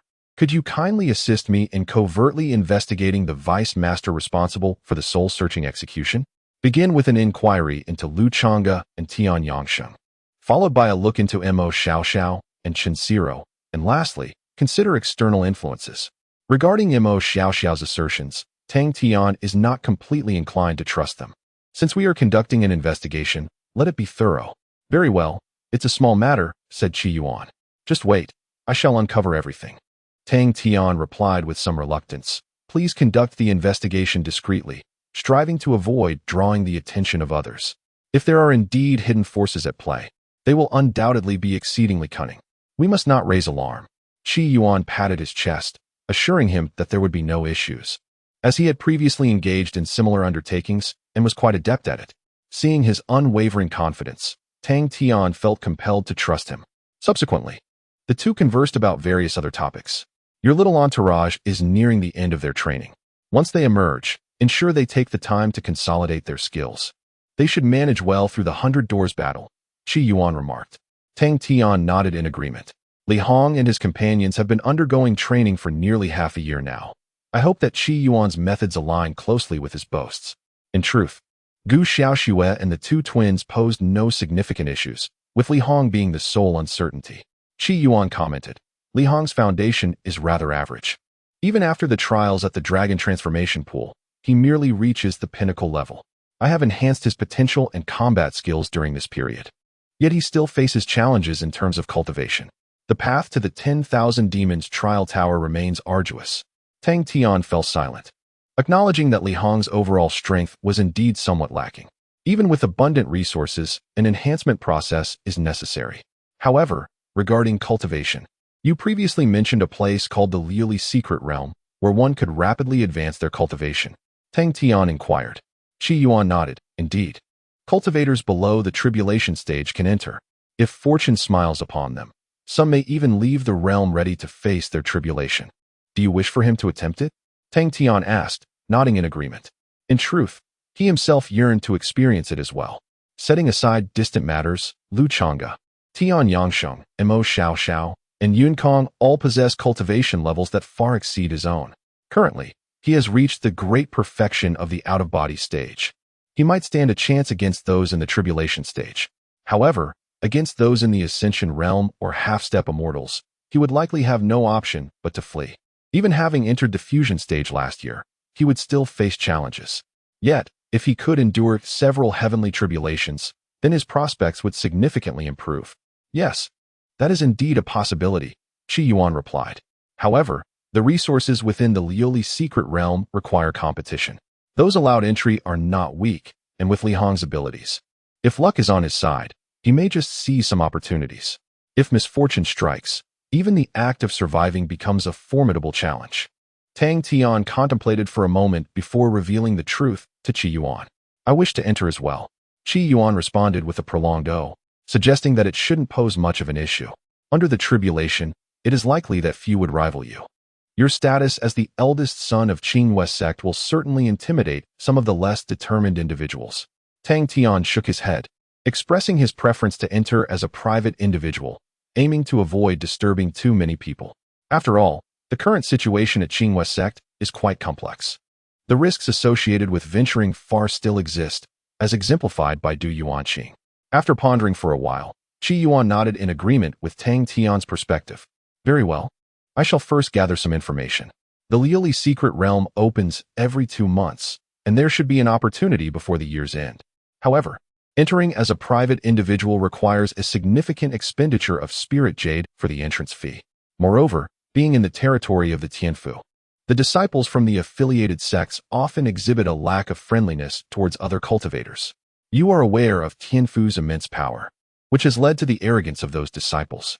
Tang Tian acknowledged with a nod, indicating his acceptance of the situation. Compared to such conflicts, the power struggles within Qing's sect were far more daunting.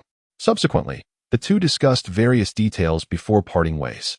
The flames of battle at the peak of Nanfeng continued to rage on, but Tang Tian chose to disregard them and returned to the Zizhu courtyard. Upon arriving at the bamboo grove, he spotted a familiar figure. President Wang? Tang Tian exclaimed in surprise. The visitor was none other than Wang Gang, the president of the Tingyun Chamber of Commerce. Upon seeing Tang Tian's return, Wang Gang hurried over, clasping his hands in greeting. Young Master Tang, I sincerely apologize for the delay in my visit. Noticing Wang Gang's urgent demeanor, Tang Tian refrained from further inquiries, instead activating the formation to invite him into the Zizhu courtyard. Chapter 120. A grand gesture in the serene ambience of Zizhu Garden, beneath the venerable old locust tree. Tang Tian and Wang Gang sat facing each other. I sincerely apologize, Wang Gang expressed with deep remorse. I previously promised to promptly address the equity issues within the Chamber of Commerce, yet it has regrettably dragged on until now. I hope you can forgive me. Young Master Tang. Tang Tian waved his hand dismissively, indicating that it was of no consequence. Since the emergence of Du Yuanqing, the Tingyun Chamber of Commerce had been the first to be ensnared in the tempest. As the leader of the chamber, Wang Gang undoubtedly lacked the time and energy to attend to other matters. Frankly, it was somewhat unexpected for Tang Tian that the Tingyun Chamber had not succumbed to this upheaval. It appeared that Wang Gang possessed a modicum of capability. There is no need for such formality. I am aware of the recent events, Tang Tian remarked. Your visit today suggests that the situation has stabilized somewhat? Wang Gang let out a deep sigh. It may appear stable, yet we are teetering on the brink of collapse. Had it not been for Qing's sect apprehending the true culprits behind the scenes, the Tingyun Chamber would likely have ceased to exist within a fortnight. However, the impact of this monumental turmoil on the chamber has been tremendously severe. There are gaping holes everywhere. Without a means to remedy this, a collapse is inevitable. Tang Tian stroked his chin, intrigued, and inquired, "What do you mean by that?" Wang Gang sighed again, once the turmoil subsided. I promptly conducted a brief assessment of the current equity situation within the chamber. Approximately 10% has become virtually worthless. Moreover, over 20% of the equity holders have entirely lost faith in the chamber and are preparing to abandon their stakes. As for the remaining shareholders, many are indecisive. Should the situation escalate, they will swiftly pack their belongings and flee. At that point, the grand edifice of the chamber, built over millennia, will crumble in an instant. Tang Tian's heart stirred. If that were the case, did an opportunity not present itself? Given the magnitude of the Tingyun Chamber, a mere 10% of equity would amount to over 100 billion spirit jade. Such a colossal sum of consumption points could suffice to exchange for imperial-level talents or physiques. However, observing Wang Gang's despondent demeanor, Tang Tian knew better than to reveal his inner delight. Maintaining his composure, Tang Tian asked. So, what should we do next? Wang Gang fell silent for a moment, seemingly weighing his words. After a brief pause, he tentatively inquired, Young Master Tang, under the current circumstances, do your previous statements still hold validity? Tang Tian regarded him thoughtfully without providing a direct answer. Instead, he posed a question. What has Tian Yangxing said? Wang Gang let out a rueful laugh. Young Master Tian, I have yet to inquire. However, I suspect the chances are exceedingly slim. Your objective lies in the voting rights of the chamber. Should it collapse, those rights will vanish. Yet, the cost of maintaining them would be exorbitant. Tang Tian stroked his chin thoughtfully. Given this, why do you presume that I would take on this troublesome predicament? Wang Gang's expression was somewhat awkward as he spoke. I feel that young Master Tang is quite different from other prominent young masters. I dare not rashly speculate on your intentions, but I sense that there is still hope here, an inexplicable intuition. As he spoke, he seemed to find his own words somewhat absurd. Beads of cold sweat formed on his forehead, and his face was painted with embarrassment. Tang Tian couldn't help but chuckle, recognizing that this fellow's intuition held some merit. Observing his discomfort, Tang Tian decided to spare him further teasing and said, do not dwell on it. The matters I previously mentioned still stand. Wang Gang suddenly raised his head, his eyes shining with a glimmer of hope. Is what you said true? He asked in disbelief. Tang Tian nodded slowly, affirming his words. Wang Gang instantly straightened his posture, joy illuminating his face. This is wonderful. If I can safely navigate this crisis, I shall never forget young Master S.'s great benevolence. Rest assured, I will select the finest shares for you, ensuring you acquire them at the minimal cost. You need only provide me with a range. Humble as Wang Gang was, he did not dare to inquire about Tang Tian's acceptable range in advance. To him, even a single seedling felt like a lifeline. However, Tang Tian represented much more than just a straw to cling to. No need for selection. Tang Tian waved his hand dismissively. As I said before, I will purchase whatever is available for sale.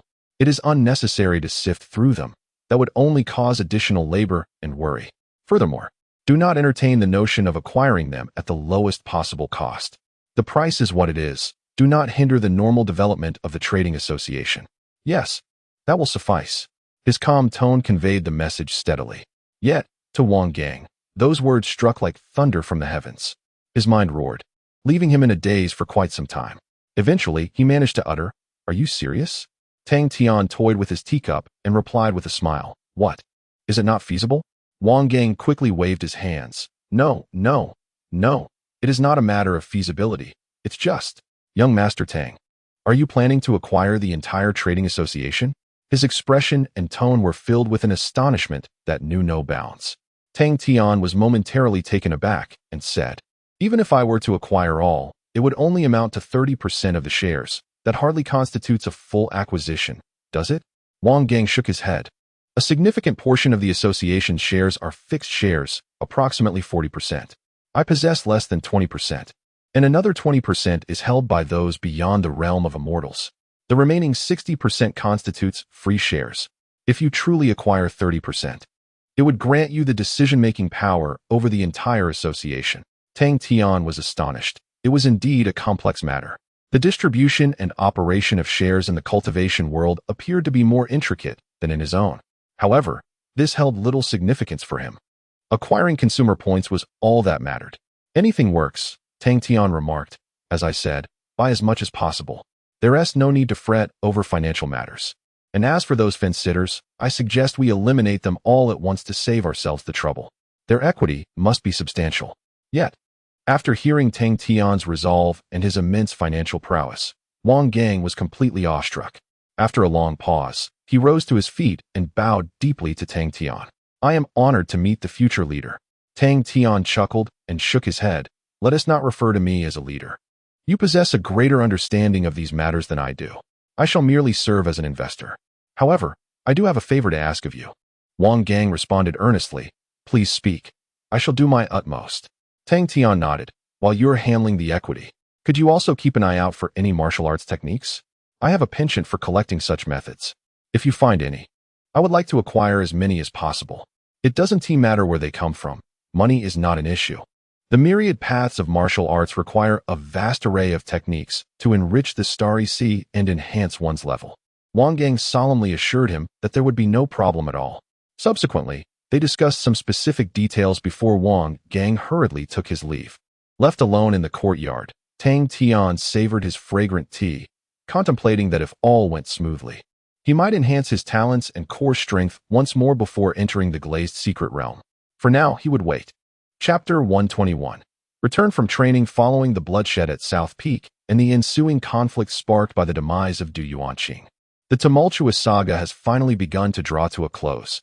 Emo Shia Shao, deemed the chief instigator of the chaos, faced a harsh judgment. According to the sect's regulations, her fate would have been to have her cultivation forcibly stripped away and to be condemned to an eternal imprisonment in the dark abyss. However, just as the final verdict was about to be pronounced, a group of enigmatic figures arrived at Xiangz sect. The higher-ups seemed to have foreseen this turn of events. After a covert discussion, Emo Shia Shao vanished without a trace. Alongside her disappearance, another prominent figure from South Peak, Chen Sairu, also slipped away. The reputation of South Peak was left in disarray, leaderless. Yet, with Tang Tian present, further chaos was averted. His timely intervention led many to believe that South Peak was under his protection. Moreover, another significant factor contributed to the situation. With Emo Shia Shao out of the running, only two contenders remained for the coveted position, Lu Chonga and Tian Yangxing. They were compelled to remain vigilant and cautious, lest they inadvertently fall into a disadvantageous position. Thus, the tumult reached its conclusion. Nevertheless, tranquility remained elusive within the sect. The esteemed disciples, now devoid of a leader, began to form factions. The rivalry between Lu Chonga and Tian Yangxing transitioned from overt confrontations to clandestine skirmishes, with undercurrents of tension still palpable. Even Tang Tian found his days no longer as serene as before. Each journey to the training grounds brought encounters with shadowy figures lurking in the background. Recalling Tian Yangxing's words atop South Peak, Tang Tian had reason to believe that should he leave the sect openly, he would undoubtedly face inexplicable assaults. However, he felt assured that within the confines of Xiangz sect, significant issues would be unlikely to arise. Consequently, Tang Tian chose to disregard those who surveilled him and continued his steady path of cultivation. His powers steadily advanced. Days later, in the Dao-level training chamber, Tang Tian sat cross-legged, his aura fluctuating between strength and weakness, constantly shifting. Upon introspection, he discovered that the nascent soul within his dantian was emanating a gentle radiance, pulsating with an enigmatic Dao rhythm. Simultaneously, his spirit seemed to resonate with the nascent soul, creating a harmonious interplay. As time elapsed, the two gradually synchronized. Ultimately, at a certain moment, the spirit and nascent soul became thoroughly intertwined. Although they still resided in separate realms, on the level of Dao principles, they had fused together. This was the state of integration.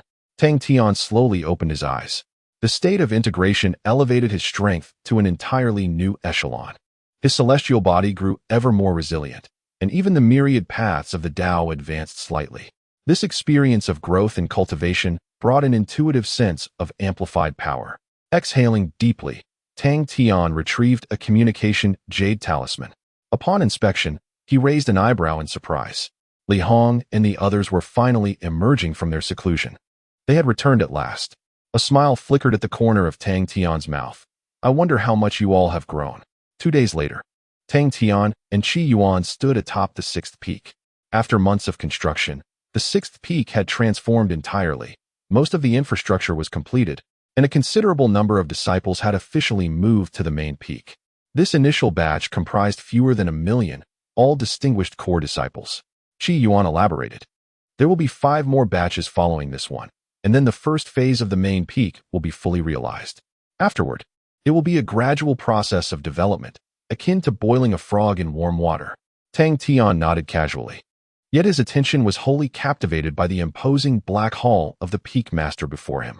Good heavens, how could it be so astonishingly ugly? He exclaimed.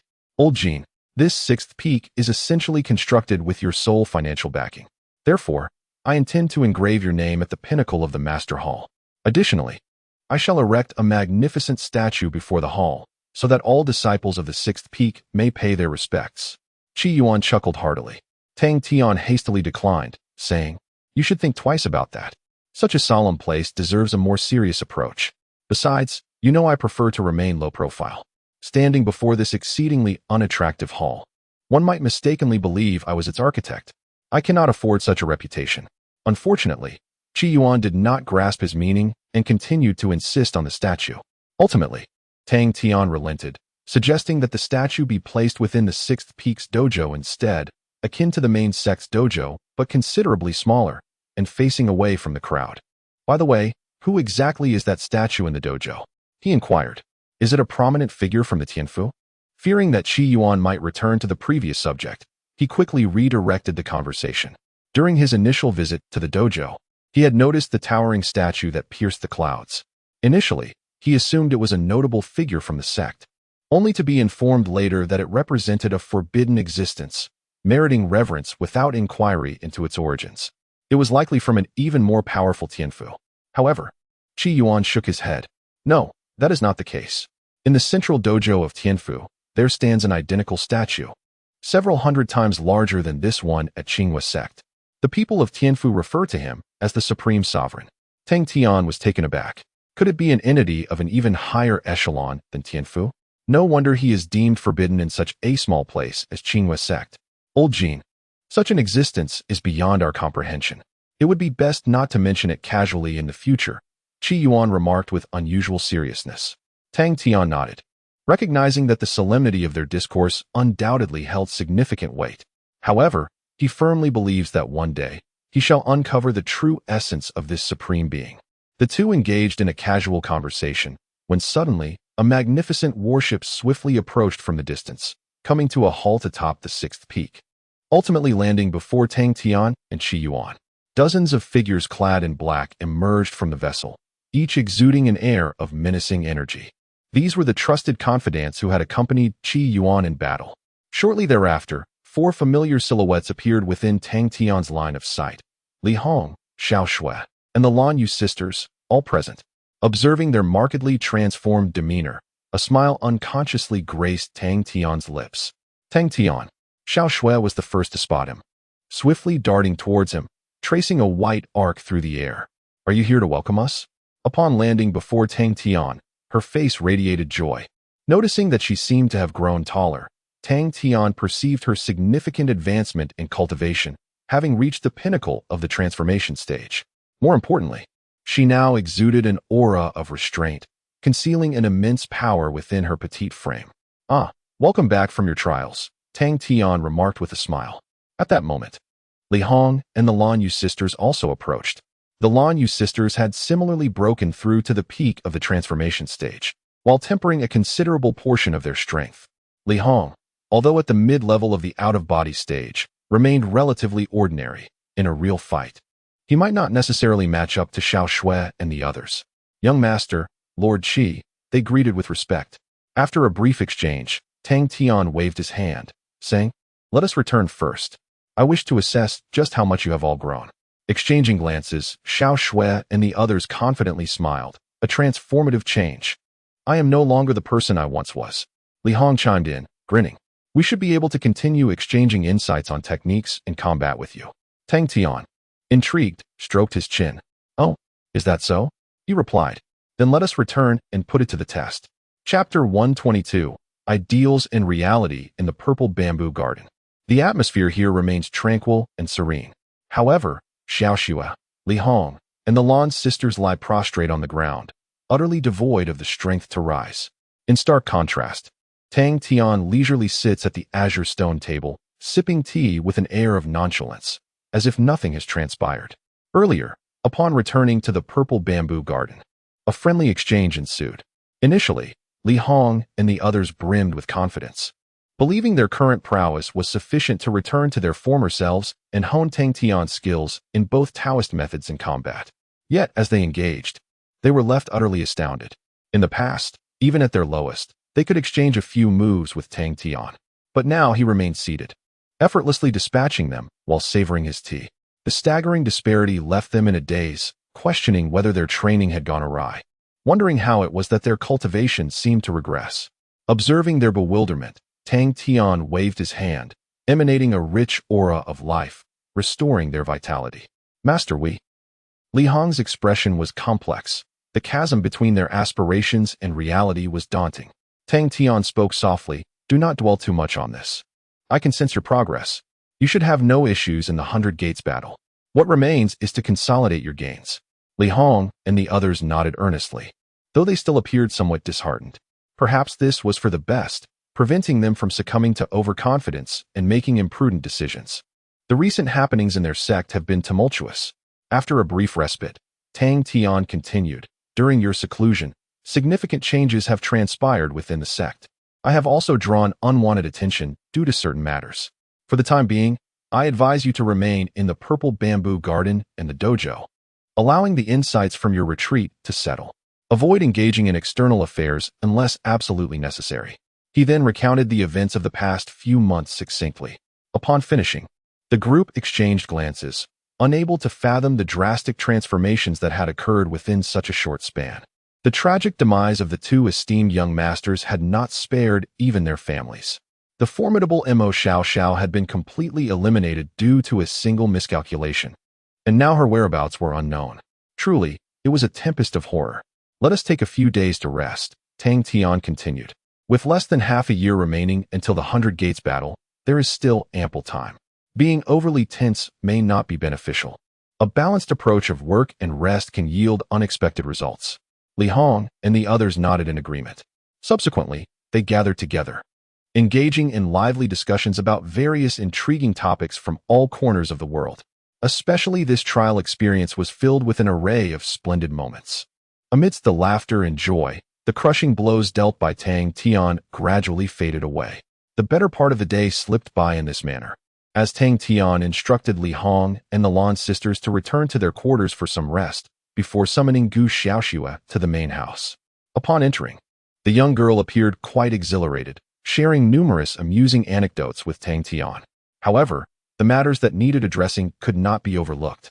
"Your senior sister, along with Elder Han Hai, has emerged from seclusion," Tang Tian gently remarked. Gu Xiaoxue's eyes instantly sparkled with excitement. "Really? They must surely be looking for me, but unfortunately, I was in seclusion at that time. Hee. If they knew how strong I've become now, they would undoubtedly be thrilled."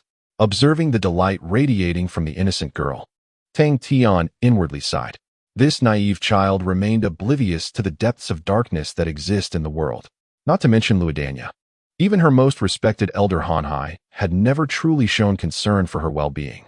After contemplating his choice of words for a moment, Tang Tian spoke with the utmost calmness. "Xiaoxue, what I am about to tell you may diverge significantly from your expectations. It would be wise for you to prepare yourself mentally." Sensing the unusual tone in Tang Tian's voice, Gu Xiaoxue gradually tempered her excitement, softly inquiring, "What exactly has happened?" Tang Tian let out a gentle sigh and ultimately revealed the truth. Following the judgment of the enforcement hall, both Luodania and Zhongyang have been imprisoned. They are now bearing the consequences for their wrongdoings, he stated.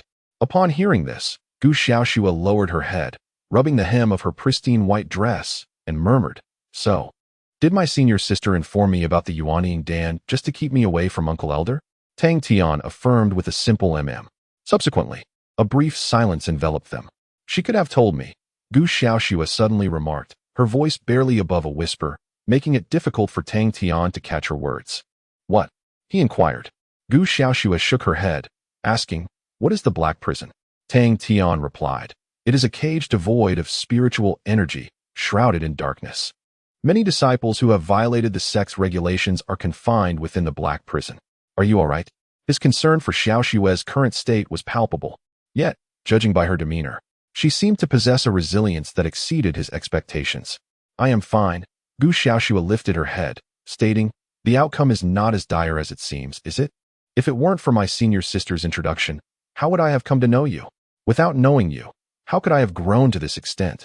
Perhaps I would still be a girl sitting in a cave all day, watching birds soar and leaves dance in the wind. I am fortunate. Thus, I do not harbor any resentment towards her. Rather, I feel a twinge of pity for her. Once, she was the most favored disciple of the elder." Tang Tian furrowed his brow. "This is not your fault." Gu Xiaoxue smiled brightly. "Of course I do not consider it my fault. I am not so foolish.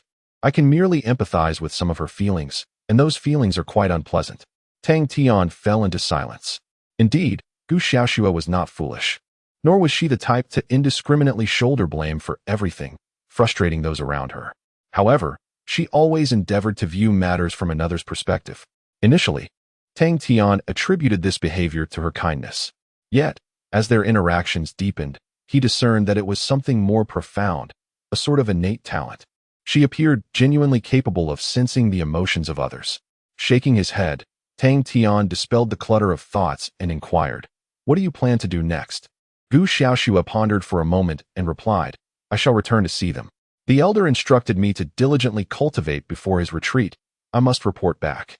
If the opportunity arises, I would also like to pay a visit to my senior sister, just to catch a glimpse from afar.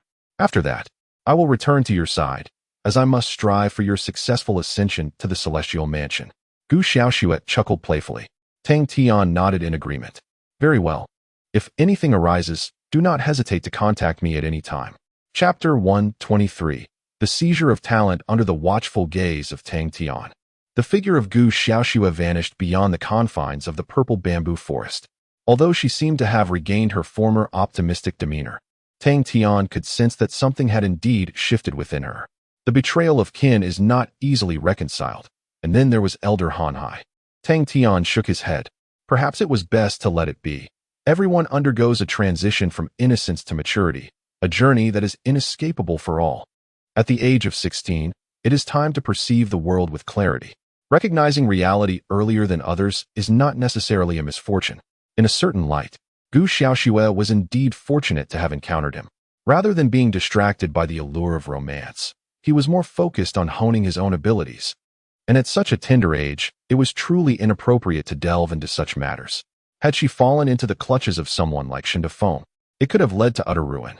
With a heavy sigh, Tang Tian sealed the formation and returned to his secluded chamber for cultivation. He resolved to give her some time to process her thoughts. After all, with his current status and position, a mere word from him could elevate her to the Tianfu, an undertaking that could be accomplished with eyes closed. As for Gu Xiaoxue and her companions, he viewed them more as confidants to be nurtured. As long as they maintained a healthy state of mind, the rest was inconsequential. Tang Tian resumed his cultivation.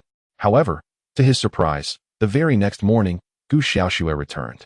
Yet, she was not alone. Elder Han Hai had accompanied her to the purple bamboo courtyard. "Please, come in," Tang Tian said, slightly taken aback as he welcomed Han Hai into the courtyard. Under the old locust tree, Tang Tian, Han Hai, and Xiaoxue sat together. "Is there something specific that brings you here today, Elder?" Tang Tian inquired directly. Their previous conversation had been somewhat strained, and he preferred to avoid any pretense. Han Hai stroked his beard and replied with a smile, "I have come today specifically to express my gratitude. I truly did not expect you to cultivate Xiaoxue to such an exceptional level. Even I am quite astonished." Tang Tian's brows furrowed instantly. What did this mean? Previously, when he learned that Xiaoxue had become his protector and disciple, Han Hai had shown no interest whatsoever. Now, having witnessed her prowess, he had come to express his thanks. What was his true intent? After pondering for a moment, Tang Tian responded, "There is no need for such formalities, Elder. My purpose in cultivating Xiaoxue is clear, and you must be aware of it as well." Han Hai chuckled softly and said, "One cannot dismiss it so lightly, regardless of the circumstances. Xiaoxue was brought into the Qingwei sect by me, although I can no longer accept her as a direct disciple. The fact remains that I played a role in her upbringing, and that is undeniable." Tang Tian narrowed his eyes. The way Han Hai spoke, it almost sounded as if he were attempting to claim her for himself. Had he truly been so indifferent before? Was he now this pragmatic? I find myself quite curious. Han Hai continued, "I am well aware of Xiaoxue's talent, although she is a prodigy and stands out within the sect. Her late introduction to cultivation means she has missed the optimal period for development. Consequently, her overall performance is comparable to that of disciples with 9-loop talent. I am intrigued as to what methods you employed to facilitate such a remarkable transformation in her within such a brief span of time." Tang Tian slowly shook his head. "Xiaoxue's progress is solely the result of her own diligence. My contribution has been minimal, merely providing some resources. Elder Han Hai, let us refrain from discussing such matters.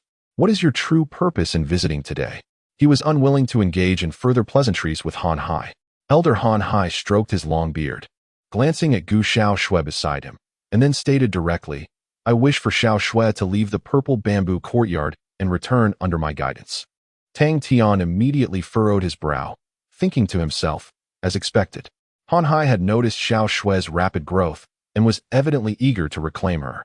However, Tang Tian was not one to acquiesce easily.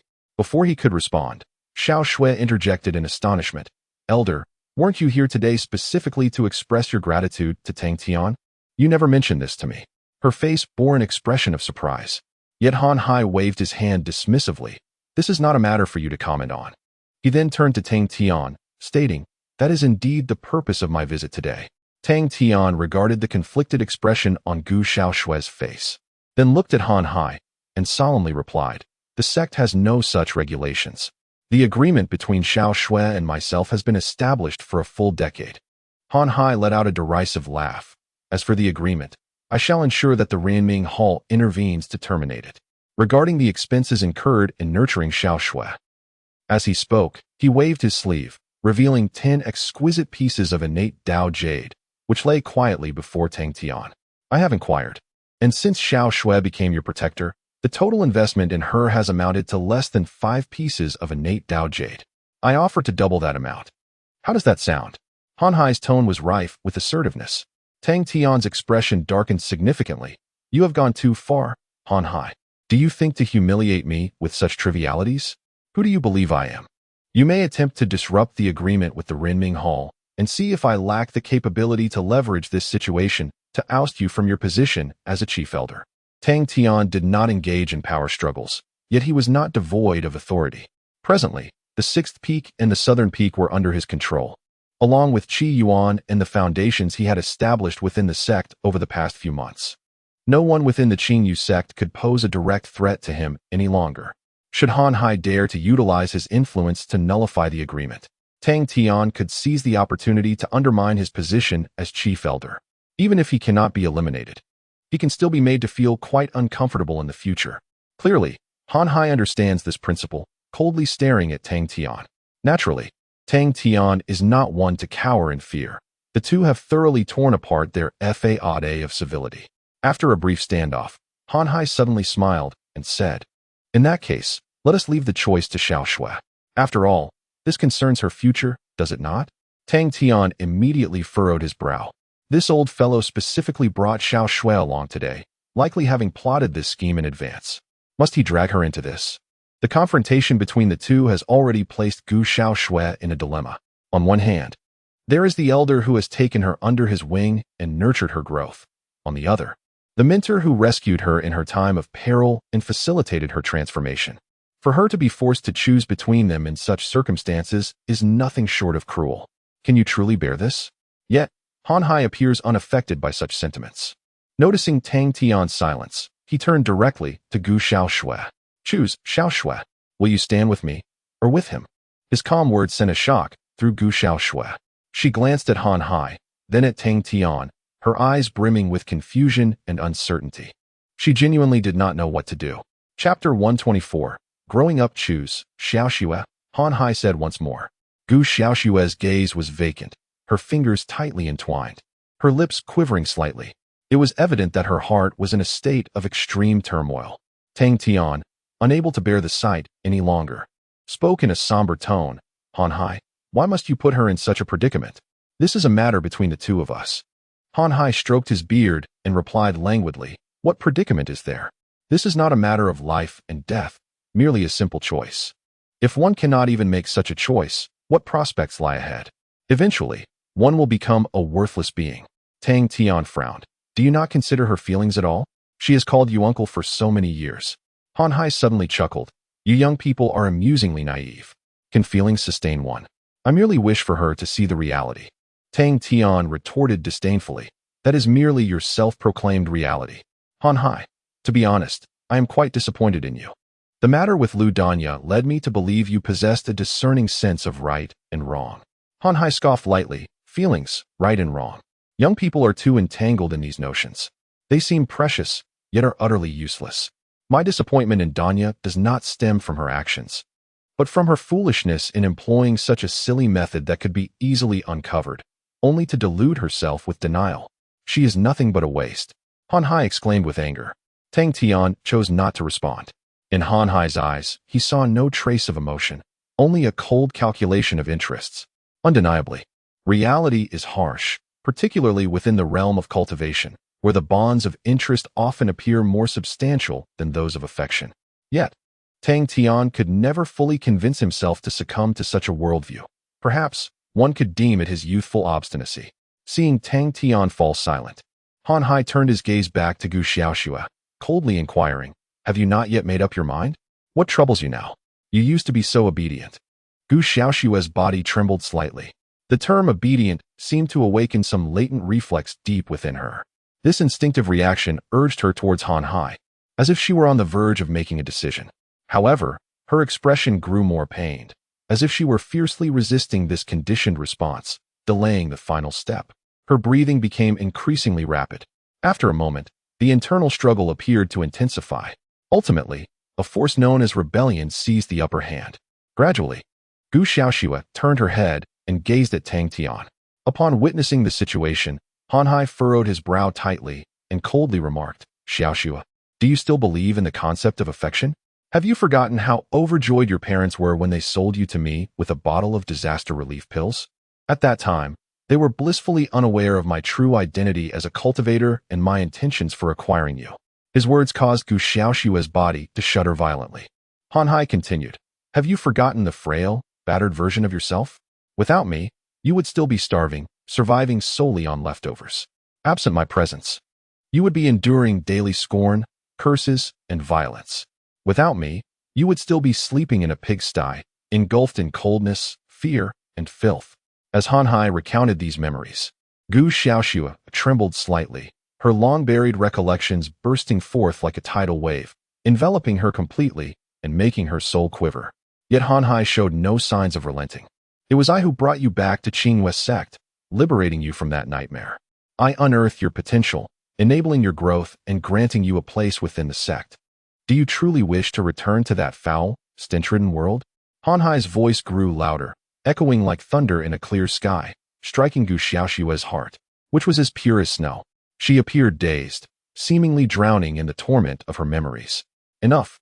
Tang Tian could no longer contain himself. Slamming his palm heavily on the table as he stood up, the aura of the fusion stage surged forth, impacting both individuals. The bewildered Gu Xiaoxue was momentarily pulled back to reality by this force. Han Hai squinted slightly, casting a look of surprise at Tang Tian. "Do not speak further," Tang Tian said in a deep tone. He then took a deep breath, raising his hand as a pure essence of life flowed from Gu Xiaoxue's crown, soothing her spirit and drawing her back from that terrifying realm. Gu Xiaoxue gazed at Tang Tian, her eyes shimmering with a glimmer of light.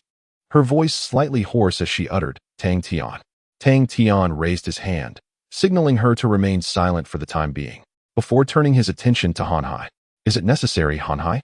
Had you come today as Xiaoxue's elder, I might have considered your proposal. Yet you have chosen the most unfavorable path. With your actions, do you expect me to hand her over to you?" Tang Tian declared. In truth, Gu Xiaoxue's fate held little significance for Tang Tian at this moment. With his influence, he could easily manipulate circumstances to gain entry into the Tianfu. If Han Hai were a venerable elder, allowing Xiaoxue to return after her sister's judgment would have been a commendable choice. However, Han Hai's conduct had left Tang Tian profoundly disappointed. In his eyes, there existed only self-interest, devoid of any emotion. In response to Tang Tian's inquiries, Han Hai merely smiled and remarked, regardless of the circumstances, "I am the one who led her to the mountain, taught her the art of cultivation, and altered her destiny. If you desire her, so be it. Let her sever her innate talents and cultivation, returning everything to me." Tang Tian's expression darkened considerably. He had underestimated the depths of human depravity. In truth, he understood that Han Hai's interest in Gu Xiaoxue was a mere facade, a pretext for achieving ulterior motives. Yet, he found himself on the verge of retaliating, wishing to utterly incapacitate the old man. The atmosphere grew increasingly tense between them, charged with an impending confrontation, as if they were on the brink of unleashing a tempest of fury. At that moment, a cold little hand rested upon Tang Tian's arm. "Tang Tian." Gu Xiaoxue stood up, gazing at him quietly. Her eyes still glimmered with unshed tears, yet the innocence that once defined her had vanished. Tang Tian turned to her. soothingly saying, "It's all right. As long as you do not wish it, no one can forcibly take you away." Upon hearing these words, tears traced down Gu Xiaoshua's cheeks. Yet she smiled. "Do you trust me?" Tang Tian's brow furrowed slightly. "What do you intend to do?" Gu Xiaoshua replied softly. "I cannot be a tool for others to use against you. This matter, I wish to handle myself." Observing the girl who seemed to have matured in an instant, Tang Tian found himself momentarily speechless. He had come to realize Han Hai's true intentions. "It's fine, you," Tang Tian began, but Gu Xiaoshua interrupted him. "Tang Tian, trust me. I refuse to be a tool in the hands of others, nor do I wish to be a burden to you. Allow me to take charge," Gu Xiaoshua insisted. Meeting her unwavering gaze, Tang Tian could only let out a silent sigh and nod in acquiescence. Gu Xiaoshua smiled again, then turned her attention to Han Hai. "I choose to return. Honorable Elder." Chapter 125. The information gap. Han Hai departed from the purple bamboo courtyard with Gu Xiaoshua. Long after, Tang Tian remained quietly seated beneath the ancient locust tree. After savoring a pot of fine tea, he let out a deep sigh. This matter had indeed caught him off guard. He had underestimated the cunning of the old-timers in the cultivation world. For these individuals, everything beyond their interests could be manipulated to their advantage. The purpose of Han Hai's visit today was undoubtedly more than merely seizing a person. There were other intentions, though they remained unclear for the time being. Nonetheless, it left Tang Tian feeling profoundly unsettled. Gu Xiaoshua was his first protector and the one who opened the doors of cultivation for him. Her well-being was of great significance to him. Had Han Hai been a revered elder, he might have refrained from interference. However, although Gu Xiaoshua expressed her desire to handle the situation herself, Tang Tian could not allow her to remain by Han Hai's side indefinitely. Even if there were no immediate issues, she would inevitably become a tool for Han Hai in the future. If she proved useful, she would be valued. If not, she could end up like Luo Danya, a cautionary tale Tang Tian wished to avoid. What then should he do?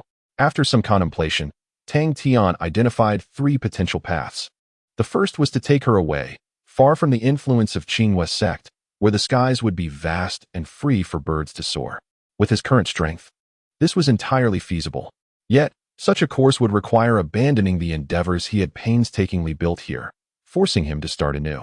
If it could be avoided, it was better not to resort to this option unless absolutely necessary. The second path involved rapidly enhancing his own strength to enter the heavenly mansion. His innate talents, without exaggeration, eclipsed the vast majority of so-called prodigies. Even within the heavenly mansion, he would assuredly carve out a place for himself. Once he attained sufficient status there, requesting a person from the Qinghua sect would be a trivial matter. However, the time frame for this path remained uncertain. The third option was to vie for power, aiming to secure the position of the sect's second-in-command. Should he succeed, Han Hai would be but a plaything in his hands, easily made to pay the full price for his actions.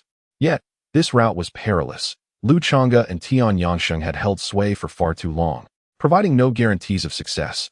After careful consideration, Tang Tian resolved to pursue both the second and third paths concurrently.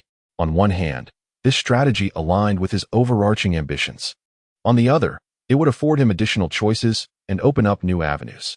Since the tree wishes to be still, yet the wind does not cease, he would transform into a forest, enveloping the entire world.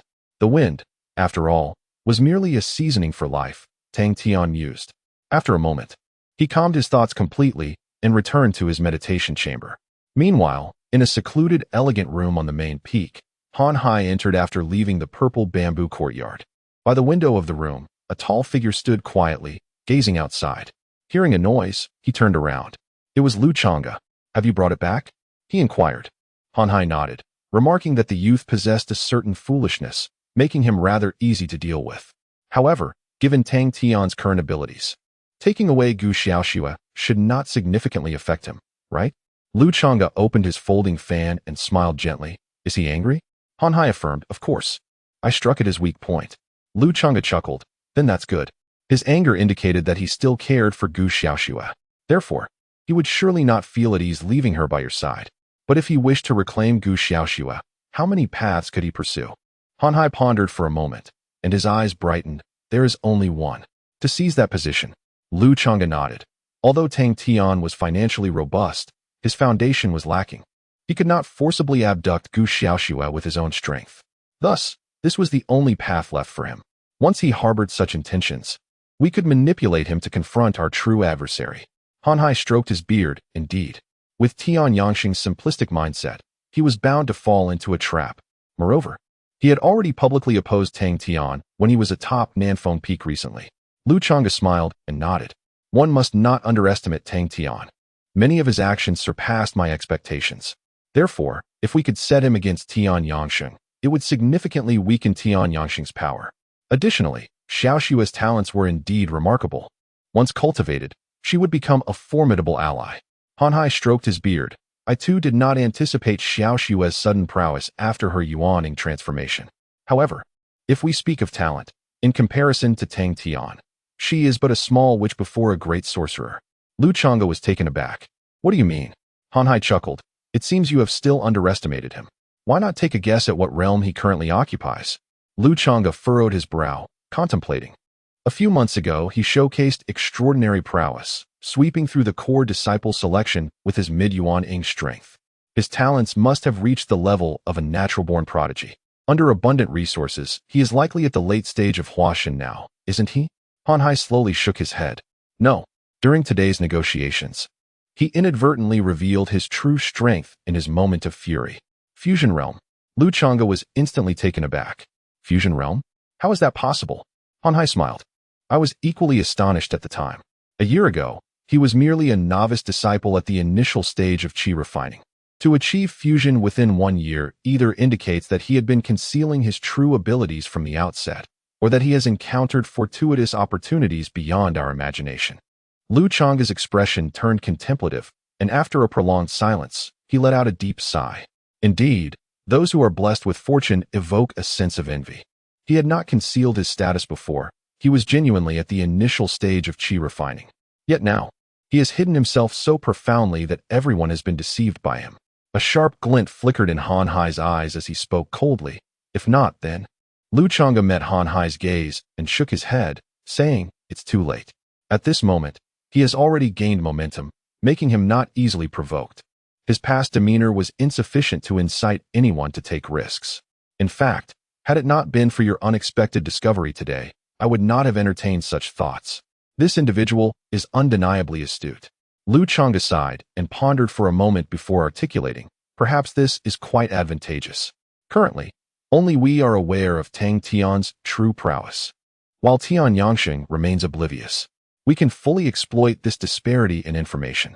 If we could orchestrate a direct confrontation between the two, it would undoubtedly be a spectacle. Perhaps it is even plausible that Tian Yangxing could face a significant downfall from this.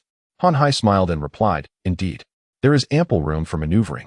The fusion stage does not instill enough trepidation in us. As for Tang Tian's quest to reclaim Gu Xiaoxue, he is left with but one path to tread. Chonga nodded in agreement. In the struggle for power, disparities in information can be exceedingly perilous. Fortunately, he has unexpectedly gained the upper hand. Tang Tian, in his fury, will ultimately reveal his trump card and pay the price for it. Keep a close watch on him, Chonga instructed.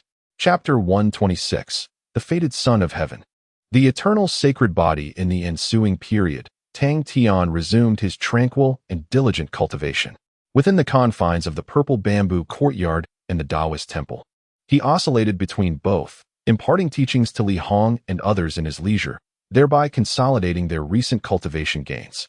Meanwhile, he had thoroughly stabilized his early stage of integration, making steadfast and stable strides towards the mid-stage of integration. Nonetheless, his progress felt somewhat sluggish. As he advanced further in his cultivation, the requisite spiritual energy surged immensely, rendering even the Tao-level cultivation chambers somewhat inadequate. This predicament was largely due to Tang Tian's lofty expectations of himself. His current cultivation pace still far surpassed that of his peers of the same caliber. In light of this situation, Tang Tian ultimately resolved to venture into the Leoli secret realm. He had already gleaned pertinent information from Qi Yuan. Before the year's end, the Leoli secret realm would open its gates for a duration of 1 month, commencing in a little over a month. The journey to the Leoli secret realm would take approximately 20 days if one were to travel at full speed. With the remaining time, Tang Tian decided to make thorough preparations. Thus, he reached out to Wang Gang from the Tingyan Chamber of Commerce. The good news was that Wang Gang's endeavors were progressing smoothly.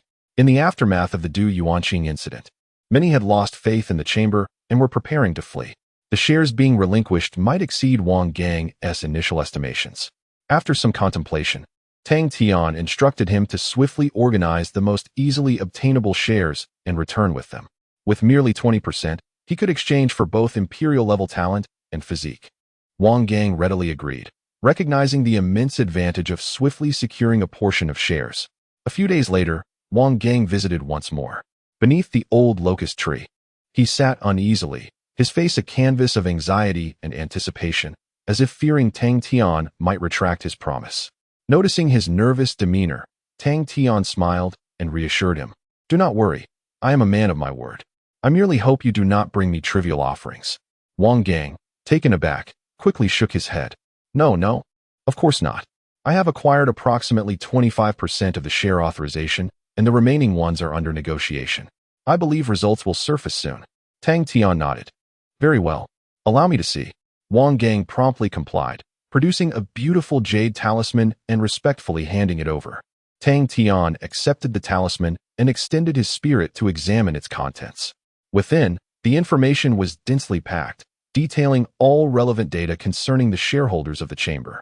Each entry was comprehensive, encompassing their affiliations, reasons for investing, motivations for fleeing, and even potential future trajectories.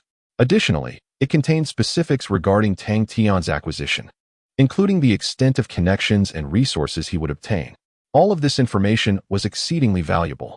However, Tang Tian placed the utmost importance on the monetary worth of these shares. He bypassed most of the information, focusing instead on the value of the equity. Following the recent upheaval, the value of the chamber's shares had indeed diminished. The original 10% stake, valued at approximately 15 billion lingyu, equivalent to 15,000 pieces of innate Dao Jade, had now plummeted to around 12,000. The decline was quite severe. Altogether, the shares encapsulated within the Jade talismans amounted to roughly 33,000, which aligned perfectly with Tang Tian's expectations. After reviewing the figures, Tang Tian inquired, "You didn't intentionally suppress the price, did you?" Wang Gang discreetly wiped the cold sweat from his brow and replied, "No, I acted entirely according to your wishes. However, upon learning that someone intended to take over this stake, others hastily lowered their prices. Some even leveraged connections to offer their shares, fearing they might miss out. Thus, I had no choice but to sign the authorization agreement in this manner. It wouldn't do to raise the price, would it?" Tang Tian scoffed. Why not raise the price? He had a penchant for purchasing items at a premium rather than at a discount. In his consumption habits, he had always adhered to a principle of indulgence. Nevertheless, given the circumstances, he decided against being overly selective. "Very well, I shall take it all," Tang Tian declared. Wang Gang immediately exhaled a long sigh of relief. The burden on his heart finally lifted. With Tang Tian's financial infusion, the crisis facing the Tingyan chamber would be completely averted. It would no longer be in a precarious position, teetering on the brink of collapse. "Let us proceed with the transaction. Shall we conduct it in batches?" Tang Tian inquired. As the system currently held only a few thousand pieces of innate Dao Jade, Wang Gang nodded vigorously, as if affirming a simple truth. Is that even a question? With a financial titan like Tang Tian extending a hand during the chamber's darkest hour, he could dictate the terms of the transaction. Not only could it be done in batches, but even if each transaction required him to perform a striptease on site, he would be more than willing and consider it an honor. Unfortunately, Tang Tian did not possess such proclivities. After 4 transactions, all the shares were transferred to Tang Tian's name, and 32,000 billion consumption points were successfully acquired. At this juncture, the entire Tingyan chamber could almost be regarded as Tang Tian's private property. "Continue the acquisitions," Tang Tian commanded. "Try to gather as many as possible, especially those fence-sitters. It would be best to secure them all. By the way, what about the shares in Tianyangxing?" Wang Gang responded. "There is also interest in divesting those. Discussions are currently underway. However, this back and forth has not been without its losses." Tang Tian remained silent. The losses were inconsequential. After all, the two of them were now adversaries. "Oh, young master, there is one more matter," Wang Gang said, furrowing his brow. "During my organization of the chamber's equity, I discovered some irregularities." Approximately 1% of the shares displayed peculiar movements, seemingly indicating ulterior motives. The movements had already commenced prior to Du Yuanqing's demise. Tang Tian paused momentarily, inquiring, "What is the purpose?" Wang Gang shook his head. "I have only just uncovered this, and was preparing to investigate further." Tang Tian responded, somewhat incredulously. "As the leader of the Merchant Association, you remain oblivious to the shifts in equity?" A hint of embarrassment crossed Wang Gang's face. "The affairs of the association are exceedingly intricate, and they operate with great discretion, which led to my oversight. However, rest assured, I will clarify all equity matters and present you with a transparent and thorough account of the Tingyun Merchant Association." Tang Tian nodded. A transparent account is merely a statement. Yet, it is indeed crucial to ascertain certain anomalies within the Tingyun Merchant Association, as it was the initial epicenter of the turmoil, which may very well be linked to this conflict. The investigation on Qi Yuan's side was not progressing smoothly. The Deputy Hall Master had a clean background with no peculiarities. Perhaps the Tingyun Merchant Association could provide a new breakthrough. "Conduct a thorough investigation," Tang Tian advised. "And do not forget about the acquisition of the cultivation methods." Wang Gang responded earnestly. Subsequently, the two discussed several other details, after which Wang Gang took his leave. Compared to the initial feelings of uncertainty and anxiety, he departed with newfound confidence. This confidence stemmed from Tang Tian, or more accurately, from Tang Tian's wealth. Money, after all, is indeed a splendid asset. Tang Tian smiled and returned to his meditation chamber. Upon activating the system, the extensive exchange list had reached the final section. Imperial level talent, 1 trillion consumption points. Imperial level physique, 1 trillion consumption points. Following the successful exchange, 2 messages appeared in Tang Tian's mind. "You have obtained Destiny's Chosen One. You have obtained Eternal Sacred Body." Chapter 127 Departure. Within the tranquil meditation chamber, Tang Tian completed the exchange of his innate talents and physique, undergoing yet another profound transformation. The Son of Destiny, unlike the Holy Son of Destiny, seemed to have fully embraced the embrace of the heavenly laws, akin to a fish thriving in water, intuitively grasping all mysteries without a teacher, tapping into its very essence. Meanwhile, the ancient sacred body appeared to originate from the dawn of creation, embodying the primordial chaos. Not only had his physical strength undergone substantial enhancement, but his mortal form also seemed to resonate with the very fabric of the universe, each movement imbued with the cadence of the Tao. Upon achieving complete integration and reopening his eyes, Tang Tian quietly realized that he had ascended to the mid-stage of fusion. With his current prowess, even against those of the Ascension realm, he could hold his own in battle. Should he reveal all his hidden cards and employ the myriad paths of the Tao, the slaughter of immortals might not be an impossibility. Tang Tian sat in silence, the growth of his strength instilling him with renewed confidence. Once he returned from the Leoli secret realm, he might consider completely stepping out into the world. After all, he possessed an undying body. All that remained was the refinement of his cultivation. Counting the days, it would not be long now. A few days later, Tang Tian, Qi Yuan, and Li Hong gathered in the serene garden of the Sixth Peak's main hall. The construction had been completed, and apart from Qi Yuan, no one else dared to intrude. "Old Jean, are you ready?" Qi Yuan inquired. Tang Tian nodded in affirmation. Just 2 days prior, Wang Gang had visited the Zizhu courtyard once more. This time, he had procured over 100,000 diverse cultivation methods through alternative channels. After several days of diligent effort, Tang Tian had finally mastered the myriad paths of the Tao to an advanced level. With a single punch, he could create a hole in the very heavens. Possessing such abilities filled him with absolute confidence regarding the upcoming expedition into the secret realm. After all, the most formidable cultivators permitted entry into the secret realm were merely at the tribulation stage. That's good. However, exercise extra caution, Qi Yuan advised. This is the final opportunity to enter the secret realm before the year's end, and numerous skilled practitioners will be present. You never know when some peak tribulation experts might seize the chance to achieve ascension. Should you encounter any troublesome situations, simply reveal your identity. It should pose no significant problem. Tang Tian nodded in agreement.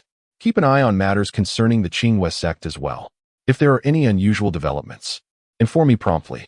Despite days of investigation, Qi Yuan had yet to locate any discrepancies regarding the deputy head of the law enforcement hall. This absence of information was, in fact, the most concerning aspect. Furthermore, Gu Xiaoxue was also monitoring the situation closely. Should the Hanhai sect harbor any ulterior motives, she would be ready to act. Qi Yuan's connections were certainly formidable. However, upon observation, it seemed that Hanhai had not engaged in any overtly reckless behavior, even if they were aware of Tang Tian's surveillance. They refrained from any remarks, seemingly intent solely on retrieving Gu Xiaoxue.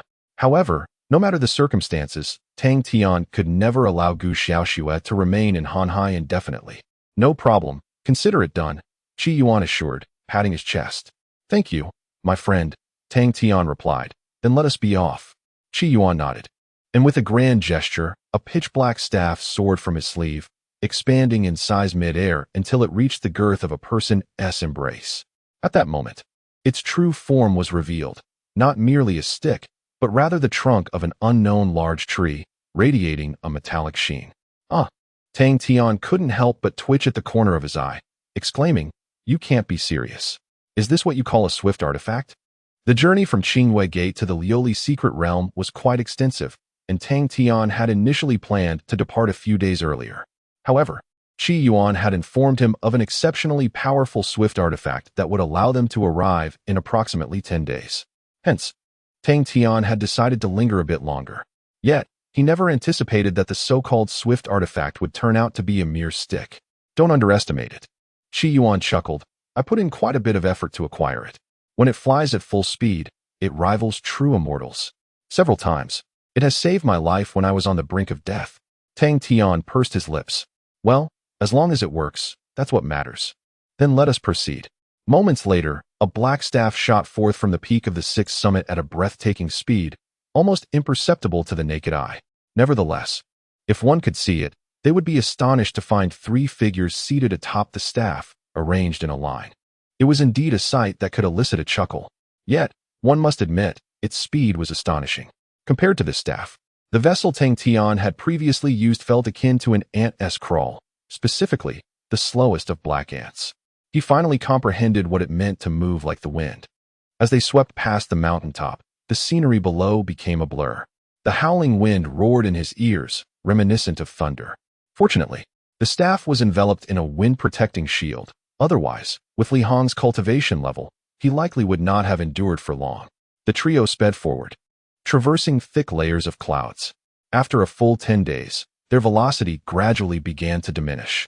At this juncture, Tang Tian finally had the opportunity to admire the breathtaking landscape below. The area remained adorned with towering mountains, even grander than those near Qingwei Gate, with numerous demonic beasts lurking within, howling toward the heavens. Sensing their overwhelming presence, one could surmise they were at least comparable to cultivators at the tribulation stage. This region had once been a sacred ground for cultivation before being occupied by the Xiangz sect. Qi Yuan remarked, after nearly 1,000 years of warfare, the surrounding millions of miles have been thoroughly cleared.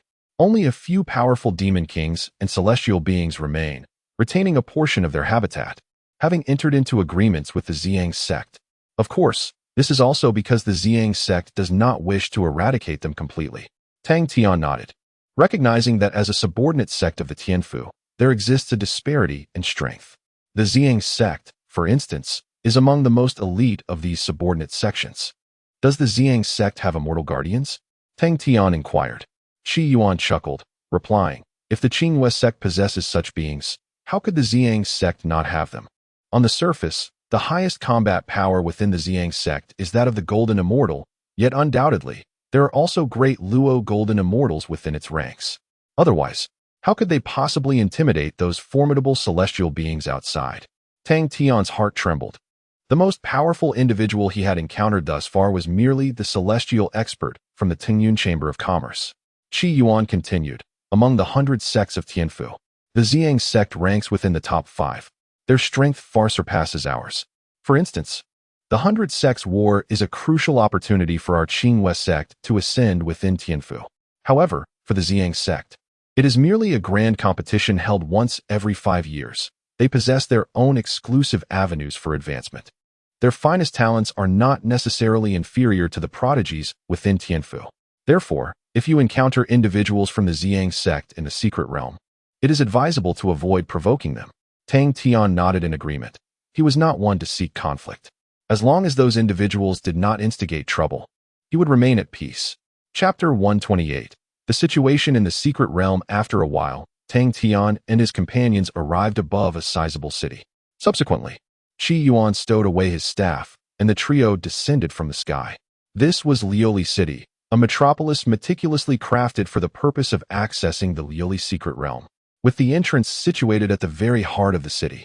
Several centuries prior, this area was nothing more than a desolate wasteland, devoid of life. Yet it had now flourished to this remarkable extent. Qi Yuan shrugged. Let us proceed. Flying is prohibited within Leoli City. The three followed a broad, smooth avenue toward the city gates. Along the way, numerous cultivators either rode mounts or descended from the skies, all traveling alongside them. Upon reaching the gates, they encountered a throng of people reminiscent of any mundane city. The trio formed a lengthy queue, presenting some spirit stones as a toll for entry into Leoli City. Upon stepping inside, they were immediately enveloped by a vibrant atmosphere. No trace of ordinary mortals could be discerned. The scene was filled entirely with cultivators, all of considerable prowess. The streets were spacious and bustling, lined with various taverns, inns, and shops, all offering resources exclusively for practitioners. Tang Tian, intrigued, ventured into one of the establishments. Discovering that the cost of living in Leoli City was indeed beyond compare to that of Guli City. To completely deplete an entire shop's inventory would require nearly a tenth of his fortune, quite a staggering realization. Nevertheless, in an effort to maintain a low profile, Tang Tian refrained from excessive purchases, opting instead for a few ordinary items and acquiring their prized possessions. As they continued their stroll, Tang Tian amassed a considerable collection of treasures, items that were scarcely seen at Qingwei sect. After wandering for quite some time, the trio approached the city's center, which was even more animated, predominantly filled with taverns and inns, likely due to the high influx of visitors. With only 5 days remaining until the opening of the secret realm, let us find a place to rest, Qi Yuan suggested. The closer we are to the entrance, the pricier the accommodations. However, it is unnecessary. We can find a suitable spot on the outskirts. Tang Tian pondered for a moment. Why not purchase a property? Qi Yuan was momentarily taken aback, then sighed deeply. I had completely forgotten. You, my friend, are quite the opportunist. Shortly thereafter, the three emerged from a real estate office. A faint smile gracing Tang Tian's face as he held a Jade property deed in his hand. In stark contrast, Qi Yuan wore an expression of dismay. 100 billion spirit stones for a villa in the city center. And we are only staying for a little over a month. Wouldn't renting have been more prudent? Qi Yuan could hardly bear to witness such a vast sum of spirit stones being so casually dispensed. Tang Tian chuckled. This is an investment. In my experience, the location is prime. It won't be long before property values soar. If it weren't for those restrictive purchasing regulations, I would have certainly acquired at least 8 or 10 properties. Qi Yuan was taken aback, then shook his head with a sigh. Is this truly your secret to wealth? Should I also consider investing in something similar? Tang Tian quickly intervened. Don't be ridiculous. I was merely jesting. If we were genuinely to engage in real estate speculation here, it would indeed be a farce. As they chatted idly, the trio arrived at the recently acquired villa. The environment was pleasant enough, yet it paled in comparison to the purple bamboo courtyard and was somewhat limited in space. They would have to make do. With 4 rooms available, the 3 of them would be more than comfortable. Subsequently, Qi Yuan suggested that Tang Tian rest while he attended to the necessary formalities for entering the secret realm. Entering without the affiliation of the Tianfu's subordinate sect required a plethora of procedures, or rather, spiritual jade. Once Qi Yuan departed, Tang Tian found himself restless. So he took Li Hong out for a stroll. After a thorough inspection of the shop's prized possessions, Tang Tian arrived at an opulent restaurant and ordered a lavish feast. Please prepare an additional portion of everything for me to take away, he instructed the waiter, ensuring not to overlook the diligent Qi Yuan. As he savored the delectable dishes, he gazed through the window, taking in the vibrant scene of Leoli City. However, shortly thereafter, he found himself captivated by the conversation of a nearby table of cultivators. Daoist Wang, I heard that during your last expedition into the secret realm, you discovered a Leoli pool, several young cultivators remarked to an elder cultivator. Their words dripped with praise and a hint of flattery. The elder, referred to as Daoist Wang, stroked his short black beard and chuckled. Indeed, we were fortunate. The young cultivator's admiration intensified. Could you perhaps share some insights or clues with us juniors? We have only just secured our qualifications to enter the secret realm and would prefer not to return empty-handed. It turned out they were also cultivators intending to enter the secret realm this time. However, it seemed they did not belong to the Tianfu's affiliated sect. Upon hearing this, Daoist Wang's expression grew troubled, and he sighed. It's not that I wish to withhold assistance, but there truly is little I can share. Are you not aware? Each time the Leoli secret realm opens, it undergoes significant changes, and all treasures are rearranged without any discernible pattern. Moreover, given your current capabilities, it would be prudent to set your sights lower than the Leoli pool. Simply obtaining a drop from the Leoli well would be a stroke of luck. Securing a share of the Leoli pool would be an extraordinary fortune. After hearing this, disappointment washed over the faces of the others. Meanwhile, Tang Tian pondered the implications of their earlier discussion. On the way here, Qi Yuan had already provided him with an overview of the Leoli secret realm. It was a naturally occurring sanctum, a convergence of spiritual energy, teeming with an array of spiritual herbs, medicines, and beasts. Yet, the most precious of all was the spiritual spring. The spiritual spring within is not of the ordinary kind recognized by the external world. Rather, it embodies a purer essence. A confluence of all attributes distilled into a liquid that can be wholly absorbed by cultivators without any adverse effects. This ethereal spring is referred to as the glazed spiritual spring in the outside realm.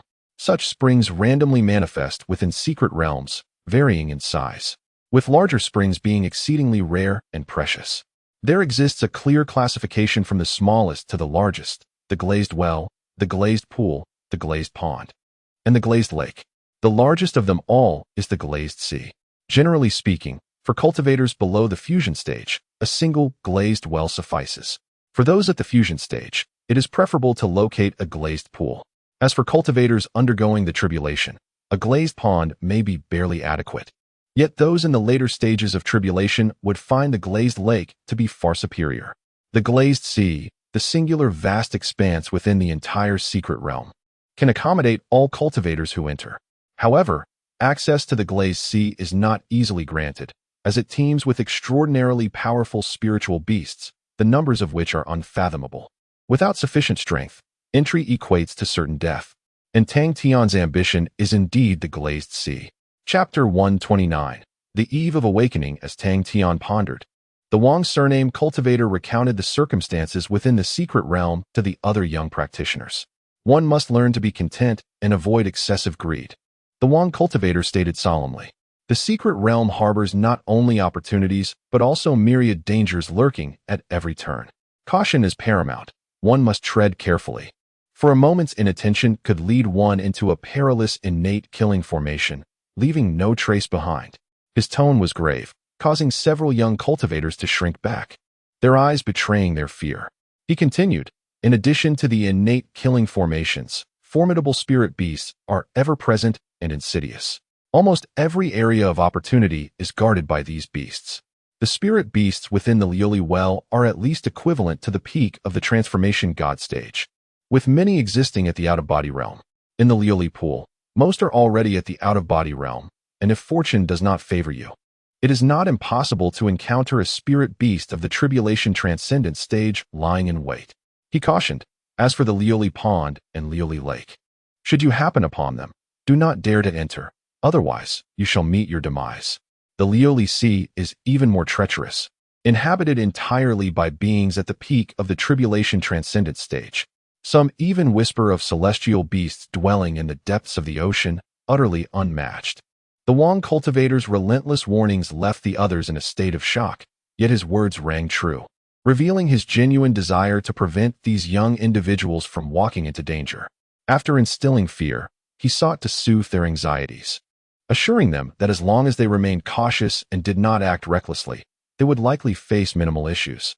The primary concern, he emphasized, was to be wary of other cultivators and to keep a safe distance from the disciples under Tianfu's command. He then regaled them with amusing tales encountered in the secret realm. One such story involved a cultivator who, upon meeting a strikingly beautiful woman, succumbed to temptation for an entire night. only to discover the next morning that she was a spirit beast disguised as a toad. Another misfortunate soul encountered a spirit beast of the Tribulation Transcendent stage in a Leoli well, leading to a frightful incident that left him in a state of utter disarray. Fortunately, the beast was of a more placid temperament and spared his life. Conversely, there were some fortunate individuals who, while merely relieving themselves, stumbled upon the Leoli pond. And one exceptionally lucky soul inadvertently entered the Leoli Sea, managing to absorb opportunities without being attacked by spirit beasts. These tales ignited the imaginations of the young cultivators, who yearned to be the fortunate souls to step into the Leoli Sea. However, as they indulged in their daydreams, a cold voice pierced through, pulling them back to reality. Do you truly believe that with your pitiful skills, you could enter the Leoli Sea? Such delusions are laughable. Tang Tian turned towards the voice, finding it belonged to a group of young cultivators exuding a formidable aura. Clad in matching attire, a light golden Taoist robe adorned with bright purple patterns at the collar and cuffs. They were disciples of the Xiangz sect. Awakened abruptly from their beautiful dreams, several young disciples felt a surge of indignation and turned to retort. However, upon catching sight of the attire worn by those individuals, they instinctively shrank back. We were merely contemplating. What if fortune favored us? One timidly murmured. It appeared they had recognized the identities of those figures. A disciple of the Xiangz sect scoffed disdainfully. Do not harbor such illusions. This time, luck is not on your side. The Leoli Sea has only 10 entrances, 5 of which are occupied by our Xiangz sect, while the remaining 5 belong to other sects from the Tianfu region. If you possess the audacity, venture forth and see if fortune will smile upon you. The group of cultivators fell silent, left without a rebuttal. The Leoli secret realm, after all, belonged to the Yunding Tianfu, and the finest treasures would naturally be reserved for their own disciples. Nonetheless, the impact was minimal. They were merely voicing idle thoughts and had no genuine intention of risking their fortunes in such a perilous place. However, the disciples' words caused Tang Tian to furrow his brow. Regardless of others' intentions, he was resolute in his desire to reach the Leoli Sea. With all 10 entrances occupied, that simply would not do. After some contemplation, he contacted Qi Yuan to inquire about relevant information. Qi Yuan quickly responded. The allocation of these 10 entrances had been predetermined, designated for the Xiangz sect and 5 other powerful affiliated sections. The Qingwei sect was not included. Moreover, they had no plans to allow others to enter alongside them. Can money solve this? Tang Tian inquired. Moments later, Qi Yuan replied, it can. The Xiangz sect was willing to relinquish a few spots at one entrance for the price of 20 pieces of Xiantian Dao Jade each. However, once inside, one would be required to adhere to their arrangements. Tang Tian frowned. This arrangement was rather distasteful. Nevertheless, after careful consideration, he opted to secure the spots first. He would assess the situation later. If his needs could be met, all would be well. If not, in the Leoli secret realm, no one could impede him. Go ahead and purchase the spots. I will reimburse you when you return, Tang Tian instructed. Qi Yuan chuckled. No problem. It's merely 40 pieces of Xiantian Dao Jade. Ah, no rush. You can pay me whenever you wish. 40 trillion was indeed no small sum for him. After a while, the system notification echoed in Tang Tian's mind, indicating that such a purchase was acknowledged by the system. At that moment, the group of cultivators at the adjacent table had hastily finished their meals and departed. Tang Tian, losing interest in indulging in fine cuisine, requested the waiter to pack his leftovers before exiting the tavern. In the ensuing days, Tang Tian leisurely strolled through Leoli City, indulging in shopping. The city was vast, with an abundance of shops. Even though Tang Tian acquired the prized possessions of nearly every establishment he entered, it did not draw excessive attention. As the time for the opening of the mystic realm approaches, the city is increasingly filled with cultivators. Tang Tian encounters numerous disciples from various affiliated sects of the Heavenly Mansion. As Qi Yuan remarked, the disciples who arrive here are predominantly the elite of their sections. Most of these elites are imbued with a sense of pride, particularly when confronted with cultivators from outside the Heavenly Mansion. Their air of superiority is almost palpable. Indeed, they are formidable. Tang Tian has witnessed several instances of conflict, and in confrontations of equal realms, the external cultivators are generally no match for these sect disciples, often suffering overwhelming defeats. After observing this, Tang Tian has gained a tangible understanding of the strength of the disciples from other affiliated sections. Aside from the top-tier presence of the Xiangz sect, the remainder are, in essence, quite comparable to the Qingwe sect. The core elites from the main peak are also exceptionally skilled. In the blink of an eye, 5 days have swiftly passed. The Leoli mystic realm is on the verge of its grand opening. Chapter 130. Entering the secret realm of Leoli City. In the heart of the city lies a patch of blackened earth, seemingly governed by an enigmatic force. Not a single blade of grass can be found, nor any signs of life. At the center of this desolate expanse stands a magnificent portal, constructed entirely from an unknown platinum stone, devoid of seams or joints, appearing as if it has sprung forth from the very ground itself. This is indeed the gateway to the Leoli secret realm. As dawn broke, a multitude of practitioners converged here, creating a veritable sea of humanity. They were distinctly divided into 2 groups. One group, though clad in varying styles, wore a remarkably uniform disciple attire, predominantly youthful. Each exuded a powerful aura and bore an air of arrogance. They were all disciples from the subordinate sects under the banner of Tianfu. The other group, in stark contrast, was a chaotic assortment. Their abilities varied greatly, as did their attire, and their ages were equally diverse. Some appeared as mere children, while others were venerable elders, their hair as white as snow, with half their bodies seemingly merged with the earth. Amongst this diverse crowd stood Tang Tian. After a brief moment in a relatively open space, Qi Yuan squeezed his way through the throng. "Old Jean has prepared everything," he said, approaching Tang Tian and presenting him with a circular jade plate. "Once the disciples of Xiangz Gate activate the entrance to Leoli Sea, they will use this plate to inform you of its location. You need only to proceed there directly. Don't lose it. The jade plate serves as a credential for entering Leoli Sea." Tang Tian nodded, accepting the plate. Qi Yuan continued. "You are likely already familiar with the rules within the secret realm. The areas outside of Leoli Sea should pose minimal danger to you. However, remain vigilant. Powerful innate formations or peak tribulation beasts may emerge unexpectedly, proving quite formidable." He paused momentarily before adding, "Once you enter Leoli Sea, it is advisable not to venture too deeply.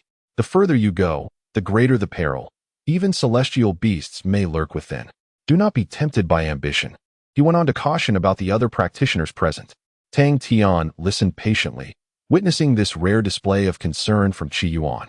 After he finished, Tang Tian smiled reassuringly. "Rest assured, I will exercise caution." Qi Yuan nodded but then sighed. "Given your current level of cultivation, you may not even need to enter Leoli Sea. Simply locating a Leoli lake would suffice, potentially elevating your cultivation to a state of perfect integration." The Leoli Sea, Tang Tian mused. "Those from Xiangz Gate are excessively arrogant. To be frank, I worry that even if you gain entry, you may face their harassment." With a calm voice, Tang Tian replied, "I have my own plans. Rest assured, I possess a clear understanding of the situation. If circumstances become truly insurmountable, I shall not force the matter." With the extraordinary talents bestowed upon the destined son of heaven, along with various unparalleled attributes and the legacy of gluttonous secret arts, his ambitions undoubtedly extend far beyond mere consummation of the great perfection. The Glazed Lake cannot sustain the grand aspirations that lie within his heart. "Do take heed," Qi Yuan advised. Subsequently, they delved into further discussions regarding the intricacies of the secret realm. As the sun ascended on the horizon, the portal to the secret realm officially opened. The duration of this realm's manifestation remained consistent with prior occurrences, lasting 1 month. Before the deadline arrives, one must proactively journey to the place of reception to be transported back. Should one fail to arrive in time, the consequences remain shrouded in mystery. For no cultivator has ever returned alive after remaining in the secret realm past its closure. After succinctly informing the gathered individuals of the rules governing the secret realm, the aspirants began to enter in succession. First came the members of the Xiangz sect, a formidable procession stepping through the grand entrance. Following them, disciples from other affiliated sects followed suit. Lastly, the remaining scattered cultivators made their way inside. "They have left," Tang Tian remarked to Qi Yuan. "Remember to keep an eye on matters concerning the sect. We shall reconvene in a month." With that, he led Li Hong amidst the throng of cultivators into the towering portal. Upon crossing the threshold, Tang Tian immediately sensed a powerful spatial fluctuation. When they re-emerged, The scenery had undergone a complete transformation. At first glance, this realm bore little distinction from the outside world. However, the concentration of spiritual energy was exponentially greater, nearly exceeding that of the external realm by dozens of times. An abundance of pure spiritual power flowed into his body with each breath, seamlessly merging with his meridians and returning to his dantian. In such an environment, it is no wonder that individuals would go to great lengths to enter. Merely engaging in ordinary cultivation here yields results far superior to those achievable in the outside world, not to mention the plethora of spiritual herbs, spiritual treasures, and the most precious glazed spirit spring available. However, Tang Tian soon discerned that this realm was a purely spiritual energy world. It seemed that a peculiar rule was suppressing this realm, preventing it from ascending to a higher level, specifically that of immortal status. Thus, only cultivators at the tribulation stage and below could gain entry, as the ascension realm already pertains to the realm of immortal power. Yet, deep within the glazed sea, there existed immortal beasts, the reason for which could only be fully understood through first-hand observation. Lost in thought, many cultivators had already soared into the distance, vanishing into the vast expanse of mountains and forests in search of fortune. Nonetheless, within a month, they all must return to this place, making their way back to Glazed City. "Let us depart as well," Tang Tian said to Li Hong, and then he chose a direction at random and flew forth, with Li Hong closely trailing behind. The expanse of the secret realm was vast. After soaring through the air for a while, Tang Tian found that no other cultivators were visible in his surroundings. He slowed his pace, gazing down at the dense forest below. Suddenly, a nimble shadow caught his attention. It was a plump, snow-white rabbit, not bounding along the ground, but rather flitting through the treetops with remarkable agility. With its lithe limbs, it effortlessly leaped across distances of several dozen meters in a single bound. Contemplating for a moment, Tang Tian flickered and vanished from sight. In the next instant, he reappeared above the canopy of a giant tree, holding the very rabbit he had just observed. Shortly thereafter, Li Hong descended alongside him. This creature was a life form purely constructed of spiritual energy. Tang Tian marveled at the white rabbit, for it was his first encounter with such a being. The little rabbit, with its innocent and round eyes, gazed at Tang Tian, exuding an aura of harmlessness, almost adorably naive. With a single hand, Tang Tian squeezed, causing the rabbit to burst forth, transforming into a small orb of condensed, exceptionally pure spiritual energy. He then swallowed the energy sphere, and soon, an abundance of spiritual power erupted within his abdomen, flooding into his dantian. He distinctly felt a slight enhancement in his cultivation, which was already at the mid-integration stage. After a brief moment, Tang Tian opened his eyes, a flicker of astonishment passing through them. If such a spiritual beast at the golden core stage could yield such significant amounts of spiritual energy, what then could be expected from higher-tier spiritual beasts or spiritual springs? It was time to commence the search, Tang Tian declared. Chapter 131. The Glazed Pool, the Glazed Secret Realm. Two figures traversed swiftly through the forested skies, their distance apart not far. Occasionally, the sounds of battle echoed, but they dissipated almost instantaneously. The pair were none other than Tang Tian and Li Hong. Upon discovering that spiritual beasts could yield considerable spiritual energy, they commenced hunting these creatures during their quest for spiritual springs.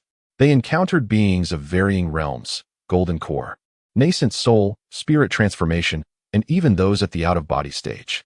Yet, with their formidable strength, they faced no significant obstacles. Not to mention Tang Tian, even Li Hong, who was merely at the mid-out-of-body stage, had seen a marked enhancement in combat capability following Qi Yuan's specialized training. He had become one of the elite within his realm. Unless they encountered someone at the pinnacle of the out-of-body stage, they had little to fear. As half a day swiftly elapsed, after effortlessly dispatching a nascent soul-level spiritual beast, Tang Tian suddenly caught a whiff of an unusual aura. He promptly summoned Li Hong over. "Young master," Li Hong said, his face aglow with vitality. After their recent spate of hunting, he had successfully absorbed a substantial amount of spiritual energy, and the mid-out-of-body stage within him began to stir. "Have you discovered something?" Li Hong inquired. Tang Tian nodded and gazed towards a cliff in the distance. Upon slaying the aforementioned spiritual beast, he had sensed an odd fluctuation of spiritual energy, one imbued with a sense of order. "Let us investigate that area." Before long, they arrived at the cliff's edge, attuning themselves to the faint, elusive aura. Tang Tian ultimately focused his sight on a rocky expanse at the cliff center. This area appeared unremarkable, yet he felt an undeniable significance emanating from it. After a moment's contemplation, Tang Tian extended his index finger, unleashing a tremendous force upon the rock. In an instant, the stone shattered, colossal boulders plummeting through the forest below. Before Tang Tian, a vast cavern materialized, its entrance welcoming a rush of pure spiritual energy. "We have found it," Tang Tian remarked, a smile gracing his lips as he stepped inside. The cavern was spacious, flanked by peculiar stones that emitted a faint glow. After a short distance, the space opened up into a grand internal chamber. Enclosed entirely by the mountain, a shallow pool of crystal-clear water glimmered at its center. "The glazed pool?" Li Hong exclaimed in astonishment. Tang Tian replied with a smile, "It appears so." Although the pool was modest in size, it was undoubtedly superior to a mere glazed well. Even so, their discovery of the glazed pool on the very first day within the secret realm was nothing short of extraordinary fortune. The spiritual energy within this space was palpable, and merely standing there, tendrils of spiritual power began to intertwine with their very beings. "Young master, then we." Li Hong knew well how precious the glazed pool was. Now that it lay before him, he could not help but feel a surge of excitement. However, Tang Tian raised his hand and said, "Wait, we must first deal with the guardian." Li Hong was momentarily taken aback. The guardian was a spirit beast that protected the spiritual spring, yet he had noticed nothing unusual upon entering. Could it be that Tang Tian had perceived something? As Li Hong pondered, Tang Tian stepped forward and approached the edge of the glazed pool.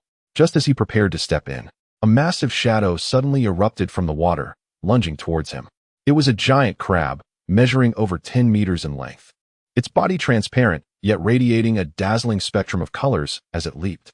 The overwhelming presence shattered the stillness of the small space. It was indeed a spirit beast in the fusion phase. Li Hong's face paled in shock, and he exclaimed, "Young master, be careful." However, before he could finish, Tang Tian raised one hand and clenched it in midair.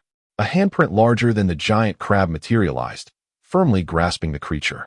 In the next instant, the crab exploded, transforming into an immense surge of spiritual energy that converged in the palm of Tang Tian's hand. This entire scene transpired within the blink of an eye. How astonishing! Li Hong's expression was one of disbelief. He was aware of Tang Tian's strength, yet he had not anticipated such extraordinary prowess. That was a spirit beast in the fusion phase. Even if it could be defeated, it should not have been so effortlessly done. Tang Tian's demeanor resembled that of someone casually squashing an ant. While Li Hong was lost in thought, Tang Tian had absorbed all the spiritual liquid produced from the giant crab. Gazing at the glazed pool, Tang Tian beckoned Li Hong, saying, "Go in and give it a try." Li Hong hesitated for a moment, then scratched his head and replied, "Young master, perhaps you should go first?" Tang Tian retorted, "If I say to enter, then enter, do not dawdle. This glazed pool is not sufficient for my cultivation to advance. You go first, and I shall study this place in the meantime." With an authoritative tone, Tang Tian left Li Hong with no choice but to comply. Reluctantly, Li Hong cautiously stepped into the glazed pool, sitting cross-legged in the center of the water. As he began to channel his cultivation method, he felt an overwhelming torrent of spiritual energy surging from all directions, as if it were boundless. Moreover, this energy was several times purer than that which was produced by the spirit beasts. It was even more refined than what resided in his dantian, akin to an existence of the most primal essence. Li Hong quickly steadied his mind and devoted himself to his cultivation. Meanwhile, Tang Tian stood at the water's edge, observing for a while before beginning his investigation of the space. After circling the area, he discerned that the formation of the glazed pool was actually a combination of several natural formations. These formations intertwined, connecting to a profoundly mysterious location, from which they drew a minute portion of spiritual liquid. If he were not mistaken, that location was none other than the singular glazed sea. However, upon meticulous examination, Tang Tian discerned that this form of communication was unilateral and could not facilitate the opening of a passage to the Leoli Sea. This revelation left him somewhat disheartened. Had he been able to independently establish a route, he would not have needed to approach the entrance at Xiangz Gate. Nevertheless, it was not a fruitless endeavor. Tang Tian discovered that the combination of these formations generated a remarkably unique Dao rhythm. It was through this very rhythm that he had, moments ago, pinpointed the location of the cave. Henceforth, he merely needed to pay close attention to this Dao rhythm to accurately locate other sites of transformation, thus saving a considerable amount of exploratory time. According to the principles inherent within the formations, the intensity of this Dao rhythm should increase in correlation with the size of the spiritual spring. The stronger the Dao rhythm, the larger the spiritual spring. The Leoli lake, he mused, must emanate the most potent Dao rhythm. He reflected on the fact that he had cultivated an extensive array of techniques, enhancing not merely his combat prowess. In realms such as formations, arcane arts, and even alchemy and tool forging, he had attained a level of profound mastery. It was simply that he had seldom engaged in such practices. Today marked his inaugural exhibition of abilities beyond mere combat. While lost in contemplation, an overwhelming aura suddenly erupted from the Leoli pool, enveloping the entire space. Tang Tian turned to gaze at Li Hong. At last, a breakthrough had been achieved. He smiled faintly. Chapter 132. The transcendent being within the cavernous expanse of the mountain. An overwhelming aura erupted from Li Hong's being. An immense influx of pure spiritual energy surged into his body, rapidly elevating his cultivation level. At last, following a violent tempest of spiritual energy, Li Hong gradually opened his eyes. His cultivation had ascended from the mid-stage of the out-of-body realm to its later stage. Young master, Li Hong's face radiated with exhilaration. In the outside world, a breakthrough of this magnitude would typically require at least 2 months of arduous effort. Yet, within merely a single day in the Leoli secret realm, he had achieved this remarkable feat. How could he not feel a rush of excitement? First, you should stabilize your newfound powers, Tang Tian advised. Li Hong nodded in agreement, then inquired, and what of you? He suggested, perhaps I shall remain here to cultivate while you seek greater resources. His recent breakthrough had consumed less than 1/5 of the spiritual energy from the Leoli pool. To fully absorb it all would demand several days of diligent effort. He was keen to avoid wasting Tang Tian's time, and he understood that remaining by Tang Tian's side would only be a burden. However, Tang Tian shook his head and replied, you should focus on solidifying your cultivation. The Leoli pool will not take long, and I shall lead you to a better location soon. Li Hong felt a surge of gratitude. Compared to the sacrifices made by Tang Tian and their companions, his own contributions felt minuscule. Yet, he refrained from uttering empty platitudes, choosing instead to engrave this kindness in his heart and strive to enhance his own strength, aspiring to one day make a genuine difference. Affirming his commitment, he departed from the Leoli pool to diligently stabilize his recently attained cultivation level. Meanwhile, Tang Tian remained unfazed, gazing at the Leoli pool before extending his hand to employ the Taotai secret technique. In an instant, a tremendous force of absorption materialized, causing the previously impenetrable spiritual liquid to surge forth as if it had found an escape, transforming into a column of water that rushed towards Tang Tian. Subsequently, the spiritual liquid coalesced within Tang Tian's palm. Moments later, all the liquid had transformed into a small, resplendent Leoli orb, exuding a captivating luminescence. Quite beautiful, Tang Tian mused as he toyed with the orb before casually tossing it into his mouth, akin to tossing a jelly bean. The terrifying tempest of spiritual energy erupted within his abdomen. Such ferocity could easily obliterate even a cultivator in the transcendence phase. Yet, bolstered by the celestial tyrant body and the eternal holy body, Tang Tian emerged unscathed, effortlessly enduring the overwhelming force. As the Taotai secret technique operated, the spiritual energy rapidly surged into his dantian, propelling his cultivation forward at an astonishing pace. In but the time it takes to brew a cup of tea, he consumed enough energy to sustain Li Hong for several days and nights, completely devouring it all. Tang Tian could distinctly sense a significant leap in his cultivation, though alas, it remained insufficient for him to ascend to the late stage of fusion. Certainly, for an ordinary cultivator, this amount of spiritual energy would suffice. However, due to the various enhancements to his constitution, Tang Tian requires an enormous quantity of spiritual energy to break through to the next realm, almost equivalent to dozens of times that of a typical cultivator. This necessity drives him to seek a swift means of acquiring spiritual energy. Otherwise, he would be unable to launch into the sky in his pursuits. Upon the completion of his devouring, Hong's cultivation also neared its conclusion. After a brief moment, the two emerged from the cave. Within the secret realm, there is no distinction between day and night, yet as cultivators, they could discern that daytime had already passed. The Leoli Sea could open at any moment, and he needed to hasten his efforts to find Li Hong a suitable place for cultivation. Let us proceed. In the ensuing days, Tang Tian continued to hunt spiritual beasts while searching for the location of the place of creation. Following the unique rhythm of the Tao greatly facilitated his quest. Remarkably, within just 5 days, he discovered 2 Leoli pools, 6 Leoli ponds, and an astounding 19 Leoli wells. Such terrifying efficiency would surely leave others in utter disbelief. For an ordinary cultivator, discovering even a single Leoli well is considered fortuitous. Finding a Leoli pond would be an extraordinary stroke of luck, while acquiring a Leoli pool could lead one to gather all the ill-fated experiences of their life to offer in incense. As for the Leoli lake, that is a realm few dare to even contemplate. Yet, Tang Tian's aim now is precisely the Leoli lake. If he can find it successfully, he could confidently leave Li Hong behind and venture to the Leoli Sea himself, for the dangers there are unknown and not worth risking Li Hong's safety.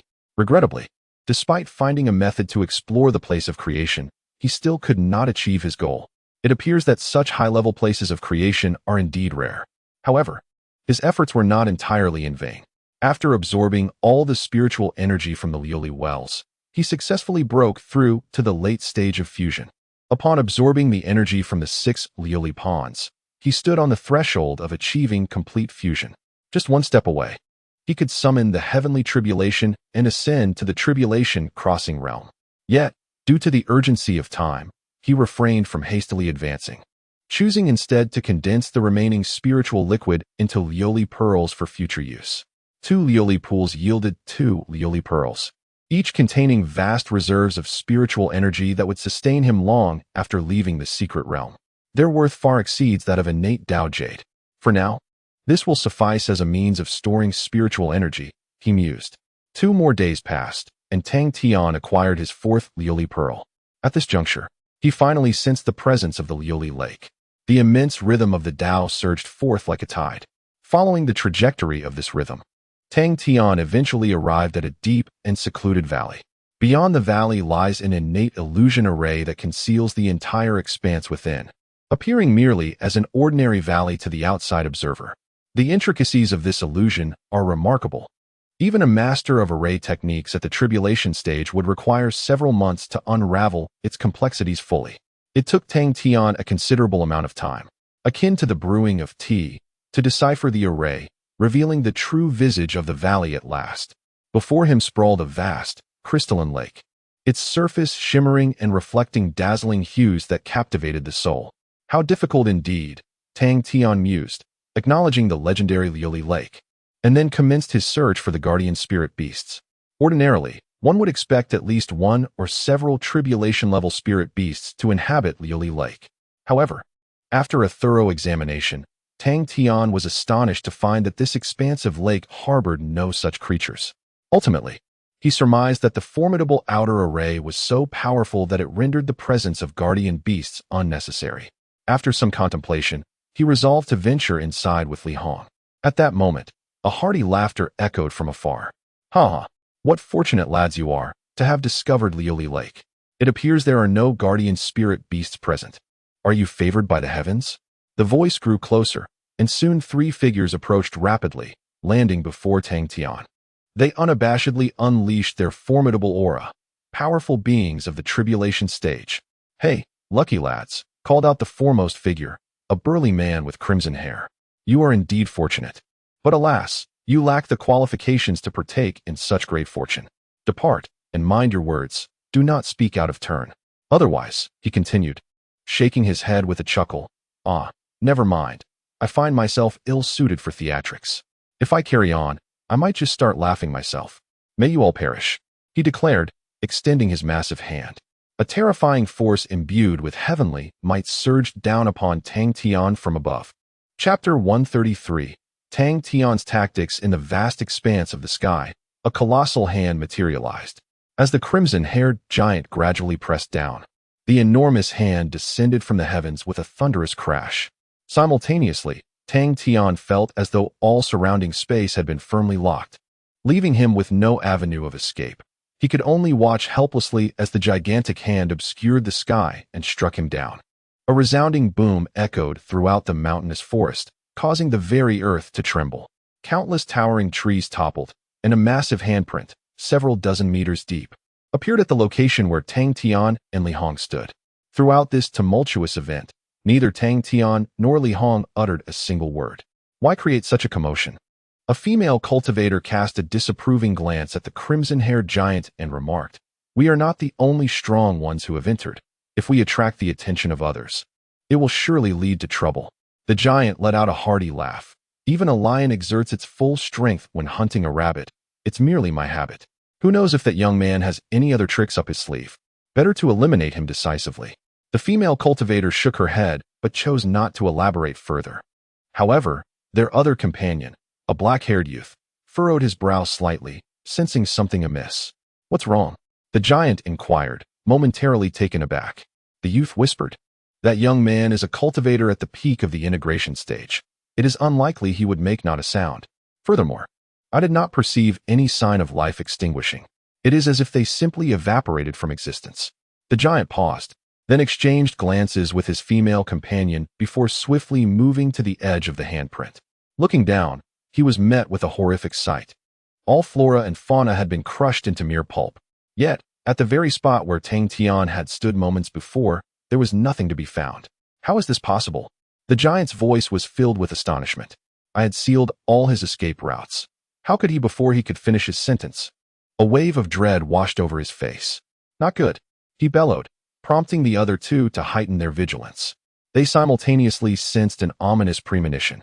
Before they could react, the ground began to tremble violently.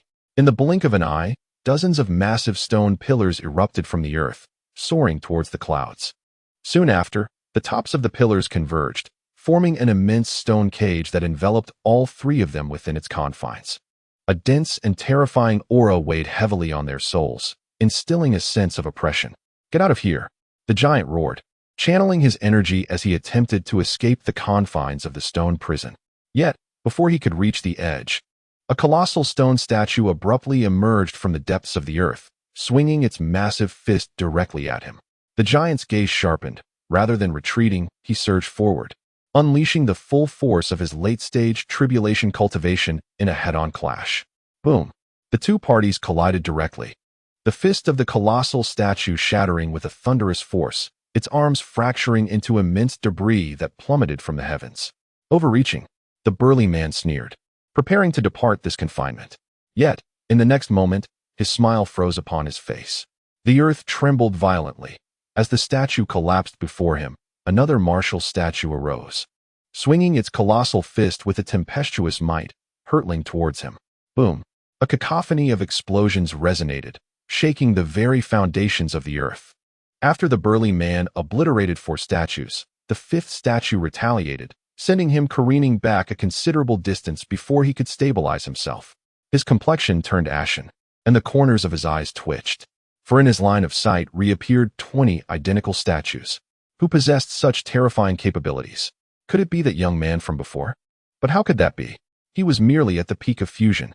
In an instant, the burly man's mind raced. Meanwhile, the other two faced similar assaults. The dark-haired youth dismantled the second wave of martial statues, but was soon forced back by an onslaught of additional figures. The other female cultivator, caught off guard, was struck head-on, crashing into the unforgiving earth, droplets of blood scattering through the air. Yet she quickly emerged, standing back-to-back with the other two, her eyes filled with horror. What on earth was happening? She exclaimed in shock.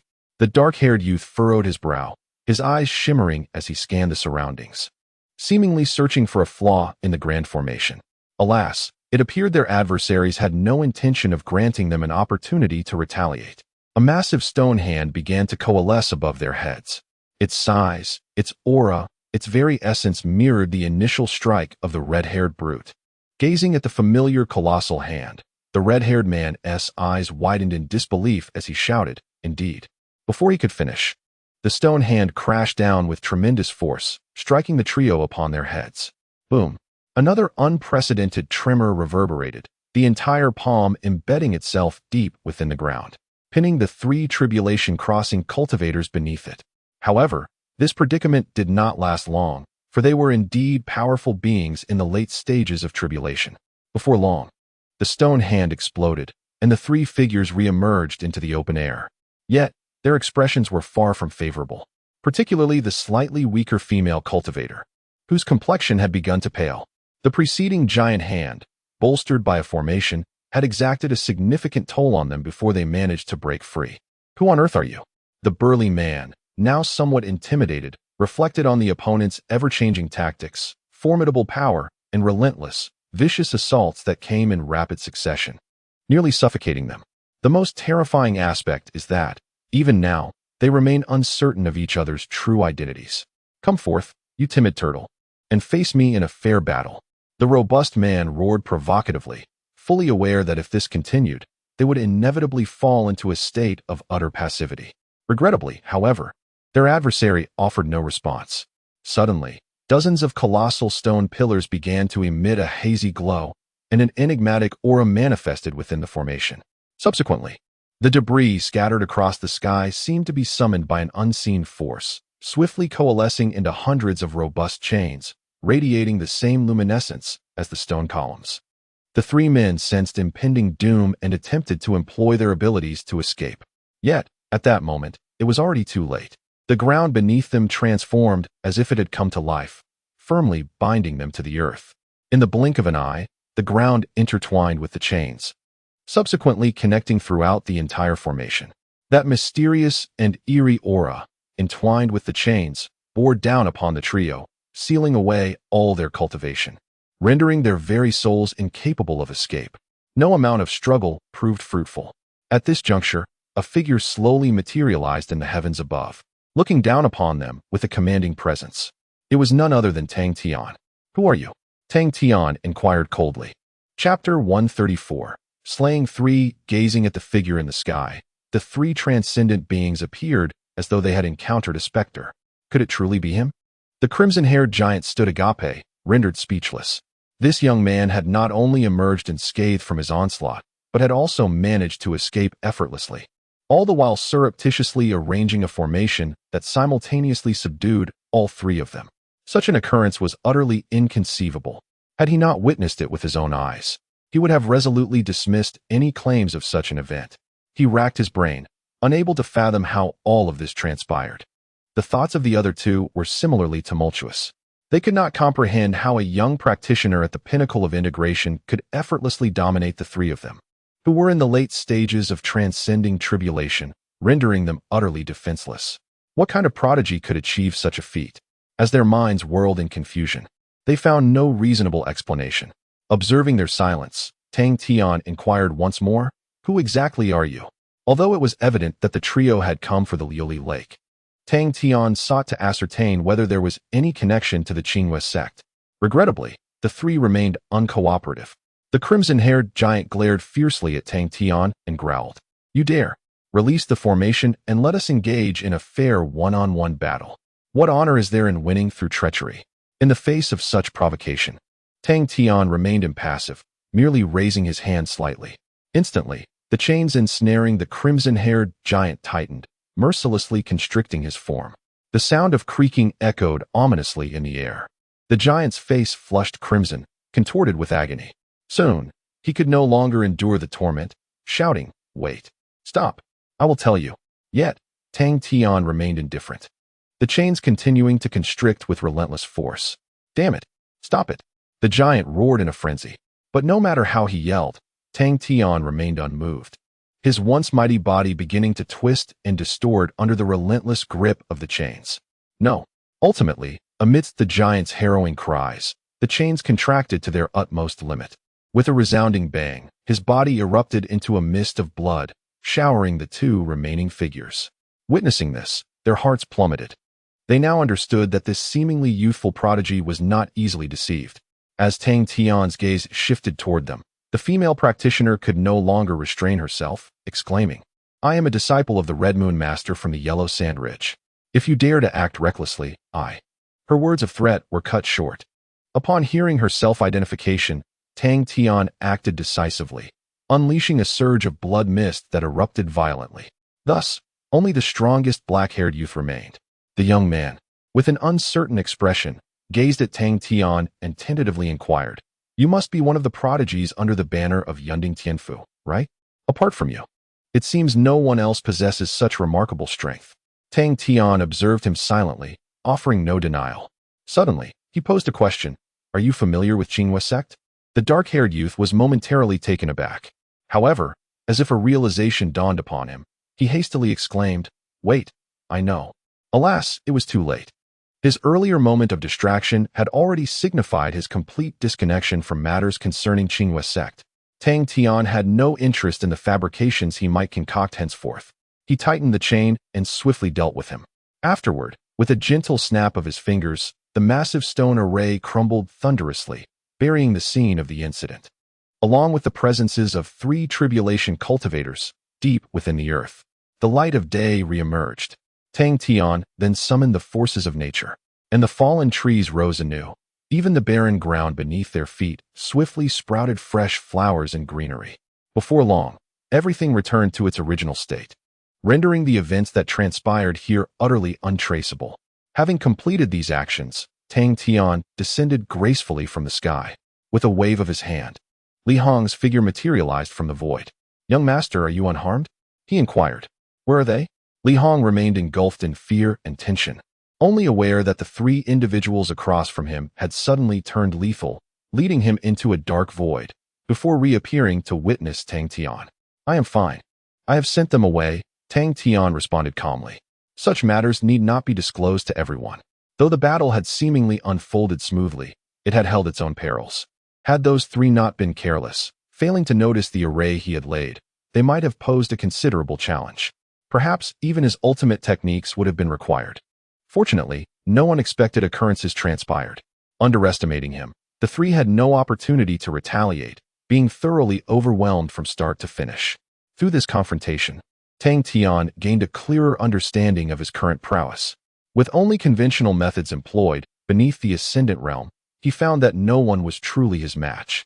His endless array of techniques and profound comprehension of the Tao far surpassed others.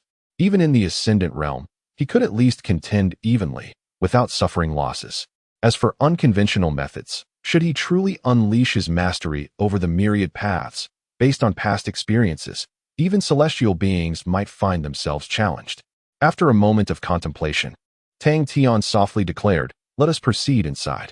After all this time, he had yet to witness the so-called Leoli lake and its true splendor. Subsequently, the 2 traversed the array barrier and entered the valley. The ethereal aura of spiritual energy suddenly enveloped him. In terms of both quantity and quality, the spiritual springs within the glazed lake far surpassed those of the glazed pool. If he could absorb all of it, Tang Tian speculated that it might enable him to directly break through to the later stages of tribulation. For Xiangz, this would suffice. He could tirelessly absorb the energy for an entire year without issue. After thoroughly investigating the situation within and confirming the absence of any spiritual beasts, Tang Tian addressed Xiangz, "You may cultivate here.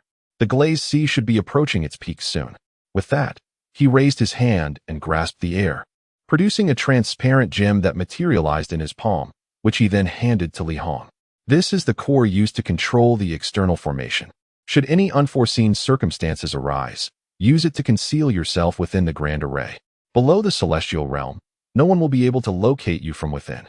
Xiangz respectfully accepted the formation core, continuously affirming his understanding.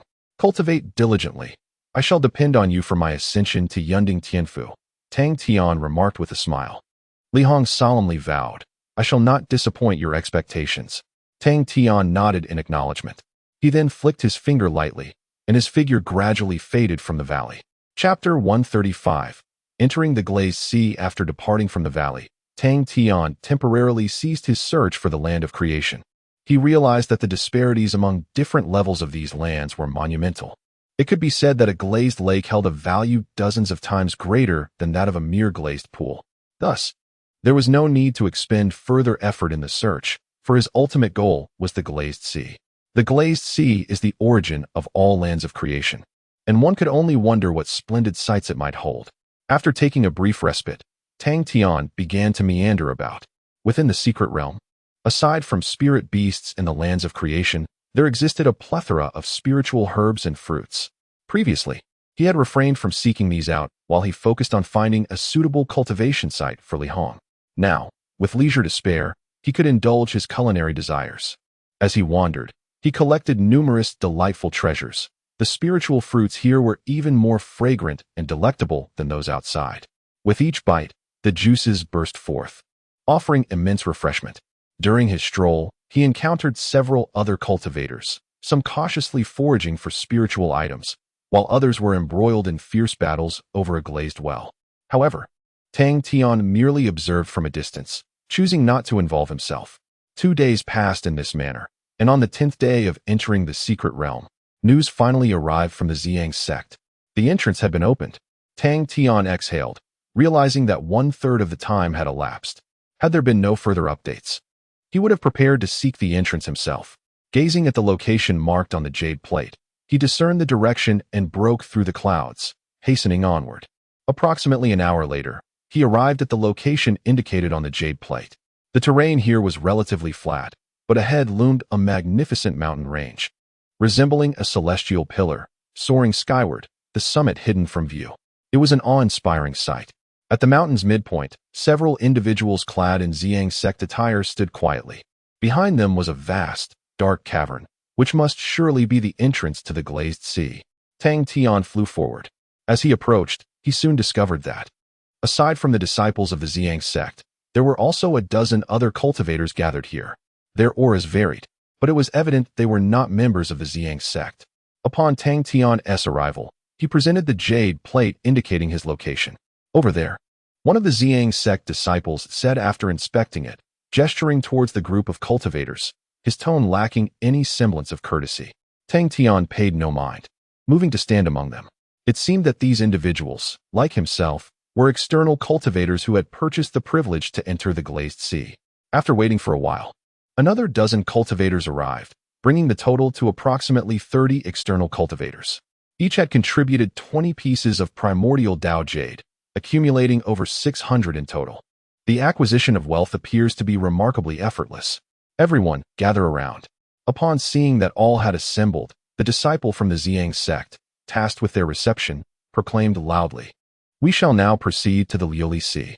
Remember, do not gaze indiscriminately, nor inquire recklessly, and absolutely refrain from wandering about. Adhere strictly to our arrangements. Otherwise, you shall bear the consequences. Do you understand?" Despite his cultivation level being merely at the initial stage of integration, his unrestrained words compelled even those at the late stage of tribulation to nod in acquiescence, daunted into silence.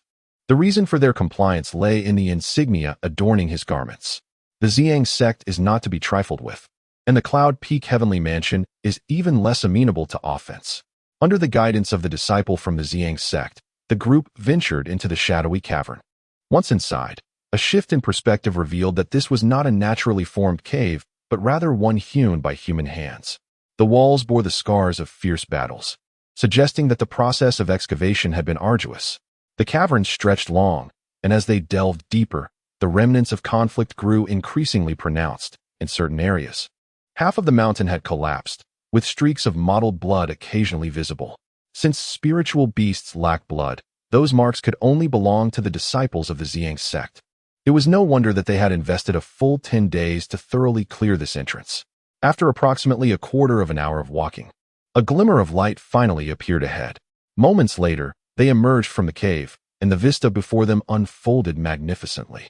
A crystal-clear sea stretched infinitely, shimmering under the light, with a kaleidoscope of mist swirling above its surface, morphing into myriad enchanting shapes in the sunlight. It felt as if they had stepped into a dream. This breathtaking scene elicited gasps of astonishment from the crowd. Enough with the shouting. The disciple from the Xiangz sect reprimanded sharply. "Do not act as though you've never seen the world. Stand by the shore for now. I will report to the management. No one is permitted to enter the sea without authorization." With that, he turned to approach another disciple, who appeared to be the overseer of this location. Tang Tian, along with the other cultivators, reached the edge of the Leoli Sea. The rich spiritual energy hung in the air like a tangible substance. Merely inhaling it made one acutely aware of the constraints upon their cultivation, stirring restlessly. His suspicions were confirmed. Compared to other realms of creation, the quality of spiritual energy here was in an entirely different league, more pure and primal. Moreover, as one ventured further into the sea, the quality continued to elevate, leaving one to wonder what marvels awaited at the ocean's depths. Tang Tian gazed out across the colorful martial aura, eager to explore further. However, he soon noticed dozens of formidable disciples from the Xiangz sect, arranged in a precise formation, creating a vast arc. They wielded what appeared to be a peculiar spiritual instrument, which interconnected to form an invisible barrier. The wall stood as a formidable barrier, preventing the terrifying spiritual beasts from the depths of the sea from approaching recklessly. Tang Tian suddenly realized that the influx of numerous peak tribulation cultivators from the Xiangz sect was intended to establish a secure area within the Leoli Sea, providing a sanctuary for their disciples to cultivate. Apart from them, even if external cultivators were allowed entry, it would be an arduous task to achieve such a feat, as they would be powerless against the formidable spiritual beasts lurking within the ocean, left only to lament their powerlessness. Such is the advantage of a powerful sect. Tang Tian couldn't help but reflect. While he was deep in thought, the disciple from the Xiangz sect returned once more. You are to cultivate within a 10-meter radius from the shoreline, and no further. Anyone who dares to overstep will be met with lethal force, he declared loudly. Instantly, many furrowed their brows, for they had already discerned that the deeper one ventured into the sea, the higher the quality of spiritual energy became. The area near the shore was the poorest in the entire Leoli Sea. After spending so much money, were they not entitled to relish in the experience? Some individuals wore expressions of indignation. Yet, ultimately, no one dared to be the first to challenge the authority. The shoreline was preferable, after all, compared to the perilous Leoli Lake, not to mention the reduced risks involved. Soon, some began to wade into the sea. Tang Tian prepared to follow suit. Yet he had no intention of remaining in that designated area. Having arrived at the Leoli Sea, he possessed countless methods to delve deeper without drawing the attention of the Xiangz sect disciples. However, just as he was about to enter the water, several figures emerged from the cave entrance. These individuals exuded an aura of immense power, each at least a late-stage tribulation cultivator.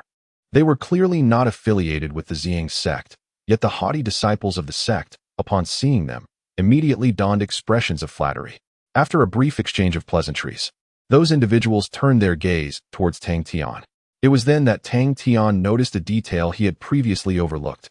Each of them wielded a black spear, identical to the one held by Tian Yangsheng.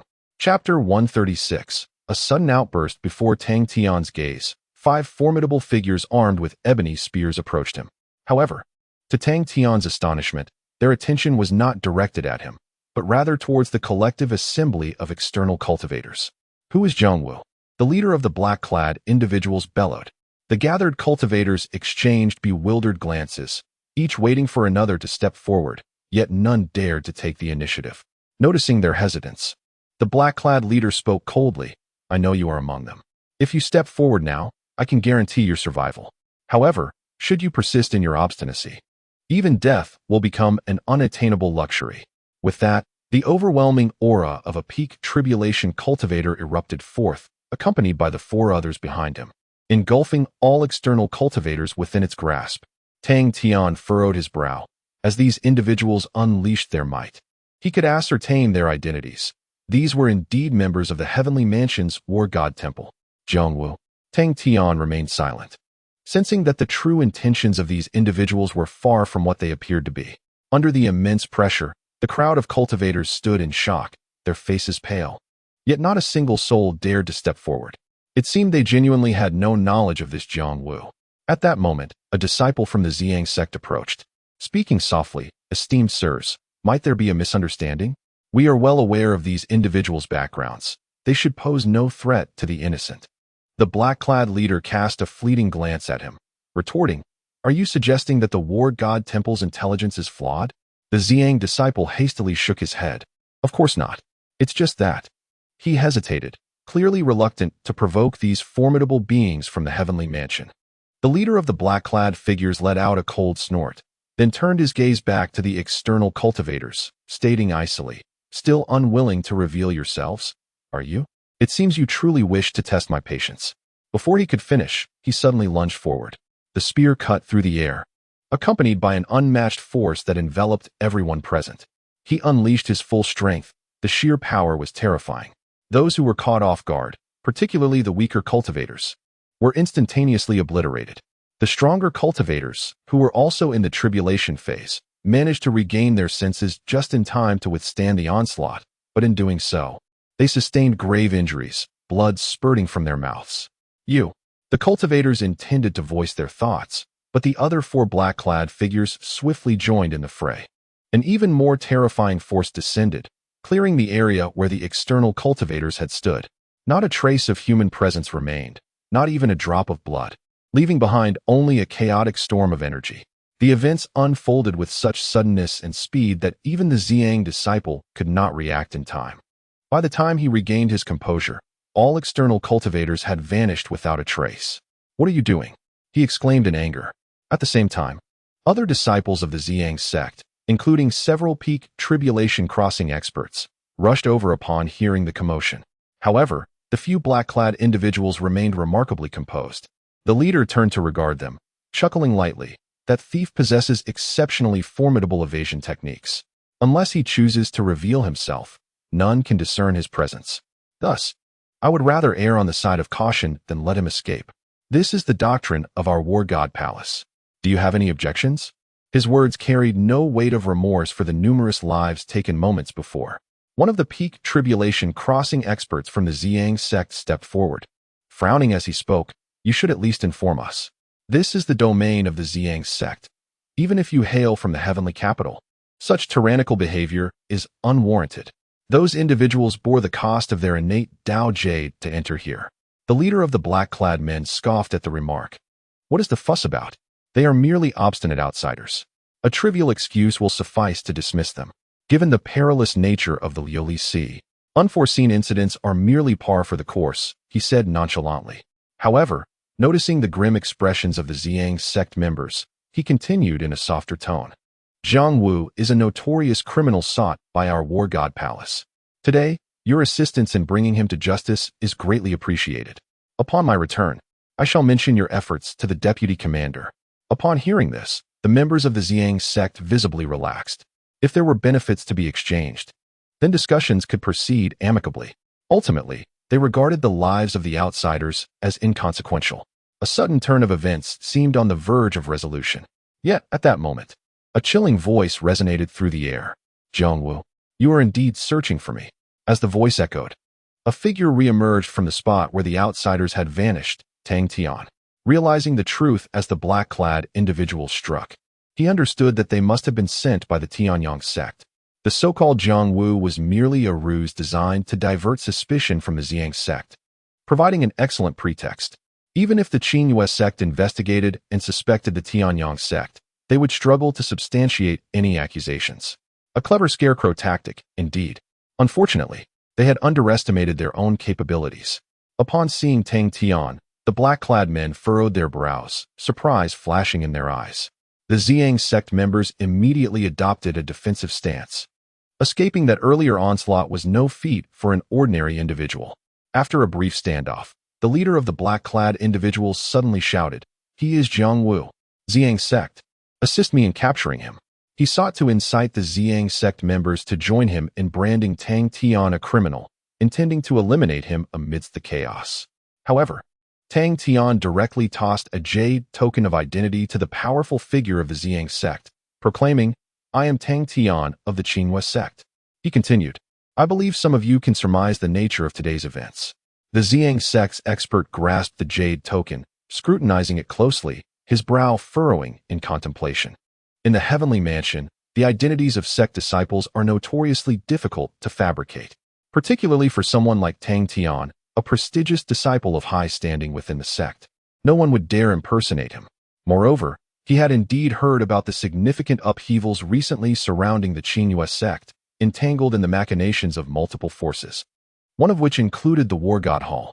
It did not take long for him to deduce the truth of the matter. Returning the Jade token to Tang Tian, he coldly glanced at the individuals from the War God Hall and stated solemnly, I shall report everything that transpires today without embellishment. The existence of external cultivators has its rationale, yet the wanton slaughter of innocents cannot go unaccounted for. The war god hall must provide us with an explanation. As for the grievances between you, they fall outside the jurisdiction of the Xiangz sect. Conduct yourselves wisely. With that, he swept away, leaving only Tang Tian and the 5 from the war god hall behind. Chapter 137.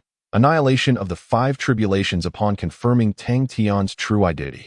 The members of the Xiangz sect withdrew voluntarily, leaving only Tang Tian and the 5 from the war god temple in a tense standoff.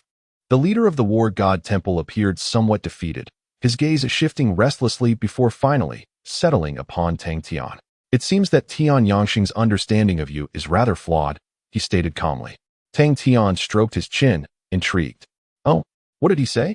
The leader of the cloaked figures inquired, shaking his head. He informed us that, aside from your numerous spiritual artifacts, your personal strength is at most at the out-of-body stage. Yet, you must at least be at the late fusion stage, am I correct? Otherwise, with all those artifacts, it would have been impossible for you to evade our earlier attack. Tang Tian remained silent. Since the selection of core disciples, he had not revealed his true strength in front of others. That day on the southern peak, he had merely utilized a plethora of spiritual artifacts. Thus, it was only natural for Tian Yangxing to misjudge his capabilities. However, he had not escaped their sudden assault solely through the aid of artifacts. Are you not going to continue the charade? Why admit so readily that it was Tian Yangxing who sent you? Tang Tian queried. The leader of the cloaked figures smirked coldly. The war god temple does not engage in pretense. Were it not for the peculiar circumstances, we would not have resorted to such methods. Tang Tian displayed a look of disdain. Whether peculiar or not, you ultimately acted as such. Consider yourself fortunate, boy, the leader retorted. But do not rejoice too soon. Offending the war god temple will make you aware of the consequences in due time. We shall take our leave, he declared, preparing to depart with the other 4. Yet, before he could turn away, a wave of profound energy locked onto their every essence. Who said you were free to leave? Tang Tian intoned languidly. The leader of the cloaked figures was momentarily taken aback, responding with a mix of incredulity and irritation. Do you truly intend to detain us? Tang Tian, we spare your life merely out of concern for the repercussions. Do not overstep your bounds. Tang Tian regarded them with indifference. I once held a degree of admiration for the war god temple, believing you to be a group of individuals who act decisively. However, your performance has utterly disappointed me. Is it true that being cautious and fearful is the true essence of the war god temple? The 5 members, incensed by Tang Tian's mockery, erupted in fury. Tang Tian, I warn you, you may speak freely, but never provoke the authority of the war god temple. The leader's voice turned icy.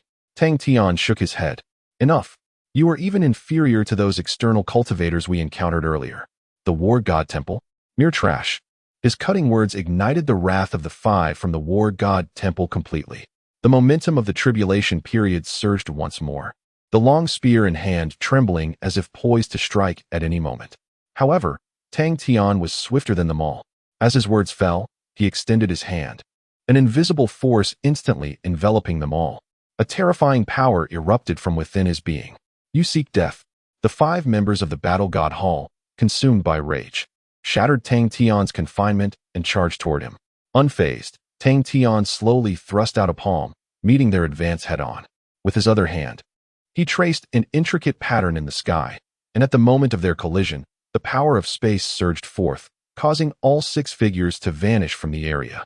The members of the Xiangz sect, intently observing the unfolding situation, pondered whether to intervene as they saw both sides about to clash again, only to realize that they had inexplicably disappeared.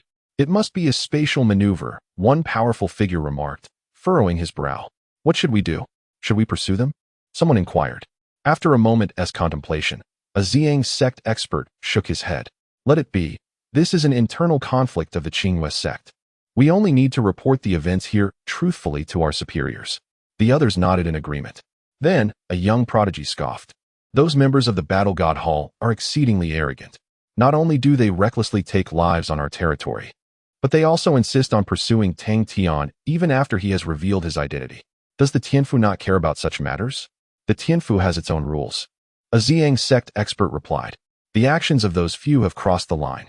Their pursuit of Tang Tian is merely a manifestation of their humiliation and rage. Yet, it is indeed infuriating. Although it does not concern us directly, I still hope for Tang Tian's successful escape. After a brief discussion, they resumed expanding the safety perimeter of the Leoli Sea, acknowledging that this matter bore little relevance to them. At most, they could only harbor silent wishes for Tang Tian's safety. Yet, the reality diverged slightly from their expectations. Deep within the Leoli Sea, 6 figures suddenly materialized above the water's surface, Tang Tian and the 5 from the Battle God Hall. Observing their surroundings, the leader of the Battle God Hall furrowed his brow and said solemnly, "You possess such power. Not only did you block our attacks, but you also forcibly transported us from that area. You have hidden your capabilities well." The other 4 displayed expressions of astonishment. A mere integration phase cultivator managed to forcibly take them, 5 cultivators at the tribulation phase, away. Such a feat could not be accomplished by ordinary means. "I simply wish to avoid bloodshed in front of those from the Xiangz sect," Tang Tian replied, his gaze calm and indifferent. The reason for leaving that area was twofold. First, to prevent the Xiangz sect from intervening, and second, to avoid revealing his true strength before so many onlookers. And thirdly, it is precisely through this that one can delve into the depths of the Glazed Sea. Upon hearing Tang Tian's words, the cloaked figure was consumed by rage. "Do you truly believe you can secure a victory over us? The warriors of the Battle God Temple fear nothing. I do not fear even the most formidable of ascended beings. How could I be intimidated by a mere rookie like you? Since you seek your own demise, prepare to pay with your life." The leader of the cloaked figures bellowed, and along with 4 other disciples from the Battle God Temple, they launched a simultaneous attack on Tang Tian with all their might. Yet, Tang Tian remained unfazed, his gaze tranquil, displaying no hint of concern. "I shall not indulge you any longer." With that, he slowly extended his hand. Time seemed to come to a standstill. An aura of majesty, descending from the distant heavens, caused the very laws of this space to tremble. The 5 warriors from the Battle God Temple found themselves ensnared in a terrifying quagmire, struggling to move even the slightest bit. A force of obliteration gradually approached. The breath of death lingered ominously around the hearts of the 5. Their hair stood on end, and they gazed at Tang Tian in horror, unable to fathom how a young cultivator, one who stood a whole realm beneath them, could possess such despair-inducing power. They watched helplessly as their long spears rapidly disintegrated under that overwhelming aura, followed by their very bodies beginning to fade away. Terror instantaneously filled each of their hearts. "No." The leader of the cloaked figures turned ashen, his eyes wide with fear. He wished to plead for mercy, but could utter not a single complete sentence, merely watching in disbelief as his body slowly dissolved. Moments later, calm returned. Above the sea, only Tang Tian remained. The 5 from the Battle God Temple had completely vanished. "Fearless, you say?" Tang Tian scoffed. The terror reflected in the eyes of the 5 was no different from that of a desperate mortal. Taking a deep breath, Tang Tian looked at his palm and smiled faintly. Mastering the myriad paths of the realm is indeed formidable. Chapter 138. The peculiar little cat deep within the Glazed Sea. The area where Tang Tian found himself had been thoroughly cleansed following the recent skirmish. This marked his inaugural application of the path of all methods in actual combat, its potency exceeding even his most optimistic projections. The intensity of this power transcended spiritual energy, surpassing even celestial force, embodying a force that belonged to the realm of rules. Confronted by 5 cultivators at the late stage of transcendence, it was akin to a dimensional strike, leaving no room for counterattack. Not even the celestial from the cloud-riding commerce had instilled in him such a sense of invulnerability.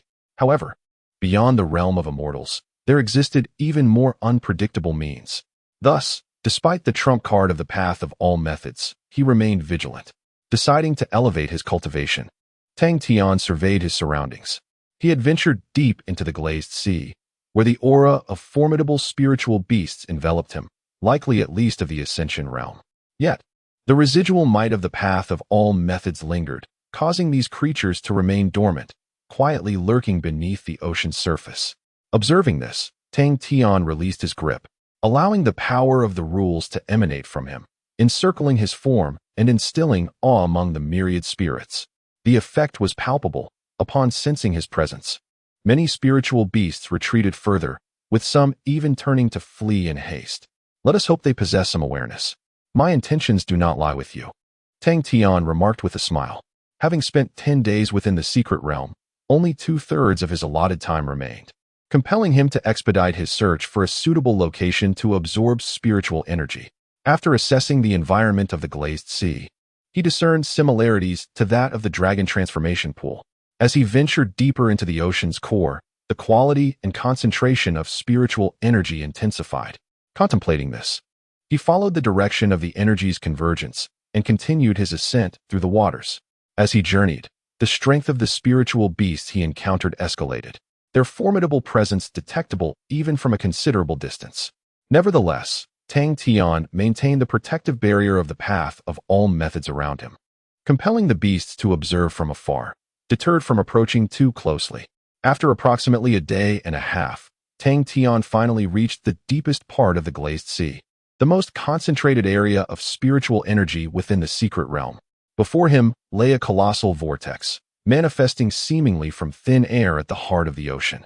Intriguingly, this vortex did not consume seawater. Rather, it released it.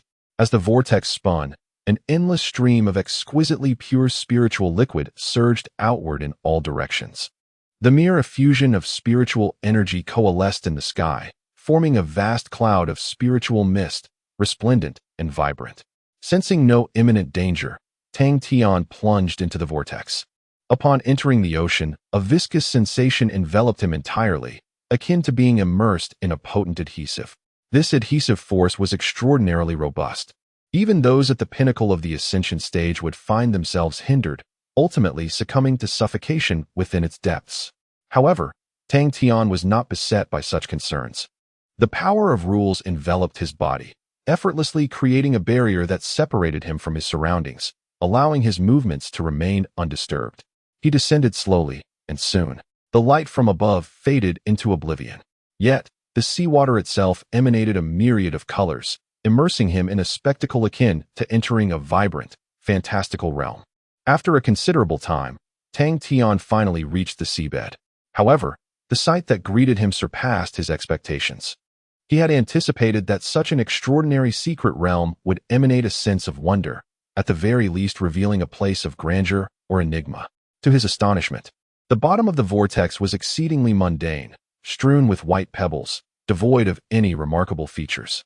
The divine object releasing the spiritual energy was merely an unremarkable piece of jade, lacking luster and possessing an irregular form. It resembled a shard of a once complete jade disc, shattered into fragments. Is this it? Tang Tian found it hard to believe. He proceeded to examine the jade piece meticulously, but found nothing extraordinary about it. The jade was plain and unadorned, suffused with a natural aura. The boundless spiritual energy seemed to emanate from it effortlessly. After a moment's contemplation, he reached out to grasp the jade piece. However, just as he was about to seize it, it suddenly moved. With a casual twist, it evaded his grasp and, after a brief flutter, transformed into a pale creature that darted away into the depths of the sea. Tang Tian was taken aback. He had spent considerable time searching and had detected no signs of life. Even when it transformed, he felt nothing. Could it be that the dense natural aura concealed its true identity? As he pondered, the creature vanished from sight.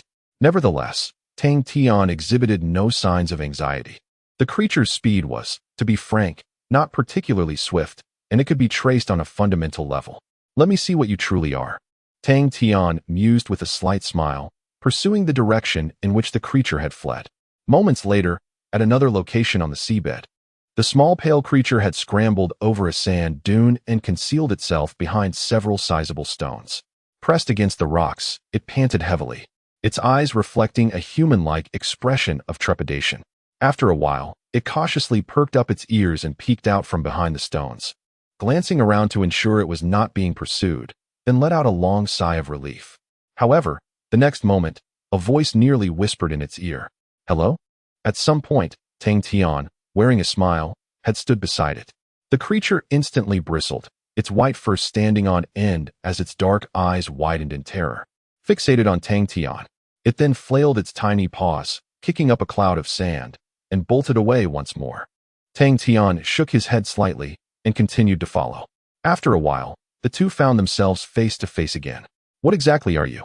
Tang Tian inquired. Xiaobai was taken aback and once again attempted to flee. Moments later, Tang Tian spoke. I know you can understand human language. I merely wish to have a conversation with you. Xiaobai, bristling with irritation, escaped once more. However, Tang Tian soon cornered it again. Aren't you tired? He queried. In such a confined space, there is nowhere for you to run. Xiaobai, filled with trepidation, glared at him, then turned to make another attempt at escape. Yet this time, Tang Tian did not afford it that opportunity. With a mere gesture, he summoned the power of the rules, instantly sealing off all its escape routes and trapping it in place. No matter how it struggled, it could not break free. Stop running, Tang Tian insisted. I truly just wish to talk. Xiaobai's eyes glistened with anger as it fixed an unwavering gaze upon Tang Tian. To his surprise, it spoke in human words. You must think I'm a fool. Don't think for a moment that I am unaware of your true intentions. Tang Tian raised an eyebrow at the sound, which resembled that of a child, high-pitched and innocent. However, before he could respond, Xiaobai shouted defiantly, I would rather die than become a tool for you to torment living beings. With that declaration, it bristled with fury and let out a piercing howl to the heavens. Instantly, a strange resonance of the Tao surged forth, enveloping the entire secret realm. Chapter 139. The celestial canopy of all laws at the entrance of the Glazed Sea, after a span of several days of exploration. The formidable cultivators of the Xiangz sect finally established a secure zone. They found themselves unable to delve further inward, for the deeper one ventured, the mightier the spirit beasts became. Feathered transformations and even celestial beasts were abundant. They could not afford to be reckless in their ambition. Thus, the powerful cultivators halted their advance, encircling a vast fan-shaped area, confronting the formidable spirit beasts beyond, ensuring the safety of the disciples cultivating within the secure zone. However, just as they were organizing the training arrangements for their fellow disciples, an anomalous wave swept through unexpectedly. Immediately, all the spirit beasts outside the area erupted in fury as if summoned by an unseen command, howling with wild rage. Subsequently, they all redirected their course, heading toward the deepest recesses of the Glazed Sea. The members of the Xiangz sect were instantly bewildered, exchanging puzzled glances, unsure of what had transpired. Had such occurrences happened before? Someone inquired. No, came the swift reply. The secret realm had been explored for centuries, and the movements of the spirit beasts were predictable. Each possessed its own territory and would not transgress it by even a single step. Soon, another voice chimed in, questioning the cause of this strange behavior. Could there be some extraordinary event occurring in the depths of the ocean? The group furrowed their brows in concern. The Glazed secret realm only permitted cultivators of the tribulation transition stage and below to enter. Yet, within the realm, there were not merely beings of that level. For centuries, the most formidable spirit beasts documented by the Xiangz sect had reached the true immortal realm. If something truly sinister had transpired, provoking such powerful entities, it was likely that they would all perish here. Let us investigate, one suggested. If something catastrophic has occurred, even if it leads to our demise, we must relay this information back to the sect. After a thorough discussion, several formidable cultivators of the Xiangz sect set off in haste toward the ocean's depths. Meanwhile, at the ocean floor's most profound depths, after Xiaobai's furious roar, Tang Tian sensed several terrifying auras swiftly approaching his vicinity. Furthermore, within his perceptive range, more figures began to materialize. Soon, an overwhelming number of spirit beasts encircled him, their collective presence exuding an aura beyond the immortal realm. The first to appear were at least celestial immortals. Tang Tian furrowed his brow and turned to Xiaobai. Do you truly not wish to discuss this with me? Xiaobai remained enraged, retorting vehemently. What is there to discuss with beings like you? Today, it is either your demise or mine. Charge. With Xiaobai's command, the surrounding spirit beasts erupted into a cacophony of roars, simultaneously launching their assault on Tang Tian. A terrifying surge of celestial power coalesced into a formidable undercurrent, rushing toward Tang Tian with relentless force. The sheer might of it would likely spell disaster even for a cultivator at the celestial immortal stage. Yet, regrettably, they found themselves facing Tang Tian. As the terrifying assault approached in an instant, Tang Tian unleashed the entirety of the path of all laws. A vast sea of stars materialized within the ocean, reminiscent of the place he had ventured to while cultivating the path of all laws. Following the emergence of the starry expanse, the very fabric of reality underwent a transformation. Countless celestial bodies shimmered, enveloping the surrounding area in a magnificent veil of starlight. Akin to a celestial canopy, the celestial canopy of all laws. Tang Tian uttered these words with a hint of detachment. The celestial canopy of all laws represented his most formidable technique, a culmination of all his abilities. This technique had existed solely in theory until now, never having been tested in practice. However, upon its first actual deployment in battle today, even Tang Tian himself was taken aback by its effect. In a moment of reverie, he felt as though within this celestial canopy, he had become the sovereign of the cosmos, omnipotent. With a mere lift of his hand, he neutralized all the attacks from the spirit beasts. A flick of his fingers caused those celestial beasts ensnared within the canopy to explode one after another, transforming into boundless spiritual energy that mingled with the surrounding waters. The cacophony of explosions was incessant. No matter how many spirit beasts surged forth, they met their demise without even managing to launch a single attack. Shao Bai stared wide-eyed, witnessing the instant disintegration of the spirit beasts, its diminutive form trembling incessantly. It seemed even it had not anticipated Tang Tian's overwhelming power. Nevertheless, it gritted its teeth, fixating its gaze on Tang Tian with unwavering resolve. Tang Tian furrowed his brow slightly. He found this peculiar Shao Bai rather intriguing. If this continued, it might indeed lead to a life-and-death confrontation. After some contemplation, he spoke. Are you not inclined to discuss matters? You have seen it yourself. Had I truly wished to eliminate you, I would have acted long ago. Shao Bai, through gritted teeth, replied, you certainly would not kill me. If you did, how would you utilize me against all living beings? Do not entertain such thoughts. It declared, even in death, I refuse to become a tool for your heinous crimes. Tang Tian could not help but shake his head. What tool? What do you mean by against all living beings? I have no idea what you are talking about. Shao Bai snorted coldly. Do not feign ignorance. This realm only permits beings beneath the mortal realm to enter. Even those with celestial power are barred. You, a being above the rules, have come here with intentions beyond that. Humph, do you think I am so easily deceived? I am quite astute. Tang Tian was taken aback. So, this was the basis of your judgment. He shook his head and chuckled.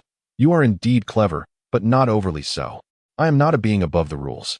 With that, he unabashedly released his aura. Sensing the aura of Tang Tian, Shao Bai was momentarily taken aback. Mortal realm? Tang Tian nodded. The cultivation world typically categorizes realms into two main types. The major realms, such as Qi refinement, foundation establishment, and golden core, and the minor realms, for instance. The 13 subdivisions of the Qi refinement stage. The foundation establishment stage is further divided into early, middle, late, and perfected minor realms. However, few are aware that there exists a third, more expansive classification. The cultivation of spiritual energy is collectively referred to as the mortal realm. Encompassing 9 major realms from Qi refinement to transcendence, all fall under the category of mortal realm cultivators. Conversely, the cultivation of celestial energy is known as the celestial realm. Beyond the celestial realm, it is said that there exists an even more formidable domain. Yet, given Tang Tian's current circumstances, he could not yet access it. The regulations of the Leoli secret realm permit entry solely to beings within the mortal realm, specifically those beneath the transcendent stage. However, as those at the transcendent stage possess a modicum of celestial energy, only those below the tribulation stage can enter smoothly. Shall we converse now? Tang Tian inquired. Shao Bai fixed its gaze upon Tang Tian, remaining silent for an extended moment. Ultimately, its eyes shimmered as it once again exuded an enigmatic aura. All the spirit beasts converging from every direction, as if responding to an unspoken command, came to a halt.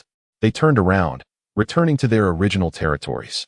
The depths of the ocean regained their previous tranquility. Then speak, Shao Bai asked, what is your purpose for coming here? Chapter 140. Reconciliation in the tranquil expanse of the Leoli Sea. A dozen formidable cultivators from the Xiangz sect soared cautiously above the water's surface. They navigated with trepidation, acutely aware of the potential dangers lurking beneath. To their astonishment, despite having traversed a considerable distance, not a single diminutive spirit beast had crossed their path. It was as if all the creatures of the Leoli Sea had vanished in an instant. This uncanny phenomenon elicited furrowed brows from each of them. What could have transpired to cause such a sudden disappearance of all spirit beasts? As they advanced further, the absence of any spirit beast became increasingly conspicuous. Could it be that they had all returned home to slumber? One individual ventured a ludicrous notion, yet none disputed it. After all, such an unprecedented occurrence could stem from myriad possibilities. Shall we invite others to join us? The quality of spiritual energy here far surpasses that near the shore. Even a mere 3 to 5 days of cultivation could yield remarkable benefits, suggested another. After some deliberation, the group concurred that there remained ample opportunity for exploration. They resolved to summon other disciples of the Xiangz sect. Just then, a thunderous roar echoed from the distance. To their horror, a multitude of spirit beasts surged forth from the depths of the sea, their presence even more daunting than before. Among them were some extraordinarily powerful spirit beasts, surpassing the transformation realm. Run! After a moment of stunned silence, the Xiangz cultivators bellowed, hastily retreating toward the shore. However, they had ventured too deep. In a mere heartbeat, they were engulfed by a veritable tsunami of spirit beasts. Meanwhile, in the ocean's abyss, the atmosphere stood in stark contrast to the tumult above. Here, tranquility reigned. Tang Tian faced off against Xiao Bai, the surrounding turbulence having long since subsided. You cannot be a living being, can you? What exactly are you? Tang Tian inquired, recalling his first encounter with Xiao Bai, when it appeared merely as an unassuming shard of jade, devoid of any life essence. In the blink of an eye, it had vanished into thin air. In response to Tang Tian's question, Xiao Bai emitted a couple of soft sounds, declaring, I am the sovereign of this realm. Everything within this world is under my dominion. It was evident that Xiao Bai yearned to project an image of might and authority, yet its juvenile voice undermined such an impression. Tang Tian couldn't help but chuckle. If you are indeed so powerful, why the need to flee? Why not simply invoke the rules of this world and obliterate me? With its facade of grandeur so ruthlessly punctured, Xiao Bai's cheeks flushed a shade of crimson as it murmured, I simply have yet to grow. If only I were granted another 1,000 years, not to mention you. Even if the most formidable beings entered, I would still be able to relieve myself upon their graves. Tang Tian shook his head, pondering whether this was the reason for your naivety. When you summoned all the spirit beasts earlier, you did not exhibit such demeanor. Nevertheless, let us set that aside for now. Tang Tian inquired. You were speaking of using you as a tool to commit atrocities against all living beings. What precisely does that mean? Xiao Bai fell silent, shifting its gaze for a moment before sighing. To be honest, I am uncertain. Tang Tian responded. Xiao Bai elucidated. From the moment I gained consciousness, my mind has been filled with numerous memories. These memories inform me that the small world we inhabit belongs to me. I can issue commands to all the spirit beasts within this realm and alter any aspect of this world at will, though such powers require time to develop. Furthermore, I have been made aware that some exceedingly powerful entities are persistently searching for me, seeking to exploit my abilities to annihilate all life within the world. The world in question encompasses not only this small realm, but also the vast expanse beyond it. Therefore, even if I were to self-destruct, I cannot allow those individuals to obtain me. Tang Tian pondered in silence. Was this some form of inherited memory? Yet, it did not possess any life essence. Were these powerful beings those who transcended the rules? Tang Tian asked. Xiao Bai nodded. At the very least, they are individuals capable of wielding the rules. Perhaps they are even stronger than that. The power of rules surpasses that of celestial energy, existing on a higher plane. Those who can manipulate the rules must be among the most elite in the greater world. Could it be that these beings were interested in this little creature? After a moment's contemplation, Tang Tian could not resist asking, what abilities do you possess that would make them covet you? Xiao Bai's expression soured. How should I know? If I truly had remarkable powers, I would have long since subdued you. Noticing Tang Tian's eyelids drooping, Xiao Bai quickly added, at present, my only ability is this. Look. With that, it extended its tiny paw. Instantly, a stream of pure spirit liquid flowed from its paw tip. Tang Tian raised an eyebrow, nearly forgetting that this creature was the sole source of all spiritual energy in the Leoli secret realm. However, if that were all there was to it, it hardly seemed sufficient to attract the attention of the most elite beings. Xiao Bai must possess other secrets as well. After a moment of contemplation, Tang Tian still could not discern anything particularly special. It seemed that aside from its rich natural aura, this was indeed its sole capability. After a brief moment, Tang Tian shook his head. Matters concerning the rules seemed too distant for him at present. Even if he were to discover something, he possessed no capacity to effect change. For now, it was imperative to attend to the pressing matter at hand. You are aware of the purpose of my visit, are you not? Tang Tian inquired. Xiaobai blinked innocently. Surely, you are not here for a trivial reason, are you? One must consider, this vast ocean is exceedingly pure. Tang Tian retorted.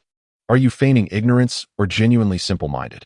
My purpose here, akin to that of others within the secret realm, is to seek high-quality spiritual energy to enhance my cultivation. As you can see, my actual cultivation is merely at the fusion realm, which is to say, the mortal realm. Xiaobai could not help but scoff. Though it appears you are in the mortal realm, you are indeed more formidable than the average celestial realm practitioner. Individuals like you are the most cunning. Tang Tian rolled his eyes, opting not to engage in further banter with this childish individual. He stated plainly, I require spiritual energy, copious amounts of the finest quality. Additionally, I seek a place free from disturbances to undergo the heavenly tribulation. He had been poised to face this tribulation days ago, but had simply not found the opportunity.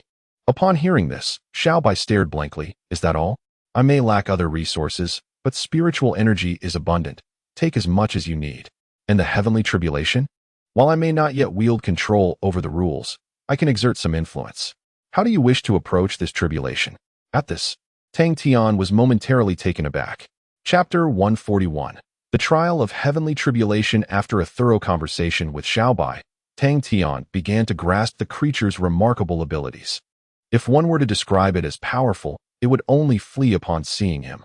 Conversely, if one were to deem it weak, this being could actually alter the nature of the heavenly tribulation.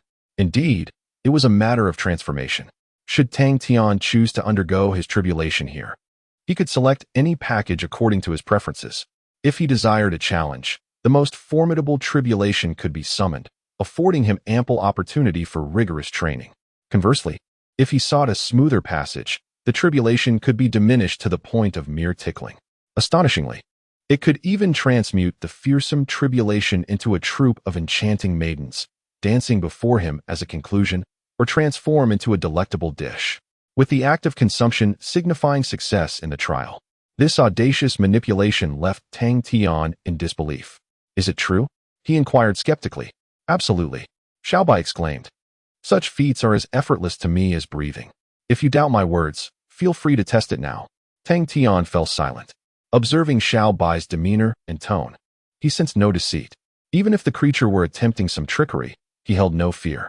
As he contemplated the 9 levels of tribulation, he knew that with each ascension, the intensity of the heavenly trial would escalate. The first level, the first heavenly tribulation, was the weakest. Even if he were to face the most formidable challenge, he was confident in his ability to emerge unscathed. After some reflection, Tang Tian resolved to give it a try. Very well, he declared. Let us conduct the trial here. However, let it be known that if I uncover any ulterior motives on your part, your predicament will be far from simple. Xiaobai feigned innocence, exclaiming, How could that be? I am so innocent, harboring no ill intentions.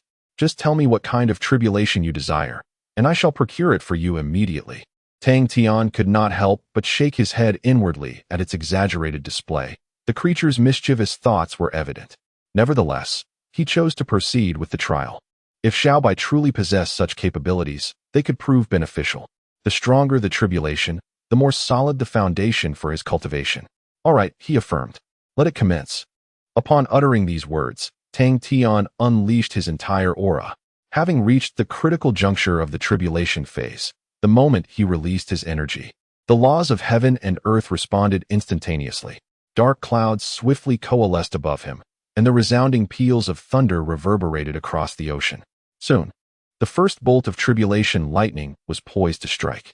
For the first level of tribulation, known as the 1-9 heavenly tribulation, there were a total of 9 bolts. After some contemplation, Tang Tian stated, Then, please transform the first bolt of lightning into soft tofu. With that, he pointed his finger, channeling his energy forth. Almost simultaneously, the tempestuous thunder that had long been gathering overhead roared fiercely, unleashing a bolt of white lightning as thick as a barrel, crashing down upon Tang Tian's head. Sensing the apocalyptic aura emanating from it, Tang Tian refrained from summoning his spiritual energy. Such a magnitude of calamity thunder could not even breach the surface of his skin. The speed of the lightning was astonishing, reaching Tang Tian's head in the blink of an eye. However, just as he prepared to withstand it with his body, the menacing thunder suddenly vanished. In the next moment, it transformed into a bowl of soft, white tofu pudding, gently descending before him. Tang Tian remarked, "See, I wasn't lying to you, was I?" Little White, perched nearby, arrogantly responded, "Such feats are as simple for me as relieving oneself. In fact, even simpler, at least when urinating. One must unfasten their belt." Tang Tian was rendered speechless. Gazing at the tofu pudding before him, he picked it up. Steam still wafted from the bowl, and a delightful aroma wafted up to his nose. A truly exquisite delicacy. "Do you prefer it sweet?" Tang Tian inquired. Little White was taken aback. "Are there other flavors of tofu pudding?" Tang Tian chuckled, "Of course. If you only eat sweet, you've inadvertently offended half the world." Little White was momentarily bewildered, unable to fathom the connection between these two matters. Tang Tian merely smiled and chose not to elaborate. Earlier, he had thoroughly examined the peculiar bowl of tofu pudding. It was indeed a manifestation of calamity thunder. However, under the influence of some unseen will, the originally ferocious thunder had now become remarkably docile, devoid of any destructive aura. Only a portion of pure calamity transformation energy remained. How astonishing! After marveling for a while, Tang Tian set the tofu pudding aside. Observing this, Little White was taken aback. "What's wrong? Is it not to your taste? Shall I prepare another dish? Or maybe add some mustard?" Tang Tian retorted, "Spare me your dark culinary creations. I was merely confirming your abilities. Calamity thunder, naturally, is most effective when its power is amplified. Now, I want you to transform this bowl of tofu pudding, along with the remaining 8 bolts of calamity thunder, into the most formidable calamity thunder." Little White paused for a moment, asking, "Are you certain?" Tang Tian nodded affirmatively. Little White's face lit up with excitement, but it quickly suppressed its enthusiasm, feigning hesitation as it said, "Just think it over. That stuff is incredibly potent. You may not be able to withstand it. If you can't handle it later, don't say I didn't warn you." Tang Tian shook his head, saying, "Enough. Hurry up. No matter what happens, I won't hold you accountable." Unable to contain its inner joy any longer, Little White pondered why Tang Tian was willingly seeking hardship. Nevertheless, since Tang Tian insisted, it had no reason to refuse. At last, the opportunity for retribution has arrived. Witness as I strike you down. In an instant, with a swift motion of its diminutive paw, the tofu curd before Tang Tian vanished into thin air. In its place emerged a more robust pillar of thunder, imbued with an inexorable intent of destruction, hurtling down with ferocity. Tang Tian gazed upward at the impending calamity, yet made no effort to defend himself. As the thunder drew ever closer, Xiao Bai's expression shifted to one of growing exhilaration. It had begun to envision the sight of Tang Tian charred and blackened by the strike. With a resounding boom, the thunder descended, crashing squarely upon Tang Tian's forehead. Subsequently, countless arcs of electricity radiated outward from him, plunging into the depths of the ocean, illuminating the entire maritime expanse with a brilliant white light. As the electric brilliance gradually dissipated, Xiao Bai hastily fixed its gaze upon Tang Tian's position. To its astonishment, Tang Tian remained standing there, his long robes billowing gently, his forehead gleaming as if untouched. It seemed that not even a single hair had been singed. How could this be? Xiao Bai was momentarily taken aback. This fellow had endured the heavenly tribulation with his physical form. Was his body truly so formidable? Is that all? Tang Tian retorted with a smile, echoing its earlier words. "Are you holding back, or have you not eaten? That felt merely like a tickle. Do deliver a bit more intensity," he jested. Xiao Bai pouted, "You asked for it." It then waved its little paw once more. A far more ferocious bolt of thunder descended from the heavens.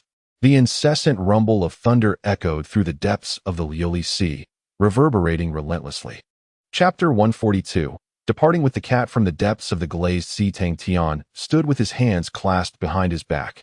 Above him, dark clouds stretched across the entire sky, with thunder rumbling ominously, and a terrifying pressure enveloped the world. This was the mightiest of tribulations. Any ordinary cultivator would need to prepare meticulously and exert their utmost effort to have a chance of successfully transcending this heavenly tribulation. Yet, Tang Tian, without any form of protection or even the mobilization of spiritual energy, stood resolutely against the calamity, relying solely on his formidable physique to withstand the tribulation. With a deafening crash, azure lightning struck down violently upon Tang Tian's head. Countless arcs of electricity erupted, creating a vast storm of lightning centered around him. The entire surface of the sea was illuminated with a dazzling brilliance. However, the thunder that could obliterate the majority of tribulation challengers merely tousled Tang Tian's hair slightly, leaving him otherwise unscathed. The transformative power contained within the lightning rapidly integrated into his body, enhancing his cultivation, refining the quality of his spiritual energy, and further augmenting his physical constitution. The strength of his celestial body was also significantly bolstered as Tang Tian continued to endure the tribulation. This spectacle left the nearby Shao by gaping in awe. After a considerable pause, they slowly uttered, "What a freak." In my recollection, those who could purely rely on their bodies to withstand the most formidable heavenly tribulations were never to be trifled with. Should he continue to grow, he might very well reach such extraordinary heights. Observing Tang Tian pass through the lightning calamity unscathed, Shao Bai sighed softly and prepared to unleash the next wave of tribulation. Initially, there was an intention to use the tribulation to teach this individual a lesson. However, it now seemed utterly impossible. Faced with such an extraordinary being, any attempt at confrontation would be futile. Escape was not an option, and even summoning all the spirit beasts within the secret realm would only serve to provide him with assistance. What could be done? It seemed the only course was to obediently comply with whatever he desired. The tribulation persisted. With Shao Bai's assistance, the 9 heavenly tribulations were transformed into the most potent of trials, relentlessly striking Tang Tian. With each successive blow endured, Tang Tian underwent a remarkable transformation.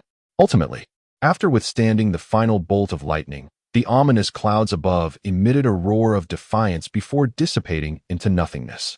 Sunlight poured down anew, and as Tang Tian basked in its warmth, he distinctly felt the levels of spiritual energy within him undergoing a profound metamorphosis.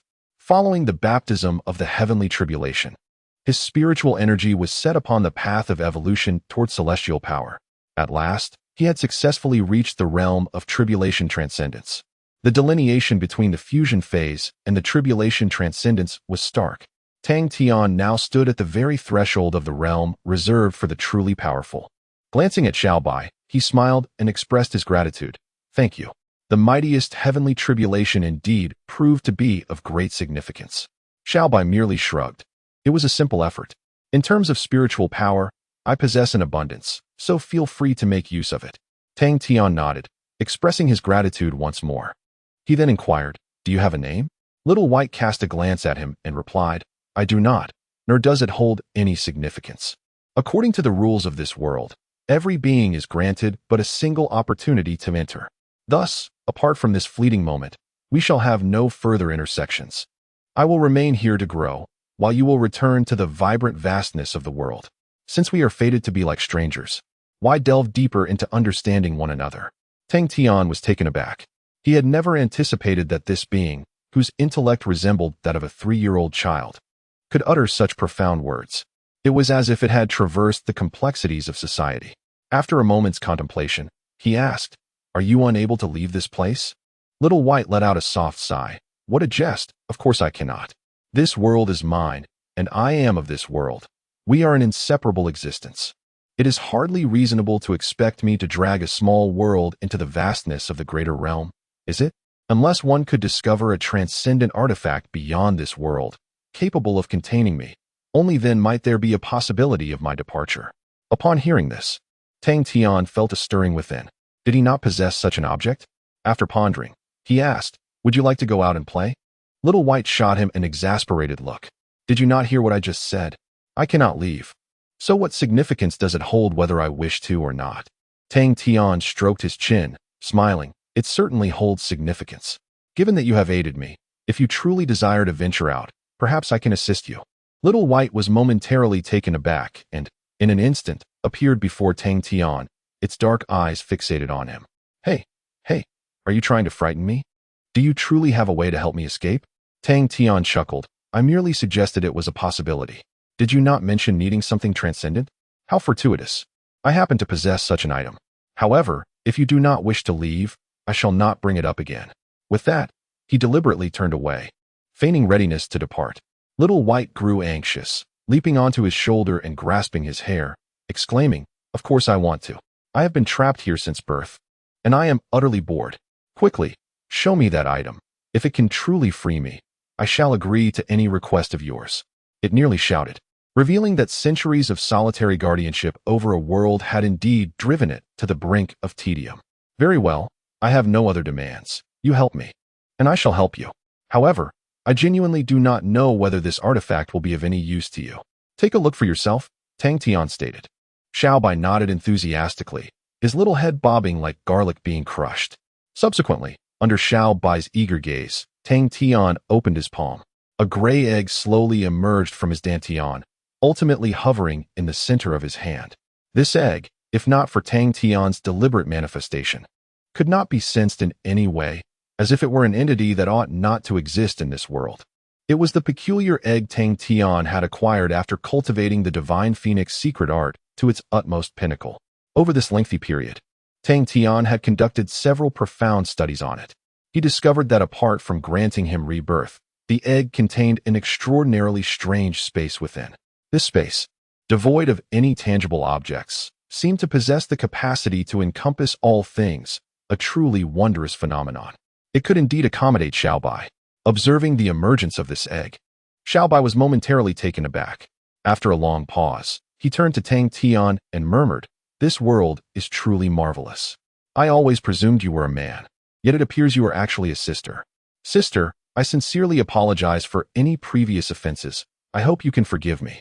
Tang Tian immediately lowered his gaze, delivering a firm knock on Xiaobai's forehead.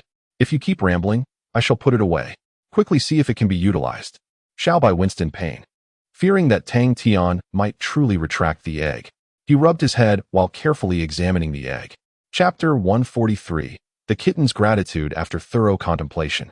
The little white cat raised its head and expressed a long sigh. How wondrous this world is. To think that a male could also. Noticing Tang Tian's darkening expression, it quickly amended, to discover such a marvelous entity exists. This egg is indeed a transcendent artifact, untouched by the influences of the vast world. If the space within can accommodate the entire Leoli secret realm, it could truly allow me to escape from here. Excitement radiated from the little white cat's face. For many years, this was the first time it felt so close to freedom. The vast world it had always yearned to explore. However, Tang Tian appeared taken aback and inquired, "Are you intending to take the entire secret realm with you?" The little white cat replied, "Not exactly. The secret realm will remain here. It is merely that I and the realm are one and the same. Although I may appear diminutive, I require a space of that magnitude. This is due to the rules governing our existence. I wonder if you comprehend." Tang Tian remained silent, perhaps understanding the essence of its words. The space within the egg was indeed vast enough to comfortably accommodate a Leoli secret realm. "That is acceptable," Tang Tian affirmed. The little white cat's eyes sparkled with joy as it exclaimed, "Really? Then let me give it a try." It dashed towards the peculiar egg. Unfortunately, the strange egg did not exist within this realm. Without Tang Tian's permission, it was destined to miss its mark. Why the haste? Tang Tian shook his head. "I will not confine you. Once the time within the secret realm concludes, I shall take you with me." The little white cat pressed its ears against its head, lamenting, "But there are still many days until that time. Alas, if only I were a bit older, I could control such rules." Observing its despondent demeanor, Tang Tian chuckled. "Good things come to those who wait. Just a few days, and it will swiftly pass. Besides, I must continue my cultivation here. Furthermore, prepare in advance and check if there are any overlooked aspects. Let it be understood, should any unforeseen circumstances arise during our departure, I shall abandon the endeavor.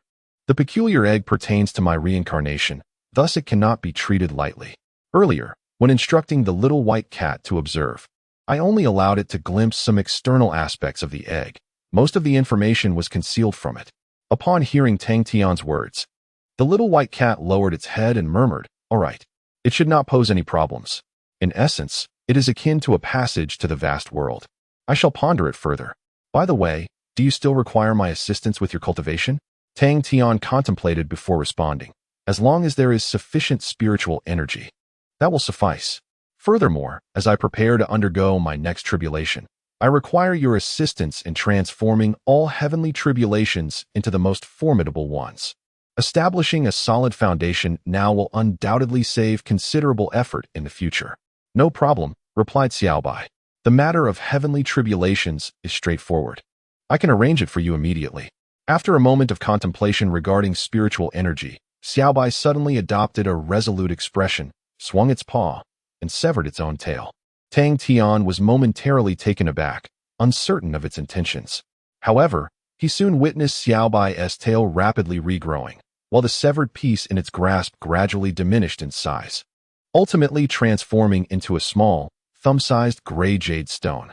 Observing its form, Tang Tian recognized it as identical to the fragment of jade he had first seen as Xiaobai's true self.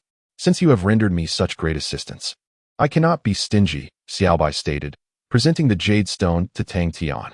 This is a part of my essence, connected to the chaos, and it can transmute chaotic energy into primordial spiritual energy. This is the purest and highest quality of spiritual energy. Tang Tian fell silent, realizing that the spiritual energy within the entire Leoli secret realm depended on this fragment of jade. Xiaobai was indeed the source of the realm's formation. He was astonished that it could gift a portion of its essence to him. Although it was merely the size of a thumb, Tang Tian believed that the spiritual energy it provided would likely surpass the cumulative energy of the entire secret realm. Most importantly, it was boundless. In the future, he would no longer need to worry about insufficient spiritual energy. Faced with such a divine object, Tang Tian had no intention of letting it slip away. After accepting it, he solemnly expressed, "Thank you. Henceforth, wherever you may be, if you require assistance within my capabilities, I shall not hesitate to help." Xiaobai waved its paw dismissively. "It's a trivial matter. From the moment of my birth, I was destined to be a tool in the hands of certain beings. Rather than living in constant trepidation, passively awaiting that inevitable outcome, it is far more fulfilling to embrace one's own desires and revel in the beauty along the journey. Do you truly believe I only yearn for leisure? For me, it signifies a rebirth." Tang Tian remained speechless. This small creature, seemingly possessing the mindset of a child, often articulated profound thoughts unexpectedly. In truth, every sentient being, much like yourself, has its fate sealed at the moment of birth. No being can escape the inevitability of death, yet there is no need to dwell incessantly on it. What matters most is the scenery one encounters along the way. Indeed, Xiaobai nodded, then grinned mischievously. Of course, I am also quite eager to venture out. Tang Tian chuckled and shook his head. You have a little over 10 days. Prepare well. Additionally, one should adopt a name for oneself.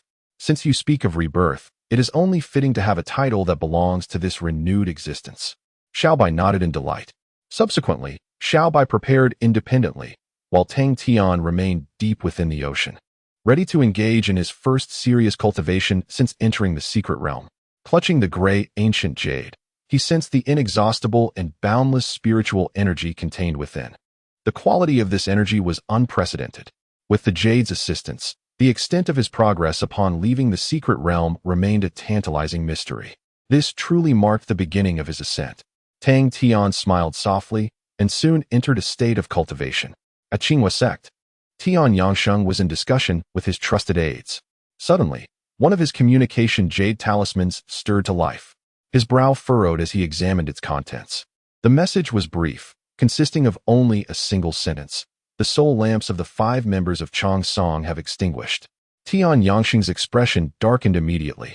Noticing his unusual demeanor, the other aides hastily inquired, "Young Master Tian, what troubles you?" Tian Yangsheng glanced at them and stood up decisively. "You shall handle matters here for the time being. I must personally attend to this situation. Some threats must be eradicated at their inception to ensure peace of mind." With that, he soared away. Chapter 144. The Great Perfection of Tribulation Transcendence in the Depths of the Leoli Sea. Fierce bolts of tribulation thunder relentlessly struck down upon Tang Tian.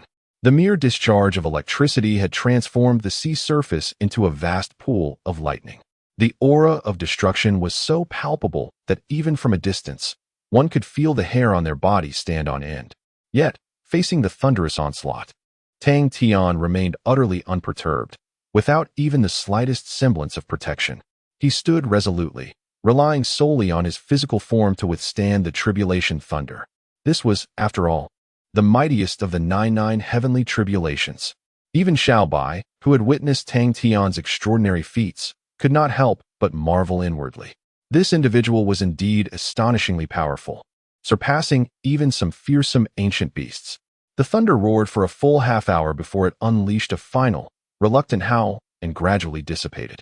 Tang Tian stood calmly upon the sea's surface, savoring the transformations within himself. Just moments ago, he had faced the final trial of the tribulation phase, the 99 heavenly tribulation. Having successfully navigated this challenge, he had attained the great perfection of tribulation transcendence, standing on the threshold of the ascendant realm. At this point, the spiritual energy within him had undergone 9 transformations, rendering it wholly distinct from ordinary spiritual energy. Should he advance further, he would give rise to an even higher tier of power, celestial energy. Once his spiritual energy was entirely transmuted into celestial energy, he would truly become an immortal being. Excellent, Tang Tian remarked, a satisfied smile gracing his face. In a mere span of days, he had surged from the pinnacle of fusion perfection to the great perfection of tribulation transcendence, an extraordinary pace that even he had not anticipated. The primary catalyst for this miraculous transformation was the mysterious ancient jade gifted to him by Xiao Bai. Raising his arm, Tang Tian fashioned the ancient jade into a rustic bracelet, adorning his wrist. Even without deliberate cultivation, a torrent of primordial spiritual energy surged forth from the jade, flowing directly into his dantian. Once he commenced his practice, that energy would flood into his dantian, as if affirming the adage, cultivation is as effortless as drinking water. Tang Tian surmised that for a considerable duration hence, this ancient jade would serve as his principal source of spiritual energy, nearly impossible to surpass in potency. Though he could enter the ascendant realm at any moment, he chose not to do so here. Tang Tian gazed skyward. Upon reaching the great perfection of tribulation transcendence, he finally grasped the limitations imposed by this world on external beings. The great perfection of tribulation transcendence represented the ultimate threshold. Entering the ascendant realm would yield true celestial energy, yet such external celestial energy would be obliterated by the world's rules. Thus, to break through, one must depart from this secret realm and venture into the vast world beyond. However, Tang Tian was not anxious. Achieving his current stature had far exceeded his expectations. Initially, he believed he would barely ascend to the latter stages of tribulation. Calculating the time, he realized that in 3 days, it would be time to leave the secret realm. Otherwise, no one can fathom what may transpire during the closure of the secret realm. This question was posed by Tang Tian to Xiao Bai specifically, yet even Xiao Bai, the essence of the world, confessed ignorance. Following the closure of the passage to the secret realm, it too would succumb to slumber, only to awaken when the realm reopens. It has reiterated, I am merely a tool. During my periods of dormancy, surely some unfathomable existence engages in clandestine and sordid affairs. I have grown accustomed to this reality. Xiao Bai, on the other hand, maintains an optimistic outlook, or perhaps has resigned itself to fate. Its principle is simple. As long as it is not seized by those formidable beings who dwell beyond the rules, wielding it to wreak havoc upon the world's denizens, then all else can unfold as it may. Tang Tian had no counsel to offer in this regard. As long as one finds joy, that suffices. Once the tribulation was overcome and tranquility returned, Tang Tian approached Xiao Bai. How are the preparations coming along? In 3 days, we shall depart from this place, he remarked. Xiao Bai's visage radiated excitement. There is nothing to prepare. This is a spontaneous adventure. You previously mentioned that outside there is an endless array of delectable food. Is that truly the case? Tang Tian nodded in exasperation. This inquiry had been posed by Xiao Bai several times. Despite the existence of flora and fauna in this world, as the spirit of this realm, it was unable to partake in them. Thus, for centuries, it had never truly tasted food. How delightful! Just thinking about it fills me with joy. Upon receiving confirmation once more, Xiao Bai's eyes sparkled with longing, and tears of excitement unwittingly trickled from the corners of its mouth. Tang Tian could not help but chuckle. Fear not. I assure you, you shall be well fed. By the way, have you yet settled on a name? Days had passed. Yet this entity had yet to determine what moniker would represent it. However, this time, it appeared to have reached a decision. I have thought it through, Shao Bai declared. I have considered all aspects of my being. And after delving into the literary knowledge of the vast seas within my memory and scrutinizing the classics, I have concluded that my name in the grand world shall be Shao. Tang Tian was taken aback. What a well-considered name. Is this truly worthy of over 10 days of contemplation? Which literary classics did you reference? He could not resist asking. With a sly glint in its eye, Shao Bai replied, that is of little consequence. Just tell me if it aligns with my essence. Tang Tian smirked. It indeed reflects your nature quite well. Yet, it seems rather hasty, does it not? Is not this persona a manifestation of your own design? If we were to consider your true form, would it not be more fitting to call you Xiaoyu? The little one shook its head and said, No, no, no. The ancient Jade is but my vessel. This form is my true essence. This manifestation was not a deliberate illusion, but rather how I appeared upon awakening. Tang Tian was taken aback, realizing the situation was indeed as stated. This spirit of the miniature world was remarkably unique compared to those recorded. Are you female or male? Tang Tian inquired with a smile. The little one shot him a glance and replied, I possess no definitive gender. One could say I am both, or neither. Much like yourself. Tang Tian's expression darkened instantly. Get lost. I am male. That egg was merely an accident. The little one pouted and muttered. Many claim their pregnancies are accidents. What did you say? Tang Tian glared. The little one quickly donned a cheerful facade, repeatedly assuring, Oh, it's nothing. Nothing at all. You are the leader. Your word is law. Tang Tian huffed, sternly warning it never to reveal the existence of the egg to anyone. Let us proceed. He said, Before we depart, I must fetch another. Subsequently, the duo, one following the other, exited the center of the Glazed Sea. Chapter 145.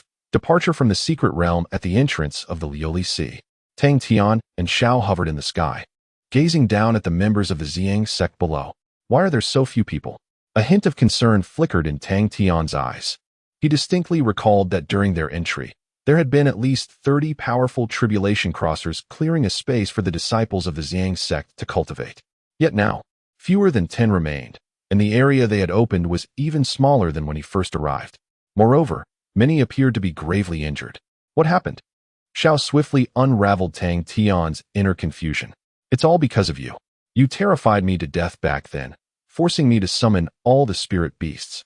When those people saw the spirit beasts suddenly vanish, they probably thought some treasure had emerged from the sea and rushed into the depths.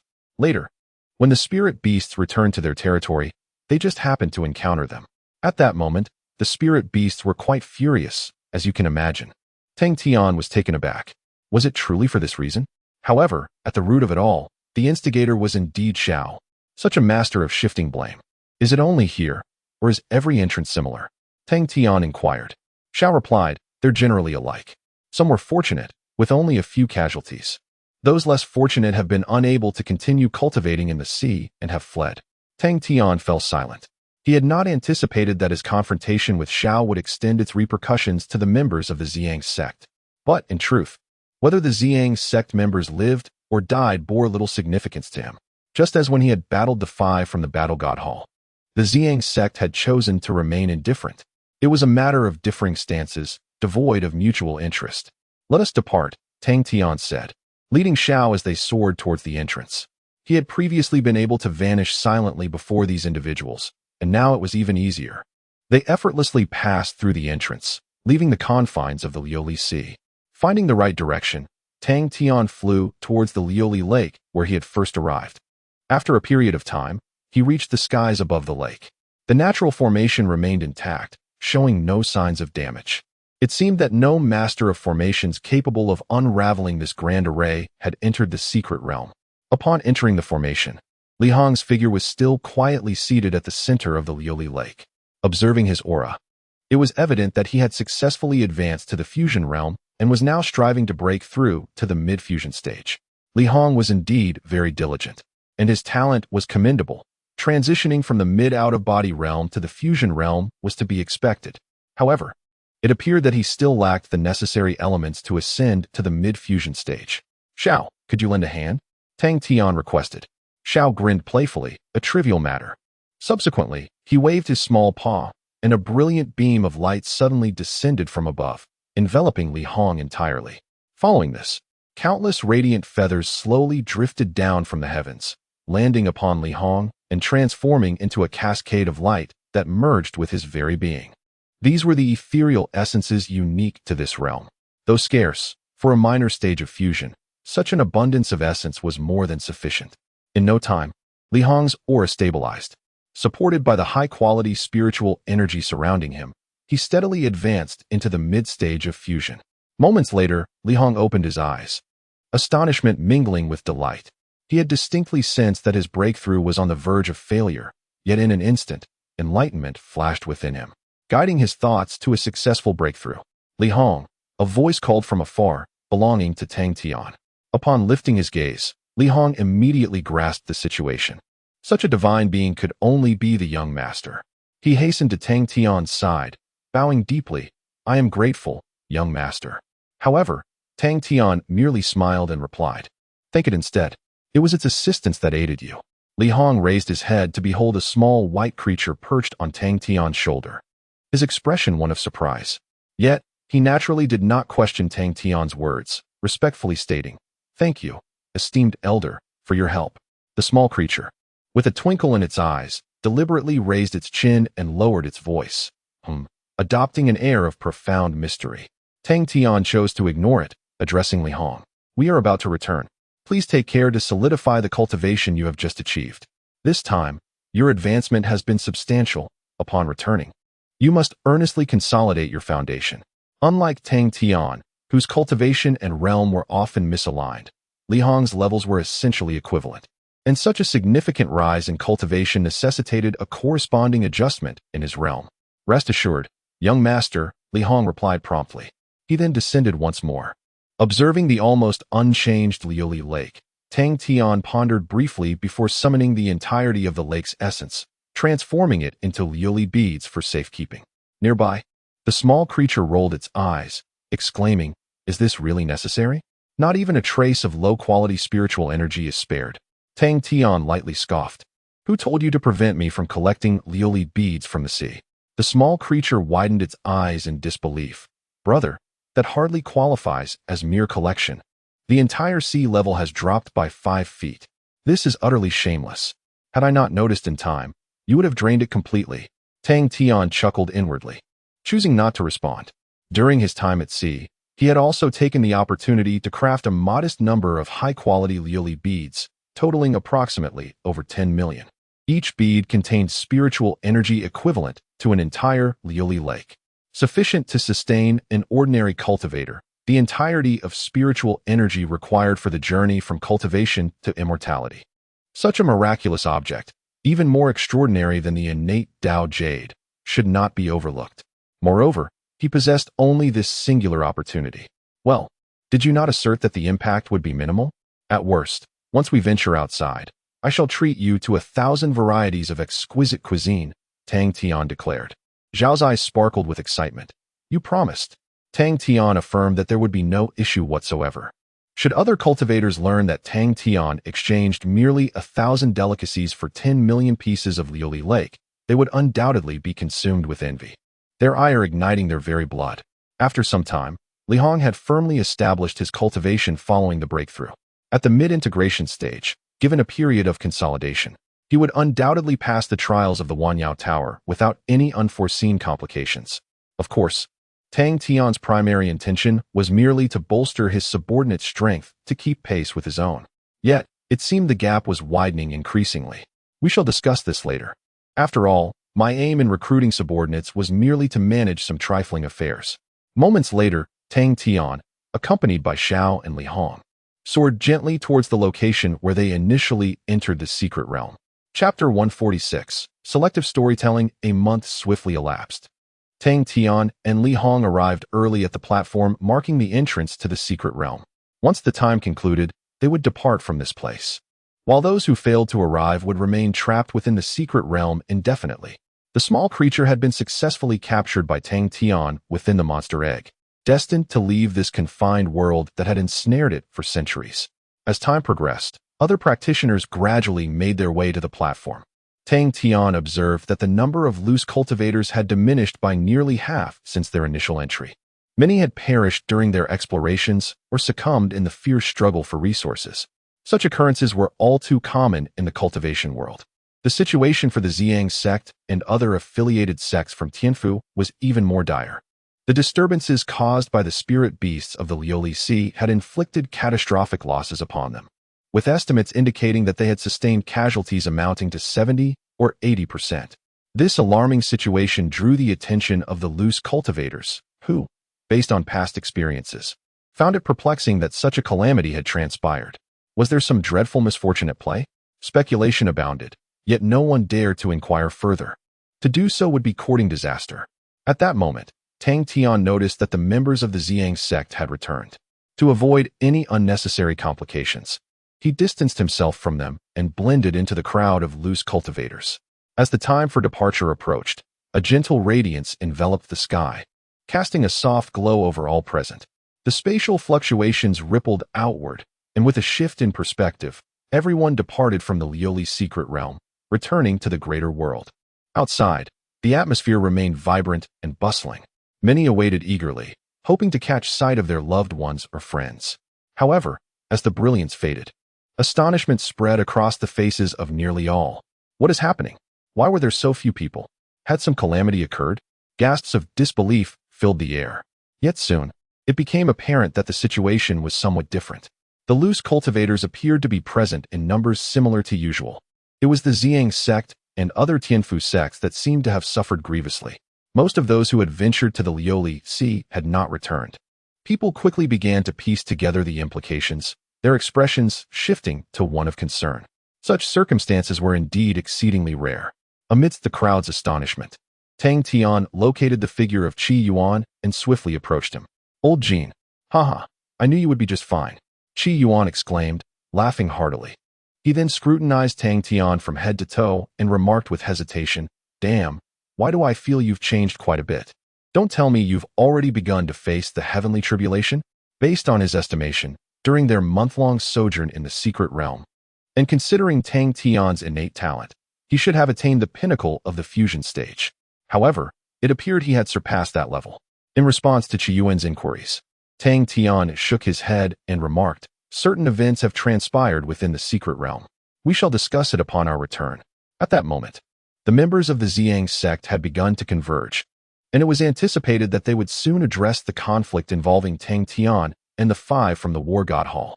Thus, it was prudent to depart swiftly, for this territory belonged to the Xiangz sect. Qi Yuan glanced towards the Xiangz sect's direction, seemingly grasping the gravity of the situation. He nodded in agreement and left alongside Tang Tian and the other two.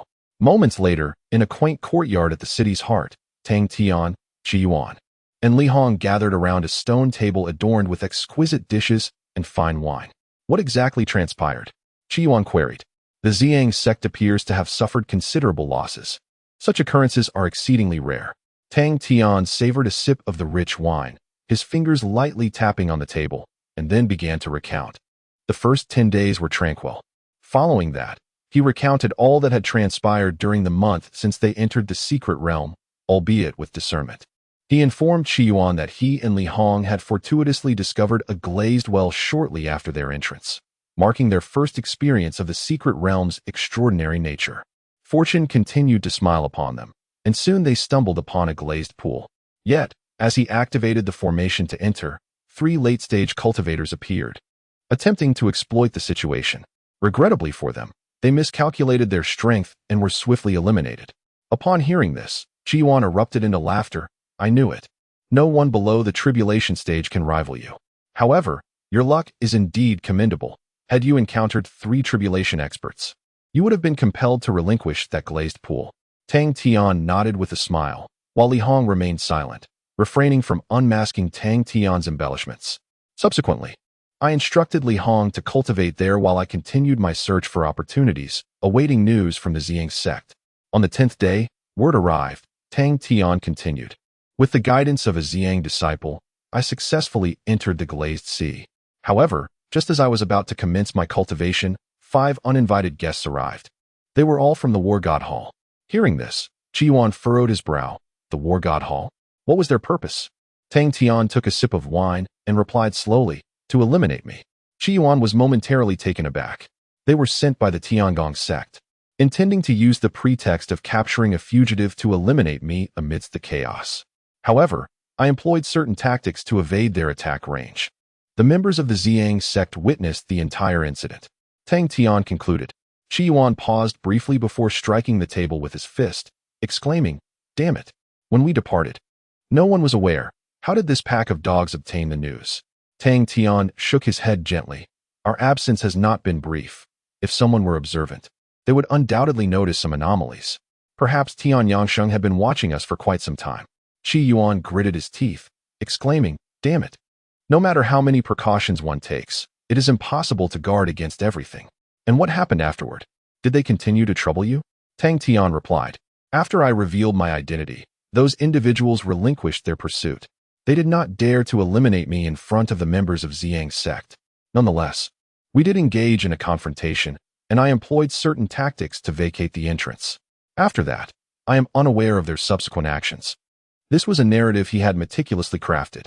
Following this, the Xiang's sect would undoubtedly report the incident, and the War God Hall would come seeking individuals. Thus, it would be prudent to devise a suitable rationale. Qi Yuan nodded, saying, that little rascal Tian Yangsheng actually dared to act in such a manner. Vying for that position, how infuriating. I shall inform Li Tianhua about this matter and ensure that he faces dire consequences. With that, he produced a communication jade talisman and began conversing with the Grand Elder. Chapter 147. Parting ways. The regulations of Qinghua sect are quite stringent. Unless one can eliminate Tang Tian amidst the chaos, Tian Yangsheng will inevitably bear the consequences of his impulsive attack. After a lengthy discussion, Qi Yuan calmed his emotions and remarked, Old Li has promised to investigate thoroughly. Given your current identity and status, not everyone has the privilege to act against you. Rest assured, the sect will certainly provide you with an explanation. Tang Tian nodded in acknowledgement. However, he held no expectations for the sect's so-called explanation. He would manage this matter himself. By the way, Qi Yuan suddenly inquired, what is the situation over at Xiang's sect? I have never heard of such significant losses occurring there. Tang Tian pondered for a moment before responding, I am not entirely certain. After departing from that area, I sought refuge in a safer location to cultivate. Yet, during my training, I did notice some unusual occurrences in Leoli. It seems to be a surge of spirit beasts. Qi Yuan was taken aback. A surge of spirit beasts? Are you certain? According to centuries of experience, the spirit beasts within the Leoli secret realm are typically docile. As long as one does not intrude upon their territory, they do not initiate attacks on outsiders. Tang Tian replied, From the scene and the fluctuations I observed, it was undoubtedly a surge of beasts. However, I only caught a glimpse from a distance. So I must inquire further with Xiang's sect for specific details. Qi Yuan furrowed his brow in contemplation before shaking his head. Never mind. If my fellow Taoist perishes, it does not concern me. Let the people of Xiang's sect meet their fate as they will. Perhaps it is merely heaven's way of punishing their greed. Qi Yuan remained fixated on the matter of the 20 pieces of innate Dao Jade for a quota. After venting his frustrations, he chuckled, Old Jean, I bet you have made significant progress this time. Haven to you? Surely you have surpassed the great perfection of integration. Even Shaoli has reached the mid-integration stage. Li Hong rubbed his nose, clearly dissatisfied with the moniker. Tang Tian merely smiled, refraining from disclosing his exact cultivation realm, and stated, below the tribulation stage. I doubt many can match me. In the realm of ascension, I may even possess the strength to contend. Qi Yuan raised an eyebrow. Oh, quite the confidence you have. It appears you have indeed reaped considerable benefits. However, while cultivation is one aspect, your realm must also keep pace. Do not misjudge your own strength merely because your cultivation has improved. This was a well-intentioned reminder, and Tang Tian smiled, indicating that he was well aware of his own capabilities. In truth, he had understated his prowess. Below the tribulation stage, in the realm of ascension, few could rival him. Should he formally commence the ascension process, he would possess the strength to contend against any below the celestial realm. If one were to employ the path of myriad methods, even he himself could not predict the extent to which it would reach. Upon my return, I shall take time to reflect and ponder. Tang Tian smiled and inquired, By the way, have there been any notable occurrences at the sect recently?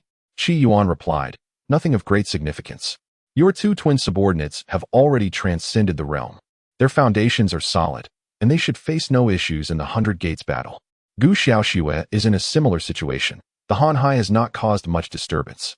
Lu Chonga and Tian Yangsheng are still at odds, but after your recent intervention, Tian Yangsheng will likely find it challenging to contend with him again. Oh, and one more thing," Qi Yuan continued. "The young girl from the Emo family has returned." Tang Tian raised an eyebrow. Indeed. Emo Shia Shao had informed him that she would come back before the year's end. She had certainly fulfilled her word. It seems that the influence of the Emo family remains formidable, swiftly resolving even established accusations. Can she still compete for that position? Tang Tian inquired. Qi Yuan chuckled. What are you thinking? That is, of course, impossible. She returned with great trepidation. Without the protection of the Emo family's experts, she would likely have been torn to shreds. From the information at hand, her purpose for returning is quite evident, to bring back those confidants she cultivated at Nanfeng. However, she has yet to take action. It remains unclear what she is waiting for. Tang Tian fell silent. Perhaps she is waiting for him. He had kept his promise to safeguard Nanfeng. And according to their prior agreement, Emo Shia Shao would transfer all the forces she had built over the years to his command to assist him in vying for that position. Previously, Tang Tian had not been particularly concerned about that position. But now, it seems he must indeed contend for it. Power, at times, holds great significance, especially in a place like Qingwei sect, where laws are strictly upheld. With power in hand, the likes of Han Hai would no longer dare to act recklessly in his presence. By the way, there's another matter, Qi Yuan resumed. That fellow, Wang Gang from the Tingyun Chamber of Commerce, has sought you out several times. He appears quite anxious, likely regarding some important issue. Tang Tian nodded. Before his departure, Wang Gang had been handling some remaining shares of the chamber, and there seemed to be some irregularities involved. He must have discovered something significant. He would find out upon his return. Afterward, Tang Tian and Qi Yuan discussed various other matters and prepared to return to Qingwei sect promptly. However, just as they were about to set off, the grand elderly Tianhua sent a message to Qi Yuan. Upon reading it, Qi Yuan's brow furrowed in concern. Damn it, Tian Yangsheng is not at the sect. He left quietly over 10 days ago, Qi Yuan exclaimed. Tang Tian also frowned slightly. The timing coincided perfectly with when he had slain the 5 from the War God Hall. He quickly contemplated the situation and said, Old Qi, what do you think Tian Yangsheng would do if he learned that his conspiracy had been exposed? Qi Yuan paused for a moment before replying. The War God Temple is filled with lunatics. It's difficult to predict their actions. They might resort to extreme measures. The two exchanged glances, each discerning the same unspoken conclusion in the other's eyes. However, Tang Tian was acutely aware that he had slain 5 members of the War God Temple. If Tian Yangsheng were also aware of this, the individuals he dispatched would undoubtedly be even more formidable. Given their typical approach, employing a true immortal to eliminate Du Yuanqing, how would they deal with him? After a moment's reflection, Tang Tian suggested, Old Qi, perhaps we should split up. This way, we might have a greater chance of evading them. Qi Yuan regarded Tang Tian and remarked, Old Jean, do you take me for a child of 3? If they truly set out over 10 days ago, they might already have you in their sights. You propose we separate because you wish to avoid implicating me, don't you? Tang Tian offered an awkward smile, as he indeed harbored that intention, but he hadn't anticipated being seen through so swiftly. Yet, no one could predict what kind of individuals Tian Yangsheng would send this time. He would likely remain unharmed, but Qi Yuan's fate was uncertain. When the War God Temple truly went mad, they would not care whether Qi Yuan was the leader of Qingwei sect's peak. Just trust me, Tang Tian insisted. You take Li Hong back with you. I will act alone. Rest assured, I possess methods of escape and will be perfectly safe. That is my trump card. Upon hearing the term trump card, Qi Yuan's expression softened. As cultivators, they understood the weight of those words and recognized that such matters should not be casually disclosed to others. Very well, Qi Yuan conceded. But you must not deceive me. I do not wish to see Tian Yangsheng return to the sect before you. Tang Tian nodded affirmatively, saying, Rest assured, everything will be fine. With that, he downed the last sip of wine from his cup. Chapter 148. Ascending to transcendence outside the Glazed city, a black staff soared upward, racing toward the distant sky. In the courtyard, Tang Tian sat in solitude. After a lengthy discussion, Qi Yuan and Li Hong had departed early, returning to Qingwei sect. Without their presence, Tang Tian felt an absence of worry.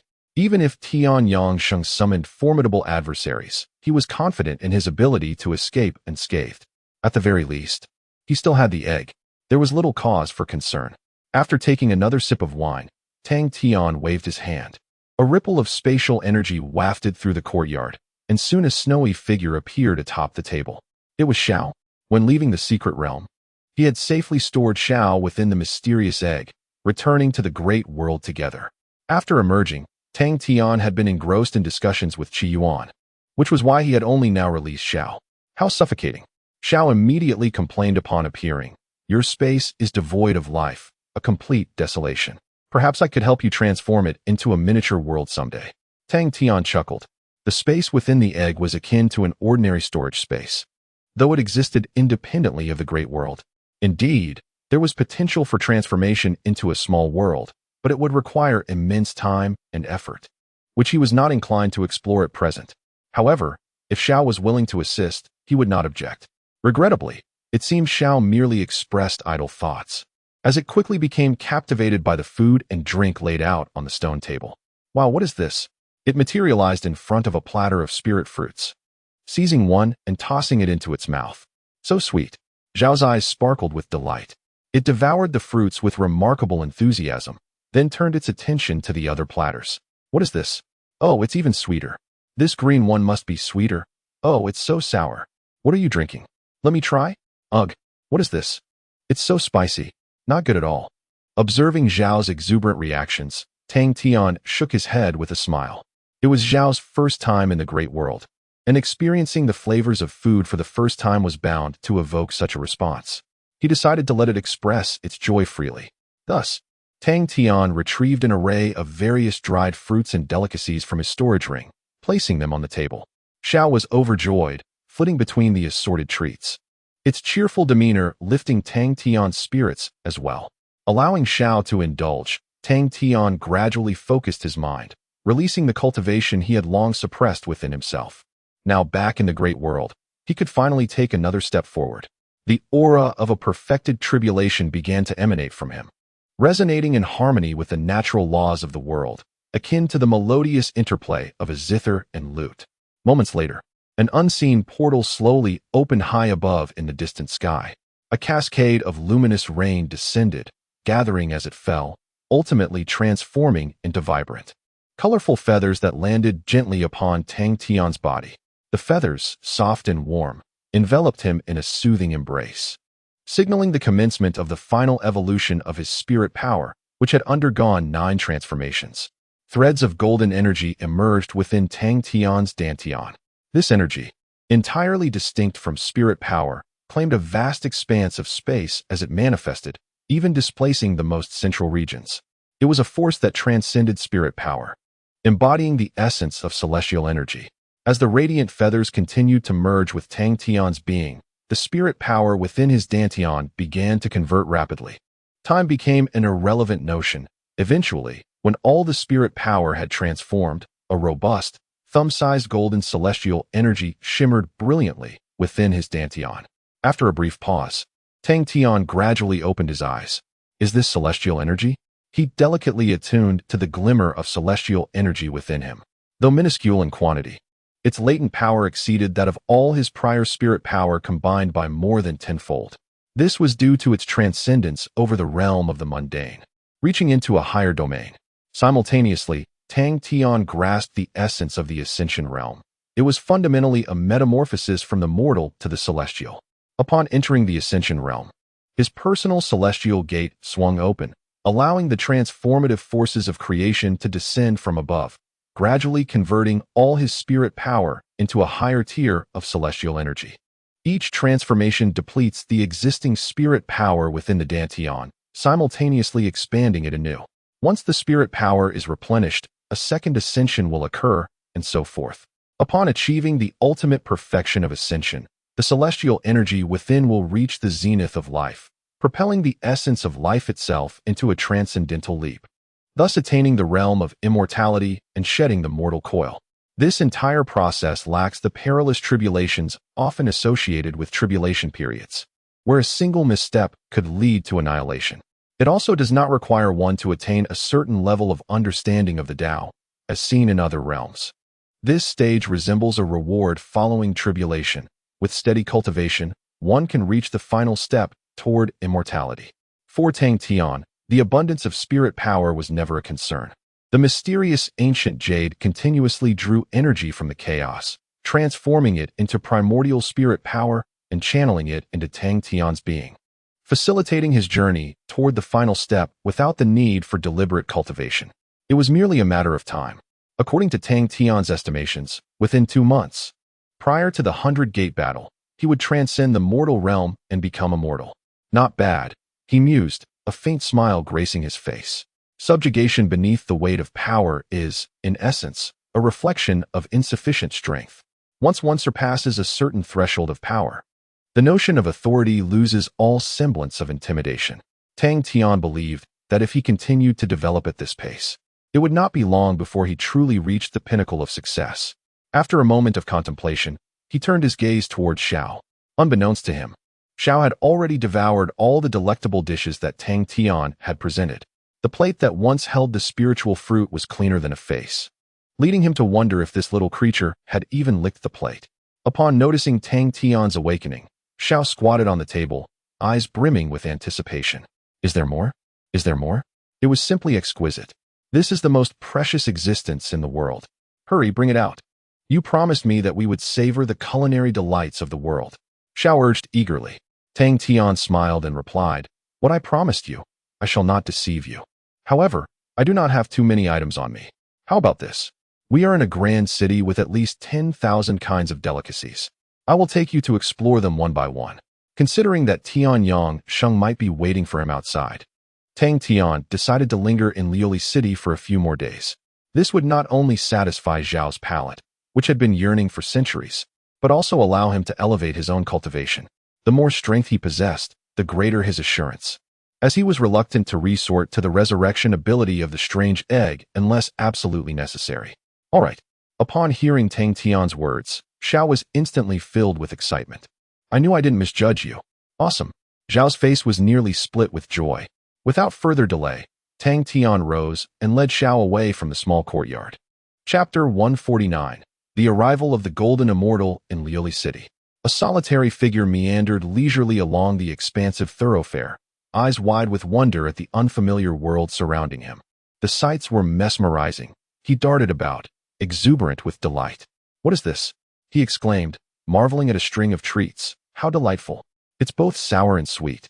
Then, he spotted something else, soft and fragrant. Is this made from flower petals?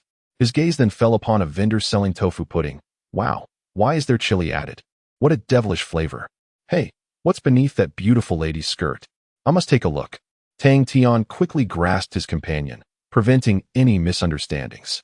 However, the little one remained overly excited, eager to explore every corner. Thus, Tang Tian hastily led him to a grand tavern. Knowing that a hearty meal would help quell his enthusiasm, he ordered 3 portions of everything listed on the menu, prompting the server to stare in astonishment, having never encountered such a peculiar ordering style. Yet soon enough, he witnessed the ferocity of Tang Tian, as the food was consumed with a whirlwind ferocity, leaving nothing behind, and even requesting most of it to be packed for later. Moments later, the same scene unfolded at another establishment. Amidst the frenzied feasting, for days slipped by unnoticed, Tang Tian and his companion savored nearly every large tavern in Leoli City. The packed delicacies piled high within the Shumi ring formed a small mountain. With the endless supply of sustenance, the initial excitement of the little one began to wane. Meanwhile, Tang Tian did not cease his cultivation. With the spiritual energy from the mysterious ancient Jade, he underwent 2 more transformations in just 4 days, reaching the 3rd layer of ascension. A further advance would bring him to the mid-stage of ascension. However, he realized that as his cultivation progressed, the required spiritual energy increased significantly. Attaining the 4th layer of ascension would likely take another 6 or 7 days. Thus, he resolved to delay no longer. After packing a plethora of his companion's favorite foods, Tang Tian finally departed from Leoli City, setting his sights towards Qingwei Gate. Throughout his journey, he remained unhurried and did not go to great lengths to conceal his presence. He hunted in the mountains, fished in the waters, and occasionally ventured into towns for a bit of amusement. His relaxed demeanor was far from that of someone being pursued. Yet, such tranquil days lasted but a brief 5 days. Upon arriving at a stretch of undulating wilderness, he sensed an unusual aura. "Little one," he cautioned, "I may soon encounter combat, so remember to protect yourself." The little one paused, then casually replied, "No need to worry about me. After all, I am the spirit of the world. As long as I hide, the rules 1T even allow detection." Tang Tian shot a glance at him. "Can you truly be of assistance?" The little one retorted with wide eyes, "Are you joking?" "I am." However, it quickly retracted its head and awkwardly remarked, "Oh, I almost forgot. This is not my little world. Here, the rules and spirit beasts do not heed my command, haha." Tang Tian shook his head, disregarding its embarrassment.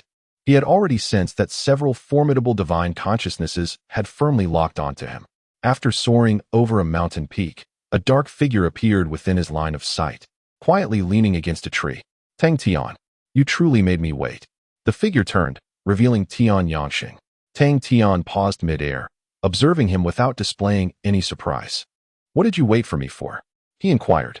Tian Yangsheng chuckled softly, twisting his wrist to reveal an ancient, unremarkable broken blade, the very celestial weapon he had brandished when reaching the summit of Nanfeng. "I know you are a clever person, so do not feign ignorance in my presence." Gripping the broken blade, Tian Yangsheng soared to stand before Tang Tian. "5 of my brothers from the War God Hall have perished. They accepted my commission to kill you." Tian Yangsheng squinted. "Tang Tian, you have concealed yourself quite deeply. I admit, I severely underestimated you. I always believed you only reached the out-of-body realm. That was my error. However, I am still somewhat curious about how you managed to simultaneously eliminate 5 elite members of the War God Hall.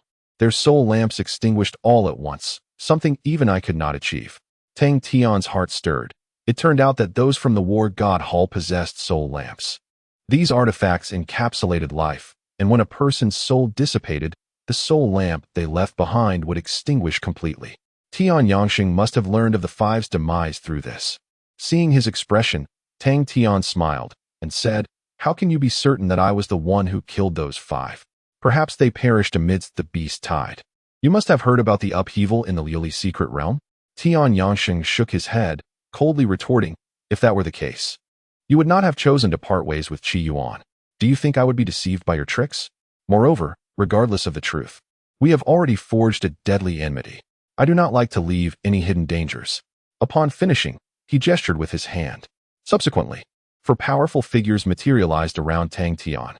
The moment they appeared, they sealed off all of Tang Tian's escape routes, enclosing the very space itself. Each of these individuals surpassed any celestial being Tang Tian had encountered. One among them radiated a golden light. A mere glance from him could instill immediate dread. They were likely all Shen immortals, and the most formidable among them could very well be the legendary Golden Immortal. Even in the Heavenly Dome, Golden Immortals constitute the core force, and Tian Yangsheng has truly invested heavily this time, vowing to leave no stone unturned in keeping him here. With 3 mystical immortals and 1 golden immortal, Tang Tian couldn't help but chuckle wryly. "Tian Yangsheng, you certainly hold me in high regard." He had initially thought that only a few celestial immortals would arrive, but to his surprise, Tian Yangsheng was indeed taking this matter seriously. "I have underestimated you once," he remarked. Tian Yangsheng coldly replied, "I cannot afford to make the same mistake twice. If I cannot eliminate you this time, once you return to Qinghua sect, there may never be another opportunity." Tang Tian fell silent. Such was the nature of people in this world. They would dispatch true immortals to deal with a mere Du Yuan Qing, let alone someone who had slain 5 elites from the War God Hall. Not summoning a great Luo Golden Immortal could even be considered a measure of restraint. "It seems you are quite confident in your success today. Do you not fear losing your qualification to compete for that position by killing me?" Tang Tian inquired. Tian Yangsheng ran his fingers over the remnants of his blade, stating, "When I failed to resolve your existence within the Glazed secret realm, I had already forfeited my qualification. Thus, I am free of such concerns. Eliminating you, this potential threat, is my utmost priority. You must only blame yourself for lacking sufficient backing and daring to venture forth independently before acquiring adequate strength. placing yourself in opposition to me. I have paid the price for my misjudgment, and now you too must pay for your recklessness." As he spoke, a sharp glint suddenly flashed in his eyes. Die. The remnant blade of the immortal king came slicing through the air. Chapter 150. A fatal strike during the previous encounter at South Peak. Tang Tian and Tian Yangsheng stood in a tense standoff without engaging in actual combat. However, this time, he was finally able to witness the formidable power of the immortal king's weapon. From the outset, Tian Yangsheng unleashed his full strength. As a being on the cusp of becoming an immortal, he fully harnessed the might of the broken blade. In an instant, the atmosphere shifted dramatically. As a blade wider than the heavens descended with an unmatched ferocity, enveloped in an aura that Tang Tian recognized, the essence of the rules. It was evident that beings of the immortal king's caliber had begun to tap into the very fabric of these rules. This strike encapsulated Tian Yangsheng's profound comprehension of the path of swordsmanship, and the energy emanating from it sealed off all avenues of retreat for Tang Tian. Yet, regrettably, in Tang Tian's eyes, such understanding resembled mere childish play. Faced with this terrifying blow, he chose not to confront it head-on. As the colossal blade was about to descend, he deftly dispelled Tian Yangsheng's blockade with a mere wave of his hand, evading the lethal attack. The blade struck the mountains below with a resounding crash, shattering several peaks in an instant and creating an immense chasm, unfathomably deep. Countless beasts and birds in the forest perished in that fleeting moment. It seems you do possess some skills. No wonder you managed to slay those 5 elite warriors from the Battle God Hall, Tang Tian mused, acknowledging Tian Yangsheng's prowess. Despite having missed his target, Tian Yangsheng remained unperturbed, displaying an expression of as expected. Tang Tian stroked his chin and calmly remarked, "If you believe you can kill me relying solely on these few moves, then your fate may very well mirror that of those 5. Tian Yangsheng's brow furrowed. He had not anticipated Tang Tian's composure in such a dire situation, nor his audacity to provoke him with words. Arrogant, he scoffed, gripping the broken blade once more and launching another assault. This time, his attack was genuine. The technique he wielded was of an unknown caliber, executed with such precision that it was impenetrable, the air thick with the might of the king's weapon. The terrifying aura of the rules rendered Tang Tian momentarily unable to engage directly. He found himself on the defensive, repeatedly unraveling Tian Yangsheng's barriers, narrowly escaping the onslaught of fearsome strikes. It appeared he was in a precarious position, seemingly at a disadvantage. Old Tang, counterattack. You clearly possess the strength to retaliate. Why tread so precariously? One hit could inflict significant harm upon you due to the rule-infused blade energy. Shao could not help but transmit telepathically. Having concealed itself behind the veil of the world, it ensured that no cries would alert Tian Yangsheng and his companions. What is the rush? Tang Tian replied with an unshakable calmness, a stark contrast to the chaotic struggle he faced at that moment. My adversaries extend beyond Tian Yangsheng alone. There are 3 Xian immortals and 1 golden immortal outside. They represent the true obstacles of this day. Though they have yet to make a move, I noticed that those individuals were intently watching me during my confrontation with Tian Yangsheng. If I were to retaliate and put Tian Yangsheng in jeopardy, they would undoubtedly intervene. I lack the assurance to directly subdue Tian Yangsheng in their presence. Shao, taken aback, asked, "Are you just going to passively endure this?" Tang Tian smiled and replied, "On the surface, it appears that I have fallen into a disadvantageous position. So, tell me, when I am gravely injured and pose no further threat, will those Xianxian and Jingxian still maintain such vigilance?" Shao, wide-eyed, remarked, "So you're feigning weakness to bide your time for a decisive strike?" Tang Tian chuckled, essentially. Shao, surprised, noted, "I didn't see that coming. You can be quite the schemer at times." Shao laughed, "I am indeed quite knowledgeable, but I am still too naive to compare with your cunning." With that, it ceased to disturb Tang Tian. Meanwhile, due to the ferocity of Tian Yangsheng's assault, Tang Tian, momentarily distracted, was unable to evade in time, resulting in a grievous wound on his arm. Seeing this, Tian Yangsheng became even more frenzied, his blade's aura intensifying. Soon, Tang Tian found himself struggling to defend against the onslaught, his injuries multiplying. Even his reactions and speed visibly slowed. Ultimately, after a sweeping slash from Tian Yangsheng, a deep gash appeared on Tang Tian's chest, causing him to spit blood and fly backward. Tian Yangsheng did not pursue further. He took a breath and approached Tang Tian. You are indeed formidable, rivaling some of the prodigies within Tianfu. But alas, you have chosen a path of no return, he stated slowly, looking down from his elevated position. At that moment, Tang Tian's lips had turned pale, his breath shallow. The wound, under the influence of the rule's power, was unable to heal, blood flowing profusely. Unless a miracle occurred, he would surely perish at the hands of Tian Yangsheng today. Cough, if you kill me, Qingwe sect will undoubtedly investigate. Tang Tian said coldly. Tian Yangsheng laughed. Qingwe sect? What of it? Even if they know it was me, what difference would it make? Emo Shia Shao killed Du Yuanqing and Guanmeng, annihilating their families. Have you seen her suffer any consequences? Power and authority always supersede law and order. Until one possesses sufficient strength and backing, it is best to remain in hiding to avoid provoking those who should not be trifled with. I hope you will remember this in the future. But alas, it will have to be in your next life. With that, Tian Yangsheng coldly delivered the final strike. Above, the 3 Xianxian and 1 Jingxian, witnessing Tian Yangsheng's overwhelming advantage, gradually relaxed their vigilance. As Tian Yangsheng prepared to end Tang Tian's life, they completely let their guard down. However, just as the remnants of the blade were about to strike Tang Tian's neck, a terrifying force suddenly erupted from his being. You are absolutely right. I shall heed your warning, Tang Tian said with a crooked smile. This is not good. He still has a trump card. The celestial being in the sky bellowed, unleashing a brilliant golden light in an attempt to thwart Tang Tian's movements. Yet, regrettably, it was too late. In the fearful gaze of Tian Yangsheng, Tang Tian seized the remnants of the celestial king's blade and, with a clenched fist, directed a powerful blow towards his face. A chilling sensation, reminiscent of death itself, surged from the base of Tian Yangsheng's spine. With a cold shout, Tang Tian unleashed the fist of all laws, delivering a straightforward yet forceful punch that struck squarely against Tian Yangsheng's visage. A golden shield emerged from his body, seemingly a defense artifact of considerable quality. However, it merely delayed the impact for a fleeting moment before shattering completely. Boom! The heavens and earth roared. An energy storm, magnitudes greater than before, erupted forth.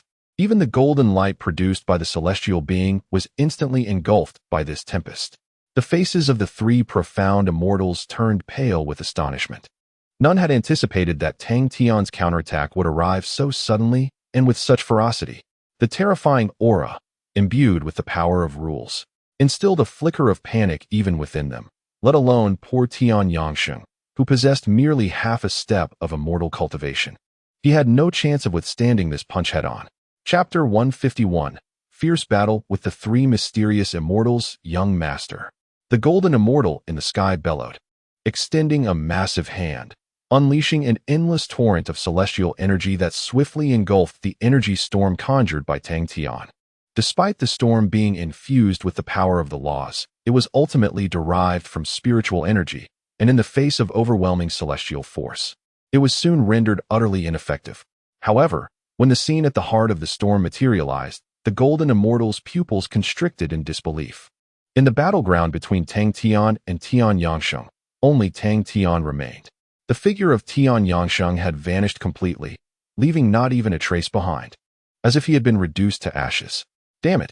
Capture him! The golden immortal's eyes blazed with fury. He had never anticipated that Tang Tian, seemingly ensnared in dire straits, could unleash such terrifying power. In that fleeting moment of relaxed vigilance, calamity had struck, leaving them no time to intervene. Should Tian Yangsheng truly have perished here, all 4 of them would bear the consequences. This individual was no ordinary being. Nevertheless, with matters having escalated to this point, the priority was to seize Tang Tian. At the golden immortal's command, 3 mysterious immortals sprang into action, several robust celestial locks descending from the heavens, piercing the void and swiftly ensnaring Tang Tian, sealing even his cultivation within.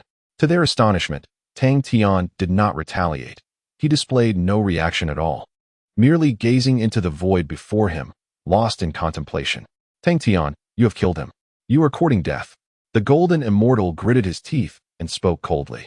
Tang Tian lifted his gaze, casting a glance at him, devoid of any sign of anxiety, and replied nonchalantly, "What death are you speaking of? He is not truly dead. Did your master not inform you of his remarkable life-preserving abilities? The golden immortal and the three mysterious immortals were momentarily taken aback. In truth, Tang Tian himself was quite astonished. Just moments ago, when all of them had let their guard down, he seized the opportunity to unleash a punch infused with myriad laws. The Tao of slaughtering immortals was far beyond the capabilities of a mere half-immortal like Tian Yangsheng. Even when he erected several defenses of celestial artifact caliber at the last moment, they were swiftly obliterated by Tang Tian, striking him squarely in the face. A terrifying surge of energy erupted forth, instantly evaporating Tian Yangsheng, including his physical form, primordial infant, and divine soul. Had he been an ordinary cultivator, he would have long since met his demise. Yet, Tang Tian still sensed a flicker of life force lingering after his assault, which then vanished in an instant. This was something he had not anticipated at all. Come forth. Tang Tian spoke slowly. Since you possess such means, must you continue to hide? As his words fell, to the astonishment of all present, a yellow paper talisman gradually manifested before them. A small figure stood within the yellow paper talisman, gazing at Tang Tian with a mix of terror and indignation. The immortal protector talisman. The celestial figure in the sky could not help but exclaim. Tang Tian was momentarily taken aback. He had encountered this name in various records before.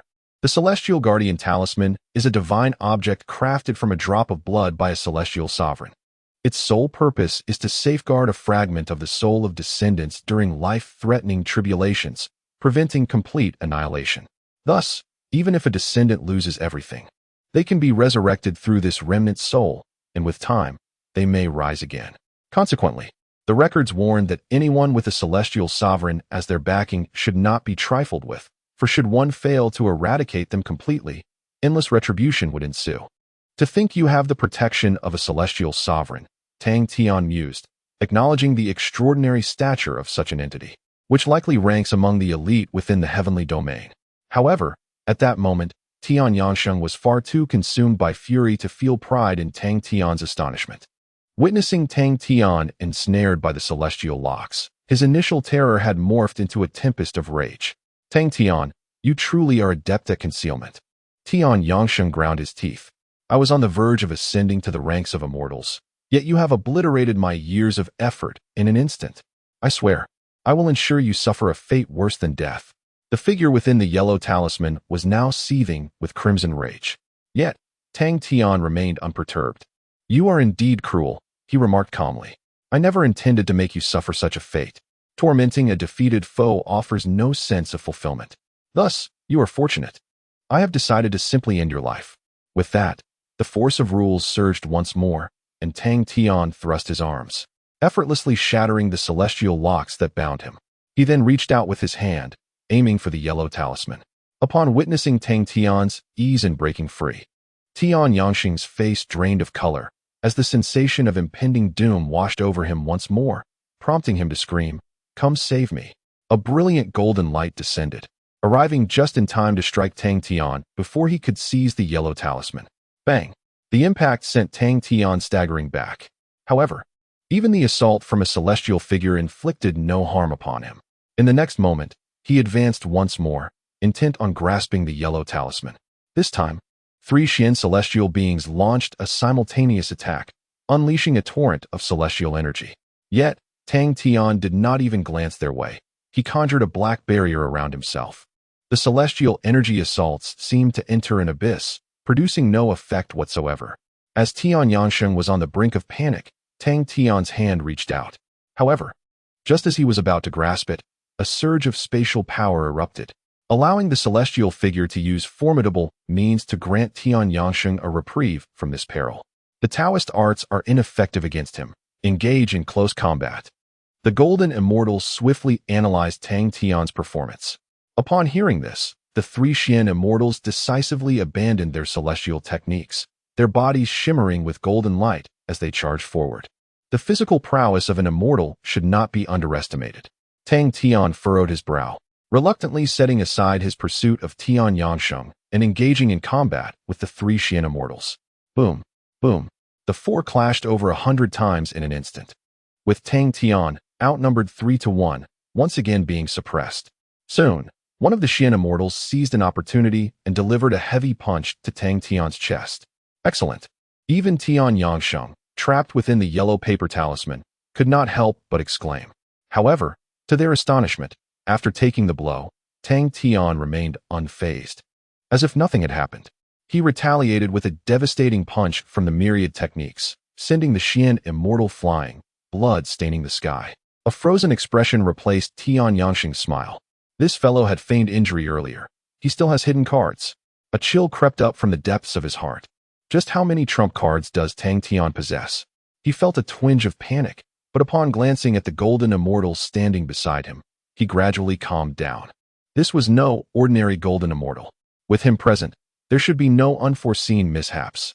At the very least, they would surely be able to escape. Tian Yangsheng continued to observe the battlefield. At this moment, the clash between Tang Tian and the three Xian immortals had reached a boiling point. After Tang Tian revealed his formidable physique, they finally took him seriously and unleashed their innate celestial weapons. After all, Tang Tian was merely at the feather transformation stage. He could no longer remain composed in the face of such attacks. Real wounds began to manifest, and blood occasionally sprayed into the air. Fortunately, with his undying Divine Phoenix body and the Divine Phoenix secret art, he could instantly recover from injuries without any impact on his combat prowess. The fierce battle raged on. As the blood flowed from Tang Tian, Shao could no longer contain herself and emerged again. I say, you aren't plotting any insidious schemes again, are you? Tang Tian remained silent for a moment before calmly stating, I cannot allow any of them to leave here, not even that golden immortal. With that, he thrust a long spear through his shoulder, subsequently obliterating his entire arm into a spray of blood that scattered across the sky. Chapter 152, The Self-Destructive Strategy in the Wilderness. When Tang Tian encountered Tian Yangsheng, the golden immortal, accompanied by three Xian immortals, employed formidable techniques to seal off this region. From an external perspective, the area appeared tranquil, seemingly devoid of any disturbances. However, within its confines, chaos reigned supreme.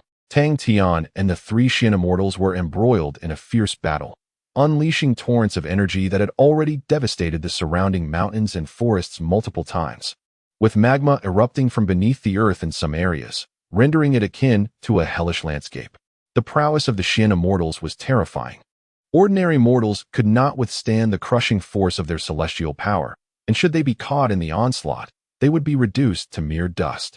Tang Tian, too, was formidable, infusing each of his attacks with the essence of myriad laws, embodying a power of a rule-level caliber.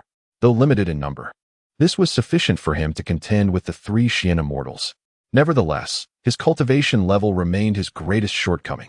As the protracted battle raged on, Tang Tian sustained increasing injuries. At times, a mere lapse in concentration resulted in half of his body being obliterated into blood mist, scattering across the sky. Before long, the entire area was suffused with a faint crimson hue. Had it not been for the Divine Phoenix secret technique, any ordinary cultivator would have perished countless times over. This scene prompted the golden immortal to exclaim, Young master, the adversary you have provoked is indeed a monster. The remnant soul of Tian Yangsheng, concealed within the yellow talisman, had long lost its earlier air of control. Observing the stalemate between Tang Tian and the three Xian immortals, he spoke with difficulty. I did not anticipate such a turn of events. I had endeavored to accurately gauge Tang Tian's capabilities, yet I never expected him to conceal his strength so profoundly. The feathered ascendancy, a formidable physique, an astonishing self-regeneration ability, and that terrifying mastery of the Tao. If it weren't for your presence here, I would surely be doomed today. The look of horror in Tian Yangsheng's eyes deepened. Surely, he could not possess any further trump cards? We will undoubtedly be able to eliminate him here, will we not? He cast a nervous glance at the golden immortal, cautiously inquiring. The golden immortal, observing his demeanor, inwardly sighed. Tian Yangsheng was the heir of a significant figure within the War God Hall, with a future replete with potential. Even as a mere remnant soul, after a period of recuperation, he could return. However, if he were to lose his conviction now, his future would be irrevocably altered. Even that esteemed figure would likely not invest excessive effort in a wastrel. With my presence, he cannot escape. The golden immortal concealed his emotions and spoke. Tian Yangsheng, focus intently on the battlefield, he urged. You must act swiftly to eliminate him. I sense he has other means yet to be revealed. The golden immortal shook his head, sensing that Tian Yangsheng had already been thoroughly frightened. However, he sensed that it was time to bring an end to it all. Nodding slightly, he extended a finger, conjuring a golden radiance that targeted Tang Tian at the heart of the battlefield. The prowess of a golden immortal was tenfold more terrifying than that of a profound immortal. In the throes of battle, Tang Tian found himself unable to evade this assault, his body pierced directly by the golden light, leaving a gaping wound in his chest. The three profound immortals, witnessing this, swiftly converged, each unleashing their deadly techniques. This time, there was no possibility of avoidance. Realizing the gravity of the situation, Tang Tian exhaled softly. It was nearly time. Confronted with the most formidable attacks from the three profound immortals, he maintained a serene expression, neither dodging nor blocking. All his strength coalesced within his dantian. A terrifying wave of energy rippled across the surface of his body like water disturbed by a breeze.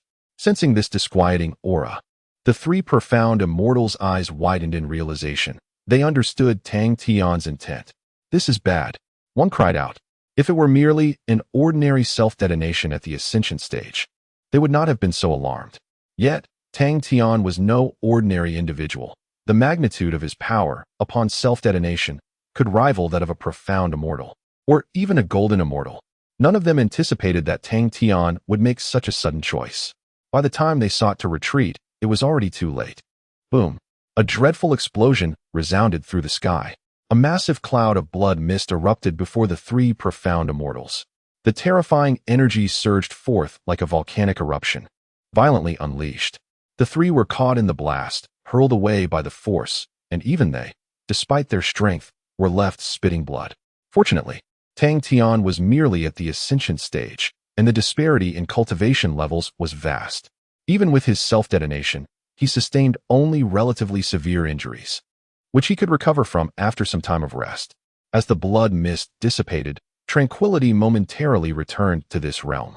Tian Yangsheng stared ahead in a daze, murmuring, "Is he dead?" The golden immortal nodded. He has merged all his power, soul, and nascent essence into a single self-detonation technique capable of unleashing the most potent energy. Though I do not comprehend the reason behind his sudden choice, in such circumstances, no one would survive. Upon hearing this, Tian Yangsheng finally breathed a long sigh of relief.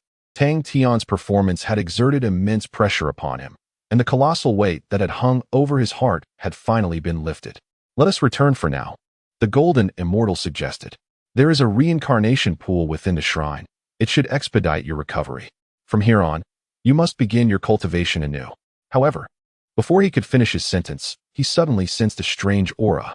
Abruptly, the golden immortal's eyes widened in alarm as he shouted, "Be careful." As soon as his warning left his lips, a figure materialized beside the three profound immortals. It was none other than Tang Tian, who had just self-destructed. Astonishingly, another identical Tang Tian appeared before him. The two exchanged glances, and Tang Tian offered a faint smile, causing a ripple-like fluctuation to emanate from his being once more. Boom! In the terrified gaze of Tian Yangsheng, for Tang Tian's simultaneously detonated, unleashing a tempest of overwhelming energy. The golden immortal furrowed his brow and raised his hand, summoning a golden barrier that absorbed all the energy with ease. However, the other three profound immortals were not so fortunate. Witnessing Tang Tian's miraculous return from the dead and his intent to self-destruct once more, they hastily attempted to distance themselves. Unfortunately, Tang Tian embraced each of them directly. Boom! Boom! Following three resounding explosions, the three profound immortals sustained severe injuries, coughing up blood incessantly amidst the thickening crimson mist. What on earth was happening? Tian Yangsheng's eyes widened in horror, as the unfolding events exceeded the limits of his comprehension. Even the golden immortal wore a troubled expression, his eyes gleaming with golden light as he scanned the surroundings. Yet, Tang Tian offered him no opportunity for investigation. 8 identical figures materialized once again, followed by an even more terrifying explosion that reverberated through the air. Chapter 153. The Slaughter of Immortals. The air reverberated with the sound of explosions, an uncountable number resounding throughout the vicinity. Each detonation was accompanied by a terrifying energy tempest that relentlessly battered the four formidable beings of the immortal realm. The golden immortal fared relatively well. After conjuring a golden barrier, Tang Tian's self-detonation posed little significant threat to him. However, the three Xian immortals were not so fortunate. Tang Tian would mysteriously appear beside them, ensnaring them in a tight embrace before instantly exploding, leaving no time for reaction. Under the onslaught of such dreadful energy, the trio suffered severe injuries in succession. One was left in tatters, his breath noticeably weakened. Tian Yangsheng, sheltered beneath the golden immortal's protection, beheld this spectacle akin to a grand display of fireworks, his very soul quivering in terror. Wasn't it said that he was already dead? What manner of technique is this? He was thoroughly engulfed in fear. The golden immortal's brow furrowed, having never encountered, nor even heard of, such an eerie power. To detonate one's soul and primordial infant, yet emerge unscathed? To swiftly revive without any detriment, remaining in peak condition? Moreover, the ability to conjure multiple identical avatars that could continue self-detonating without diminishing their explosive force? Each of these capabilities alone would instill dread, yet all converged within a single individual. Had he known of Tang Tian's abilities beforehand, he would have never dared to engage him so lightly. For one could never discern when they might truly vanquish him. What shall we do? Tian Yangsheng cried out in despair. You promised to kill him. Witnessing the three Xian immortals on the brink of collapse under Tang Tian's relentless explosions, his fear reached a fever pitch. The golden immortal's expression darkened. Casting an irritated glance at him before responding, it seems quite difficult to eliminate him here. This fellow possesses an almost immortal physique, and his methods can even nullify my restraints. Unless a being above the immortal king intervenes personally, even a great Luo golden immortal would find little recourse against him. For the golden immortal, the most troublesome aspect of Tang Tian was not his immortality, but rather the techniques imbued with the power of rules. Only those of the immortal king level or higher, capable of wielding such rule-based power, could hope to subdue Tang Tian entirely. Stunned by the golden immortal's words, Tian Yangsheng pondered. Are you saying we cannot kill him here? What of the future? The mere thought of facing retribution from such an extraordinary adversary sent chills down his spine. The remnants of his soul trembled within the yellow paper talisman. A trace of disdain flickered in the golden immortal's eyes, yet he chose not to engage Tian Yangsheng further. Seizing the moment while Tang Tian once again detonated himself, he skillfully rescued three severely wounded Xianxian, who were on the brink of death, and shielded them beneath a golden light barrier. Tang Tian, I shall remember you. You had best never leave Qinghua Gate. With that, he let out a cold snort, preparing to take flight. Yet, at that very instant, Tang Tian's figure reappeared before him. This time, however, he refrained from another self-detonation, instead standing with his hands clasped behind his back, calmly observing him. Do you truly believe you can depart? Tang Tian spoke with an air of indifference. The golden immortal responded with a chilling smile. I concede that your methods are remarkable, yet do not become overly arrogant. You think even I would wish to keep you here? With that, he deliberately ignored Tang Tian, intending to distance himself from this troublesome immortal. However, just as he was about to depart, a shimmer of starlight appeared beneath his feet. In the blink of an eye, the starlight transformed into an expansive ocean of stars, enveloping all five of them within its depths. The power of the rules descended from the heavens like shackles, binding them firmly. The golden immortal attempted to struggle but quickly realized the overwhelming strength of the starry sea. He was unable to break free in the short term. Did you think that I endured such injuries and detonated myself repeatedly for what purpose? Tang Tian smiled faintly, gesturing with his hand. In an instant, all the blood mist in the sky converged rapidly, soon forming a massive blood-red dome, replacing the barrier previously set by the celestial beings. An indescribable aura of terror permeated the air. Beneath the dome, it seemed to constitute an entirely different realm, one forged from Tang Tian's own blood. Sensing that dreadful presence, the golden immortal's expression shifted. He had presumed that, at worst, he would simply be unable to eliminate Tang Tian. He never anticipated that Tang Tian would use the essence of his own life force to construct such a formidable killing formation. A glimmer of fear appeared in his eyes. At that moment, Tang Tian let out a long sigh of relief. From the very beginning, his intention had been to ensure that no one could leave this place unscathed. Thus, When he first engaged in battle with the three Xianxian, he commenced his intricate planning.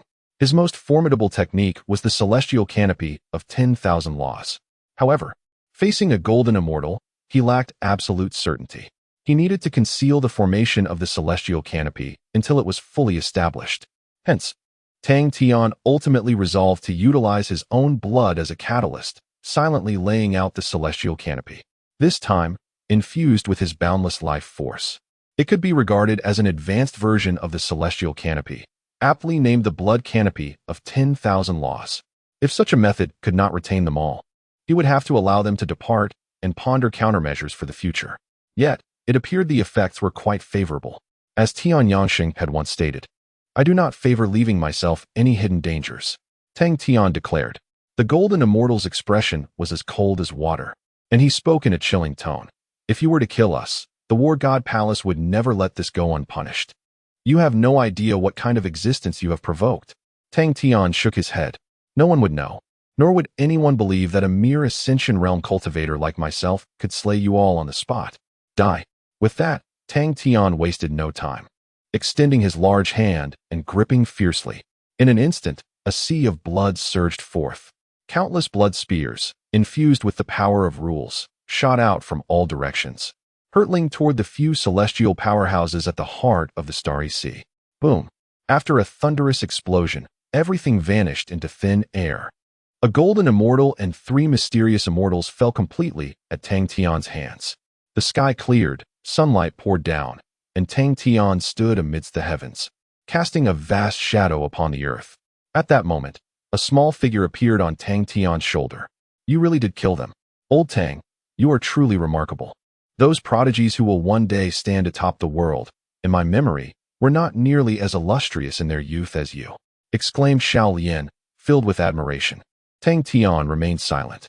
Although he had successfully slain a golden immortal, he had exhausted his trump cards. The sensation of self-detonation was not pleasant. Moreover, beyond the golden immortals, there were even more formidable beings. The great Luo golden immortals, the immortal kings, the immortal lords, and even the immortal emperors. The methods of these individuals would be even more terrifying. To truly stand at the pinnacle of the world, there remained a long, arduous path ahead. "What were those prodigies like in your memory?" Tang Tian inquired. Xiao pondered for a moment and replied, "Mortal slayers of immortals, youthful sovereigns, they are numerous. Those individuals seem to ultimately become the kind of existence that suppressed an entire era." Tang Tian nodded. "This world is never short of geniuses. There will always be those who are extraordinarily powerful, and one must not become arrogant due to a minor achievement. It is best to continue developing according to the previous plan." After some contemplation, Tang Tian turned his gaze to the last remaining item before him, a yellow paper talisman. Chapter 154. The kitten's treats. After an extensive and meticulous arrangement, beneath the veil of myriad laws, a golden immortal and three profound immortals were utterly annihilated, leaving not even a trace behind. Even the remnants of the immortal king's blade were reduced to mere dust. The only thing that remained intact was the protective talisman of the celestial sovereign, which safeguarded the lingering soul of Tian Yangsheng. Due to its inherent and formidable power of rules, it could not yet be completely obliterated by Tang Tian. However, within its confines, Tian Yangsheng was gripped by an overwhelming terror. "Do not kill me," he trembled. The pride and defiance he once possessed had evaporated completely. "What has become of the pride of your war god temple?" Tang Tian remarked with a tone steeped in mockery. Yet, at that moment, Tian Yangsheng was beyond caring for such taunts. His eyes were filled with fear. He dared not step away from the yellow paper talisman. Yet he understood that should he fall into Tang Tian's grasp, only death awaited him. "Spare me." Tian Yangsheng ultimately yielded, his voice quivering. "I am a direct descendant of the Vice Hall Master of the War God Temple. If you let me go, I will fulfill any condition you set. Truly, I swear I will never oppose you again." It was evident that he was genuinely terrified.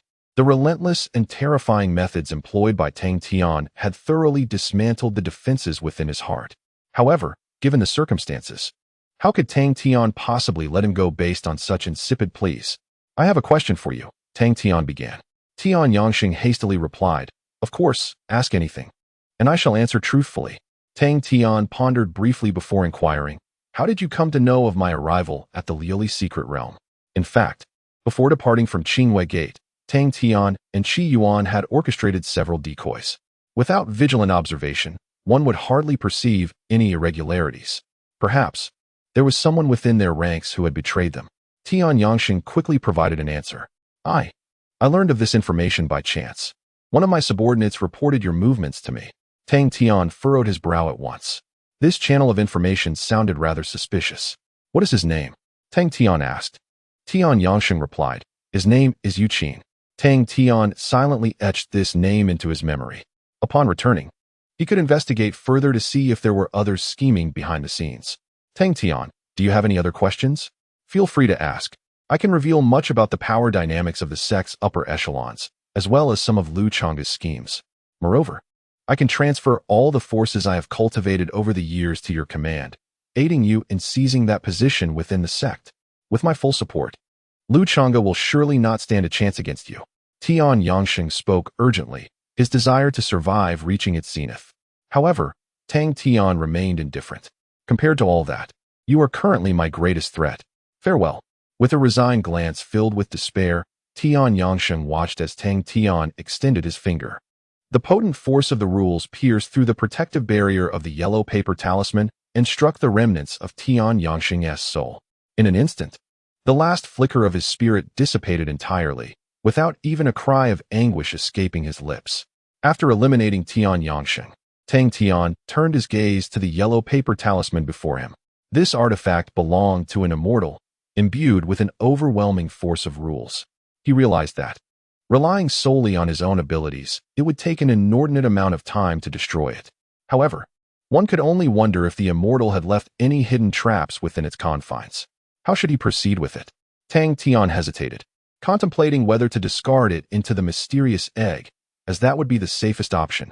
Yet, the enigmatic nature of the egg made him reluctant to place anything beyond his control within it unless absolutely necessary. In the midst of his contemplation, a small voice emerged from his shoulder. Old Tang, do you still want this yellow paper talisman?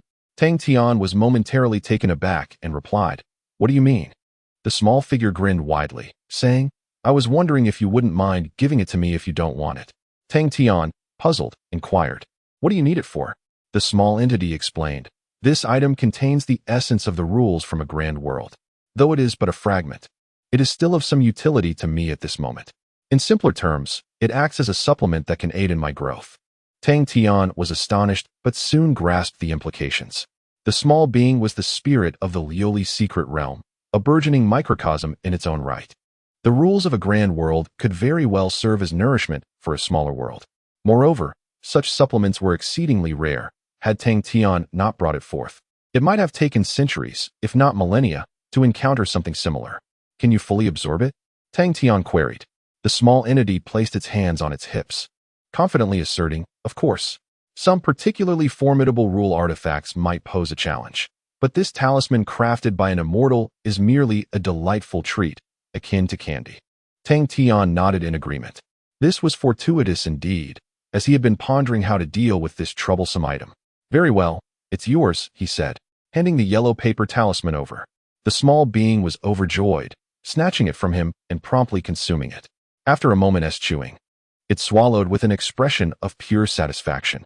Delightful, it exclaimed. Then, with wide eyes and a pitiful demeanor, it added, Old Tang, if you come across anything similar in the future, would you be so kind as to give it to me? If I can grow rapidly, I could assist you in transforming the space within that egg into a small world sooner. Tang Tian playfully turned its little head aside, saying, Do you think I can conquer the heavens and the earth now? This is the artifact of an immortal. I have no intention of courting death over a mere small world. Little Cece chuckled. With your capabilities, conquering the heavens and the earth is merely a matter of time. I merely wish to grasp tightly onto your formidable leg. Tang Tian smirked. Let us discuss that later. If I truly acquire something of significance, I shall bestow it upon you. Possessing the way of all methods, Tang Tian found little desire for such artifacts. Moreover, within the infinite consumption system, there existed even greater treasures. The world's fortune, the essence of the world. The laws of the Great Path. Merely hearing their names indicates they are beyond comparison to mere artifacts of rules. Patience is key. Having resolved the yellow paper talisman, Tang Tian prepared to depart from this place. The commotion he had caused would undoubtedly attract attention. Before leaving, he utilized the way of all methods to erase all traces of his presence. Even if a celestial being were to investigate, they would uncover no viable leads. Having completed these tasks, Tang Tian, accompanied by Little, leisurely made his way towards the Qingwei Gate. Chapter 155.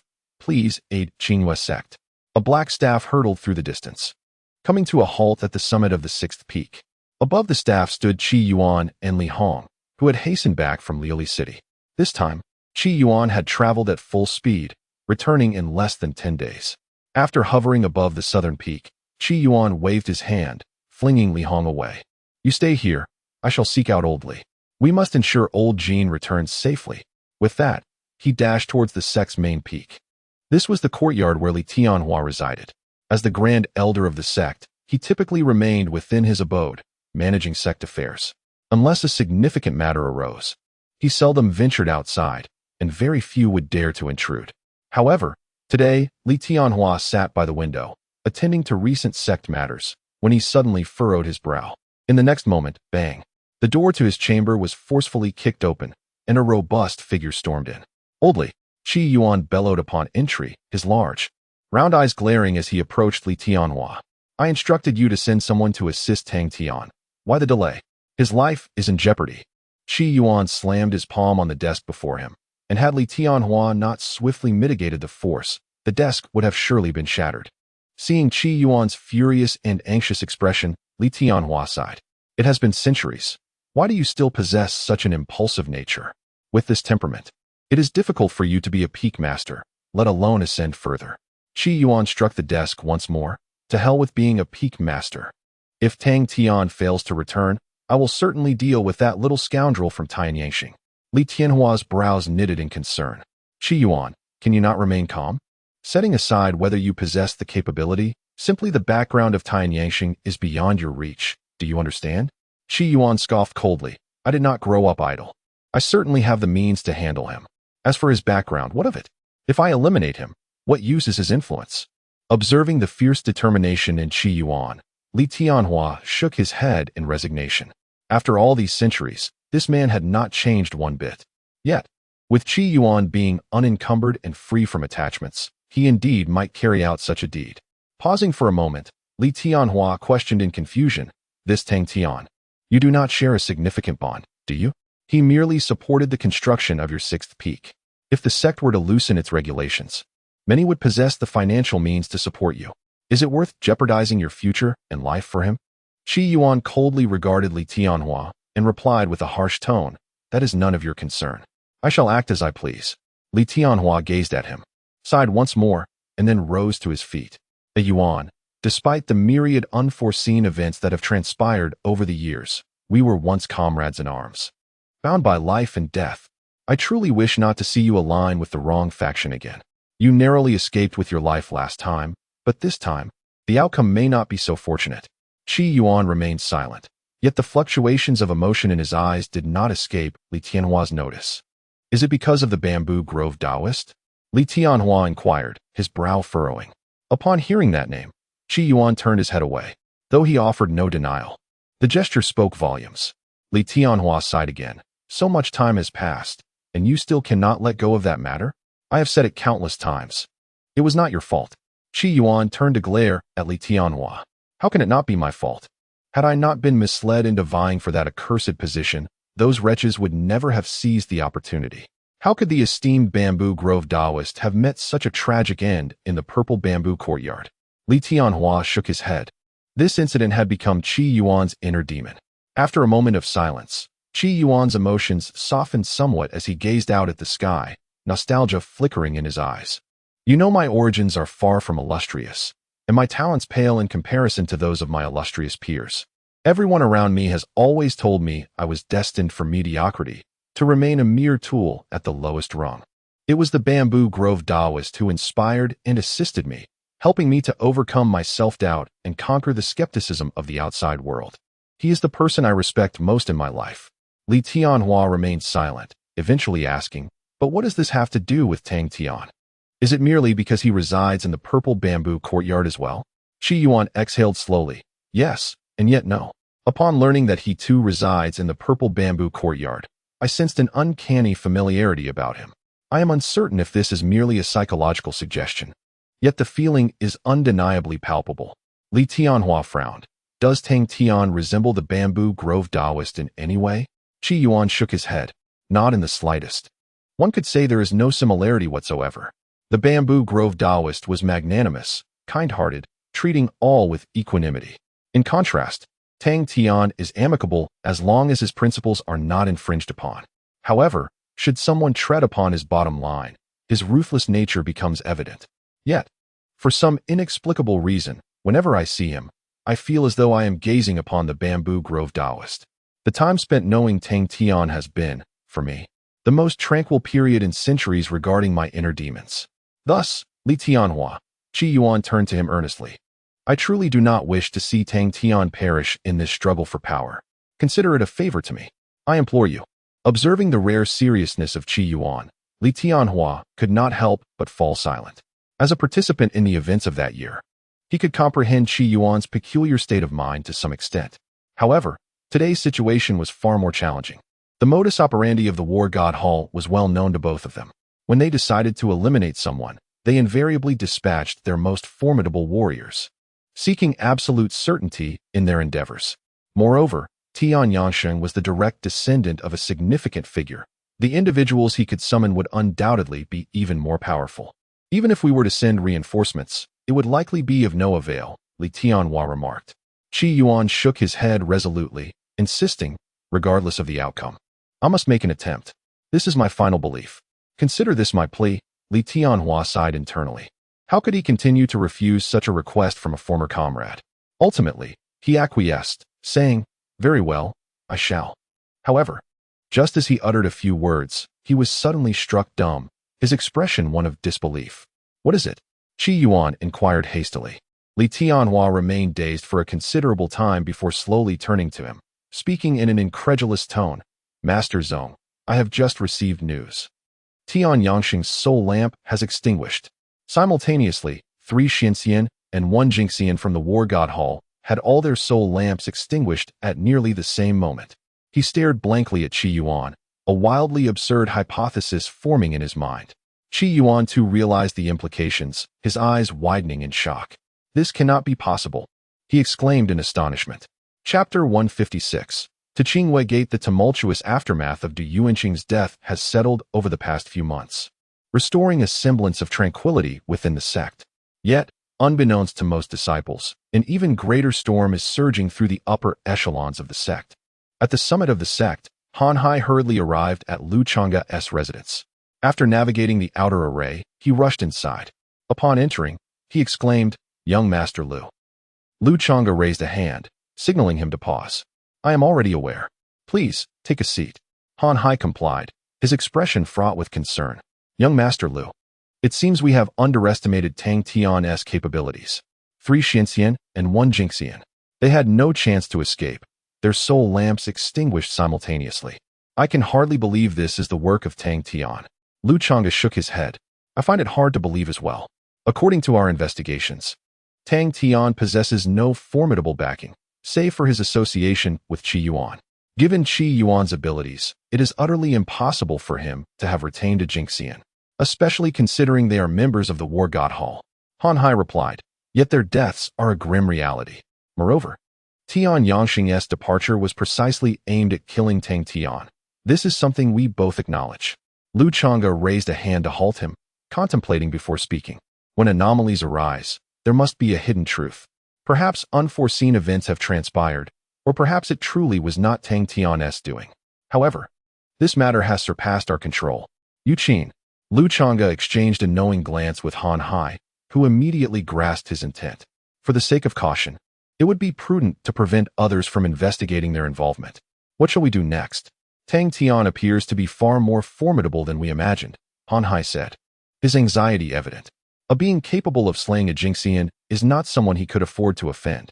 Lu Chonga shook his head, urging him to remain calm. This situation bears significant implications. The War God Hall will undoubtedly conduct a thorough investigation. Whether or not Tang Tian is responsible will eventually come to light. For now, we shall await the outcome. However, Tian Yangxing's sudden demise is bound to disrupt the power dynamics at the summit. We must seize this opportunity to further extend our influence. Han Hai nodded in agreement. For the time being, we shall await the results. Yet, he found it difficult to believe that Tang Tian could orchestrate such events. At the residence of the Great Elder, Li Tianhua and Qi Yuan sat together, both wearing gravely serious expressions. It appeared that Qi Yuan was engaged in some form of remote communication. Moments later, he lifted his head. Have you made contact? Li Tianhua inquired eagerly. Qi Yuan confirmed. Tang Tian is safe and is on his way back to the sect. However, his pace is rather slow. It is estimated that he will require approximately 10 more days. Li Tianhua inquired, what about that matter? Qi Yuan shook his head. He denied it. Tang Tian remarked that after he departed, the individual lingered in Leoli City for a few more days before seeking an alternative route back to the sect. From the beginning until now, he had not encountered anyone from Tianyangxing or the War God Hall.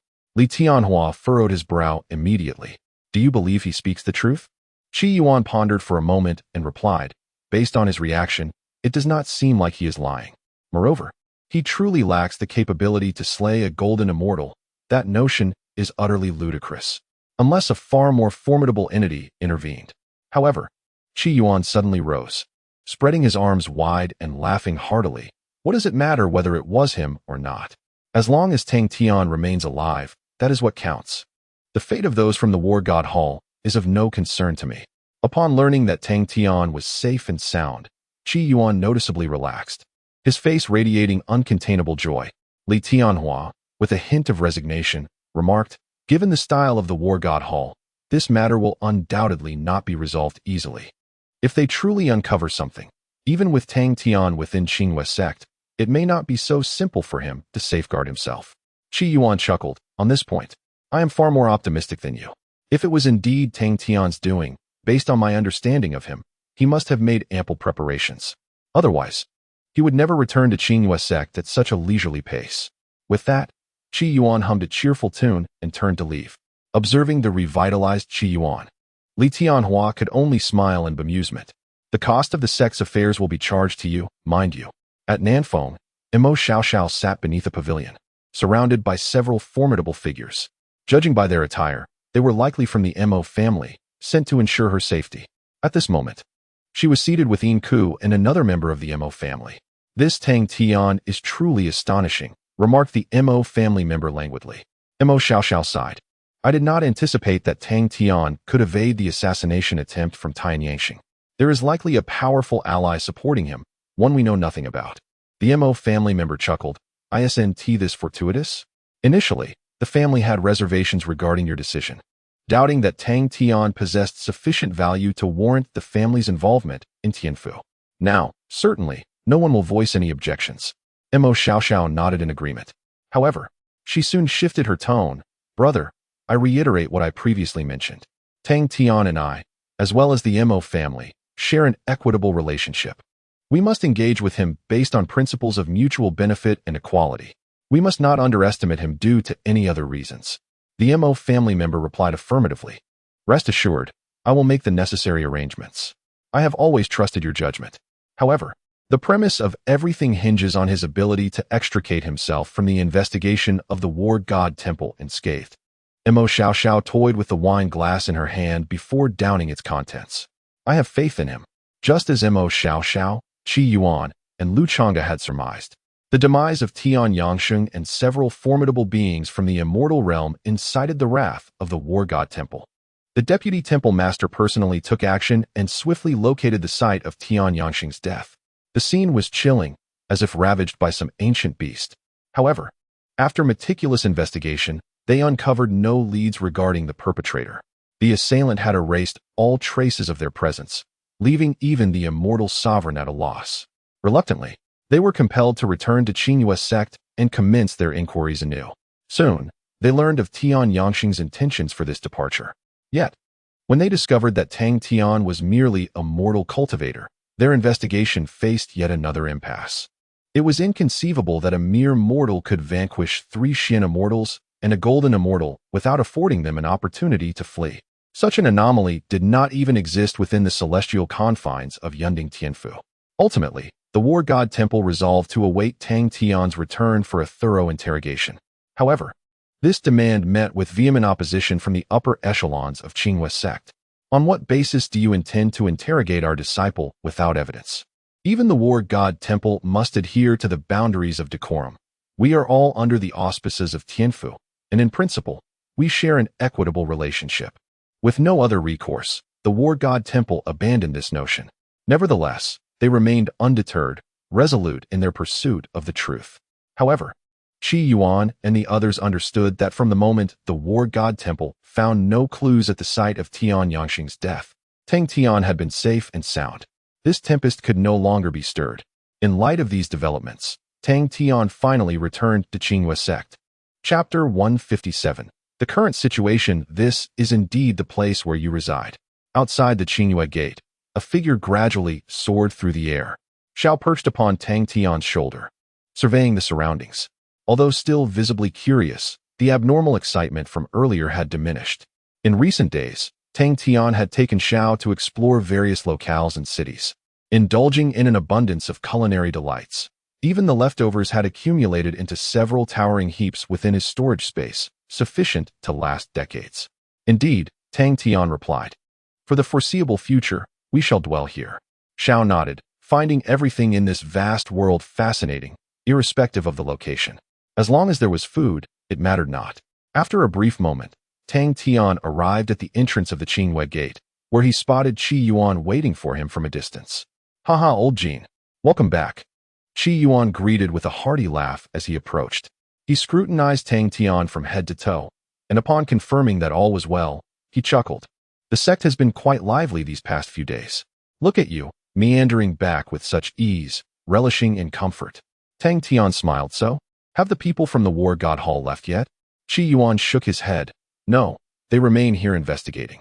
Tian Yangxing's confidants have all been interrogated one by one. Moreover, they have not given up. They still intend to interrogate you." Tang Tian furrowed his brow. "They have not relinquished their pursuit?" Qi Yuan responded. "They are merely putting on a brave front, unable to save face. However, we at Qinghua Gate are not to be trifled with, regardless of their claims. Li Tianhua remains steadfast. An external force, without evidence, has no right to interrogate one of our esteemed young masters. This transcends your personal affairs. It pertains to the dignity of the entire sect. Should this precedent be set, any rogue could waltz in and meddle as they please. The upper echelons of the sect will never allow such an occurrence." Tang Tian nodded, recognizing the advantage of having a robust system of regulations. While it may, at times, restrict certain freedoms, it simultaneously prevents numerous unnecessary troubles. "What news of the individual I mentioned to you a few days ago?" Tang Tian inquired. 10 days prior, during his correspondence with Qi Yuan, Tang Tian had informed him of Yu Qin and requested assistance in investigating the matter. He had refrained from disclosing the source of this information, and Qi Yuan had not pressed him on it. "Somewhat unexpected," Qi Yuan remarked. "On the very day we communicated, Yu Qin perished in his cave abode due to a demonic deviation." Tang Tian's brow furrowed. Yet another troubling scenario. However, this also indicated that Yu Qin was undoubtedly embroiled in something dubious. Tian Yangxing's awareness of his whereabouts was certainly a result of someone else's machinations. In recent days, he has pondered this matter, and it appears that the individual most justified in undertaking such actions is none other than Lu Chonga. Given the conflict between himself and Tian Yangxing, regardless of the outcome, he stands to be the one who reaps the benefits. "I can surmise who it is," remarked Tang Tian.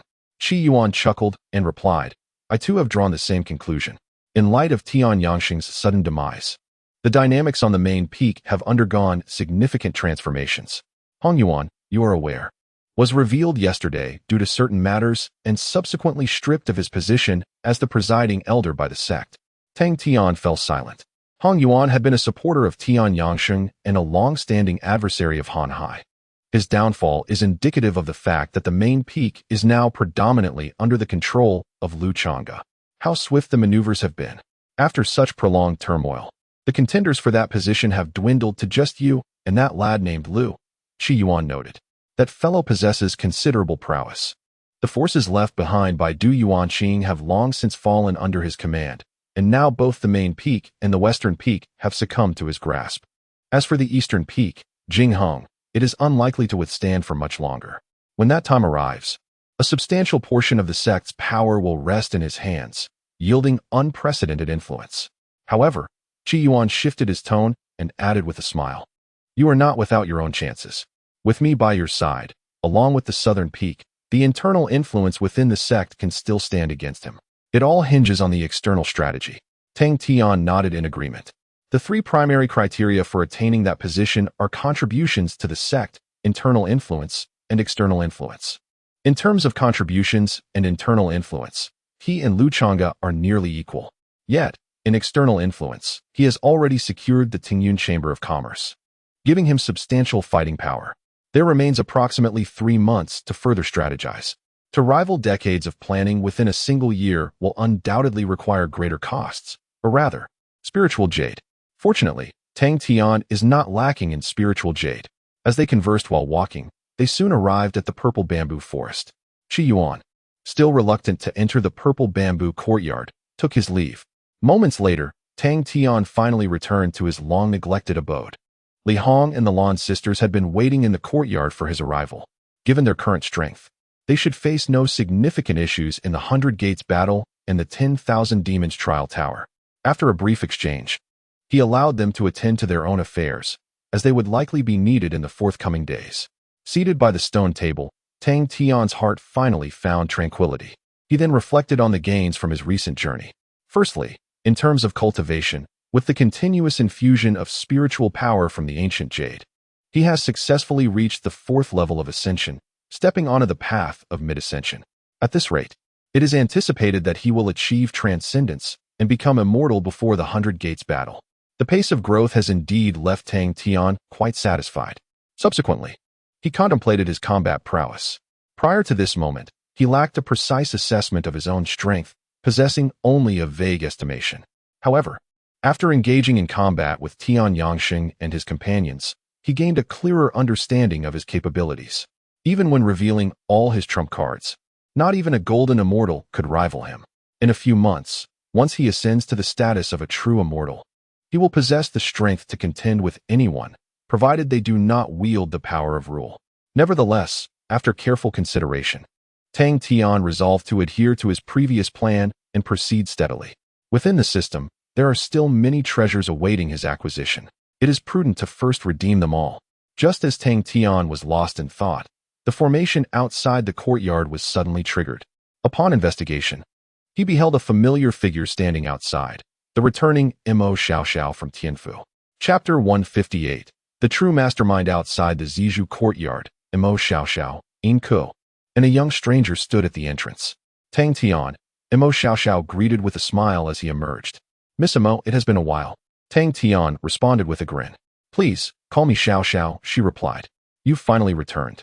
Many have been eager to ensnare me, and had you delayed your return any longer, I might have had to retreat back to Tianfu." Tang Tian chuckled.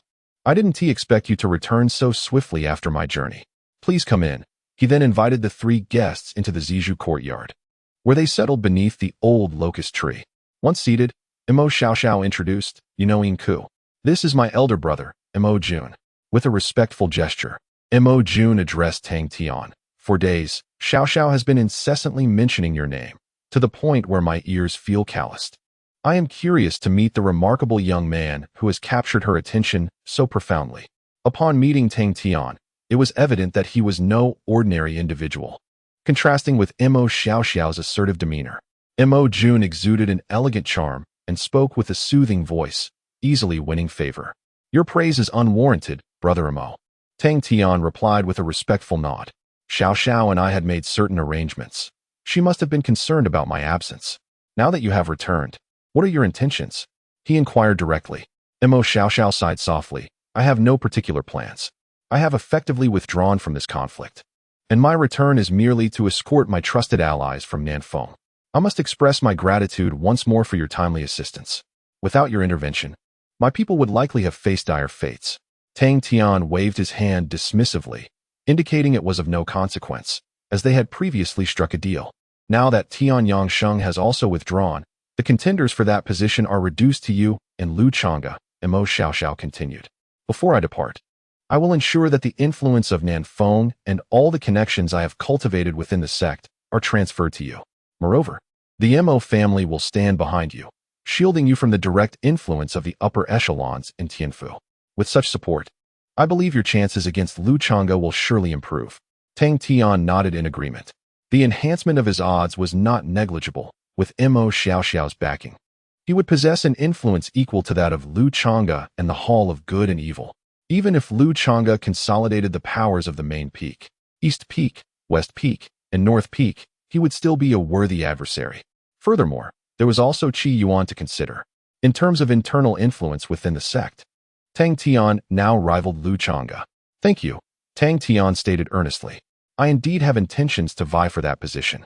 Emo Shia Shao smiled and remarked, you should have acted this way long ago. Within the jurisdiction of Tianfu, power holds significant importance. You may choose to forego it, but you cannot do without it. However, as she spoke, her tone shifted abruptly. This matter may be more intricate than we initially imagined. Tang Tian furrowed his brow, inquiring, how so? Emo Shia Shao cast a glance at Emo Jun before continuing. During my time away, I conducted a thorough investigation regarding the incident involving Du Yuanqing. I will not allow others to tarnish my reputation. Consequently, I leveraged my family's influence to delve deeper. Yet, the findings were disheartening. Emo Shia Shao sighed. I initially suspected that Lu Chonga or Tian Yangxing orchestrated this elaborate scheme. However, during my investigation, I uncovered traces left by individuals completely unrelated to Qinghua sect.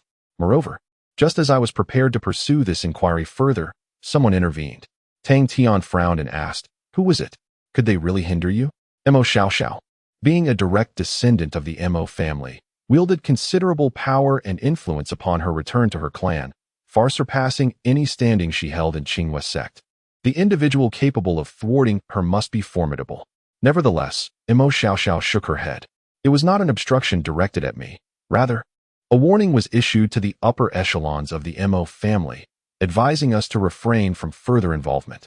Even the tenuous leads we managed to uncover were to remain undisclosed, lest the Emo family suffer unbearable repercussions. Upon hearing this, Tang Tian was taken aback. The Emo family represented one of the most powerful forces within the entirety of Yunding Tianfu.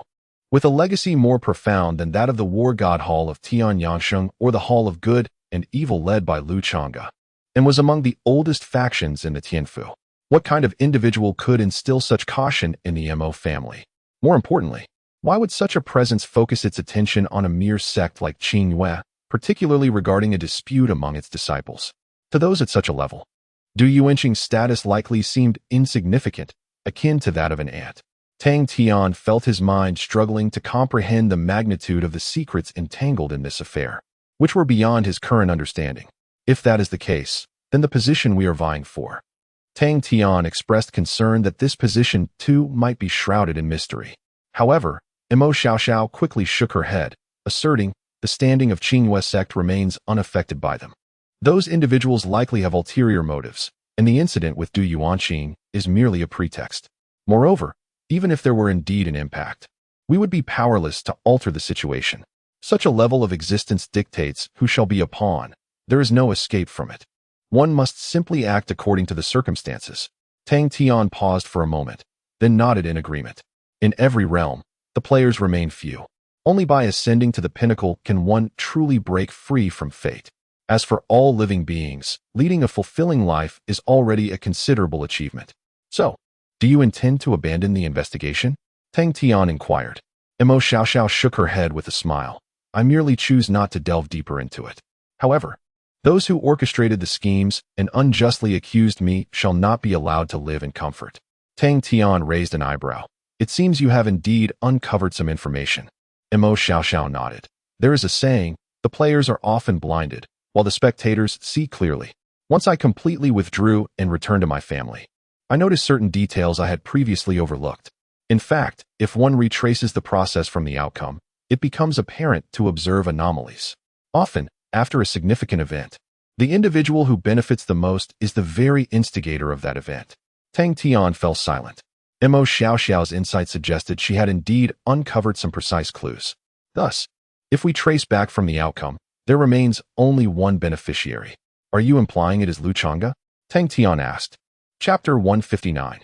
Receiving Nanfeng, are you referring to Lu Chonga? Tang Tian inquired.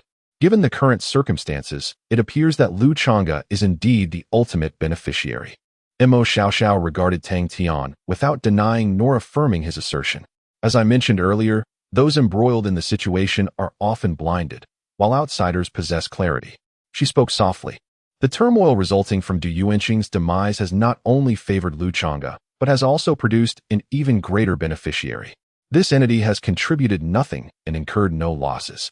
Yet it has resolved nearly all the pressing issues, both internally and externally. Tang Tian furrowed his brow, but as he mulled over Emo Shia Shao's final statement, a sudden realization illuminated his mind. What repercussions did the Du Yuanqing incident yield? Initially, the Du family found itself at odds with Tianyang Sheng, plunging into conflict. Subsequently, this battle spread to the Tengyun Commerce Association, which would have crumbled had it not been for Tang Tian's intervention. Following this, the Guan family was abruptly annihilated, flames engulfing both the interior and exterior of Qingwei Gate. Soon after, Lu Chonga and Tianyang Sheng engaged in a fierce struggle, causing significant casualties among the revered disciples they represented. Ultimately, Emo Shia Shao's culpability became evident, and Nanfeng was thrust into the spotlight of blame. Although Tang Tian managed to avert a catastrophic bloodbath, the toll was still grievous. With the storm now quelled, the most formidable factions outside Qingwei Gate, the Du and Guan families, lay in ruins, relegated to the lower echelons. The Chen family, where Chen Sairu resided, was absorbed by Emo Shia Shao. But that is a tale for another time.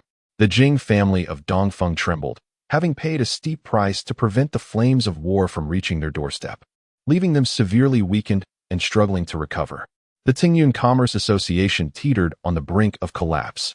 Outside the sect, no other force remained capable of obstructing its future. Within the sect, however, nearly half of the esteemed disciples had perished. Particularly among the mid to upper echelon of esteemed disciples, the west and north peaks were completely annihilated, while the main peak and south peak suffered devastating losses. Even the east peak, which had previously managed to survive, was not spared and was forced to choose sides, sustaining heavy damage. The mass casualties among the esteemed disciples also signified a significant release of power. Qingwei Gate swiftly dispatched individuals to fill these vacancies and reclaim the authority they had relinquished. The remaining esteemed disciples lay in wait, quaking in trepidation, no longer daring to act with the same impunity as before. The previously rampant decadence within the sect has shown marked improvement over this period. When considering all the aforementioned outcomes collectively, it becomes evident that the greatest beneficiary of the Du Yuanqing incident is neither Lu Chonga nor any esteemed disciple, but rather Qingwei Gate itself. Observing Tang Tian's reaction, Emo Shia Shao gently remarked, "It seems you have already deduced this." Tang Tian raised his teacup and took a sip of the fragrant tea. He then exhaled deeply and said, "Isn't this akin to killing the donkey after the grind? The honorary disciples have provided substantial financial support for the rapid development of the sect over the years. It can be said that without them, the Qingwei sect would not have expanded to its current scale in just over a decade. However, when the direction of the sect's development necessitated a change, they became the first to be purged." Tang Tian suddenly recalled the words spoken by the Grand Elder during their first meeting. The atmosphere within the sect had deteriorated significantly and required rectification. Initially, Tang Tian believed the Grand Elder's call for reform was aimed solely at the honorary disciples and some irregularities among the pure disciples. He did not anticipate that such seemingly mild remarks could yield such profound consequences. A single decision led to nearly 1 million lives lost within a few months, fundamentally altering the dynamics of the Qingwei sect. Is this the power that comes with authority? Moreover, throughout the entire process, the Qingwei sect did not truly intervene, nor did they even deploy their own combat forces. Such tactics and influence left Tang Tian in awe. No wonder many become mad with power. It is indeed a captivating force. How about discarding the mule once it has outlived its usefulness? Emo Shia Shao shook her head and remarked, "Throughout history, regardless of celestial or mortal realms, countless empires and divine dynasties have executed numerous founding heroes at their inception. What are honorary disciples? Merely tools in their hands. As long as they serve a purpose, they are utilized. Once they pose a threat, their reckoning is inevitable." Tang Tian remained silent, merely sighing softly. He found himself ill-equipped to engage in such a game and had no desire to participate. His only wish was to steadily enhance his strength and ultimately ascend to the pinnacle of power. Observing Tang Tian's response, Emo Shia Shao smiled and said, "Do not worry. Their objectives have already been achieved. It seems that those at higher echelons have also reached their goals. So, you may proceed according to your own thoughts. Moreover, the sect has consistently held you in high regard, and there should be no issues. Based on your current performance, you are indeed among the most qualified talents of the sect. Were it not for your status as an honorary disciple, you would have likely been treasured and nurtured in secrecy long ago." Tang Tian shrugged, noncommittal. He had indeed been adhering to the sect's rules and regulations, without any transgressions. Furthermore, due to the system's influence, he had actively supported the sect's development, appearing devoid of any ulterior motives. Any normal sect would not view him as a sacrificial tool. Those peculiar sects that knowingly persecute their exceptionally talented disciples would have long since met their demise at lightning speed. "It's nothing. I was merely reflecting," Tang Tian sighed. "After all, I belong to the group of honorary disciples. The death of a rabbit brings sorrow to a fox. I cannot help but feel some resonance." Emo Shia Shao replied, "It is entirely natural for you to feel this way. However, after witnessing much, one becomes indifferent. This world is rife with inexplicable wars." Tang Tian nodded, inquiring whether she intended to confront them. Emo Shia Shao remained silent for a moment before responding, "Indeed, I have no intention of suffering in vain. Since they have exploited me, they must offer something in return. However, I will not retaliate against Xiangz sect. Instead, I shall seek retribution in Tianfu. Additionally, my investigation has only provided a general understanding before being forcibly obstructed. The identity of the mastermind behind this turmoil remains unknown. Should you uncover any precise clues, I implore you to inform me, so that I may discern my true target." Tang Tian nodded in agreement. Even without Emo Shia Shao's urging, he would persist in his inquiries, as he had not forgotten how he had initially been ensnared in their schemes. Subsequently, the two engaged in further discussions before commencing the handover of Nanfeng. Emo Shia Shao would take most of the senior members with her, yet some would remain to assist Tang Tian in coordination, with Yin Ku as the appointed leader. Tang Tian also summoned Li Hong, assigning him to liaise with Yin Ku to fully assume control of Nanfeng and the internal and external forces managed by Emo Shia Shao. As for the Lanyu sisters, Tang Tian intended for them to take charge of the sixth peak, considering it a valuable opportunity for growth. Approximately half a day passed, during which Tang Tian and Emo Shia Shao arranged everything meticulously. Moreover, Emo Jun assured Tang Tian that upon arriving in Tianfu, he would facilitate the initial matters for him. Subsequently, Emo Shia Shao and Emo Jun took their leave. Chapter 160. 40% equity. Emo Shia Shao departed, taking with her nearly all the elite confidants she had cultivated over the years within Nanfeng. This, after all, was the very purpose of her trials, securing the position of second-in-command at Xiangz sect, with the actual competition being secondary. However, she retained Yin Ku, assigning him the responsibility of overseeing the transition work for Tang Tian. After a thorough understanding, Tang Tian realized the profound influence wielded by these seasoned scions who had toiled within the sect for years. Within the sect, the majority of the presiding elders and those in various subhalls and pavilions were staunch supporters of Emo Shia Shao. Furthermore, many esteemed elders from other main peaks or those in seclusion had also established connections with her. The power dynamics within the sect were considerably substantial. Externally, the influence mirrored this internal situation. The evaluation of external influence could be categorized into two significant aspects. The first pertains to the sway within external factions. The more external power one can command, the greater the support garnered. In this regard, Emo Shia Shao excelled. The majority of forces, led by the Qin family, fell under her dominion. Additionally, numerous other medium and smaller factions were also within her grasp. When considered collectively, her strategic positioning among external forces surpassed even that of Lu Chonga, who only managed to align with the remnants of the Du and Guan families. This was indeed the focal point of Mo Xiao Xiao's endeavors, and she had tirelessly worked in this realm. The second aspect concerns the influence of external financial resources, primarily related to large commercial entities such as the Tingyun Chamber of Commerce. Under the auspices of Yunding Tianfu, there were no fewer than 20 significant commercial entities akin to the Tingyun Chamber, 5 of which could impact Xiangz sect directly. These 5 chambers held voting rights concerning that pivotal position.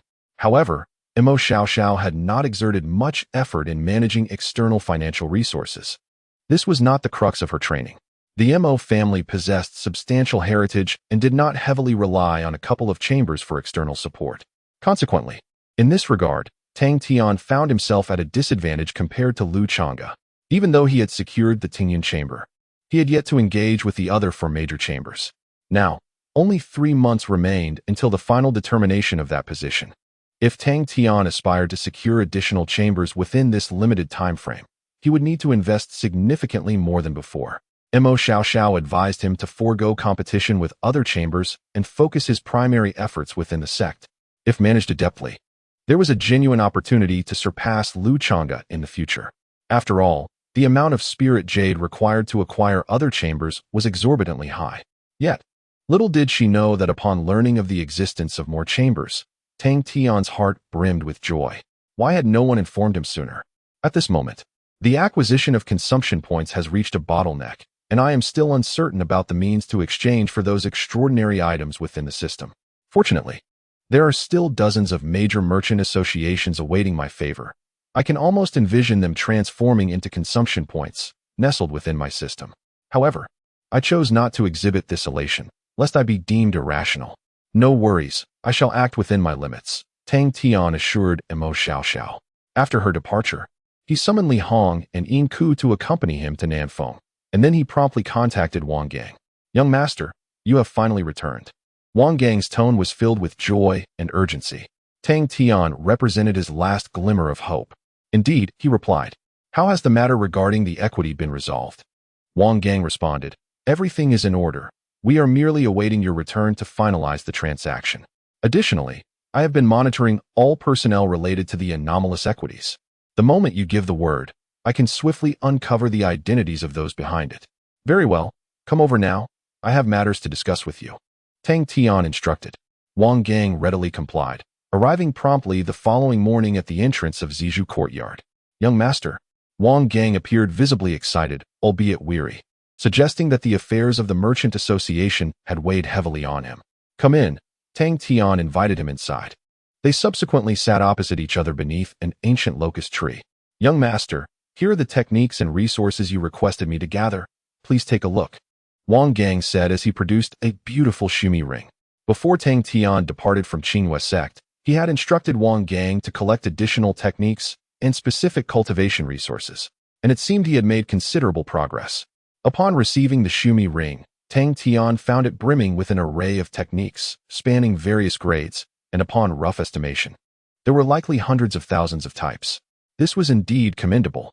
However, Tang Tian surmised that to elevate the path of 10,000 methods to the minor city realm, at least 1 million distinct techniques would be necessary, perhaps even millions. As for the great completion realm, who could fathom the requisite level of methods? It was an exceedingly protracted accumulation process. Patience was essential. Accepting the storage ring, Tang Tian turned to Wang Gang and inquired, now, please elaborate on the current situation of the Merchant Association. Wang Gang nodded and began, a few months ago, you acquired over 20% of the equity, averting the imminent collapse of the association. After I relayed the situation upon my return, the senior management expressed profound gratitude towards you, welcoming your investment and wholeheartedly supporting your ascension as the actual controller of the Tingyun Merchant Association. Tang Tian unconsciously stroked his chin and inquired, everyone? He found it hard to believe that in such a vast commercial association, there were not a few dissenters lurking. Wang Gang chuckled awkwardly, admitting, at that time, indeed, some individuals expressed opposition, arguing that no single entity should dominate the association. However, I subsequently expelled them all. Thus, it is true that everyone now agrees and warmly welcomes your arrival. Tang Tian couldn't help but smile. It turned out that everyone held this particular connotation. It seemed Wang Gang possessed some degree of cunning. After all, someone who could ascend to the position of president of such a large commercial association could hardly be a naive simpleton. Without strategy, how could he command respect and sustain the association's stability? Moreover, the situation was not particularly arduous. For the current Tingyun Association, Tang Tian represented its sole lifeline. Offending him would be akin to leaping into an abyss. Wang Gang and the association's upper echelons would undoubtedly not tolerate any opposing voices. Setting that aside, Tang Tian asked, "How many shares have you managed to tally?" Wang Gang paused momentarily, then instinctively rubbed his forehead and replied, "There are actually more than my previous estimation. Primarily, after the discussions, the number of fence-sitters turned out to be greater than anticipated. Therefore, the shares we have consolidated this time amount to nearly 40%, with a total value of approximately 60,000 innate Dao Jade." Chapter 161. Pursuing the mastermind. Upon hearing the price reported by Wang Gang, Tang Tian couldn't help but raise an eyebrow. 60,000 innate Dao, yes, equated to 60 billion spiritual jades. When converted to consumption points, it amounted to 60 trillion. It was tantalizingly close to exchanging for the penultimate talent or constitution within the system. Tang Tian inwardly lamented the loss. Noticing Tang Tian's expression, Wang Gang's heart sank. "Young master, is it too much?" he inquired cautiously. Observing Wang Gang's anxious demeanor, Tang Tian chuckled, "Not at all. This was merely a preliminary consideration. I was contemplating how, with this arrangement, I would possess 60% of the Chamber's shares. Prior to this, Tang Tian had already acquired approximately 25% of the shares. Coupled with the nearly 40% he was poised to gain now, that would indeed total 60%. Wang Gang had previously mentioned that he and the Chamber's upper echelons retained around 30% of fixed shares. Thus, only about 10% of fixed shares remained outside their control. It appeared that the vast majority harbored little confidence in the Chamber's future, effectively withdrawing their support. Tang Tian smiled, observing the situation. Wang Gang's expression turned awkward as he remarked, "The incident with Du Yuanqing has profoundly impacted the Chamber. Many have lost faith, and at this juncture, anyone willing to take over would prompt them to immediately withdraw." Tang Tian nodded in agreement. Following the Du Yuanqing incident, it was evident to astute observers that the future belonged to Yunding Tianfu.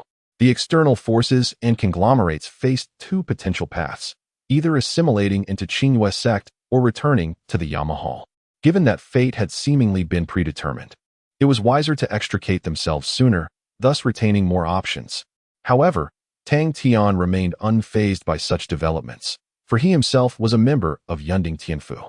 "Not to worry, there remains approximately 10% of shares.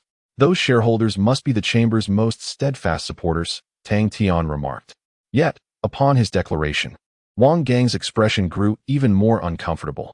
"Young master, the shares that have not been acquired are, in fact, those I previously mentioned, problematic ones." Wang Gang struggled to articulate. Tang Tian fell silent, realizing that indeed, no one seemed to envision a promising future for Tingyun Chamber. Yet, perhaps this was advantageous.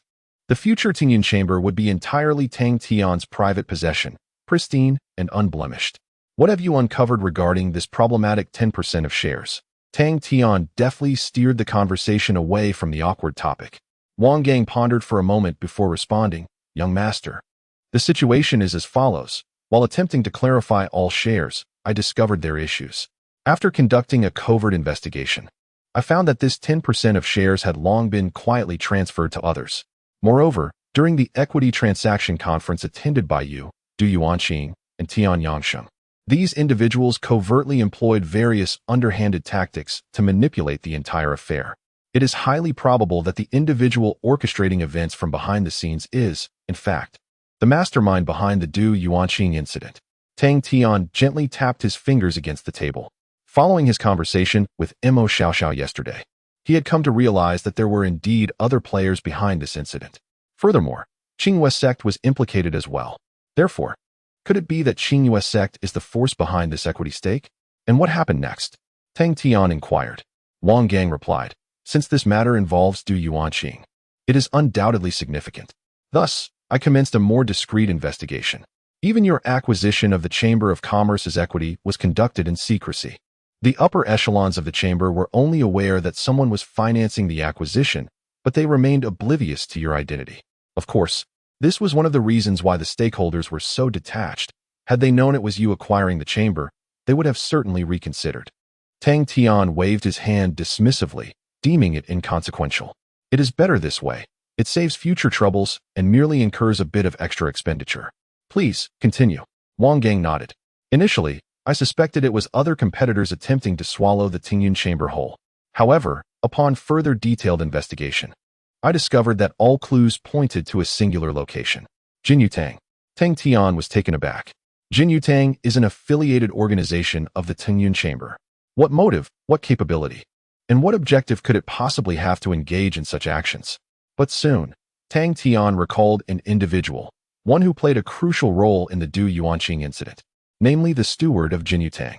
Are you referring to Tian Feng? Tang Tian asked, astonished. Wang Gang nodded affirmatively. Indeed, it is Tian Feng. Although he concealed himself exceptionally well, all evidence leads back to him. Tian Feng, or rather the individual behind him, should be the true instigator of the Du Yuanqing incident. Tang Tian furrowed his brow. Emo Shia Shao had previously mentioned that uncovering the true mastermind behind Tian Feng would lead to the actual puppet master. Now, it seems to align perfectly. Yet, Tian Feng is already deceased, Tang Tian remarked. Wang Gang confirmed, that is correct. However, his death has inadvertently left a significant gap. That equity stake must be taken over by someone. Thus, I continued my meticulous investigation and, as a result, I traced it back to Qinghua sect. As he uttered those words, Wang Gang deliberately lowered his voice. Tang Tian sighed internally. So it is indeed Qinghua sect? Can we ascertain who it specifically is? Tang Tian inquired. Wang Gang nodded. Certainly, we have acquired numerous clues. That individual is essentially cornered. However, you are aware that this matter involves the Qinghua sect, which carries significant implications. Therefore, I have temporarily halted our actions, intending to await your return before seeking your counsel on whether to proceed further. Tang Tian let out a gentle sigh. We are so close to the finish line. What reason do we have to abandon our pursuit? He must ascertain who orchestrated all of this from behind the scenes. Proceed, he declared. In any case, we cannot allow this malicious faction to remain within the Merchant Association. However, you must prioritize your safety. If a situation becomes untenable, do not force the matter. Tang Tian instructed. Wang Gang nodded in agreement. In truth, he was even more eager to uncover the identity of the individual responsible for all this turmoil, considering that the Tingyun Merchant Association was on the brink of complete ruin. The two then deliberated on several other matters. Tang Tian also shared the status of the other 4 major merchant associations. Wang Gang expressed that at this stage, all associations within the Tianfu jurisdiction were in a similar predicament, merely holding on. There exists considerable room for maneuvering. Consequently, Tang Tian urged him to take action, aiming to acquire as much equity from other merchant associations as possible within 3 months. Additionally, he was to continue investigating the mastermind and simultaneously gather resources for martial arts. Subsequently, Tang Tian sent Wang Gang on his way. He had initially thought that uncovering the identity of the deeply concealed mastermind would require a considerable amount of time. However, to his astonishment, merely 5 days had passed, and the investigation results were in. Chapter 162. The initiative after receiving Tang Tian's consent. Wang Gang promptly returned and commenced an in-depth investigation into the problematic equity. He had long since laid his plans and was merely awaiting the opportune moment to ensnare his quarry. With a fortunate stroke of luck, he caught them completely off guard. On the first day, he apprehended a multitude of key figures, extracting a wealth of vital information from their confessions. The following day, the investigative progress continued to advance, further confirming that the puppeteer behind the scenes indeed hailed from the Qinghua sect. By the third day, Wang Gang mobilized nearly all the high-ranking members of the Tingyun Chamber of Commerce to launch a fierce offensive, ultimately drawing out several individuals connected to the clandestine operations. On the 4th day, the approach became increasingly relentless, penetrating deeper until reaching the most critical juncture. Today, Wang Gang had successfully confined the principal members of this shadowy cabal within an underground chamber.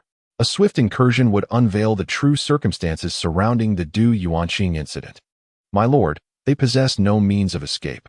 If I lead the charge, we shall uncover the final truth and identify the true mastermind. Shall we proceed? Once everything was firmly within his grasp, Wang Gang sought Tang Tian's final approval.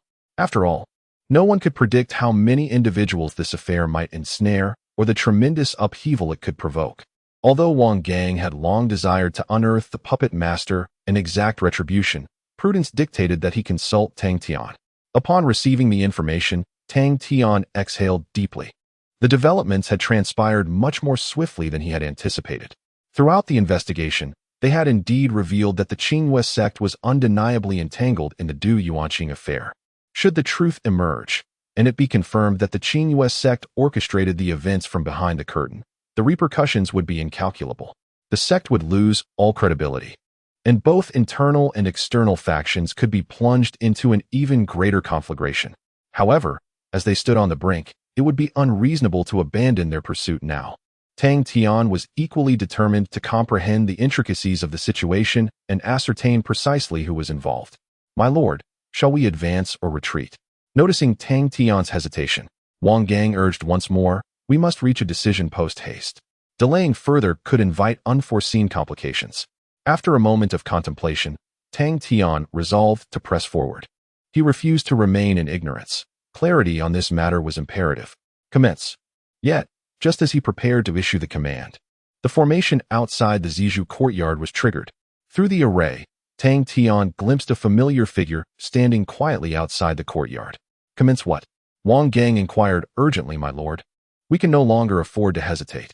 This may be our singular opportunity to uncover the true mastermind." Observing the silhouette outside, Tang Tian let out a gentle sigh.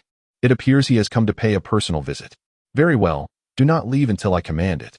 Should any unforeseen circumstances arise, report to me immediately," Tang Tian instructed.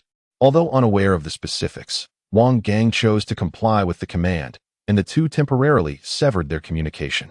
Subsequently, Tang Tian waved his hand to activate the formation, and an unexpected yet anticipated figure strolled in. "What brings you here?" Tang Tian inquired coldly. The visitor was none other than Chonga. Given the current circumstances, he had no reason to visit Tang Tian, especially not on such a delicate day. Thus, only one possibility remained. Chonga regarded Tang Tian without haste, offering a slight smile, before leisurely making his way to the old locust tree, where he leaned against the trunk and sat on the ground. After a moment of comfortable respite, he slowly spoke, "Tell Wang Gang and the others to cease their inquiries. Continuing down this path will benefit no one." Tang Tian raised an eyebrow. Indeed, Chonga was one of the participants in this affair, yet now he was stepping forward, seeking to quell the matter. What could his motive be? "You must provide a sufficiently convincing reason," Tang Tian replied, taking a seat beside the bluestone table and pouring a cup of wine before him. "Thank you," Chonga said as he accepted the exquisite drink and downed it in one gulp. "As for the reason, allow me a moment to ponder. Continuing this investigation could lead to your demise. Is that reason sufficient?" Chonga asserted. However, Tang Tian merely regarded him with indifference, showing no sign of being swayed by his words. Chonga chuckled. "I knew you wouldn't be easily intimidated by such matters. Someone capable of effortlessly resolving the Tianyang affair and retreating unscathed is certainly not simple." Tang Tian poured another cup of wine and tossed it toward him. "You have the time of 3 cups of wine." Chonga caught the cup and laughed heartily. "Then I shall sip just a small amount each time, thus prolonging our conversation." Yet, despite his words, Chonga raised the cup and drank it all. "Rest assured, I am not deliberately stalling. Without resolving you, dealing with Wang Gang yields little significance." Tang Tian remained silent, pouring a 3rd cup of wine and throwing it again. The initiative rested with him. Today was his stage. Chonga caught the cup and gazed at Tang Tian for a moment before suddenly shaking his head and sighing, "Very well. If this continues, I would only be lowering myself. So, I shall speak plainly. The matter concerning Du Yuanqing was orchestrated entirely by me." Upon finishing, he downed the 3rd cup in one go. Tang Tian remained silent. After a brief silence, the wine jug in his hand transformed into a teapot, pouring its contents into the cup. "Do you wish to shoulder all responsibilities alone?" Tang Tian extended the teacup towards him. Chonga accepted the cup, taking a gentle sip, and remarked with a smile, "It is not about shouldering everything. Indeed, all of this has been orchestrated by my own hand. Had I adhered to my original plan, the Du and Guan families would have perished, Emo Shia Shao would have been eliminated, and you and Tianyang would have engaged in a fierce struggle, both emerging defeated.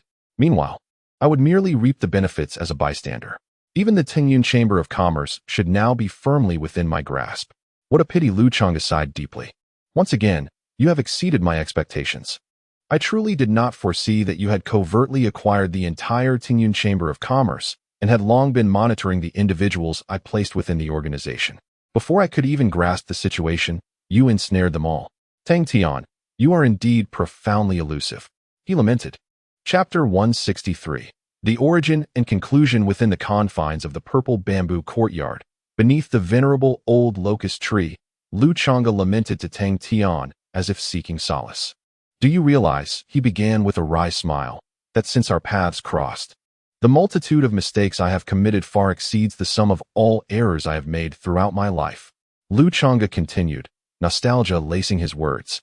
Do you recall our first encounter? Back then, your name had yet to attain the prominence it holds today. I had merely caught a whisper of it once or twice. At that time, Shen Tufeng informed me of a newly appointed honorary disciple who was rather arrogant, showing me little regard. I, feeling rather idle, decided to indulge in some casual amusement. Little did I know that from that moment, I was setting myself on a misguided path, one that persists to this day. His tone dripped with resignation and reflection. Tang Tian too recalled the incident, his confrontation with Shen Tufeng and their initial meeting during the Five Peaks exchange.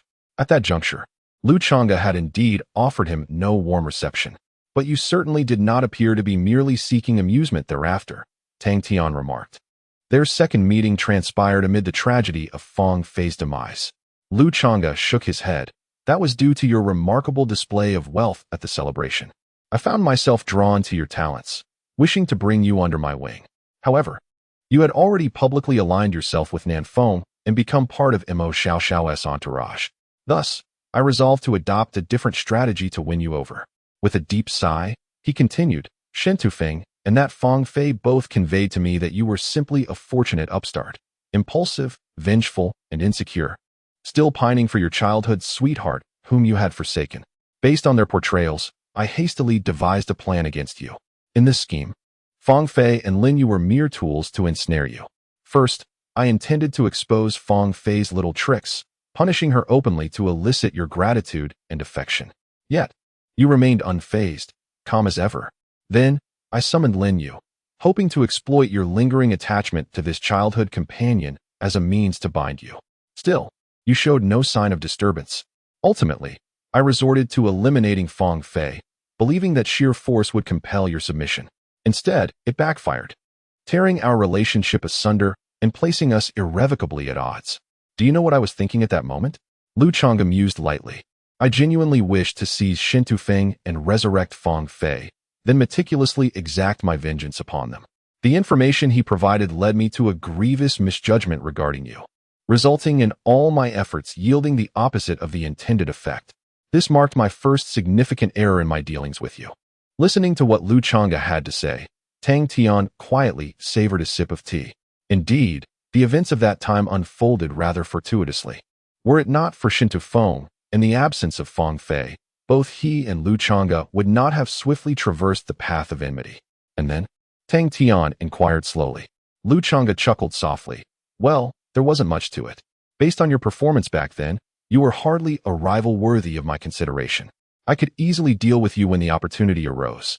Later, during the trial at Huolong Pond, you once again exceeded my expectations. Chonga took another sip of tea. Shaking his head, after our falling out, I conducted a thorough investigation into your background and discovered that aside from possessing some financial resources, you were nearly devoid of any other merits. However, during the Huolong Pond expedition, you shone brilliantly, dominating the entire event and compelling everyone to bow before you. At that moment, I realized you had been concealing your true capabilities. The unknown is what I detest the most. Following that, you became increasingly active, not only toying with the core disciples during their assessments, but also proactively taking charge of sect construction, even monopolizing the investment for the sixth peak. I sensed that you could very well become an obstacle in my path. Thus, in the matter regarding Du Yuanqing, I inadvertently included you in my calculations. Tang Tian furrowed his brow, recalling the events preceding the Du Yuanqing incident. An answer began to form in his mind. Tianfeng, is he one of yours? Tang Tian asked. Chonga nodded. Tianfeng is affiliated with the Du family, which I have long since infiltrated. Ostensibly, he serves Du Yuanqing, but secretly, he is a pawn of Emo Shia Shao, and in reality, he is one of my pieces. Tang Tian exhaled softly. Tianfeng had always been at the crux of the Du Yuanqing incident. His disappearance had perpetuated the conflict, while his sudden demise brought it to an abrupt halt. Although he had previously suspected Tian Feng might be aligned with Lu Chonga, the revelation felt absurd when uttered aloud. A seemingly inconspicuous figure possessed such multifaceted identities. So, it was indeed your intention to have him incite animosity between us, Tang Tian remarked. Lu Chonga nodded. Precisely. At that time, I learned from Tian Feng that Emo Shia Shao intended to utilize the equity meeting of the Tingyun Chamber of Commerce to pit Du Yuanqing against Tian Yangsheng. In this regard, the young lady was still rather inexperienced. Therefore, I resolved to seize this opportunity to eliminate a principal competitor and secure a significant advantage for myself. As for you, I meant no offense. It was merely collateral. I orchestrated a deliberate discord between Tian Feng and you, primarily to enlighten you about the matters concerning equity and Du Yuanqing. Should you choose to abstain from involvement, you would render yourself unqualified to impede my plans, becoming entirely negligible.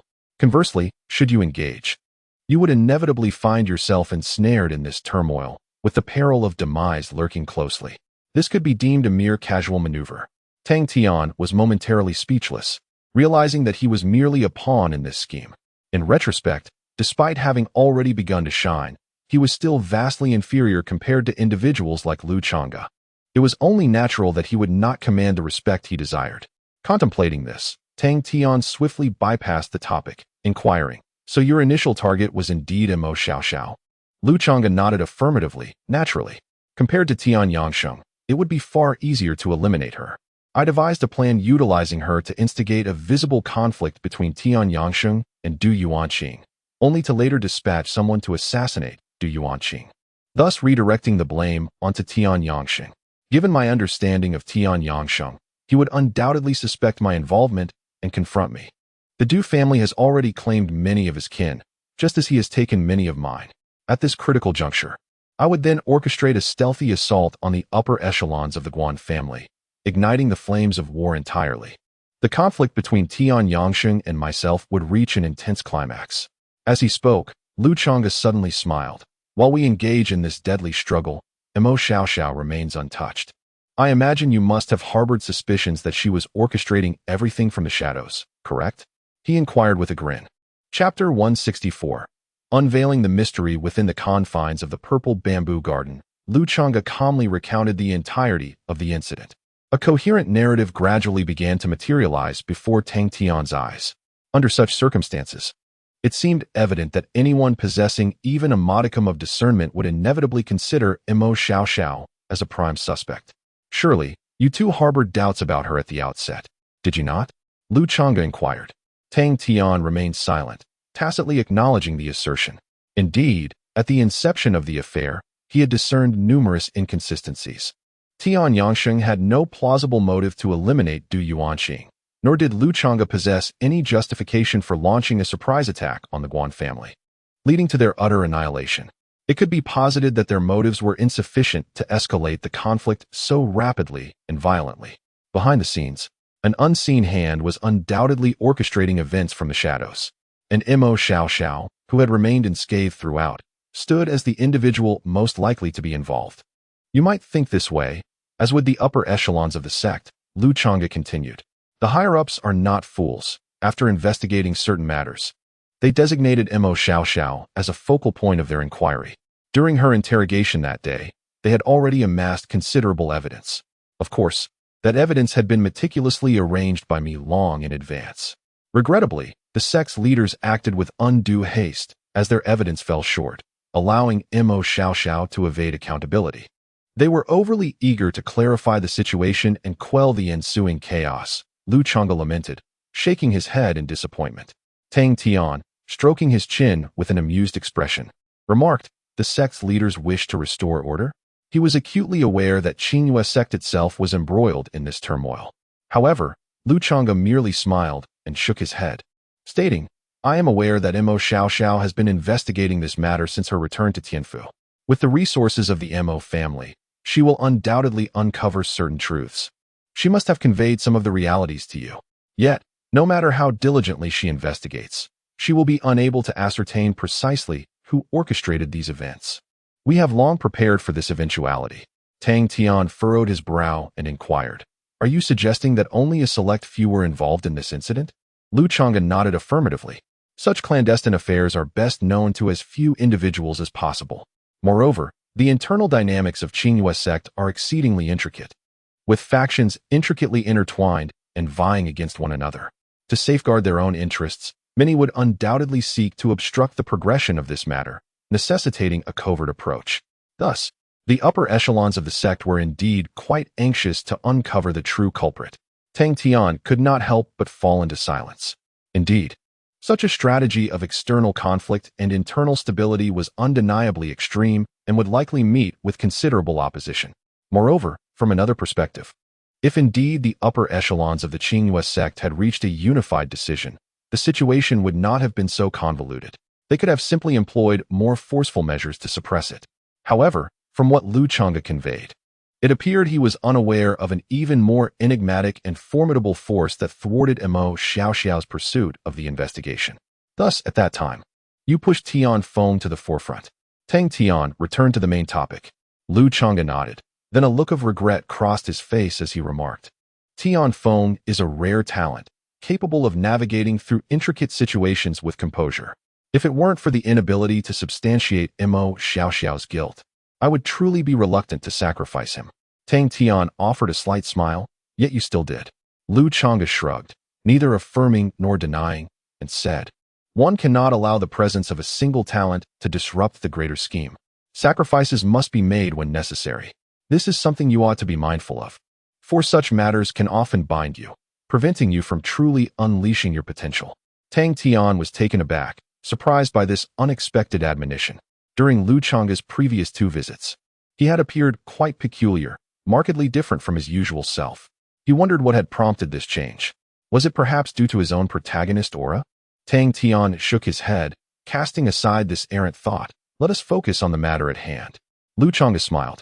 I leveraged the time gap created by Emo Shia Shao to locate Tian Feng, allowing the sect's law enforcement hall to encounter her dispatch personnel. Subsequently, a conflict ensued, resulting in Tian Feng's accidental demise. However, before his death, he had already undergone a soul search conducted by the vice hall master of the law enforcement hall.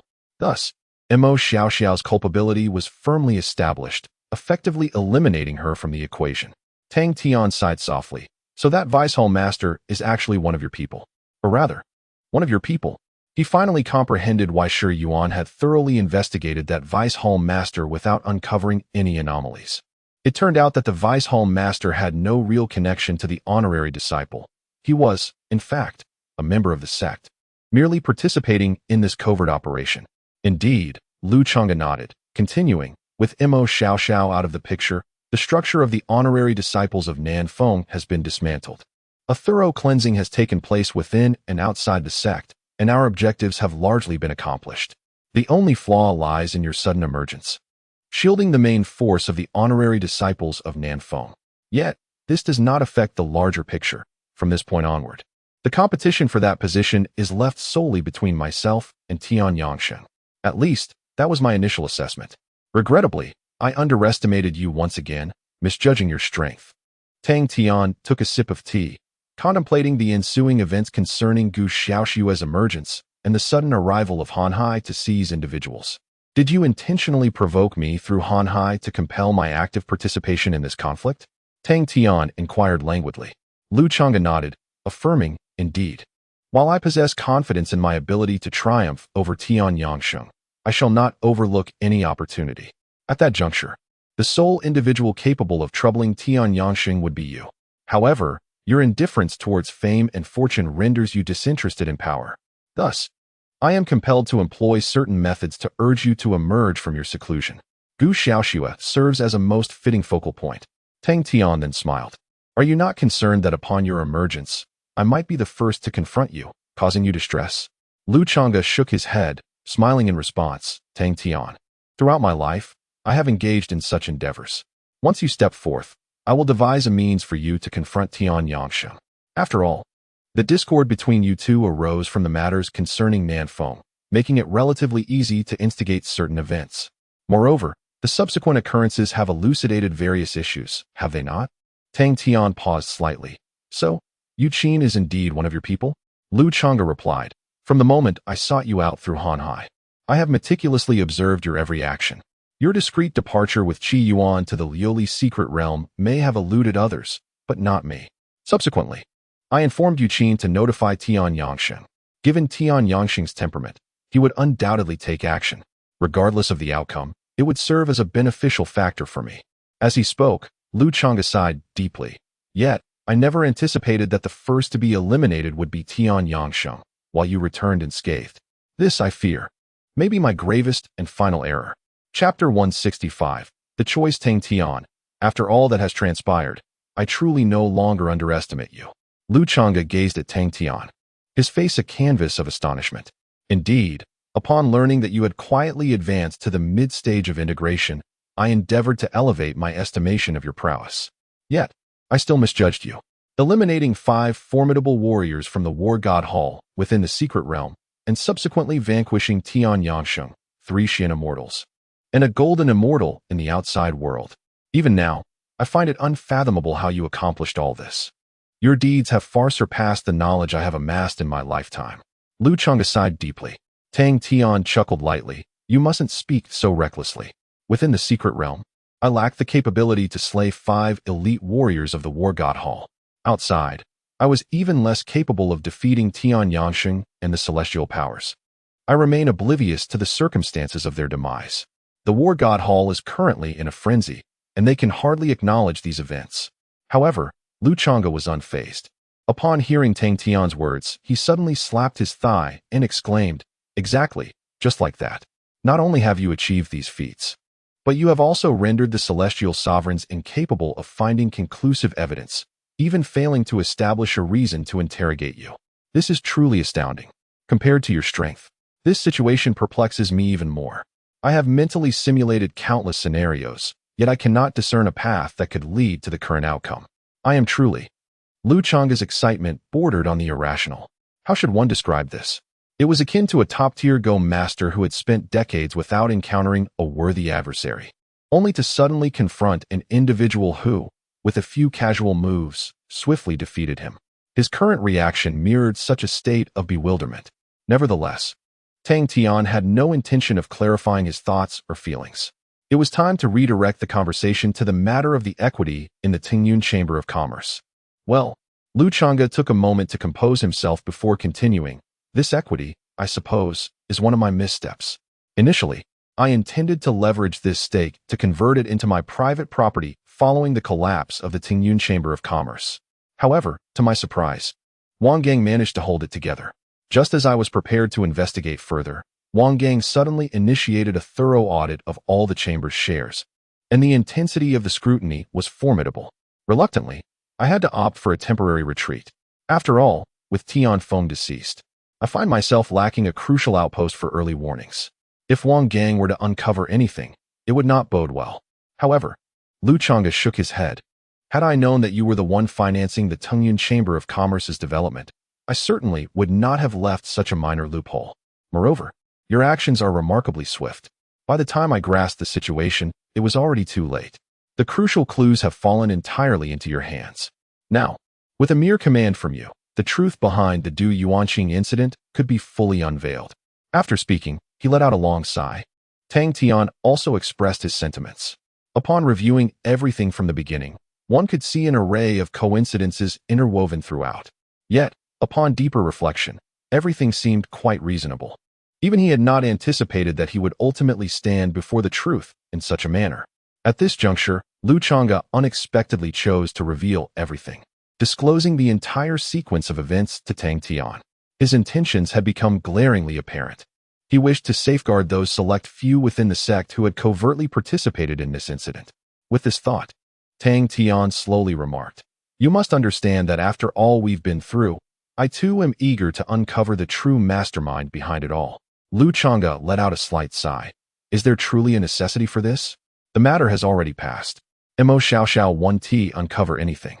Even if she realizes that someone within the sect is secretly orchestrating events, she would be powerless to act. Furthermore, I can assure you that as long as you refrain from allowing Wang Gang and the others to breach the defenses, I am willing to offer tenfold what Emo Shia Shao promised you, just as you stated at Nanfeng. Tang Tian shook his head, setting aside the nature of the truth.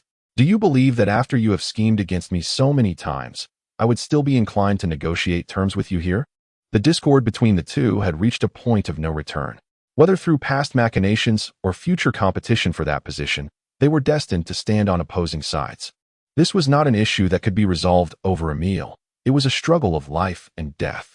Chonga evidently understood this reality, sighing as he said, I have always believed that there is no condition in this world that is entirely beyond negotiation. Moreover, do you comprehend the consequences of exposing everything? Tang Tian immediately chuckled. Are you suggesting that I would invite disaster upon myself? Chonga waved his hand dismissively. That was merely jest. Even with Tian Yangsheng's prowess, no one in the entire Qinghua sect could truly harm you.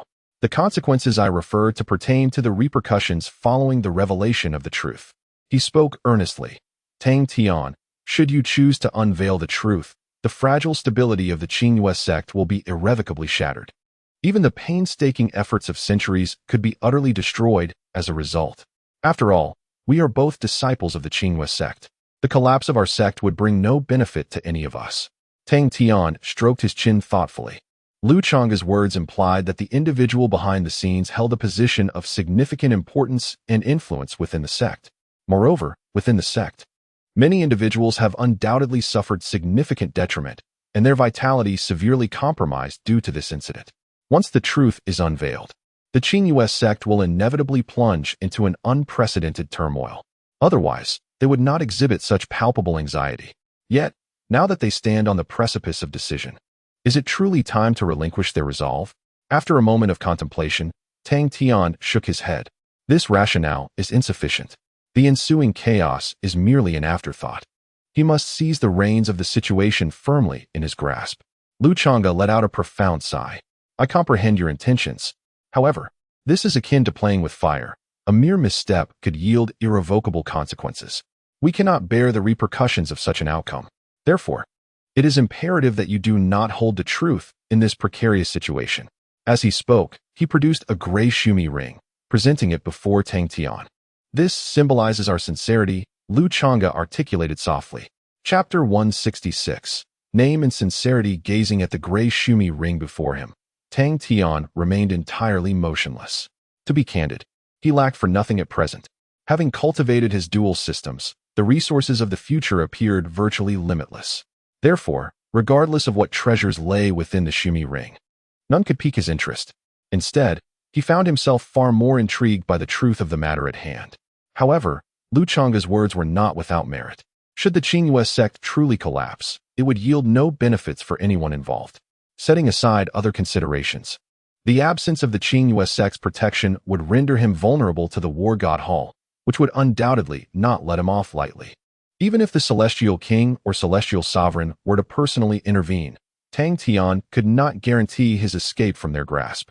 Moreover, he had always been a member of the Qinghua sect, and the sect had treated him fairly, making it unnecessary to dismantle it outright. After contemplating for a moment, Tang Tian spoke slowly. I require a name.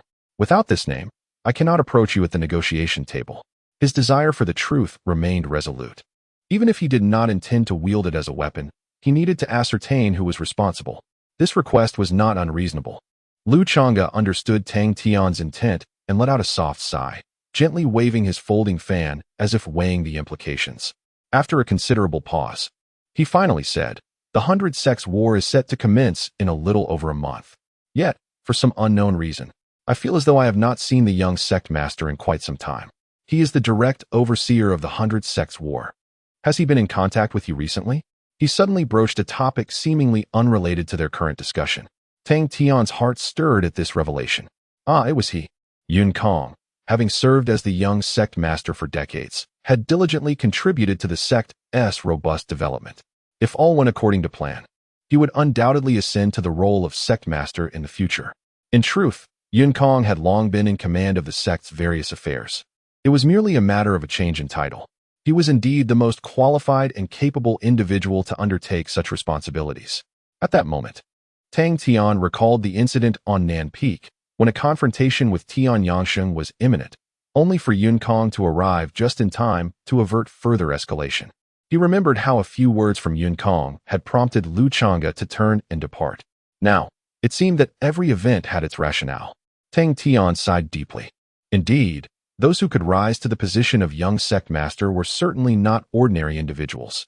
Masters of intrigue, they wielded power with finesse, manipulating others at will, all while remaining shrouded in obscurity. What a conundrum!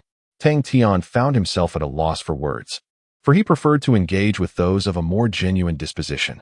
Had it not been for the fortuitous circumstance of directly acquiring the entire Tingyun Chamber of Commerce, it is likely that the true origins of Yinkong would remain shrouded in mystery until the very end.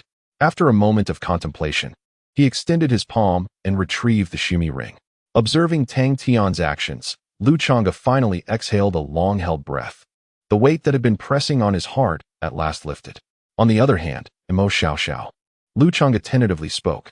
Tang Tian glanced at him and replied, "Rest assured, I know precisely what to do. However, I shall disclose your name to her." Chonga shrugged, indicating his indifference. Clearly, he had already made the necessary psychological preparations prior to visiting the Zizhu courtyard.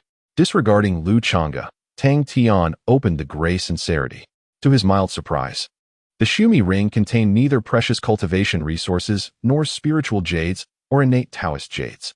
Within its modest confines lay merely 2 white jade slips. After perusing the contents of the slips, Tang Tian comprehended the essence of their so-called sincerity. The 2 jade slips bore 2 sets of information, one from the past and the other pertaining to the future. The past slip was evidently inscribed by Chonga, containing a lengthy list of names, all of whom were influential figures within the Qingwei sect. Each individual wielded considerable power and could significantly impact decisions regarding that position. Behind each name were annotations detailing past transgressions, blackmail material, if you will. By handing over these names and their corresponding leverage to Tang Tian, Chonga essentially relinquished a portion of his influence within the sect. Should Tang Tian manage to seize control over all of them, his power within the sect would surpass that of Chonga. One must concede, this was indeed a gesture of genuine intent. The second piece of information, presumably from Yinkong, also comprised an extensive list. This roster exclusively featured exceptionally capable core disciples, all of whom were pure disciples. The information indicated that these disciples harbored intentions to join the 6th peak or the southern peak, and might soon act upon their aspirations. Tang Tian instantly grasped the sincerity extended by Yinkong. One of the criteria for assessing qualifications for that position is the contributions to the sect, which encompass both the development of the sect and the ability to cultivate outstanding disciples. Tang Tian had already made substantial contributions to sect development. However, his shortcomings lay in the cultivation of disciples, having only been present for a year. Although he currently enjoyed the backing of the 6th peak and southern peak, he still fell significantly short compared to Chonga. Yet, should he acquire the core disciples listed, this deficiency would be greatly mitigated, ensuring that he would not lag too far behind Chonga. In this manner, he would find himself in a leading position regarding the sect's contributions and internal influence, leaving only the external influence of the sect to address. The odds of success appeared quite favorable. Tang Tian exhaled softly. It must be said that this Shumi ring indeed conveyed a profound sense of sincerity, enabling him to transition from a position of disadvantage to one of advantage, making him the most likely candidate for that coveted position. "How do you feel about it?" Chonga inquired, somewhat apprehensively. Tang Tian paused for a moment in contemplation before responding. "There is another matter to discuss." Chonga replied, "Please go ahead, as long as it lies within our capabilities. I believe it shall not pose any issues." Tang Tian nodded and stated, "It pertains to Gu Xiaoxue. You must ensure that she is no longer entangled in any schemes, allowing her the freedom to grow at her own pace." Chonga appeared momentarily taken aback, seemingly unprepared for Tang Tian's request. "That is certainly not an issue. We had no intention of targeting that young girl. If you wish, I could facilitate her return to your side immediately." Tang Tian shook his head. "No need for that. Just ensure that you do not disturb her further." Before departing, Gu Xiaoxue had expressed her desire to handle those matters independently. Everyone has their own path to growth, and Tang Tian would not intentionally impede her journey. Chapter 167. The dust settles. There was no hesitation in Chonga's response to Tang Tian's request. He agreed wholeheartedly. It seemed even he deemed this not a request, but rather a simple inquiry. "Do you have any other requirements?" he asked. Tang Tian pondered for a moment and realized there was nothing more he desired. To be candid, in the incident involving Du Yuanqing, he did not consider himself a victim. Thus there was little enmity to speak of. Moreover, he had ultimately unraveled the truth of the matter and discerned the identity of the puppet master behind it all. He had even reaped considerable benefits from this ordeal. With the truth firmly in hand, even in the absence of direct evidence, he believed that both Lu Chonga and Yun Kong would think twice before taking action against him. That's all, he concluded, promptly issuing a retreat command to Wang Gang. Though unaware of the specifics that transpired on Tang Tian's end, Wang Gang harbored no doubts and dismantled the intricate web he had set up. Lu Chonga, seemingly informed of the developments, visibly relaxed. It had been a challenging journey, he mused with a wry smile. Who would have thought that a few misjudgments could lead to such a setback? Tang Tian smirked. Spare me your lamentations. You eliminated so many people. If they were aware, I suspect they would rise from their graves to settle accounts with you. Lu Chonga shook his head. True, I dealt with them, but in return, I face an even more formidable opponent in you. It's hard to say whether this is a blessing or a curse. Suddenly, he shifted the topic. By the way, in just over a month, the 100 Gates War will commence. The time will soon come to determine the rightful heir to that position. The young sect master believes the sect should avoid any further turbulence, so let us coexist peacefully during this period. This aligns with my own sentiments. Tang Tian regarded him with a hint of amusement. Haven't you been out of touch with the young sect master for quite some time? Lu Chonga was taken aback, then offered an awkward chuckle. Indeed, it seems when one relaxes their guard, vulnerabilities emerge easily. Let us just say I recently re-established contact. What do you think of this proposal? Our differences are not so grave that they necessitate a violent confrontation. After all, it is said that a smile can dissolve grievances. Tang Tian stroked his chin thoughtfully. You wish to reconcile with me? Lu Chonga replied with a grin. Yes. To be frank, I have lost confidence in my judgments after so many errors regarding you. From this day forth, let us rely on our own abilities. The rightful owner of that position shall emerge in due course. What do you say? Tang Tian contemplated for a while. Truth be told, he had little desire for schemes and manipulations. Such pursuits seemed utterly trivial. How splendid it is to be forthright. After a brief moment, Tang Tian chuckled and remarked, It appears that I have been at a disadvantage. You chose to pursue a path of peaceful coexistence with me solely due to your lack of confidence in confronting me. Lu Chonga shrugged and replied, One could certainly interpret it that way. However, this is my approach to matters. I only adopt this course of action when dealing with formidable individuals. I can present additional tokens as a gesture of my sincerity towards peace. Tang Tian waved his hand dismissively, saying, Forget it. I have no desire to be perpetually on guard against this or that. Let it be.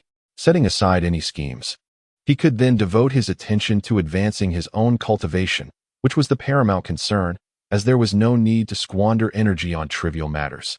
Upon receiving Tang Tian's affirmative response, Lu Chonga exhaled deeply, leaning back against the tree trunk, gazing at the leaves of the locust tree above.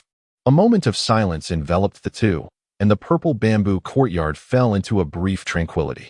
After a while, Lu Chonga pushed himself up, brushed off the grass clippings clinging to him, and said, Next comes the 100 Gates competition. We should seize the time to prepare. This time, the sect would undoubtedly achieve a better performance than ever before. If we could secure a place in the top 10, it would indeed bring us considerable honor. Tang Tian paused and inquired, Isn't this the concern of the other disciples? What relevance does it hold for us? Honorary disciples cannot participate in the 100 Gates competition. Thus, Tang Tian had always believed that he was merely a spectator in this grand event. Lu Chonga seemed to discern Tang Tian's inner thoughts and explained, For ordinary honorary disciples, it indeed bears little significance. However, we are the esteemed young masters, and currently, we are the only 2 young masters within the sect. Jingheng is no longer qualified. As young masters, we are required to oversee certain arrangements for this 100 Gates competition. Ultimately, the leaders of our sect will be the young master and the 2 of us. If we perform excellently, it will surely bring great prestige to our affiliated sections. Tang Tian fell silent, realizing the situation. In essence, they were merely playing a supporting role, albeit with a notable position. What preparations do we need to undertake? Tang Tian asked. Lu Chonga pondered for a moment and replied, There isn't much to do. The sect will handle the specific intricacies. Our responsibility is merely to provide accommodations and cultivation conditions for the disciples participating in the 100 Gates competition or to enhance their meals. Tang Tian couldn't help but smirk. So, their role was essentially that of a financial backer. However, it wouldn't cost much, and he could leave the details to Li Hong later. There's one more thing. Chonga continued. The venue for the 100 Gates competition will be in the Imperial City at the foot of the Body Gate. At that time, all participants from the affiliated sects will converge here. Among them, some of the young masters from various sects are utterly foolish and quite the characters. Many individuals, relying on their backgrounds and financial resources, flit about with insufferable arrogance, which can be quite bothersome. It is wise to prepare oneself mentally in advance. Tang Tian could not help but fall silent. Those who could elicit such remarks from Chonga must surely be extraordinary individuals. One wonders what sort of extraordinary character they might be. As for the White Emperor sect, he was aware that, like the Purple Xiangz sect, it was one of the first affiliated sects established by the Cloud Summit Paradise. Moreover, its strength surpassed that of the Purple Xiangz sect, consistently ranking at the pinnacle among all affiliated sects, exhibiting formidable power. Very well, I understand, said Tang Tian. Chonga nodded in acknowledgement. He then stretched his limbs in a grand yawn before bidding farewell to Tang Tian. Thus, the tumult stirred by the death of Du Yuanqing was finally laid to rest.